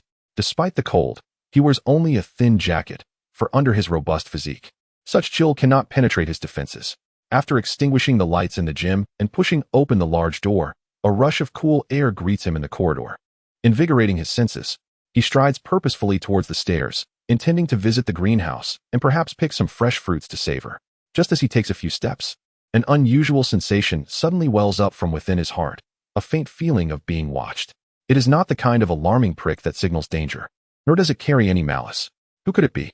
Someone is secretly observing him within the base. Could it be a deeply concealed saboteur? How intriguing. A smirk plays at the corners of his mouth as his gaze turns steely. Let him uncover the identity of this audacious individual. He continues nonchalantly towards the staircase. But as he nears the stairs, he swiftly gathers his legs and slips into one of the open rooms nearby. He remains silent, holding his breath. His focus sharp on the corridor outside, attempting to ascertain whether someone truly lurks there. 10 seconds pass. 30 seconds pass. A minute passes. Just as impatience begins to rise and he questions the accuracy of his instincts, a soft footstep echoes in the corridor. A click. Someone is opening the door. Judging by the distance, Qin deduces that it must be the door to his gym being opened. Curiosity piques within him. If someone is up to no good, wouldn't it be more prudent to head to the office adjacent to his gym? That space houses a wealth of confidential information pertaining to the green source base. Though perhaps not the most classified. Why would one rush to the gym? With a profound sense of curiosity, he waited for half a minute, intending to seize the individual once they made a move. At that moment, he would have irrefutable evidence against them. The half-minute slipped away swiftly. After hearing the sound of the door opening, footsteps seemed to enter the gym, but soon faded, possibly due to the door being ajar. Given this, he decided to proceed. Qin resolved to confront this villain immediately, while also observing what nefarious activities were transpiring within the base. He emerged from his hiding place, muffling his footsteps as he advanced toward the gym. He was determined to uncover the identity of the person so deeply concealed, audacious enough to engage in such acts beneath his very nose. In an instant, he found himself at the gym's entrance. Indeed, the door was slightly ajar, as if the intruder had hastily closed it upon entering. He stealthily approached the slightly open door and peered through the crack. The dimly lit interior, devoid of any illumination, did not hinder him from immediately spotting the figure with their back turned to him. What? This person was actually? End of chapter. Chapter 84. The case is solved through the crack of the door. Qin distinctly observed the figure within. Despite the dim lighting, he could discern the slender shape of the person with their back turned to him. Could it truly be her? At that moment, the individual was engaged in some furtive activity, oblivious to his presence. He resolved not to squander any more time and forcefully pushed open the gym door, reaching for the light switch beside him. With a click, the gym was illuminated, dispelling the darkness and revealing everything within. The occupants swiftly turned towards the entrance, clearly startled, as if they had not anticipated anyone entering at that moment, let alone catching a glimpse of themselves in such a state. Qin fixed his gaze upon the person before him, his expression icy, his body taut and ready to act at a moment's notice. In a tone laced with cold authority, he addressed her. Supervisor Xiaoling, do you not think an explanation is in order regarding your presence here? And please, reveal what you have concealed behind your back. Indeed, the individual who had appeared in the gym after Qin, the leader of the base, had been none other than one of the base's administrators, Zhao Ling. She was taken aback, realizing that after the boss had left, she had ventured out from her hiding place only to be cornered by his unexpected return. What was she to do? Panic set in as she grappled with the implications of his inquiry, unsure of how to respond. The towel she had concealed behind her back felt utterly embarrassing to present. As her mind raced, she was uncertain of how much he had seen. Her face flushed crimson, and she could only feebly retort, Mr. Qin, it's nothing. I just happened to come here looking for you. I didn't expect to find the gym empty, and just as I was about to leave, you arrived and startled me. Listening to her flimsy excuse, Qin observed her flushed cheeks, the beads of sweat on her forehead, and the hands she refused to reveal. He let out a cold laugh. He would not be deceived by such pretexts. He resolved to unmask Zhao Ling, stripping away her defenses, compelling her to divulge her secrets, and neutralizing this deeply entrenched ticking time bomb. Perhaps, if necessary, he would need to employ some tactics. He wondered if she had any accomplices, no longer feigning ignorance. He prepared to point out the most glaring flaw in Zhao Ling's situation, the clandestine base documents hidden behind her. Once those were produced, her every excuse would crumble. What a spy she was, hiding so deeply. He addressed the base administrator with a chilling demeanor. Supervisor Zhao, if there is truly nothing to hide, then kindly produce what you have concealed behind you. Zhao Ling panicked. How could she possibly reveal such incriminating materials? It was utterly mortifying. Her expression darkened, and the perspiration on her forehead became more pronounced, even in the frigid air. She made one last desperate attempt to resist, Mr. Qin, must I really bring that out? It's not of any significance. Her hands tightened further behind her back. Observing this, Qin Jin's conviction solidified. A hidden operative, caught at last. With a victorious sneer, he looked down at the woman before him and said, Supervisor Zhao, I advise you to cease your futile struggles. Hand it over.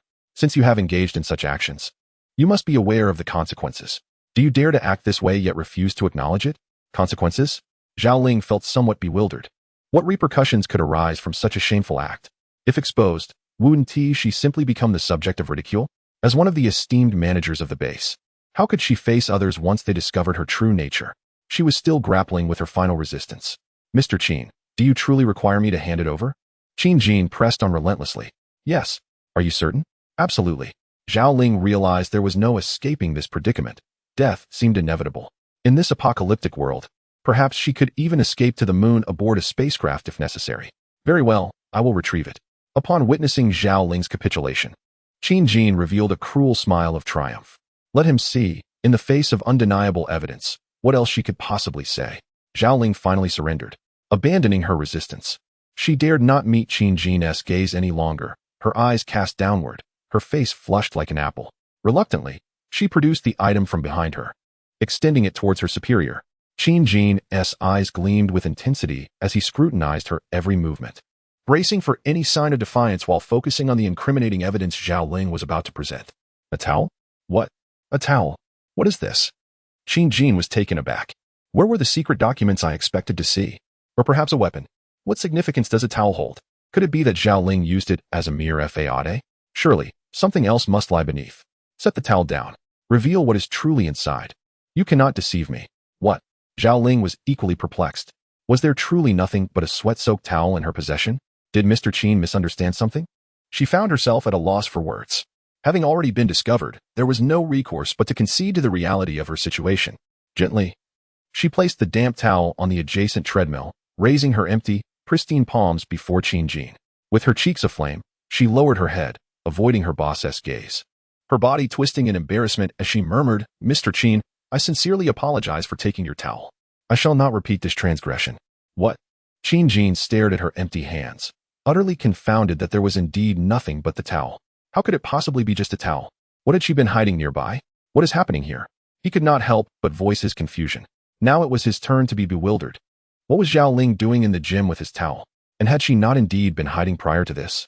What was her purpose for entering the gym? Zhao Ling glanced up at her boss, only to quickly lower her head as if caught in a misdeed. Her pair of watery eyes fixated on the floor, fingers nervously gripping the hem of her top. Her cheeks flushed as she stammered, I merely came to fetch your clothes, or a towel, nothing else. She realized that the prior incidents of taking her boss's clothing could no longer be concealed, thus she chose to confess outright. If I must face the consequences, so be it. I shall cast aside my pride today. Fetching clothes and towels? What nonsense is this?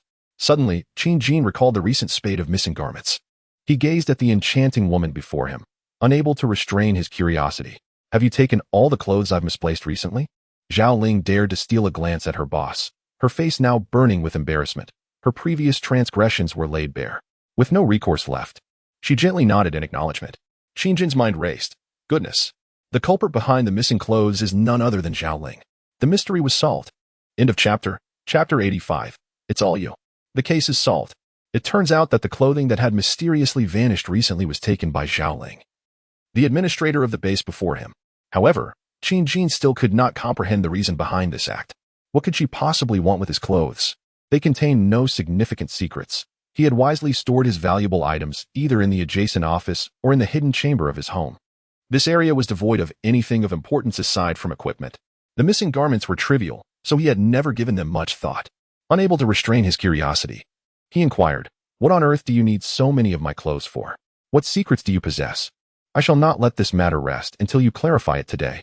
As the master of the Green Source base, he could not permit any lurking dangers. It was imperative to uncover the truth. Zhao Ling, realizing she could no longer keep her feelings concealed, sighed inwardly. Gathering her courage, she lifted her gaze to meet the mesmerizing eyes of the man before her and confessed, Mr. Qin, I find myself utterly captivated by you. It is as simple as that. I took your clothes merely to catch a whiff of your scent, and that alone suffices to satisfy me. Upon uttering these words, her previously summoned courage drained away, for admitting her status as a fervent admirer felt profoundly embarrassing, leaving her yearning for a hole to hide in.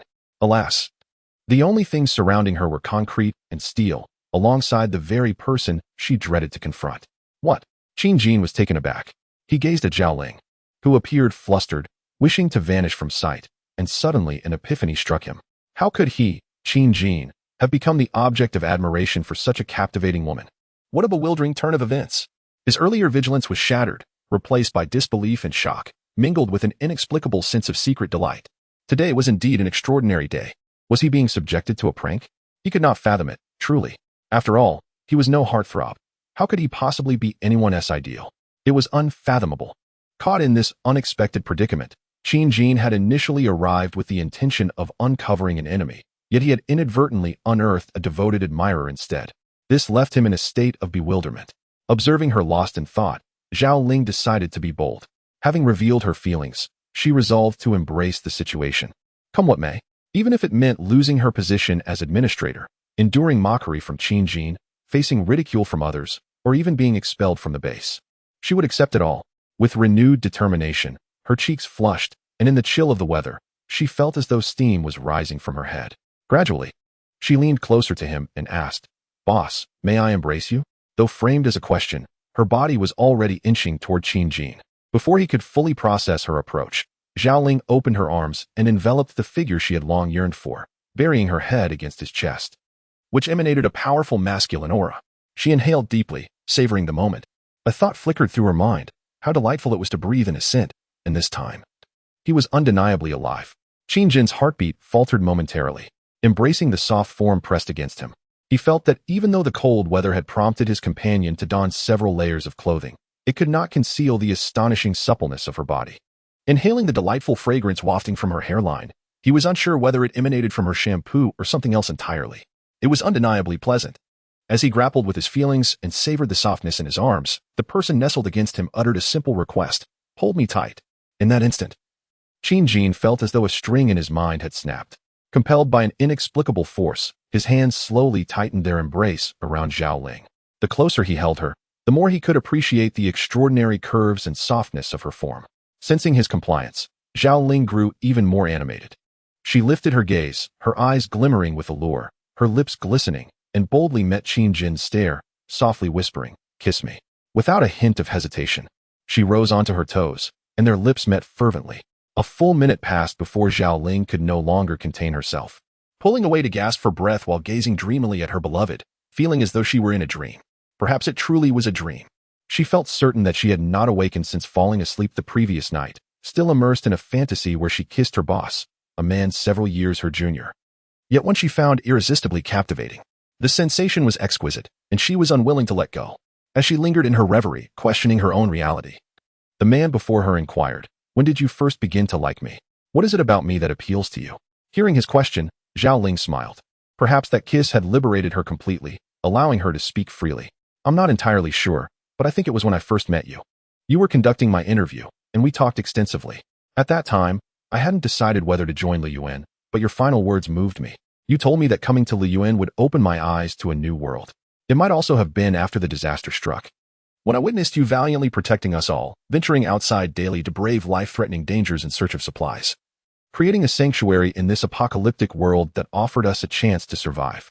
Or perhaps it was that night when the Sun Brothers arrived, and you, for the sake of strangers, led a team to confront the aggressors. I merely glanced at you in the crowd, and I knew I had succumbed. In the days that followed, you occupied my thoughts during work, at meals, and even in my dreams. It was always you. I vividly recall my first time on the ladder to confront zombies. I was terrified, my legs trembling. But the thought of you needing my protection filled me with courage and strength to face that creature. As Zhao Ling recounted this, a glimmer of a delightful memory crossed her mind, and she chuckled softly. At that moment, her eyes sparkled with joy, her smile blooming like spring flowers, captivating all who beheld her. After slaying that zombie, I was so frightened that I nearly vomited.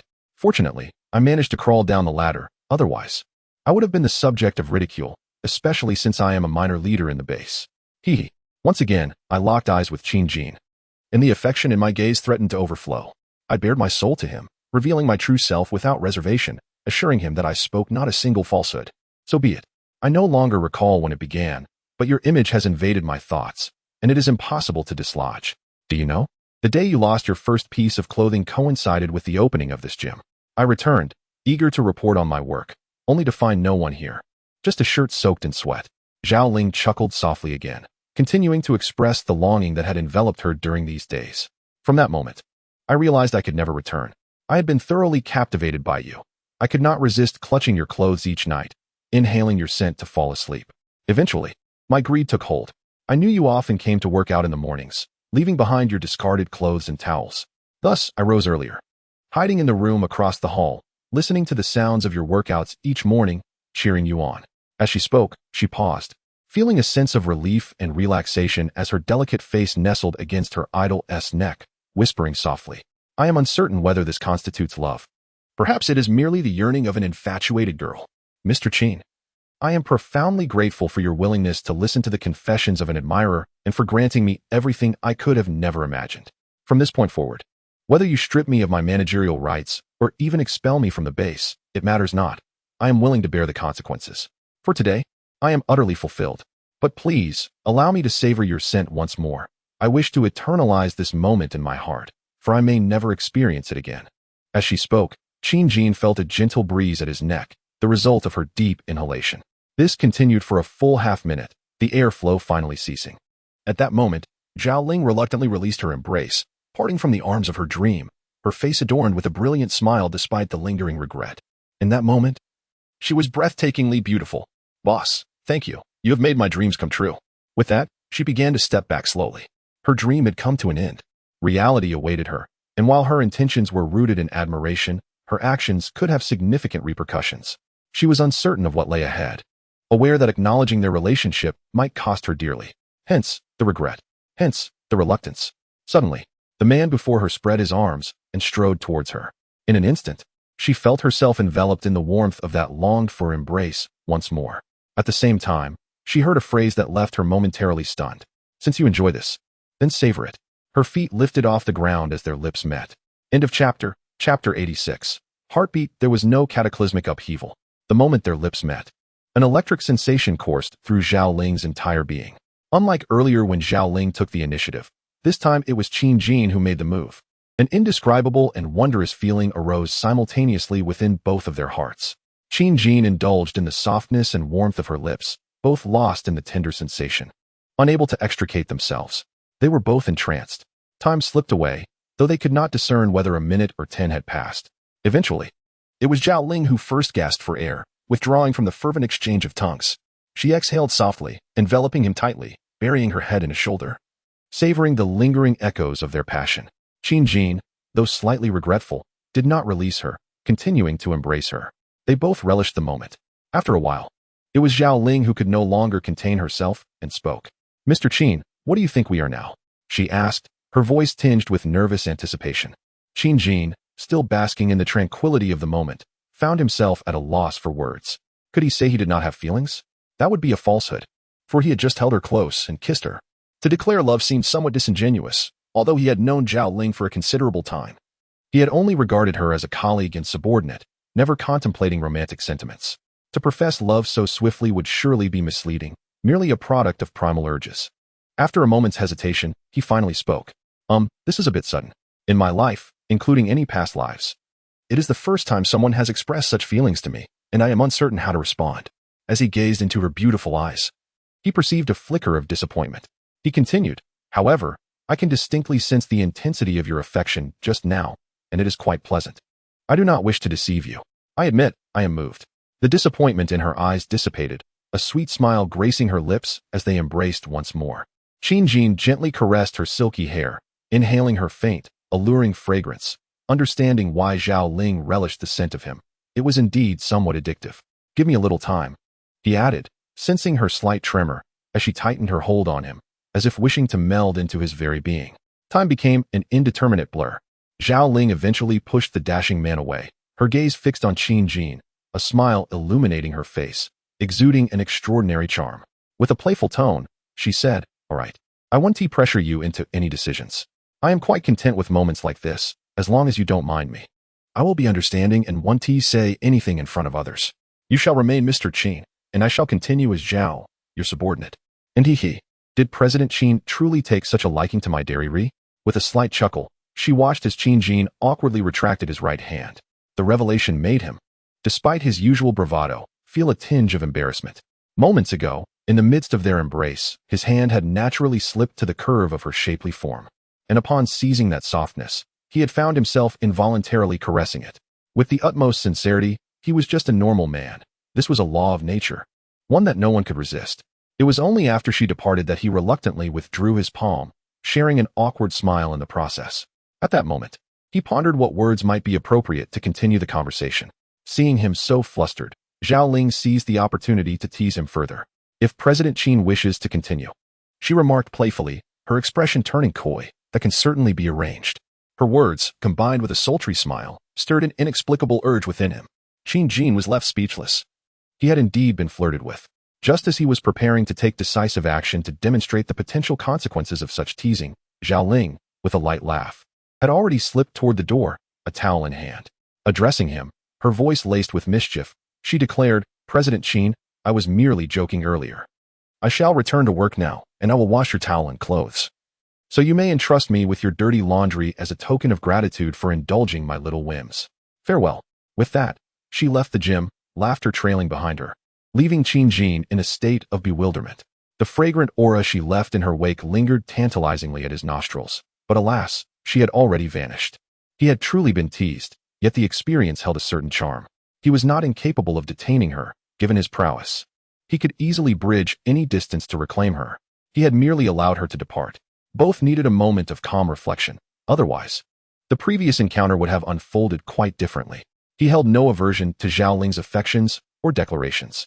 She possessed both height and beauty, exuding a commanding presence reminiscent of a strong woman, complemented by an astonishing figure concealed beneath her attire, a fact he had recently come to appreciate. Such a hidden treasure choosing to regard him favorably was surely a stroke of fortune.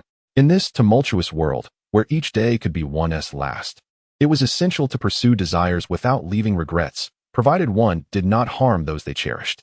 This was a fundamental principle of life. One could be ruthless toward adversaries, yet those who truly mattered deserved careful consideration.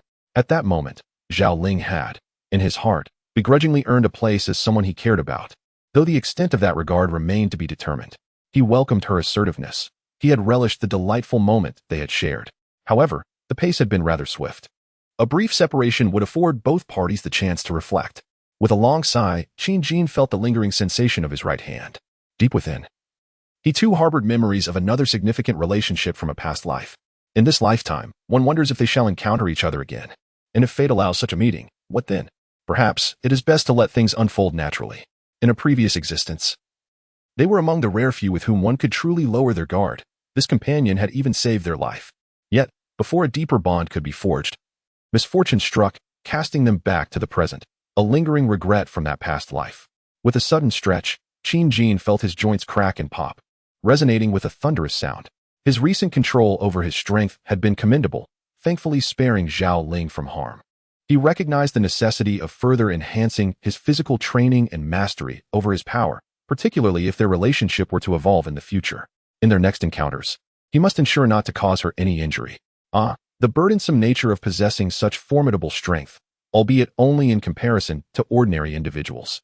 His earlier apprehensions had prompted him to halt just in time, and he resolved to observe Zhao Ling more closely to ensure her well-being, as well as to fully adapt to his own capabilities. With matters at this juncture settled, he turned his attention to other responsibilities. The rescue operation had extended over 3 days, with today marking the final day. Most of those who had requested assistance had taken their chances, some celebrated, while others mourned. Once the outcomes were revealed, those who survived would continue their lives, while the departed would remain enshrined in memory. Qin Jin departed from the gym. The previous night, Li Su had mentioned that he wished to discuss matters regarding the base's defenses today, so he would pay a visit. It was fortuitous, as he was eager to discover what surprises the leader of this survival group might unveil. End of chapter. Chapter 87. The challenges of bullet production after leaving the gym. Qin Jin soon arrived at a warehouse within the base. It was filled with various machines, from formidable lathes to an array of screwdrivers and wrenches, clearly designated for manufacturing purposes. Upon entering, Qin Jin noticed a man standing beside a steel table, seemingly engrossed in his work. Leader Li, you mentioned you had something to show me yesterday, and I've come now, Qin Jin called out. The man at the table was none other than Li Su, the individual he had rescued earlier. Upon hearing Qin Jin's voice, he turned around and, recognizing him, hurried over, exclaiming, "Ah, Mr. Qin, you've finally arrived. Come and take a look at this new design I've just completed." With that, he led the curious Qin Jin deeper into the warehouse. Upon reaching the iron table, he paused, picked up a large sheet of paper, and pointed to various diagrams, explaining, "These are ideas I generated after examining the base's perimeter walls and terrain. Look, this represents the walls. I believe our current barriers are quite inadequate. There are no structures around our base, so we can easily install these devices on the ground beneath the walls." He held the blueprint closer, allowing Qin Jin to see more clearly. "We can place numerous fixed iron posts on the ground. Once embedded deeply, these posts become extremely sturdy, allowing us to secure steel cables or wire above them. When zombies charge, they will be intercepted immediately. A single wire fastened between two posts can withstand the assault of dozens of zombies for a short period. This way, when a massive horde approaches, we can divert them, preventing them from gathering directly beneath our base walls. Additionally, as you mentioned the future expansion of the base, our personnel can utilize this method to establish a defensive perimeter during construction. This would effectively halt an initial wave of zombies, as they lack intelligence, allowing us to set the wire height accordingly for interception. At the very least, it would slow them down, granting our people precious time to react and escape." Qin Jin listened intently, nodding as Li Su elaborated on his plans. Indeed, it was a commendable approach. The method posed minimal costs and difficulties, requiring merely simple materials that could be sourced from the base's existing supplies.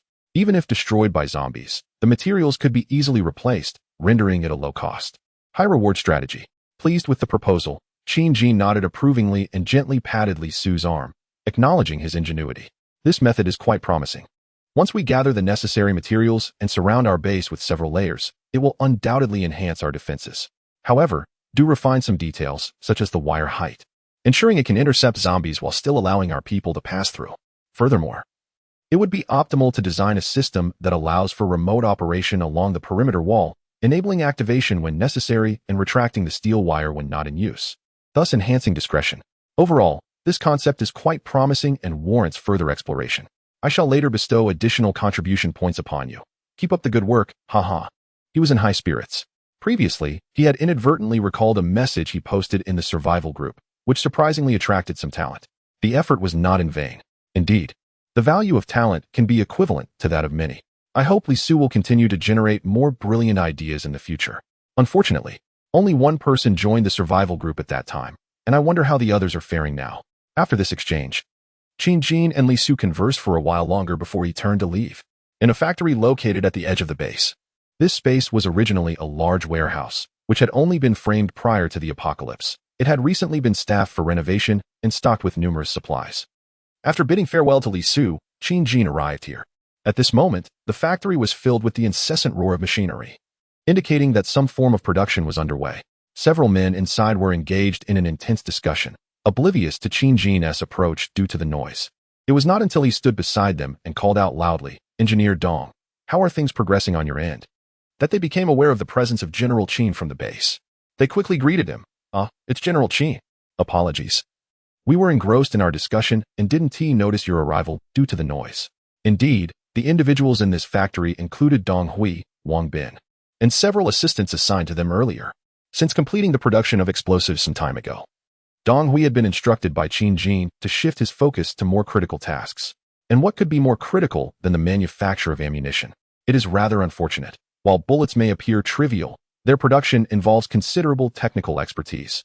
Although Dong Hui is a technical expert, his specialization lies in chemistry, and the disciplines are too disparate.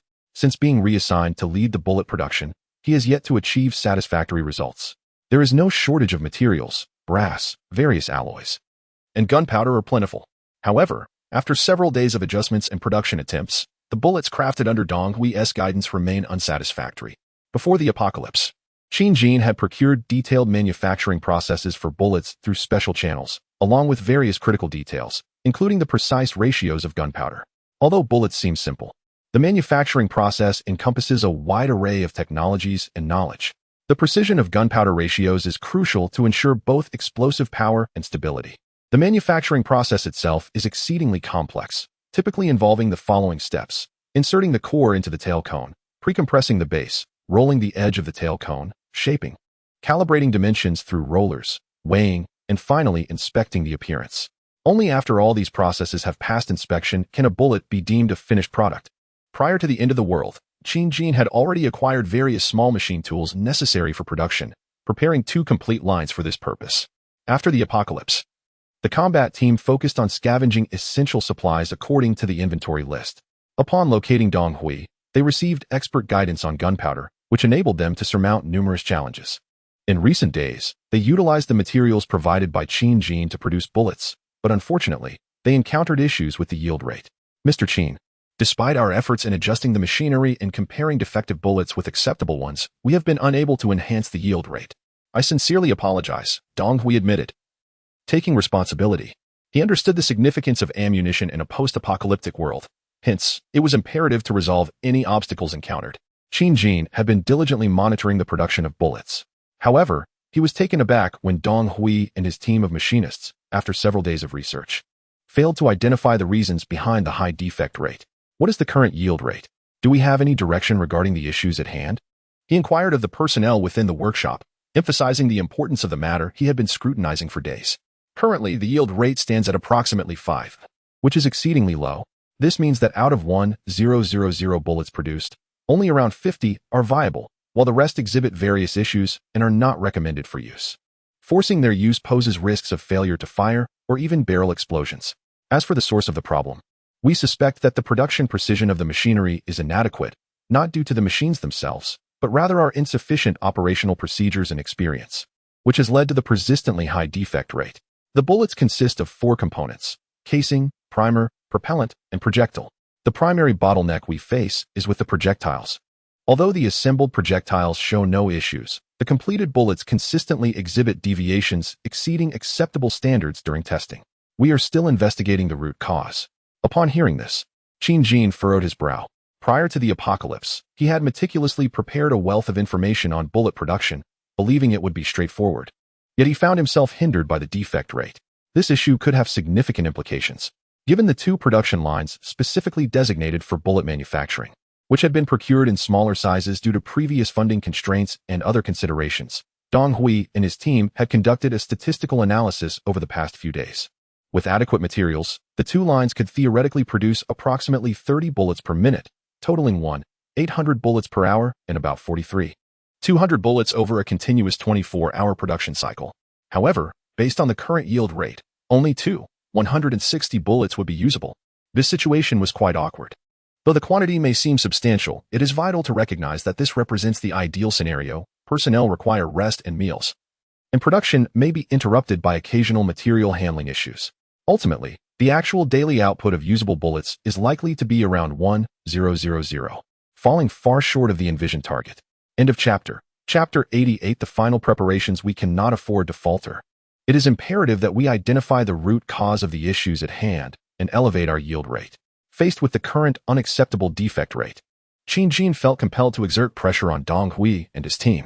Rest assured, Director Qin, we will expedite our efforts to uncover the problem. I would stake my very life on it. Should we fail, I shall remove myself from the base, Donghui proclaimed, effectively issuing himself a military order. There is no need for such drastic assertions. Let us simply endeavor to do our utmost. Should any issues arise, do not hesitate to reach out to me. I shall provide assistance in any way I can. Qin Jin encouraged, offering a supportive pat on the shoulders of Donghui and Wang Bin, instilling both pressure and motivation. Director Qin, you can rely on us, Donghui and Wang Bin replied in unison.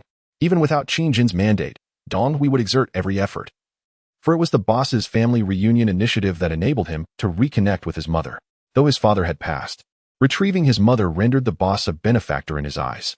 He had not forgotten the promise made upon their first encounter at the chemical plant. Indeed, the boss had truly helped him reclaim his family. Thus, his life was now pledged to the boss. This was a solemn vow between men, devoid of any written contract, yet undeniably resolute. Wang Bin had also sought assistance in locating his family, albeit without success. Nevertheless, his efforts had significantly deepened his sense of belonging to the Green Source Base, a place that, while harsh to outsiders, possessed a unique warmth within. It fostered an enduring sense of home. Qin Jin continued to engage with him for an extended period until the approach of noon prompted him to encourage their ongoing efforts before returning to his office. Seated in his chair, he interlaced his fingers beneath his chin, lost in contemplation. Given the current production rate of ammunition, which hovered around a mere 1,000 to 2,000 rounds daily, it was indeed sluggish. Moreover, they were only manufacturing the most conventional calibers for handguns and submachine guns. While there existed a multitude of calibers used in firearms, the majority of those seized from the police were of the same model, allowing for the focused production of these two calibers. More obscure calibers, such as those for sniper rifles and shotguns, were not slated for production at this time. The priority remained to stockpile conventional ammunition for handguns and submachine guns before considering other options. The pressing issue was to enhance the yield rate. Otherwise, continued material wastage would inevitably deplete their reserves. Even though external resources could be sought, it was not a sustainable solution in the long run. One could only hope for Dong Hui and his team to exert themselves further, or perhaps contemplate recruiting individuals skilled in mechanical processing from the outside. A miscalculation on his part, having underestimated the complexities involved in ammunition production. Otherwise, he would have surely brought in relevant talent sooner. With the ammunition production concerns addressed, he resumed pondering the forthcoming tasks. Following the conclusion of the family reunion initiative today, the helicopter would need to be secured, at least to shield it from the impending disaster. Furthermore, the base required meticulous preparation and organization. After lunch in a conference room within the office building, an increased number of individuals gathered. Apart from some who were still engaged in rescue operations and others out seeking supplies, key figures from the base, including Qin's father, Qin's mother, Uncle Da, Wang Yang, Zhao Ling, and others, were nearly all present. The atmosphere was relatively relaxed as everyone settled into their chairs, awaiting the boss to convey his message. It was understood that today's rescue efforts had reached a conclusion, regardless of their success, and that there would be no further undertakings in this regard for the foreseeable future. Casting a glance around the room and observing the collective awareness, Qin Jin continued.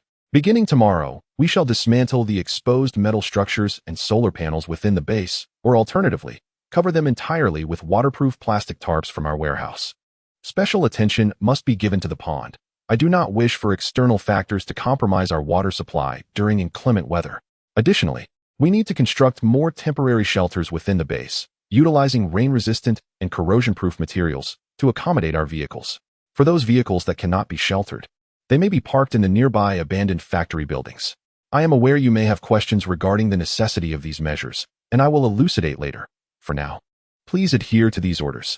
If there are any inquiries, feel free to voice them now, and we shall address them immediately. The group exchanged perplexed glances, taken aback by the peculiarity of the command. It was Qin's father who first broke the silence. Jin, proceeding as you suggest is not an issue. But covering the solar panels will undoubtedly affect our power storage, will it not? This was a rather evident concern, and given Qin's father's recent responsibilities in this area, he felt compelled to raise the question. I am aware it will impact power generation, Qin Jin replied, but this action is imperative. Should we face a power shortage, we shall resort to fuel generators. We have recently recovered several thousand tons of fuel and possess a variety of generators, so we can manage in the short term. Hearing his son's rationale, Qin's father chose not to press further. The remaining attendees, having no further inquiries, departed the conference room to attend to their tasks. Zhao Ling, whether intentionally or inadvertently, lingered at the back of the group, winking at Qin Jin before she left. He responded with an eye roll. In the afternoon, the base's administrators commenced preparations in accordance with the boss's directives. Waterproof plastic tarps, which had been procured in advance, were retrieved from a warehouse. Under guidance, personnel began to cover various structures within the base. Aside from some open spaces, most buildings required covering, rendering the task quite substantial. Since the base's wall had been raised to 12.5 meters some time ago, personnel had momentarily shifted their focus to other tasks before reallocating some of the less occupied workers to continue the construction. The height now reached 15 meters. At this juncture, they would cease further elevation and commence draping the tarps to prevent any impact on the still-setting wall. With an area of 30,000 square meters, nearly 20,000 square meters required coverage, inevitably consuming considerable time. Moreover, the drainage system within the base needed thorough attention, otherwise, any future water accumulation would pose a significant dilemma. The entire preparation process is estimated to take 1 or 2 days to complete. Li Su proposed an idea to allow someone to drill the holes for the poles in advance. However, it would be prudent to wait until the acid rain subsides before proceeding.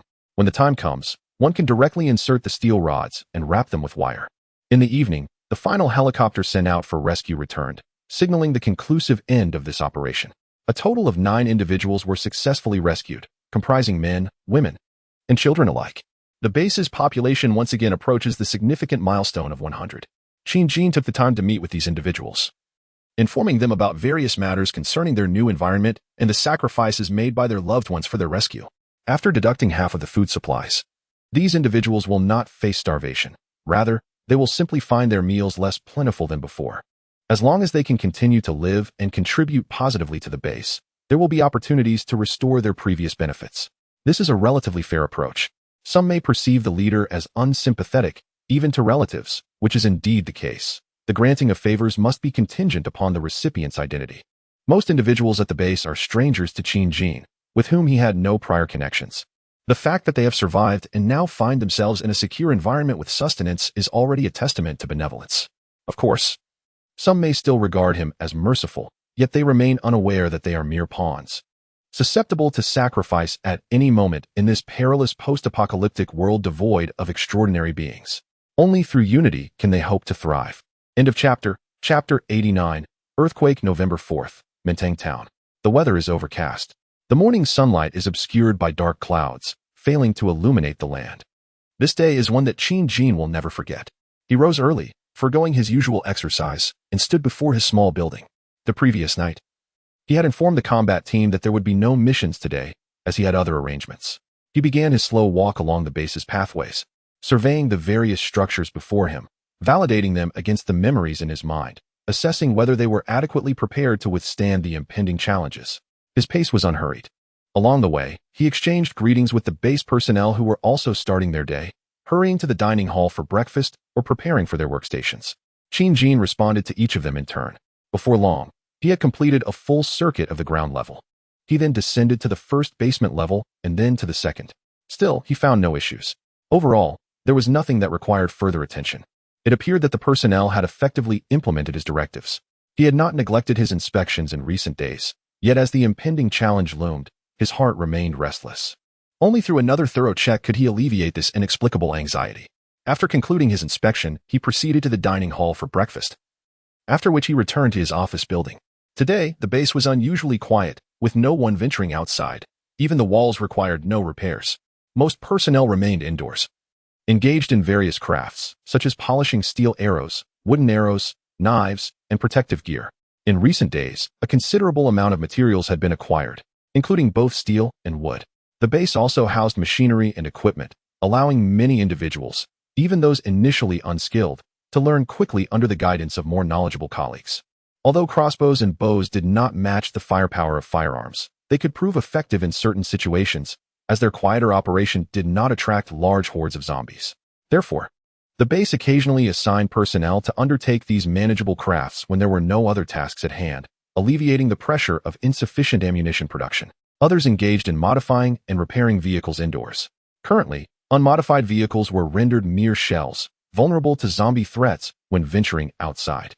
It was advisable that every vehicle be retrofitted for enhanced safety whenever possible, as there was no longer any oversight on modifications. Safety was the priority. In the second-floor conference room of the office building, a group of combat team members had gathered, engrossed in firearm tutorial videos that their leader had provided in advance. The videos contained detailed introductions to various shooting techniques, knowledge that Qin had previously invested in acquiring. In Huagua, firearms may be restricted, but such educational materials were less severely regulated, perhaps due to the belief that ordinary citizens would rarely have the opportunity to handle firearms. At that moment, they were intently watching the videos, absorbing the key points of knowledge. During this period, their skills had improved significantly, yet each still had considerable room for growth. Knowledge is boundless. Only by becoming stronger can one enhance their chances of survival. Certainly, the reason for studying at the base was that Qin was aware that something significant was about to transpire today, thus deliberately concocting an excuse to keep them at the base. He could not bear to see these hard-to-come-by personnel suffer losses outside. Time slipped away silently as everyone diligently worked and studied. Only Qin remained in anticipation. The entire morning passed without incident. After lunch, during the midday break, everyone returned to their respective quarters to rest. Qin stayed in his office, once again standing before the floor-to-ceiling window, gazing at the sky outside. At that moment, the clouds had cleared somewhat, revealing rays of sunlight in certain areas, casting a glimmer of brightness upon the earth. Yet his heart was far from at ease, for there were numerous birds soaring in the sky. They were not flying in any particular direction, but rather swirling chaotically like headless flies. This phenomenon allowed Qin Jin to ascertain with absolute certainty that something was about to happen imminently. Indeed, an earthquake was on the horizon. However, there was no need for excessive alarm, for in his recollection, this earthquake would not be particularly severe in the south. On the contrary, it would be exceptionally terrifying in the northern regions, as that area was known for its frequent seismic activity. At 1:48 p.m., aside from those on duty, the personnel at the Green Source Base concluded their afternoon rest and returned to their workstations to resume their tasks. Within one of the workshops, a man was originally polishing arrows when, suddenly, he felt a slight tremor. He looked around, noticing that no one had pushed him, and everyone else appeared unaffected. Assuming it was merely his imagination, he continued with his work. A mere 2 seconds later, he felt another jolt, this time more pronounced. Raising his head again, he saw several others lifting their gazes, scanning their surroundings, their expressions tinged with confusion, until a more intense shaking occurred once more. They finally realized. An earthquake! An earthquake! Everyone, flee outside. Upon hearing the cry and feeling the increasingly strong tremors, all halted their tasks and rushed towards the exits. Thanks to the well-prepared escape routes mandated by management, which required the factory gates to remain open during work hours and prohibited the accumulation of debris on walkways, they managed to swiftly reach the open grounds of the base. Before long, nearly all personnel had evacuated the premises. They engaged in fervent discussions, feeling the persistent tremors beneath their feet, while various unsecured items around them swayed slightly, all realizing that an earthquake had indeed occurred. Moreover, it was among the stronger tremors experienced in the southern region. Just as they were in animated discourse, the base's management made their appearance. Qin Jin, accompanied by others, appeared before the crowd, brandishing a pre-prepared megaphone. He proclaimed in a commanding voice, "Do not panic, everyone. An earthquake has struck, but it is not severe. Our buildings have been specially reinforced, and I am confident we can withstand this tremor. Please maintain order and remain in open areas until the shaking subsides. Do not act recklessly or engage in unnecessary activities. Anyone found doing so will be expelled from the base." The crowd, attentively watching their leader with the microphone, nodded in understanding. Who would dare to return to the buildings in such a situation? Outside, they could enjoy some fishing. Thus, the personnel of the Green Source Base remained in the open spaces, calmed by the managers, as they awaited the end of the earthquake. The defense and combat teams were also vigilant, armed, and on guard, primarily against external threats. After all, with the earthquake's arrival, should the walls unexpectedly collapse, the zombies outside could launch a ferocious assault. Although the probability of such an event was exceedingly low, it was not a risk to be ignored. The entire Green Source Base was on the highest alert, and no one dared to jest in these circumstances. In the northern regions, unbeknownst to the survivors in the south, provinces such as Sichuan, Gansu, Heilongjiang, Xinjiang, and Zhejiang, historically prone to seismic activity, were now experiencing an unprecedented strong earthquake. Magnitudes of 5 and 6 were considered ordinary in these areas, while some provinces even faced catastrophic tremors of 7 or 8. Fortunately, these powerful quakes were concentrated in uninhabited northern territories. Otherwise, many survivors would have perished, not by zombies, but by this natural disaster. Numerous survivors fled their homes to avoid being crushed by potentially collapsing buildings, only to confront zombies that had been stirred from their slumber by the earthquake. Some survivors, relying on the sturdiness of their dwellings, chose to remain inside, fearing the zombies that lurked outside. Both sides resorted to desperate measures in their struggle for survival. Thankfully, it was afternoon, and most zombies were still indoors, merely agitated by the tremors, with few venturing outside. The impact on the survivors of Huagua was not overly severe. In stark contrast, other nations faced dire consequences. The earthquake was merely a precursor, followed by more dreadful geological disasters, including volcanic eruptions. This time, the seismic activity was not isolated. Numerous volcanoes worldwide erupted simultaneously. Nearby, Japan's Mount Fuji and the distant Yellowstone National Park in America, along with hundreds of dormant volcanoes that had lain inactive for decades or even centuries, erupted in a spectacular display. Billions of tons of molten lava were hurled into the sky, painting the sunless earth a fiery red under the shroud of dark clouds. Toxic fumes billowed forth, as if releasing years of accumulated pressure. In that moment, the vast sky was rapidly engulfed, robbing the sun of its dominion over the land. All living beings trembled beneath nature's might, and even humanity's ultimate weapon, the nuclear bomb, paled in comparison. Blue Planet once again proclaimed who truly reigns supreme. End of chapter. Chapter 90. The onslaught of acid rain at Green Source Base following the earthquake. All personnel gathered in the open area, anxiously awaiting developments. Except for Qin Jin, who possessed some foreknowledge from his past life. No one was aware that active volcanoes around the globe had erupted. Only a fortunate few, residing near the volcanoes, were privy to the awe-inspiring spectacle. Yet, they were soon to confront the impending catastrophe of despair. Some survivors close to the erupting regions met their end, either incinerated by the searing lava or suffocated by toxic gases, prematurely concluding their struggle for survival.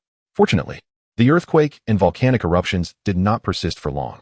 It seemed that Blue Star merely demonstrated its might before retreating into silence.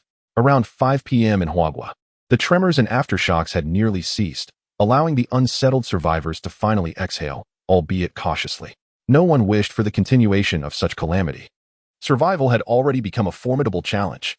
At this juncture, Green Source Base was permitted to return to the buildings following the owner's announcement, allowing everyone to find solace in their residences or communal spaces. The weather in November had grown exceedingly cold, even in the southern town of Mentang. Outdoor temperatures hovered around just a few degrees.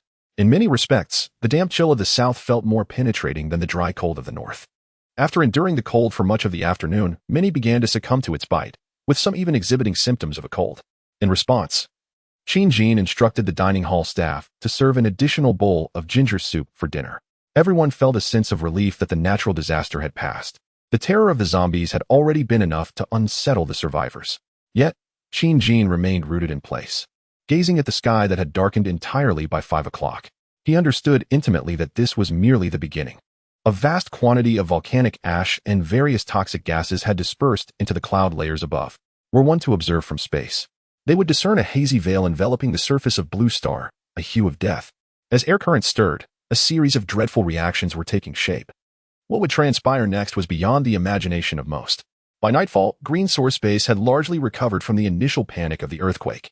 After dinner, discussions ensued, revolving around the day's horrifying calamity. Many lamented the hardships of survival in these times.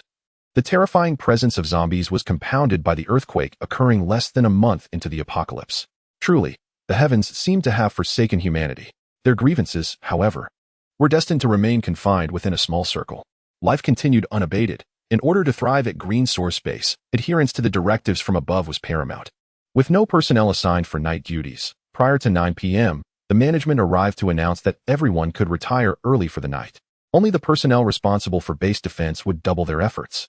This night, not only the regular defense staff would be on duty, but combat personnel were also mandated by General Qin to patrol the entire base in 3 shifts, ensuring that no incidents would occur. Although the reason behind the boss's orders remained a mystery, it did not hinder compliance among the staff. Thus, the night unfolded amidst murmurs of bewilderment. Yet nothing of significance transpired. Uncommonly, everyone enjoyed a restful slumber. Only the leader of the base, Qin Jin, was aware that a greater challenge awaited them come morning. The night passed in silence. The following day, at 6:30 in the morning, in a certain dormitory, the sound of an alarm echoed. Gao Cheng, still in a state of drowsiness, reached for his ringing phone, glanced at the time, and silenced the alarm. Today, he had heard from Qin that there was no need for the team to venture out on a supply search as concerns lingered about the aftershocks of the earthquake. Thus, the combatants were granted another day to recuperate at the base. This meant he could sleep until 6:30. Otherwise, he typically rose at 6 to feed the fish. In the single dormitory, he swiftly completed his morning routine, even attending to his bodily needs, all within a mere 10 minutes. With a newfound alertness, he swung open the door, recognizing that although there were no missions today, the fish still required feeding. To his astonishment, upon stepping outside, he found the sky shrouded in darkness, resembling the depths of night. Checking his phone once more, he noted it was 6:45. Shouldn't it be dawn by now? He pondered. As doubt crept in regarding the accuracy of his phone, he noticed several individuals in the corridor, seemingly engaged in discussion. How curious, he mused. Why is it almost 7 yet still so dark? Has winter brought about a later sunrise? Yet, this seemed excessively delayed. Straining to listen, he discerned their conversation revolved around the peculiar absence of light. Could it be that the time was indeed correct? The sun seemed to be rising far too late today. Perplexed, he resolved to proceed with his task of feeding the fish. After all, if the time was accurate, then the delay in daylight was of little consequence. And there were duties to fulfill. Suddenly, a voice echoed from downstairs, calling for everyone to gather in the dining hall, as Qin had announcements to make. It was Wang Yang, one of the base managers. Upon hearing Wang's directive, the others made no further ado. If the boss desired a gathering, they would comply, perhaps even for an early breakfast. Thus, the personnel of the base began to mobilize, albeit many continued to express their disquiet regarding the strange state of the sky. An oppressive atmosphere enveloped the hearts of the crowd. By 7 o'clock, the majority had readied themselves and made their way to the dining hall. Yet the sky remained dimly lit.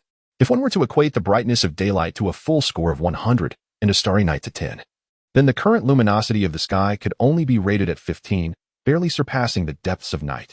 A realization dawned upon many. The world had changed. Almost everyone had congregated in the dining hall, engaged in animated discussions about this unusual phenomenon, their expressions betraying a palpable sense of unease. The thought of losing the sun is too dreadful and sorrowful for anyone to fathom, not to mention the chaos outside, where the distinction between day and night would vanish, leaving survivors without the relative safety of daylight for their ventures. This is the most immediate concern. On a more indirect note, the absence of the sun would deal a fatal blow to the solar power that sustains the base, as well as to the cultivation of crops and vegetables. Every aspect of life thrives under the watchful gaze of our star. In this darkness, one cannot help but ponder the possibility of even more fearsome creatures lurking outside. The fear of the dark, ingrained in the very fabric of humanity, is not easily erased. Qin had already been waiting in the dining hall. He understood that a certain level of chaos would ensue in the base at this hour, and even the administrators would be gripped by a profound unease. Human beings are prone to irrational thoughts when confronted with the unknown, and his current aim was to alleviate or eradicate their fears. Noticing that most of the personnel had gathered, he stepped to the front of the dining hall. With a megaphone in hand, he addressed the murmuring crowd, urging them to quiet down. "Everyone, please. I know you are all discussing the darkness outside. Allow me to speak. Trust me, this darkness will not persist for long, as there is scientific evidence to support this. I have just consulted with Dr. Dong and Professor Yuan, and we have come to a preliminary understanding of the cause of this phenomenon." He gestured towards Dong Hui and agricultural Professor Yuan Mu, who nodded in affirmation of Qin words. In truth, the two had been summoned to his office the previous night, where they were forewarned about the potential anomalies resulting from yesterday's earthquake, and were asked to assist in calming the base personnel. Our inference suggests that the earthquake from yesterday may have triggered eruptions in multiple volcanoes worldwide, releasing ash and various toxic gases into the atmosphere. After a night of atmospheric circulation, sunlight has been obstructed, resulting in our current inability to see the sun. Upon hearing this, many in the crowd exhibited expressions of realization. However, some remained skeptical. Qin continued, "If I am not mistaken, we merely await the next rainfall, which will wash away the impurities in the sky, allowing sunlight to once again grace our land. This forthcoming rain may be unusual, as it could carry with it toxic substances expelled by the volcanoes, so I urge everyone to exercise caution. Please, do not panic. Continue your work indoors. Our base has persevered well through this period of adversity and is capable of enduring the challenges that lie ahead. Naturally, anyone who dares to disturb the peace or deliberately incite chaos will be asked to leave." If the preceding remarks served to soothe, the latter part bore a clear threat. Fortunately, the personnel within the base were accustomed to Qin style. They understood that this was simply who he was. Gradually, the loud discussions subsided, and the crowd resumed their breakfasts. Though whispers occasionally erupted among acquaintances, such quiet exchanges were permitted, provided they did not disrupt the majority. It is impossible to ignore such a significant matter. Many personnel at the base have relatives, and even if it remains unspoken now, discussions will inevitably arise in small circles upon returning. As long as the overarching direction remains stable, that is sufficient. Throughout the morning, everyone worked amidst this oppressive atmosphere. Remarkably, the sky has not once brightened, it remains shrouded in darkness. Outside the base, visibility is almost non-existent, with only the occasional glow from the surrounding walls illuminating the wandering zombies. Normally dormant during the day, these creatures, devoid of sunlight's deterrent, now revel in their newfound freedom. Humanity can only cautiously retreat to their hiding places, awaiting the return of daylight. As noon approaches, those still occupied in the factory suddenly become aware of a rhythmic dripping sound overhead. Initially faint, it attracts little attention, but within moments, the noise escalates to a volume that even a makeshift canopy fails to muffle. It is worth noting that waterproof plastic tarps had been laid atop all structures at the base. The fragile tranquility is shattered in an instant. Someone can no longer contain themselves and exclaims, "It's raining. It's raining outside. What a heavy downpour." End of chapter. Chapter 91. Farewell to sunshine. It is raining heavily outside. The sound of raindrops on the ceiling alerted everyone to the downpour. Could it truly be, as the boss asserted, that the darkness was a result of volcanic ash obscuring the sky? Those who had previously doubted now found themselves swayed, their belief strengthened by the accuracy of the boss's words. All right, Everyone understands it's raining, which means the sun will soon re-emerge. General Qin would not deceive us. Let us resume our work. The end of the day approaches. Present among them, Tang Jinming noticed the fervent discussions among the crowd and felt compelled to regain control of the situation, though he too felt a sense of relief. Please be cautious when you leave work later. Try to avoid getting drenched in the rain. This morning, General Qin mentioned that the rain might be toxic. If you can avoid it, you should. After all, if something happens and you end up injured and have to visit the infirmary, your points will be deducted. Upon hearing his words, many within the factory resolved to exercise caution, for nobody wished to be seen as a fool, suffering injuries from the rain. In the office on the third floor of the administrative building, Qin Jin stood by the floor-to-ceiling window, fixated on the torrential rain that fell into the encroaching darkness. His expression grave. He recalled a similar day in his past life, when he remained at home and witnessed the onset of darkness the day after the earthquake, followed by the arrival of acid rain. At that time, he had been blissfully unaware of the rain's acidic nature, even running to the bathroom to collect some in a basin. Regret soon followed as he extended his hand to touch the rainwater, feeling a prickling sensation that quickly escalated to a burning heat. By the time he realized the danger and withdrew his hand, it was already too late. He watched in horror as his hands, drenched in the rain, became swollen and red, ultimately succumbing to ulceration. Although his hands healed in time, they bore the permanent scars of that fateful encounter. Through conversations with other survivors later, he learned that all who had come into contact with the rain bore a lingering fear of its effects. Thankfully, due to the darkness, most survivors had refrained from venturing outside, resulting in relatively few direct casualties from the acid rain, with the majority suffering injuries due to ignorance. After observing the relentless downpour for a spell, he picked up his walkie-talkie and instructed all management and security personnel within the base to remain vigilant. Should any issues arise, they were to don the pre-prepared, all-encompassing, corrosion-resistant rain gear and boots to conduct repairs. One of the special supplies prepared before the apocalypse would prove invaluable in this moment. Earlier that morning, as darkness descended, he had ordered the last of the flowers and shrubs, along with some modestly sized trees, to be covered with protective tarps. Whatever could be saved would be preserved, albeit these plants served little purpose beyond aesthetic value.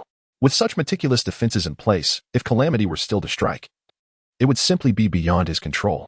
The rain outside poured down like a deluge, and he pondered how the clouds could amass such a volume of water.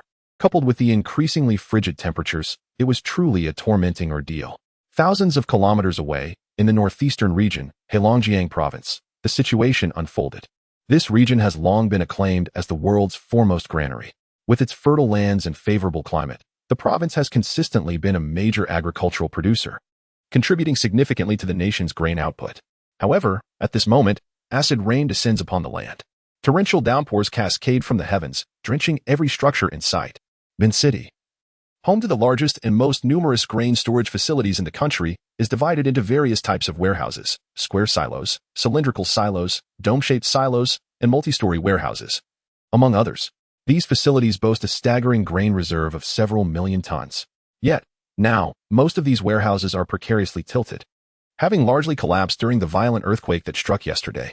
The ground is fissured, buildings have crumbled, and many storage facilities have been exposed to the elements, revealing their precious grain within. Beneath the relentless downpour, some of the grain emits a hissing sound, a sound of decay. These millions of tons of grain are besieged by the corrosive acid rain. Before long, what was merely a damaged structure reveals more profound cracks as the acid rain erodes its integrity. Waves of wheat surge forth like a breached dam, swiftly covering the surroundings. Laid bare beneath the still pouring rain, it smolders, darkens, and weeps. Gradually, more and more grain, affected by the earthquake and exposed to the acid rain, succumbs to the elements. Ultimately, countless grains lie unprotected beneath the deluge, having perished before any surviving humans could arrive. This tragedy is not confined to Bin City. An increasing number of cities and provinces are witnessing similar assaults on their grain stores. For this rain does not fall solely in the south, but descends globally. While each nation may experience it at different times, none are spared. In some regions, the acid rain falls with ferocity, while in others, it is less severe. Only a few areas, due to their geography and various factors, remain untouched by this corrosive rain. Although the immediate harm to humanity may seem minimal, the long-term damage is unimaginably terrifying. In a remarkably short span, it has nearly obliterated over 80 of the world's edible food crops. Rice, wheat, fruit trees, vegetables, and all manner of plants exposed to the outdoors have succumbed to the onslaught of acid rain, drastically reducing the availability of outdoor sustenance to a state of abject poverty. Perhaps the current populace remains unaware, but in the future, whenever someone recalls the day this acid rain fell, a shiver will inevitably course through them.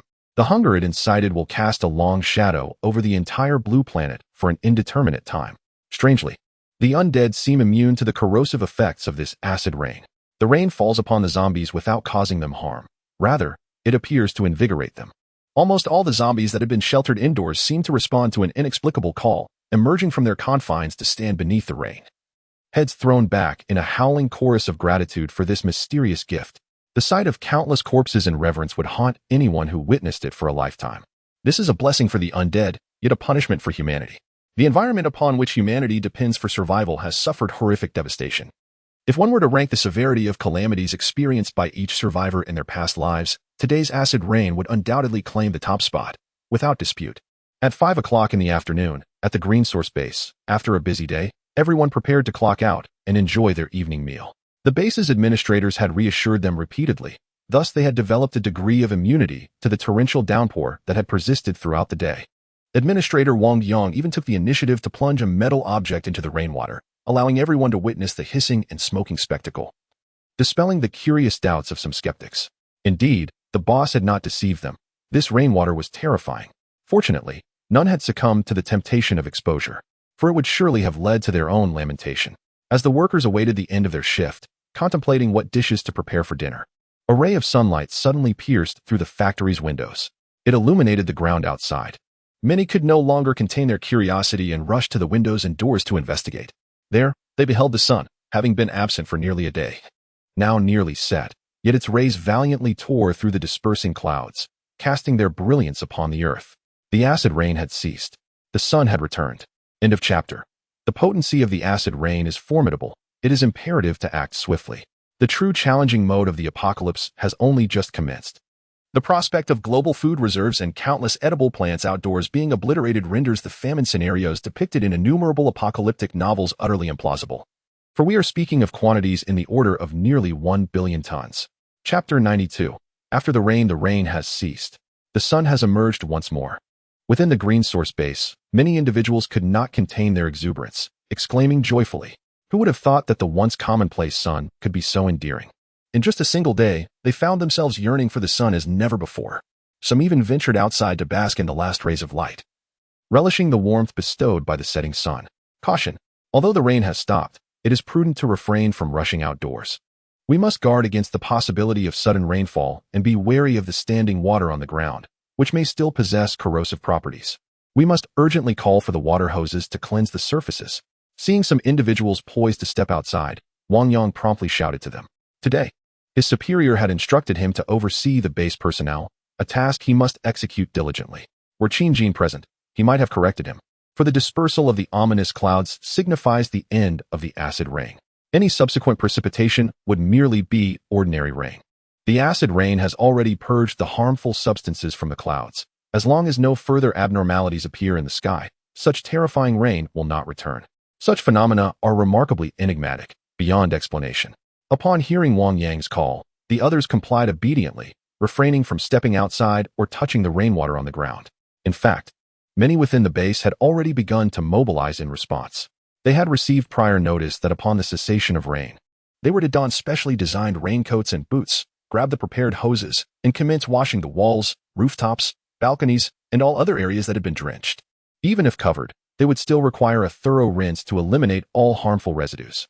Once the buildings were cleansed, they would proceed to wash the base's floors.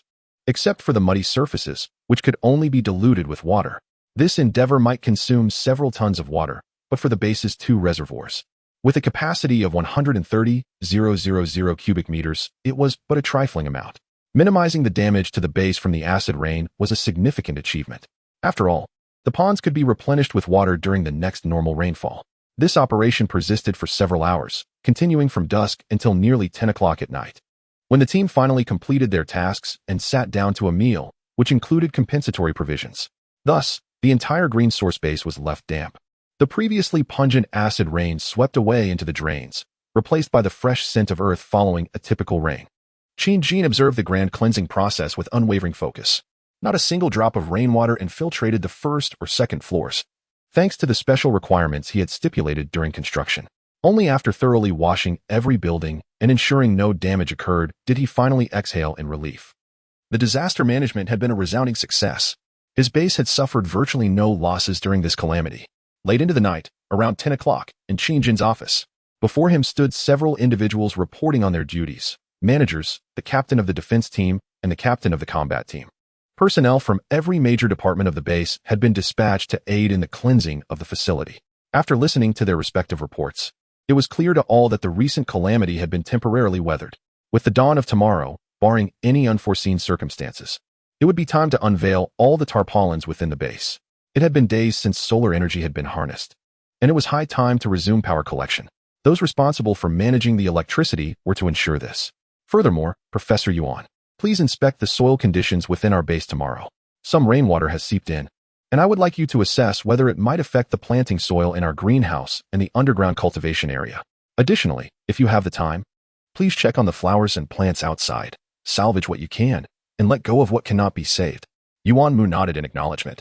Then, aside from the combat team members, others with pressing matters were encouraged to attend to their tasks, while those with no immediate obligations should return for some much-deserved rest. Everyone had worked hard today. After a brief exchange of pleasantries, they departed, allowing those remaining to continue their deliberations.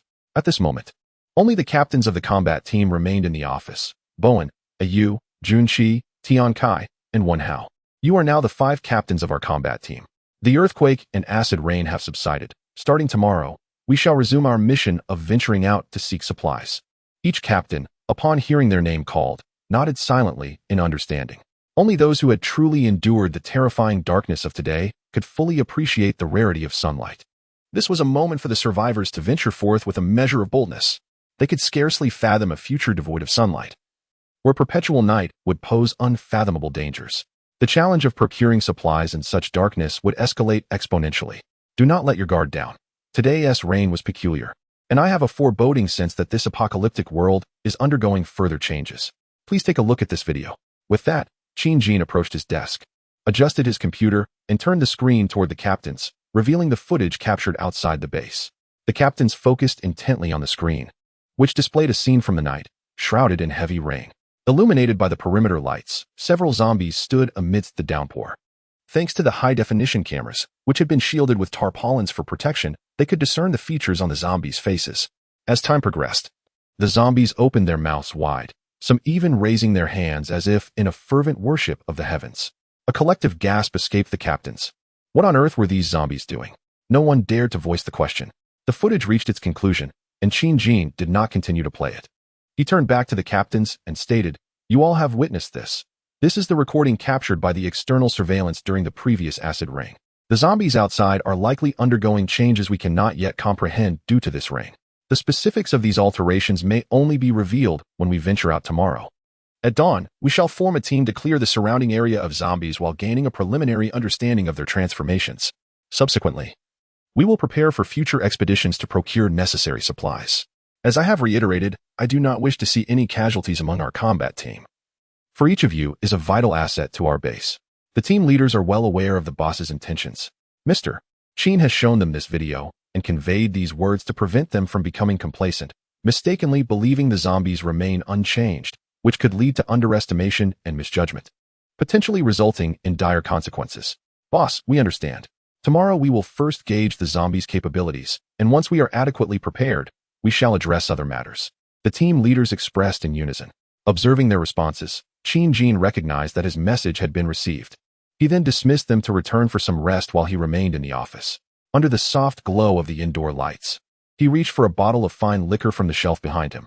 He gently poured himself half a glass, savoring a sip as the rich aroma enveloped his palate before he slowly swallowed. With a cigarette in hand, he lit it, taking a leisurely drag as a straight plume of smoke shot forth. He relished this moment of triumph after overcoming challenges. The acid rain had been weathered without significant loss, a feat made possible by his foresight. Otherwise, the damage to the green source base would have been incalculable. Such is the advantage of having a prophet. After a moment of tranquility, he extinguished the cigarette and retrieved a small notebook from his desk drawer. Flipping through its pages, he seemed to have found his objective, 2 lengthy strings of text that appeared to be addresses. He gazed at the words, lost in thought. At that moment, his right thumb moved, revealing a set of parentheses behind the addresses, which contained additional words: Zhu City Military District, Yang City Military District. End of chapter. Chapter 93. Task arrangement. The following day at around 6 o'clock in the morning, the personnel of the Green Source Base, having risen early, stepped out of their homes to once again behold the gradually brightening horizon heralding the dawn. It was yet another familiar morning. The sunlight, refracted from a distance, dispelled the remnants of night. The weather was splendid. Having endured the acid rain the previous day, most areas of the base were thoroughly cleaned last night, thus overcoming the calamity. Today marked the resumption of normal operations. After enjoying breakfast, the staff commenced various tasks as per the administrator's directives. The walls continued to receive attention, with a contingent of workers engaged in their fortification and enhancement. The production of ammunition could not be halted. Yuan Mu also requested several individuals to assist the planting department in cultivating an increased variety of vegetables, fruits, and grain seedlings. The on-duty security personnel began a comprehensive safety inspection of the entire base, while those off-duty started to dismantle the waterproof tarps that had been covering certain areas, storing them properly for potential future use. Even Luo Dandan sought additional hands, as the recent influx of supplies was overwhelmingly abundant. Not to mention the sheer variety within each category, the task of classification alone was time-consuming. Moreover, attention had to be paid to the expiration dates of each item. Some that had not yet spoiled needed to be utilized first, while those with longer shelf lives could be stored for later use. The processes of inspection, classification, zoning, data collection, and report preparation, all aimed at facilitating future oversight and management, constituted a complex and time-intensive endeavor.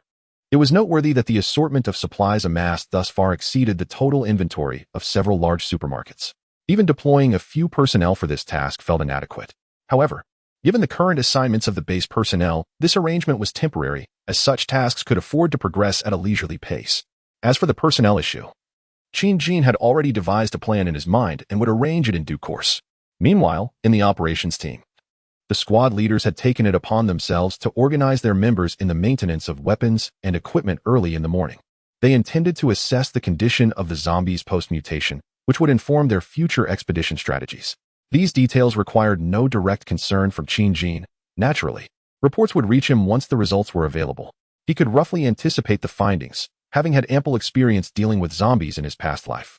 In the office building, Qin Jin was in his office, having just activated the intercom to summon a few individuals before him: Xia Yan, Sun Xiaolong, and Sun Xiao. Indeed, they were the only personnel within the base, aside from him, capable of piloting a helicopter. As they gathered, he began to articulate his purpose for calling them together. "You may be curious as to why I have summoned you," he began. "It is quite simple. You are among the few in our base skilled in helicopter operation. I require you to select additional personnel to learn helicopter piloting. Last time, Zhong Yu and Lu Qing received some training, but they are not yet proficient enough. The personnel can be determined by you. I only require the results. Please strive to produce 6 individuals capable of flying solo within a month. Is that feasible?" Xia Yan exchanged glances with his companions and then nodded toward the boss. "No problem." Qin Jin pondered for a moment and addressed them once more. "We have brought back some aviation fuel from the helicopter training ground. A portion was utilized for the family search plan. I shall allocate an additional 15 tons for your use. That should suffice, correct?" Xia Yan and his colleagues calculated in their minds. Although helicopters do not rival fighter jets or the fuel-guzzling Airbus, they are still significant consumers of fuel. By being frugal and allowing more trainees to accompany or operate the aircraft, they should be able to cultivate a level of proficiency for solo flying. The group nodded in agreement once more, and Qin Jin finally expressed his satisfaction with a nod. He felt somewhat helpless. Previously, they had transported over 150 tons of aviation fuel from the helicopter training ground, of which 25 tons had been consumed during the family search initiative. These machines are notorious fuel guzzlers. The fuel consumption of helicopters ranges approximately from 120 to 260 liters per 100 kilometers, varying with environmental conditions, wind direction, load, and speed. But it remains relatively consistent.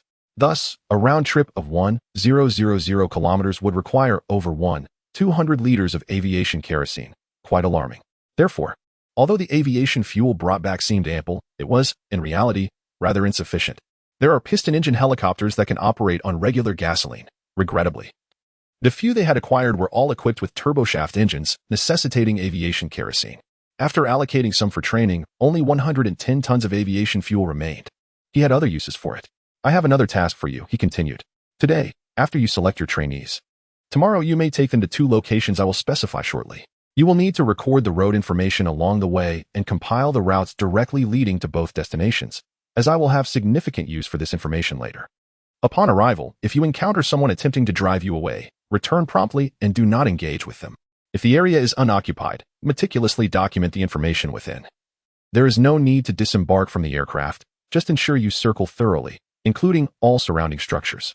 With that, he stepped forward and patted several personnel on the shoulder, adding, "This mission is of considerable importance, and I require your utmost focus.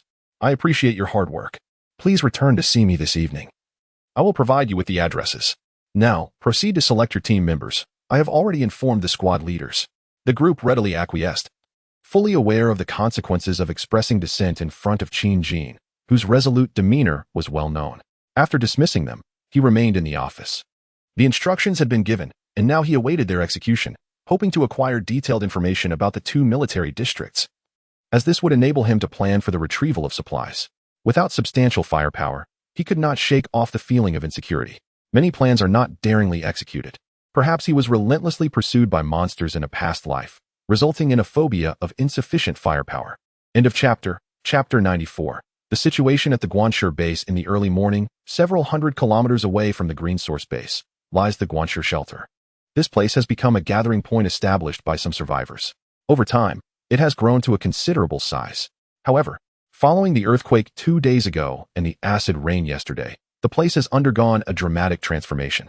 The once bustling tents in the open areas have largely collapsed, many now reduced to mere remnants of their former selves.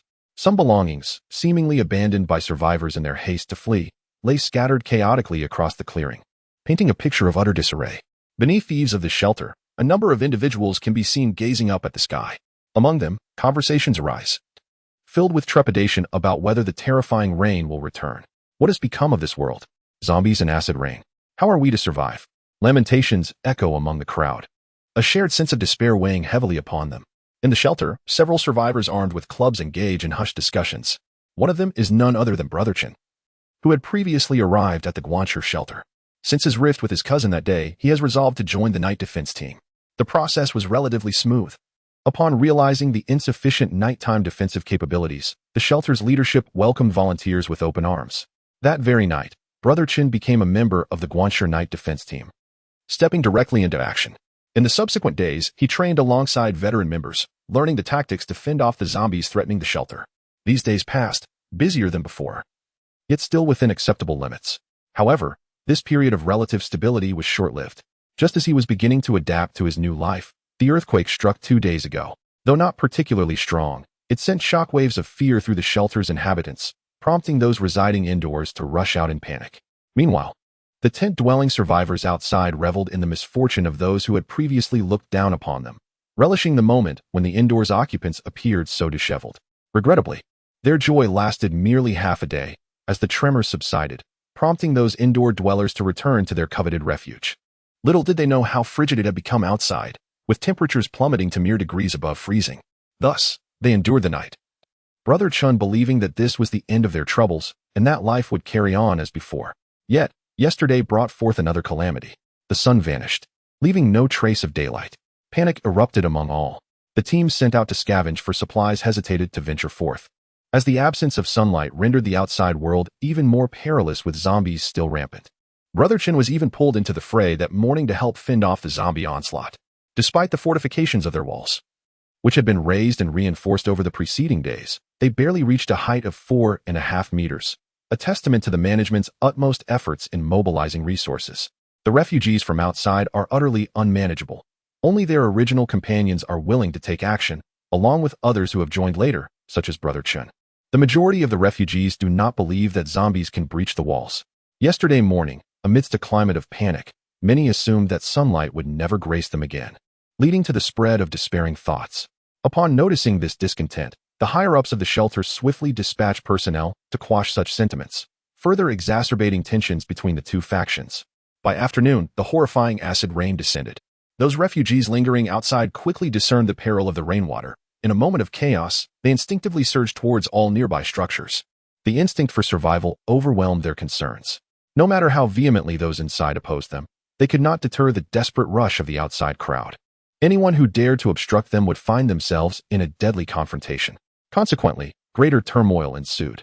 A small number of refugees outside may have been trampled and incapacitated, collapsing into the tainted rainwater, while a larger multitude surged into the buildings, competing fiercely for space. The struggle soon transcended mere spatial concerns, evolving into a frenzied competition for the food and supplies of those already inside. As disorder intensified, some individuals grew bolder. A chaotic melee erupted, claiming numerous lives amidst the conflict. Ultimately, the management of the shelter intervened, employing force to eliminate many of the instigators, thus restoring a semblance of order. Nevertheless, more troublemakers had infiltrated the crowd, escaping retribution. To prevent further chaos, the management chose to turn a blind eye to the situation. Just as everyone believed they could momentarily breathe easier, the deceased within the building were gathered for future disposal. Another anomaly commenced.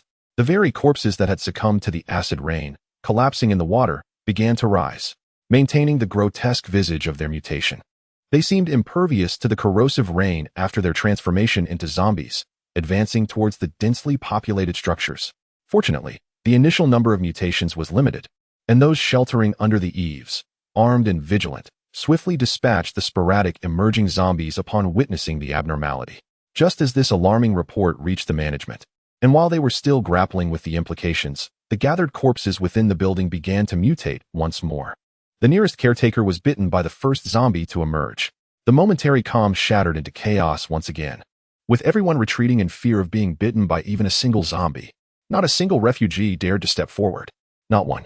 At this juncture, Brother Chen, who had become a member of the shelter, witnessed a companion fall victim to the suddenly appearing zombie. Summoning his courage, he charged forth, brandishing a machete, and with a decisive strike, severed the neck of the newly emerged zombie. Although the zombie's head remained intact, severing its spine effectively halted its movements. As for that unfortunate team member, his fate was sealed. Everyone understood what it meant to be bitten by a zombie. Before he could breathe a sigh of relief, a new zombie emerged from the pile of corpses, charging towards Brother Chun, who was closest. Bang! At that moment, a gunshot rang out. Saving Brother Chun, another member of the refuge had reacted in time. Soon, more team members began to brace themselves against the undead. Even the most oblivious among the refuge's inhabitants finally began to recognize that the recently deceased posed a threat. Indeed, more zombies began to rise from the heap of bodies. Fortunately, they had already taken precautions. The newly emerged zombies were swiftly dispatched under their firepower. At this juncture, many realized that once a human perished, they would mutate regardless of whether they were touched or bitten by a zombie. This revelation sent shockwaves through the crowd. It implied that everyone around them had become a ticking time bomb. Who could tell when the person beside them might suddenly succumb to death? The previously comforting camaraderie shattered into fragments. Panic spread like wildfire. Last night, the refuge in Wan City continued to fend off the zombie onslaught amid this atmosphere. In truth, no one was aware that their refuge had reacted relatively swiftly in the face of this calamity. On a global scale, many groups had only come to this conclusion after suffering grave losses. Some had learned early on, while others would gradually come to understand in the days to come. For some, like them, the price paid was relatively minor. For others, it had resulted in complete annihilation. End of chapter. Chapter 95. Investigation. Upon returning to the Green Source base, the pace of operations resumed its rapid rhythm after weathering the calamity. On the evening following the acid rain, the combat team refrained from venturing out in search of supplies, choosing instead to remain in the vicinity of the base to assess the suspected mutations in zombies that emerged during the acid rain. The procedure was straightforward: attract the zombies, ensnare the target using a specially designed large net against the perimeter wall, eliminate the unnecessary zombies, and then transport the target to the isolation zone. All their teeth would be extracted, custom muzzles fitted, and their fingers severed, leaving behind the arms for normal running speed. All wounds would be sealed with tape to prevent any bodily fluids from splattering onto humans. A rope would be tied around their waist, allowing for a certain length of movement, with the other end secured to delineate their operational area. Thus, the experimentation could commence, as long as precautions were taken to avoid injury. After a day filled with various tests and explorations, they had roughly evaluated the latest changes in the zombies. They discovered that the captured zombies exhibited a strength increase ranging from 20 to 40. In terms of agility, or rather their movement speed, there was a general increase of 10 to 30. If previously the zombies could be likened to a light jog while pursuing humans, they now resembled a moderate run. Should humans be pursued by such zombies, they might initially evade capture, but inevitably, over time, they would be caught. Humans cannot sustain high-speed running for extended periods, while zombies can. Furthermore, their sensitivity to scent and sound had heightened, although their vision remained unchanged, as did their aversion to light. Clearly, the dangers of venturing outside had escalated. The operational details for future excursions needed adjustment. Where one individual might have previously managed to handle 2 to 3 zombies, they could now contend with only 12. The old strategies could no longer be applied. This data was merely reflective of the zombies captured around the base's periphery. With the sampling range confined to Mengtang town, the situation of zombies further afield remained uncertain. Moreover, it was essential to remember that zombies exhibit greater strength at night, necessitating a second round of testing after dusk. Although nighttime outings were infrequent, it was crucial to comprehend these specific data points. At this juncture, the combat team had arrived at their desired conclusions. After reporting these findings to their superiors, Qin Jin compared them to his recollections of zombie strength from his previous life, finding them remarkably similar. Essentially, the strength of external zombies was now established as a standard. That evening, Qin Jin participated in a new round of tactical arrangements in the conference room on the second floor with the combat team. The overall changes were minimal, with only some details adjusted. The following day, teams would still venture out in search of supplies to familiarize themselves with the new external environment. They would also begin to monitor the survivors outside, bringing suitable individuals back to the base for evaluation regarding their potential integration. Later, the team leaders would retrieve relevant documents from his office, which would contain reference standards. He addressed all the team members, thereby temporarily establishing their short-term operational direction. After leaving the conference room and returning to his office, he promptly summoned Xia Yan and the Sun brothers. He presented them with the objectives for their departure tomorrow and cautioned, "You will take 2 helicopters to your designated locations, which you will allocate among yourselves. Remember to document the road conditions along the way. Once you arrive, conduct reconnaissance if possible. If not, devise a swift retreat." The group, upon glancing at the addresses and accompanying notes in their hands, could not help but widen their eyes in astonishment at General Qin's intentions. It was clear that he had set his sights on these locations. They dared not voice their thoughts, choosing instead to keep their musings to themselves. After acknowledging their understanding, they promptly exited the office to prepare for the task ahead. Once they had departed, Qin Jin returned to his executive chair, lighting a cigarette and inhaling slowly. The aftermath of the earthquake and acid rain had cast a pall over the global survivors, leaving them in a state of despair while simultaneously granting the zombies a fortuitous advantage. In this delicate balance of gain and loss, the challenges of the apocalypse were just beginning to unfold. The days of easily acquiring supplies and sustenance were now behind them. The nearly month-long golden adaptation period following the mutations had elapsed, and a new pattern of adversity was emerging. As for now, setting sights on the military district was a reflection of previous inadequacies in strength and timing. The earlier combat teams were incomparable to the current experienced personnel, lacking the helicopters necessary for preliminary reconnaissance. To venture there at the onset of the apocalypse, without weapons adequately prepared and mastered, would have resulted in significant losses during the arduous journey of several hundred kilometers, not to mention the potential resistance at the destination. Only now could such considerations begin to take shape. Shortly, he would present the new list to the team leaders, allowing them to familiarize themselves with the outside world starting tomorrow. Once the reconnaissance results were in, he would lead another expedition to procure even greater power. As he smoked, his gaze was fixed upon the starry sky outside, his eyes shimmering with contemplation. The following day, the morning sunlight streamed in early, heralding yet another fine day. Since the rain fell the day before, the sun had shone brilliantly for 2 consecutive days. The warm rays dispelled the chill for those at the base who had risen early. Qin Jin watched as various combat teams embarked in their vehicles before proceeding to the area where the helicopters were stationed. The 2 helicopters scheduled for departure had been serviced the previous afternoon, filled with fuel and stocked with reserves, awaiting at the base's drop-off point. As Qin Jin approached, he noticed a small group engaged in conversation below: Xia Yan, the Sun brothers, and a few others. Upon his arrival, the gathering quickly acknowledged their superior with greetings. Were these individuals preparing to learn how to pilot the helicopters? Qin Jin stood with his hands clasped behind him, casually inquiring of the group. As he approached, he recognized many familiar faces, either members of the combat teams or defenders of the base. It was Sun Xiaolong who stepped forward to respond. "Indeed. We have consulted with several squad leaders, defensive captains, and Mr. Qing. Each team will designate a member to undergo training. And since Xiao Long and Xiao Hu's original squad is currently unoccupied, it is fitting that every team will eventually possess someone capable of piloting. We believe this arrangement to be quite suitable." Upon hearing this, Qin Jin felt a surge of joy, These individuals performed admirably, demonstrating the ability to think critically and manage tasks independently. This is the hallmark of a commendable subordinate. He nodded in satisfaction and praised them briefly. Continue your work. Prepare for departure. We must return by today. Not wishing to intrude upon their preparation time, Qin Jin excused himself from the conversation, encouraging them to set off promptly. The group acknowledged his request.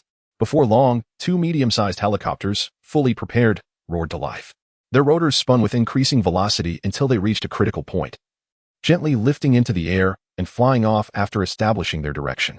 Qin Jin observed this scene from a distance, hoping that this reconnaissance mission would yield favorable news.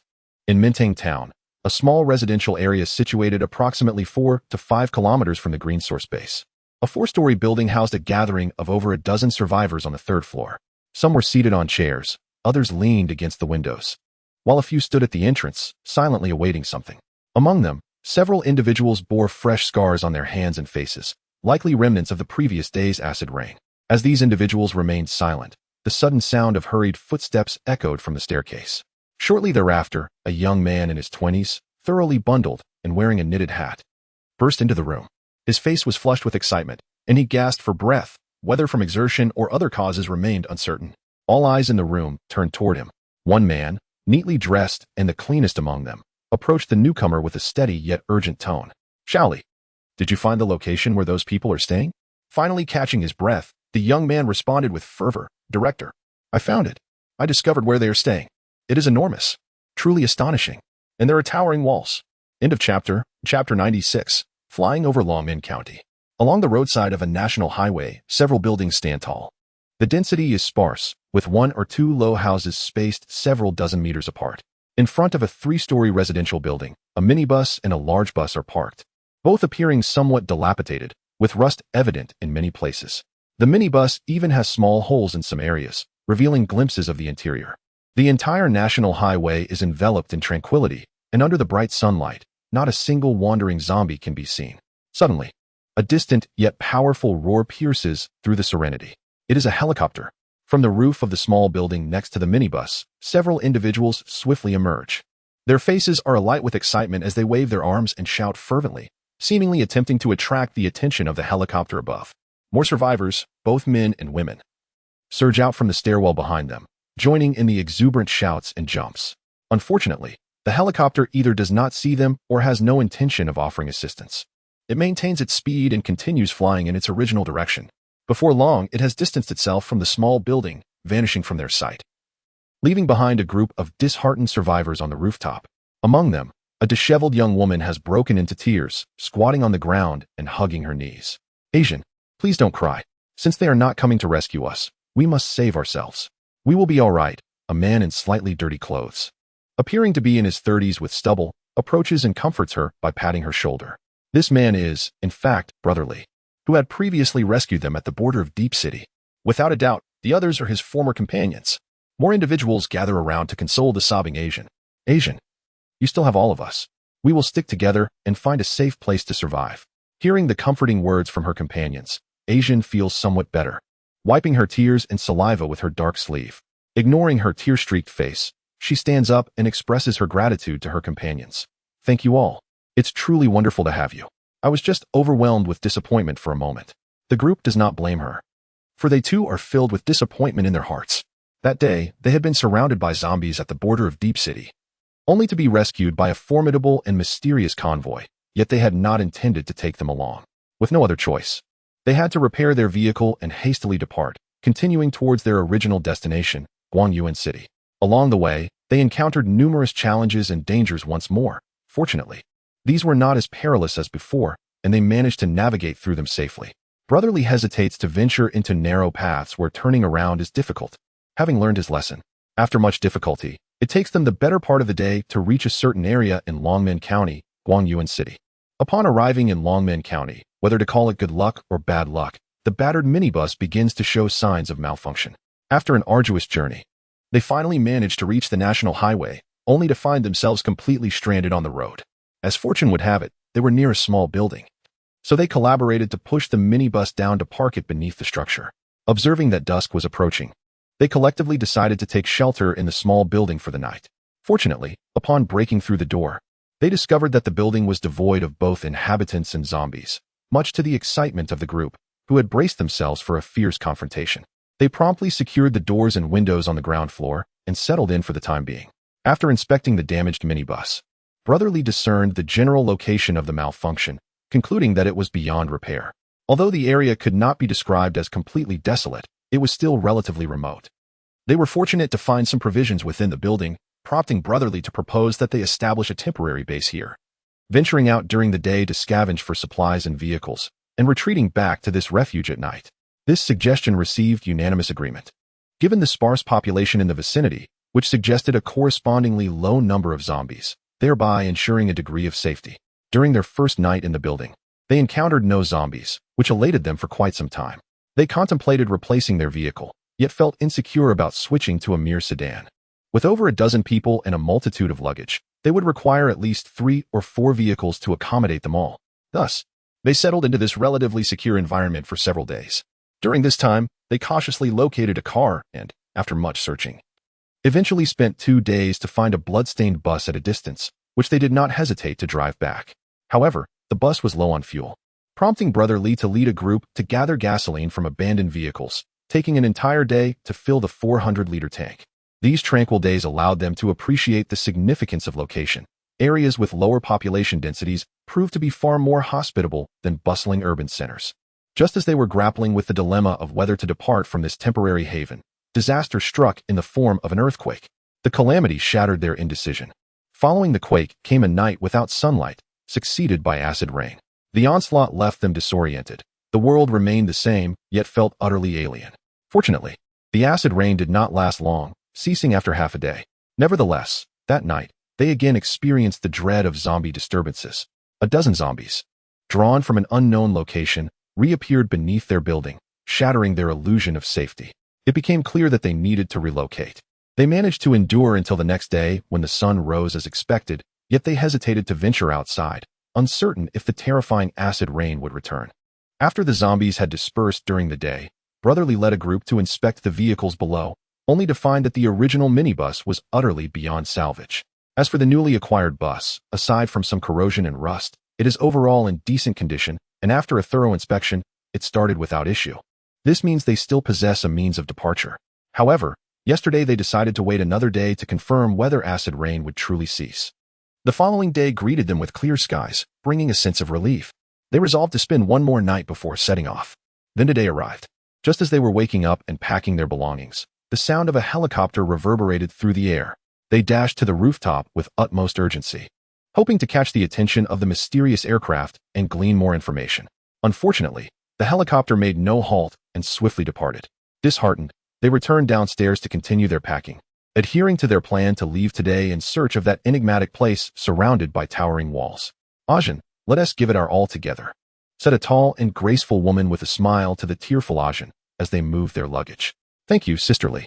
I will do my best too, Ajahn replied, and the two women shared a gentle embrace. Li Kai, you all should board the bus once you're done. The men can handle the larger items, Li Gu chimed in, carrying 2 heavy bags as he walked by, smiling at the woman who had just spoken. No need, Li Gu. I can manage. Let me help, Li Kai responded cheerfully. She believed these tasks were within her capabilities and felt compelled to assist, recognizing the risks Li Gu and the other men often faced when venturing out. An idea flickered in her mind. Perhaps in the future, she could accompany them to lend a hand. In this post-apocalyptic world, everyone, regardless of gender, must learn to care for themselves. End of chapter. Chapter 97. Pearl City. Whoosh, whoosh, whoosh. A helicopter soared through the sky, heading westward. At the helm was none other than Sun Xiaolong from the Green Source Base. In the rear seats sat 3 base personnel, engaged in learning to pilot and gathering navigational data. Brother Sun, during our flight, we recorded numerous survivors still on the ground. One of the defense team members exclaimed to Sun Xiaolong, "Quite normal.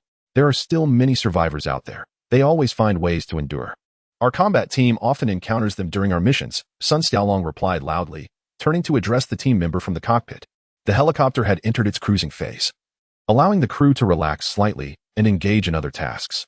Unbeknownst to them, they had just flown over the heads of Li Gu and his group. Having departed the base half an hour earlier, they anticipated reaching their reconnaissance destination in another half hour. The team meticulously documented the areas they passed, not strictly adhering to a straight flight path, They occasionally adjusted their course along the national roads and highways leading from the green source base to their destination, capturing images along the way. Upon their return, these records would be reviewed to extract valuable information. They would serve not only as reference points, but also for future resource searches. Sun Xiaolong and the other crew members occasionally glanced down at the ground, observing the once thriving city now transformed into desolate ghost towns bereft of life. The scene was one of decay and ruin. After a month of apocalyptic upheaval, compounded by the preceding acid rain, most buildings exhibited darkened exteriors, the cause of which was uncertain, whether it was the erosion of acid rain or the effects of smoke. The essence of human civilization had significantly diminished by this point. Time passed swiftly. Sun Xiaolong and his crew had now entered the jurisdiction of Pearl City. The team members sharpened their focus, preparing for the impending mission. Sun Xiaolong glanced at the helicopter's navigation system to ascertain the precise location of their target. Although the ground stations had ceased to function and were no longer maintained, the satellites above continued to operate, allowing the aircraft's navigation system to remain operational for the time being. Once the satellites also failed, they would have to rely on the aircraft's inertial navigation system, visual positioning, and geometric positioning methods. Their destination lay on the outskirts of Pearl City, near the coastline. A few minutes later, Sun Xiaolong checked the navigation again. They should now be within a 10-kilometer radius of their target. He lowered the helicopter's altitude, beginning to visually scan the surrounding environment. Below were various scattered structures and trees sprouting everywhere. Although somewhat corroded, they resembled typical rural townscapes. He furrowed his brow and addressed the others. Everyone, take a look below and see if you can spot any areas with playgrounds or peculiar buildings. The others nodded in agreement and began searching below. 2 minutes later, one of them called out, "Brother Sun, over there. There's a place that looks like a sports field, and some buildings that resemble dormitories." One of the team members seemed to have discovered something, shouting inside the helicopter and pointing in a certain direction. The others followed his gaze, and indeed, a playground was faintly visible in the distance. Sun Xiaolong focused his attention, maneuvering the control stick to gradually advance towards that direction. He hesitated to fly directly overhead, fearing that someone might send a gift from above, which would be quite the predicament. The helicopter hovered approximately 800 meters away before he took out his binoculars to observe the area. Through his lenses, a magnified view unfolded before him. The entire region was surrounded by barbed wire, featuring several buildings that appeared to be dormitories, alongside 2 four-story structures reminiscent of office buildings, as well as some indistinguishable warehouses. Outside, there were 1 or 2 basketball courts and areas equipped with sports apparatus. Drawing a parallel with the military camp he had previously inhabited, he had a rough idea of the situation. This must be the place. Upon closer inspection of the buildings and surroundings, he noticed that some doors and windows of the dormitories and office buildings were ajar. However, the details remained obscured due to the distance. Letting out a faint sigh, he refrained from looking through the binoculars any longer and pushed the control stick, beginning to survey the area surrounding that location. He even ventured as close as 500 meters. Still, nothing unusual occurred. After nearly 5 minutes, having circled the entire area twice and gathered sufficient information, he finally began to approach closer.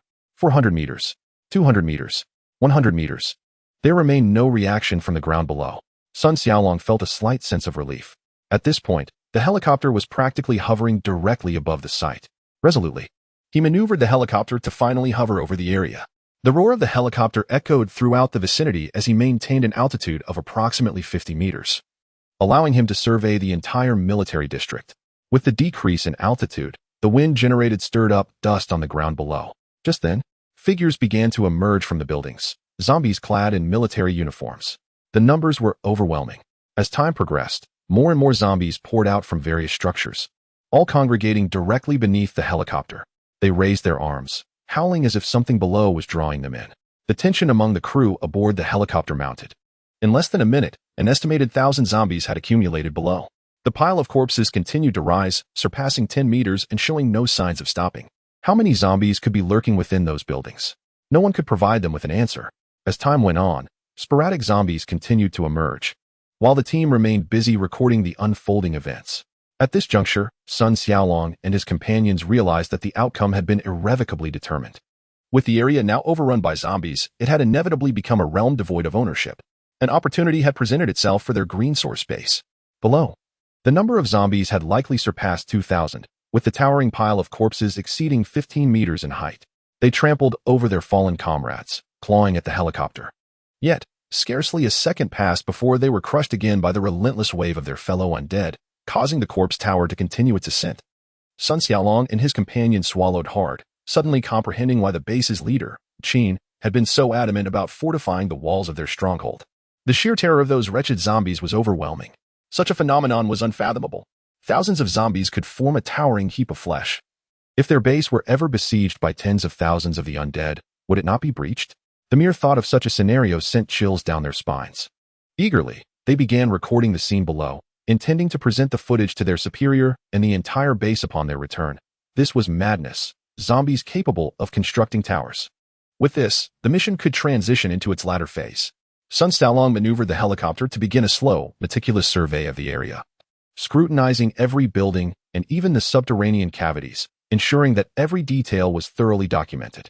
Ultimately, after nearly 15 minutes of diligent observation, the task was completed. The helicopter's fuel gauge signaled that it was time to return. Without hesitation, Sun Xiaolong, adhering to Qin's instructions, refrained from diverting the zombies. He ascended the helicopter and set a course back to the green source base. As the zombies lost their target, their disinterest grew, prompting them to seek shelter in the nearest shadows. End of chapter. Chapter 98. Doubts Noon. Green source base. The personnel had just finished their lunch and returned to their quarters for a brief respite.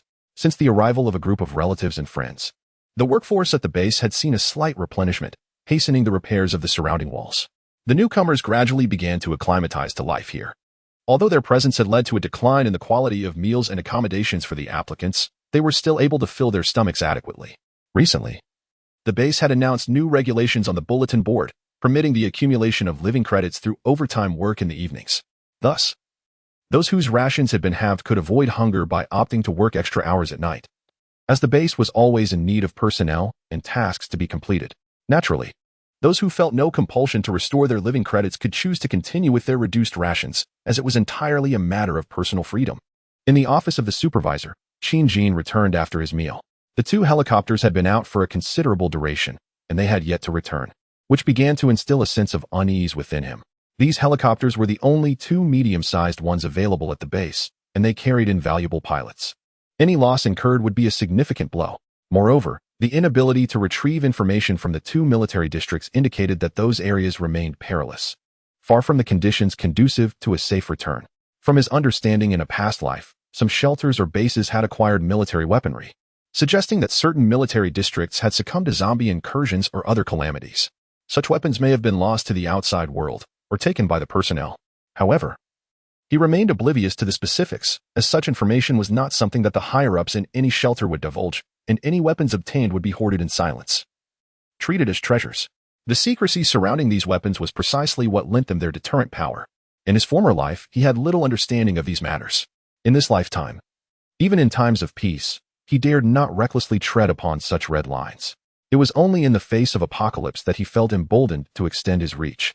He even waited until after the earthquake and acid rain had passed, ensuring that his combat team had matured and the helicopters were secured before daring to embark upon such ventures. Prudence was his guiding principle. As he sat in contemplation, his increasingly perceptive ears suddenly caught the sound of whirring, the unmistakable noise of helicopters. He sprang to his feet, hastening towards the helipad. The helicopters were returning. After completing their reconnaissance of the Zhushi military district, Sun Xiaolong and his team began their journey back towards Green Source Base, diligently recording ground information along the way. Their return journey was smooth, and at this juncture, there were no obstacles that could impede their progress. After nearly 2 hours, they finally arrived back at the base around noon. Having coordinated with the ground personnel, Sun Xiaolong expertly maneuvered the helicopter to its designated spot before shutting down the engine. Before they could disembark, several individuals on board spotted their supervisor striding towards them with purpose. Upon noticing this, they felt compelled to act promptly. They hurriedly unloaded the equipment from the aircraft and prepared to greet their boss. As the airplane's rotational speed diminished, the noise finally subsided. Qin Jin, who had rushed over, eagerly inquired of Sun Xiaolong about the outcome. What was the result?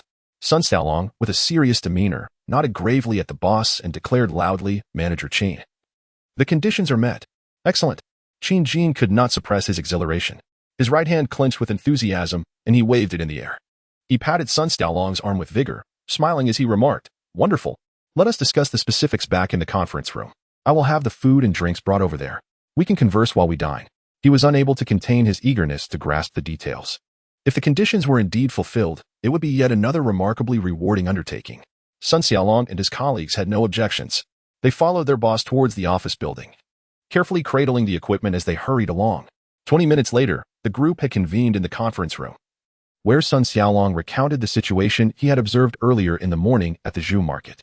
The projector in the room was already displaying videos that complemented his narration. Qin Jin had gathered a general understanding of the circumstances. He fixated on the unfolding scenes on the screen, internally affirming that they were poised to embark on another venture.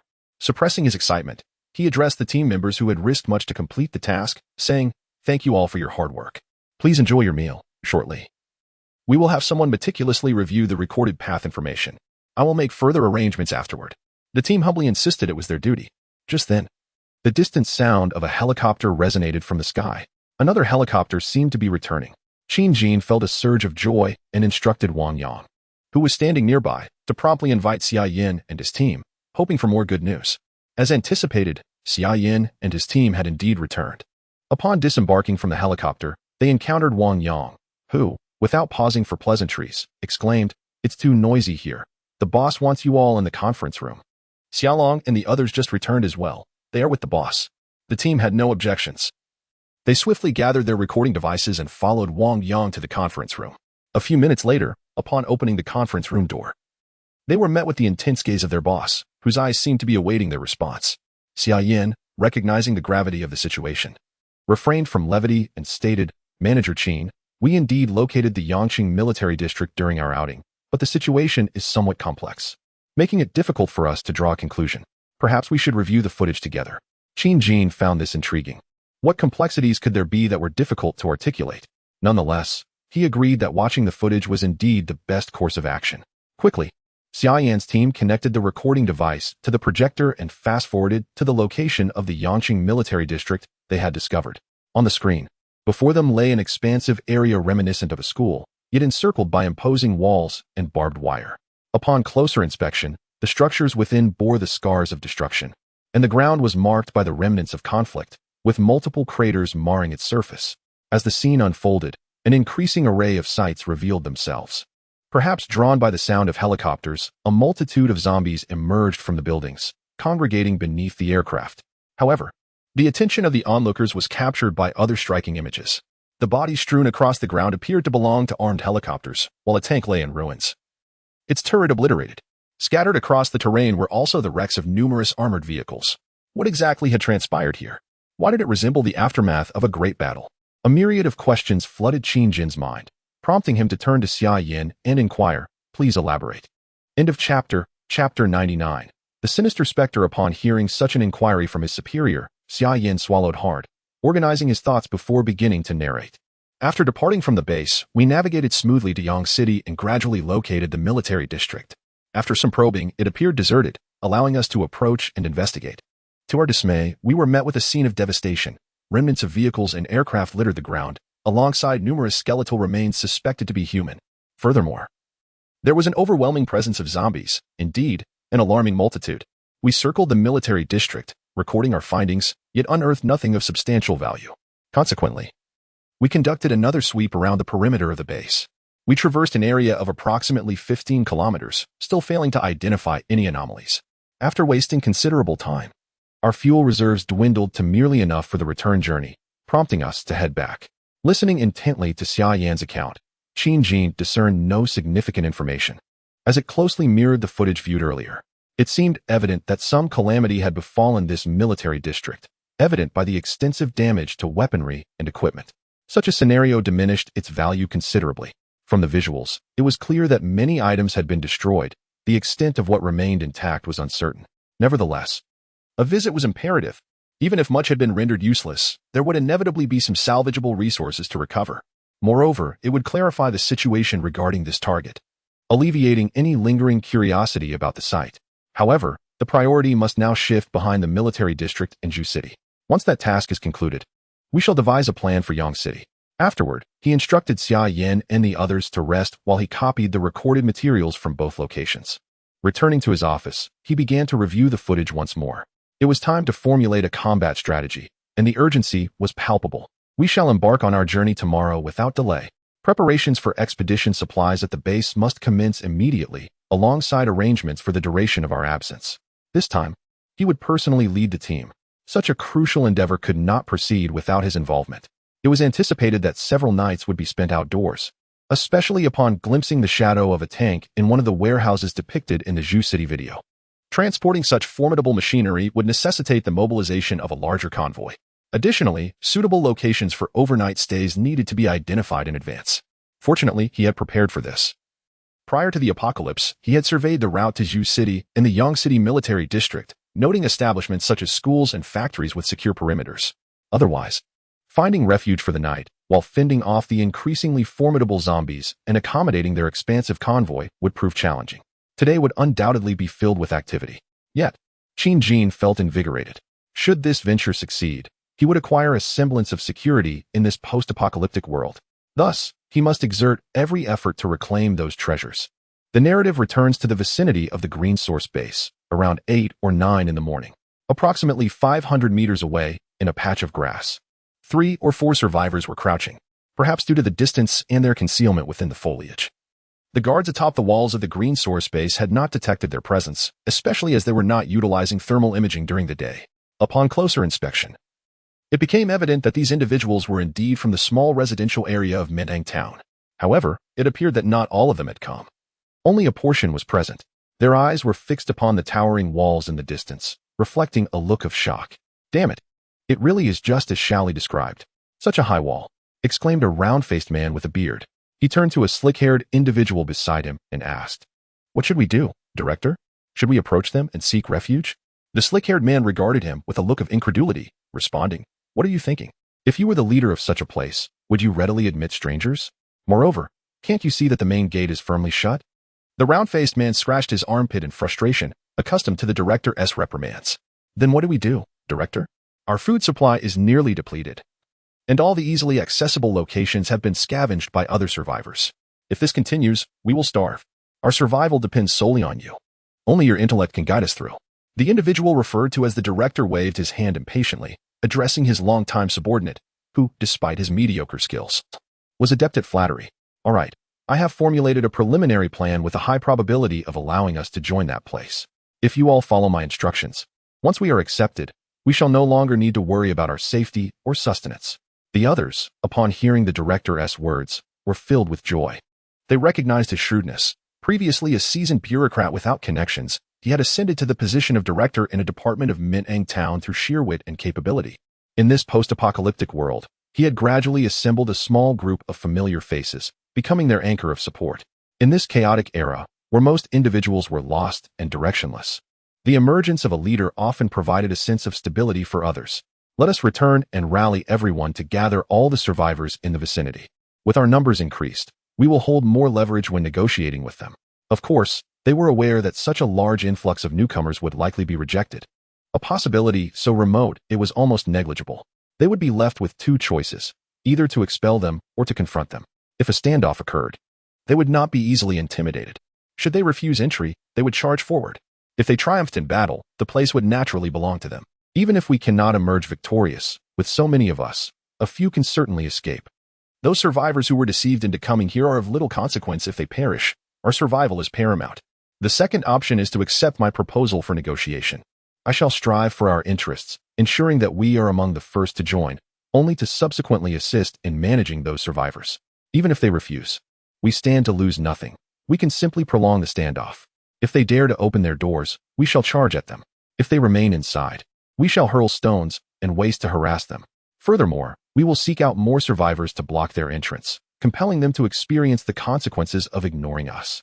The others nearby listened, their eyes growing increasingly bright. Upon hearing about hurling stones and waste, the round-faced man couldn't help but clap his hands in delight. What a splendid strategy, Director. The idea of throwing waste is simply brilliant. They will undoubtedly be unable to resist negotiating with us, should they refuse. We shall continue our harassment. Eventually, they will have no choice but to acquiesce. Marvelous, simply marvelous. Director, you truly are our intellectual beacon. The director felt a surge of pride, recognizing the round-faced man's eloquence. Though this subordinate may lack in execution, he certainly possessed a way with words. The others, upon hearing such a plan, found it somewhat reasonable, although there lingered an unsettling feeling that something was amiss, yet they could not articulate it at the moment. All right, let us hasten back to gather all the survivors. We must inform them about this building, as it will require considerable time. We aim to settle in by tonight. Act quickly. The group promptly acknowledged their task. The director glanced back at the imposing walls of the green source base, a glimmer of determination flashing in his eyes. Soon, the group set off to implement their plan. End of chapter, chapter 100. Is someone coming? Afternoon. A little past 4. Within the confines of the office, Qin Jin was diligently organizing the video materials collected by Sun Xiaolong and Xia Yan. He needed to swiftly ascertain the information contained within to prepare for the journey slated for the following day. The preparations for the supplies had already been delegated, instructing Qin's father and Wang Yang to arrange everything so that once the combat team returned, they could load the vehicles. Furthermore, a significant number of vehicles would be departing this time, over a dozen, necessitating a substantial increase in fuel and supplies compared to previous outings. This mission promised to be even more arduous than the last, which involved the search for a helicopter. At the entrance of the base, the perimeter wall continued to rise. The guard station, initially constructed to monitor the gate and the outside world, was undergoing modifications. Originally, it was a simple structure designed to complement the 5-meter-high wall. Now, it had been demolished. A new guard station had been erected atop the main gate's wall, albeit still modest, as it served as a temporary installation. The wall was being continuously reinforced and elevated. In due time, it would again be dismantled for reconstruction atop the newly heightened barrier. At that moment, 2 members of the base's defense team were on duty within the guard station. One of them, addressing a man around his 30s or 40s, remarked, "Zhang Dong, I heard that after you applied for rescue and brought your child here, the food standards have declined. Are you still managing to eat well lately?" This Zhang Dong was the very individual who had been with Lu Yuan since its inception. "Fortunately, my wife is here too. We share the burden together.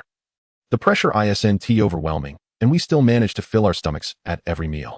Compared to the joy of having my son back, this is but a trifling concern. Moreover, life will surely improve in the days to come," Zhang Dong replied cheerfully, his face radiating hope and anticipation for the future. "Additionally, we defense personnel will receive a certain amount of contribution points every month. My wife also participates in nighttime shifts at the base. As long as we persevere, there will come a day when we can restore our basic benefits," the other team member commented, a look of envy crossing his face. Indeed, when weighed against the recovery of one's own flesh and blood, what is a little less food? This particular team member had not applied for rescue. He had only one relative with him, brought along during the opening ceremony. Not everyone is willing to take risks, and not every relative holds the same significance in another's heart. The 2 men engaged in casual banter as was customary during their watch. In this era devoid of the internet, the allure of mobile devices had diminished significantly. Furthermore, there were regulations for duty at Lu Yuan, permitting occasional distractions or brief walks to stretch and exercise. However, they were reminded not to indulge excessively in leisure, as vigilance regarding external circumstances was paramount. During the day, a modicum of relaxation was allowed, even the occasional cigarette. Yet, at night, smoking was strictly prohibited for those stationed along the walls. The personnel tasked with guarding the perimeter were required to periodically utilize their assigned night vision and thermal imaging devices to survey the surroundings, to prevent an excessive congregation of zombies beneath the walls or survivors encroaching upon the perimeter of the base.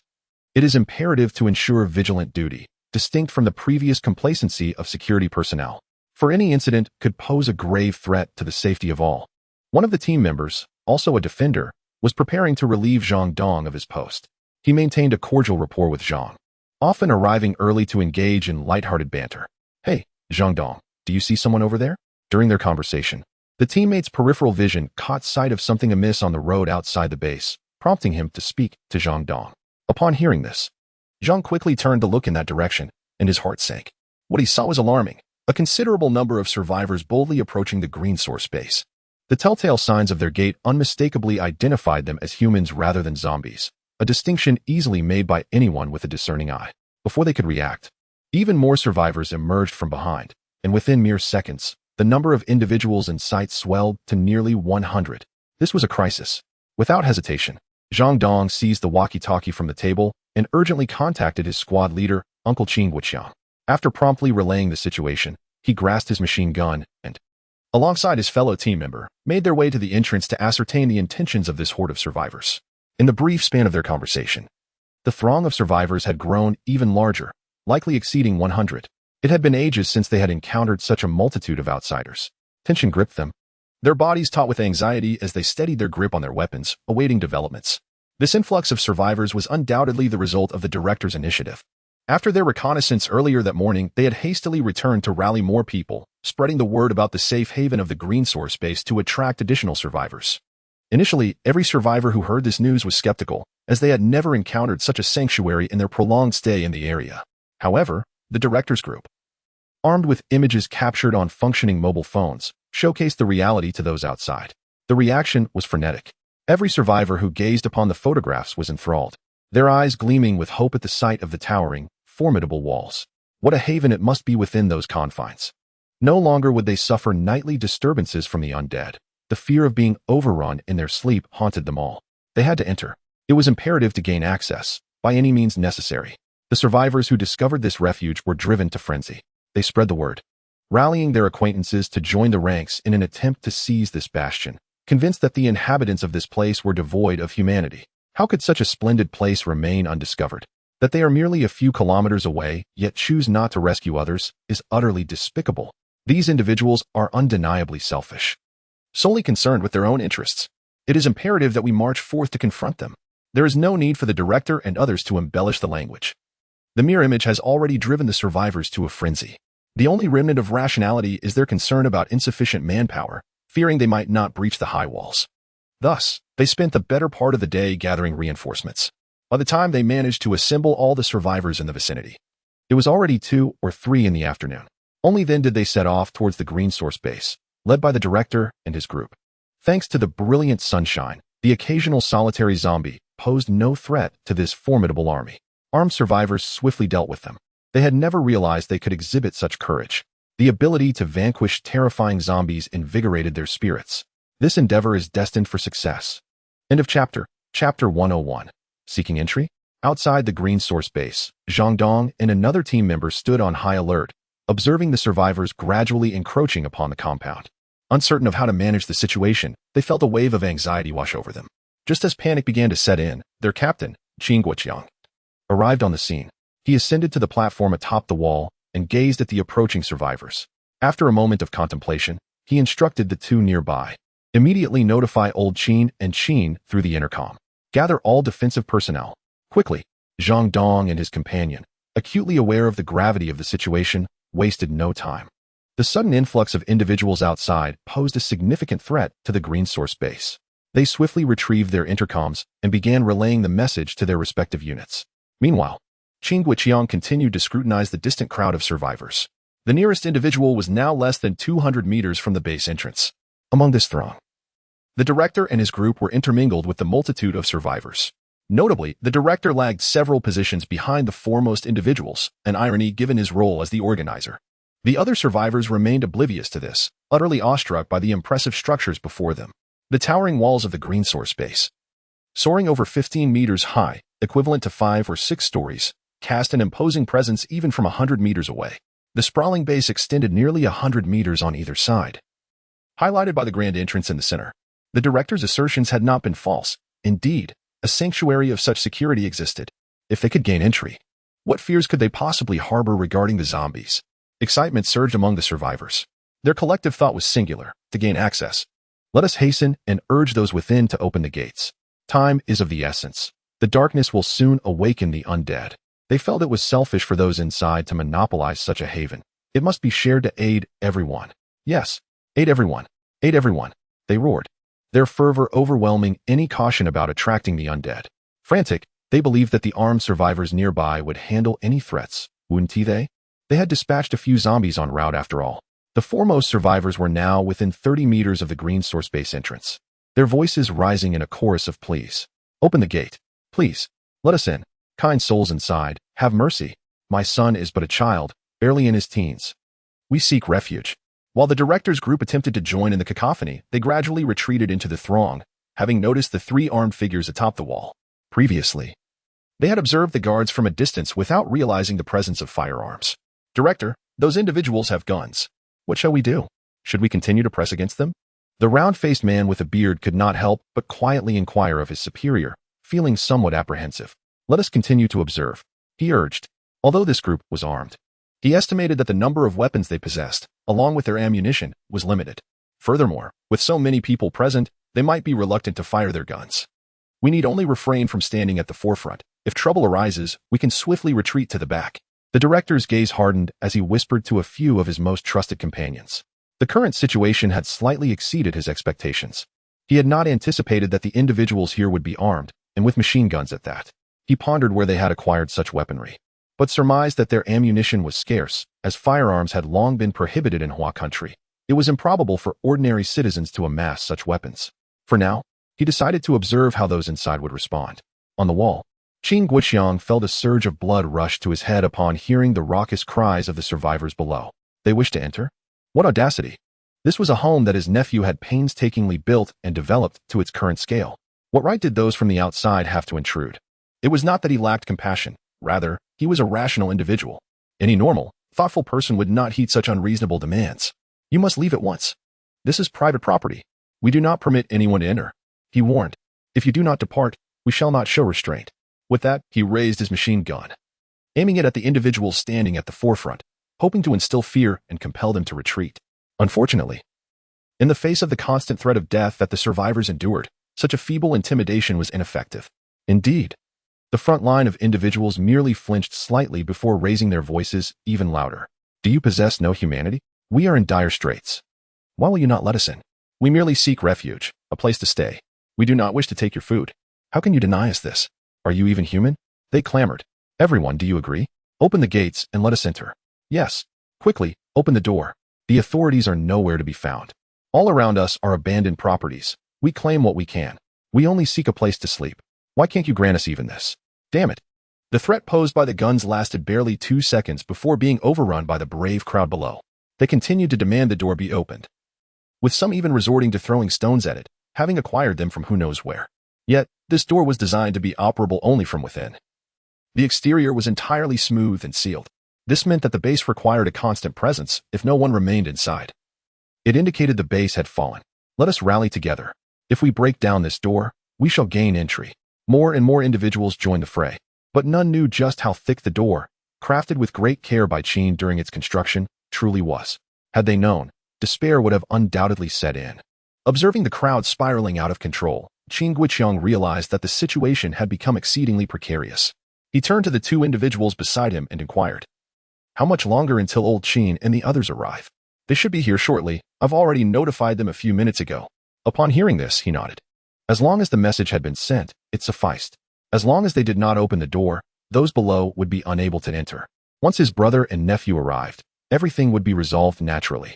Just as he finished speaking to Zhang Dong and his companion, he turned to continue observing the crowd below when suddenly, bang, a jolt surged through his forehead, accompanied by a dizzying sensation that swiftly brought forth pain.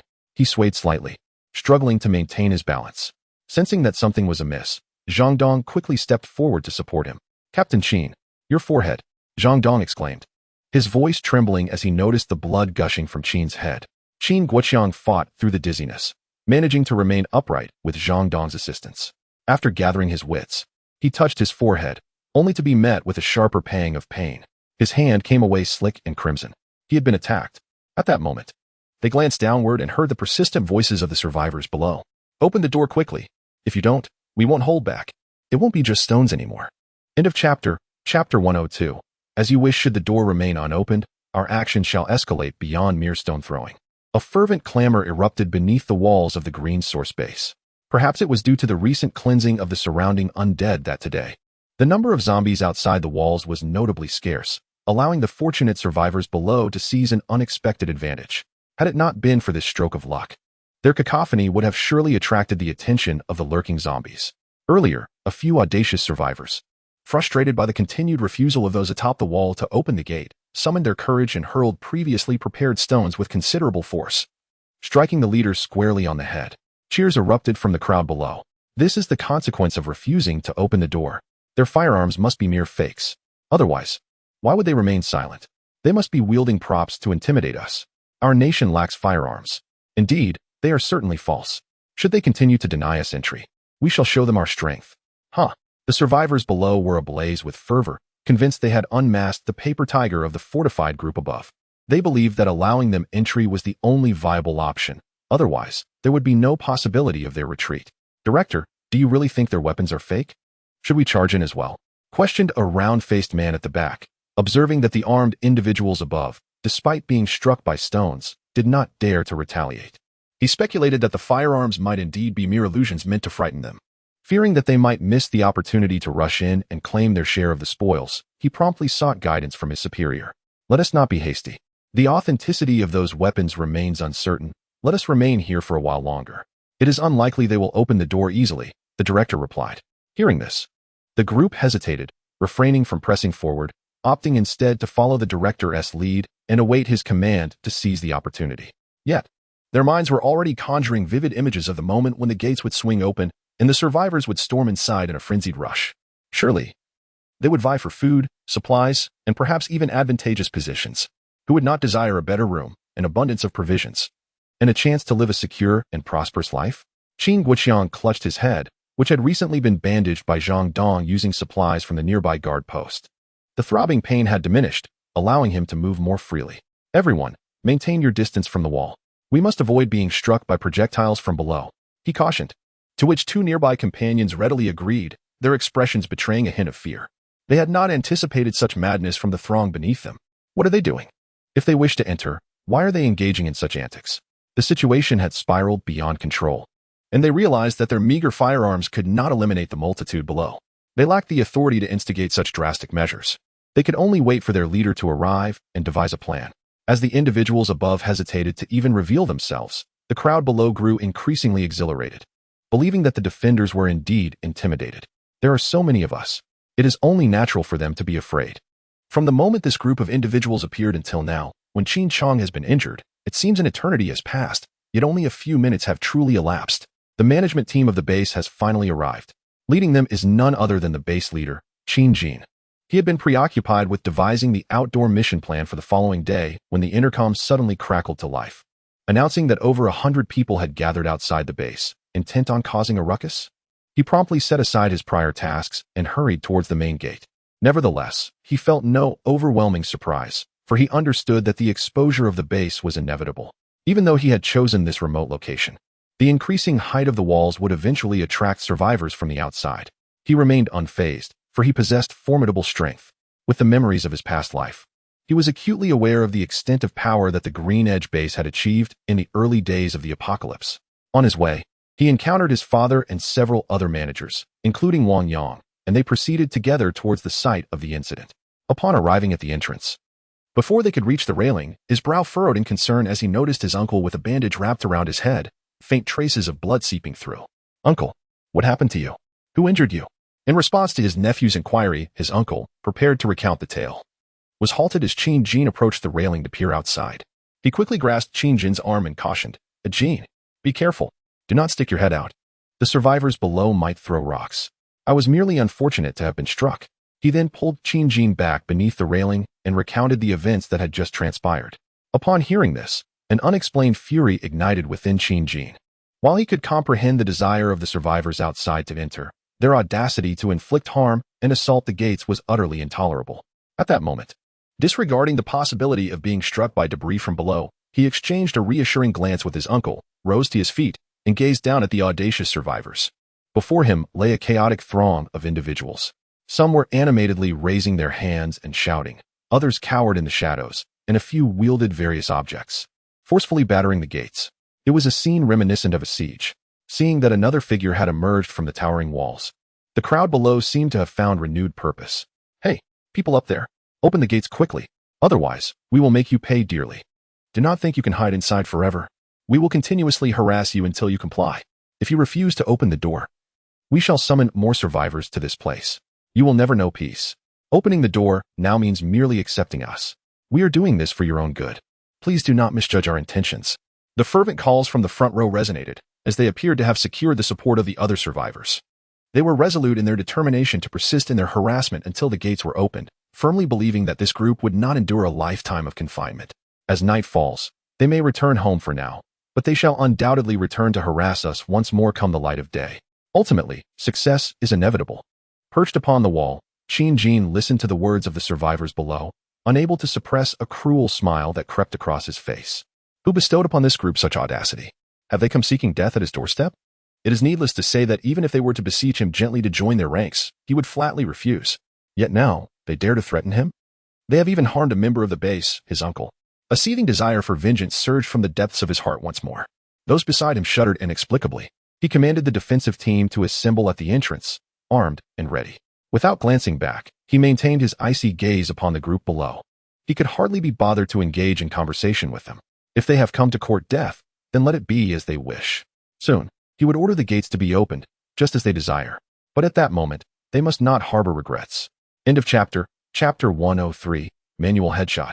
Leaving no one behind, Qin Jin had just commanded the defensive personnel to assemble, requiring only a moment more. He remained poised atop the wall, his gaze fixed upon the group of survivors below, his expression inscrutable. Yet, a chilling cold brewed deep within his eyes.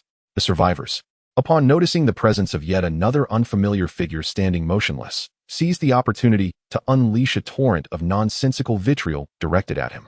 As if striving to capture his attention, their desperation had led them to resort to increasingly extreme measures. Initially, some had pleaded earnestly for the base to open its doors, but seeing no response, their pleas had devolved into curses. Damn it, I curse you all. If you do not open the door, when we break it down, we shall ensure your entire family suffers.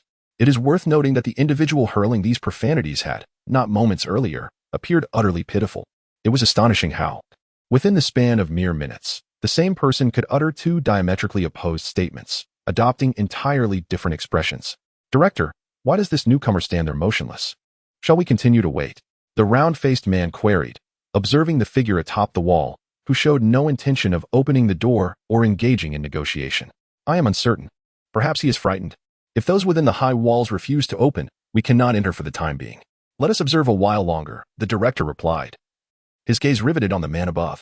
Yet, something unsettling flickered in his heart as he beheld the intensity of that man's stare, a feeling that continued to spread. Don't think that just because you refuse to open the door today, we cannot enter. Tomorrow, when we procure the right tools, we shall force your door open. You cannot withstand us. You will regret this. The ringleader below continued to bellow threats, his temperament among the most volatile and extreme. A reason he stood at the forefront of the crowd. His words garnered the agreement of many survivors behind him, all convinced that a mere door could be breached with sufficient tools. Even if today proved futile, they believed it was only a matter of time before they succeeded. Many began to envision the moment they would break through the door and make those inside rue their choices. On the wall, Qin Jin remained unmoved by the raucous cries below, his icy demeanor only intensifying. Suddenly, he felt a stirring in his heart. With lightning speed, his right hand shot up, catching a swiftly hurled object.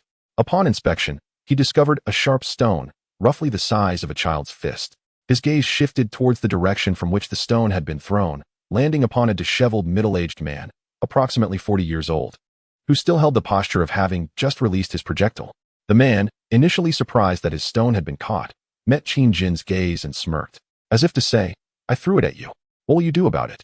The crowd below, upon witnessing Qin Jin seize the stone, exhibited little astonishment. They continued to hurl insults, showing no sign of ceasing their assault on the door. At that moment, Qin Jin smiled, a smile as frigid as ice.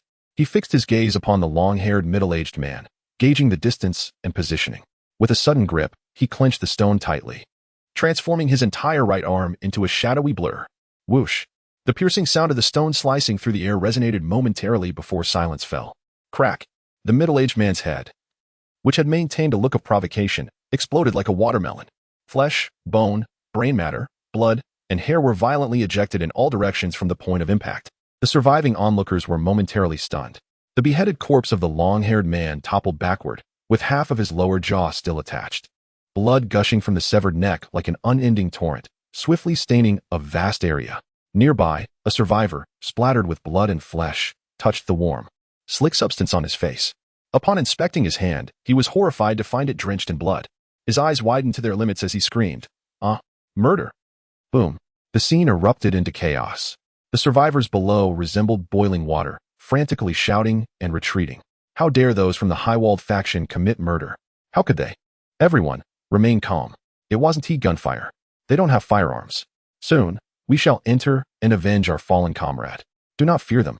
Many survivors, upon hearing this and glancing at Qin Jin atop the wall, who held no visible weapon, began to regain their composure. Yes, let us not panic. We are many. They killed one of us, and we must avenge him by eliminating every last one of them in sight. Many who had initially hesitated overcame their fear, finding logic in these words. Let us muster our strength. Today we shall breach their defenses. We will capture and torture that murderer to avenge our fallen comrade. Indeed, let us smash the door. A surge of determination coursed through the previously wavering group of survivors as they resumed their fervent assault on the door. We will gradually retreat to the back. Something feels amiss. Let us find an opportunity to escape. Just then, the director, sweating and pale-faced amidst the crowd, spoke to his companions, including the round-faced man. Director, what is happening? Why retreat? Although we've lost one, victory is within our grasp. I assent it. We can explain later. That man was not right. We must leave now. Faced with his companion's skepticism, the director offered no explanation but instead urged them to depart, even turning to push through the surrounding survivors towards the rear. On the wall, Qin Jin, who had been standing silently, suddenly turned around. He instructed the few individuals who were hiding and observing the situation behind him, leaving two behind, and began descending from the surrounding wall. They arrived within the isolation zone inside the main gate, where over 20 defense personnel had already assembled, all armed with firearms. He seized the submachine gun from one of them, intending to speak, when suddenly, the intercom attached to Zhang Dong crackled to life. Upon answering, a voice emerged. This is Team Li Bowen. We are approaching the base. Please ensure the main gate area is thoroughly cleared. Just then, Qin Jin approached and snatched the intercom from Zhang Dong's grasp, addressing Li Bowen, who was still unaware of the situation, in a frigid tone. Bowen, it's me, Qin Jin. When you arrive, you may encounter a group of survivors who wish for us to open the gate.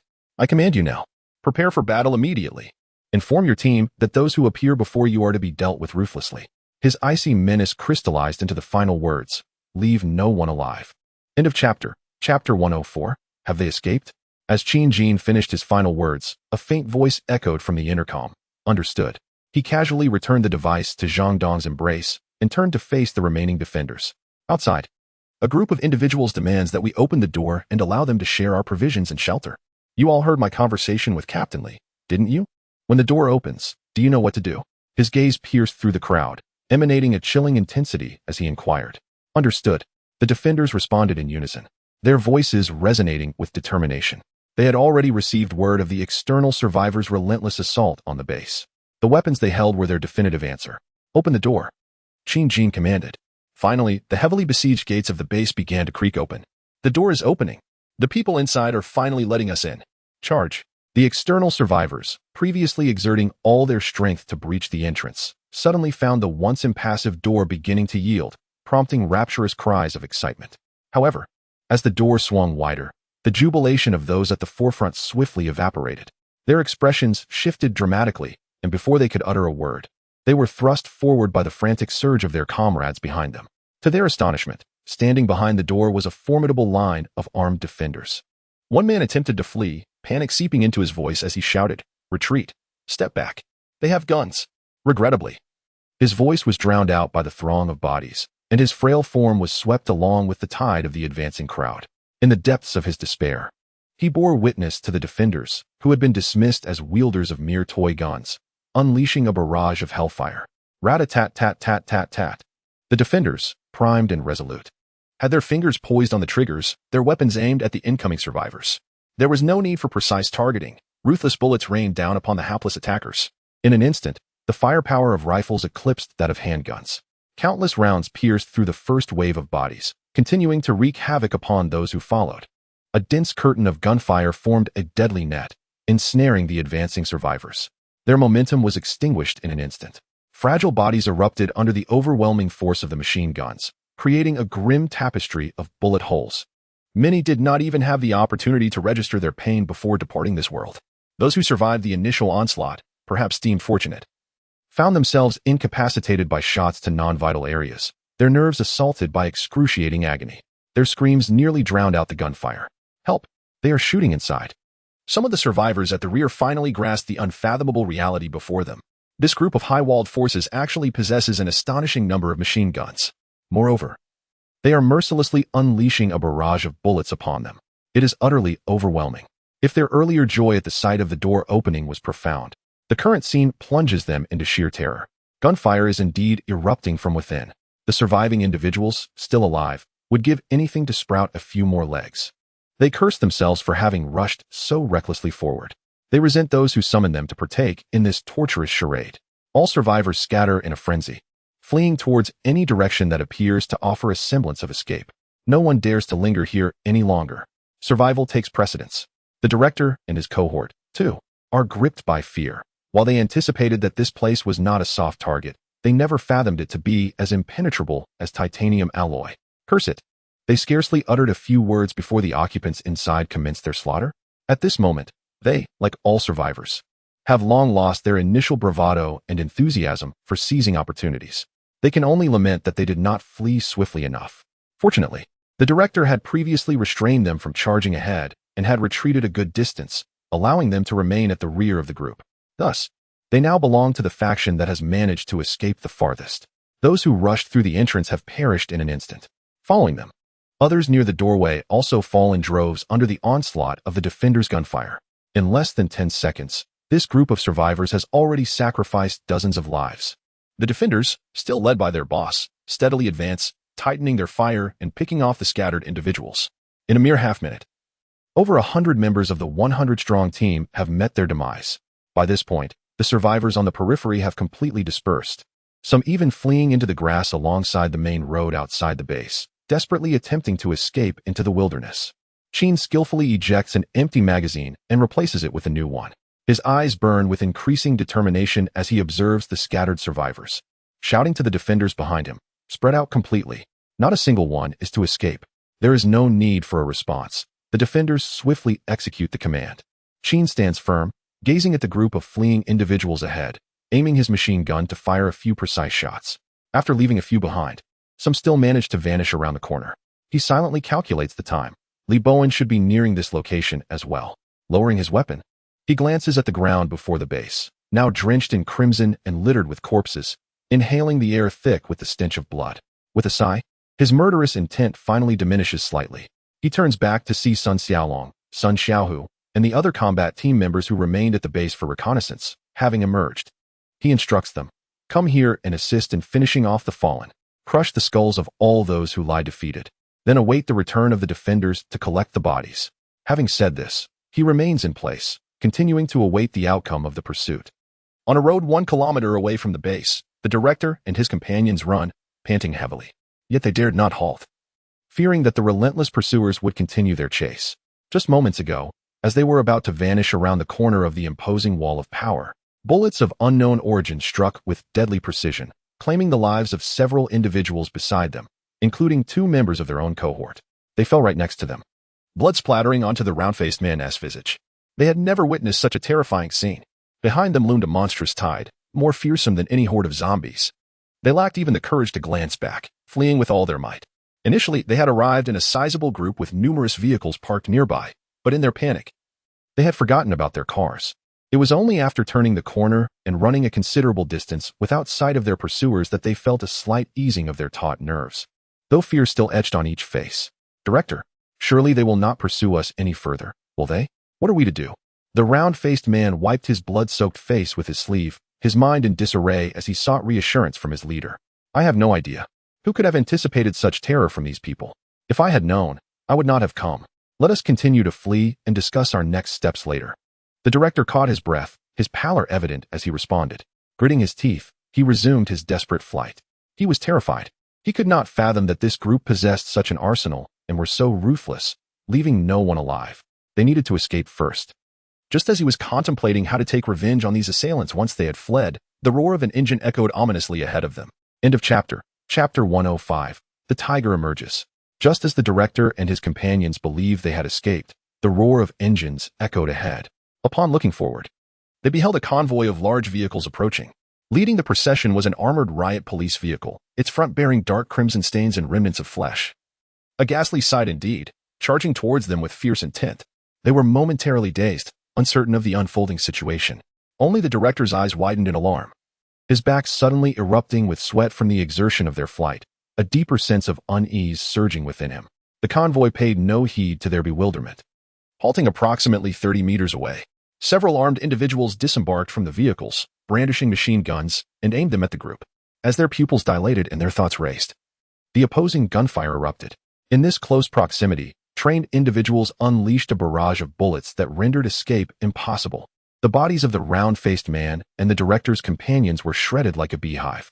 As the director collapsed, agony coursing through him, teetering on the brink of death. His mind was consumed with questions.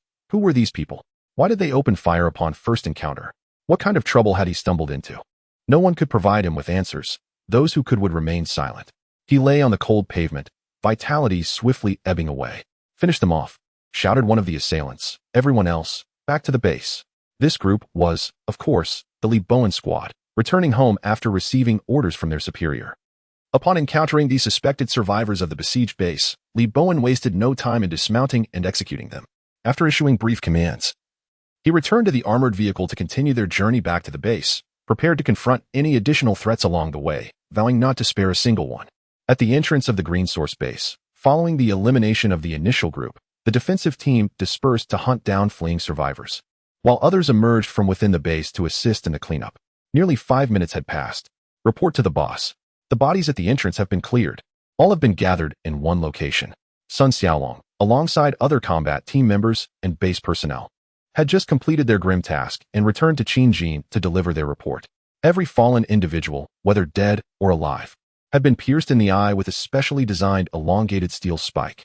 Upon activating the switch at the base of the spike, several sharp barbs would emerge, allowing them to agitate the instrument, turning the brains and spinal cord of the body, or zombie, into a pulpy mass, utterly dismantling the command center and eliminating any chance of mutation.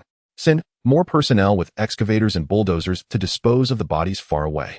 Also, bring a hose to wash down this area and spread some lime. Just as he finished issuing these commands, the distant roar of engines heralded the return of Reborn's squad. At this moment, the defensive team members who had been dispatched to track down the fleeing survivors gradually returned to the base.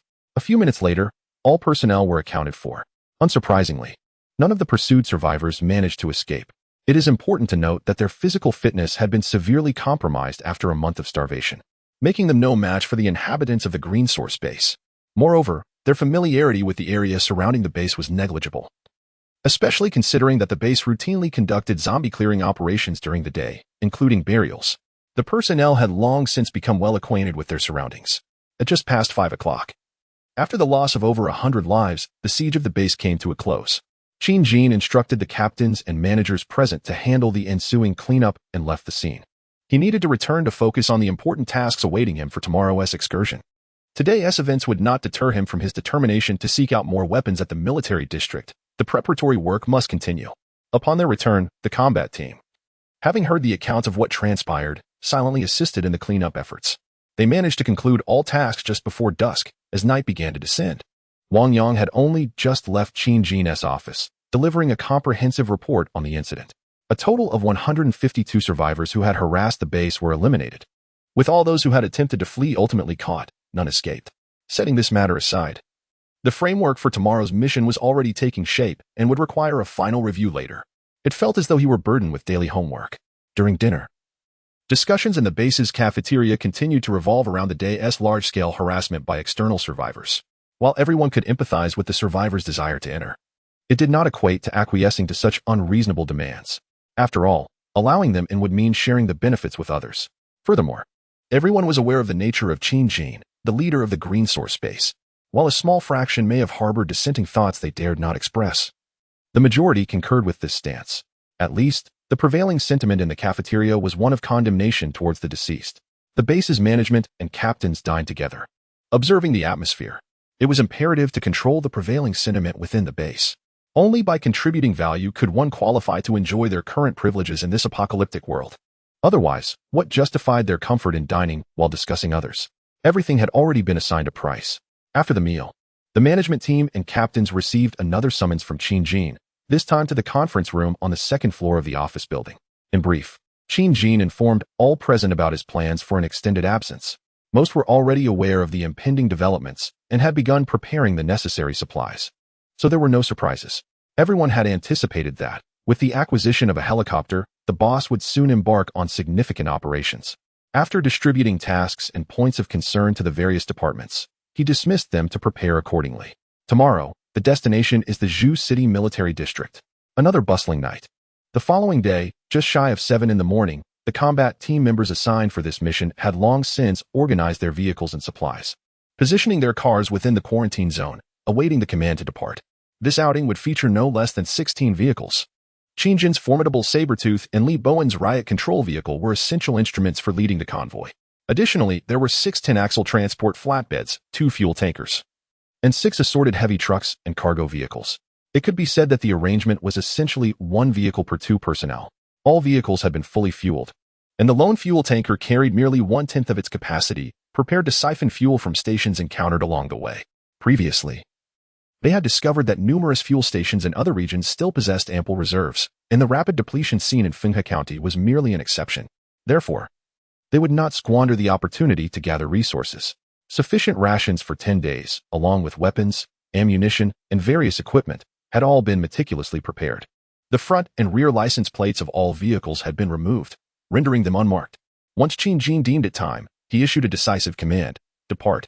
The gates of the Green Source base swung open once more, and the tigers surged forth. End of chapter. Chapter 106. Seeking medicine in the early morning. Following the onslaught of acid rain, countless houses and roads lay marred by varying degrees of damage. Many trees, unable to withstand such a brutal assault, had perished and withered away, not to mention the grass, the majority of which had succumbed to the terror of the acid rain. Yet, remarkably, just 2 days later, tender buds began to sprout anew on some of the once withered trees, and the ground began to burgeon with various fresh blades of grass. They may have temporarily bowed before disaster, but they did not concede defeat. With the passage of time, they resiliently unleashed a renewed vitality. In Longmen County, beside a highway, several young blades of grass had just broken through the soil, stretching towards the sun to absorb the stellar energy and engage in the process of photosynthesis. A deep, rumbling sound accompanied by a fierce gust of wind swept through, causing these delicate grasses to sway momentarily before being tossed back and forth by the winds generated by the vehicles passing behind. It took nearly half a minute before the grass could stabilize once more. This commotion was caused by a long convoy of vehicles, undoubtedly the combat team departing from the Green Source base. While it remains uncertain whether other regions boast such formidable convoys, in Guangyuan City, it is certainly unique. The personnel from Green Source exude confidence. After departing the base, they chose to travel swiftly along the highway, eschewing the leisurely pace of national roads. During daylight, as long as they do not encounter large hordes of zombies, they harbor no fear before the emergence of mutated zombies or formidable human adversaries. They currently stand as the most powerful presence. On their previous expedition to locate a helicopter, they had traversed this highway not long ago, thus avoiding any congestion. Furthermore, the highway is safeguarded by fences, which generally prevents the outside zombies from wandering onto the pavement at night. The zombies that had once inhabited the highway had long since been nearly eradicated. Numerous surviving humans had also passed through this route, and they were capable of dispatching the sporadic zombies encountered during the day. Those who have managed to endure until now possess a certain understanding of zombie behavior. Recognizing that these creatures are averse to light during the day, their strength diminished. Only at night do they emerge from the shadows in search of prey. Their power significantly amplified, with heightened sensitivity to sound, the scent of blood, and human odor. Their vision, however, is dismally poor, barely sufficient for light detection. For humanity to survive, it is essential to either align with the strong or to learn to adapt proactively to this new world. In the front passenger seat of the convoy's saber-toothed tiger vehicle, Qingjin opened a tablet to check the location of his convoy. An hour had passed since departing the base, and they were still far from their destination in Zhushi. The journey from the base to the destination spans approximately 470 kilometers, of which they had covered only about 1/6, and that was on a relatively manageable stretch of highway. Upon reaching Zhushi, they might need to reduce their speed while clearing the highway there before transitioning to the national road. The final stretch on the national road will mark the true beginning of their challenges. The journey ahead, as estimated by the navigation system, spans approximately 40 to 50 kilometers and promises to be exceptionally arduous. He had perused the reconnaissance records from the helicopter earlier, which indicated several sections of the route to be avoided due to severe traffic accidents. Additionally, the path necessitates traversing the centers of several towns. Reaching the military district directly today is impractical. Even if they were to make it, there would be insufficient time to conduct a thorough inspection. Consequently, they plan to take refuge in a prearranged temporary dwelling for the night, with intentions to formally investigate the target the following day. The convoy continues its advance at a pace of 60 to 80 kilometers per hour, striving to reach Zhushi as expeditiously as possible. Zhushi, a quaint town, features a dilapidated residential complex on its outskirts. This community comprises merely a dozen low-rise buildings, each no taller than 6 or 7 stories. The flora within the complex has been ravaged by acid rain, leaving behind a stark and desolate landscape. On the 4th floor of one of the buildings, a sizable unit stands, its iron door firmly shut like many others in the vicinity. Faint murmurs of conversation emanate from within. You all, hurry and find more food. Otherwise, your family's one tea lasts much longer. Nearly 10 individuals are gathered in the living room of this unit, bundled against the cold southern weather. The voice belongs to a middle-aged man with disheveled hair and a fierce demeanor, clad in a leather jacket. As long as you can provide sufficient food, your families will receive treatment. He lounges on the sofa at the center of the room, legs crossed, continuing to speak with an air of authority. Yet, his gaze suggests that his words are directed at a specific individual.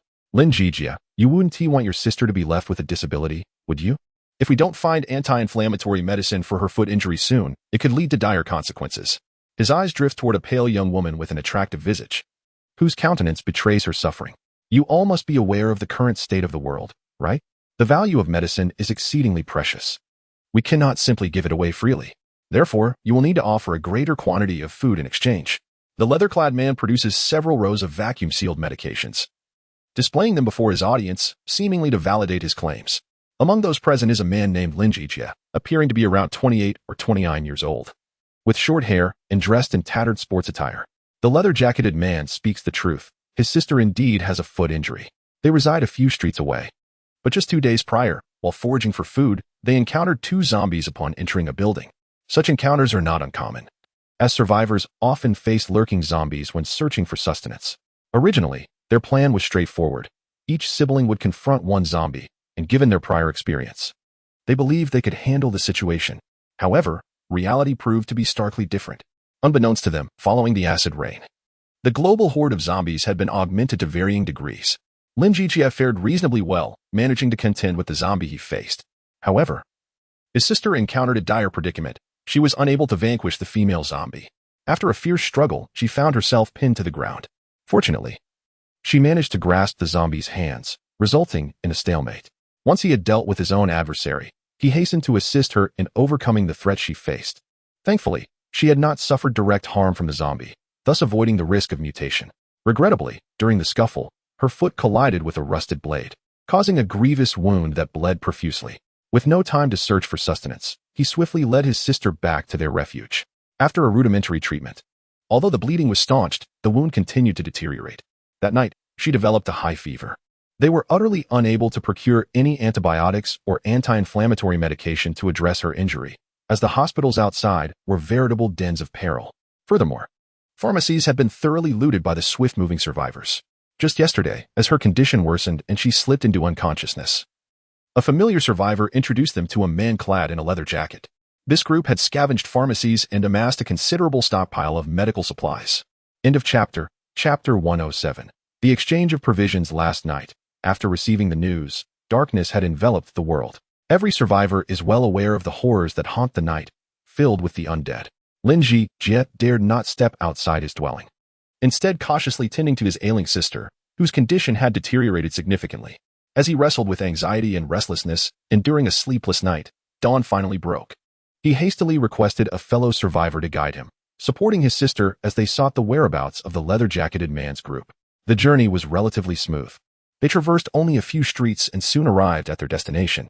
However, when Lin Jijia proposed to exchange the last of their meager food supplies for medicine, the group shockingly claimed that his provisions were insufficient. It is worth noting that he had brought a substantial 5 kilograms of rice, his and his sister's final lifeline. Yet, it was deemed inadequate to procure even a single course of the lightweight anti-inflammatory medication the leather-jacketed man held. They insisted on a staggering 15 kilograms in exchange, a demand tenfold that which he had brought. Upon hearing this outrageous request, Lin Jijia felt a surge of blood rush to his head, nearly succumbing to the impulse to strike the leather-jacketed man and seize the medicine. Yet, reason prevailed over fury. The group comprised no fewer than 7 or 8 burly men, and with his sister by his side, even with a friend present, he had no guarantee of victory should he choose to act rashly. Moreover, his sister's condition was worsening. Her injuries had left her in a grave state, and merely sitting beside him was a feat of endurance. It was clear that any hope of her assisting him was dashed. At this juncture, The leather-jacketed man offered a rather constructive suggestion. Why not settle your sister here in our neighborhood? Find an unoccupied apartment for her to rest in. And then you must quickly gather provisions. Otherwise, judging by her state, she cannot hold on much longer. All eyes turned to Lin Jijia's sister, Lin Runway. The wound on her foot had worsened, and she was plagued by a high fever, her pallor marred by an unnatural flush. She seemed to drift in and out of consciousness, oblivious to the concerned gazes fixed upon her. Lin Jijia's heart tightened once more. He knew his sister could not endure for long. It had been 2 days since the incident, and apart from a bit of kanji, she had consumed virtually nothing. Redirecting his gaze, he looked to the leather-jacketed man with a flicker of hope, pleading, Brother Dao, could you perhaps extend credit for the medicine? My sister is on the brink of collapse. Once she has taken the medicine and feels better, we will surely repay our debt with the required provisions. Upon finishing, he rose and bowed deeply to the leather-jacketed man, an earnest gesture of sincerity. Do not engage in such antics. Here, we only accept immediate transactions. Credit is not an option. If we allowed that, everyone would come to us with the same request, and how would we survive? Brother Dao promptly rejected Lin Jijia, extinguishing any glimmer of hope. You should hasten to find food. If fortune smiles upon you, perhaps you will gather enough today, and then your sister could be saved, correct? Lin Jijia understood that waiting any longer would yield no concessions from this group, for they had already seized upon his vulnerability. Very well. We shall depart at once to seek sustenance. Please, Dao Gu, keep the medicine safe for me. I will gather enough provisions shortly and return to exchange. Lin Jijia was reluctant to linger any longer in this place.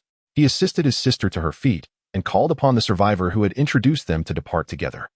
As the trio exited the room, the voice of the man in the jacket echoed once more within. Dao Gu, they have left, one of the men reported. Prepare to monitor where they take refuge, Dao Gu replied, a sinister smile curling at the corners of his mouth. Leaving Dao Ji's domain, Lin Jijia swiftly descended the stairs, carrying his sister, and began to run through the dilapidated complex alongside his fellow survivor. Jijia, why not head to that building over there? I know of a place where we can stay for a while. After you set your sister down, we can immediately venture out to find food in exchange for medicine, making it easier to return to Dao Gu without losing time due to the nightfall. Hearing these words, Lin Jijia found them reasonable and ceased his hesitance, following his friend to the so-called temporary refuge. Indeed, mere minutes later, they discovered a relatively tidy 2-bedroom unit. The whereabouts of its previous occupants remained a mystery, yet it served as a suitable resting place for his sister. At that moment, Lin Runway was nearly unconscious, only responding to her brother's occasional calls. Lin Jijia understood that they could not afford any further delays. After ensuring his sister was hidden away in one of the rooms, he quietly departed with his friend. Li Fei, I am truly grateful for your guidance to this place for the medicine exchange, and for risking danger to bring us here. I shall take it upon myself to find food. I will gather enough to save my sister. The young survivor, whom he referred to as Li Fei, smiled back at him and replied boisterously, no need for formality. We are all friends, and it is only right to assist one another in times of trouble. While I may not have much food, I will also venture out to search. If I find anything, I will wait for you here this afternoon. Of course, it is not guaranteed. I will simply do my best. Moved by Li Fei's kindness, Lin Jijia embraced him briefly. In this apocalyptic world, the presence of such supportive friends was a true blessing, even if they had known each other for only a short time. I shall express my gratitude through action. Once I rescue my sister, should you require assistance, do not hesitate to ask. We will certainly not refuse if it is within our power. With that, Lin Jijia resolved not to squander any more time. His sister was awaiting his return with food to trade for the life-saving medicine. At the entrance of the complex, he bid farewell to Li Fei and set off into the distance. Li Fei stood still, watching his departing figure, a mysterious smile gracing his lips. Having left the community, Lin Jijia remained oblivious to any subsequent anomalies. At this moment, he harbored but a singular objective, to swiftly gather sufficient provisions to save his sister's life. For another survivor, the task of locating 30 pounds of food within a single day would present a formidable challenge. Among 100 individuals, scarcely 2 or 3 might succeed. This is primarily due to the fact that the easily accessible food supplies in the outside world had already been thoroughly scavenged by the living. As for locations teeming with zombies, few dared to provoke such danger. Firstly, they lacked effective tools to lure the undead, and secondly, even if they created noise to attract the zombies, maintaining that noise was essential to keep the creatures engaged. The individual generating sounds would find themselves threatened, should they cease. The zombies would inevitably return to their respective haunts, thereby ensnaring any survivor who had dared to slip in unnoticed. Consequently, Most survivors were compelled to search only those buildings that were either open or evidently low in zombie presence for sustenance. Food supplies still held within zombie-infested locales, if sealed, might be salvageable. However, those in open states would succumb to rapid spoilage following exposure to acid rain. As time progressed, the availability of food for survivors diminished significantly. End of chapter. Chapter 108. Finding food. Lin Jijia held more than a 50% confidence that he could locate 30 pounds of food within a single day. Though it came with a certain degree of risk, the reason for his elevated assurance lay in a secret known only to the two siblings. Since the onset of the apocalyptic night of mutation, he had noticed a remarkable transformation in his legs, which had grown increasingly robust and powerful. During one daylight trial, they had tested his speed, and he astonishingly achieved a time of 8.5 seconds in the 100 meters. It is noteworthy that the previous world record on Blue Star was merely 9.5 seconds. This is Blue Star. Please do not take it literally. Unbeknownst to him, he had surpassed the world record in running speed. The siblings were taken aback. Had Qin Jin witnessed this, he would have undoubtedly recognized Lin as a leg evolutionist akin to himself. Unfortunately, while this ability could have bestowed upon him countless fame and fortune in peaceful times, it merely served to enhance his chances of survival in this post-apocalyptic world. Nevertheless, it was still a valuable asset. On one occasion, Lin Jijia had escaped a pursuing zombie thanks to his speed and successfully procured some food to sustain them until now. Since that trial, his legs had continued to strengthen gradually, leaving them unaware of their current capabilities. The siblings had no opportunity to exhaust their energy through running during the day. They understood that speed was an advantage, but it was far more prudent to seek food instead. At this moment, Lin Jijia resolved to make a daring decision to secure enough food to save his sister by the end of the day. He knew of a location that surely harbored a significant amount of food, a small wholesale market. He had frequented this market numerous times during peaceful times to purchase supplies, and it housed many stores selling grains, oils, and various daily necessities. It was also one of the places that survivors in the area longed to raid. Everyone was aware of the food available there, and many had ventured inside, yet only a scarce few had emerged alive with provisions. The overwhelming number of zombies posed a grave threat. The small wholesale market had previously been equipped with U-shaped barriers to facilitate the management of electric vehicles, and many had been trapped inside during the fateful night of mutation. As a result, the zombies remained ensnared within, while survivors continued to rush in, further increasing the zombie population. After a month of developments, this location had become a love-hate relationship for the nearby survivors. With no better alternatives, Lin Jijia decided to take a chance here. He had to gamble on his ability to find sufficient food within and to evade the pursuing zombies on his escape. Having made his decision, he departed from the community where his sister was sheltered, hastening towards the small wholesale market. After spending considerable time negotiating with a group in the morning for medical supplies and subsequently attending to his sister, a significant portion of the morning had already elapsed. He could not ascertain how much longer his sister could endure. Time was of the essence. After approximately 10 minutes, propelled by his extraordinary speed and endurance, he swiftly arrived at his destination, located a few kilometers away. His previous vehicle had succumbed to the corrosive rain, and he had yet to procure a new one.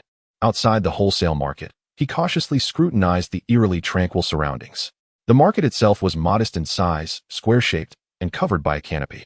Various debris littered the ground, stained with unknown substances, while sporadic patches of dried blood hinted at the dreadful events that had transpired there. Surrounding the market were numerous shops, all of which had their roller shutters wide open. This was to be expected. The chaos had only just begun as night fell, and it was too early for businesses to close their doors. However, as he surveyed the shops, he noted the desolation within. They were nearly stripped bare. It was evident that they had been thoroughly ransacked by other survivors. In the early days, these outer shops had been prime targets, as the zombies retreated to other locations during daylight, allowing for the gathering of supplies. Consequently, it was nearly impossible to find anything left behind. The survivors had left no stone unturned. Lin Jijia's focus, however, was not on these outer stores. His sights were set on the deeper grain shops within the wholesale market. He needed to venture inside and confront the unknown threats lurking within. After observing the surroundings for a moment, he noted that the weather was relatively pleasant, with sunlight cascading down and illuminating the market-esque canopy. Taking a deep breath, he began to step cautiously inside. Crossing the iron fence, he meticulously avoided the scattered debris on the ground to prevent any noise that might attract the lurking zombies. It took him half a minute to finally reach the shadowy confines of the wholesale market. A medley of peculiar odors assaulted his senses, familiar market stenches, the foul scent of decaying vegetables and meat, and an unspecified, nauseating fishy aroma.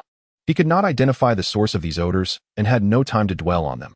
His sole objective was to search for food, continuing to tread carefully. His gaze fell upon a shop in the distance, its sign reading XXX Grain and Oil. His heart lifted at the sight. After confirming that the surroundings were temporarily clear of threats, he made his way towards it. Now enveloped in the shade of the canopy, it was reasonable to assume that zombies, averse to sunlight, would seek refuge deeper within, to avoid making noise. He took a full minute to approach the entrance of the grain shop cautiously. As he peered inside, his heart raced. He spotted several bags labeled XXX fragrant rice stacked in a corner of the shop. He had found it. Suppressing his excitement, he carefully advanced into the store, remaining vigilant of his surroundings. Reaching the rice bags, he ran his hands over them, feeling the reassuring fullness of the grains inside. There was indeed a supply. There are numerous bags of this rice. It must weigh several hundred kilograms. He felt a surge of excitement but dared not make a sound. Instead, expressing his exhilaration by raising his fist, his face flushed with emotion, gritting his teeth in a grin. He had to secure the food quickly to save his sister. Selecting a 25-kilogram bag of rice, he tightly embraced it and, using momentum, hoisted it onto his shoulder. His body sank under the weight. Although his legs had adapted after days of malnutrition, the strength of his arms had not improved and was even weaker than during peacetime. The burden of this 50-pound weight felt somewhat taxing. Nevertheless, there was no alternative. This was not merely precious food, but the key to his sister's survival. He slightly adjusted his stance for balance, clenched his jaw, and began to make his way outside. Just as he reached the door, his gaze sharpened with effort. To his dismay, he noticed several zombies had inexplicably appeared at the outskirts of the market. Curse it! Their emergence was alarmingly swift. He saw the zombies twitching their noses in his direction, perhaps having caught a whiff of his scent, and they had begun to jog towards him. Damn it! He could not afford to trip over debris and create a louder noise. With the rice bag hoisted, he took off running. Flee. End of chapter. Chapter 109. Maliciousness in an old residential complex in Pearl City. Lynn Runway felt an intense throbbing pain in her head, as if someone were vigorously stirring her brain, rendering her incapable of coherent thought. Simultaneously, she felt an overwhelming chill, despite being clad in several layers of thick clothing and covered by a heavy quilt. Yet, warmth eluded her completely. She was acutely aware that she was running a high fever. Ever since the incident 2 days prior, she had succumbed to this state, which had only deteriorated over time. Now, she could scarcely perceive the pain in her injured foot, knowing it was due to severe numbness. Lynn Runway sensed that she was on the brink of collapse. Even though her brother was fervently seeking ways to rescue her, she feared that she might not be able to continue living alongside him much longer. When they had sought medicine from a group known as Dao Go, she had occasionally been conscious enough to hear the terms they proposed. She doubted her brother could gather the required amount of food in such a short span.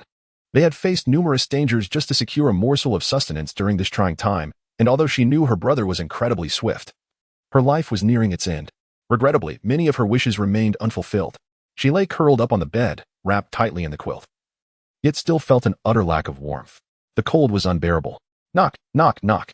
As her fever-induced consciousness blurred and her mind wandered aimlessly, the sound of knocking echoed from the door of her room. Huh?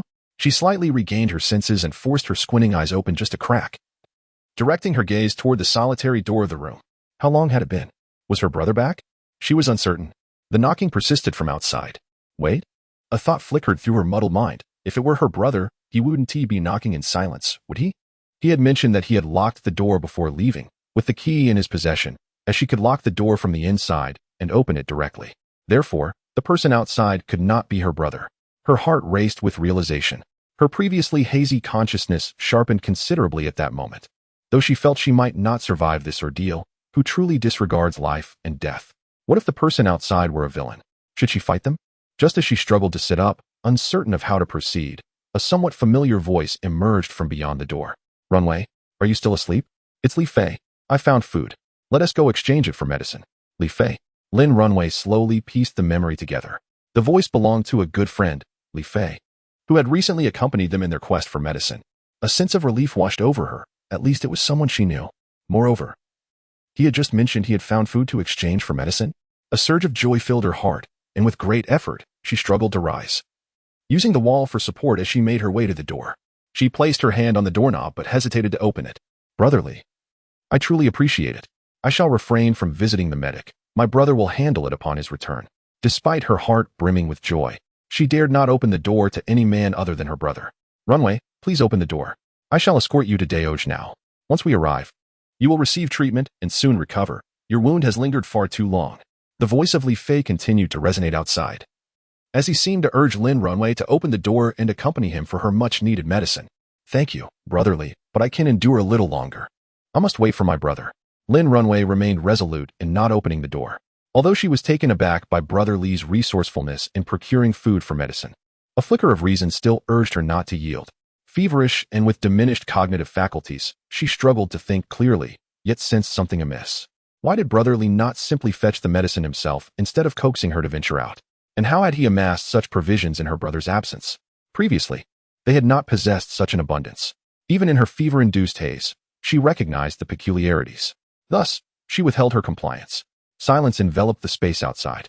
Just as Lin Runway contemplated the unfolding events, she faintly perceived a sigh emanating from beyond the door. Why must you decline a toast and instead face punishment? Would it not be simpler to open the door? In stark contrast to his earlier congenial demeanor, Li Fei's voice had grown deep and menacing. With a resounding crash, the door was violently struck. Lin Runway was startled, realizing someone was attempting to break in. This Li Fei posed a threat. As the gravity of the situation dawned upon her, she prepared to brace the door with her back. Yet, another fierce blow resounded, and the lock was compromised. The door swung open. Lin Runway instinctively retreated a few steps, her injuries momentarily forgotten as her gaze fixed on the intruder. Indeed, it was Li Fei. The man standing before her bore no resemblance to the friendly figure she once knew. With a darkened expression, a sardonic smile curled upon his lips, his arms crossed. He regarded her like prey. Beautiful lady, your refusal is futile. This door cannot withstand me. I advise you to surrender willingly. Resistance is to no avail. Soon, I shall take you to a delightful place where you will also find the medicine you seek. Li Fei advanced toward Lin Runway, his demeanor exuding confidence in his dominion over her. Do not come any closer. Beware, I shall not hold back. Lin Runway continued to retreat, her feeble body lacking the strength to defend herself against the robust Li Fei. She understood she could not accompany him. The repercussions could be far worse than death. There is no use in struggling. Come forth. Li Fei halted, tilting his head slightly, and called out towards the door. Suddenly, within Lin Runway's incredulous gaze, the three men she had previously encountered at the bandaging station reappeared. You siblings must never have guessed that we are actually allies, right? I am the one specifically tasked with identifying those in need of medication. My dear, I need not elaborate, do I? A bit of cooperation on your part could spare you from excessive suffering. Li Fei greedily gazed at the alluring figure of the woman before him, his mind conjuring lascivious scenarios, while a certain part of his body could no longer contain its excitement. Impossible. I would rather die than acquiesce. Lin Runway foresaw the horrific fate awaiting her as Li Fei's group seized upon her words. She resolutely refused to accept such a grim destiny. Swiftly, she maneuvered towards the sole window in the room, which stood ajar.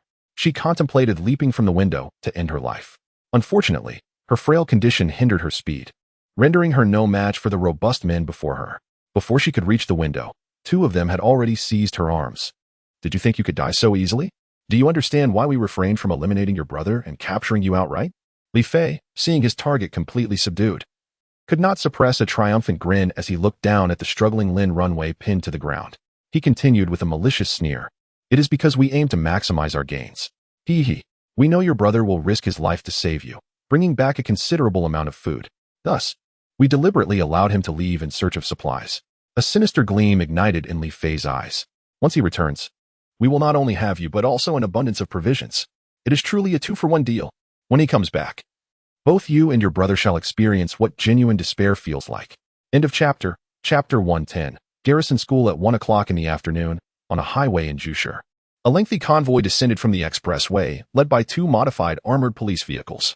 This was the team that had just arrived at the Green Source base in Jushur. In the passenger seat of the saber-toothed tiger, Qin Jing glanced at the map, confirming their location. Having completed the highway segment, they were now set to enter the national road for the next leg of their journey. They had traveled over 300 kilometers throughout the morning. The initial stretch had been relatively smooth, likely due to the well-trodden path of previous travelers, but as they proceeded into the latter half, they encountered a significant increase in accident vehicles. Their speed had diminished somewhat, however, it did not impede their onward progress. By noon, they finally pulled into a service station in Jushur to refuel and rest. Upon disembarking, they swiftly dealt with a few zombies that had been attracted to the gas station, and they drained the remaining fuel, filling one of the tankers to half capacity. The entire team also partook in a simple lunch. With little time for rest, the convoy resumed its journey. Having now completed the highway segment, they faced the arduous challenge of the remaining 100-plus kilometers of national and rural roads. Everyone steeled themselves. The likelihood of encountering more zombies was heightened after leaving the highway. The zombies, invigorated by the acid rain, had become more astute. Qin seized the walkie-talkie, intermittently reminding the team over the channel.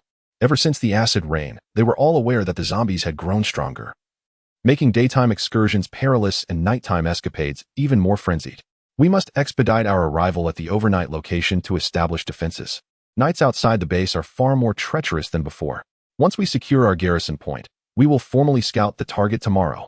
He continued to share pertinent reminders over the channel. The convoy's speed had decreased since leaving the highway. With the boss's guidance and their accumulated experience, the combat team managed the new city with relative ease. Occasional groups of a dozen zombies that were attracted to their presence posed no significant threat. They fell beneath the convoy, merely adding to the ferocity of the saber-toothed tiger's charge. By 2 in the afternoon, they were nearing their destination for the day, a defunct vocational school on the outskirts of Zhushi. This was a target that Qin had previously planned. The technical school, undergoing renovations during peacetime, had not opened for classes when the mutation arrived. Theoretically, it should have a sparse population and is located in a less densely populated suburban area. Crucially, this vocational school boasted walls approximately 3 meters in height, whether erected to deter students from sneaking out to access the internet or for some other reason. Qin had noted from the map that the walls formed a complete enclosure, with even the main gate being impressively tall and grand. Ironically, before it could be put to use, it had become his makeshift overnight refuge in this apocalyptic world. Today, it is rather unrealistic to rush directly to the military district, as the remaining journey is anticipated to take another 2 to 3 hours, leaving insufficient time to address matters there and establish defenses. The target area, as observed from the helicopter footage, lacks towering walls, being merely surrounded by a modestly high barbed wire fence. Furthermore, the number of zombies within is alarmingly formidable, rendering a swift resolution unfeasible. Under Qin's command, the convoy swiftly located a school nestled in the outskirts of the Pearl City. He gazed at the school's tightly shut gates from within the vehicle, then picked up the radio, addressing the team leaders. "Everyone, we have arrived at the location. Let us commence our tasks." The squad leaders promptly acknowledged his command, expressing that there was no need for further instructions, as they were already aware of their responsibilities. 2 drones soon ascended into the sky, flying towards the school for reconnaissance. The convoy also began to maneuver, arranging itself in formation, bracing for the potential emergence of zombie hordes. The combat team has undergone a remarkable transformation. There is no longer a need for Qin to personally orchestrate tactics, as the squad leaders are capable of independently managing reconnaissance and clearing operations within such structures. In a mere 10 minutes, the combat team had conducted a preliminary exploration of the school, successfully luring out over 20 zombies from within. After swiftly neutralizing the threat, the convoy began to enter the school premises, 1 vehicle at a time. The school was quite spacious, accommodating 16 large vehicles without any strain. The clearing mission could not be deemed complete in a single sweep. Upon entering, the squad leaders once again allocated personnel to disembark and search within the school buildings, ensuring that no dangers lurked within the entire establishment. Simultaneously, some members were assigned to inspect the school's perimeter and the fortifications of the buildings, strategizing on how to withstand potential zombie assaults once night fell. Each task was executed methodically. It can be said that every squad within the combat team now possesses the capability to operate independently. Even though the zombies have received certain enhancements, they remain but paper tigers against an organized and well-armed force. Qin understands that as long as they do not encounter mutated zombies or overwhelming hordes, nor face similarly armed military units, they are virtually invincible at this juncture. This is precisely why he has been developing quietly in the early stages, advancing cautiously. And after acquiring firearms, he led the combat team from the Green Source base. Once they had garnered sufficient experience in handling firearms, they obtained a helicopter, which could be deemed their trump card. Only after thorough reconnaissance confirmed the target could be approached did he bring the team here. Everything has been leading to this moment. This mission must succeed. Failure is not an option. Tomorrow, they must acquire heavy weaponry. On a street outside an old residential area, Lin Jijie panted heavily, burdened by a grimy backpack as he trudged toward the resting place of his sister. Indeed, he had successfully evaded the zombie pursuit from the wholesale market, hauling a 50-kilogram sack of rice with all his might. Despite being an evolved individual with enhanced leg strength, he barely managed to escape the market. That was a staggering 50 kilograms. Many adult men might struggle to even run while carrying such a burden, let alone evade the enhanced zombies that pursue him with relentless vigor. Were it not for the unwavering thought of saving his sister, he might have hastily discarded the bag of rice and fled at a swifter pace. It is worth noting that when the zombies were at their closest, they were a mere 2 meters away, nearly able to reach him. Fortunately, he managed to reduce their speed by utilizing some obstacles, and after vaulting over the iron fence of the wholesale market, he created some distance. Even so, several zombies continued to pursue him, climbing over their fallen comrades to keep up the chase. Upon exiting the market, he chose to abandon the rice in a secluded corner, spending considerable time dealing with the few zombies that had followed him, akin to flying kites, albeit exhausting work. Once he retrieved the discarded rice, he was filled with excitement and hastened towards his sister. In the months since the apocalypse began, many vehicles along the route had become inoperable, either damaged by acid rain or stripped of fuel by other survivors, making it a strenuous endeavor to locate a functioning car. Thus, he had previously traversed several kilometers to the market on foot, and now he had to carry the rice back himself. Naturally, he dared not brazenly transport an ostentatious bag labeled XXX fragrant rice along the road, as that would be tantamount to courting death. Instead, he scavenged a blood-stained backpack from the roadside and filled it with 30 pounds of rice, concealing the remainder in a hidden spot. As he approached the community, he felt that all the previous risks and exertions had been worthwhile. For this time, there was hope for his sister's salvation. End of chapter. Chapter 111. Swift escape. Upon arriving at the residential complex, Lin Jijia hastened towards the building where he had previously left his sister to rest. The weight of his backpack felt negligible, for it contained the hope of his sister's survival. However, as he reached the entrance of the unit, an unforeseen heaviness settled in his heart, dissipating much of his earlier joy. To his astonishment, the corridor door, which he had confirmed was shut before leaving, stood ajar. Without pausing to ponder, he rushed over, only to find the lobby behind the door empty, and the room where he had placed his sister was equally unguarded. A cold sweat broke out on his back as an overwhelming sense of dread washed over him, rendering his feet as heavy as lead. His sister was missing. This revelation shattered his thoughts, the hope he had just grasped in securing food for her salvation now torn asunder by grim reality. How could this be? Where had she gone? A wave of inexplicable fear enveloped him, and a multitude of images of his sister flooded his mind, visions of her being overrun by zombies, or perhaps choosing to leave him behind to seek an end to her suffering. Each scenario sent chills down his spine. He staggered slightly, using his right hand to steady his head, forcing himself to dispel these thoughts and regain composure. After 10 agonizing seconds, he managed to quell his trembling hands and began to pace within the room, scanning for any clues that might remain. Soon, he discovered a note on the coffee table in the living room. Crouching down with a grave expression, he picked up the paper and read a simple yet chilling message. Bring food to exchange for medicine. Your sister is here. Bang. Damn it. He slammed his fist onto the table, shattering the glass surface beneath his blow. A surge of fury intertwined with fear surged through his mind as he crumpled the note in his hands and hurled it to the ground. He knew who was behind this. Without a doubt, it was that gang led by Dao from earlier that day. With a fierce determination, he sprang to his feet and strode out of the unit, racing towards the location he had visited earlier in the day. He was resolute in his mission to rescue his sister.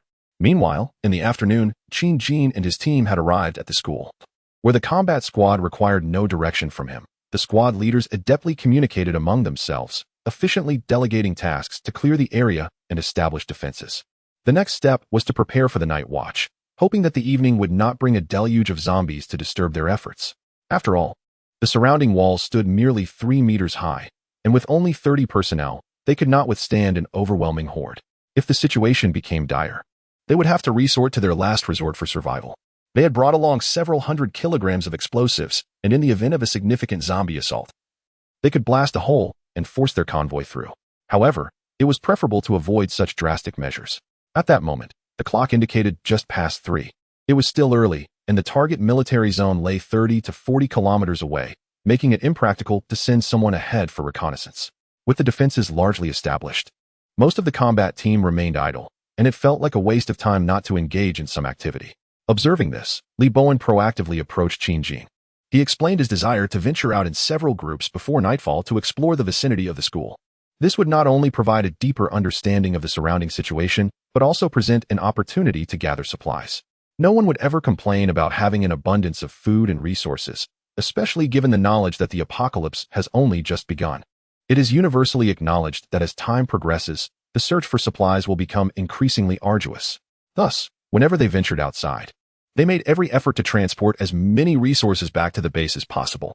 The exhilarating thrill of a frenzied acquisition is akin to certain sports or the indulgence in hallucinogenic substances, profoundly addictive. Upon hearing Li Bowen's suggestion, Qin Jin pondered for a moment before acquiescing. No one would ever find fault with an excess of supplies. He even expressed his intention to accompany the exploration.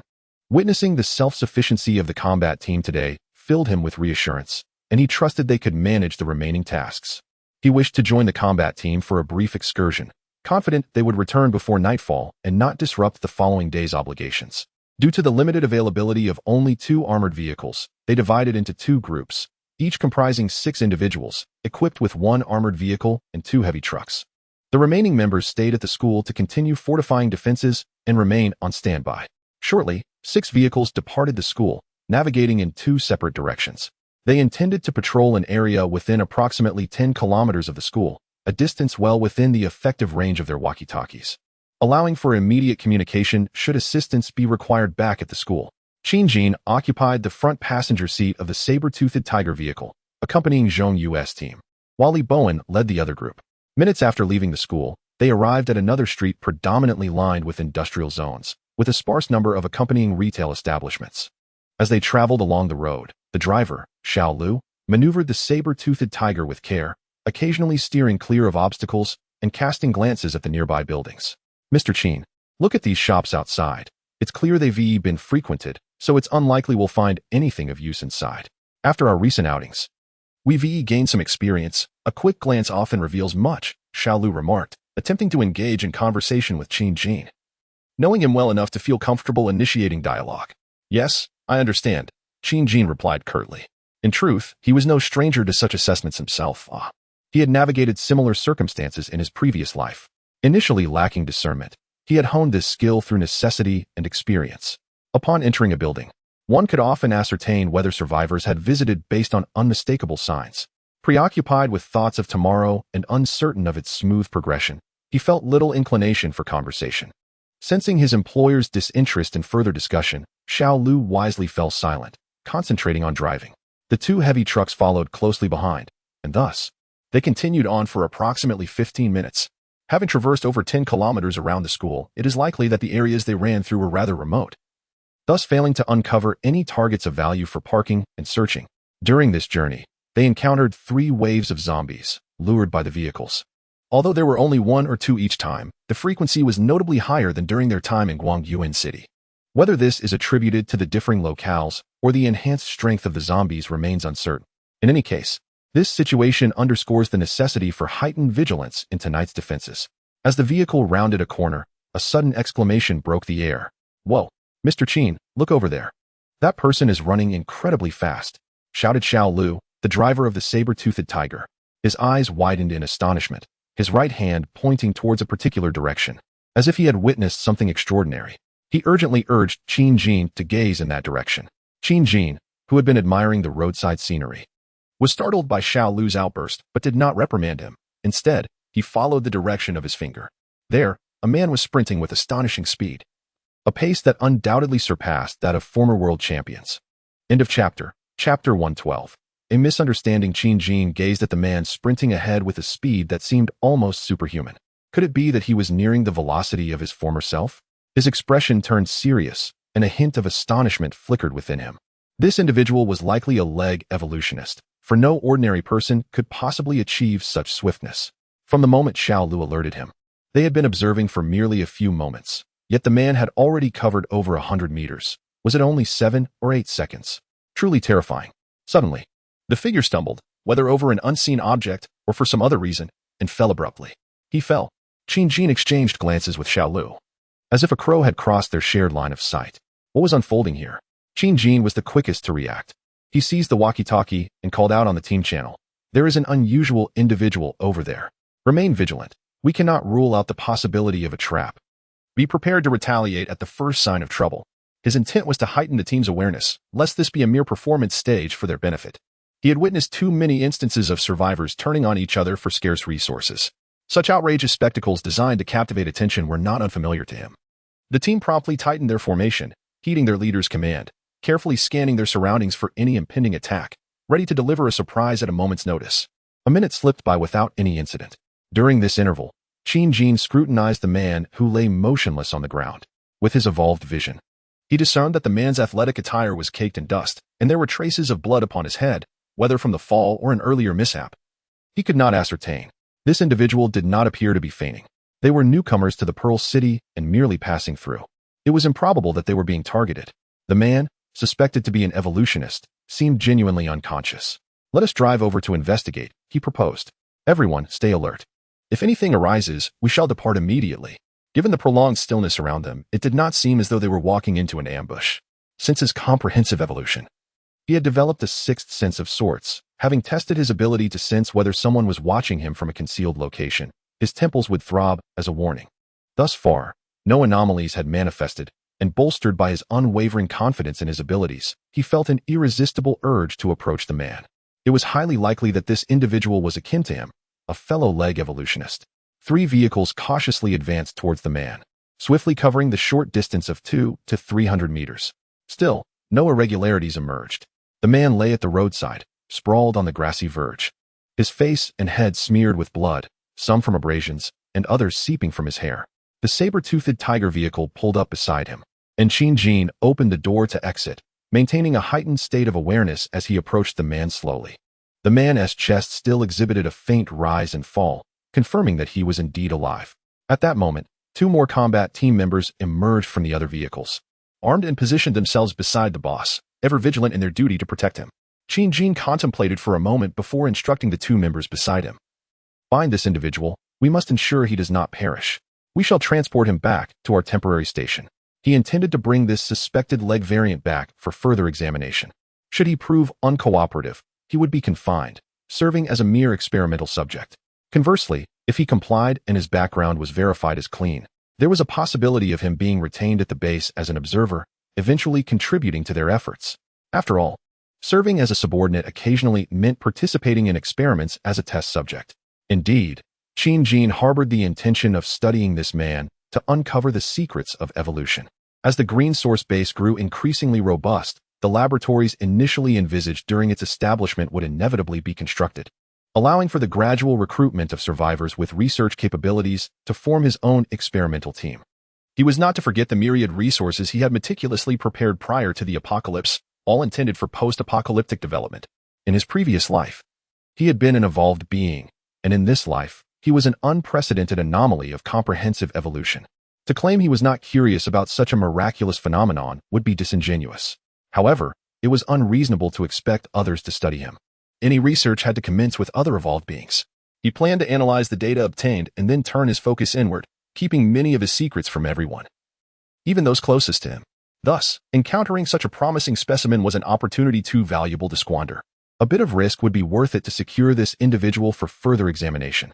The 2 team members voiced no objections, holstering their firearms, and approached to assist in moving the man, preparing to transfer him to the vehicle for further processing.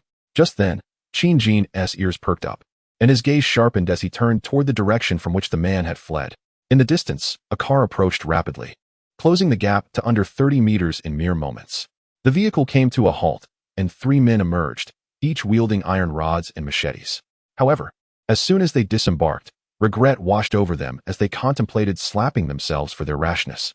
What had they just witnessed? The individuals before them had drawn handguns and submachine guns. The iron rods and machetes they held felt as hot as red-hot brands, prompting them to hastily discard their weapons. The combat team, having anticipated the arrival of the vehicle, had already relinquished the injured man and drawn their firearms, aiming at the newly arrived trio. The 3 men, now aware of the guns trained on them, felt a cold sweat break out across their bodies. In their fervor to pursue, they had driven over, weapon in hand, intending to inquire about the situation, completely oblivious to the formidable presence they had provoked. The imposing modified vehicle, the saber-toothed tiger, had likely shielded them from realizing the danger until it was too late. As they stepped closer, they recognized the gravity of their miscalculation. They had indeed encountered individuals not to be trifled with. "Brothers, let us speak amicably. We are merely passing through, harboring no ill intent. We shall leave at once." A man, approximately in his 30s, raised his hands cautiously and addressed the armed individuals before him. A fleeting thought crossed his mind regarding whether these people were affiliated with an official organization, yet after more than a month of survival, Most of the survivors had grown indifferent to such notions. In the nearby market, they had heard tales of a moderately sized refuge established by a fellow survivor, rumored to house some official personnel. Initially, many were eager to join, but as the influx of people grew, the nightly onslaught of zombies became increasingly overwhelming. It was said that numerous individuals had perished while confronting the undead, prompting several survivors to opt for departure instead, at least in smaller groups. The sin of flesh was less pronounced, and thus attracted fewer zombies. The allure of the refuge diminished significantly, rendering their small factions outside more appealing and carefree. The very individual who had led the conversation with Qin Jin moments ago was none other than Li Fei, the same man from before. The individual they are pursuing is none other than Lin Jijia. Brothers, it's a misunderstanding. End of chapter. Chapter 113. Why help you? A misunderstanding. If there were a pill for regret in this world, at this moment, Li Fei and his companions would undoubtedly consume 10 pounds of it. Heaven knows how foolish they had been. They had been so preoccupied with pursuing Lin Jijia that they had failed to comprehend the situation and carelessly approached strangers. Gazing at the armored vehicle beside them, along with 2 heavy trucks nearby, from which individuals emerged brandishing handguns, and observing the fully armed figures clad in bulletproof vests before them, they dared not entertain any doubts regarding the authenticity of these weapons. What does it mean to have something delivered right to one's lips? They were living that very moment. Qin Jin watched as the 3 men, initially aggressive, descended from their vehicle only to surrender in disgrace, discarding their weapons. It was somewhat absurd. Were these individuals here merely to amuse? Nevertheless, he discerned something significant. The trio had been fixated on the leg-augmented individual who had just collapsed. Clearly, there was a connection between them, the nature of which remained unclear for the time being. What is your relationship with the unconscious individual? He inquired directly as he sought clarity on their connection. We don't know him. We were merely passing through in search of supplies when we noticed someone lingering here, and we thought to investigate. We never intended to cause any trouble. Li Fei, the leader, continued to protest. Qin Jin let out a cold laugh. Without turning, he slightly tilted his head towards his nearby team members and instructed, allow them to speak. 2 team members, understanding the cue, approached Li Fei and his companions. As the trio stood bewildered, one of the members delivered a powerful punch to Li Fei's abdomen. But that was merely the beginning. The ensuing onslaught of fists and kicks subjected the 3 to a brutal beating. Ignoring their cries and pleas for mercy, the superior officer did not intervene. The assault continued. Li Fei and his companions endured the blows, too intimidated to retaliate, for armed individuals surrounded them in the 3 vehicles.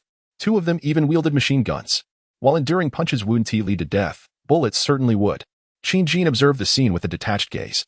He needed to take the evolved individual back, yet these 3 pursuers seemed connected to him.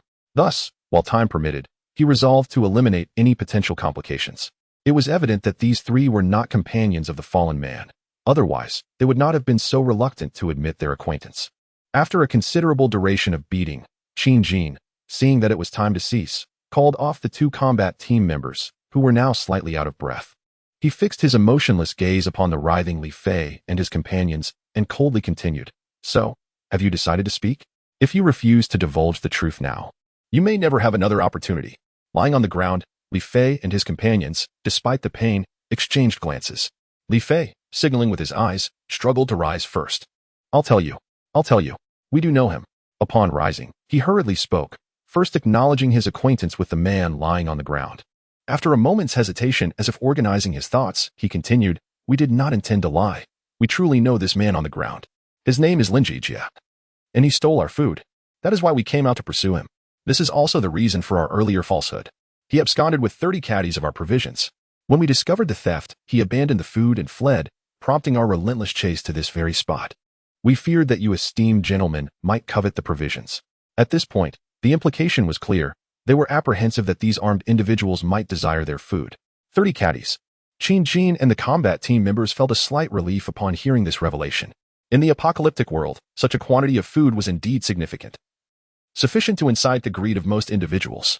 Could it be that this evolved being had taken advantage of his swiftness to pilfer from others? Just then, the combat team members began to believe the words of these individuals, preparing to await their leader's verdict on how to deal with them, when the man on the ground, Lin Jijia, unexpectedly spoke up. You are liars. He cried hoarsely, blood streaming from his head as he extended his neck. He had just woken as Li Fei spoke. Upon hearing the conversation among Li Fei and his companions, the flames of rage within him could no longer be contained, erupting in a furious roar. You kidnapped my sister. You stole my food. You are deceiving us. he bellowed in anger. With wide eyes, tears of blood streaming down his face, whether from blood mingling with tears or from burst capillaries due to his intense fury, it rendered him a horrifying sight. Before he could finish his words, disregarding the changing expressions of Li Fei and the others, he knelt before Qin Jin, bowing his head and imploring, "I beg you, please help me rescue my sister. I would do anything if only I could get her back." Lin Jijia found himself utterly helpless. After locating the food, he had rushed to his sister's dwelling, only to discover that she had been taken by a group dealing in illicit drugs. Enraged, he charged towards them, but was met with an ambush of 7 or 8 burly men. Though he was swift, his combat prowess had not significantly improved, and he was soon overwhelmed and beaten, sustaining numerous injuries. The food he had brought was seized without any intention of genuine exchange. Even Li Fei, who had initially appeared benevolent in introducing the siblings for the drug exchange, was revealed to be in league with them. Seeing Li Fei standing beside the gang leader, mockingly watching him, everything became painfully clear. He felt hatred for those individuals and for himself. He fled, fully aware that he stood no chance against the likes of the gang leader and Li Fei. He abandoned his sister and dashed through the door, escaping the encirclement. Left behind, the siblings faced certain doom, but he clung to the hope that by surviving, he might one day exact revenge. Li Fei and his companions had never witnessed a human run so swiftly. In a moment of carelessness, they allowed him to break free from their grasp. Observing Lin Jijia's astonishing speed, which seemed almost superhuman, they could hardly believe that their long-awaited spectacle had been so abruptly interrupted. This was intolerable. Without hesitation, Li Fei led his 2 accomplices in pursuit. Lin Jijia had been tirelessly occupied throughout the day, scouring the market for provisions, and now he was utterly exhausted, having consumed nothing all day. Upon returning, he had endured yet another beating at the hands of Li Fei's gang, leaving his body on the brink of collapse. In his desperate flight, he dared not seek refuge in a building, fearing the lurking presence of zombies within.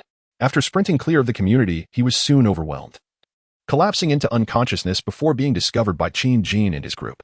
Upon regaining consciousness, he found himself being relentlessly pursued by Li Fei and his cohorts, who had him completely cornered. He recognized that this was his opportunity. If only he could enlist their aid, there was a considerable chance he could rescue his sister. "I am Lin Jijia. If you can assist me in saving my sister now, I would willingly serve you as a laborer for the rest of my days. My sister is gravely ill and remains in their clutches. If she is not rescued today, all hope will be lost."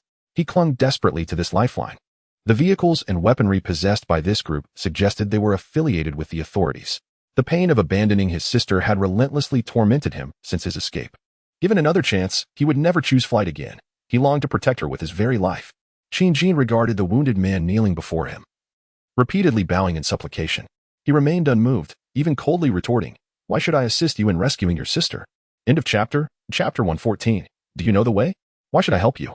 There are plenty of people eager to make me their beast of burden. For a moment, Lin Jijia found himself at a loss for words.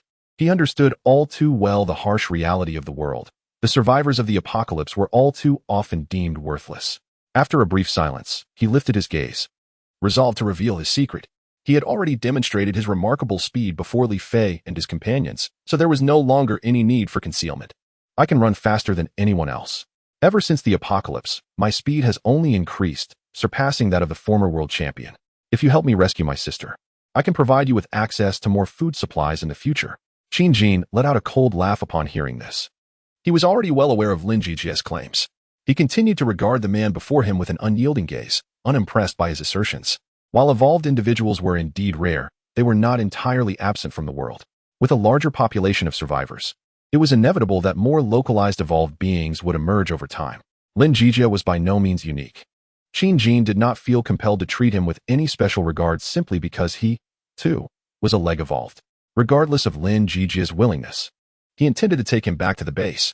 Should he refuse to cooperate later, he could serve as experimental material. A modest amount of food could still be spared for that purpose. The hour was already past 4, and nightfall loomed near.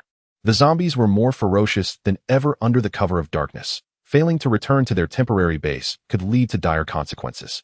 Thus, he had no intention of agreeing to rescue anyone. "Run fast. Can you outrun my bullets?" He waved his handgun dismissively, his expression unchanging.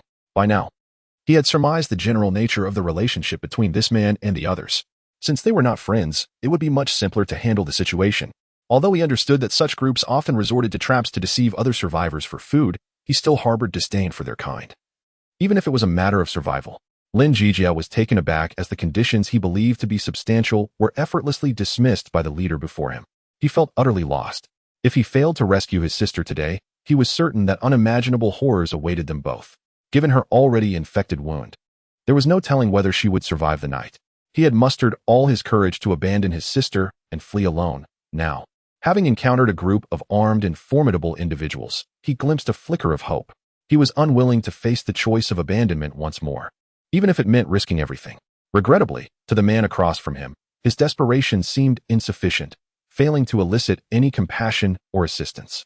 Qin Jin was no longer inclined to engage in further conversation with this group. Having clarified the situation, he preferred to proceed with their tasks and return to their temporary encampment. This evening marks my first night spent outdoors after the acid rain, and I must remain vigilant in my defenses.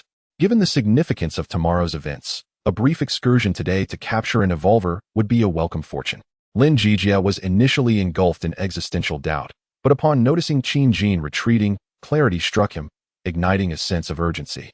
He frantically pondered what valuable offerings he possessed that might entice the others. Time was of the essence. Disregarding the worth of his thoughts, he hastily articulated. I graduated from Jiangcheng University and previously served as a physical education instructor at a secondary school in Jiangcheng. Currently, I have savings amounting to 350,000 Huabi. Today, I discovered 50 kilograms of rice at a nearby wholesale market, from which 30 kilograms were seized by this group. However, I managed to conceal 20 kilograms, which I am willing to offer entirely. Furthermore, if you desire, I can return and help you procure more provisions. My sister is a student at Shuemu University in Jing City, one of the top 2 institutions in Huagua. Prior to the onset of the apocalypse, she was pursuing a master's degree in microcomputer applications and numerical control research. She has previously assisted in the completion of several high-impact SCI papers. My feet are swift. If you help me rescue my sister today, I vow to scout perilous locations for you in the future. I can serve as your reconnaissance agent in these ventures. I implore you. Lin Jijia, consumed by desperation, no longer contemplated the value of his words, pouring forth every thought in hopes of persuading the individuals before him to halt and assist him. He felt utterly powerless. Even if he managed to shake off Li Fei and return to the community, his current physical condition rendered him incapable of overcoming a group assault. The prospect of vengeance would only arise later, which meant his sister's fate was all but sealed. Li Fei and his companions, who had remained motionless, were equally apprehensive.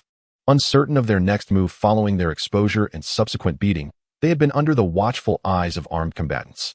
Observing Lin Jijia pleading for aid, they too grew anxious. Should this group choose to assist him, their own fortunes would surely take a turn for the worse. Commanders, please disregard his erratic claims. We are also eager to serve your cause. We possess 8 or 9 able-bodied men who could undoubtedly bolster your ranks. If you have no need for us, we would gladly offer provisions and medicine in exchange for our freedom. This, in his view, constituted a significant gesture of goodwill. Should this group accept them, they would not refuse the opportunity to join forces. Faced with the ominous muzzles of various firearms, it was evident that this group possessed considerable strength, and aligning with them could prove advantageous. Even if they were rejected, they were willing to barter food and medicine for their release. Qin Jin, who had initially turned to walk towards the vehicle, suddenly halted. As Lin Jijia's heart sank into despair and Li Fei's group rejoiced, Qin Jin pivoted, his gaze brightening. Rather than addressing Li Fei and his companions, he focused on Lin Jijia and inquired, "What did you just say? What is your sister studying?" Lin Jijia momentarily stood in bewilderment. He initially believed that Qin Jin had halted his steps due to the presence of Li Fei and his companions. However, he was taken aback to discover that the inquiry was directed towards him, specifically concerning the well-being of his sister. Nevertheless, this revelation did not hinder him from perceiving a shift in circumstances. He suppressed his excitement and swiftly recounted his sister's situation once more. "My sister is enrolled at Shuemu University, specializing in microcomputer applications and numerical control research. She has mentioned that she has collaborated with her mentor on several projects aimed at optimizing production systems for external enterprises." With a resounding clap, Qin Jin struck his hands together, producing a thunderous sound. His previously expressionless visage began to soften, the corners of his mouth curving upwards as a smile gradually emerged. He approached Lin Jijia, extending a hand to assist the kneeling figure on the ground, and addressed him with a warm demeanor. "Excellent. Now, I have another question for you. Are you familiar with the route to rescue your sister?" End of chapter. Chapter 115. Saving a life, do you know the way? Qin Jin inquired of the somewhat dazed Lin Jijia. The latter quickly regained his composure. It seemed that the leader of this group had fixated on certain valuable remarks he had just made. I know. Lin Jijia exclaimed. Satisfied. Qin Jin patted him on the shoulder, disregarding his grimace of pain. He slowly drew the handgun from his waist, his gaze turning icy once more as he directed it at the three motionless figures of Li Fei and his companions. In a flash, his right hand rose, and without a moment's hesitation, he pulled the trigger. Bang! To Li Fei's incredulous shock, a bullet pierced his forehead, blood spraying from the back of his head as he fell backwards, lifeless. Thud! His wide-open eyes remained unclosed. The two men beside him were paralyzed with fear, their minds blank, unable to comprehend how the group's leader had suddenly resorted to murder. Bang! Bang! Two more shots rang out. The two bewildered men met the same fate as Li Fei, their consciousness forever frozen in that moment. Qin Jin blew lightly on the muzzle of his gun before holstering it again. He then turned to his nearby team members, instructing, take care of this. We need to leave. Before the astonished and motionless Lin Jijia, he produced a radio from his person and dialed into the team channel, calling out to another squad that was loitering nearby. Bowen, I will send you an address shortly. Hurry to this location and regroup with me. There are matters to attend to. A prompt acknowledgement echoed back. Retrieving the radio, he glanced at the bewildered Lin Jijia and began striding toward the saber-toothed tiger, calling out. What are you still dawdling for? Hurry up. Startled, Lin Jijia snapped back to reality and hurried toward the ominous figure, wary of getting too close. As if this man were a ravenous beast. Taking the passenger seat, he prepared to give directions and brief Qin Jin on the situation at hand. We are going to rescue your sister, Qin Jin stated, taking the back seat of the saber-toothed tiger and allowing Lin Jijia to occupy the usual position he himself favored. Though Lin Jijia had anticipated this moment, the realization of actually going to save someone ignited a surge of excitement within him. He gripped his hands tightly and swiftly climbed into the passenger seat, eager to relay the location of the neighborhood and the circumstances surrounding Dao Gu and his crew. Skilled at maneuvering, the saber-toothed tiger and two heavy trucks turned around, heading in the direction Lin Jijia indicated. Meanwhile, the three bodies with shattered skulls left behind soon attracted zombies from their hidden lairs, who began to feast in a certain neighborhood of Zhu City. Within the apartment building where the group was hiding, several individuals lounged on the sofa. Among them was Dao Gu, leisurely smoking a cigarette of uncertain origin, exhaling clouds of smoke. The others, lacking cigarettes of their own, could only savor the secondhand smoke wafting from Dao Gu. Dao Gu, Li Fei and the others have been gone for a while. What if something happened to them? One individual, growing restless, ventured to speak. Who knows what they are up to? Dao Gu replied. Regardless of whether they return or not, their demise outside is solely their affair. Tonight, there may be fewer souls to share in our revelry. Dao Gu inhaled deeply from his cigarette, slowly exhaling towards the man who had spoken, casually remarking. Although he and Li Fei's group were allied, they were not a monolithic entity. Their camaraderie was merely a means of survival. The clock had already ticked past 4. Nearing 5. If Li Fei and the others dared not return, then the shadows of night would claim them. And it was no one's fault but their own for pursuing the target for so long. He felt a pang of irritation at Lin Jijia's escape. Having not anticipated the man's swiftness, if they failed to capture him, he might later become a thorn in their side. Hence, he had instructed Li Fei to take 2 others to search for Lin Jijia. As for Lin Runway, she had been confined in a nearby room, locked away. They had given her an anti-inflammatory pill to aid her recovery, ensuring she would not perish before they could have their fun later. With approximately an hour remaining until darkness fell, they began preparations for dinner, utilizing the rations and medicines they had previously gathered. Along with the 30 pounds of rice seized from Lin Jijia that day, they intended to cook a large pot of rice to treat themselves. Although lacking accompanying dishes, they could at least drizzle soy sauce and other seasonings over it, rendering it a bounteous meal in this apocalyptic world. In a small room adjacent to theirs, Lin Runway crouched in a corner, clutching her knees, her consciousness further dulled by fever. Ever since being brought here by Li Fei and his group, she had sensed her fate was sealed. Through the door, she had overheard their discussions about capturing her brother and tormenting her. Moments ago, she heard them mention how her brother had once ventured forth with supplies to rescue her, but had failed and was sent out to be hunted down. Despair washed over her. Yet, she also felt a flicker of relief. At least her brother had escaped. She bore no resentment towards him for fleeing. The loss of one was preferable to the demise of both. Presented with the medications they had tossed in, she made no move to retrieve them. Her wounds were festering increasingly, her mind clouded. The room bore no weapons of use, yet she had concealed a slender hairpin within her palm. This was a decorative piece she typically wore in her hair, and she planned to drive it viciously into the throat of any man who dared approach when they entered. Then she would take her own life. Before her end, she would ensure to drag someone down with her. She intended to demonstrate that even a woman, when cornered, could reach a state of desperation. In her dazed eyes, a murderous intent brewed. Minutes passed. Dao Gu had prepared the meal. The enticing aroma of rice wafted throughout the living room, stirring the appetites of those within. Although they had previously possessed some provisions, they had not dared to indulge in such extravagance, merely cooking 2 hearty bowls of porridge each day. Over a month into this apocalypse, the vast majority of packaged food had been depleted, leaving survivors with only a scant supply of staple grains like rice and flour. As a few individuals deliberated whether to dine first or wait for Li Fei and his companions to return, one man in a down jacket, tasked with keeping watch at the door, suddenly caught the roar of approaching vehicles. Puzzled, he glanced outside and was astonished to see several unfamiliar large vehicles entering the vicinity. The community was small, allowing him a clear view. As soon as the vehicles halted, he observed numerous armed men disembarking. Alarm surged through him as he realized they were carrying firearms. His hair stood on end, and he swiftly turned to shout to those inside, "Dao Gu, something's amiss. A group of armed individuals has arrived outside." End of chapter. Chapter 116. Threat? Non-existent. Someone has arrived.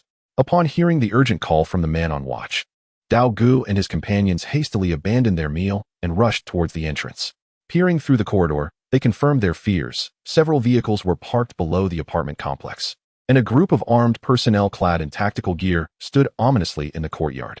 Perhaps sensing their gaze, one man with a piercing stare turned towards them. Their eyes met, and a chill surged from the soles of their feet, enveloping their entire beings. What terrifying individuals! Quick, shut the door and lock it. Dao Gu couldn't restrain his alarmed shout. The others, snapping back to reality, hurriedly secured the main entrance. Their unit was the only one occupied in the entire complex, leading them to believe that these intruders had come specifically for them. As they exchanged anxious glances, uncertain of their next move, one man, beads of cold sweat forming on his forehead, stammered, "I think I just saw Lin Zhijie, the one who escaped." A collective gasp ensued. The others began to realize that one of the figures they had glimpsed bore a striking resemblance to the man who had fled moments ago. What the hell is going on? Have they found their support already for revenge? Who are these people? Are they reinforcements summoned by Lin Zhijie? There are so many of them, and they're armed. What about Li Fei and the others who Haven Tea returned? As these thoughts raced through Dao Ji's mind, he felt a cold sweat trickle down his back. He forced himself to regain composure and quickly convened with his companions to devise a strategy. "We must tread carefully. Do not provoke them. Let us ascertain their connection to Lin Zhijie before deciding our course of action. And someone, hurry and secure his sister. If they truly are allies of Lin Zhijie, his sister could be our lifeline." The others nodded in agreement, and one of them, a man named Xiao Wang, made his way towards the room where Lin Runway was confined. They all understood the gravity of the situation. Failure to handle this could spell the end of their lives. The enticing aroma of the food simmering in the pot was now of no concern to them. The idyllic dreams that once danced in their minds had been banished to some forgotten corner. Their sole focus was survival, without a doubt. The group approaching was the combat team led by Qin Ji. After notifying Li Bo, they had rushed to the designated location provided by Lin Zhijie.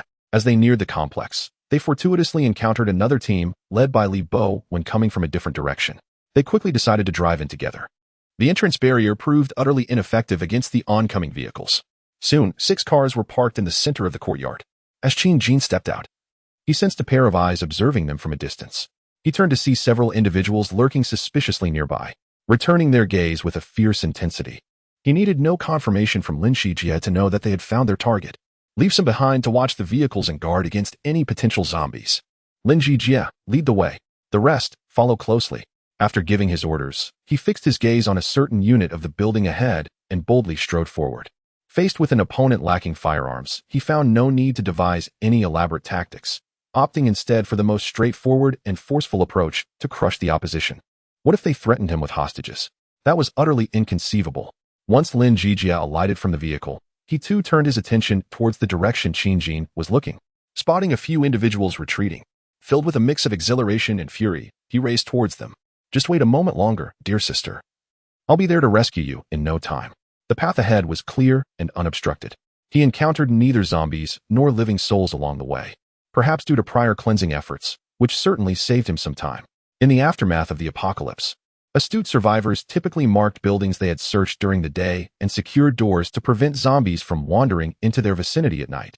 Thus, most survivors' abodes were surrounded by tightly closed structures. Within 2 minutes, he arrived at the entrance of his target and found the door firmly shut. Qin Jin halted Lin Jijia, who was about to knock and speak. In such a scenario, there was no need to squander time on communication. Anyone inside with even a modicum of sense would not open the door. He opted for a more direct approach. Standing before the door, he observed the lock. Inclined his body, and with a swift motion of his right foot, his muscles contracted and exerted formidable force in an instant. He delivered a powerful kick to the area near the lock. Boom!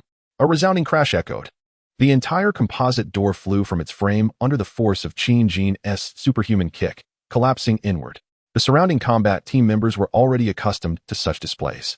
They all understood that their leader was a monstrous force of nature. The operatives poised at either side of the door had been prepared the moment the door was breached. They swiftly entered with their submachine guns, immediately crouching with their heads down. Anyone who dared to move would meet their demise. The team surged in, gaining control of the entire scene within seconds. The group of individuals, including Dao Gu, who had been waiting in the living room, were utterly stunned.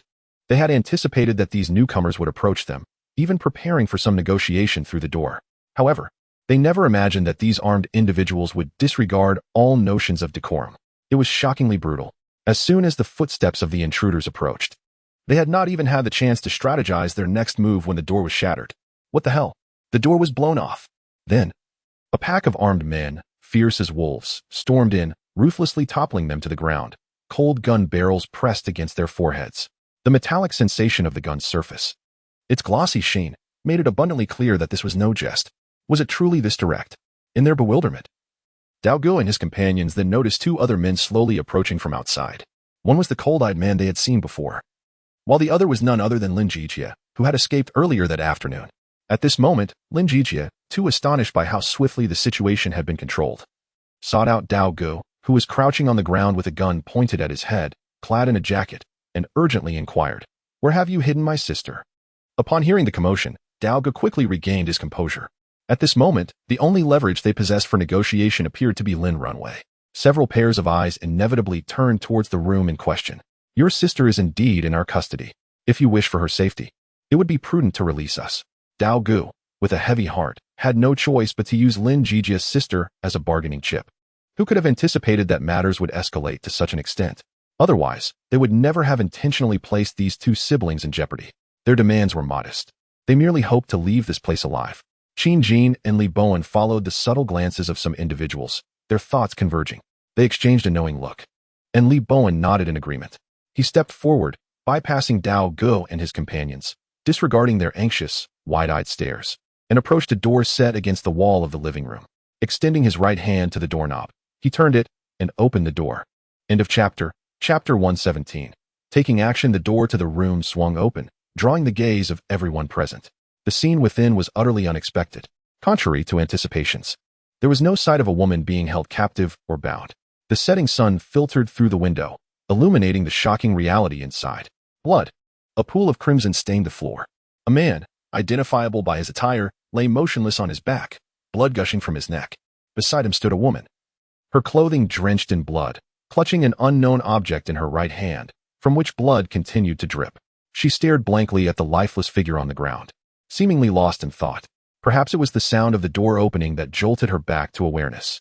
Raising her right hand once more, she aimed the object at her own throat. "Runway." "No." A voice cried out from behind the door. It was Lin Jijia's voice. The woman trembled. The object now perilously close to her throat, less than 5 centimeters away. In her foggy mind, she faintly recognized it as her brother's voice. Turning towards the sound, she beheld the figure of her brother, who had grown up alongside her. Her body weakened. The exertion of fatally wounding the man while his attention was diverted had drained her nearly all of her strength. As she saw the door open again, fearing another assailant had entered, she contemplated ending her own life, only to be met with the sight of her brother. Overcome, she collapsed. Lin Jijia, quick as lightning, propelled himself forward, managing to catch his sister just before she hit the ground. "Runway, I'm here. Are you all right? I've come back to save you." Tears streamed from his eyes as he frantically held the limp Lin Runway, feeling the alarming heat radiating from her body. He hastily pushed aside the hem of her pants to reveal a severely infected and bleeding wound on her leg. "Runway, you must hold on." He could not suppress his anguished cries, shouting towards the door to Dao Gu and the others outside. "Where are your medicines? Hurry, bring them to me." Outside, Dao Gu and his companions were already paralyzed with fear upon witnessing the scene within the room. They could scarcely believe that the individual they had summoned Xiao Wang, had met his end at the hands of the ailing woman. Their sole bargaining chip had vanished. They were now at a complete loss for what to do next. Upon hearing Lin Jijia's desperate calls from within, Dao Gu fell silent, fully aware that they had lost all leverage. The medicines and provisions lay in the adjacent room, easily accessible to anyone who chose to search. They could only hope for a modicum of goodwill, praying that this group might spare them a chance at survival. We previously provided her with medication, and there are still some supplies next door. You may take whatever you need, and we can assist if required. One man beside Dao Gu offered, his demeanor markedly more accommodating, in stark contrast to their earlier dealings with the two siblings. How could she still be in this state after taking the medicine? Lin Jijie erupted in anger, his heart twisted with distress. If things truly were as they seemed, the likelihood of his sister surviving in her current state was alarmingly slim. Dao Gu and his group found themselves at a loss for words. They could hardly admit that they had previously administered a dose of medication in a desperate attempt to prolong Lin Ruanwei's life. The atmosphere fell into a heavy silence. Qin Jin, stationed at the doorway, observed the unfolding situation intently, recognizing that the target of their mission appeared to be in grave danger. Unwilling to squander time and risk losing a valuable individual, he boldly entered the room. With keen perception, he had already noticed a pill lying on the floor, surmising that Lin Ruanwei had likely not ingested any medication. With an authoritative tone, he addressed Lin Jijia, who was helplessly cradling his sister. If you wish to save your sister, hurry and bring her to our vehicle. We have medical supplies and personnel trained in first aid. After issuing his command, he turned to the outside, calling out, Yao Lei, Zhou Xian, come lend a hand. Get our supplies and a stretcher down here immediately. We must rescue this girl. Li Bowen's team included 2 female members who had accompanied them on this mission. Upon hearing their leader's orders, the 2 women, who had previously been managing the situation with firearms, swiftly approached Lin Ruanwei. Having learned basic first aid from Qin Jin's uncle at the base, they were equipped to handle simple medical procedures. Please step aside so we can assess her condition, Zhou Xian urged Lin Jijia, requesting that he lay his sister down for a proper examination. He complied, hastily relinquishing his position. Meanwhile, Li Bowen entered the room and approached the lifeless man lying in a pool of blood.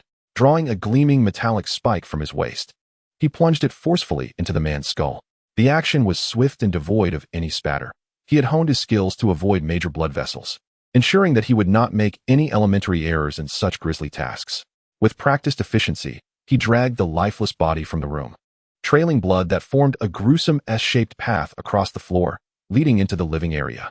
Within the room, the 2 women diligently examined Lin Ruanwei.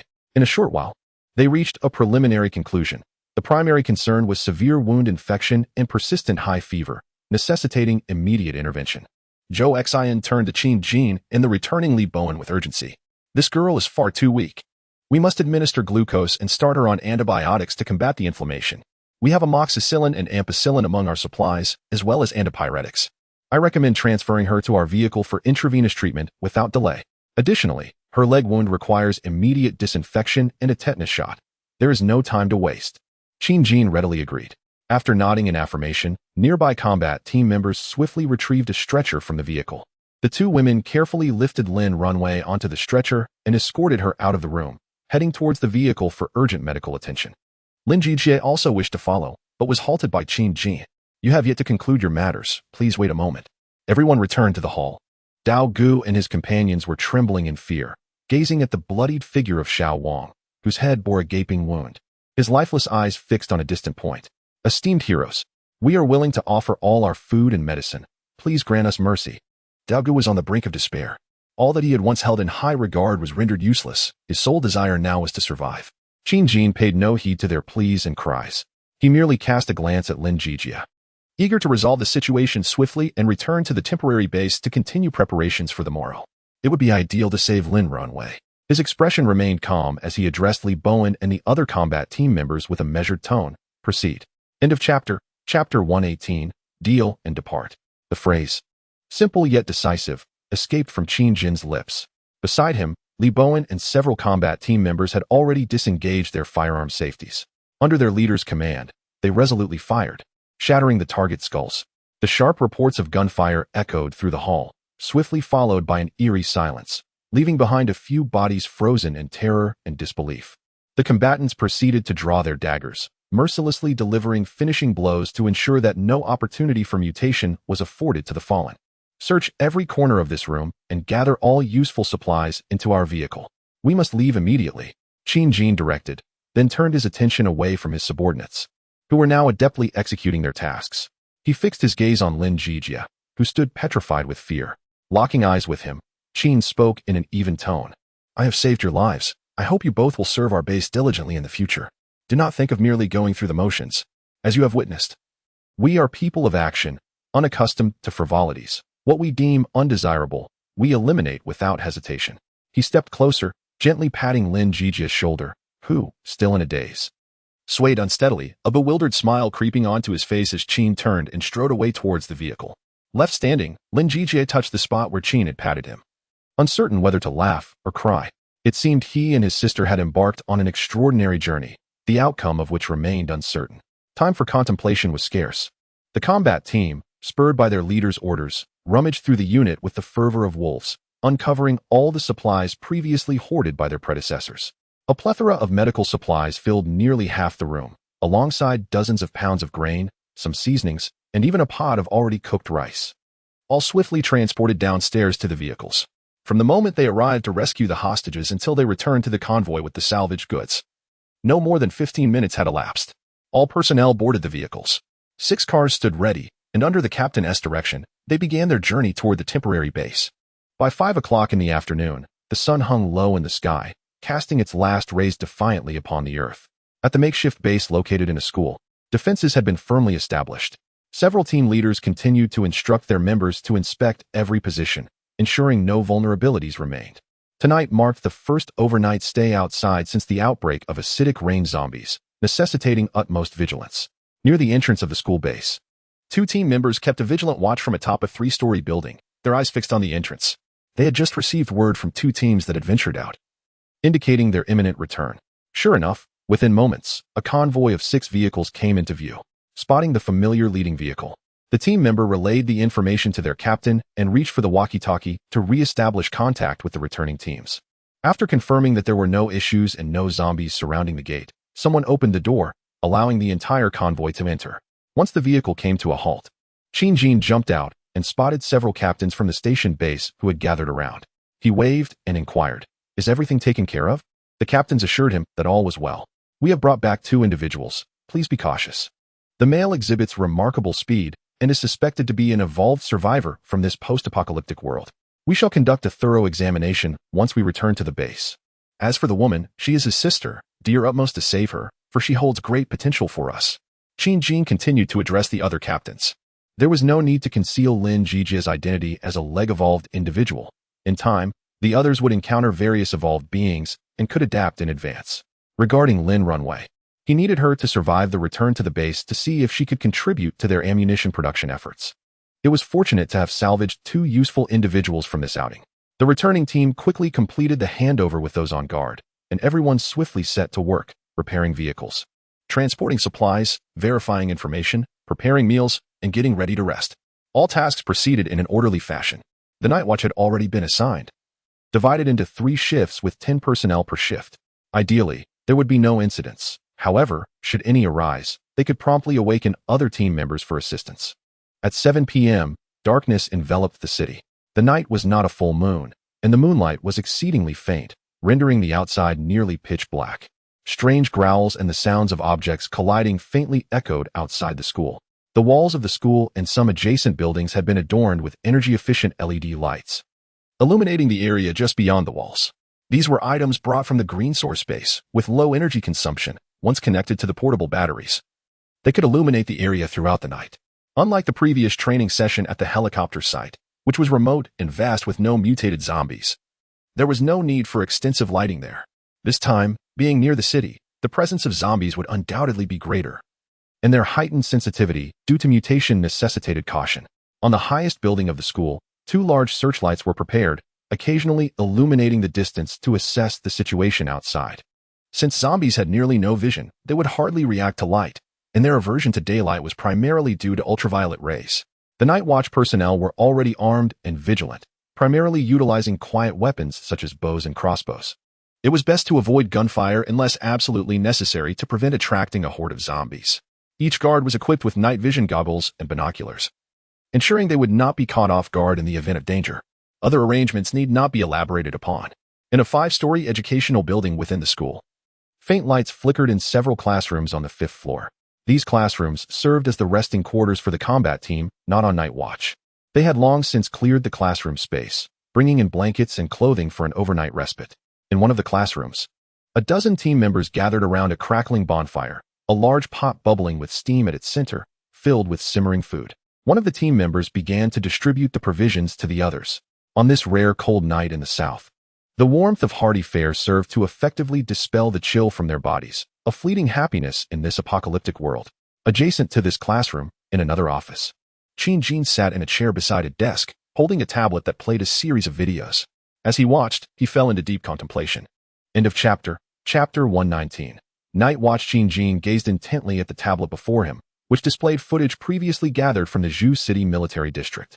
As he absorbed the scenes unfolding on the screen, a myriad of thoughts flitted through his mind. Should all go smoothly tomorrow, he would acquire numerous treasures that would drive the denizens of the apocalypse into a frenzy. Suddenly, a series of knocks echoed from the door. "Mr. Qin, it's Zhou Xin. I have brought you dinner." Snapping back to reality, Qin Jin glanced at the time. He had been preoccupied since his return, and it was now 7 o'clock. "Time for dinner," he murmured towards the door. The team member outside promptly opened the door, revealing one of the female operatives with whom he had conversed during helicopter training. She was also one of those who had rescued Lin Runway today. Entering the office, she placed a steaming plate of rice on the desk in front of Qin Jin. Generously adorned with succulent meat and vegetables, the rice appeared utterly delectable, each grain plump and inviting, glistening with savory morsels. "Mr. Qin, dinner is served. Please enjoy," Zhou Xin said, noticing that her superior seemed preoccupied and did not wish to intrude further. She prepared to take her leave. Qin Jin set aside the tablet and glanced at the meal before him, then at Zhou Xin, and called her back. "Please wait a moment. How is the pair of siblings we rescued today? Is the girl out of danger?" Zhou Xin appeared unfazed by his inquiry, responding with an air of readiness. "Mr. Qin, the girl has stabilized. We administered medication on the way back, and upon arriving at the base, she received intravenous treatment. The inflammation has been controlled, and her fever is beginning to subside. Though she still has a slight temperature, she is much more alert now. As for her brother, he is currently under our team's supervision, sharing a meal with our personnel." Hearing this, Qin Jin nodded thoughtfully. The rescue had been worthwhile. Their efforts had not been in vain. He did not insist on keeping Zhou Xin any longer, allowing her to return to her own meal. He then lifted the steaming dish, savoring the food while the video continued to play on the screen. As he dined, it was akin to indulging in a riveting series during peacetime. As the leader of the Green Source Base, his authority was unequivocal. Since the onset of the apocalypse, he had meticulously crafted his image before all, establishing himself as the singular head of Green Source. This was his intention and aspiration, for it allowed him to assert control over myriad matters without dissent. Even the most outrageous directives were to be executed by all, for he possessed prophetic insights and a comprehensive strategy. Only in this manner could he guide many further along their arduous journey. As the night wore on, time slipped away. In contrast to those engaged in meals and other tasks, the night watch personnel began to stir. From the onset of darkness, the streets outside were gradually populated with zombies emerging from various structures. They wandered aimlessly through the streets, and upon detecting the scent of living flesh, they would relentlessly pursue their quarry. The survivors, concealed in various hiding places, would retreat to their abodes each night, meticulously locking every door and window, sealing all gaps, and daring not to make the slightest sound for fear of attracting the attention of the zombies outside. Should they be discovered, the ensuing commotion would inevitably draw more of the undead. When the population was sparse, the aroma was less potent, reducing the likelihood of attracting a horde. In Huabua, buildings were primarily constructed of reinforced concrete. As long as doors and windows were secure, ordinary zombies could not breach them. The survivors only needed to endure the night in trepidation, for with the dawn's light, the zombies would retreat, granting them a moment of respite. At that moment, outside the temporary encampment of the Green Source combat team, a few zombies had begun to appear, shrieking as they approached the wall. Perhaps they had caught a whiff of the humans within. "Attention, at 9 o'clock. 3 zombies are closing in. Xiao Yang. Take them out with your spear or knife. Be careful not to make too much noise." On the highest building, Chen Junshi communicated through the radio on the team channel. He was tasked with surveillance from the apex, having spotted the approaching zombies and directed the team member to eliminate the threat. Such minor occurrences were commonplace. The Green Source Base faced similar challenges every night. However, the current wall was too low to disregard, and it was imperative to minimize or eradicate the threat before it amassed. With the wall as a barrier, it sufficed to send one team member to handle the situation. The combatants were all seasoned veterans. Even though the zombies grew stronger at night, the advantage of the terrain rendered their extermination manageable. Moreover, many team members armed with crossbows and bows were stationed in the surrounding buildings, poised to provide support. Before long, the few attracted zombies were dispatched by Xiao Liang, who efficiently pierced their skulls with his spear, creating little disturbance. Having completed his task, he swiftly returned to his post, slipping into a sleeping bag designated for the night watch. The night was several degrees colder than the day. Without proper insulation, one could easily succumb to the chill. Each night watchman was equipped with a sleeping bag, layered atop an insulating carpet, dressed warmly enough to withstand the biting outdoor winds. 4 o'clock. For more zombies are approaching. Xiao Huang and Xiao Zhang handle it. The captain's voice crackled through the radio once more. The designated team members adeptly rose to extinguish the encroaching zombies. In a mere half hour, Chun Junqi had directed nearly 10 waves of team members to deal with the attracted undead. Whether it was the zombies' heightened sensitivity post-acid rain or their sheer numbers that lured more of their kind, the density of the approaching horde had significantly increased compared to the green source base. Nevertheless, this intensity remained within the manageable scope for the Night Watch team, and there was no need to disturb their resting comrades. Chun Junqi held a night vision device, diligently scanning the surroundings. Upon spotting any approaching zombies, he would promptly alert his team to take action. Suddenly, he noticed a gathering of over a dozen zombies in a particular direction, advancing towards them. Grasping the walkie-talkie, he whispered into the channel, "Everyone, pay attention to the 10 o'clock direction. There are over a dozen zombies approaching. Prepare crossbows and bows for long-range extermination. Cease fire on those within 3 meters of the wall. The nearest person should deal with them using a knife." End of chapter.